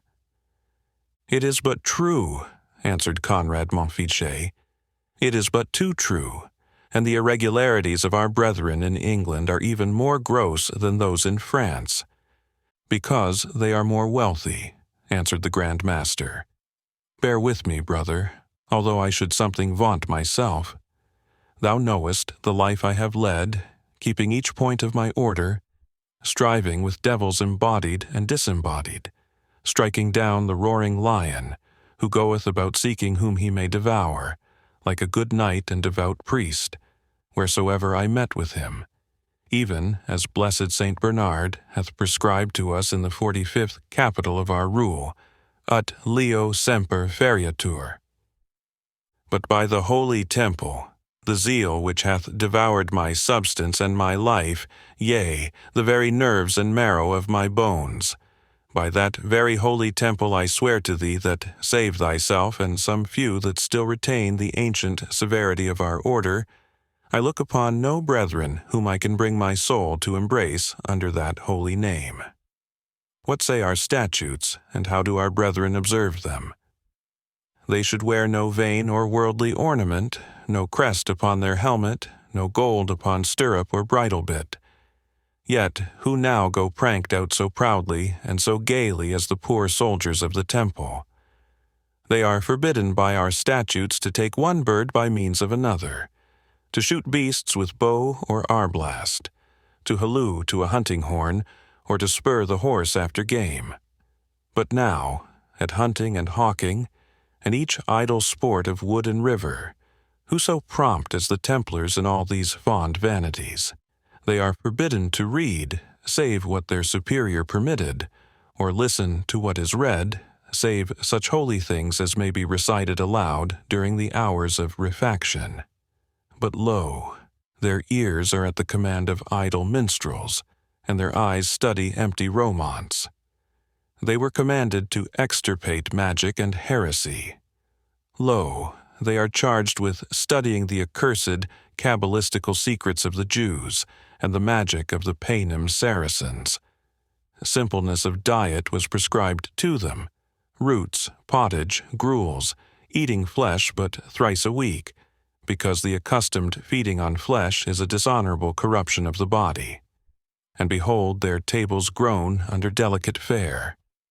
Their drink was to be water, and now, to drink like a Templar, is the boast of each jolly boon companion. This very garden, filled as it is with curious herbs and trees sent from the eastern climes, better becomes the harem of an unbelieving emir than the plot which Christian monks should devote to raise their homely pot-herbs. And oh, Conrad, well, it were that the relaxation of discipline stopped even here. Well thou knowest that we were forbidden to receive those devout women, who at the beginning were associated as sisters of our order, because, saith the 46th chapter, the ancient enemy hath, by female society, withdrawn many from the right path to paradise. Nay, in the last capital, being, as it were, the copestone which our blessed founder placed on the pure and undefiled doctrine which he had enjoined, we are prohibited from offering, even to our sisters and our mothers, the kiss of affection, ut omnium mulierum fugiantur oscula. I shame to speak, I shame to think, of the corruptions which have rushed in upon us even like a flood. The souls of our pure founders, the spirits of Hugh de Payens and Godfrey de Saint-Omer, and of the blessed seven who first joined in dedicating their lives to the service of the temple, are disturbed even in the enjoyment of paradise itself. I have seen them, Conrad, in the visions of the night. Their sainted eyes shed tears for the sins and follies of their brethren, and for the foul and shameful luxury in which they wallow. Beaumanoir, they say, thou slumberest. Awake. There is a stain in the fabric of the temple, deep and foul as that left by the streaks of leprosy on the walls of the infected houses of old. The soldiers of the cross, who should shun the glance of a woman as the eye of a basilisk, live in open sin, not with the females of their own race only, but with the daughters of the accursed heathen, and more accursed Jew. Beaumanoir, thou sleepest, up, and avenge our cause. Slay the sinners, male and female. Take to thee the brand of Phineas. The vision fled, Conrad, but as I awaked, I could still hear the clank of their mail, and see the waving of their white mantles. And I will do according to their word. I will purify the fabric of the temple, and the unclean stones in which the plague is, I will remove and cast out of the building. Yet bethink thee, reverend father, said Montfichet, the stain hath become ingrained by time and consuetude. Let thy reformation be cautious, as it is just and wise. No, Montfichet, answered the stern old man, it must be sharp and sudden. The order is on the crisis of its fate. The sobriety, self-devotion, and piety of our predecessors made us powerful friends. Our presumption, our wealth, our luxury, have raised up against us mighty enemies. We must cast away these riches, which are a temptation to princes. We must lay down that presumption, which is an offense to them. We must reform that license of manners, which is a scandal to the whole Christian world. Or, mark my words, the order of the temple will be utterly demolished, and the place thereof shall no more be known among the nations. Now may God avert such a calamity, said the preceptor. Amen, said the Grand Master with solemnity, but we must deserve his aid. I tell thee, Conrad, that neither the powers in heaven nor the powers on earth will longer endure the wickedness of this generation. My intelligence is sure. The ground on which our fabric is reared is already undermined, and each addition we make to the structure of our greatness will only sink it the sooner in the abyss. We must retrace our steps and show ourselves the faithful champions of the cross, sacrificing to our calling, not alone our blood and our lives, not alone our lusts and our vices, but our ease, our comforts, and our natural affections, and act as men convinced that many a pleasure which may be lawful to others is forbidden to the vowed soldier of the temple. At this moment a squire, clothed in a threadbare vestment, for the aspirants after this holy order wore during their novitiate the cast-off garments of the knights, entered the garden, and, bowing profoundly before the Grand Master, stood silent, awaiting his permission ere he presumed to tell his errand. "Is it not more seemly," said the Grand Master, "to see this Damien, clothed in the garments of Christian humility, thus appear with reverend silence before his superior, than but 2 days since, when the fond fool was decked in a painted coat, and jangling as pert and as proud as any popinjay? Speak, Damien, we permit thee. What is thine errand?" "A Jew stands without the gate, noble and reverend father," said the squire, "who prays to speak with brother Brian de Bois Guilbert." "Thou wert right to give me knowledge of it," said the Grand Master. "In our presence a preceptor is but as a common compeer of our order, who may not walk according to his own will, but to that of his master. Even according to the text, in the hearing of the ear he hath obeyed me. It imports us especially to know of this Bois Guilbert's proceedings," said he, turning to his companion. "Report speaks him brave and valiant," said Conrad. "And truly is he so spoken of," said the Grand Master. "In our valor only we are not degenerated from our predecessors, the heroes of the cross. But brother Brian came into our order a moody and disappointed man, stirred, I doubt me, to take our vows and to renounce the world, not in sincerity of soul, but as one whom some touch of light discontent had driven into penitence. Since then, he hath become an active and earnest agitator, a murmurer and a machinator, and a leader amongst those who impugn our authority. Not considering that the rule is given to the master even by the symbol of the staff and the rod, the staff to support the infirmities of the weak, the rod to correct the faults of delinquents. Damien," he continued, "lead the Jew to our presence." The squire departed with a profound reverence, and in a few minutes returned, marshalling an Isaac of York. No naked slave, ushered into the presence of some mighty prince, could approach his judgment seat with more profound reverence and terror than that with which the Jew drew near to the presence of the Grand Master. When he had approached within the distance of 3 yards, Beaumanoir made a sign with his staff that he should come no farther. The Jew kneeled down on the earth which he kissed in the token of reverence, then rising, stood before the Templars, his hands folded on his bosom, his head bowed on his breast, in all the submission of Oriental slavery. "Damien," said the Grand Master, "retire and have a guard ready to await our sudden call, and suffer no one to enter the garden until we shall leave it." The squire bowed and retreated. "Jew," continued the haughty old man, "mark me. It suits not our condition to hold with thee long communication, nor do we waste words or time upon any one. Wherefore, be brief in thy answers to what questions I shall ask thee, and let thy words be of truth. For if thy tongue doubles with me, I will have it torn from thy misbelieving jaws." The Jew was about to reply, but the Grand Master went on, "Peace, unbeliever, not a word in our presence, save in answer to our questions. What is thy business with our brother Brian de Bois Guilbert?" Isaac gasped with terror and uncertainty. To tell his tale might be interpreted into scandalizing the order. Yet, unless he told it, what hope could he have of achieving his daughter's deliverance? Beaumanoir saw his mortal apprehension, and condescended to give him some assurance. "Fear nothing," he said, "for thy wretched person, Jew, so thou dealest uprightly in this matter. I demand again to know from thee thy business with Brian de Bois Guilbert."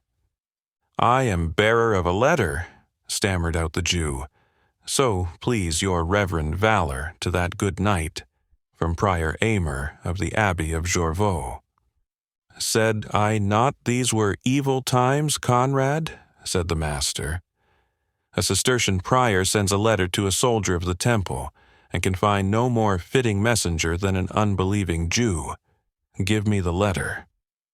the Jew, with trembling hands, undid the folds of his Armenian cap, in which he had deposited the prior's tablets for the greater security, and was about to approach, with hand extended and body crouched, to place it within the reach of his grim interrogator. "Back, dog," said the Grand Master. "I touch not misbelievers, save with the sword.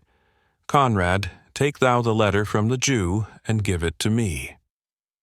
Beaumanoir, being thus possessed of the tablets, inspected the outside carefully, and then proceeded to undo the pack-thread which secured its folds.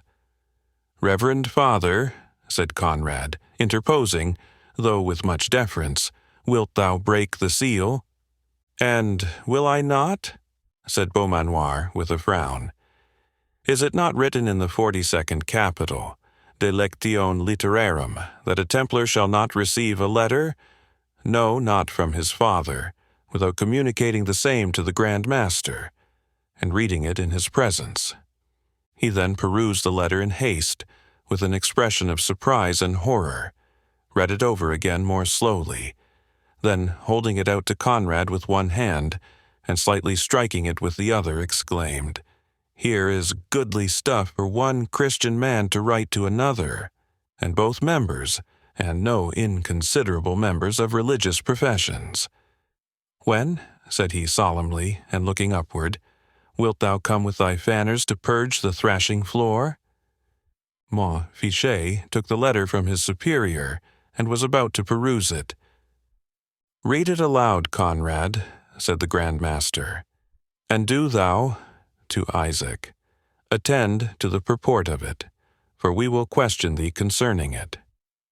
Conrad read the letter, which was in these words: "Aymer, by divine grace, Prior of the Cistercian House of St. Mary's of Jorvaulx, to Sir Brian de Bois Guilbert, a knight of the Holy Order of the Temple, wisheth health, with the bounties of King Bacchus and of my Lady Venus. Touching our present condition, dear brother, we are a captive in the hands of certain lawless and godless men, who have not feared to detain our person and put us to ransom, whereby we have also learned of Front de Boeuf's misfortune, and that thou hast escaped with that fair Jewish sorceress, whose black eyes have bewitched thee. We are heartily rejoiced of thy safety. Nevertheless, we pray thee to be on thy guard in the matter of this second witch of Endor, for we are privately assured that your great master, who careth not a bean for cherry cheeks and black eyes, comes from Normandy to diminish your mirth and amend your misdoings. Wherefore we pray you heartily to beware, and to be found watching, even as the holy text hath it, invenientur vigilantes. And the wealthy Jew her father, Isaac of York, having prayed of me letters in his behalf, I gave him these, earnestly advising, and in a sort entreating, that you do hold the damsel to ransom, seeing he will pay you from his bags as much as may find 50 damsels upon safer terms, whereof I trust to have my part when we make merry together as true brothers, not forgetting the wine-cup. For what saith the text, vinum letificat cor hominis, and again, rex delectabitur pulchritudine tua. Till which merry meeting, we wish you farewell. Given from this den of thieves, about the hour of matins, Aymer per S. M. Jorvolsiensis. Postscriptum. Truly, your golden chain hath not long abidden with me, and will now sustain around the neck of an outlaw deer-stealer the whistle wherewith he calleth on his hounds. What sayest thou to this, Conrad? Said the Grand Master. Den of thieves, and a fit residence is a den of thieves for such a prior. No wonder that the hand of God is upon us, and that in the Holy Land we lose place by place, foot by foot, before the infidels, when we have such churchmen as this Aymer. And what meaneth he, I trow, by this second witch of Endor? Said he to his confidant, something apart. Conrad was better acquainted, perhaps by practice, with the jargon of gallantry than was his superior, and he expounded the passage which embarrassed the Grand Master to be a sort of language used by worldly men towards those whom they loved par amour, but the explanation did not satisfy the bigoted Beaumanoir. There is more in it than thou dost guess, Conrad. Thy simplicity is no match for this deep abyss of wickedness. This Rebecca of York was a pupil of that Miriam of whom thou hast heard. Thou shalt hear the Jew own it even now." Then, turning to Isaac, he said aloud, "Thy daughter, then, is prisoner with Brian de Bois Guilbert." "Aye, reverend valorous sir," stammered poor Isaac, "and whatsoever ransom a poor man may pay for her deliverance—" "Peace," said the Grand Master. "This thy daughter hath practised the art of healing, hath she not?" "Aye, gracious sir," answered the Jew with more confidence, "and knight and yeoman, squire and vassal, may bless the goodly gift which heaven hath assigned to her. Many a one can testify that she hath recovered them by her art, when every other human aid hath proved vain, but the blessing of the God of Jacob was upon her." Beaumanoir turned to Montfichet with a grim smile. "See, brother," he said, "the deceptions of the devouring enemy. Behold the baits with which he fishes for souls, giving a poor space of earthly life in exchange for eternal happiness hereafter. Well said our blessed rule, semper percutiatur leo vorans. Up on the lion, down with the destroyer," said he, shaking aloft his mystic abacus, as if in defiance of the powers of darkness. "Thy daughter worketh the cures, I doubt not." Thus he went on to address the Jew. "By words and sighs and periapts and other cabalistical mysteries." "Nay, reverend and brave knight," answered Isaac, "but in chief measure by a balsam of marvelous virtue." "Where had she that secret?" said Beaumanoir. "It was delivered to her," answered Isaac reluctantly, "by Miriam, a sage matron of our tribe." "Ah, false Jew," said the Grand Master. "Was it not from that same witch Miriam, the abomination of whose enchantments have been heard of throughout every Christian land?" exclaimed the Grand Master, crossing himself. "Her body was burnt at a stake, and her ashes were scattered to the four winds. And so be it with me and mine order, if I do not as much to her pupil, and more also. I will teach her to throw spell and incantation over the soldiers of the blessed temple. There, Damien, spurn this Jew from the gate. Shoot him dead if he oppose or turn again. With his daughter we will deal as the Christian law and our own high office warrant." Poor Isaac was hurried off accordingly, and expelled from the preceptory, all his entreaties and even his offers unheard and disregarded. He could do not better than return to the house of the rabbi, and endeavor through his means to learn how his daughter was to be disposed of. He had hitherto feared for her honor, he was now to tremble for her life. Meanwhile, the Grand Master ordered to his presence the preceptor of Templestowe. Chapter 36. "Say not my art is fraud. All live by seeming. The beggar begs with it, and the gay courtier gains land and title, rank and rule, by seeming. The clergy scorn it not, and the bold soldier will eke with it his service. All admit it, all practice it, and he who is content with showing what he is shall have small credit. In church or camp or state, so wags the world." Old Play. Albert Malvoisin, President, or, in the language of the order, Preceptor of the Establishment of Templestowe, was brother to that Philip Malvoisin, who has been already occasionally mentioned in this history, and was, like that baron, in close league with Brian de Bois Guilbert. Amongst dissolute and unprincipled men, of whom the Temple order included but too many, Albert of Templestowe might be distinguished, but with this difference from the audacious Bois Guilbert, that he knew how to throw over his vices and his ambition the veil of hypocrisy, and to assume in his exterior the fanaticism which he internally despised. Had not the arrival of the Grand Master been so unexpectedly sudden, He would have seen nothing at Templestowe which might have appeared to argue any relaxation of discipline.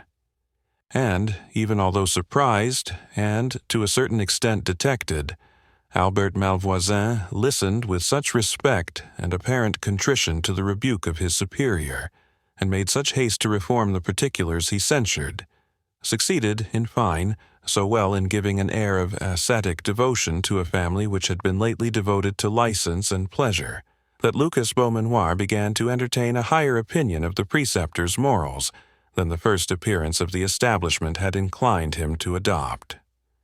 But these favorable sentiments on the part of the Grand Master were greatly shaken by the intelligence that Albert had received within a house of religion the Jewish captive, and, as was to be feared, the paramour of a brother of the order, and when Albert appeared before him he was regarded with unwonted sternness. "There is in this mansion, dedicated to the purposes of the Holy Order of the Temple," said the Grand Master, in a severe tone, "a Jewish woman, brought hither by a brother of religion, by your connivance, Sir Preceptor." Albert Malvoisin was overwhelmed with confusion, for the unfortunate Rebecca had been confined in a remote and secret part of the building, and every precaution used to prevent her residence there from being known. He read in the looks of Beaumanoir ruin to Bois Guilbert and to himself, unless he should be able to avert the impending storm. "Why are you mute?" continued the Grand Master. "Is it permitted to me to reply?" answered the preceptor in a tone of the deepest humility, although by the question he only meant to gain an instant space for arranging his ideas. "Speak, you are permitted," said the Grand Master. "Speak and say, knowest thou the capital of our holy rule? De commilitonibus templi in sancta civitate, qui cum miserimis mulieribus versantur, propter oblectationem carnis?" 50. "Surely, most reverend Father," answered the preceptor, "I have not risen to this office in the order, being ignorant of one of its most important prohibitions. How comes it, then, I demand of thee once more, that thou hast suffered a brother to bring a paramour, and that paramour a Jewish sorceress into this holy place, to the stain and pollution thereof?" "A Jewish sorceress!" echoed Albert Malvoisin. "Good angels guard us!" "Aye, brother, a Jewish sorceress," said the Grand Master sternly. "I have said it. Darest thou deny that this Rebecca, the daughter of that wretched usurer Isaac of York, and the pupil of the foul witch Miriam, is now, shamed to be thought or spoken, lodged within this thy preceptory?"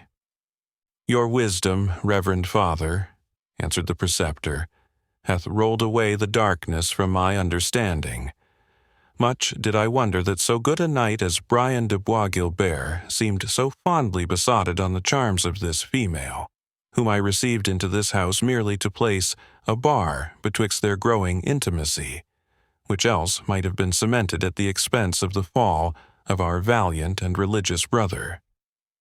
"Hath nothing, then, as yet passed betwixt them in breach of his vow?" demanded the Grand Master. "What? Under this roof?" said the preceptor, crossing himself. "Saint Magdalene and the 10,000 virgins forbid. No.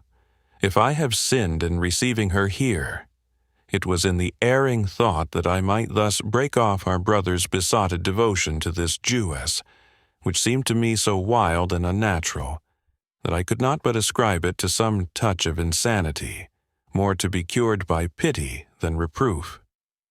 But since your reverend wisdom hath discovered this Jewish queen to be a sorceress, perchance it may account fully for his enamored folly." It doth, said Beaumanoir. "See, brother Conrad, the peril of yielding to the first devices and blandishments of Satan.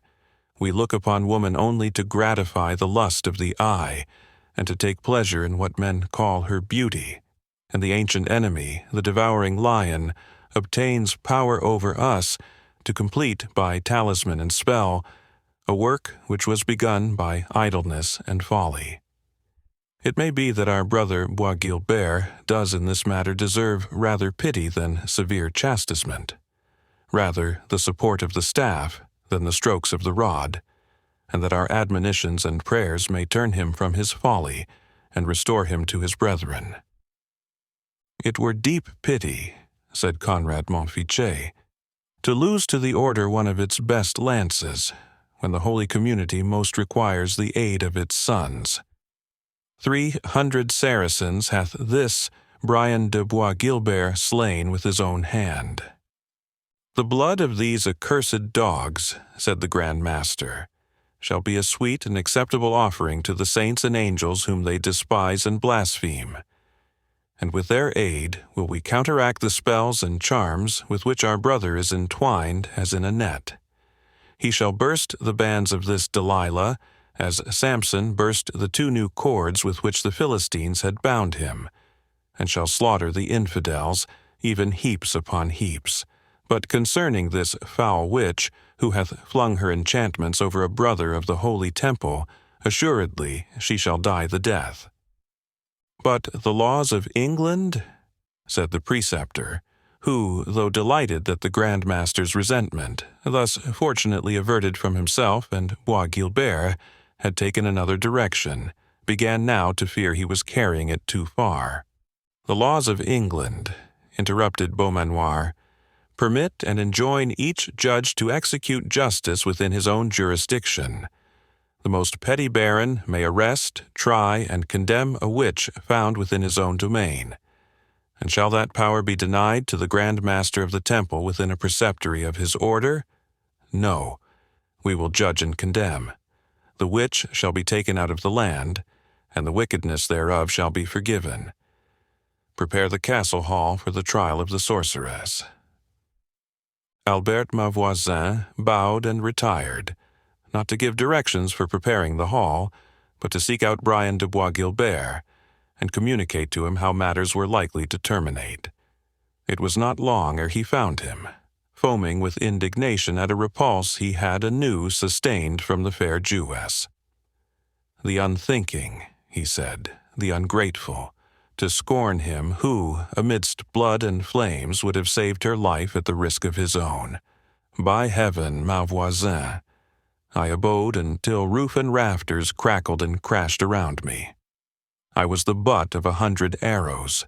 They rattled on mine armor like hailstones against a latticed casement, and the only use I made of my shield was for her protection.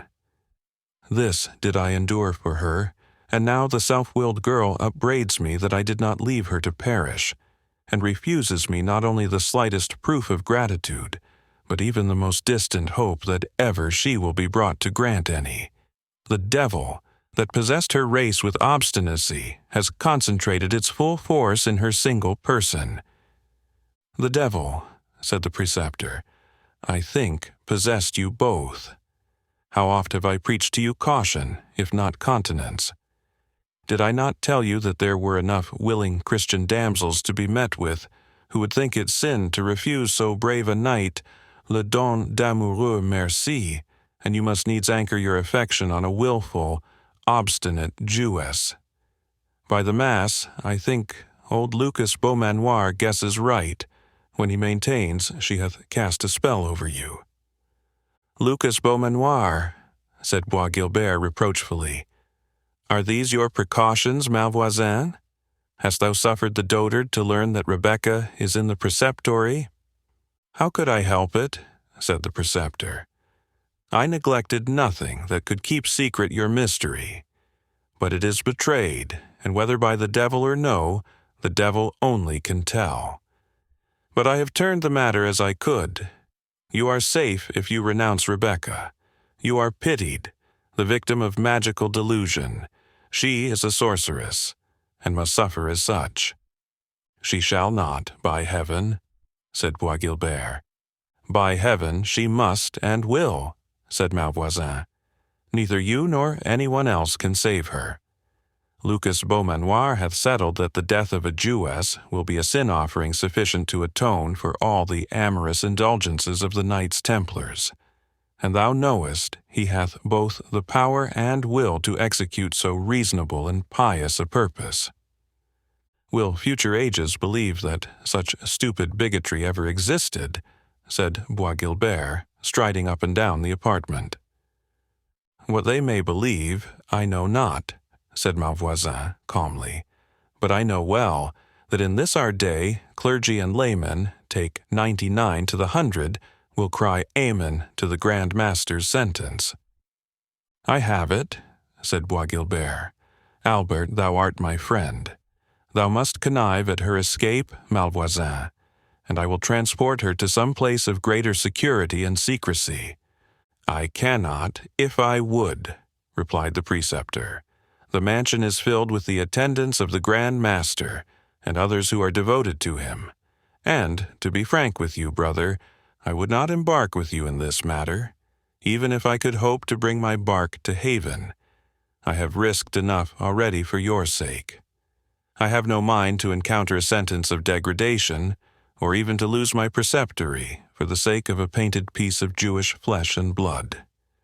And you, if you will be guided by my counsel, will give up this wild goose chase and fly your hawk at some other game. Think, Bois Guilbert, thy present rank, thy future honors, all depend on thy place in the order. Shouldst thou adhere perversely to thy passion for this Rebecca, thou wilt give Beaumanoir the power of expelling thee, and he will not neglect it. He is jealous of the truncheon which he holds in his trembling gripe, and he knows thou stretchest thy bold hand towards it. Doubt not he will ruin thee, if thou affordest him a pretext so fair as thy protection of a Jewish sorceress. Give him his scope in this matter, for thou canst not control him. When the staff is in thine own firm grasp, thou mayest caress the daughters of Judah, or burn them, as may best suit thine own humor. Malvoisin, said Bois Guilbert, thou art a cold-blooded— Friend, said the preceptor, hastening to fill up the blank, in which Bois Guilbert would probably have placed a worse word. A cold-blooded friend I am, and therefore more fit to give thee advice. I tell thee once more that thou canst not save Rebecca. I tell thee once more thou canst but perish with her. Go hie thee to the Grand Master, throw thyself at his feet, and tell him— Not at his feet, by heaven, but to the dotard's very beard will I say— Say to him, then, to his beard, continued Malvoisin coolly, that you love this captive Jewess to distraction. And the more thou dost enlarge on thy passion, the greater will be his haste to end it by the death of the fair enchantress. While thou, taken in flagrant delict by the avowal of a crime contrary to thine oath, canst hope no aid of thy brethren, and must exchange all thy brilliant visions of ambition and power, to lift perhaps a mercenary spear in some of the petty quarrels between Flanders and Burgundy. Thou speakest the truth, Malvoisin, said Brian de Bois Guilbert, after a moment's reflection. I will give the hoary bigot no advantage over me, and for Rebecca, she hath not merited at my hand that I should expose rank and honor for her sake. I will cast her off.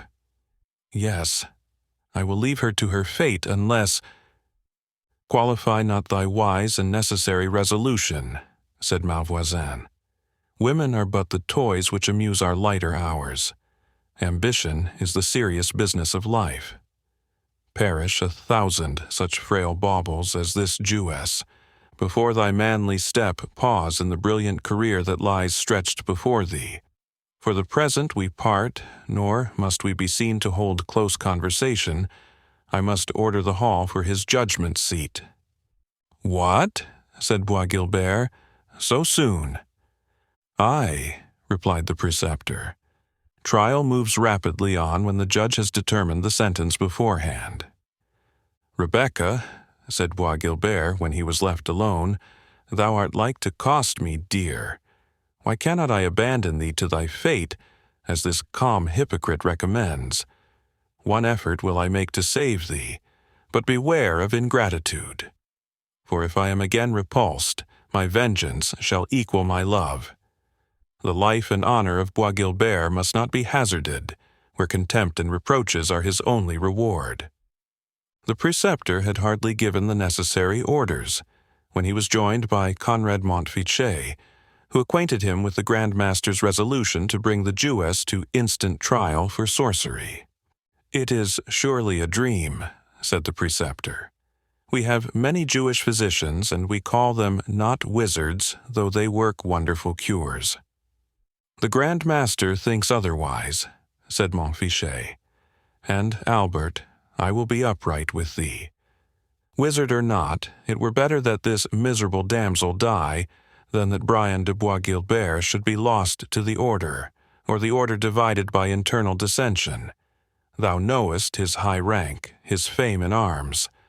Thou knowest the zeal with which many of our brethren regard him. But all this will not avail him with our Grand Master, should he consider Brian as the accomplice, not the victim, of this Jewess. Were the souls of the 12 tribes in her single body, it were better she suffered alone, than that Bois Guilbert were partner in her destruction. I have been working him even now to abandon her," said Malvoisin. "But still, are there grounds enough to condemn this Rebecca for sorcery? Will not the Grand Master change his mind when he sees that the proofs are so weak?"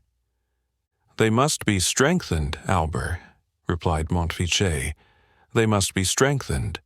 Dost thou understand me?" "I do," said the preceptor. "Nor do I scruple to do aught for advancement of the order, but there is little time to find engines fitting." "Malvoisin, they must be found," said Conrad. "Well, will it advantage both the order and thee? This Templestowe is a poor preceptory. That of Maison Dieu is worth double its value. Thou knowest my interest with our old chief. Find those who can carry this matter through, and thou art preceptor of Maison Dieu in the fertile Kent. How sayst thou?" "There is," replied Malvoisin, "among those who came hither with Bois Guilbert, 2 fellows whom I well know. Servants they were to my brother Philippe de Malvoisin, and passed from his service to that of Front de Bœuf. It may be they know something of the witcheries of this woman. Away, seek them out instantly, and hark thee, if a byzant or 2 will sharpen their memory, let them not be wanting." "They would swear the mother that bore them a sorceress for a zecchin," said the preceptor. "Away, then," said Montfichet. "At noon the affair will proceed. I have not seen our senior in such earnest preparation since he condemned to the stake Hamet al-Fagi, a convert who relapsed to the Moslem faith." The ponderous castle bell had tolled the point of noon, when Rebecca heard a trampling of feet upon the private stair which led to her place of confinement. The noise announced the arrival of several persons, and the circumstance rather gave her joy, for she was more afraid of the solitary visits of the fierce and passionate Bois Guilbert than of any evil that could befall her besides. The door of the chamber was unlocked, and Conrad and the preceptor Malvoisin entered, attended by 4 warders clothed in black and bearing halberds. "Daughter of an accursed race," said the preceptor, "arise and follow us." "Whither?" said Rebecca, "and for what purpose?"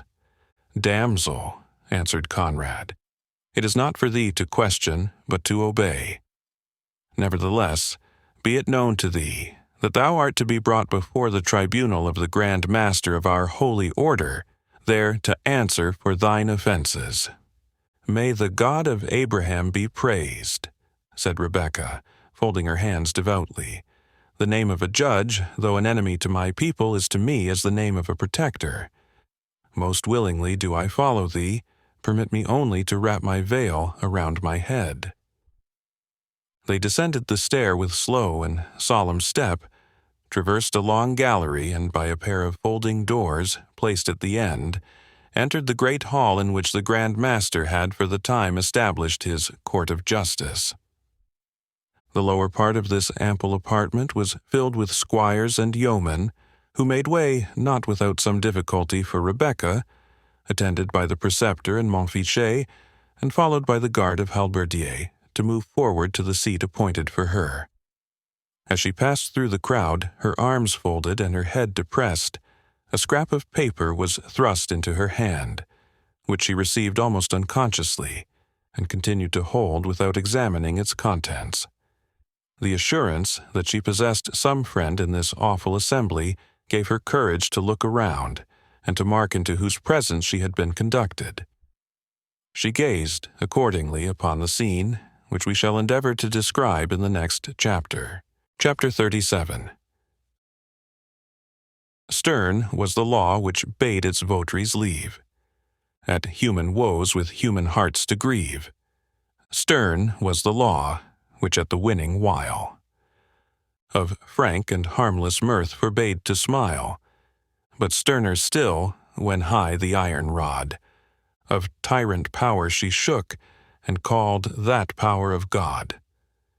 The Middle Ages.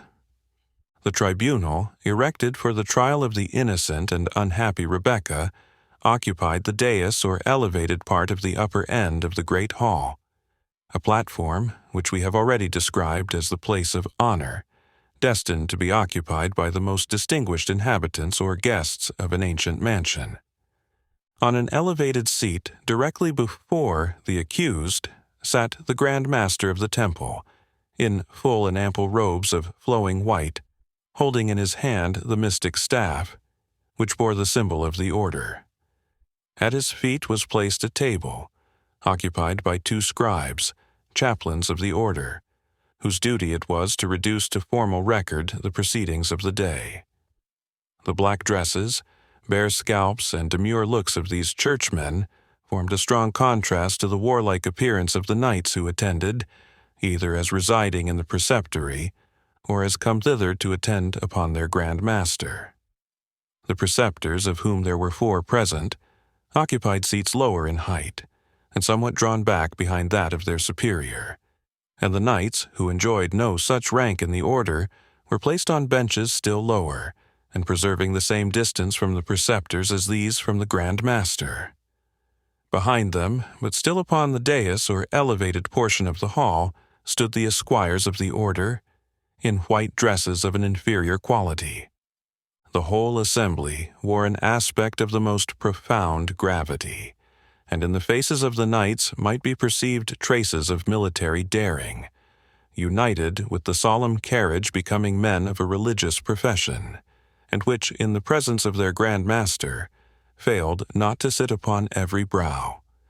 The remaining and lower part of the hall was filled with guards, holding partisans, and with other attendants whom curiosity had drawn thither, to see at once a Grand Master and a Jewish sorceress.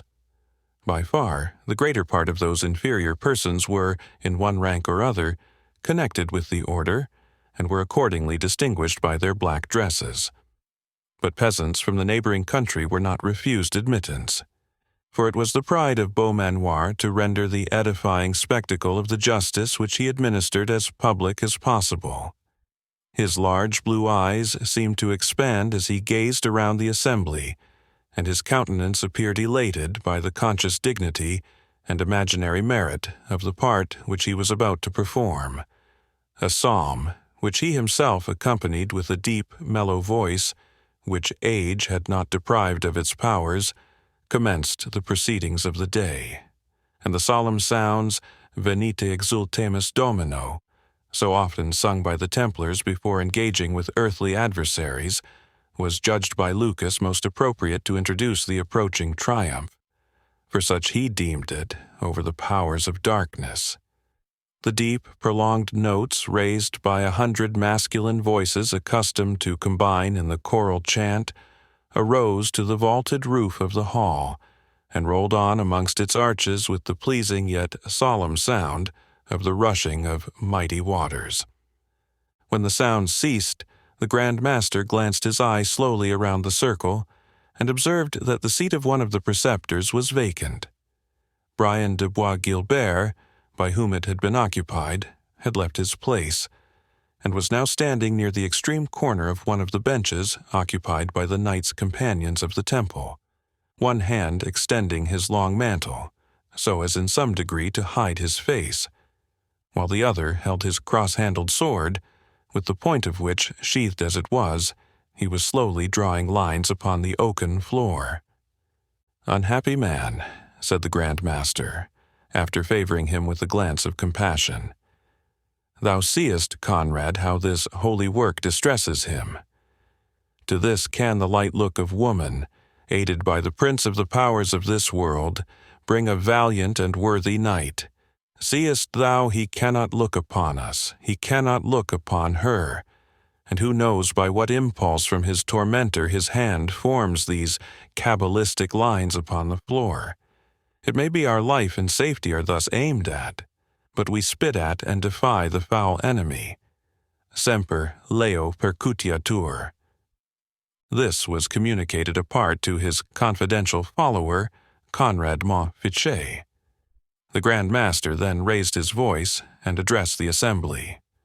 "Reverend and valiant men, knights, preceptors, and companions of this holy order, my brethren and my children, you also, well-born and pious esquires, who aspire to wear this holy cross, and you also, Christian brethren of every degree, be it known to you that it is not defect of power in us which hath occasioned the assembling of this congregation.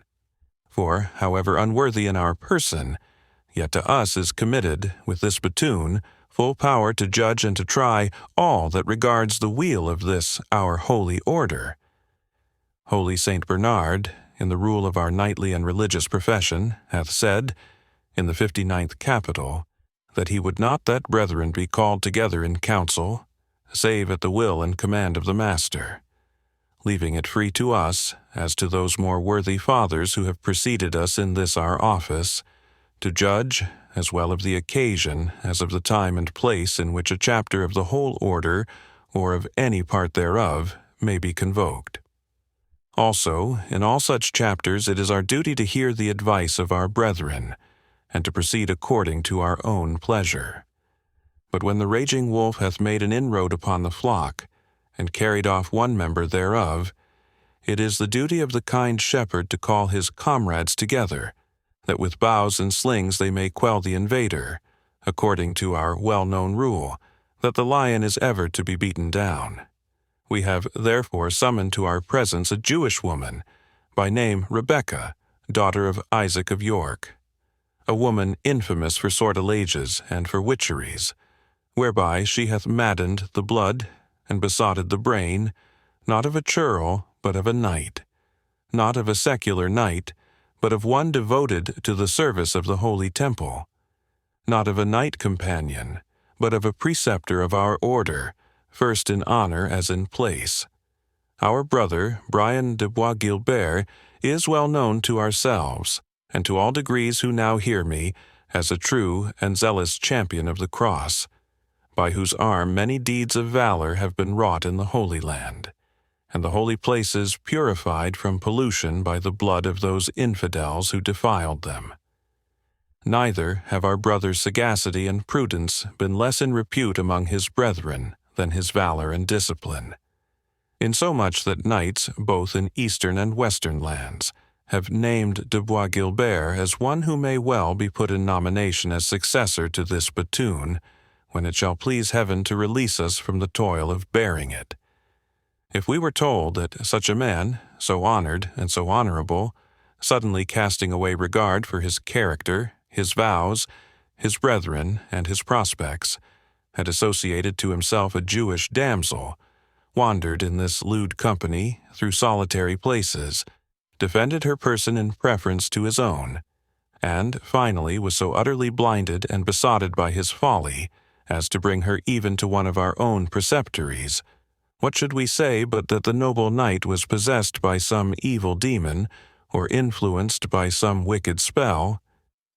If we could suppose it otherwise, think not rank, valor, high repute, or any earthly consideration should prevent us from visiting him with punishment, that the evil thing might be removed, even according to the text, Auferte malum ex vobis. For various and heinous are the acts of transgression against the rule of our blessed order in this lamentable history. First, he hath walked according to his proper will, contrary to Capital 33, quod nullus juxta proprium voluntatem incedat.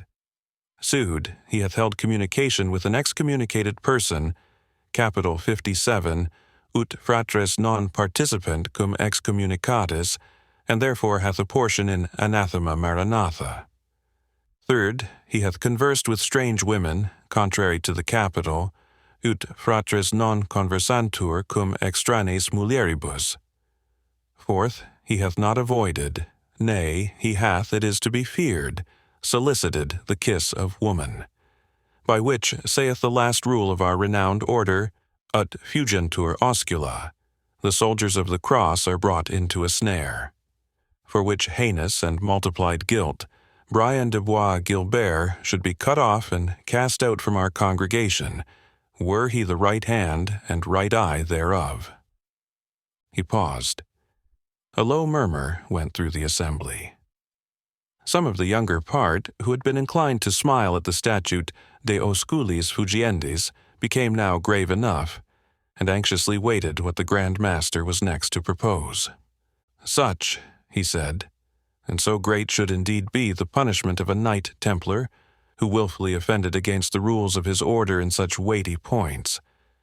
But if, by means of charms and of spells, Satan had obtained dominion over the knight, perchance because he cast his eyes too lightly upon a damsel's beauty, we are then rather to lament than chastise his backsliding, and, imposing on him only such penance as may purify him from his iniquity, we are to turn the full edge of our indignation upon the accursed instrument, which had so well nigh occasioned his utter falling away.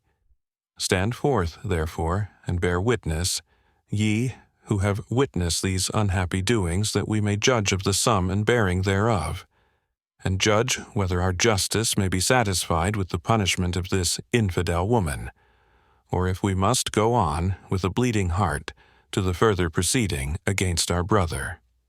Several witnesses were called upon to prove the risks to which Bois Guilbert exposed himself in endeavoring to save Rebecca from the blazing castle, and his neglect of his personal defense in attending to her safety. The men gave these details with the exaggerations common to vulgar minds, which have been strongly excited by any remarkable event, and their natural disposition to the marvelous was greatly increased by the satisfaction which their evidence seemed to afford to the eminent person for whose information it had been delivered. Thus, the dangers which Bois Guilbert surmounted, in themselves sufficiently great, became portentous in their narrative. The devotion of the knight to Rebecca's defense was exaggerated beyond the bounds, not only of discretion, but even of the most frantic excess of chivalrous zeal, and his deference to what she said, even although her language was often severe and upbraiding, was painted as carried to an excess which, in a man of his haughty temper, seemed almost preternatural. The preceptor of Templestowe was then called on to describe the manner in which Bois Guilbert and the Jewess arrived at the preceptory. The evidence of Malvoisin was skillfully guarded. But while he apparently studied to spare the feelings of Bois Guilbert, he threw in, from time to time, such hints as seemed to infer that he labored under some temporary alienation of mind. So deeply did he appear to be enamored of the damsel whom he brought along with him.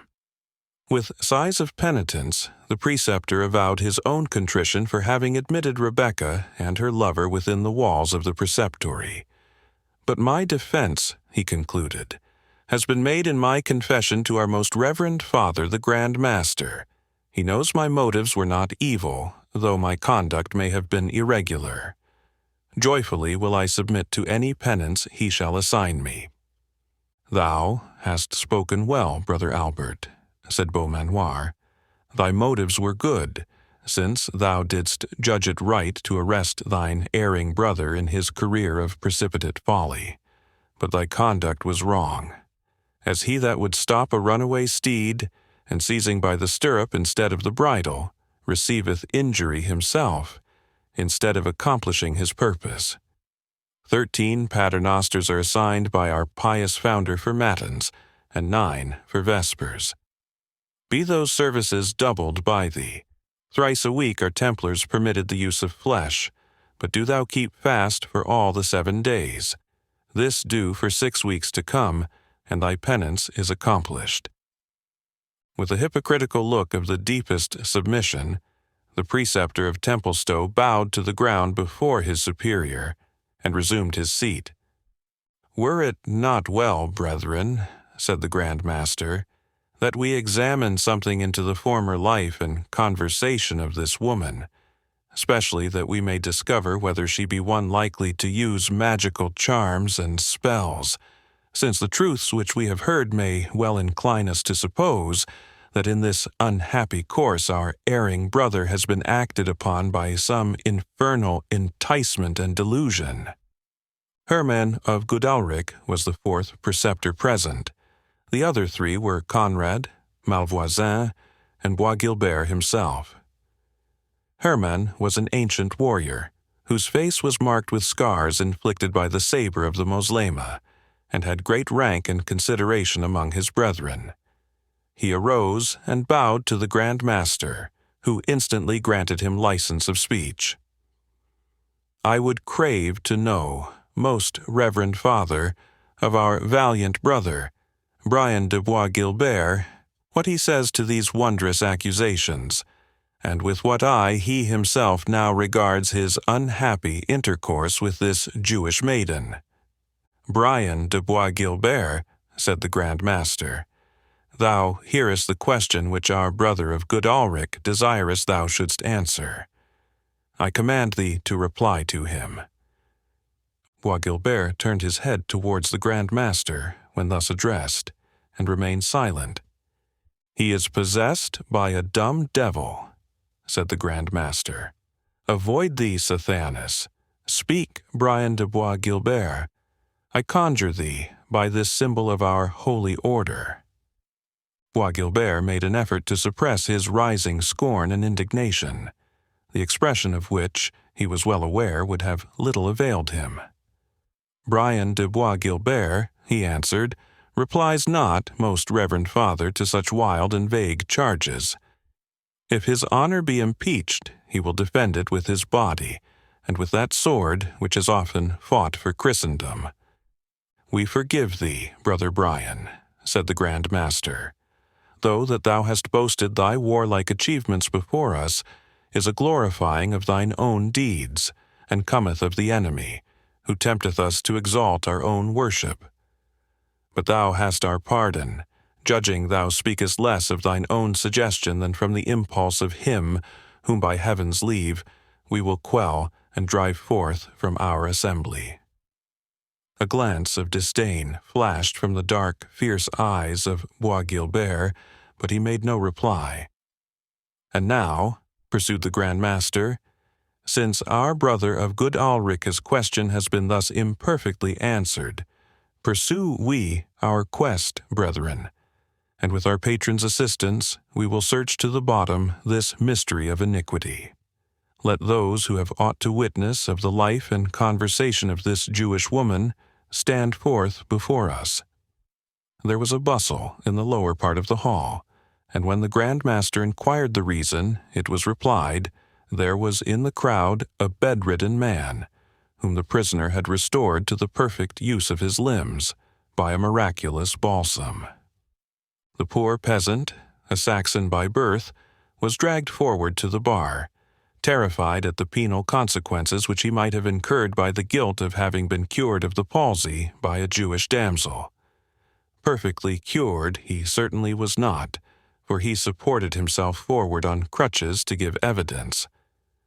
Most unwilling was his testimony, and given with many tears, but he admitted that 2 years since, when residing at York, he was suddenly afflicted with a sore disease, while laboring for Isaac the rich Jew, in his vocation of a joiner; that he had been unable to stir from his bed until the remedies applied by Rebecca's directions, and especially a warming and spicy-smelling balsam, had in some degree restored him to the use of his limbs. Moreover, he said, she had given him a pot of that precious ointment, and furnished him with a piece of money withal, to return to the house of his father, near to Templestowe. "And may it please your gracious reverence," said the man, "I cannot think the damsel meant harm by me, though she hath the ill hap to be a Jewess. For even when I used her remedy, I said the Pater and the Creed, and it never operated a whit less kindly." "Peace, slave," said the Grand Master, "and begone. It well suits brutes like thee to be tampering and trinketing with hellish cures, and to be giving your labor to the sons of mischief. I tell thee, the fiend can impose diseases for the very purpose of removing them, in order to bring into credit some diabolical fashion of cure. Hast thou that unguent of which thou speakest?" The peasant, fumbling in his bosom with a trembling hand, produced a small box, bearing some Hebrew characters on the lid, which was, with most of the audience, a sure proof that the devil had stood apothecary.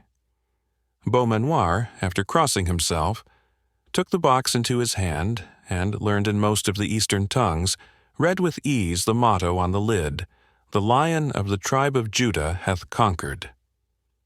"Strange powers of Sathanas," said he, "which can convert Scripture into blasphemy, mingling poison with our necessary food.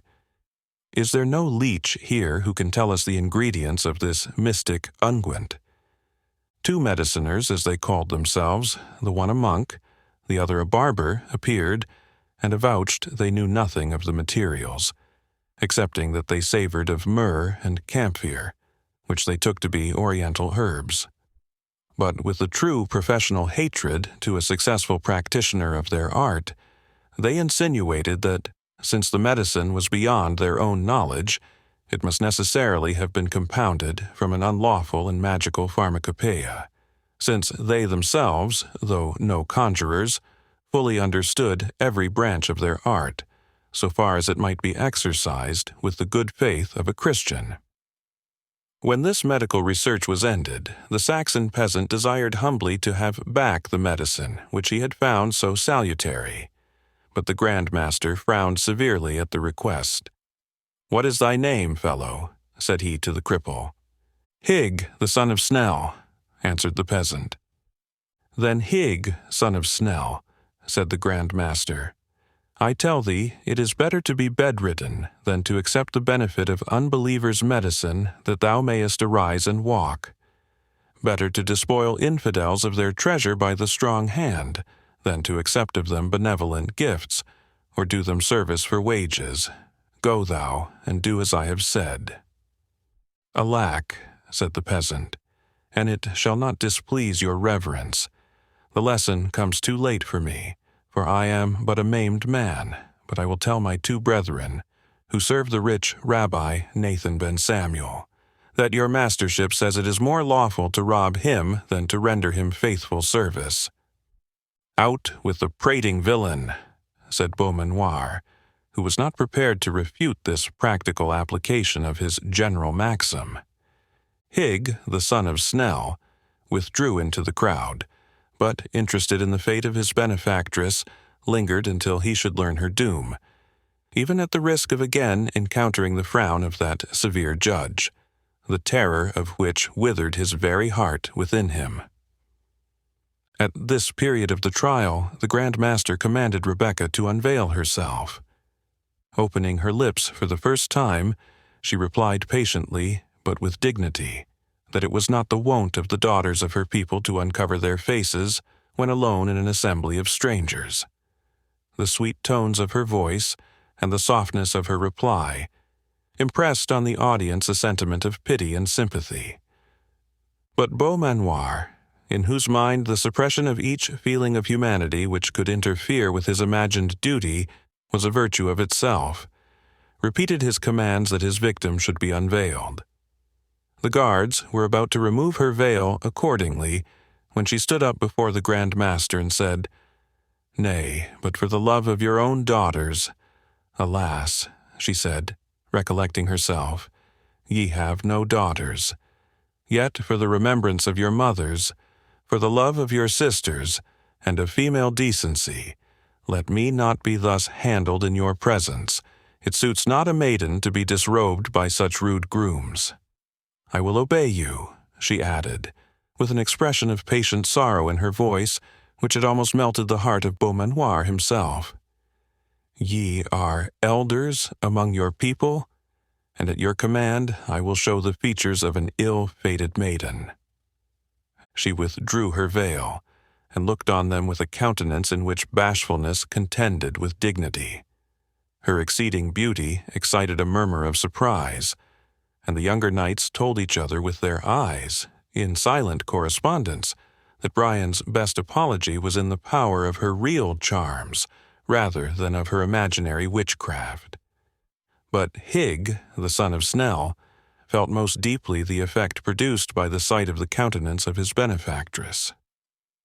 "Let me go forth," he said to the warders at the door of the hall. "Let me go forth. To look at her again will kill me, for I have had a share in murdering her." "Peace, poor man," said Rebecca, when she heard his exclamation. "Thou hast done me no harm by speaking the truth. Thou canst not aid me by thy complaints or lamentations. Peace, I pray thee. Go home and save thyself." Higg was about to be thrust out by the compassion of the warders, who were apprehensive lest his clamorous grief should draw upon them reprehension, and upon himself punishment. But he promised to be silent, and was permitted to remain.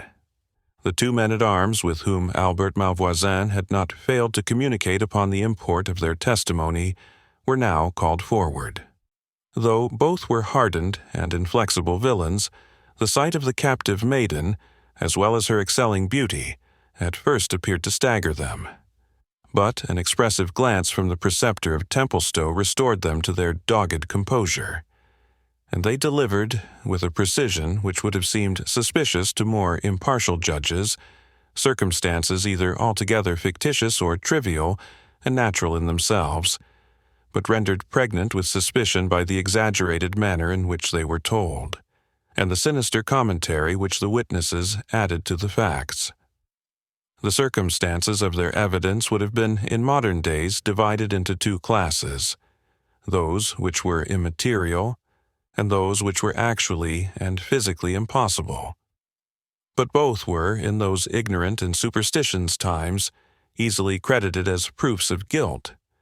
The first class set forth that Rebecca was heard to mutter to herself in an unknown tongue, that the songs she sung by fits were of a strangely sweet sound, which made the ears of the hearer tingle, and his heart throb, that she spoke at times to herself, and seemed to look upward for a reply, that her garments were of a strange and mystic form, unlike those of women of good repute, that she had rings impressed with cabalistical devices, and that strange characters were broidered on her veil. All these circumstances, so natural and so trivial, were gravely listened to as proofs, or at least as affording strong suspicions that Rebecca had unlawful correspondence with mystical powers.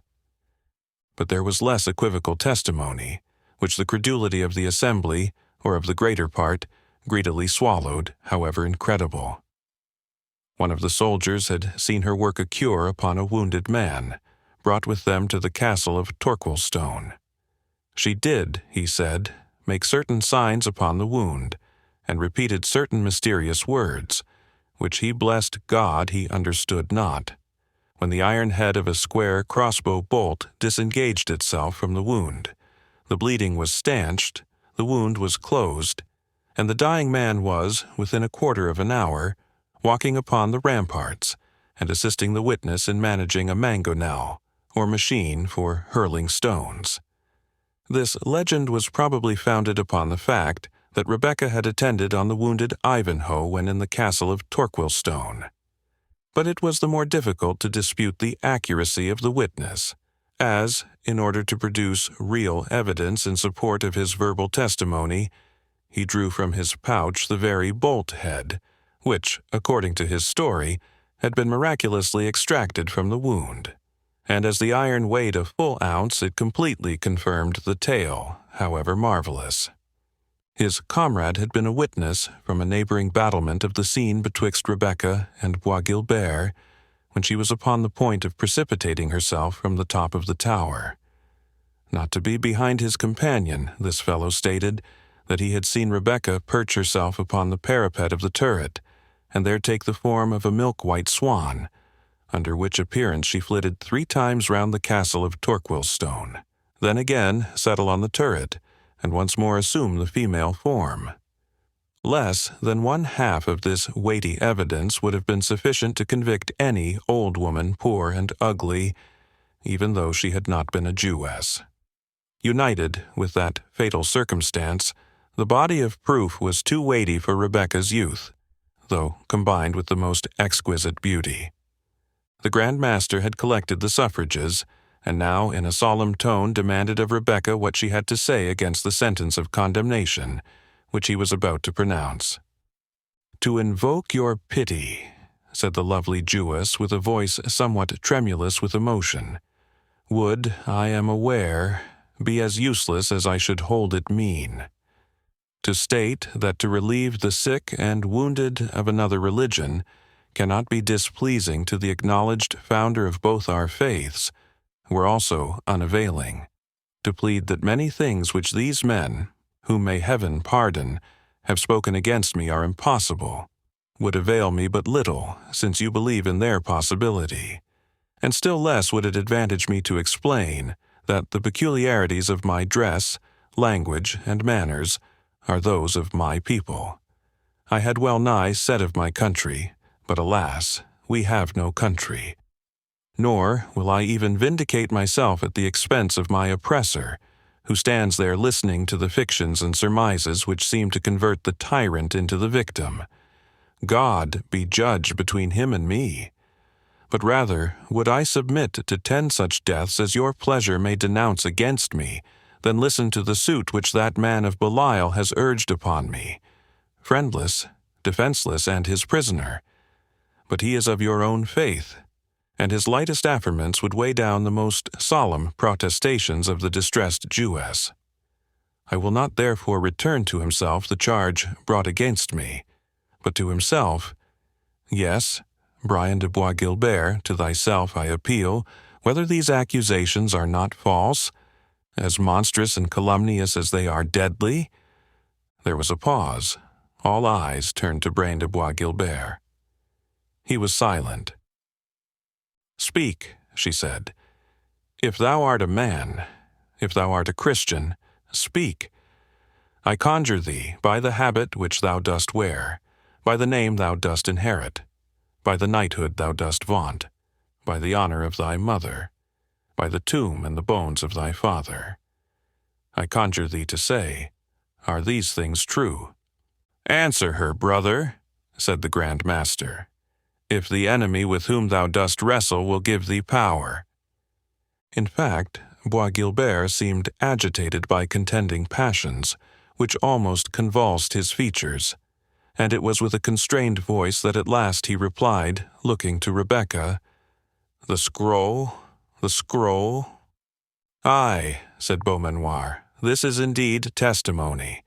The victim of her witcheries can only name the fatal scroll, the spell inscribed on which is, doubtless, the cause of his silence." But Rebecca put another interpretation on the words extorted, as it were, from Bois Guilbert, and glancing her eye upon the slip of parchment which she continued to hold in her hand, she read, written thereupon in the Arabian character, "Demand a champion."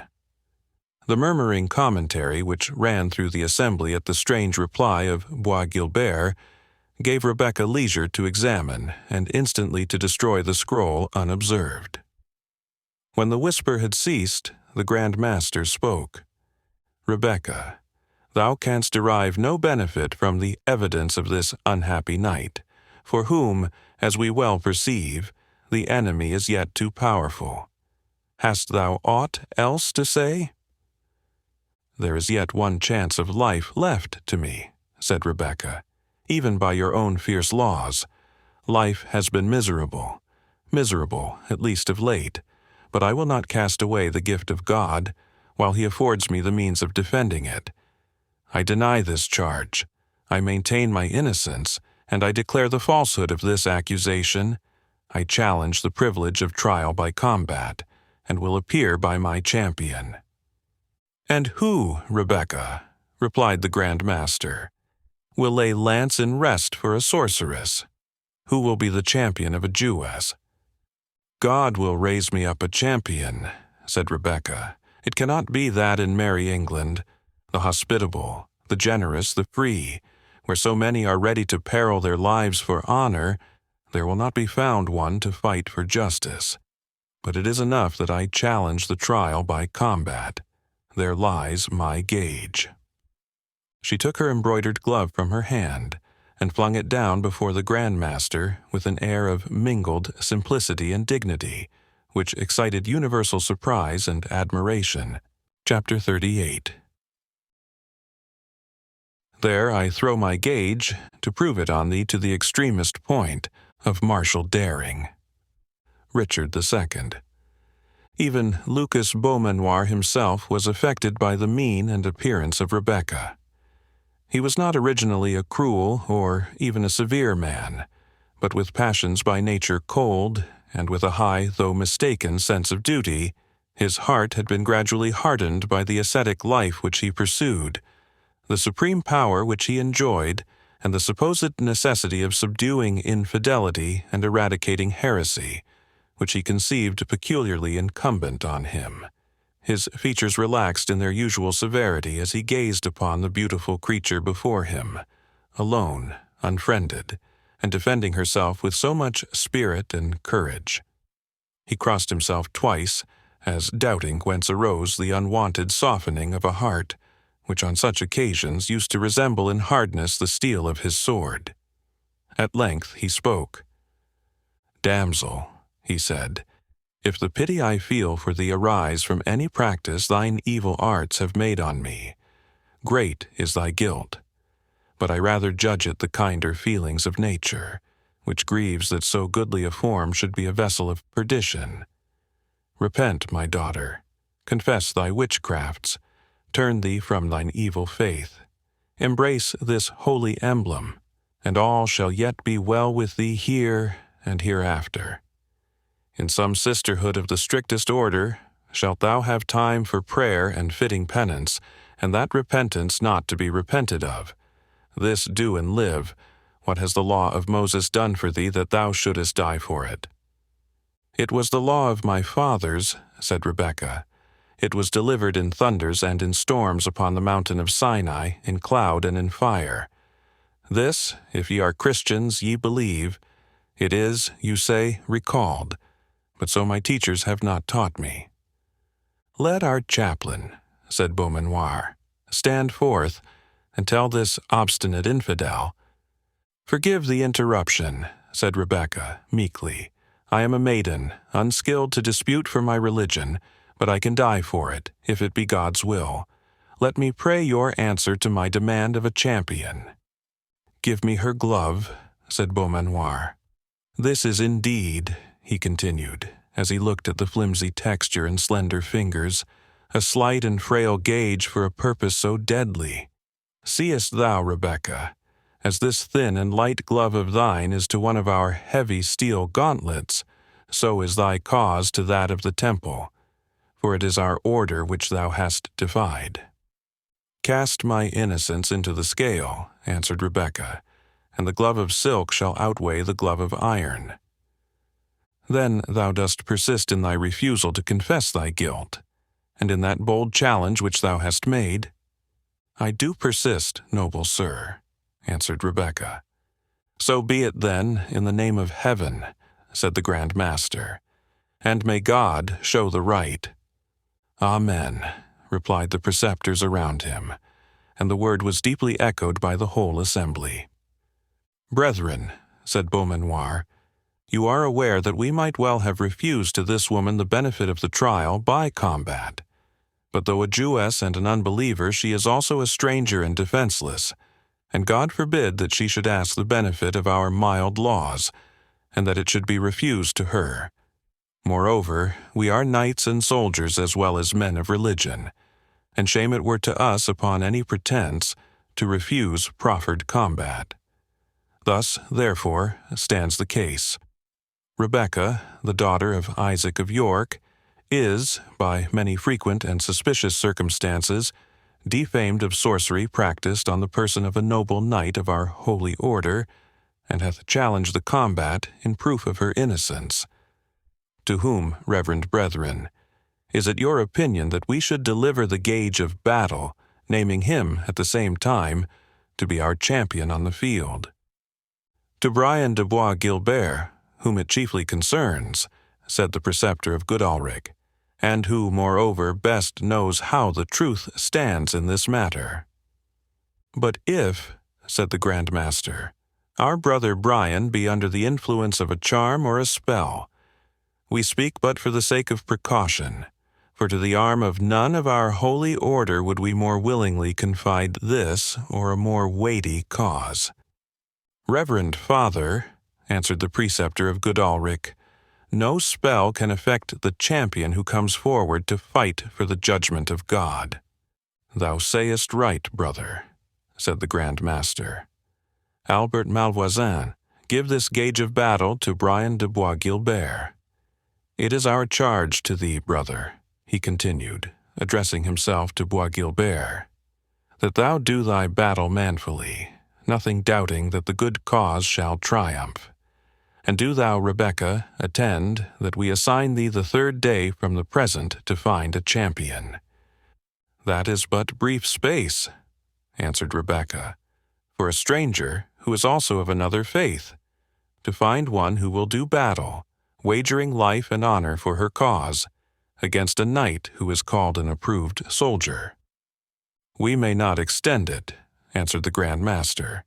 The field must be foughten in our own presence, and divers weighty causes call us on the 4th day from hence. God's will be done, said Rebecca. I put my trust in him, to whom an instant is as effectual to save as a whole age.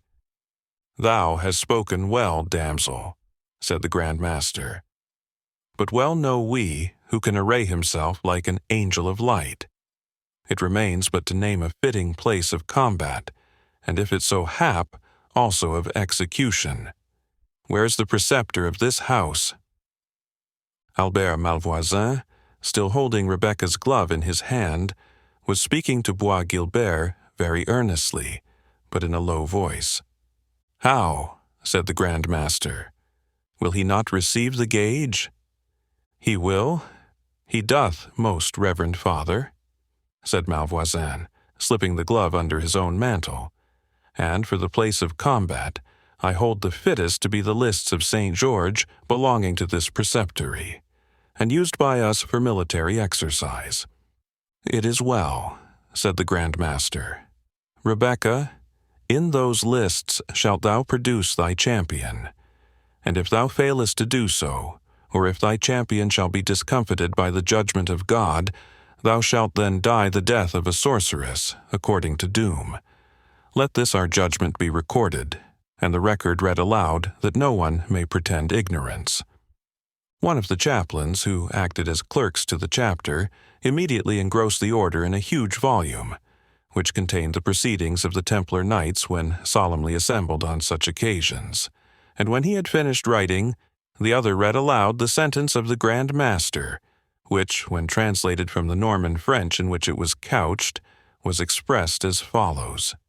Rebecca, a Jewess, daughter of Isaac of York, being attainted of sorcery, seduction, and other damnable practices, practiced on a knight of the most holy order of the Temple of Zion, doth deny the same, and saith that the testimony delivered against her this day is false, wicked, and disloyal, and that by lawful essoiness of her body, as being unable to combat in her own behalf, she doth offer, by a champion instead thereof, to avouch her case, he performing his loyal devoir in all knightly sort, with such arms as to gage of battle do fully appertain, and that at her peril and cost.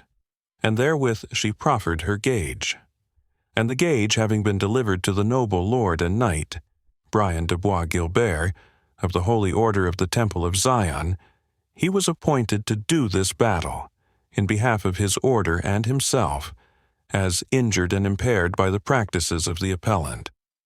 Wherefore, the most reverend Father and puissant Lord, Lucas Marquis of Beaumanoir, did allow of the said challenge, and of the said essoin of the appellant's body, and assigned the 3rd day for the said combat, the place being the enclosure called the Lists of St. George, near to the preceptory of Templestowe, and the Grand Master appoints the appellant to appear there by her champion, on pain of doom, as a person convicted of sorcery or seduction, and also the defendant so to appear, under the penalty of being held and adjudged recreant in case of default.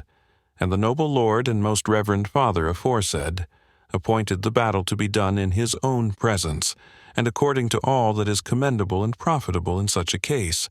And may God aid the just cause. Amen, said the Grand Master, and the word was echoed by all around. Rebecca spoke not, but she looked up to heaven, and folding her hands, remained for a minute without change of attitude. She then modestly reminded the Grand Master that she ought to be permitted some opportunity of free communication with her friends, for the purpose of making her condition known to them, and procuring, if possible, some champion to fight in her behalf. It is just and lawful, said the Grand Master. Choose what messenger thou shalt trust, and he shall have free communication with thee in thy prison chamber. Is there, said Rebecca, any one here, who, either for love of a good cause, or for ample hire, will do the errand of a distressed being? All were silent, for none thought it safe, in the presence of the Grand Master, to avow any interest in the calumniated prisoner, lest he should be suspected of leaning towards Judaism. Not even the prospect of reward, far less any feelings of compassion alone, could surmount this apprehension. Rebecca stood for a few moments in indescribable anxiety, and then exclaimed, "Is it really thus? And, in English land, am I to be deprived of the poor chance of safety which remains to me, for want of an act of charity which would not be refused to the worst criminal?" Higg, the son of Snell, at length replied, "I am but a maimed man, but that I can at all stir or move was owing to her charitable assistance.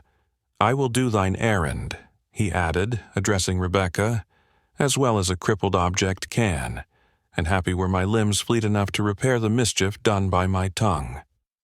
Alas, when I boasted of thy charity, I little thought I was leading thee into danger." "God," said Rebecca, "is the disposer of all. He can turn back the captivity of Judah, even by the weakest instrument. To execute his message, the snail is as sure a messenger as the falcon. Seek out Isaac of York. Here's that will pay for horse and man. Let him have this scroll. I know not if it be of heaven the spirit which inspires me, but most truly do I judge that I am not to die this death, and that a champion will be raised up for me. Farewell. Life and death are in thy haste." The peasant took the scroll, which contained only a few lines in Hebrew.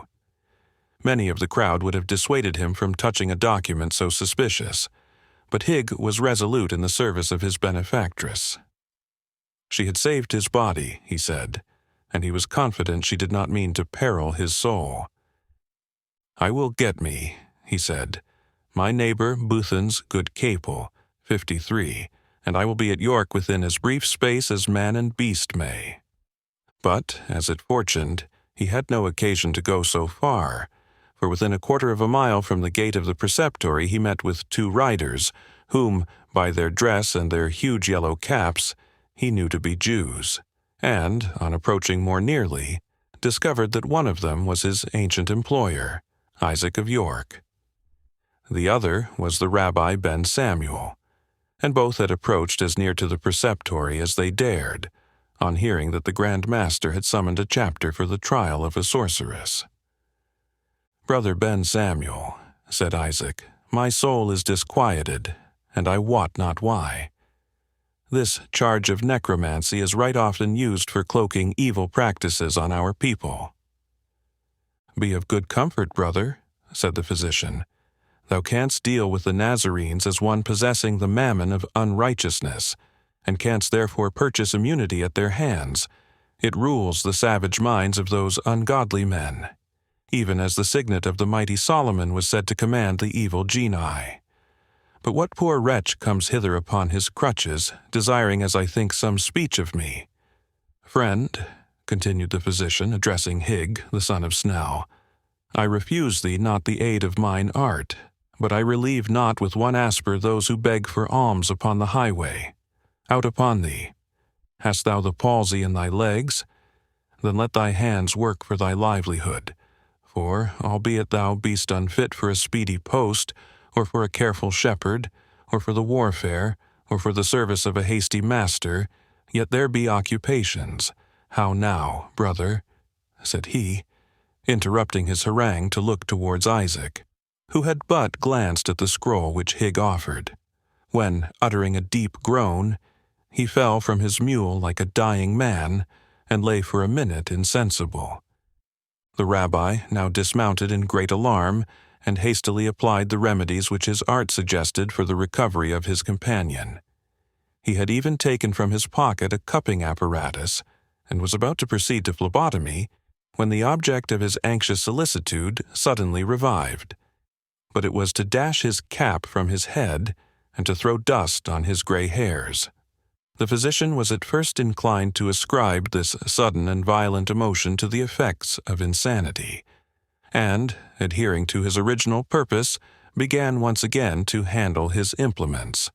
But Isaac soon convinced him of his error. "Child of my sorrow," he said, "well shouldst thou be called Benoni instead of Rebekah.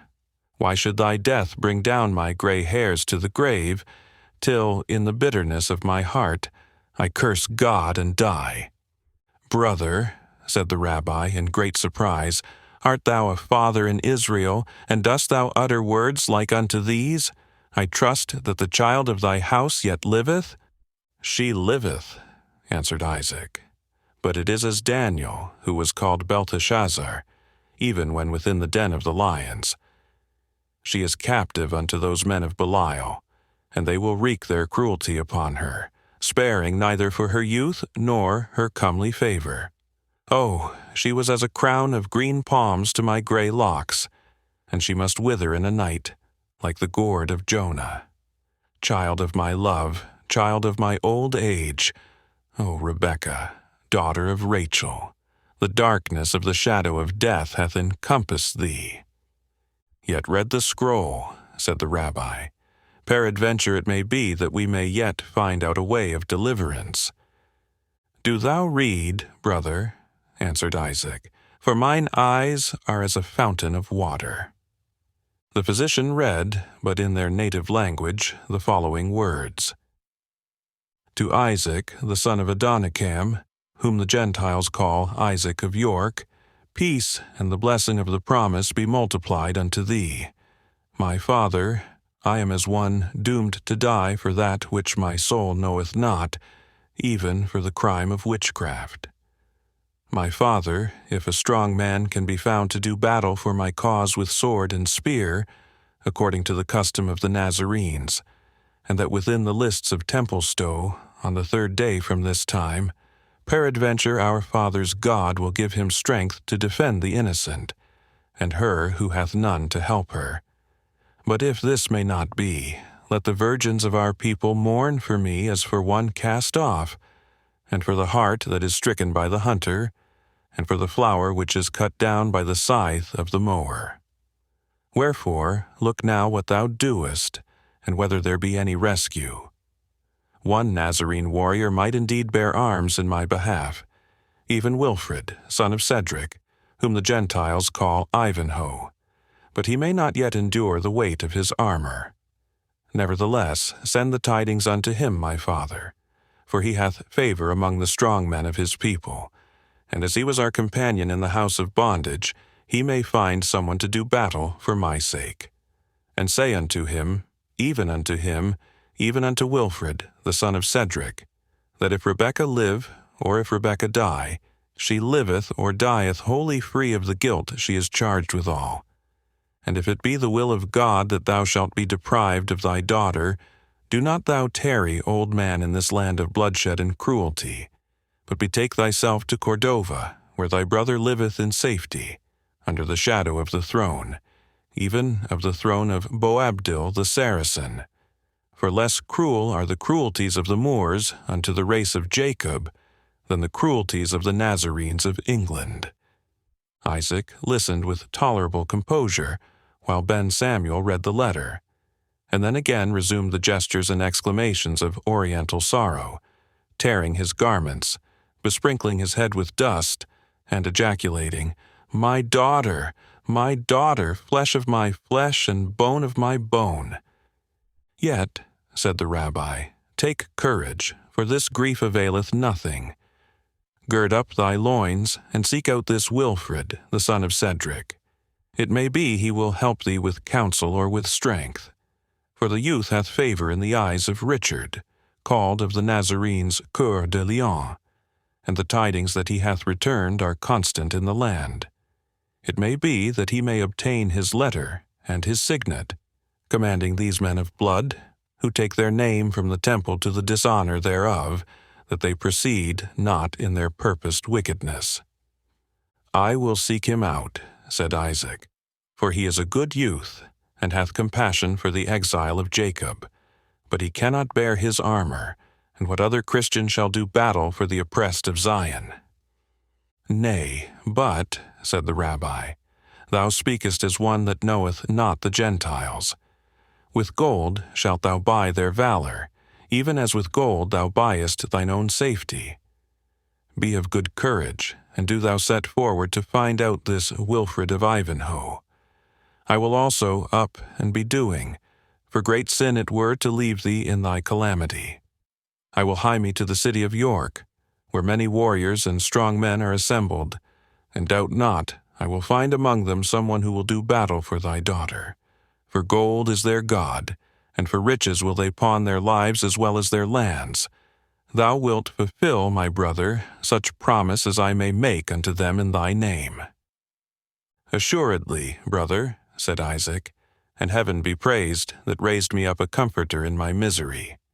Howbeit, grant them not their full demand at once, for thou shalt find it the quality of this accursed people that they will ask pounds, and peradventure accept of ounces.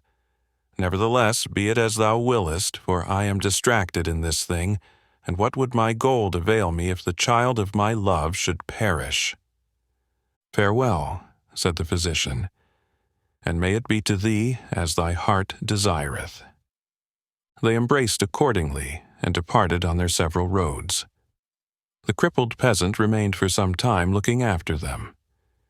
"These dog Jews," said he, "to take no more notice of a free guild brother than if I were a bond-slave or a Turk, or a circumcised Hebrew like themselves. They might have flung me a mancus or two, however. I was not obliged to bring their unhallowed scrawls, and run the risk of being bewitched, as more folks than one told me. And what care I for the bit of gold that the wench gave me, if I am to come to harm from the priest next Easter at confession, and be obliged to give him twice as much to make it up with him, and be called the Jews' flying post all my life, as it may hap, into the bargain? I think I was bewitched in earnest when I was beside that girl. But it was always so with Jew or Gentile whosoever came near her. None could stay when she had an errand to go. And still, whenever I think of her, I would give shop and tools to save her life." Chapter 39. "O maid, unrelenting and cold as thou art, my bosom is proud as thine own." Seward. It was in the twilight of the day when her trial, if it could be called such, had taken place, that a low knock was heard at the door of Rebekah's prison chamber. It disturbed not the inmate, who was then engaged in the evening prayer recommended by her religion, and which concluded with a hymn we have ventured thus to translate into English. "When Israel, of the Lord beloved, out of the land of bondage came, her father's God before her moved, an awful guide in smoke and flame. By day, along the astonished lands. The cloudy pillar glided slow. By night, Arabia's crimsoned sands returned the fiery columns' glow. There rose the choral hymn of praise, and trump and timbrel answered keen, and Zion's daughters poured their lays, with priests and warriors' voice between. No portents now our foes amaze, forsaken Israel wanders lone.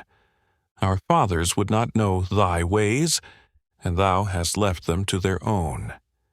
But present still, though now unseen, when brightly shines the prosperous day, be thoughts of thee a cloudy screen, to temper the deceitful ray. And oh, when stoops on Judah's path, in shade and storm the frequent night, be thou long-suffering, slow to wrath, a burning and a shining light.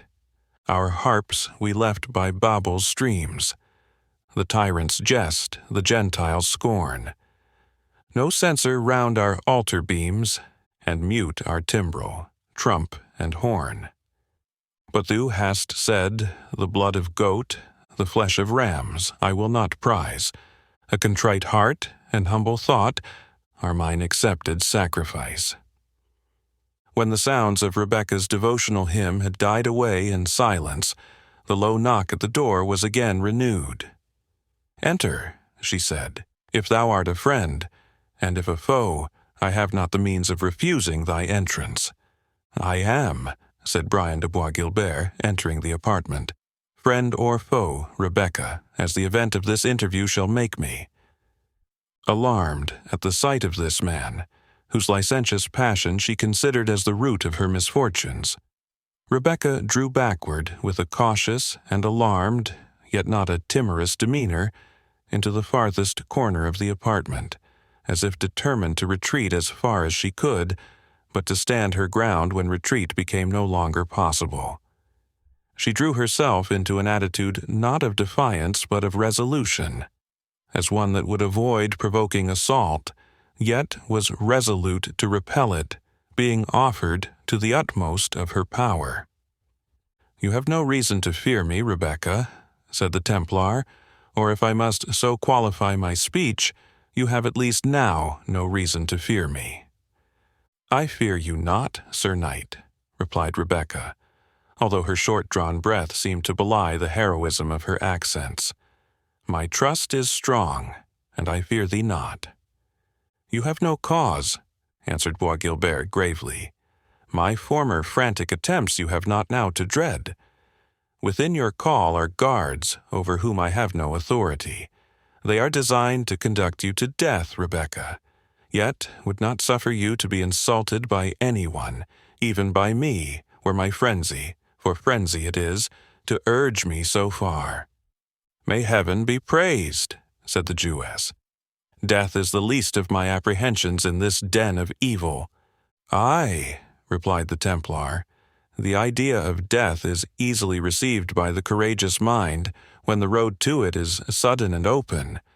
A thrust with a lance, a stroke with a sword, were to me little, to you a spring from a dizzy battlement.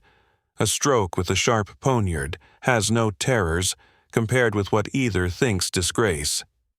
Mark me, I say this, perhaps mine own sentiments of honor are not less fantastic, Rebekah, than thine are, but we know alike how to die for them. Unhappy man, said the Jewess, and art thou condemned to expose thy life for principles, of which thy sober judgment does not acknowledge the solidity?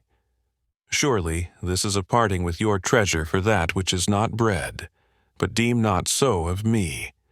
Thy resolution may fluctuate on the wild and changeful billows of human opinion, but mine is anchored on the rock of ages.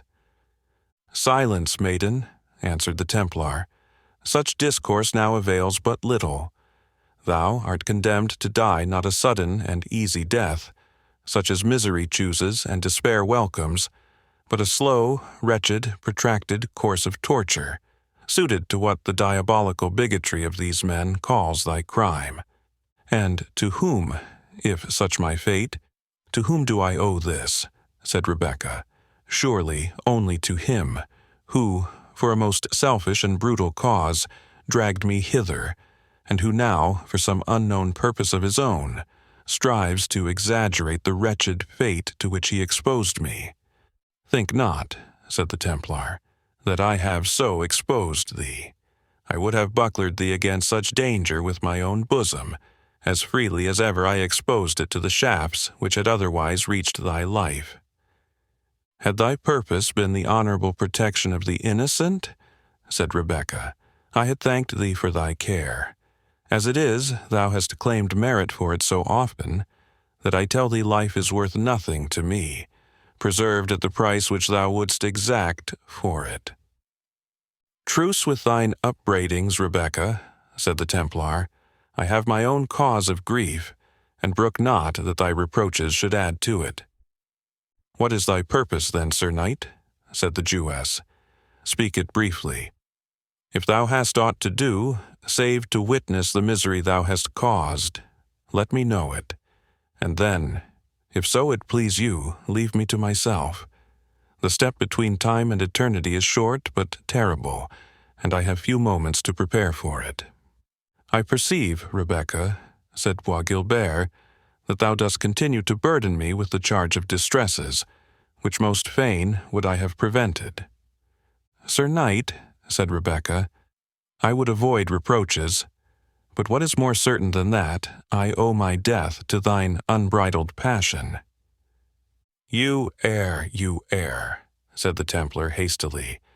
If you impute what I could neither foresee nor prevent to my purpose or agency, could I guess the unexpected arrival of yon dotard, whom some flashes of frantic valor, and the praises yielded by fools to the stupid self-torments of an ascetic, have raised for the present above his own merits, above common sense, above me, and above the hundreds of our order, who think and feel as men free from such silly and fantastic prejudices as are the grounds of his opinions and actions?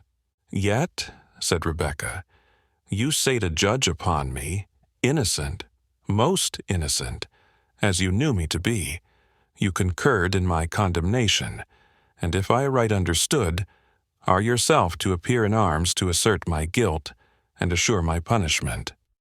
Thy patience, maiden, replied the Templar. No race knows so well as thine own tribes how to submit to the time, and so to trim their bark as to make advantage even of an adverse wind.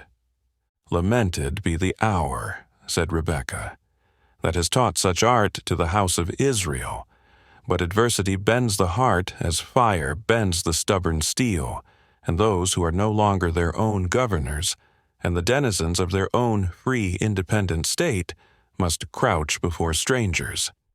It is our curse, Sir Knight, deserved, doubtless, by our own misdeeds and those of our fathers. But you who boast your freedom as your birthright, how much deeper is your disgrace when you stoop to soothe the prejudices of others, and that against your own conviction.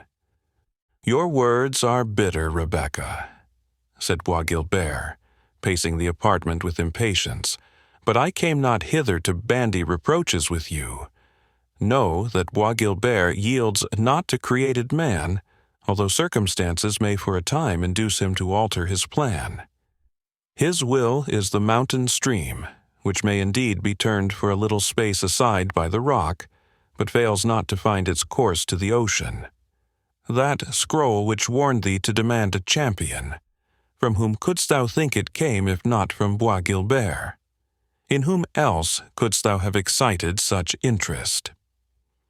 A brief respite from instant death, said Rebecca, which will little avail me. Was this all thou couldst do for one, on whose head thou hast heaped sorrow, and whom thou hast brought near even to the verge of the tomb? No, maiden, said Bois Guilbert, this was not all that I purposed. Had it not been for the accursed interference of yon fanatical dotard, and the fool of good Ulrica, who, being a Templar, affects to think and judge according to the ordinary rules of humanity, the office of the champion defender had devolved, not on a preceptor, but on a companion of the order.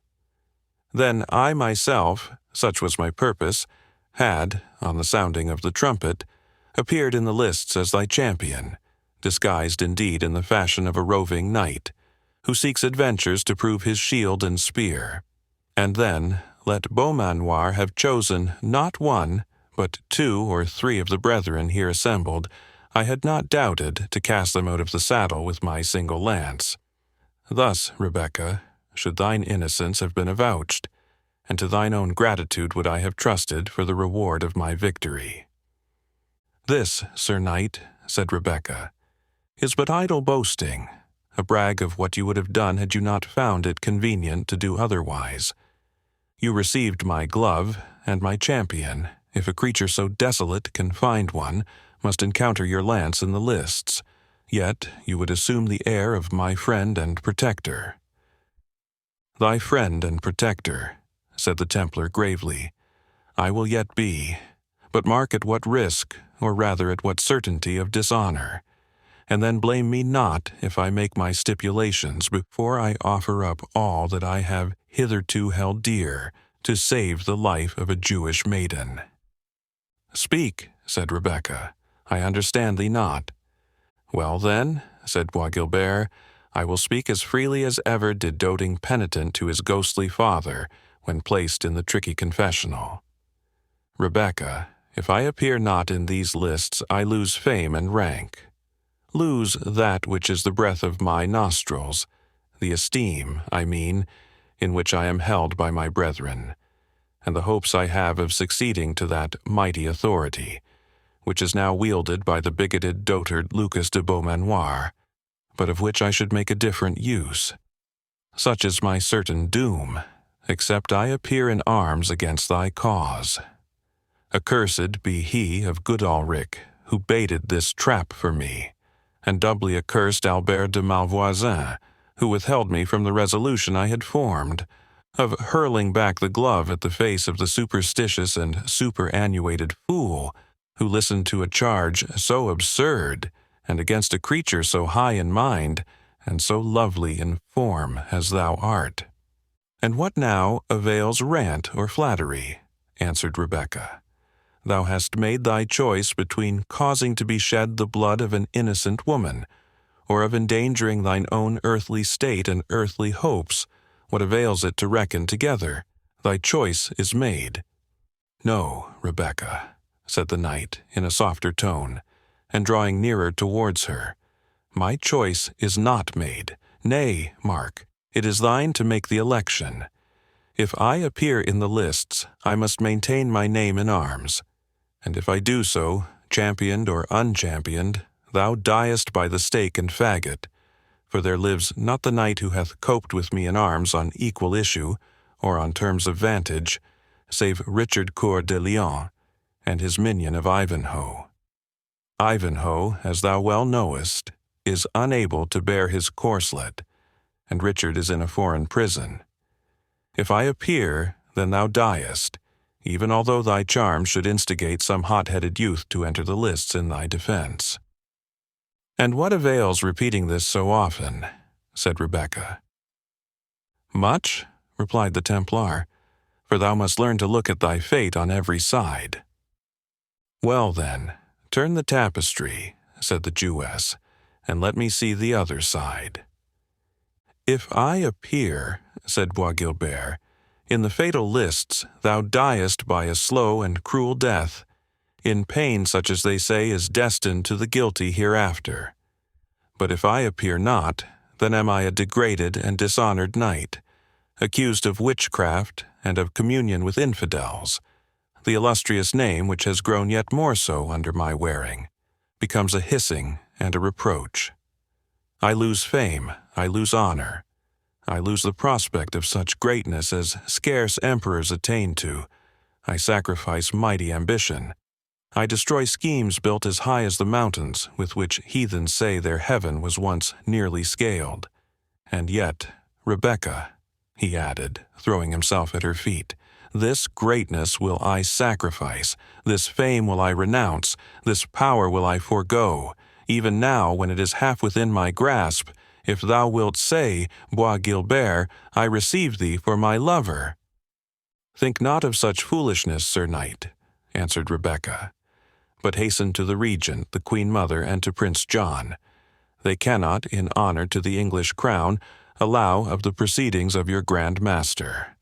So shall you give me protection without sacrifice on your part, or the pretext of requiring any requital from me." "With these I deal not," he continued, holding the train of her robe. "It is thee only I address, and what can counterbalance thy choice? Bethink thee, were I a fiend, yet death is a worse, and it is death who is my rival." "I weigh not these evils," said Rebecca, afraid to provoke the wild knight, yet equally determined neither to endure his passion nor even feign to endure it. "Be a man, be a Christian. If indeed thy faith recommends that mercy which rather your tongues than your actions pretend, save me from this dreadful death, without seeking a requital which would change thy magnanimity into base barter." "No, damsel," said the proud Templar, springing up, "thou shalt not thus impose on me. If I renounce present fame and future ambition, I renounce it for thy sake, and we will escape in company. Listen to me, Rebecca," he said, again softening his tone. "England, Europe, is not the world. There are spheres in which we may act, ample enough even for my ambition. We will go to Palestine, where Conrad, Marquis of Montserrat, is my friend, a friend free as myself from the doting scruples which fetter our free-born reason. Rather, with Saladin will we league ourselves, than endure the scorn of the bigots whom we contemn. I will form new paths to greatness," he continued, again traversing the room with hasty strides. "Europe shall hear the loud step of him she has driven from her sons. Not the millions whom her crusaders sent to slaughter can do so much to defend Palestine. Not the sabers of the thousands and 10,000s of Saracens can hew their way so deep into that land for which nations are striving, as the strength and policy of me and those brethren, who, in despite of yonder old bigot, will adhere to me in good and evil. Thou shalt be a queen, Rebecca. On Mount Carmel shall we pitch the throne which my valor will gain for you, and I will exchange my long-desired batoon for a scepter." "A dream," said Rebecca, "an empty vision of the night, which, were it a waking reality, affects me not. Enough that the power which thou mightest acquire I will never share, nor hold I so light of country or religious faith, as to esteem him who is willing to barter these ties, and cast away the bonds of the order of which he is a sworn member, in order to gratify an unruly passion for the daughter of another people. Put not a price on my deliverance, Sir Knight. Sell not a deed of generosity. Protect the oppressed for the sake of charity, and not for a selfish advantage. Go to the throne of England. Richard will listen to my appeal from these cruel men." "Never, Rebecca," said the Templar fiercely. "If I renounce my order, for thee alone will I renounce it. Ambition shall remain mine. If thou refuse my love, I will not be fooled on all hands. Stoop my crest to Richard? Ask a boon of that heart of pride? Never, Rebecca, will I place the order of the temple at his feet in my person. I may forsake the order, I never will degrade or betray it." "Now God be gracious to me," said Rebecca, "for the succor of man is well-nigh hopeless." "It is indeed," said the Templar, "for proud as thou art, thou hast in me found thy match. If I enter the lists with my spear in rest, think not any human consideration shall prevent my putting forth my strength. And think then upon thine own fate, to die the dreadful death of the worst of criminals, to be consumed upon a blazing pile, dispersed to the elements of which our strange forms are so mystically composed, not a relic left of that graceful frame, from which we could say this lived and moved. Rebecca, it is not in woman to sustain this prospect. Thou wilt yield to my suit." "Bois Guilbert," answered the Jewess, "thou knowest not the heart of woman, or hast only conversed with those who are lost to her best feelings. I tell thee, proud Templar, that not in thy fiercest battles hast thou displayed more of thy vaunted courage than has been shown by woman when called upon to suffer by affection or duty. I am myself a woman, tenderly nurtured, naturally fearful of danger, and impatient of pain. Yet, when we enter those fatal lists, thou to fight and I to suffer, I feel the strong assurance within me that my courage shall mount higher than thine. Farewell, I waste no more words on thee. The time that remains on earth to the daughter of Jacob must be otherwise spent. She must seek the Comforter, who may hide his face from his people, but who ever opens his ear to the cry of those who seek him in sincerity and in truth. We part, then, thus? Said the Templar, after a short pause. Would to heaven that we had never met, or that thou hadst been noble in birth and Christian in faith. Nay, by heaven, when I gaze on thee, and think when and how we are next to meet, I could even wish myself one of thine own degraded nation, my hand conversant with ingots and shekels, instead of spear and shield, my head bent down before each petty noble, and my look only terrible to the shivering and bankrupt debtor. This could I wish, Rebecca, to be near to thee in life, and to escape the fearful share I must have in thy death. Thou hast spoken the Jew, said Rebecca, as the persecution of such as thou art has made him.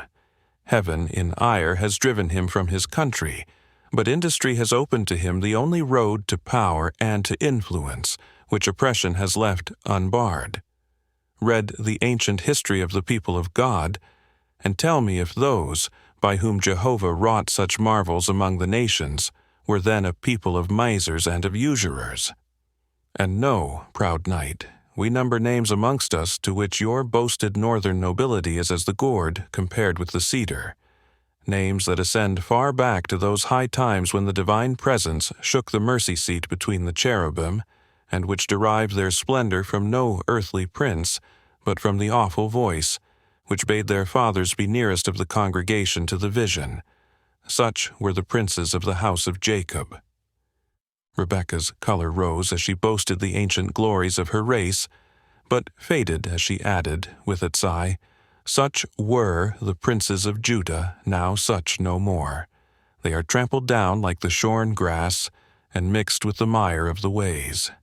Yet are there those among them who shame not such high descent, and of such shall be the daughter of Isaac, the son of Adonikam.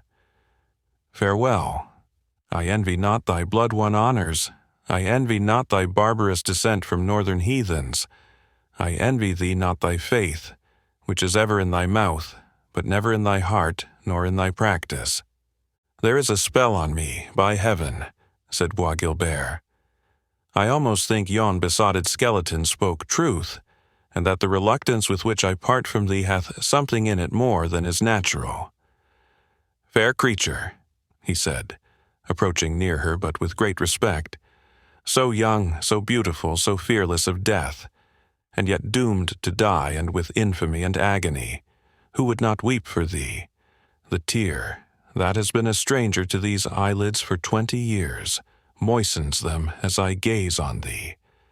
But it must be. Nothing may now save thy life. Thou and I are but the blind instruments of some irresistible fatality that hurries us along, like goodly vessels driving before the storm, which are dashed against each other and so perish. Forgive me, then, and let us part, at least as a friend's part. I have assailed thy resolution in vain, and mine own is fixed as the adamantine decrees of fate. Thus, said Rebecca, do men throw on fate the issue of their own wild passions. But I do forgive thee, Bois Guilbert, though the author of my early death. There are noble things which cross over thy powerful mind, but it is the garden of the sluggard, and the weeds have rushed up, and conspired to choke the fair and wholesome blossom. Yes, said the Templar, I am, Rebecca, as thou hast spoken me, untaught, untamed, and proud, that amidst a shoal of empty fools and crafty bigots, I have retained the preeminent fortitude that places me above them. I have been a child of battle from my youth upward, high in my views, steady and inflexible in pursuing them. Such must I remain, proud, inflexible, and unchanging, and of this the world shall have proof. But thou forgivest me, Rebecca. As freely as ever, victim forgave her executioner. Farewell, then, said the Templar, and left the apartment. The preceptor. Albert waited impatiently in an adjacent chamber the return of Bois Guilbert. Thou hast tarried long, he said.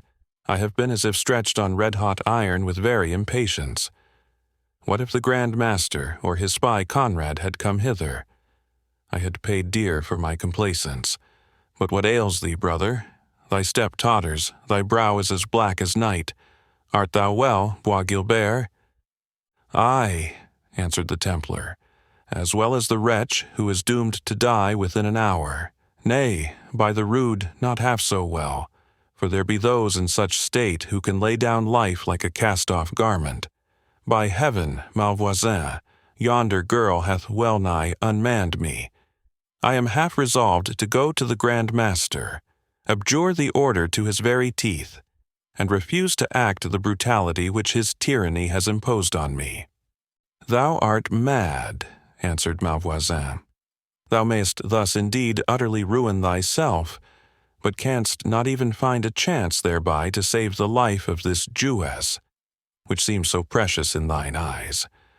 Beaumanoir will name another of the order to defend his judgment in thy place, and the accused will as assuredly perish as if thou hadst taken the duty imposed on thee. 'Tis false.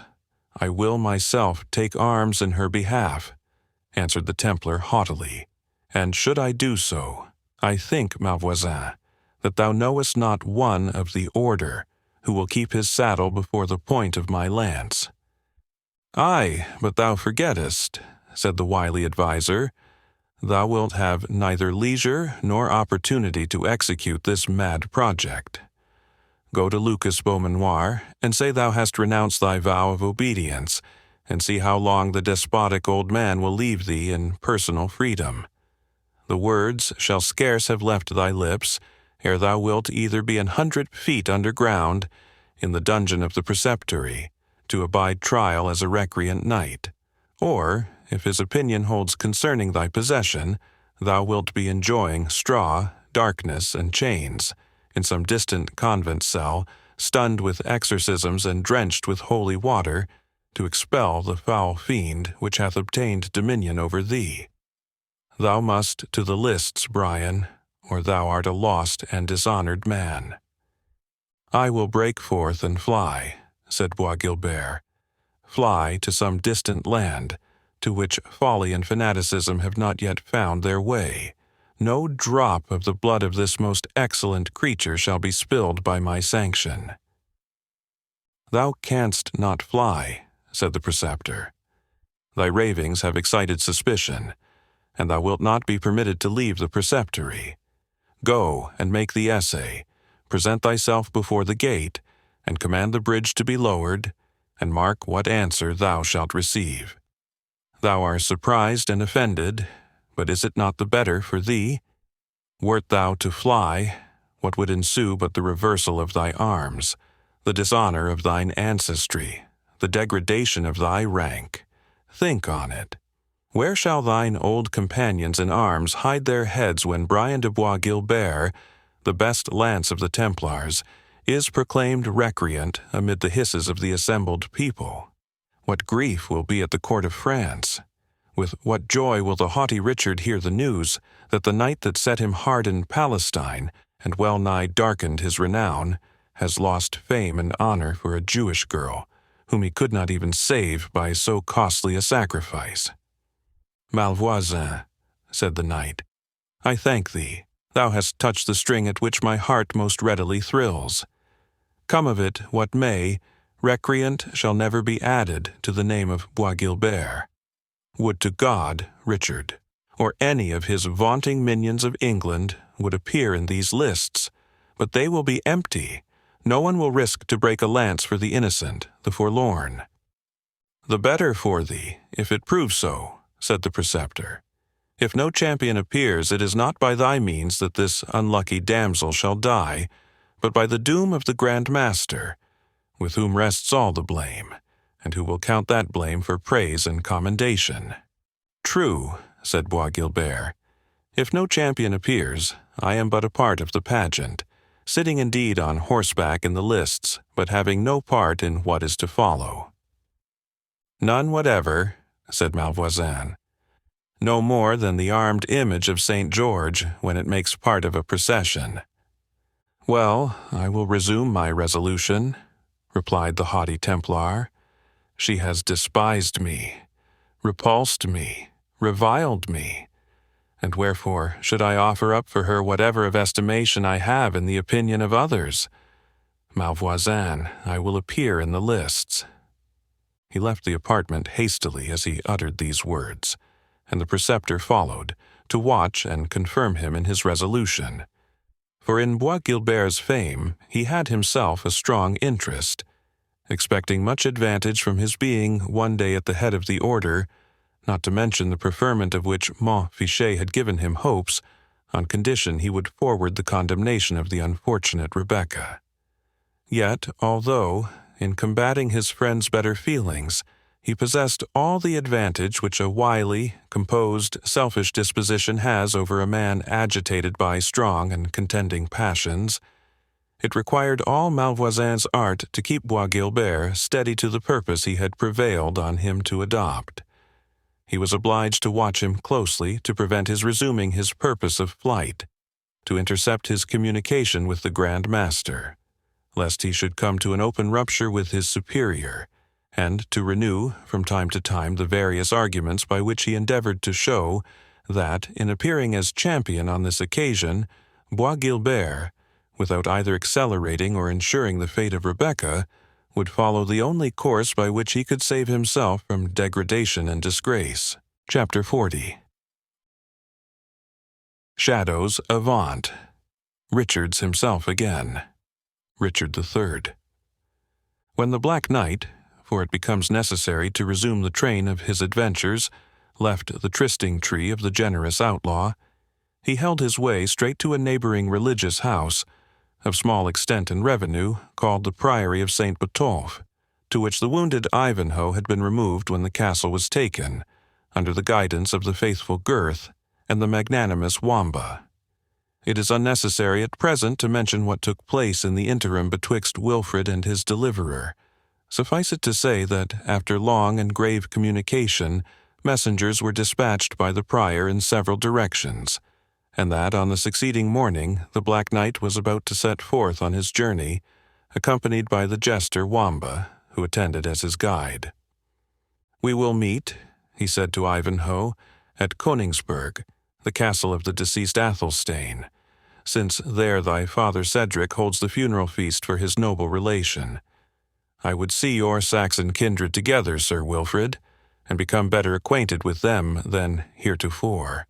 Thou also wilt meet me, and it shall be my task to reconcile thee to thy father."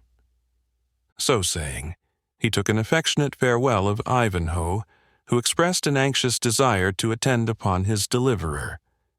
But the Black Knight would not listen to the proposal. "Rest this day, thou wilt have scarce strength enough to travel on the next. I will have no guide with me but honest Wamba, who can play priest or fool as I shall be most in the humor." "And I," said Wamba, "will attend you with all my heart. I would fain see the feasting at the funeral of Athelstane, for, if it be not full and frequent, he will rise from the dead to rebuke cook, sewer, and cupbearer, and that were a sight worth seeing. Always, Sir Knight, I will trust your valor with making my excuse to my master Cedric, in case mine own wit should fail." "And how should my poor valor succeed, Sir Jester, when thy light wit halts? Resolve me that." "Wit, Sir Knight," replied the jester, "may do much. He is a quick, apprehensive knave, who sees his neighbor's blind side, and knows how to keep the lee gauge when his passions are blowing high.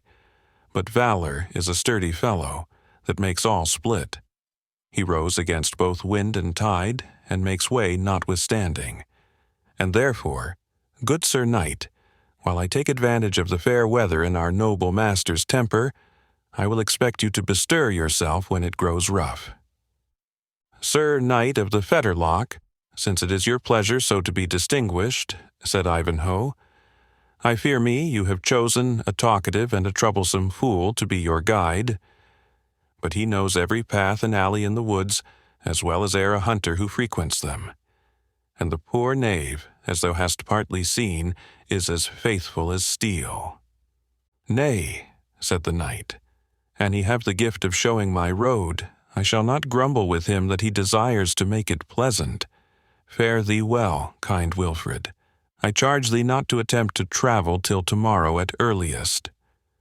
So saying, he extended his hand to Ivanhoe, who pressed it to his lips, took leave of the prior, mounted his horse and departed, with Wamba for his companion. Ivanhoe followed them with his eyes, until they were lost in the shades of the surrounding forest, and then returned into the convent. But shortly after matins-song he requested to see the prior. The old man came in haste, and inquired anxiously after the state of his health. It is better, he said, than my fondest hope could have anticipated. Either my wound has been slighter than the effusion of blood led me to suppose, or this balsam hath wrought a wonderful cure upon it. I feel already as if I could bear my corslet, and so much the better, for thoughts pass in my mind which render me unwilling to remain here longer in inactivity. Now, the saints forbid, said the prior, that the son of the Saxon Cedric should leave our convent ere his wounds were healed. It were shame to our profession were we to suffer it. Nor would I desire to leave your hospitable roof, venerable father, said Ivanhoe, did I not feel myself able to endure the journey and compelled to undertake it. And what can have urged you to so sudden a departure? Said the prior. Have you never, holy father, answered the knight, felt an apprehension of approaching evil, for which you in vain attempted to assign a cause? Have you never found your mind darkened, like the sunny landscape, by the sudden cloud, which augurs a coming tempest? And thinkest thou not that such impulses are deserving of attention, as being the hints of our guardian spirits that danger is impending? I may not deny, said the prior, crossing himself, that such things have been and have been of heaven, but then such communications have had a visibly useful scope and tendency. But thou, wounded as thou art, what avails it thou shouldst follow the steps of him whom thou couldst not aid were he to be assaulted? Prior, said Ivanhoe, thou dost mistake. I am stout enough to exchange buffets with any who will challenge me to such a traffic. But were it otherwise, may I not aid him were he in danger, by other means than by force of arms? It is but too well known that the Saxons loved not the Norman race, and who knows what may be the issue, if he break in upon them when their hearts are irritated by the death of Athelstane, and their heads heated by the carousal in which they will indulge themselves. I hold his entrance among them at such a moment most perilous, and I am resolved to share or avert the danger, which, that I may the better do, I would crave of thee the use of some palfrey whose pace may be softer than that of my destrier. Surely, said the worthy churchman, you shall have mine own ambling jennet, and I would it ambled as easy for your sake as that of the abbot of St. Albans. Yet this will I say for Malkin, for so I call her, that unless you were to borrow a ride on the juggler's steed that paces a hornpipe amongst the eggs, you could not go a journey on a creature so gentle and smooth-paced. I have composed many a homily on her back to the edification of my brethren of the convent, and many poor Christian souls. I pray you, reverend father, said Ivanhoe, let Malkin be got ready instantly, and bid Gurth attend me with mine arms. Nay, but fair sir, said the prior, I pray you to remember that Malkin hath as little skill in arms as her master, and that I warrant not her enduring the sight or weight of your full panoply. O Malkin, I promise you, is a beast of judgment, and will contend against any undue weight. I did but borrow the fructus temporum from the priest of St. Bees, and I promise you she would not stir from the gate until I had exchanged a huge volume for my little breviary. Trust me, Holy Father, said Ivanhoe, I will not distress her with too much weight, and if she calls a combat with me it is odds, but she has the worst. This reply was made while Gurth was buckling on the knight's heels a pair of large gilded spurs, capable of convincing any restive horse that his best safety lay in being conformable to the will of his rider. The deep and sharp rowels with which Ivanhoe's heels were now armed began to make the worthy prior repent of his courtesy, and ejaculate, Nay, but fair sir, now I bethink me, my Malkin abideth not the spur. Better it were that you tarry for the mare of our manciple down at the grange, which may be had in little more than an hour, and cannot but be tractable, in respect that she draweth much of our winter firewood, and eateth no corn. I thank you, reverend father, but will abide by your first offer, as I see Malkin is already led forth to the gate. Gurth shall carry mine armor, and for the rest rely on it, that as I will not overload Malkin's back, she shall not overcome my patience. And now, farewell. Ivanhoe now descended the stairs more hastily and easily than his wound promised, and threw himself upon the jennet, eager to escape the importunity of the prior, who stuck as closely to his side as his age and fatness would permit, now singing the praises of Malkin, now recommending caution to the knight in managing her. She is at the most dangerous period for maidens as well as mares, said the old man, laughing at his own jest, being barely in her 15th year. Ivanhoe, who had other web to weave than to stand canvassing a palfrey's paces with its owner, lent but a deaf ear to the prior's grave advices and facetious jests, and having leapt on his mare and commanded his squire, for such Gurth now called himself, to keep close by his side, he followed the track of the Black Knight into the forest, while the prior stood at the gate of the convent looking after him, and ejaculating, Saint Mary, how prompt and fiery be these men of war! I would I had not trusted Malkin to his keeping, for crippled as I am with the cold rheum, I am undone if aught but good befalls her. And yet, said he, recollecting himself, as I would not spare my own old and disabled limbs in the good cause of old England, so Malkin must e'en run her hazard on the same venture, and it may be they will think our poor house worthy of some munificent guerdon, or, it may be, they will send the old prior a pacing nag, and if they do none of these, as great men will forget little men's service, truly I shall hold me well repaid in having done that which is right. And it is now well nigh the fitting time to summon the brethren to breakfast in the refectory. Ah, I doubt they obey that call more cheerily than the bells for primes and matins. So the prior of St. Botolph's hobbled back again into the refectory, to preside over the stockfish and ale, which was just serving out for the friar's breakfast. Busy and important, he sat him down at the table, and many a dark word he threw out, of benefits to be expected to the convent, and high deeds of service done by himself, which, at another season, would have attracted observation. But as the stockfish was highly salted, and the ale reasonably powerful, the jaws of the brethren were too anxiously employed to admit of their making much use of their ears. Nor do we read of any of the fraternity who was tempted to speculate upon the mysterious hints of their superior, except Father Diggory, who was severely afflicted by the toothache, so that he could only eat on one side of his jaws. In the meantime, the black champion and his guide were pacing at their leisure through the recesses of the forest. The good knight, whiles humming to himself the lay of some enamored troubadour, sometimes encouraging by questions the prating disposition of his attendant, so that their dialogue formed a whimsical mixture of song and jest, of which we would fain give our readers some idea.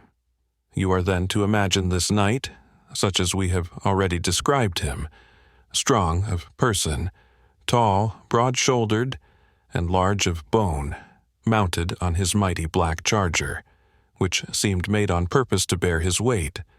So easily he paced forward under it, having the visor of his helmet raised in order to admit freedom of breath, yet keeping the beaver, or under part, closed, so that his features could be but imperfectly distinguished.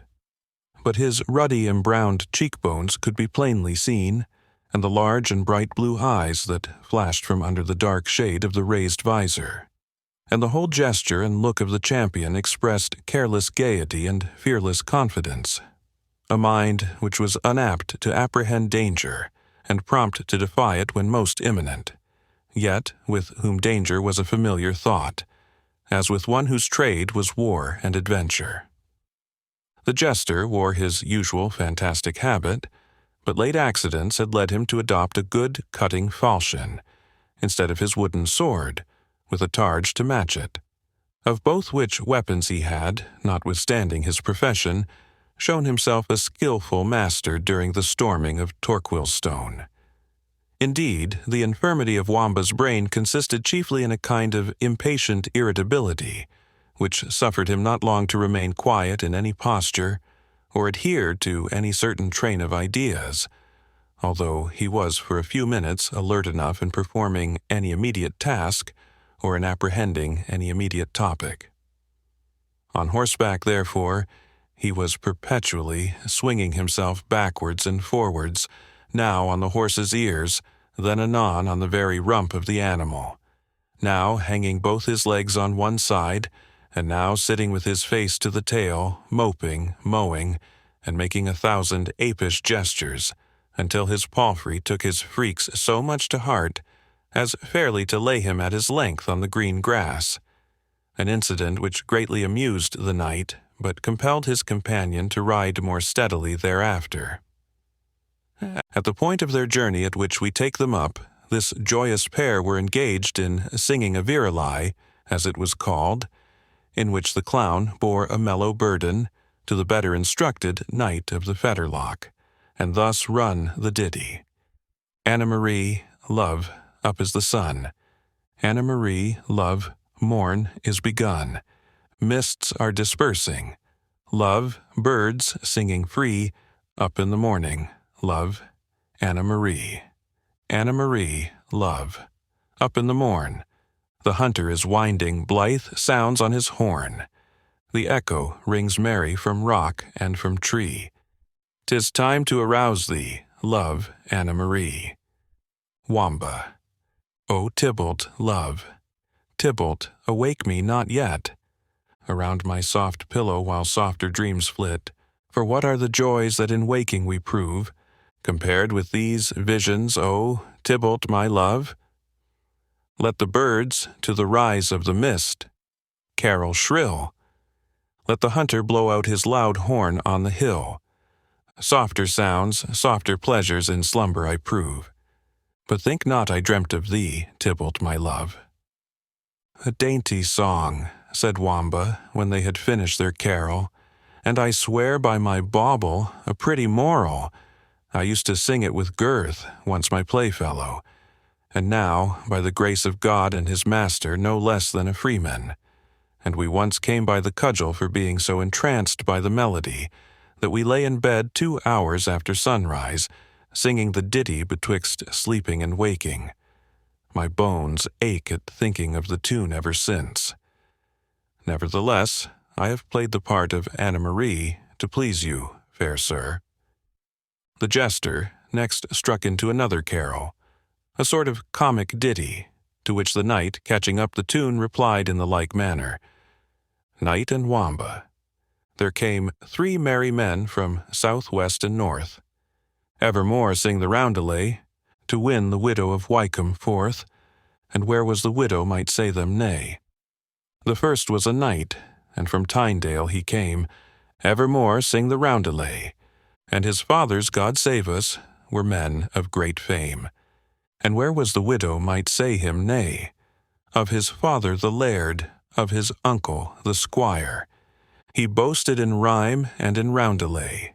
She bade him go bask by his sea coal fire, for she was the widow, would say him nay. Wamba, the next that came forth, swore by blood and by nails, merrily sing the roundelay. Hers a gentleman, God wot, and hers lineage was of Wales, and where was the widow might say him nay. Sir David ap Morgan, ap Griffith ap Hugh, ap Tudor ap Rice, quoth his roundelay. She said that one widow for so many was too few, and she bade the Welshman wend his way. But then next came a yeoman of Kent, jollily singing his roundelay. He spoke to the widow of living and rent, and where was the widow could say him nay? Both. So the knight and the squire were both left in the mire, there for to sing their roundelay. For a yeoman of Kent with his yearly rent, there never was a widow could say him nay.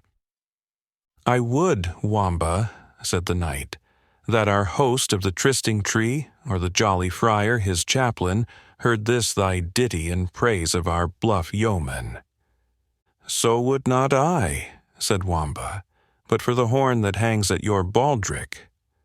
Aye, said the knight, this is a pledge of Locksley's goodwill, though I am not like to need it. 3 mots on this bugle will, I am assured, bring round, at our need, a jolly band of yonder honest yeomen.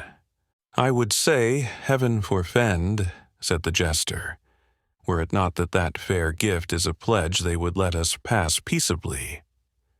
Why, what meanest thou? Said the knight. Thinkest thou that but for this pledge of fellowship they would assault us? Nay, for me I say nothing, said Wamba, for green trees have ears as well as stone walls. But canst thou construe me this, Sir Knight? When is thy wine pitcher and thy purse better empty than full? Why, never, I think, replied the knight. Thou never deservest to have a full one in thy hand, for so simple an answer. Thou hadst best empty thy pitcher ere thou pass it to a Saxon, and leave thy money at home ere thou walk in the greenwood. You hold our friends for robbers, then? Said the knight of the Fetterlock. You hear me not say so, fair sir, said Wamba. It may relieve a man's steed to take of his mail when he hath a long journey to make, and certes it may do good to the rider's soul to ease him of that which is the root of evil. Therefore will I give no hard names to those who do such services. Only I would wish my mail at home, and my purse in my chamber, when I meet with these good fellows, because it might save them some trouble. We are bound to pray for them, my friend, notwithstanding the fair character thou dost afford them. Pray for them with all my heart, said Wamba, but in the town, not in the greenwood, like the abbot of St. Bees, whom they caused to say mass with an old hollow oak tree for his stall. Say as thou list, Wamba, replied the knight. These yeomen did thy master Cedric yeomanly service at Torquilstone. Aye, truly, answered Wamba, but that was in the fashion of their trade with heaven. Their trade, Wamba? How mean you by that? Replied his companion. Marry, thus, said the jester. They make up a balanced account with heaven, as our old cellarer used to call his ciphering, as fair as Isaac the Jew keeps with his debtors, and like him give out a very little, and take large credit for doing so, reckoning, doubtless, on their own behalf the sevenfold usury, which the blessed text hath promised to charitable loans. Give me an example of your meaning, Wamba. I know nothing of ciphers or rates of usage, answered the knight. Why, said Wamba, and your valor be so dull, you will please to learn that those honest fellows balance a good deed with one not quite so laudable, as a crown given to a begging friar with 100 byzants taken from a fat abbot, or a wench kissed in the greenwood with the relief of a poor widow. Which of these was the good deed, which was the felony? Interrupted the knight. A good jibe, said Wamba. keeping witty company sharpeneth the apprehension. You said nothing so well, Sir Knight, I will be sworn, when you held drunken vespers with the bluff hermit. But to go on. The merry men of the forest set off the building of a cottage with the burning of a castle, the thatching of a choir against the robbing of a church, the setting free a poor prisoner against the murder of a proud sheriff, or, to come nearer to our point, the deliverance of a Saxon franklin against the burning alive of a Norman baron. Gentle thieves they are, in short, and courteous robbers, but it is ever the luckiest to meet with them when they are at the worst. How so, Wamba? Said the knight. Why, then they have some compunction, and are for making up matters with heaven. But when they have struck an even balance, heaven help them with whom they next open the account. The travellers who first met them after their good service at Torquilstone would have a woeful flaying. And yet, said Wamba, coming close up to the knight's side, there be companions who are far more dangerous for travellers to meet than yonder outlaws. And who may they be? For you have neither bears nor wolves, I trow, said the knight. Marry, sir, but we have Malvoisin's men-at-arms, said Wamba. And let me tell you that, in time of civil war, a half-score of these is worth a band of wolves at any time. They are now expecting their harvest, and are reinforced with the soldiers that escaped from Torquilstone. So that, should we meet with a band of them, we are like to pay for our feats of arms. Now, I pray you, Sir Knight, what would you do if we met 2 of them? Pin the villains to the earth with my lance, Wamba, if they offered us any impediment. But what if there were 4 of them? They should drink of the same cup, answered the knight. What if 6? Continued Wamba, and we, as we now are, barely 2? Would you not remember Locksley's horn? What? Sound for aid? Exclaimed the knight, against a score of such rascali as these, whom one good knight could drive before him, as the wind drives the withered leaves? Nay, then, said Wamba, I will pray you for a close sight of that same horn that hath so powerful a breath.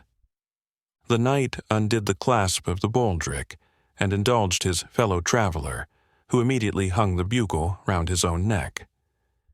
Tra-lira-la, said he, whistling the notes. Nay, I know my gamut as well as another. How mean you, knave? Said the knight. Restore me the bugle. Content you, Sir Knight, it is in safe keeping. When valor and folly travel, folly should bear the horn, because she can blow the best. Nay, but, rogue, said the Black Knight, this exceedeth thy license. Beware ye tamper not with my patience. Urge me not with violence, Sir Knight, said the jester, keeping at a distance from the impatient champion, or folly will show a clean pair of heels, and leave valor to find out his way through the wood as best he may. Nay, thou hast hit me there, said the knight, and, sooth to say, I have little time to jangle with thee. Keep the horn an thou wilt, but let us proceed on our journey. You will not harm me, then, said Wamba. I tell thee no, thou knave. Aye, but pledge me your knightly word for it, continued Wamba, as he approached with great caution. My knightly word I pledge. Only come on with thy foolish self. Nay, then, valor and folly are once more boon companions, said the jester, coming up frankly to the knight's side. But, in truth, I love not such buffets as that you bestowed on the burly friar, when his holiness rolled on the green like a king of the 9 pins. And now that folly wears the horn, let valor rouse himself, and shake his mane, for, if I mistake not, there are company in yonder brake that are on the lookout for us. What makes thee judge so? Said the knight.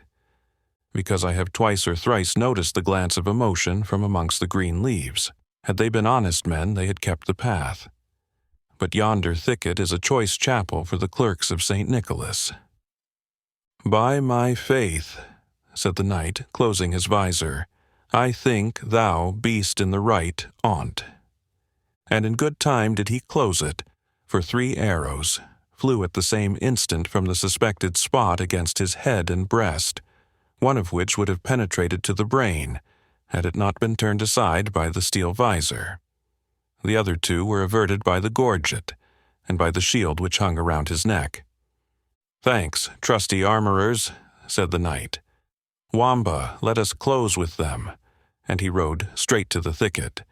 He was met by 6 or 7 men-at-arms who ran against him with their lances at full career. 3 of the weapons struck against him, and splintered with as little effect as if they had been driven against a tower of steel. The Black Knight's eyes seemed to flash fire, even through the aperture of his visor. He raised himself in his stirrups with an air of inexpressible dignity, and exclaimed, "What means this, my masters?" The men made no other reply than by drawing their swords and attacking him on every side, crying, "Die, tyrant!" "Ha, Saint Edward! Ha, Saint George!" said the Black Knight, striking down a man at every invocation. "Have we traitors here?"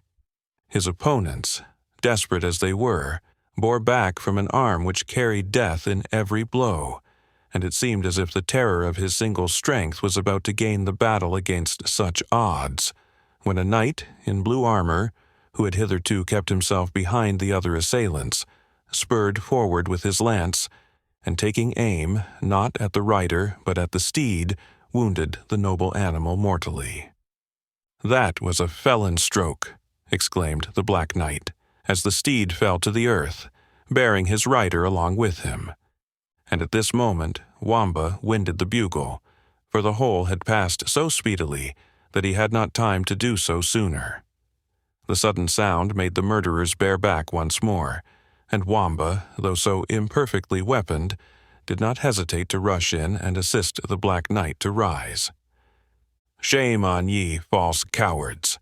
exclaimed he in the blue harness, who seemed to lead the assailants.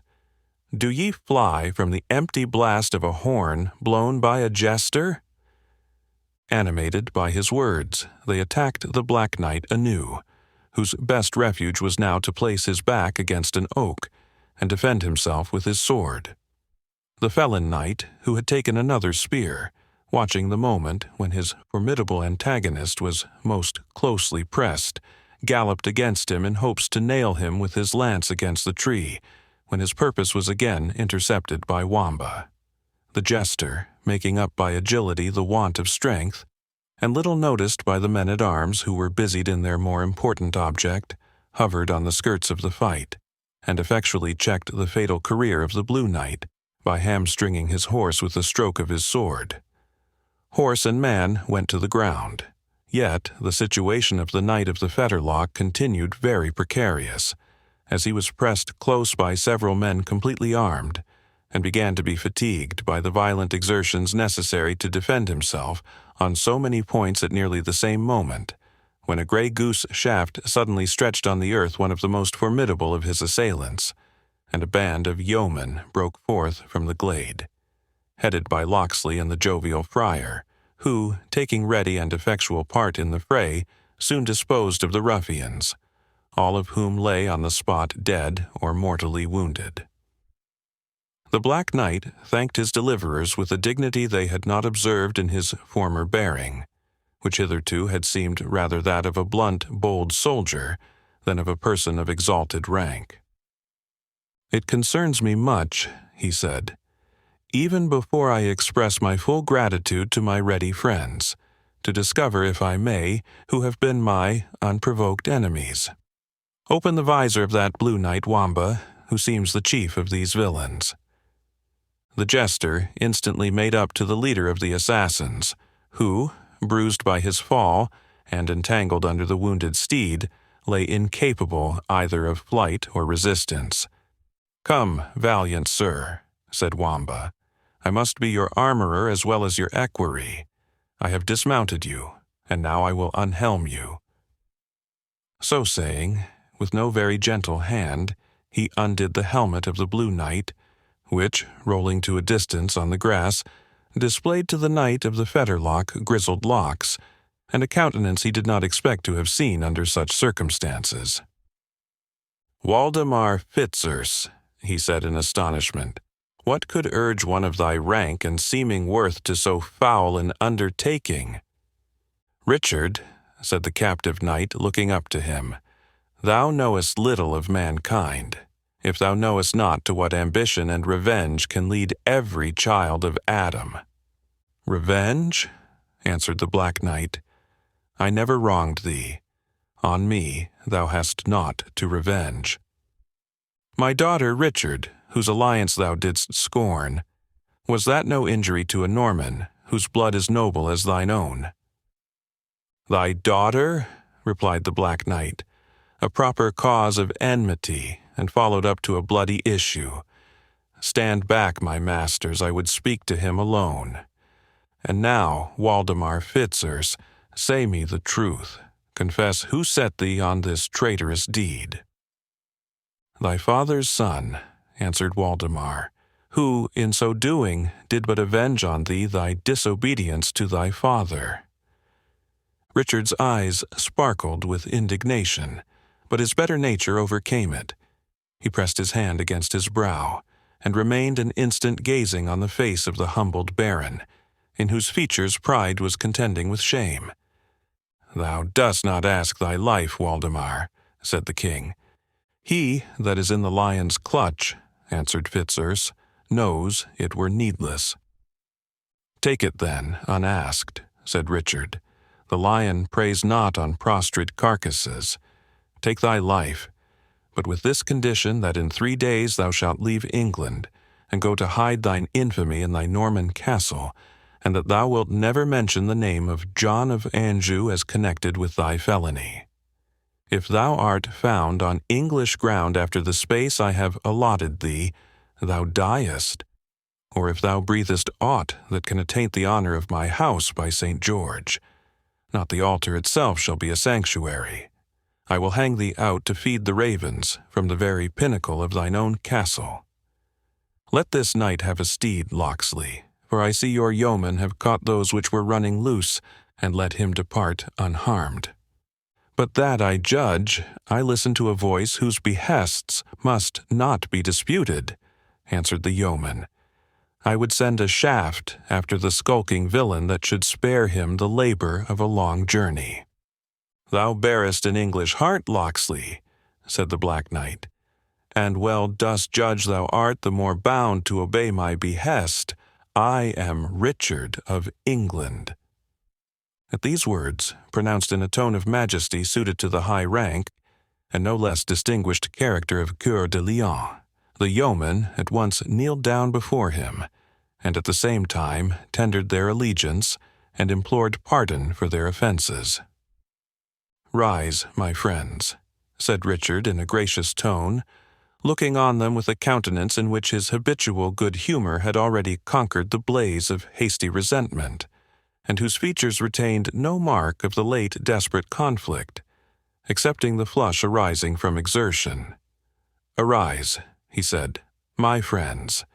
Your misdemeanors, whether in forest or field, have been atoned by the loyal services you rendered my distressed subjects before the walls of Torquil Stone, and the rescue you have this day afforded to your sovereign. Arise, my liegemen, and be good subjects in future. And thou, brave Locksley, call me no longer Locksley my liege, but know me under the name, which, I fear, fame hath blown too widely not to have reached even your royal ears. I am Robin Hood of Sherwood Forest." "King of outlaws and prince of good fellows," said the king, "who hath not heard a name that has been borne as far as Palestine? But be assured, brave outlaw, that no deed done in our absence, and in the turbulent times to which it hath given rise, shall be remembered to thy disadvantage." "True, says the proverb," said Wamba, interposing his word, but with some abatement of his usual petulance. "When the cat is away, the mice will play." "What, Wamba, art thou there?" said Richard. "I have been so long of hearing thy voice, I thought thou hadst taken flight." "I take flight," said Wamba. "When do you ever find folly separated from valor? There lies the trophy of my sword, that good grey gelding, whom I heartily wish upon his legs again, conditioning his master lay there, huffed in his place. It is true, I gave a little ground at first, for a motley jacket does not brook lance-heads, as a steel doublet will. But if I fought not at sword's point, you will grant me that I sounded the onset." "And to good purpose, honest Wamba," replied the king. "Thy good service shall not be forgotten." "Confiture, confiture," exclaimed, in a submissive tone, a voice near the king's side. "My Latin will carry me no farther, but I confess my deadly treason, and pray leave to have absolution before I am led to execution." Richard looked around and beheld the jovial friar on his knees, telling his rosary, while his quarterstaff, which had not been idle during the skirmish, lay on the grass beside him.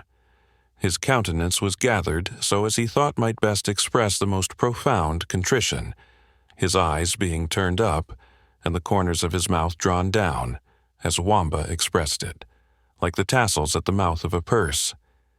Yet this demure affectation of extreme penitence was whimsically belied by a ludicrous meaning which lurked in his huge features, and seemed to pronounce his fear and repentance alike hypocritical. "For what art thou cast down, mad priest?" said Richard. "Art thou afraid thy diocesan should learn how truly thou dost serve Our Lady and St. Dunstan? Tush, man, fear it not. Richard of England betrays no secrets that pass over the flagon." "Nay, most gracious sovereign," answered the hermit, well known to the curious in penny histories of Robin Hood by the name of Friar Tuck. "It is not the crozier I fear, but the scepter.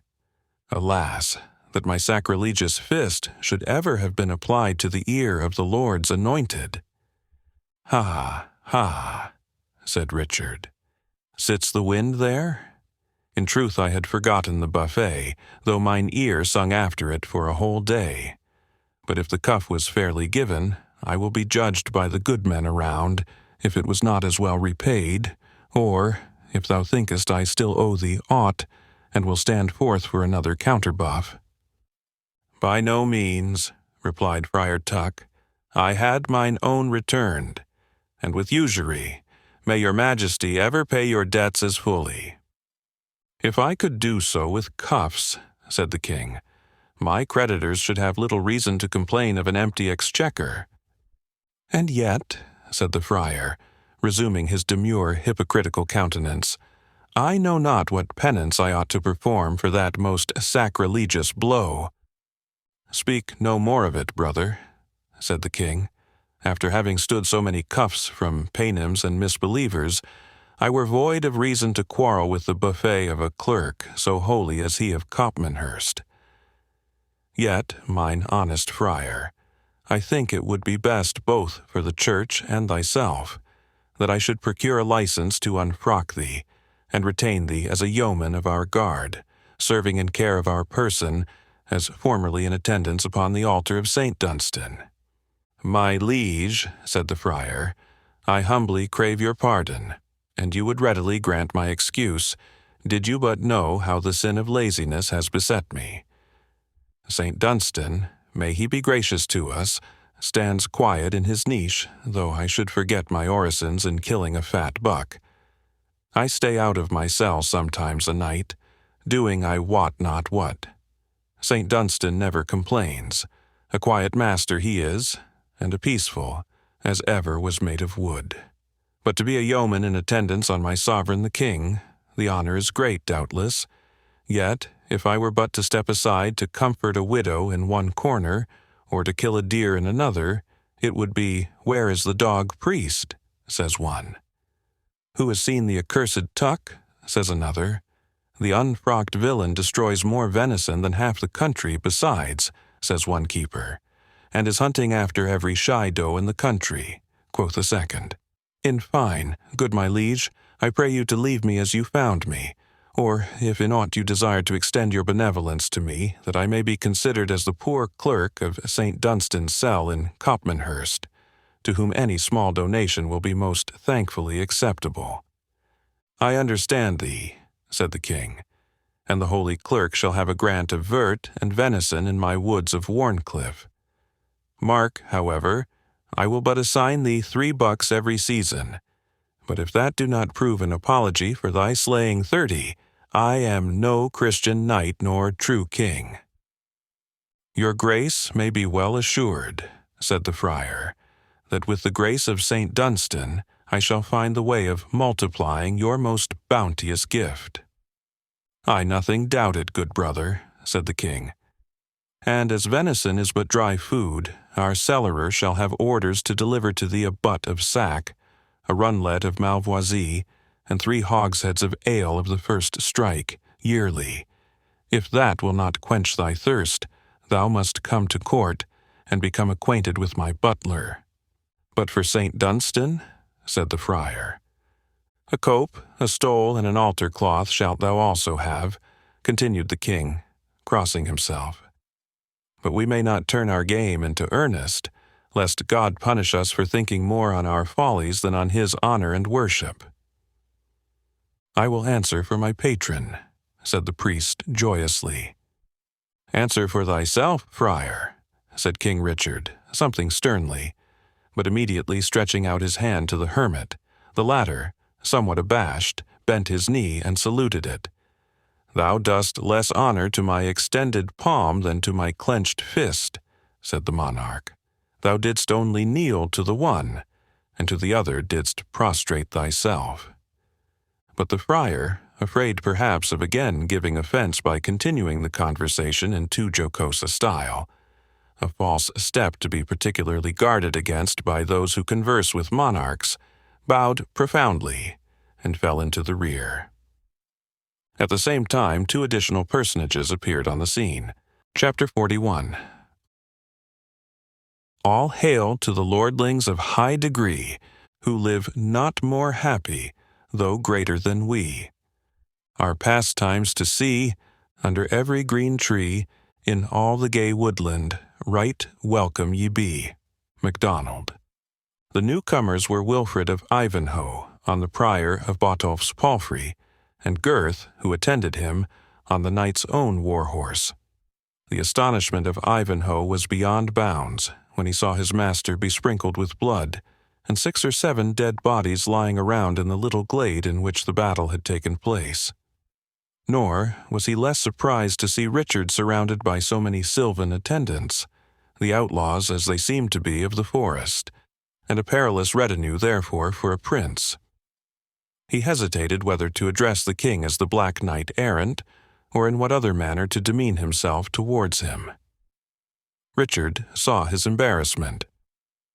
"Fear not, Wilfred," he said, to address Richard Plantagenet as himself, "since thou seest him in the company of true English hearts, although it may be they have been urged a few steps aside by warm English blood." "Sir Wilfred of Ivanhoe," said the gallant outlaw, stepping forward, "my assurances can add nothing to those of our sovereign.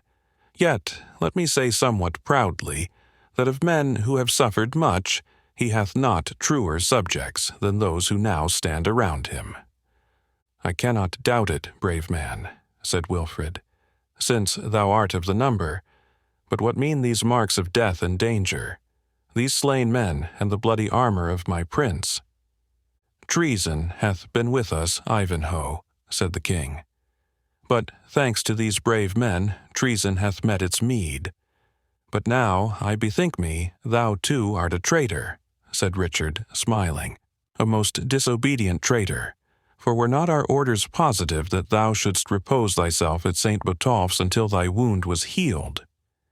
"It is healed," said Ivanhoe. "It is not of more consequence than the scratch of a bodkin. But why, oh why, noble prince, will you thus vex the hearts of your faithful servants, and expose your life by lonely journeys and rash adventures, as if it were of no more value than that of a mere knight-errant, who has no interest on earth but what lance and sword may procure him?" "And Richard Plantagenet," said the king, "desires no more fame than his good lance and sword may acquire him, and Richard Plantagenet is prouder of achieving an adventure, with only his good sword and his good arm to speed, than if he led to battle a host of 100,000 armed men. "But your kingdom, my liege," said Ivanhoe, "your kingdom is threatened with dissolution and civil war, your subjects menaced with every species of evil, if deprived of their sovereign in some of those dangers which it is your daily pleasure to incur, and from which you have but this moment narrowly escaped. Ho! Ho! My kingdom and my subjects?" answered Richard impatiently. "I tell thee, Sir Wilfred, the best of them are most willing to repay my follies in kind. For example, my very faithful servant, Wilfred of Ivanhoe, will not obey my positive commands, and yet reads his king a homily, because he does not walk exactly by his advice. Which of us has most reason to upbraid the other? Yet forgive me, my faithful Wilfred. The time I have spent, and am yet to spend in concealment, is, as I explained to thee at St. Botolph's, necessary to give my friends and faithful nobles time to assemble their forces, that when Richard's return is announced, he should be at the head of such a force as enemies shall tremble to face, and thus subdue the meditated treason, without even unsheathing a sword. Estouteville and Bohun will not be strong enough to move forward to York for 24 hours. I must have news of Salisbury from the south, and of Beauchamp in Warwickshire, and of Moulton and Percy in the north. The Chancellor must make sure of London. Too sudden an appearance would subject me to dangers, other than my lance and sword, though backed by the bow of bold Robin, or the quarter-staff of Friar Tuck, and the horn of the sage Wamba may be able to rescue me from." Wilfred bowed in submission, well knowing how vain it was to contend with the wild spirit of chivalry, which so often impelled his master upon dangers which he might easily have avoided, or rather, which it was unpardonable in him to have sought out. The young knight sighed, therefore, and held his peace, while Richard, rejoiced at having silenced his counselor, though his heart acknowledged the justice of the charge he had brought against him, went on in conversation with Robin Hood. "King of outlaws," he said, "have you no refreshment to offer to your brother sovereign? For these dead knaves have found me both in exercise and appetite." "In troth," replied the outlaw, "for I scorn to lie to your grace, our larder is chiefly supplied with—" He stopped, and was somewhat embarrassed. "With venison, I suppose," said Richard gaily. "Better food at need there can be none. And truly, if a king will not remain at home and slay his own game, methinks he should not brawl too loud if he finds it killed to his hand." "If your grace, then," said Robin, "will again honor with your presence one of Robin Hood's places of rendezvous, the venison shall not be lacking, and a stoup of ale, and it may be a cup of reasonably good wine, to relish it withal." The outlaw accordingly led the way, followed by the buxom monarch, more happy, probably, in this chance meeting with Robin Hood and his foresters than he would have been in again assuming his royal state, and presiding over a splendid circle of peers and nobles. Novelty in society and adventure were the zest of life to Richard Coeur de Lion, and it had its highest relish when enhanced by dangers encountered and surmounted. In the Lion-hearted King, the brilliant but useless character of a knight of romance was in a great measure realized and revived, and the personal glory which he acquired by his own deeds of arms was far more dear to his excited imagination than that which a course of policy and wisdom would have spread around his government. Accordingly, his reign was like the course of a brilliant and rapid meteor, which shoots along the face of heaven, shedding around an unnecessary and portentous light, which is instantly swallowed up by universal darkness. His feats of chivalry furnishing themes for bards and minstrels, but affording none of those solid benefits to his country on which history loves to pause and hold up as an example to posterity. But in his present company, Richard showed to the greatest imaginable advantage. He was gay, good-humored, and fond of manhood in every rank of life. Beneath a huge oak tree, the sylvan repast was hastily prepared for the King of England, surrounded by men outlaws to his government, but who now formed his court and his guard. As the flagon went round, the rough foresters soon lost their awe for the presence of majesty. The song and the jest were exchanged. The stories of former deeds were told with advantage, and at length, and while boasting of their successful infraction of the laws, no one recollected they were speaking in presence of their natural guardian. The merry king, nothing heeding his dignity any more than his company, laughed, quaffed, and jested among the jolly band. The natural and rough sense of Robin Hood led him to be desirous that the scene should be closed ere anything should occur to disturb its harmony, the more especially that he observed Ivanhoe's brow clouded with anxiety. "We are honored," he said to Ivanhoe apart, "by the presence of our gallant sovereign. Yet I would not that he dallied with time, which the circumstances of his kingdom may render precious." "It is well and wisely spoken, brave Robin Hood," said Wilfred apart, "and know, moreover, that they who jest with majesty, even in its gayest mood, are but toying with the lion's whelp, which, on slight provocation, uses both fangs and claws." "You have touched the very cause of my fear," said the outlaw. "My men are rough by practice and nature. The king is hasty as well as good-humored. Nor know I how soon cause of offense may arise, or how warmly it may be received. It is time this revel were broken off." "It must be by your management, then, gallant yeoman," said Ivanhoe, "for each hint I have essayed to give him serves only to induce him to prolong it." "Must I so soon risk the pardon and favor of my sovereign?"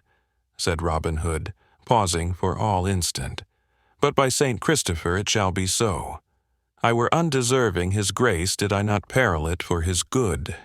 Here, Scathlock, get thee behind yonder thicket, and wind me a Norman blast on thy bugle, and without an instant's delay on peril of your life." Scathlock obeyed his captain, and in less than 5 minutes the revellers were startled by the sound of his horn. "It is the bugle of Malvoisin," said the miller, starting to his feet and seizing his bow. The friar dropped the flagon and grasped his quarter-staff. Wamba stopped short in the midst of a jest, and betook himself to sword and target. All the others stood to their weapons. Men of their precarious course of life change readily from the banquet to the battle, and to Richard the exchange seemed but a succession of pleasure. He called for his helmet and the most cumbrous parts of his armor, which he had laid aside, and while Gurth was putting them on, he laid his strict injunctions on Wilfred, under pain of his highest displeasure, not to engage in the skirmish which he supposed was approaching. "Thou hast fought for me 100 times, Wilfred, and I have seen it. Thou shalt this day look on, and see how Richard will fight for his friend and liegeman." In the meantime, Robin Hood had sent off several of his followers in different directions, as if to reconnoiter the enemy, and when he saw the company effectually broken up, he approached Richard, who was now completely armed, and, kneeling down on one knee, craved pardon of his sovereign. "For what, good yeoman?" said Richard, somewhat impatiently. "Have we not already granted thee a full pardon for all transgressions? Thinkest thou our word is a feather, to be blown backward and forward between us? Thou canst not have had time to commit any new offense since that time." "Aye, but I have, though," answered the yeoman, "if it be an offense to deceive my prince for his own advantage. The bugle you have heard was none of Malvoisin's, but blown by my direction to break off the banquet, lest it trenched upon hours of dearer import than to be thus dallied with." He then rose from his knee, folded his arm on his bosom, and in a manner rather respectful than submissive, awaited the answer of the king, like one who is conscious he may have given offense, yet is confident in the rectitude of his motive. The blood rushed in anger to the countenance of Richard, but it was the first transient emotion, and his sense of justice instantly subdued it. "The King of Sherwood," he said, "grudges his venison and his wine flask to the King of England? It is well, bold Robin, but when you come to see me in merry London, I trust to be a less niggard host. Thou art right, however, good fellow. Let us, therefore, to horse and away. Wilfred has been impatient this hour. Tell me, bold Robin, hast thou never a friend in thy band, who, not content with advising, will needs direct thy motions and look miserable when thou dost presume to act for thyself?" "Such a one," said Robin, "is my lieutenant, Little John, who is even now absent on an expedition as far as the borders of Scotland. And I will own to your majesty that I am sometimes displeased by the freedom of his counsels, but, when I think twice, I cannot be long angry with one who can have no motive for his anxiety save zeal for his master's service." "Thou art right, good yeoman," answered Richard. "And if I had Ivanhoe on the one hand to give grave advice, and recommend it by the sad gravity of his brow, and thee on the other to trick me into what thou thinkest my own good, I should have as little the freedom of mine own will as any king in Christendom or heatheness. But come, sirs, let us merrily on to Koningsberg, and think no more on't." Robin Hood assured them that he had detached a party in the direction of the road they were to pass, who would not fail to discover and apprise them of any secret ambuscade, and that he had little doubt they would find the way secure, or, if otherwise, would receive such timely notice of the danger as would enable them to fall back on a strong troop of archers, with which he himself proposed to follow on the same route.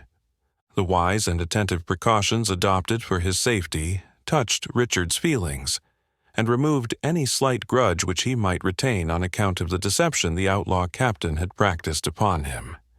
He once more extended his hand to Robin Hood, assured him of his full pardon and future favor, as well as his firm resolution to restrain the tyrannical exercise of the forest rights and other oppressive laws, by which so many English yeomen were driven into a state of rebellion.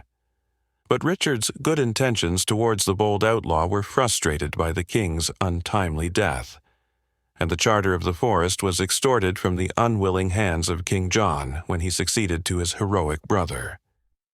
As for the rest of Robin Hood's career, as well as the tale of his treacherous death, they are to be found in those black-letter garlands, once sold at the low and easy rate of 1 halfpenny, now cheaply purchased at their weight in gold. The outlaw's opinion proved true, and the king, attended by Ivanhoe, Gurth, and Wamba, arrived without any interruption within view of the castle of Koningsberg, while the sun was yet in the horizon. There are few more beautiful or striking scenes in England than are presented by the vicinity of this ancient Saxon fortress. The soft and gentle river dawn sweeps through an amphitheater, in which cultivation is richly blended with woodland, and on a mount, ascending from the river, well defended by walls and ditches, rises this ancient edifice which, as its Saxon name implies, was, previous to the conquest, a royal residence of the kings of England. The outer walls have probably been added by the Normans, but the inner keep bears token of very great antiquity. It is situated on a mount at one angle of the inner court, and forms a complete circle of perhaps 25 feet in diameter. The wall is of immense thickness, and is propped or defended by 6 huge external buttresses, which project from the circle, and rise up against the sides of the tower as if to strengthen or to support it. These massive buttresses are solid when they arise from the foundation, and a good way higher up, but are hollowed out towards the top, and terminate in a sort of turrets communicating with the interior of the keep itself. The distant appearance of this huge building, with these singular accompaniments, is as interesting to the lovers of the picturesque as the interior of the castle is to the eager antiquary, whose imagination it carries back to the days of the Heptarchy. A barrow, in the vicinity of the castle, is pointed out as the tomb of the memorable Hengist, and various monuments of great antiquity and curiosity are shown in the neighboring churchyard. When Coeur de Lion and his retinue approached this rude yet stately building, it was not, as at present, surrounded by external fortifications. The Saxon architect had exhausted his art in rendering the main keep defensible, and there was no other circumvallation than a rude barrier of palisades. A huge black banner, which floated from the top of the tower, announced that the obsequies of the late owner were still in the act of being solemnized. It bore no emblem of the deceased's birth or quality, for armorial bearings were then a novelty among the Norman chivalry themselves, and were totally unknown to the Saxons. But above the gate was another banner, on which the figure of a white horse, rudely painted, indicated the nation and rank of the deceased by the well-known symbol of Hengist and his Saxon warriors. All around the castle was a scene of busy commotion, for such funeral banquets were times of general and profuse hospitality, which not only everyone who could claim the most distant connection with the deceased, but all passengers whatsoever, were invited to partake. The wealth and consequence of the deceased Athelstane occasioned this custom to be observed in the fullest extent. Numerous parties, therefore, were seen ascending and descending the hill on which the castle was situated, and when the king and his attendants entered the open and unguarded gates of the external barrier, the space within presented a scene not easily reconciled with the cause of the assemblage. In one place, cooks were toiling to roast huge oxen and fat sheep. In another, hogsheads of ale were set abroach, to be drained at the freedom of all comers. Groups of every description were to be seen devouring the food and swallowing the liquor thus abandoned to their discretion. The naked Saxon serf was drowning the sense of his half-year's hunger and thirst in one day of gluttony and drunkenness. The more pampered burgess and guild brother was eating his morsel with gust, or curiously criticizing the quantity of the malt and the skill of the brewer. Some few of the poorer Norman gentry might also be seen, distinguished by their shaven chins and short cloaks, and not less so by their keeping together, and looking with great scorn on the whole solemnity, even while condescending to avail themselves of the good cheer which was so liberally supplied. Mendicants were, of course, assembled by the score, together with strolling soldiers returned from Palestine, according to their own account at least. Peddlers were displaying their wares. Traveling mechanics were inquiring after employment, and wandering palmers, hedge priests, Saxon minstrels and Welsh bards were muttering prayers and extracting mistuned dirges from their harps, crowds, and rotes. One sent forth the praises of Athelstane in a doleful panegyric. Another, in a Saxon genealogical poem, rehearsed the uncouth and harsh names of his noble ancestry. Jesters and jugglers were not a-wanting, nor was the occasion of the assembly supposed to render the exercise of their profession indecorous or improper. Indeed, the ideas of the Saxons on these occasions were as natural as they were rude. If sorrow was thirsty, there was drink. If hungry, there was food. If it sunk down upon and saddened the heart, here were the means supplied of mirth, or at least of amusement. Nor did the assistants scorn to avail themselves of those means of consolation, although, every now and then, as if suddenly recollecting the cause which had brought them together, the men groaned in unison, while the females, of whom many were present, raised up their voices and shrieked for very woe. Such was the scene in the castle yard at Königsberg when it was entered by Richard and his followers. The seneschal or steward deigned not to take notice of the groups of inferior guests who were perpetually entering and withdrawing, unless so far as was necessary to preserve order. Nevertheless, he was struck by the good mien of the monarch and Ivanhoe, more especially as he imagined the features of the latter were familiar to him. Besides, the approach of two knights, for such their dress bespoke them, was a rare event at a Saxon solemnity, and could not but be regarded as a sort of honor to the deceased and his family. And in his sable dress, and holding in his hand his white wand of office, this important personage made way through the miscellaneous assemblage of guests, thus conducting Richard and Ivanhoe to the entrance of the tower. Gurth and Wamba speedily found acquaintances in the courtyard, nor presumed to intrude themselves any farther until their presence should be required. Chapter 42. I found them winding of Marcello's corpse, and there was such a solemn melody, twixt doleful songs, tears, and sad elegies, such as old grandames, watching by the dead, are wont to outwear the night with. Old Play. The mode of entering the great tower of Königsberg Castle is very peculiar, and partakes of the rude simplicity of the early times in which it was erected. A flight of steps, so deep and narrow as to be almost precipitous, leads up to a low portal in the south side of the tower, by which the adventurous antiquary may still, or at least could a few years since, gain access to a small stair within the thickness of the main wall of the tower, which leads up to the third story of the building, the two lower being dungeons or vaults, which neither receive air nor light, save by a square hole in the third story, with which they seem to have communicated by a ladder.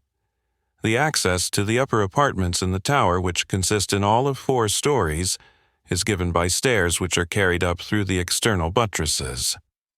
By this difficult and complicated entrance, the good King Richard, followed by his faithful Ivanhoe, was ushered into the round apartment which occupies the whole of the third story from the ground. Wilfred, by the difficulties of the ascent, gained time to muffle his face in his mantle, as it had been held expedient that he should not present himself to his father until the king should give him the signal. There were assembled in this apartment, around a large oaken table, about a dozen of the most distinguished representatives of the Saxon families in the adjacent counties. They were all old, or, at least, elderly men, for the younger race, to the great displeasure of the seniors, had, like Ivanhoe, broken down many of the barriers which separated for half a century the Norman victors from the vanquished Saxons. The downcast and sorrowful looks of these venerable men, their silence and their mournful posture, formed a strong contrast to the levity of the revelers on the outside of the castle. Their gray locks and long full beards, together with their antique tunics and loose black mantles, suited well with the singular and rude apartment in which they were seated, and gave the appearance of a band of ancient worshippers of Woden, recalled to life to mourn over the decay of their national glory. Cedric, seated in equal rank among his countrymen, seemed yet, by common consent, to act as chief of the assembly. Upon the entrance of Richard, only known to him as the valorous knight of the Fetterlock, he arose gravely and gave him welcome by the ordinary salutation, "Ways hail," raising at the same time a goblet to his head. The king, no stranger to the customs of his English subjects, returned the greeting with the appropriate words, "Drink hail," and partook of a cup which was handed to him by the sewer. The same courtesy was offered to Ivanhoe, who pledged his father in silence, supplying the usual speech by an inclination of his head, lest his voice should have been recognized.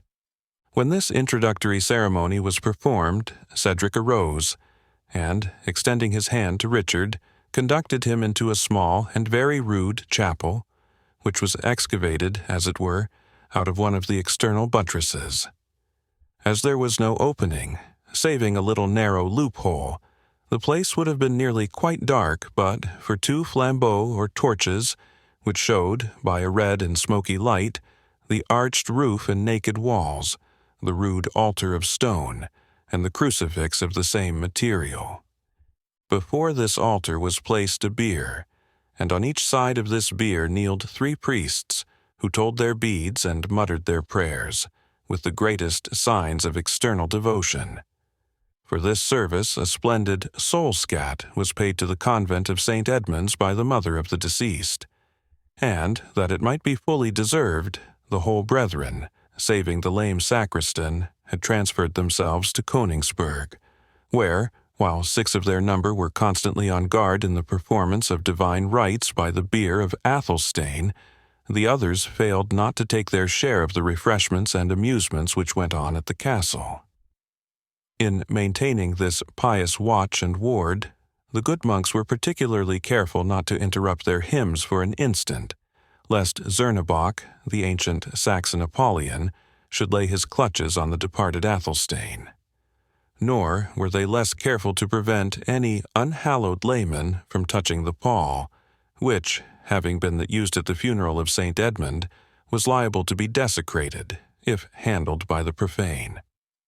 If, in truth, these attentions could be of any use to the deceased, he had some right to expect them at the hands of the brethren of St. Edmund's, since, besides 100 mancuses of gold paid down as the sole ransom, the mother of Athelstane had announced her intention of endowing that foundation with the better part of the lands of the deceased, in order to maintain perpetual prayers for his soul and that of her departed husband.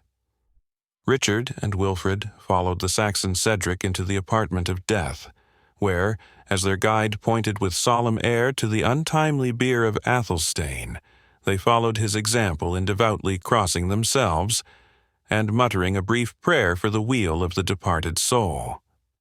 This act of pious charity performed, Cedric again motioned them to follow him, gliding over the stone floor with a noiseless tread, and, after ascending a few steps, opened with great caution the door of a small oratory, which adjoined to the chapel. It was about 8 feet square, hollowed, like the chapel itself, out of the thickness of the wall, and the loophole, which enlightened it, being to the west, and widening considerably as it sloped inward, a beam of the setting sun found its way into its dark recess, and showed a female of a dignified mien, and whose countenance retained the marked remains of majestic beauty. Her long mourning robes and her flowing wimple of black cypress enhanced the whiteness of her skin and the beauty of her light-colored and flowing tresses, which time had neither thinned nor mingled with silver. Her countenance expressed the deepest sorrow that is consistent with resignation. On the stone table before her stood a crucifix of ivory, beside which was laid a missal, having its pages richly illuminated, and its boards adorned with clasps of gold and bosses of the same precious metal. "Noble Edith," said Cedric, after having stood a moment silent, as if to give Richard and Wilfred time to look upon the lady of the mansion, "these are worthy strangers, come to take a part in thy sorrows, and this, in especial, is the valiant knight who fought so bravely for the deliverance of him for whom we this day mourn." "His bravery has my thanks," returned the lady, "although it be the will of heaven that it should be displayed in vain. I thank, too, his courtesy, and that of his companion, which hath brought them hither to behold the widow of Adeling, the mother of Athelstane, in her deep hour of sorrow and lamentation. To your care, kind kinsman, I entrust them, satisfied that they will want no hospitality which these sad walls can yet afford." The guests bowed deeply to the mourning parent, and withdrew from their hospitable guide. Another winding stair conducted them to an apartment of the same size with that which they had first entered, occupying indeed the story immediately above. From this room, ere yet the door was opened, proceeded a low and melancholy strain of vocal music. When they entered, they found themselves in the presence of about 20 matrons and maidens of distinguished Saxon lineage. 4 maidens, Rowena leading the choir, raised a hymn for the soul of the deceased, of which we have only been able to decipher 2 or 3 stanzas. "Dust unto dust, to this all must. The tenant hath resigned, the fated form, to waste and worm. Corruption claims her kind, through paths unknown. Thy soul hath flown, to seek the realms of woe, where fiery pain shall purge the stain of actions done below. In that sad place, by Mary's grace, brief may thy dwelling be, till prayers and alms and holy psalms shall set the captive free. While this dirge was sung, in a low and melancholy tone, by the female choristers, the others were divided into two bands, of which one was engaged in bedecking, with such embroidery as their skill and taste could compass, a large silken pall, destined to cover the bier of Athelstane, while the others busied themselves in selecting, from baskets of flowers placed before them, garlands, which they intended for the same mournful purpose. The behavior of the maidens was decorous, if not marked with deep affliction, but now and then a whisper or a smile called forth the rebuke of the severer matrons, and here and there might be seen a damsel more interested in endeavoring to find out how her mourning robe became her than in the dismal ceremony for which they were preparing. Neither was this propensity, if we must needs confess the truth, at all diminished by the appearance of two strange knights, which occasioned some looking up, peeping, and whispering. Rowena alone, too proud to be vain, paid her greeting to her deliverer with a graceful courtesy. Her demeanor was serious but not dejected, and it may be doubted whether thoughts of Ivanhoe and of the uncertainty of his fate did not claim as great a share in her gravity as the death of her kinsman. To Cedric, however, who, as we have observed, was not remarkably clear-sighted on such occasions, the sorrow of his ward seemed so much deeper than any of the other maidens that he deemed it proper to whisper the explanation, she was the affianced bride of the noble Athelstane. It may be doubted whether this communication went a far way to increase Wilfred's disposition to sympathize with the mourners of Königsberg. Having thus formally introduced the guests to the different chambers in which the obsequies of Athelstane were celebrated under different forms, Cedric conducted them into a small room, destined, as he informed them, for the exclusive accommodation of honorable guests, whose more slight connection with the deceased might render them unwilling to join those who were immediately affected by the unhappy event. He assured them of every accommodation, and was about to withdraw when the Black Knight took his hand.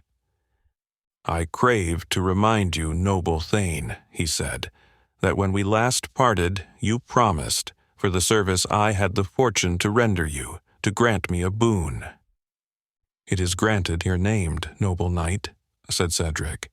"Yet, at this sad moment—" "Of that also," said the king, "I have bethought me, but my time is brief, neither does it seem to me unfit that, when closing the grave on the noble Athelstane, we should deposit therein certain prejudices and hasty opinions."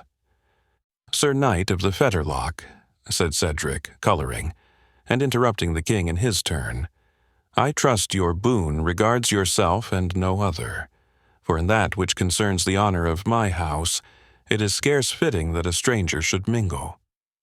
"Nor do I wish to mingle," said the king mildly, "unless in so far as you will admit me to have an interest. As yet you have known me but as the Black Knight of the Fetterlock. Know me now as Richard Plantagenet." "Richard of Anjou!" exclaimed Cedric, stepping backward with the utmost astonishment. "No, noble Cedric, Richard of England, whose deepest interest, whose deepest wish, is to see her sons united with each other. And how now, worthy Thane, hast thou no knee for thy prince?" "To Norman blood," said Cedric, "it hath never bended." "Reserve thine homage, then," said the monarch, "until I shall prove my right to it by my equal protection of Normans and English." "Prince," answered Cedric, "I have ever done justice to thy bravery and thy worth, nor am I ignorant of thy claim to the crown through thy descent from Matilda, niece to Edgar Atheling, and daughter to Malcolm of Scotland. But Matilda, though of the royal Saxon blood, was not the heir to the monarchy." "I will not dispute my title with thee, noble Thane," said Richard calmly, "but I will bid thee look around thee, and see where thou wilt find another to be put into the scale against it." "And hast thou wandered hither, prince, to tell me so?" said Cedric. "To upbraid me with the ruin of my race, ere the grave has closed o'er the last scion of Saxon royalty?" His countenance darkened as he spoke. It was boldly, it was rashly done. "Not so, by the holy rood," replied the king. "It was done in the frank confidence which one brave man may repose in another, without a shadow of danger." "Thou sayest well, Sir King. For king I own thou art, and wilt be, despite of my feeble opposition. I dare not take the only mode to prevent it, though thou hast placed the strong temptation within my reach. And now to my boon," said the king, "which I ask not with one jot the less confidence that thou hast refused to acknowledge my lawful sovereignty. I require of thee, as a man of thy word, on pain of being held faithless, man-sworn, and nightering, to forgive and receive to thy paternal affection the good knight, Wilfred of Ivanhoe. In this reconciliation thou wilt own I have an interest, the happiness of my friend, and the quelling of dissension among my faithful people." "And this is Wilfred," said Cedric, pointing to his son. My father," said Ivanhoe, prostrating himself at Cedric's feet. "Grant me thy forgiveness." "Thou hast it, my son," said Cedric, raising him up. "The son of Hereward knows how to keep his word, even when it has been passed to a Norman. But let me see thee use the dress and costume of thy English ancestry.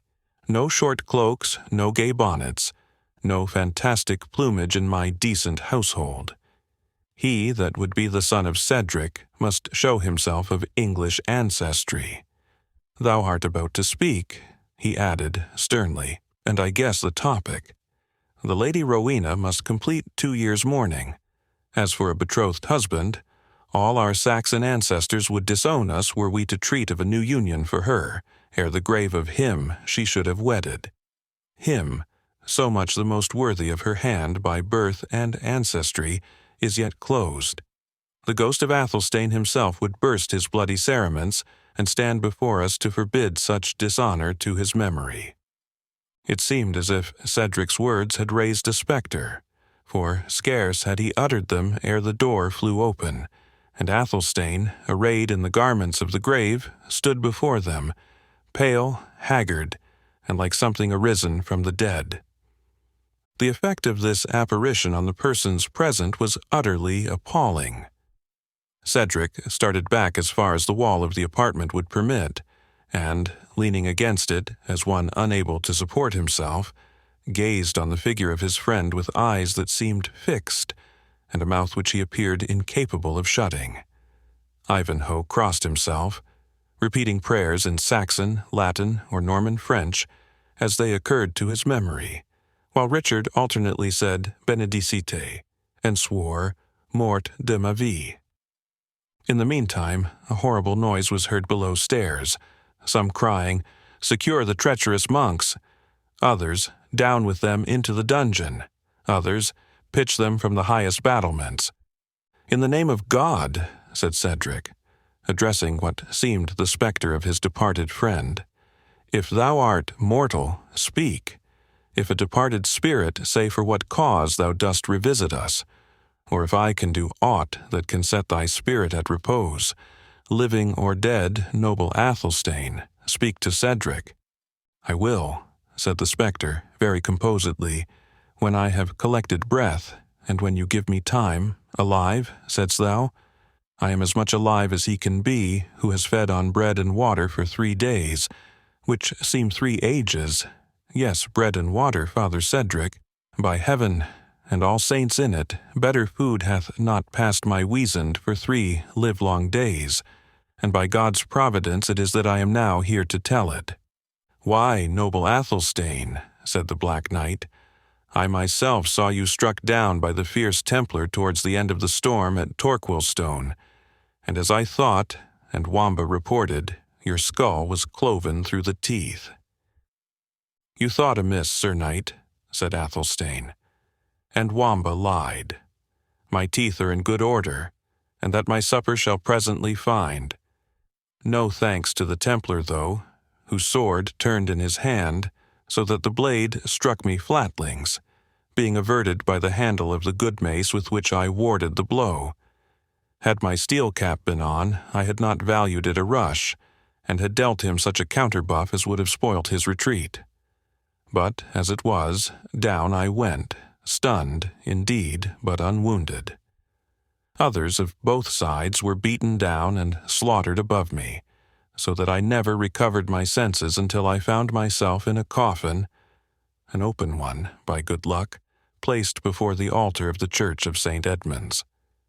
I sneezed repeatedly, groaned, awakened, and would have arisen, when the sacristan and abbot, full of terror, came running at the noise, surprised, doubtless, and no way pleased to find the man alive, whose heirs they had proposed themselves to be. I asked for wine. They gave me some, but it must have been highly medicated, for I slept yet more deeply than before and wakened not for many hours. I found my arms swathed down, my feet tied so fast that mine ankles ache at the very remembrance. The place was utterly dark. The oubliette, as I suppose of their accursed convent, and from the close, stifled, damp smell, I conceive it is also used for a place of sepulture. I had strange thoughts of what had befallen me when the door of my dungeon creaked, and two villain monks entered. They would have persuaded me I was in purgatory, but I knew too well the pursy, short-breathed voice of the Father Abbot. "Saint Jeremy!" How different from that tone with which he used to ask me for another slice of the haunch. The dog has feasted with me from Christmas to Twelfth Night. "Have patience, noble Athelstane," said the king. "Take breath. Tell your story at leisure. Beshrew me, but such a tale is as well worth listening to as a romance." "Aye, but by the rood of Bromholm, there was no romance in the matter," said Athelstane. "A barley loaf and a pitcher of water, that they gave me, the niggardly traitors whom my father and I myself had enriched, when their best resources were the flitches of bacon and measures of corn, out of which they wheedled poor serfs and bondsmen, in exchange for their prayers. The nest of foul, ungrateful vipers, barley bread and ditch water to such a patron as I had been. I will smoke them out of their nest, though I be excommunicated." "But in the name of Our Lady, noble Athelstane," said Cedric, grasping the hand of his friend, "how didst thou escape this imminent danger? Did their hearts relent?" "Did their hearts relent?" echoed Athelstane. "Do rocks melt with the sun?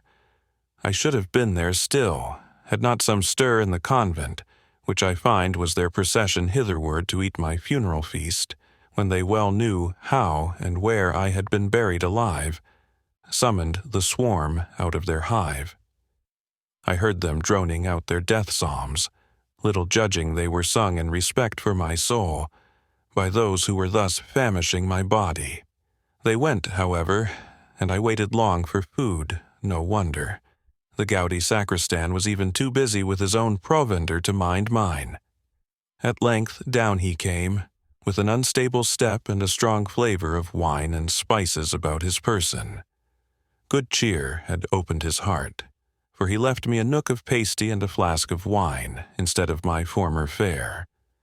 I ate, drank, and was invigorated, when, to add to my good luck, the sacristan, too toddy to discharge his duty of turnkey fitly, locked the door beside the staple so that it fell ajar. The light, the food, the wine set my invention to work. The staple, to which my chains were fixed, was more rusted than I or the villain abbot had supposed. Even iron could not remain without consuming in the damps of that infernal dungeon. "Take breath, noble Athelstane," said Richard, "and partake of some refreshment ere you proceed with a tale so dreadful." "Partake," quoth Athelstane. "I have been partaking 5 times today, and yet a morsel of that savory ham were not altogether foreign to the matter, and I pray you, fair sir, to do me reason in a cup of wine." The guests, though still agape with astonishment, pledged their resuscitated landlord, who thus proceeded in his story. He had indeed now many more auditors than those to whom it was commenced, for Edith, having given certain necessary orders for arranging matters within the castle, had followed the dead alive up to the stranger's apartment attended by as many of the guests, male and female, as could squeeze into the small room, while others, crowding the staircase, caught up an erroneous edition of the story, and transmitted it still more inaccurately to those beneath, who again sent it forth to the vulgar without, in a fashion totally irreconcilable to the real fact. Athelstane, however, went on as follows, with the history of his escape. Finding myself freed from the staple, I dragged myself upstairs as well as a man loaded with shackles and emaciated with fasting might. And after much groping about, I was at length directed, by the sound of a jolly roundelay, to the apartment where the worthy sacristan, an it so please ye, was holding a devil's mass with a huge beetle-browed, broad-shouldered brother of the grey frock and cowl, who looked much more like a thief than a clergyman.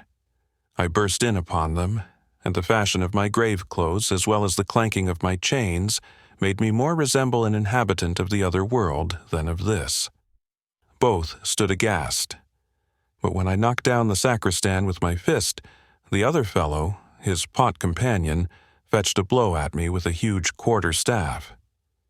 "This must be our Friar Tuck for a count's ransom," said Richard, looking at Ivanhoe. "He may be the devil, and he will," said Athelstane. "Fortunately, he missed the aim, and on my approaching to grapple with him, took to his heels and ran for it. I failed not to set my own heels at liberty by means of the fetter key, which hung amongst others at the sexton's belt, and I had thoughts of beating out the knave's brains with the bunch of keys, but gratitude for the nook of pasty and the flask of wine which the rascal had imparted to my captivity came over my heart.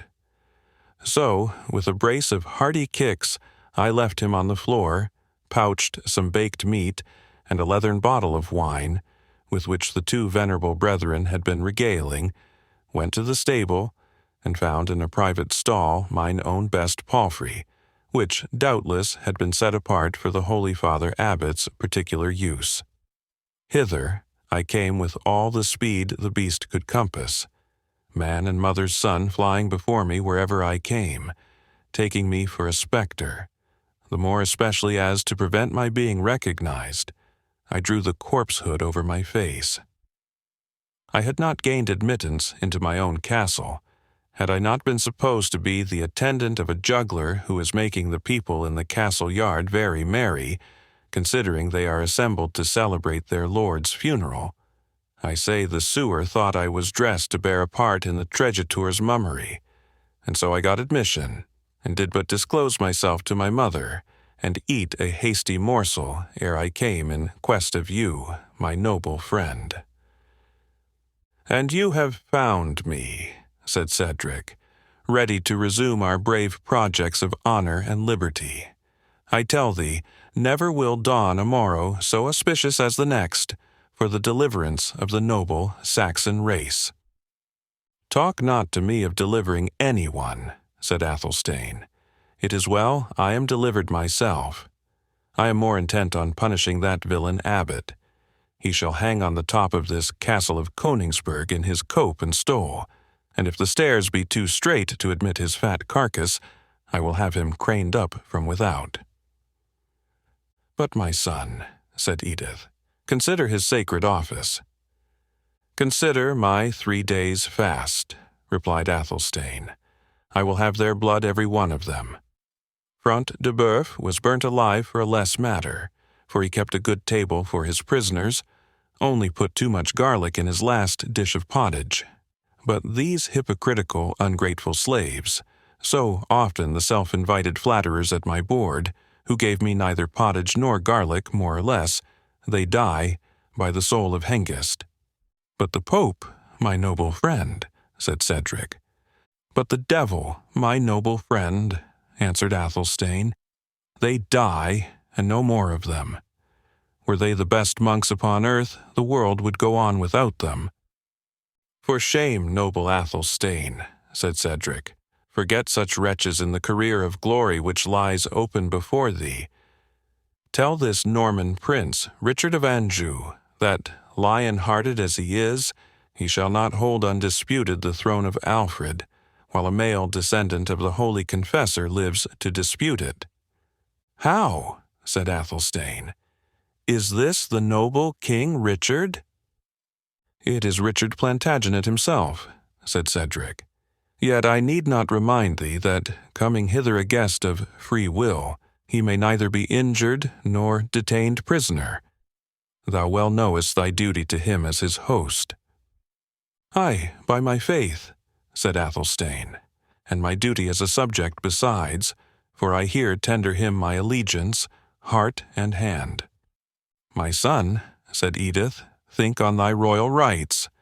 "Think on the freedom of England, degenerate prince," said Cedric. "Mother and friend," said Athelstane, "a truce to your upbraidings. Bread and water and a dungeon are marvelous mortifiers of ambition, and I rise from the tomb a wiser man than I descended into it. One half of those vain follies were puffed into mine ear by that perfidious abbot Wolfram, and you may now judge if he is a counselor to be trusted.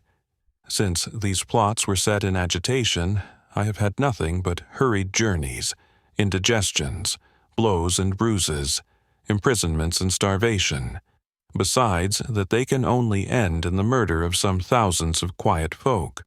I tell you, I will be king in my own domains and nowhere else, and my first act of dominion shall be to hang the abbot."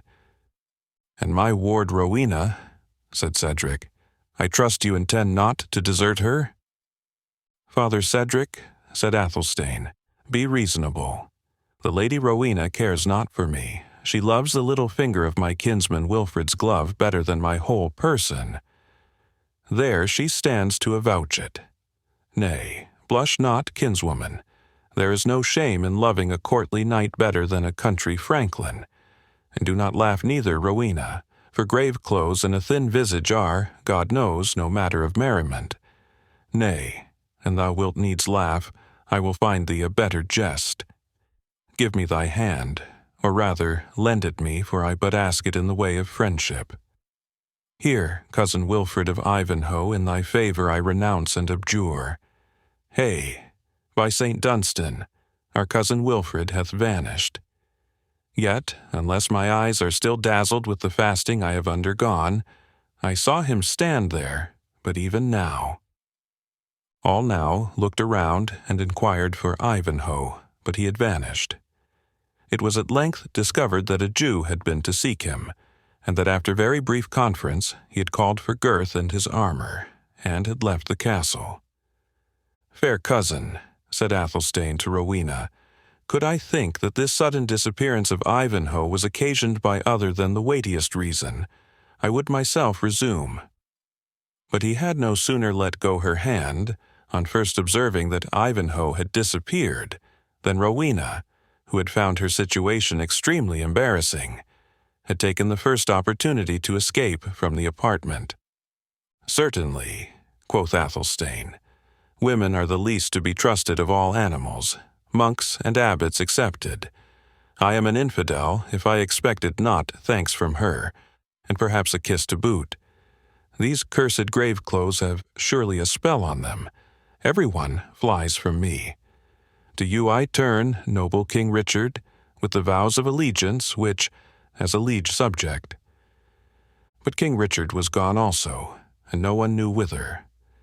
At length it was learned that he had hastened to the courtyard, summoned to his presence the Jew who had spoken with Ivanhoe, and after a moment's speech with him had called vehemently to horse, thrown himself upon a steed, compelled the Jew to mount another, and set off at a rate which, according to Wamba, rendered the old Jew's neck not worth a penny's purchase. "By my halidome," said Athelstane, "it is certain that Zernebock hath possessed himself of my castle in my absence. I return in my grave clothes, a pledge restored from the very sepulchre, and everyone I speak to vanishes as soon as they hear my voice, but it skills not talking of it. Come, my friends, such of you as are left, follow me to the banquet hall, lest any more of us disappear. It is, I trust, as yet tolerably furnished, as becomes the obsequies of an ancient Saxon noble. And should we tarry any longer, who knows but the devil may fly off with the supper. Chapter 43. Be Mowbray's sins so heavy in his bosom, that they may break his foaming courser's back, and throw the rider headlong in the lists, a caitiff recreant, Richard II. Our scene now returns to the exterior of the castle, or preceptory, of Templestowe, about the hour when the bloody die was to be cast for the life or death of Rebecca. It was a scene of bustle and life, as if the whole vicinity had poured forth its inhabitants to a village wake or rural feast. But the earnest desire to look on blood and death is not peculiar to those dark ages, though in the gladiatorial exercise of single combat and general tourney, they were habituated to the bloody spectacle of brave men falling by each other's hands. Even in our own days, when morals are better understood, an execution, a bruising match, a riot, or a meeting of radical reformers collects, at considerable hazard to themselves, immense crowds of spectators, otherwise little interested, except to see how matters are to be conducted, or whether the heroes of the day are, in the heroic language of insurgent tailors, flints or dunghills.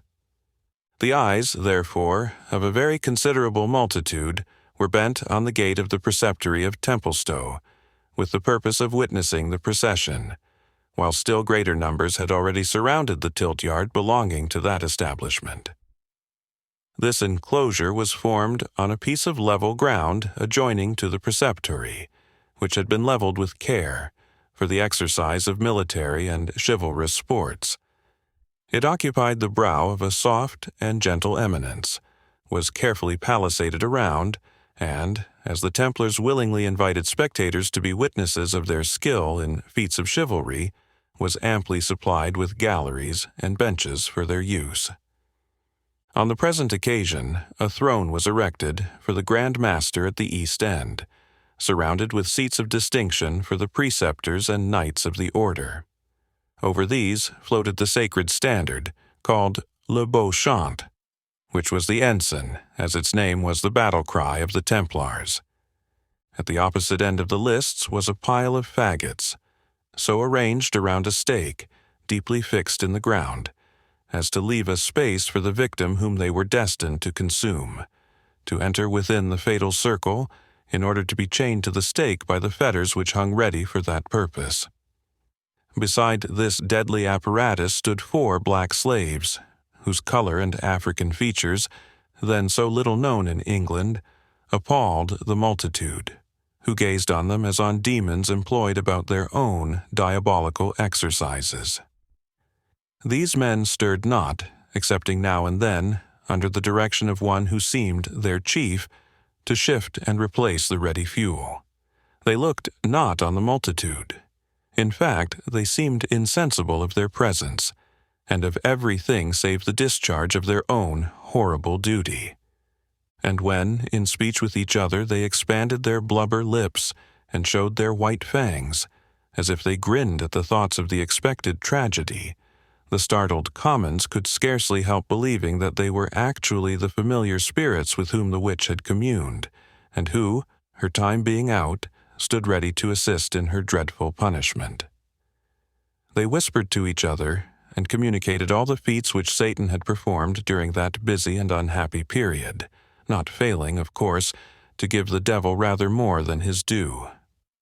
"Have you not heard, Father Dennet," quoth one boor to another advanced in years, "that the devil has carried away bodily the great Saxon thane, Athelstane of Königsberg?" "Aye, but he brought him back, though, by the blessing of God and St. Dunstan." "How's that?"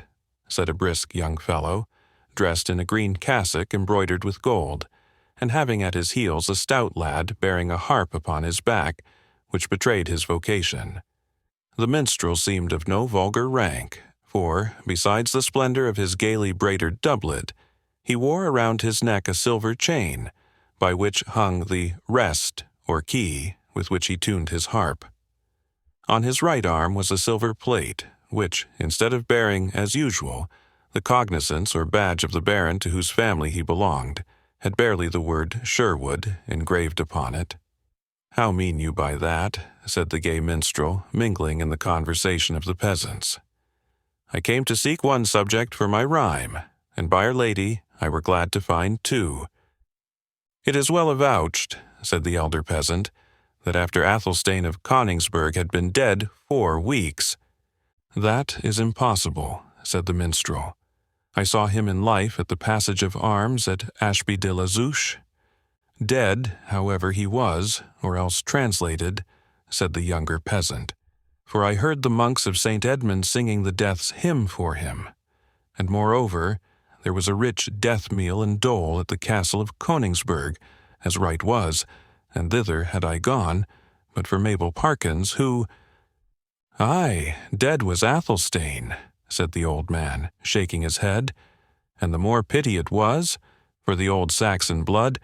But your story, my masters, your story," said the minstrel, somewhat impatiently.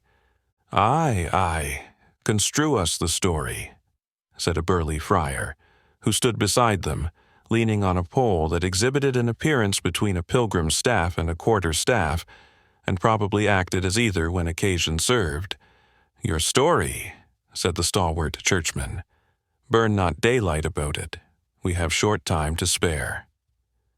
"And please your reverence," said Dennet, "a drunken priest came to visit the sacristan at St. Edmund's." "It does not please my reverence," answered the churchman, "that there should be such an animal as a drunken priest, or if there were, that a layman should so speak him. Be mannerly, my friend, and conclude the holy man only wrapped in meditation, which makes the head dizzy and foot unsteady, as if the stomach were filled with new wine. I have felt it myself." "Well, then," answered Father Dennet, "a holy brother came to visit the sacristan at St. Edmund's. A sort of hedge priest is the visitor, and kills half the deer that are stolen in the forest, who loves the tinkling of a pint-pot better than the sacring bell, and deems a flitch of bacon worth 10 of his breviary.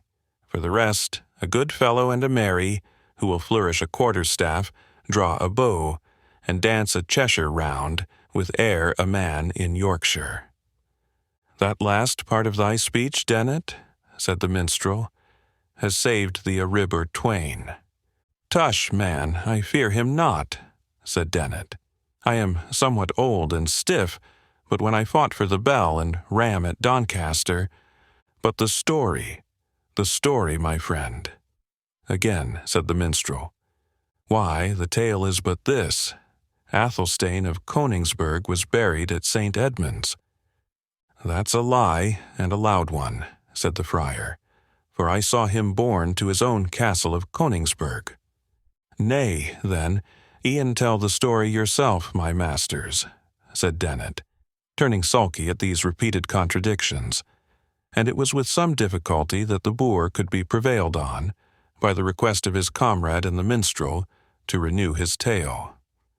"These 2 sober friars," said he at length, "since this reverend man will needs have them such, had continued drinking good ale and wine, and what not, for the best part for a summer's day, when they were aroused by a deep groan, and a clanking of chains, and the figure of the deceased Athelstane entered the apartment, saying, 'Ye evil shepherds.'" "It is false," said the friar hastily. "He never spoke a word." "So ho, Friar Tuck," said the minstrel, drawing him apart from the rustics. "We have started a new hare, I find." "I tell thee, Allan a Dale," said the hermit, "I saw Athelstane of Coningsburgh as much as bodily eyes ever saw a living man. He had his shroud on, and all about him smelt of the sepulchre, A butt of sack will not wash it out of my memory." "Pshaw," answered the minstrel, "thou dost but jest with me." "Never believe me," said the friar. And I fetched not a knock at him with my quarter-staff that would have felled an ox, and it glided through his body as it might through a pillar of smoke. "By Saint Hubert," said the minstrel, "but it is a wondrous tale, and fit to be put in metre to the ancient tune. Sorrow came to the old friar." "Laugh, if ye list," said Friar Tuck. "But an ye catch me singing on such a theme, may the next ghost or devil carry me off with him headlong. No, no, I instantly formed the purpose of assisting at some good work, such as the burning of a witch, a judicial combat, or the like matter of godly service, and therefore am I here." As they thus conversed, the heavy bell of the church of St. Michael of Templestowe, a venerable building, situated in a hamlet at some distance from the preceptory, broke short their argument. One by one the sullen sounds fell successively on the ear, leaving but sufficient space for each to die away in distant echo, ere the air was again filled by repetition of the iron knell.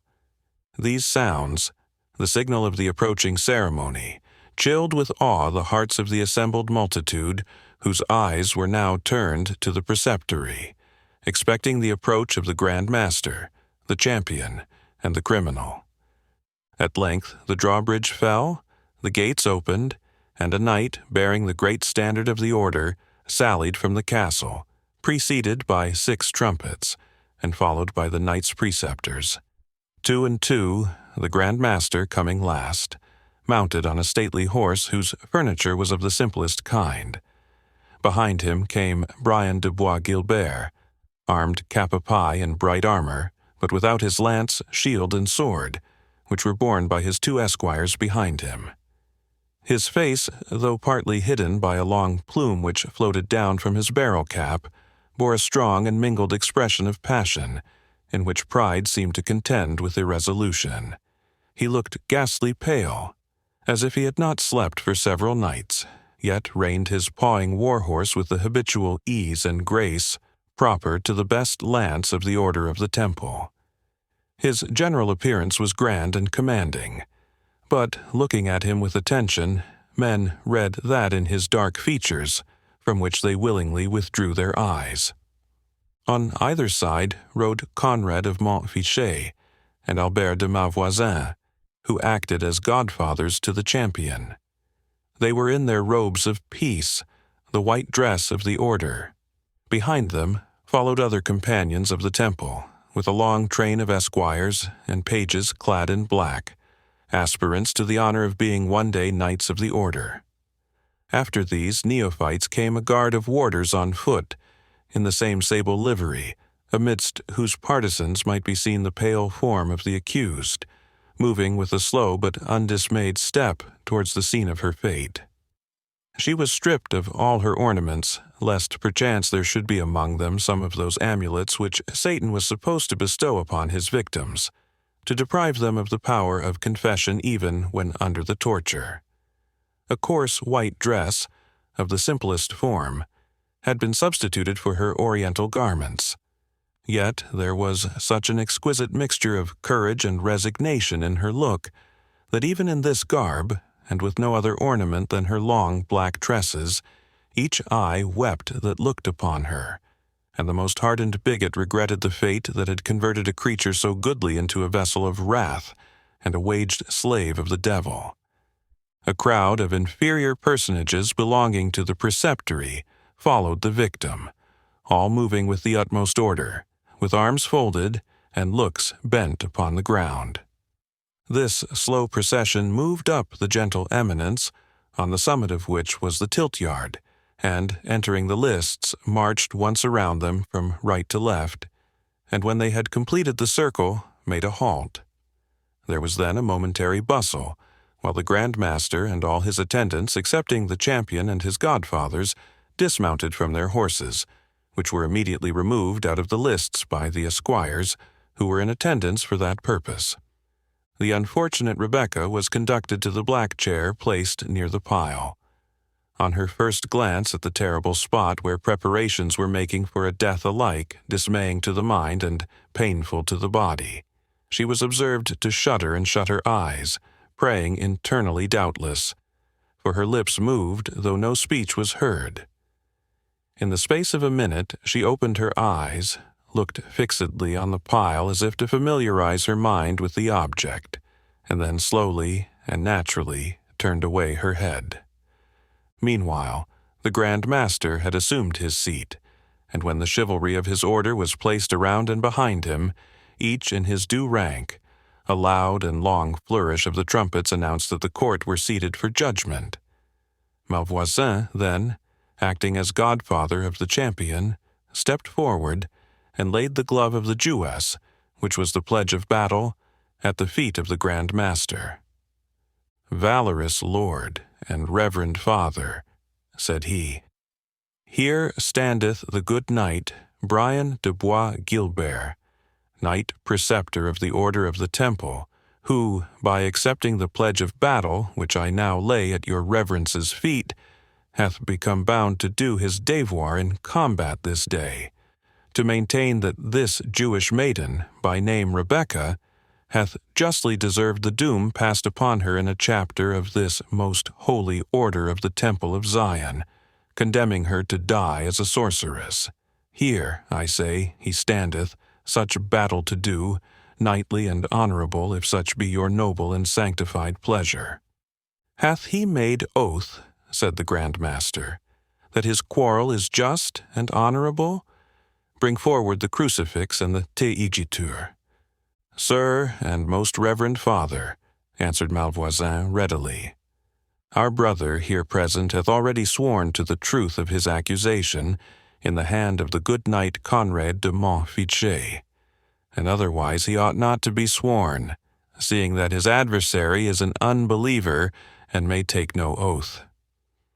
This explanation was satisfactory, to Albert's great joy, for the wily knight had foreseen the great difficulty, or rather impossibility, of prevailing upon Brian de Bois Guilbert to take such an oath before the assembly, and had invented this excuse to escape the necessity of his doing so.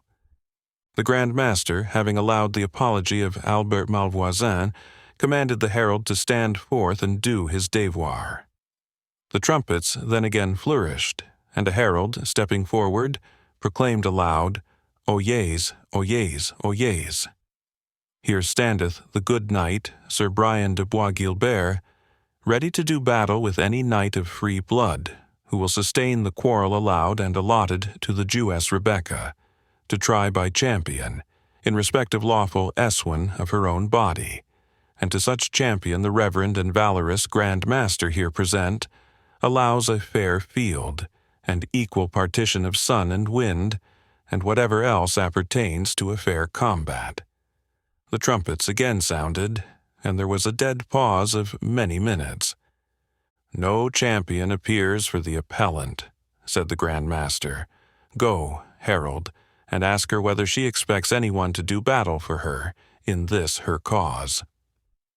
The herald went to the chair in which Rebecca was seated, and Bois Guilbert, suddenly turning his horse's head toward that end of the lists, in spite of hints on either side from Malvoisin and Montfichet, was by the side of Rebecca's chair as soon as the herald.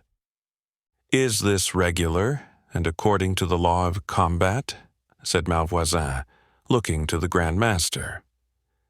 "Albert de Malvoisin it is," answered Beaumanoir, "for in this appeal to the judgment of God, we may not prohibit parties from having that communication with each other, which may best tend to bring forth the truth of the quarrel."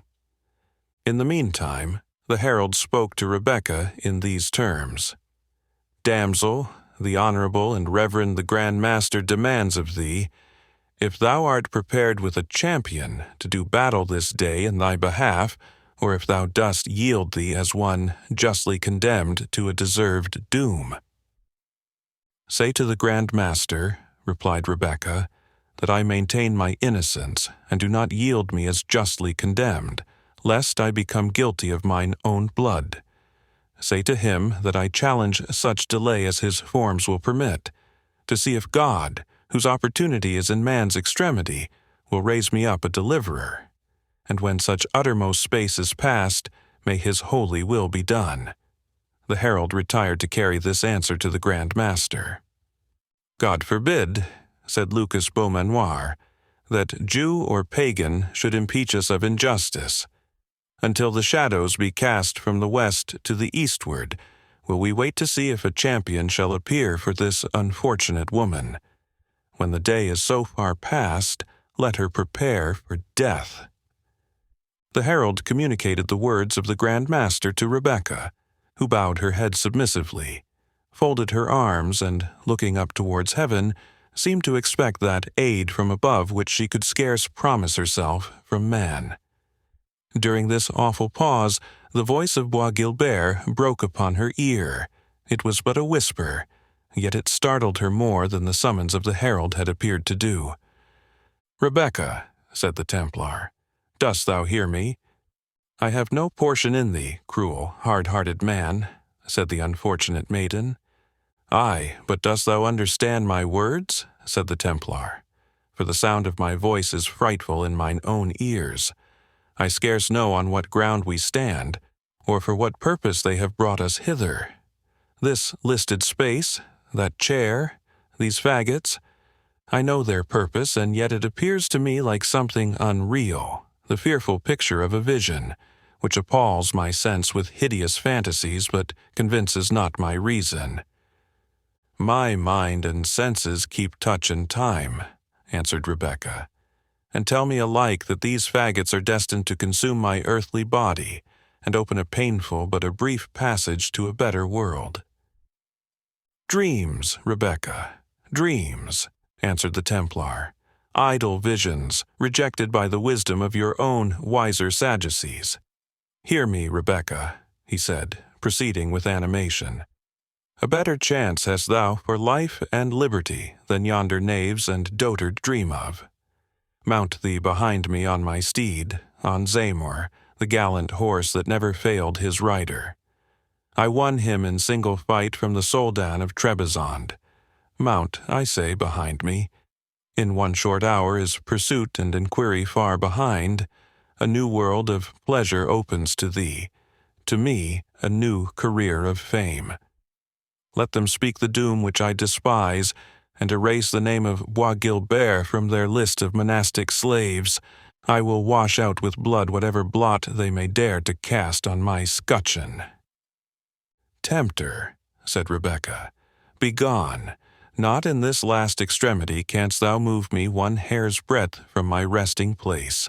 Surrounded as I am by foes, I hold thee as my worst and most deadly enemy. Avoid thee, in the name of God." Albert Malvoisin, alarmed and impatient at the duration of their conference, now advanced to interrupt it. "Hath the maiden acknowledged her guilt?" he demanded of Bois Guilbert. "Or is she resolute in her denial?" "She is indeed resolute," said Bois Guilbert. "Then," said Malvoisin, "must thou, noble brother, resume thy place to attend the issue. The shades are changing on the circle of the dial.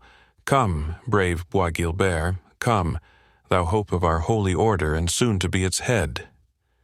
As he spoke in this soothing tone, he laid his hand on the knight's bridle, as if to lead him back to his station. "False villain, what meanest thou by thy hand on my rein?" said Sir Brian angrily, and shaking off his companion's grasp, he rode back to the upper end of the lists. "There is yet spirit in him," said Malvoisin apart to Montfichet, "were it well directed, but like the Greek fire, it burns whatever approaches it." The judges had now been 2 hours in the lists, awaiting in vain the appearance of a champion. "And reason good," said Friar Tuck, "seeing she is a Jewess. And yet, by mine order, it is hard that so young and beautiful a creature should perish without one blow being struck in her behalf. Were she 10 times a witch, provided she were but the least bit of a Christian, my quarter staff should ring noon on the steel cap of yonder fierce Templar, ere he carried the matter off thus." It was, however, the general belief that no one could or would appear for a Jewess, accused of sorcery, and the knights, instigated by Malvoisin, whispered to each other that it was time to declare the pledge of Rebecca forfeited. At this instant, a knight, urging his horse to speed, appeared on the plain, advancing towards the lists. 100 voices exclaimed, "A champion! A champion!" And despite the prepossessions and prejudices of the multitude, they shouted unanimously as the knight rode into the tilt-yard. The second glance, however, served to destroy the hope that his timely arrival had excited. His horse, urged for many miles to its utmost speed, appeared to reel from fatigue, and the rider, however undauntedly he presented himself in the lists, either from weakness, weariness, or both, seemed scarce able to support himself in the saddle. To the summons of the herald, who demanded his rank, his name, and purpose, the stranger knight answered readily and boldly, "I am a good knight and noble, come hither to sustain with lance and sword the just and lawful quarrel of this damsel Rebecca, daughter of Isaac of York, to uphold the doom pronounced against her to be false and truthless, and to defy Sir Brian de Bois Guilbert as a traitor, murderer, and liar, as I will prove in this field with my body against his, by the aid of God, of Our Lady, and of Monseigneur Saint George, the good knight. The stranger must first show," said Malvoisin, "that he is good knight and of honorable lineage. The temple sendeth not forth her champions against nameless men." "My name," said the knight, raising his helmet, "is better known, my lineage more pure, Malvoisin, than thine own. I am Wilfred of Ivanhoe."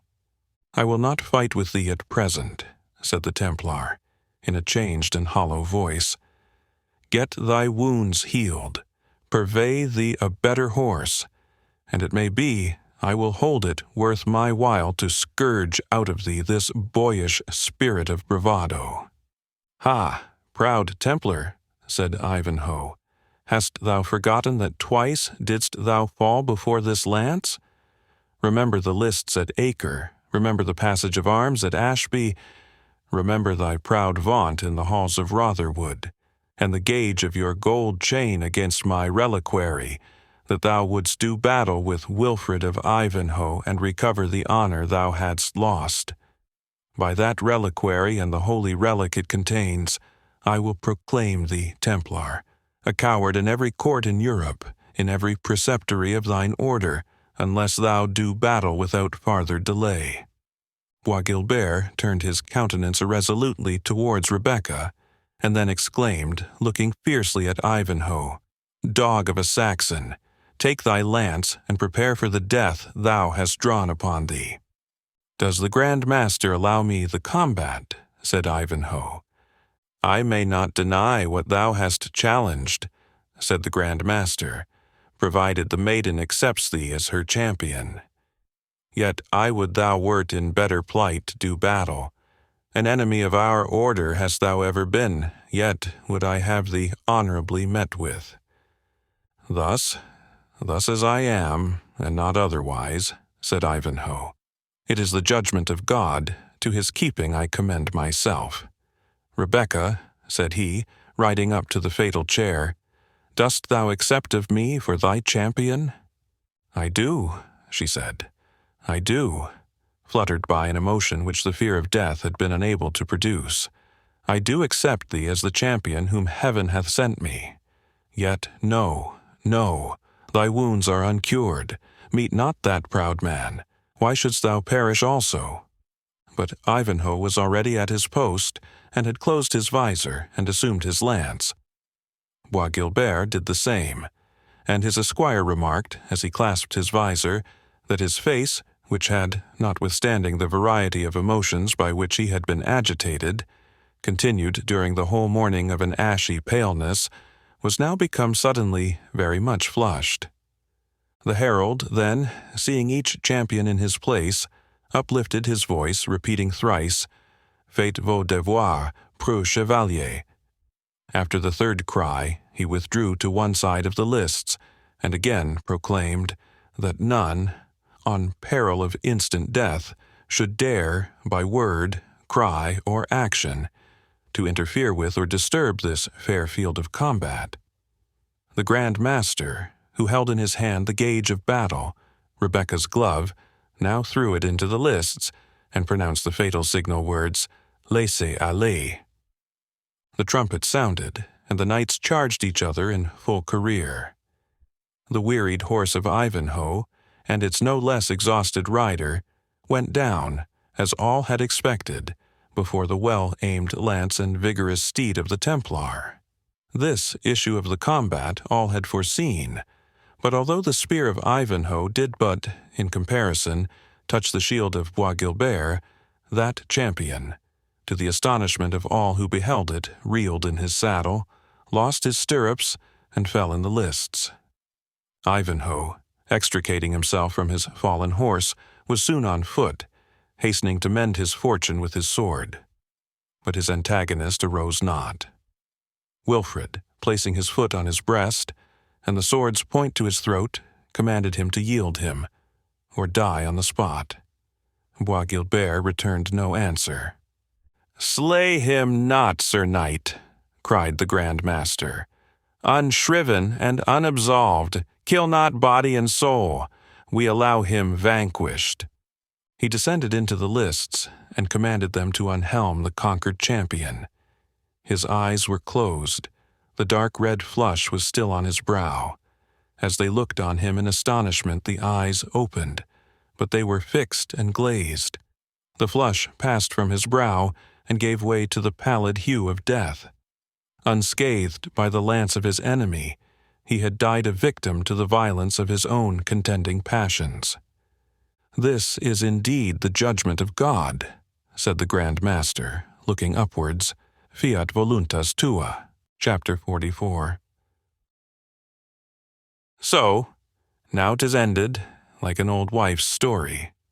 Webster. When the first moments of surprise were over, Wilfred of Ivanhoe demanded of the Grand Master, as judge of the field, if he had manfully and rightfully done his duty in the combat. "Manfully and rightfully hath it been done," said the Grand Master. "I pronounce the maiden free and guiltless. The arms and the body of the deceased knight are at the will of the victor." "I will not despoil him of his weapons," said the Knight of Ivanhoe, "nor condemn his corpse to shame. He hath fought for Christendom. God's arm, no human hand, hath this day struck him down. But let his obsequies be private, as becomes those of a man who died in an unjust quarrel. And for the maiden—" He was interrupted by a clattering of horses' feet, advancing in such numbers and so rapidly as to shake the ground before them, and the Black Knight galloped into the lists. He was followed by a numerous band of men-at-arms and several knights in complete armor. "I am too late," he said, looking around him. "I had doomed Bois Guilbert for mine own property. Ivanhoe, was this well, to take on thee such a venture, and thou scarce able to keep thy saddle?" "Heaven, my liege," answered Ivanhoe, "hath taken this proud man for its victim. He was not to be honored in dying as your will had designed." "Peace be with him," said Richard, looking steadfastly on the corpse. "If it may be so, he was a gallant knight, and has died in his steel harness full knightly. But we must waste no time. Bohun, do thine office." A knight stepped forward from the king's attendants, and laying his hand on the shoulder of Albert de Malvoisin, said, "I arrest thee of high treason." The Grand Master had hitherto stood astonished at the appearance of so many warriors. He now spoke. "Who dares to arrest a knight of the Temple of Zion, within the girth of his own preceptory, and in the presence of the Grand Master? And by whose authority is this bold outrage offered?" "I make the arrest," replied the knight. "I, Henry Bohun, Earl of Essex, Lord High Constable of England." "And he arrests Malvoisin," said the king, raising his visor. "By the order of Richard Plantagenet, here present, Conrad Montfichet, It is well for thee thou art born no subject of mine. But for thee, Malvoisin, thou diest with thy brother Philip, ere the world be a week older." "I will resist thy doom," said the Grand Master. "Proud Templar," said the king, "thou canst not. Look up, and behold the royal standard of England floats over thy towers instead of thy temple banner. Be wise, Beaumanoir, and make no bootless opposition. Thy hand is in the lion's mouth."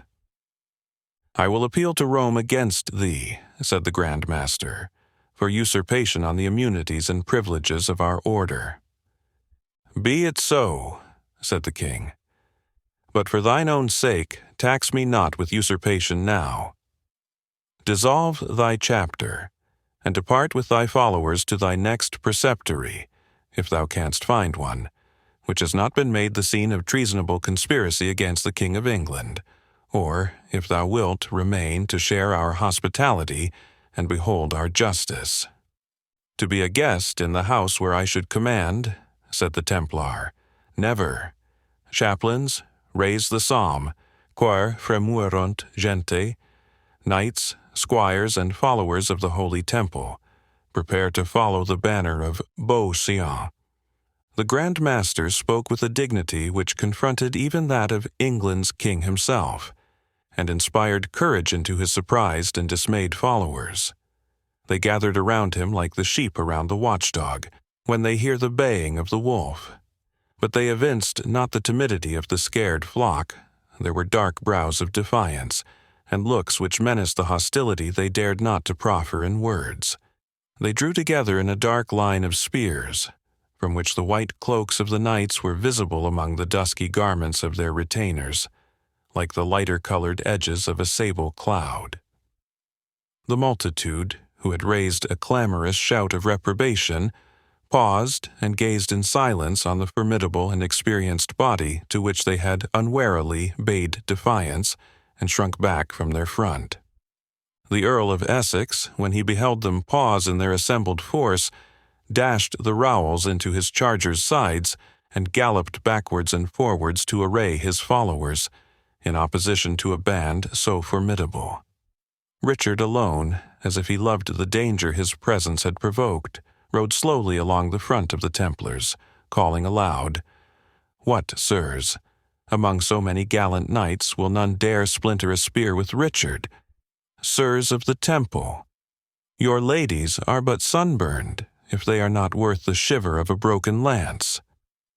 "The brethren of the Temple," said the Grand Master, riding forward in advance of their body, "fight not on such idle and profane quarrel, and not with thee, Richard of England, shall a Templar cross lance in my presence. The Pope and princes of Europe shall judge our quarrel, and whether a Christian prince has done well in bucklering the cause which thou hast today adopted. If unassailed, we depart assailing no one. To thine honor we refer the armor and household goods of the order, which we leave behind us, and on thy conscience we lay the scandal and offense thou hast this day given to Christendom." With these words, and without waiting a reply, the Grand Master gave the signal of departure. Their trumpets sounded a wild march, of an oriental character, which formed the usual signal for the Templars to advance. They changed their array from a line to a column of march, and moved off as slowly as their horses could step, as if to show it was only the will of their Grand Master, and no fear of the opposing and superior force which compelled them to withdraw. "By the splendor of Our Lady's brow," said King Richard, "it is pity of their lives that these Templars are not so trusty as they are disciplined and valiant."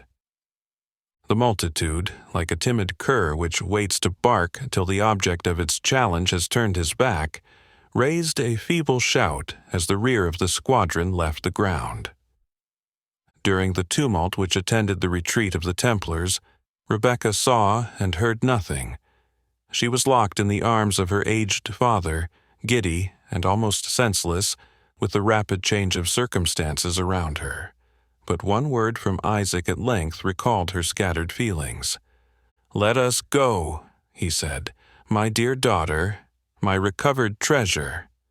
Let us go to throw ourselves at the feet of the good youth." "Not so," said Rebecca. "Oh, no, no, no. I must not at this moment dare to speak to him. Alas, I should say more than, no, my father, let us instantly leave this evil place. But, my daughter, said Isaac, to leave him who hath come forth like a strong man with his spear and shield, holding his life as nothing, so he might redeem thy captivity, and thou too the daughter of a people strange unto him and his, this is service to be thankfully acknowledged. It is, most thankfully, most devoutly acknowledged, said Rebecca. It shall be still more so, but not now. For the sake of thy beloved Rachel, Father, grant my request, not now. Nay, but, said Isaac, insisting, they will deem us more thankless than mere dogs. But thou seest, my dear father, that King Richard is in presence, and that— True, my best, my wisest Rebecca, let us hence. Money he will lack, for he has just returned from Palestine, and as they say, from prison, and pretext for exacting it, should he need any, may arise out of my simple traffic with his brother John. Away, away, let us hence. And hurrying his daughter in his turn, he conducted her from the lists, and by means of conveyance which he had provided, transported her safely to the house of the Rabbi Nathan. The Jewess, whose fortunes had formed the principal interest of the day, having now retired unobserved, the attention of the populace was transferred to the Black Knight. They now filled the air with "Long life to Richard" with the Lion's Heart, and "Down with the usurping Templars." Notwithstanding all this lip loyalty, said Ivanhoe to the Earl of Essex, it was well the king took the precaution to bring thee with him, noble Earl, and so many of thy trusty followers. The Earl smiled and shook his head. "Gallant Ivanhoe," said Essex, "dost thou know our master so well, and yet suspect him of taking so wise a precaution? I was drawing towards York, having heard that Prince John was making head there, when I met King Richard, like a true knight-errant, galloping hither to achieve in his own person this adventure of the Templar and the Jewess, with his own single arm. I accompanied him with my band, almost maugre his consent." "And what news from York, brave Earl?" said Ivanhoe. "Will the rebels bide us there?" "No more than December's snow will bide July's sun," said the Earl. "They are dispersing, and who should come posting to bring us the news but John himself?" "The traitor, the ungrateful, insolent traitor," said Ivanhoe. "Did not Richard order him into confinement?" "Oh, he received him," answered the Earl, as if they had met after a hunting party, and pointing to me and our men-at-arms, said, "Thou seest, brother, I have some angry men with me. Thou wert best go to our mother, carry her my duteous affection, and abide with her until men's minds are pacified." "And this was all he said?" inquired Ivanhoe. "Would not anyone say that this prince invites men to treason by his clemency?" "Just," replied the Earl, "as the man may be said to invite death, who undertakes to fight a combat, having a dangerous wound unhealed." "I forgive thee the jest, Lord Earl," said Ivanhoe. "But remember I hazarded but my own life, Richard, the welfare of his kingdom." "Those," replied Essex, "who are specially careless of their own welfare, are seldom remarkably attentive to that of others. But let us haste to the castle, for Richard meditates punishing some of the subordinate members of the conspiracy, though he has pardoned their principal." From the judicial investigations which followed on this occasion, and which are given at length in the Wardour manuscript, it appears that Maurice de Bracy escaped beyond seas, and went into the service of Philip of France, while Philip de Malvoisin and his brother Albert, the preceptor of Templestowe, were executed, although Waldemar Fitzurse, the soul of the conspiracy, escaped with banishment, and Prince John, for whose behoof it was undertaken, was not even censured by his good-natured brother. No one, however, pitied the fate of the two Malvoisins, who only suffered the death which they had both well deserved by many acts of falsehood, cruelty, and oppression. Briefly after the judicial combat, Cedric the Saxon was summoned to the court of Richard, which, for the purpose of quieting the counties that had been disturbed by the ambition of his brother, was then held at York. Cedric tushed and pshawed more than once at the message, but he refused not obedience. In fact, the return of Richard had quenched every hope that he had entertained of restoring a Saxon dynasty in England, for, whatever head the Saxons might have made in the event of a civil war, it was plain that nothing could be done under the undisputed dominion of Richard, popular as he was by his personal good qualities and military fame, although his administration was willfully careless, now too indulgent, and now allied to despotism. But moreover, it could not escape even Cedric's reluctant observation that his project for an absolute union among the Saxons, by the marriage of Rowena and Athelstane, was now completely at an end, by the mutual dissent of both parties concerned. This was, indeed, an event which, in his ardor for the Saxon cause, he could not have anticipated, and even when the disinclination of both was broadly and plainly manifested, he could scarce bring himself to believe that two Saxons of royal descent should scruple, on personal grounds, at an alliance so necessary for the public weal of the nation. But it was not the less certain. Rowena had always expressed her repugnance to Athelstane, and now Athelstane was no less plain and positive in proclaiming his resolution never to pursue his addresses to the Lady Rowena. Even the natural obstinacy of Cedric sunk beneath these obstacles, where he, remaining on the point of junction, had the task of dragging a reluctant pair up to it, one with each hand. He made, however, a last vigorous attack on Athelstane, and he found that resuscitated sprout of Saxon royalty engaged, like country squires of our own day, in a furious war with the clergy. It seems that after all his deadly menaces against the abbot of St. Edmund's, Athelstane's spirit of revenge, what between the natural indolent kindness of his own disposition, what through the prayers of his mother Edith, attached, like most ladies of the period, to the clerical order, had terminated in his keeping the abbot and his monks in the dungeons of Königsberg for 3 days on a meager diet. For this atrocity, the abbot menaced him with excommunication, and made out a dreadful list of complaints in the bowels and stomach, suffered by himself and his monks, in consequence of the tyrannical and unjust imprisonment they had sustained.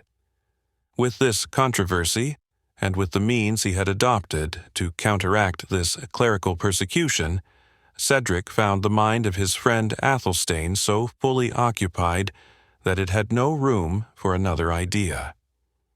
And when Rowena's name was mentioned, the noble Athelstane prayed leave to quaff a full goblet to her health, and that she might soon be the bride of his kinsman Wilfred. It was a desperate case, therefore. There was obviously no more to be made of Athelstane, or, as Wamba expressed it, in a phrase which has descended from Saxon times to ours, he was a cock that would not fight. There remained betwixt Cedric and the determination which the lovers desired to come to only 2 obstacles, his own obstinacy and his dislike of the Norman dynasty. The former feeling gradually gave way before the endearments of his ward, and the pride which he could not help nourishing in the fame of his son. Besides, he was not insensible to the honor of allying his own line to that of Alfred, when the superior claims of the descendant of Edward the Confessor were abandoned forever. Cedric's aversion to the Norman race of kings was also much undermined, first, by consideration of the impossibility of ridding England of the new dynasty, a feeling which goes far to create loyalty in the subject to the king de facto, and, secondly, by the personal attention of King Richard, who delighted in the blunt humor of Cedric, and, to use the language of the Wardour manuscript, so dealt with the noble Saxon, that, ere he had been a guest at court for 7 days, he had given his consent to the marriage of his ward, Rowena, and his son, Wilfred of Ivanhoe. The nuptials of our hero, thus formally approved by his father, were celebrated in the most august of temples, the noble minster of York. The king himself attended, and from the countenance which he afforded on this and other occasions to the distressed and hitherto degraded Saxons, gave them a safer and more certain prospect of attaining their just rights than they could reasonably hope from the precarious chance of a civil war. The Church gave her full solemnities, graced with all the splendor which she of Rome knows how to apply with such brilliant effect. Gurth, gallantly apparelled, attended as a squire upon his young master whom he had served so faithfully, and the magnanimous Wamba, decorated with a new cap and a most gorgeous set of silver bells. Sharers of Wilfred's dangers and adversity, they remained, as they had a right to expect, the partakers of his more prosperous career. But besides this domestic retinue, these distinguished nuptials were celebrated by the attendance of the high-born Normans, as well as Saxons, joined with the universal jubilee of the lower orders, that mark the marriage of two individuals as a pledge of the future peace and harmony betwixt two races, which, since that period, have been so completely mingled that the distinction has become wholly invisible. Cedric lived to see this union approximate towards its completion, for as the two nations mixed in society and formed intermarriages with each other, the Normans abated their scorn, and the Saxons were refined from their rusticity. But it was not until the reign of Edward III that the mixed language, now termed English, was spoken at the court of London, and that the hostile distinction of Norman and Saxon seems entirely to have disappeared. It was upon the second morning after this happy bridal that the Lady Rowena was made acquainted by her handmaid Elgitha, that a damsel desired admission to her presence, and solicited that their parley might be without witness. Rowena wondered, hesitated, became curious, and ended by commanding the damsel to be admitted, and her attendants to withdraw. She entered, a noble and commanding figure, the long white veil in which she was shrouded, overshadowing rather than concealing the elegance and majesty of her shape. Her demeanor was that of respect, unmingled by the least shade either of fear or of a wish to propitiate favor. Rowena was ever ready to acknowledge the claims and attend to the feelings of others. She arose, and would have conducted her lovely visitor to a seat, but the stranger looked at Elgitha, and again intimated a wish to discourse with the Lady Rowena alone. Elgitha had no sooner retired with unwilling steps than, to the surprise of the Lady of Ivanhoe, her fair visitant kneeled on one knee, pressed her hands to her forehead, and bending her head to the ground, in spite of Rowena's resistance, kissed the embroidered hem of her tunic. "What means this, lady?" said the surprised bride, "or why do you offer to me a deference so unusual?" "Because to you, Lady of Ivanhoe," said Rebecca, rising up and resuming the usual quiet dignity of her manner, "I may lawfully and without rebuke pay the debt of gratitude which I owe to Wilfred of Ivanhoe. I am, forgive the boldness which has offered to you the homage of my country. I am the unhappy Jewess for whom your husband hazarded his life against such fearful odds in the tilt-yard of Templestowe." "Damsel," said Rowena, "Wilfred of Ivanhoe on that day rendered back but in slight measure your unceasing charity towards him in his wounds and misfortunes. Speak, is there aught remains in which he or I can serve thee?" "Nothing," said Rebecca calmly, "unless you will transmit to him my grateful farewell." "You leave England, then?" said Rowena, scarce recovering the surprise of this extraordinary visit.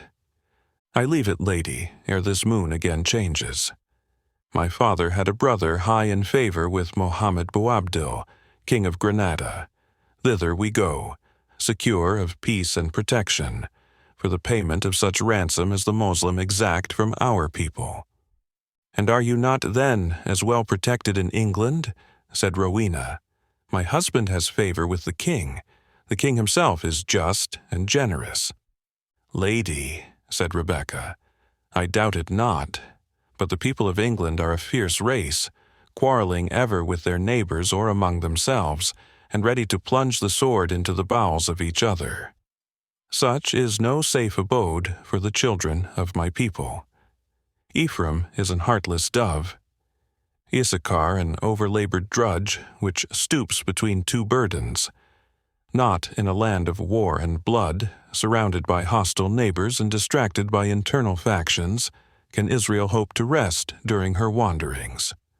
"But you, maiden," said Rowena, "you surely can have nothing to fear.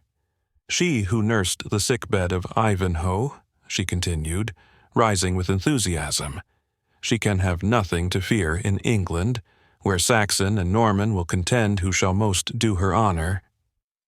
"Thy speech is fair, lady," said Rebecca, "and thy purpose fairer, but it may not be.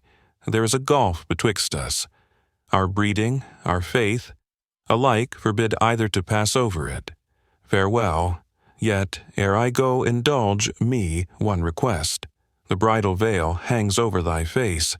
Deign to raise it, and let me see the features of which fame speaks so highly." "They are scarce worthy of being looked upon," said Rowena, "but expecting the same from my visitant, I removed the veil." She took it off accordingly, and, partly from the consciousness of beauty, partly from bashfulness, she blushed so intensely that cheek, brow, neck, and bosom were suffused with crimson. Rebecca blushed also, but it was a momentary feeling, and, mastered by higher emotions, passed slowly from her features like the crimson cloud, which changes color when the sun sinks beneath the horizon. "Lady," she said, "the countenance you have deigned to show me will long dwell in my remembrance. There reigns in it gentleness and goodness, and if a tinge of the world's pride or vanities may mix with an expression so lovely, how should we chide that which is of earth for bearing some color of its original? Long, long will I remember your features, and bless God that I leave my noble deliverer united with—" She stopped short. Her eyes filled with tears. She hastily wiped them, and answered to the anxious inquiries of Rowena, "I am well, lady, well, but my heart swells when I think of Torquilstone and the lists of Templestowe. Farewell. One, the most trifling part of my duty, remains undischarged. Accept this casket. Startle not at its contents." Rowena opened the small silver-chased casket and perceived a carcanet or necklace with ear-jewels of diamonds, which were obviously of immense value. "It is impossible," she said, tendering back the casket. "I dare not accept a gift of such consequence."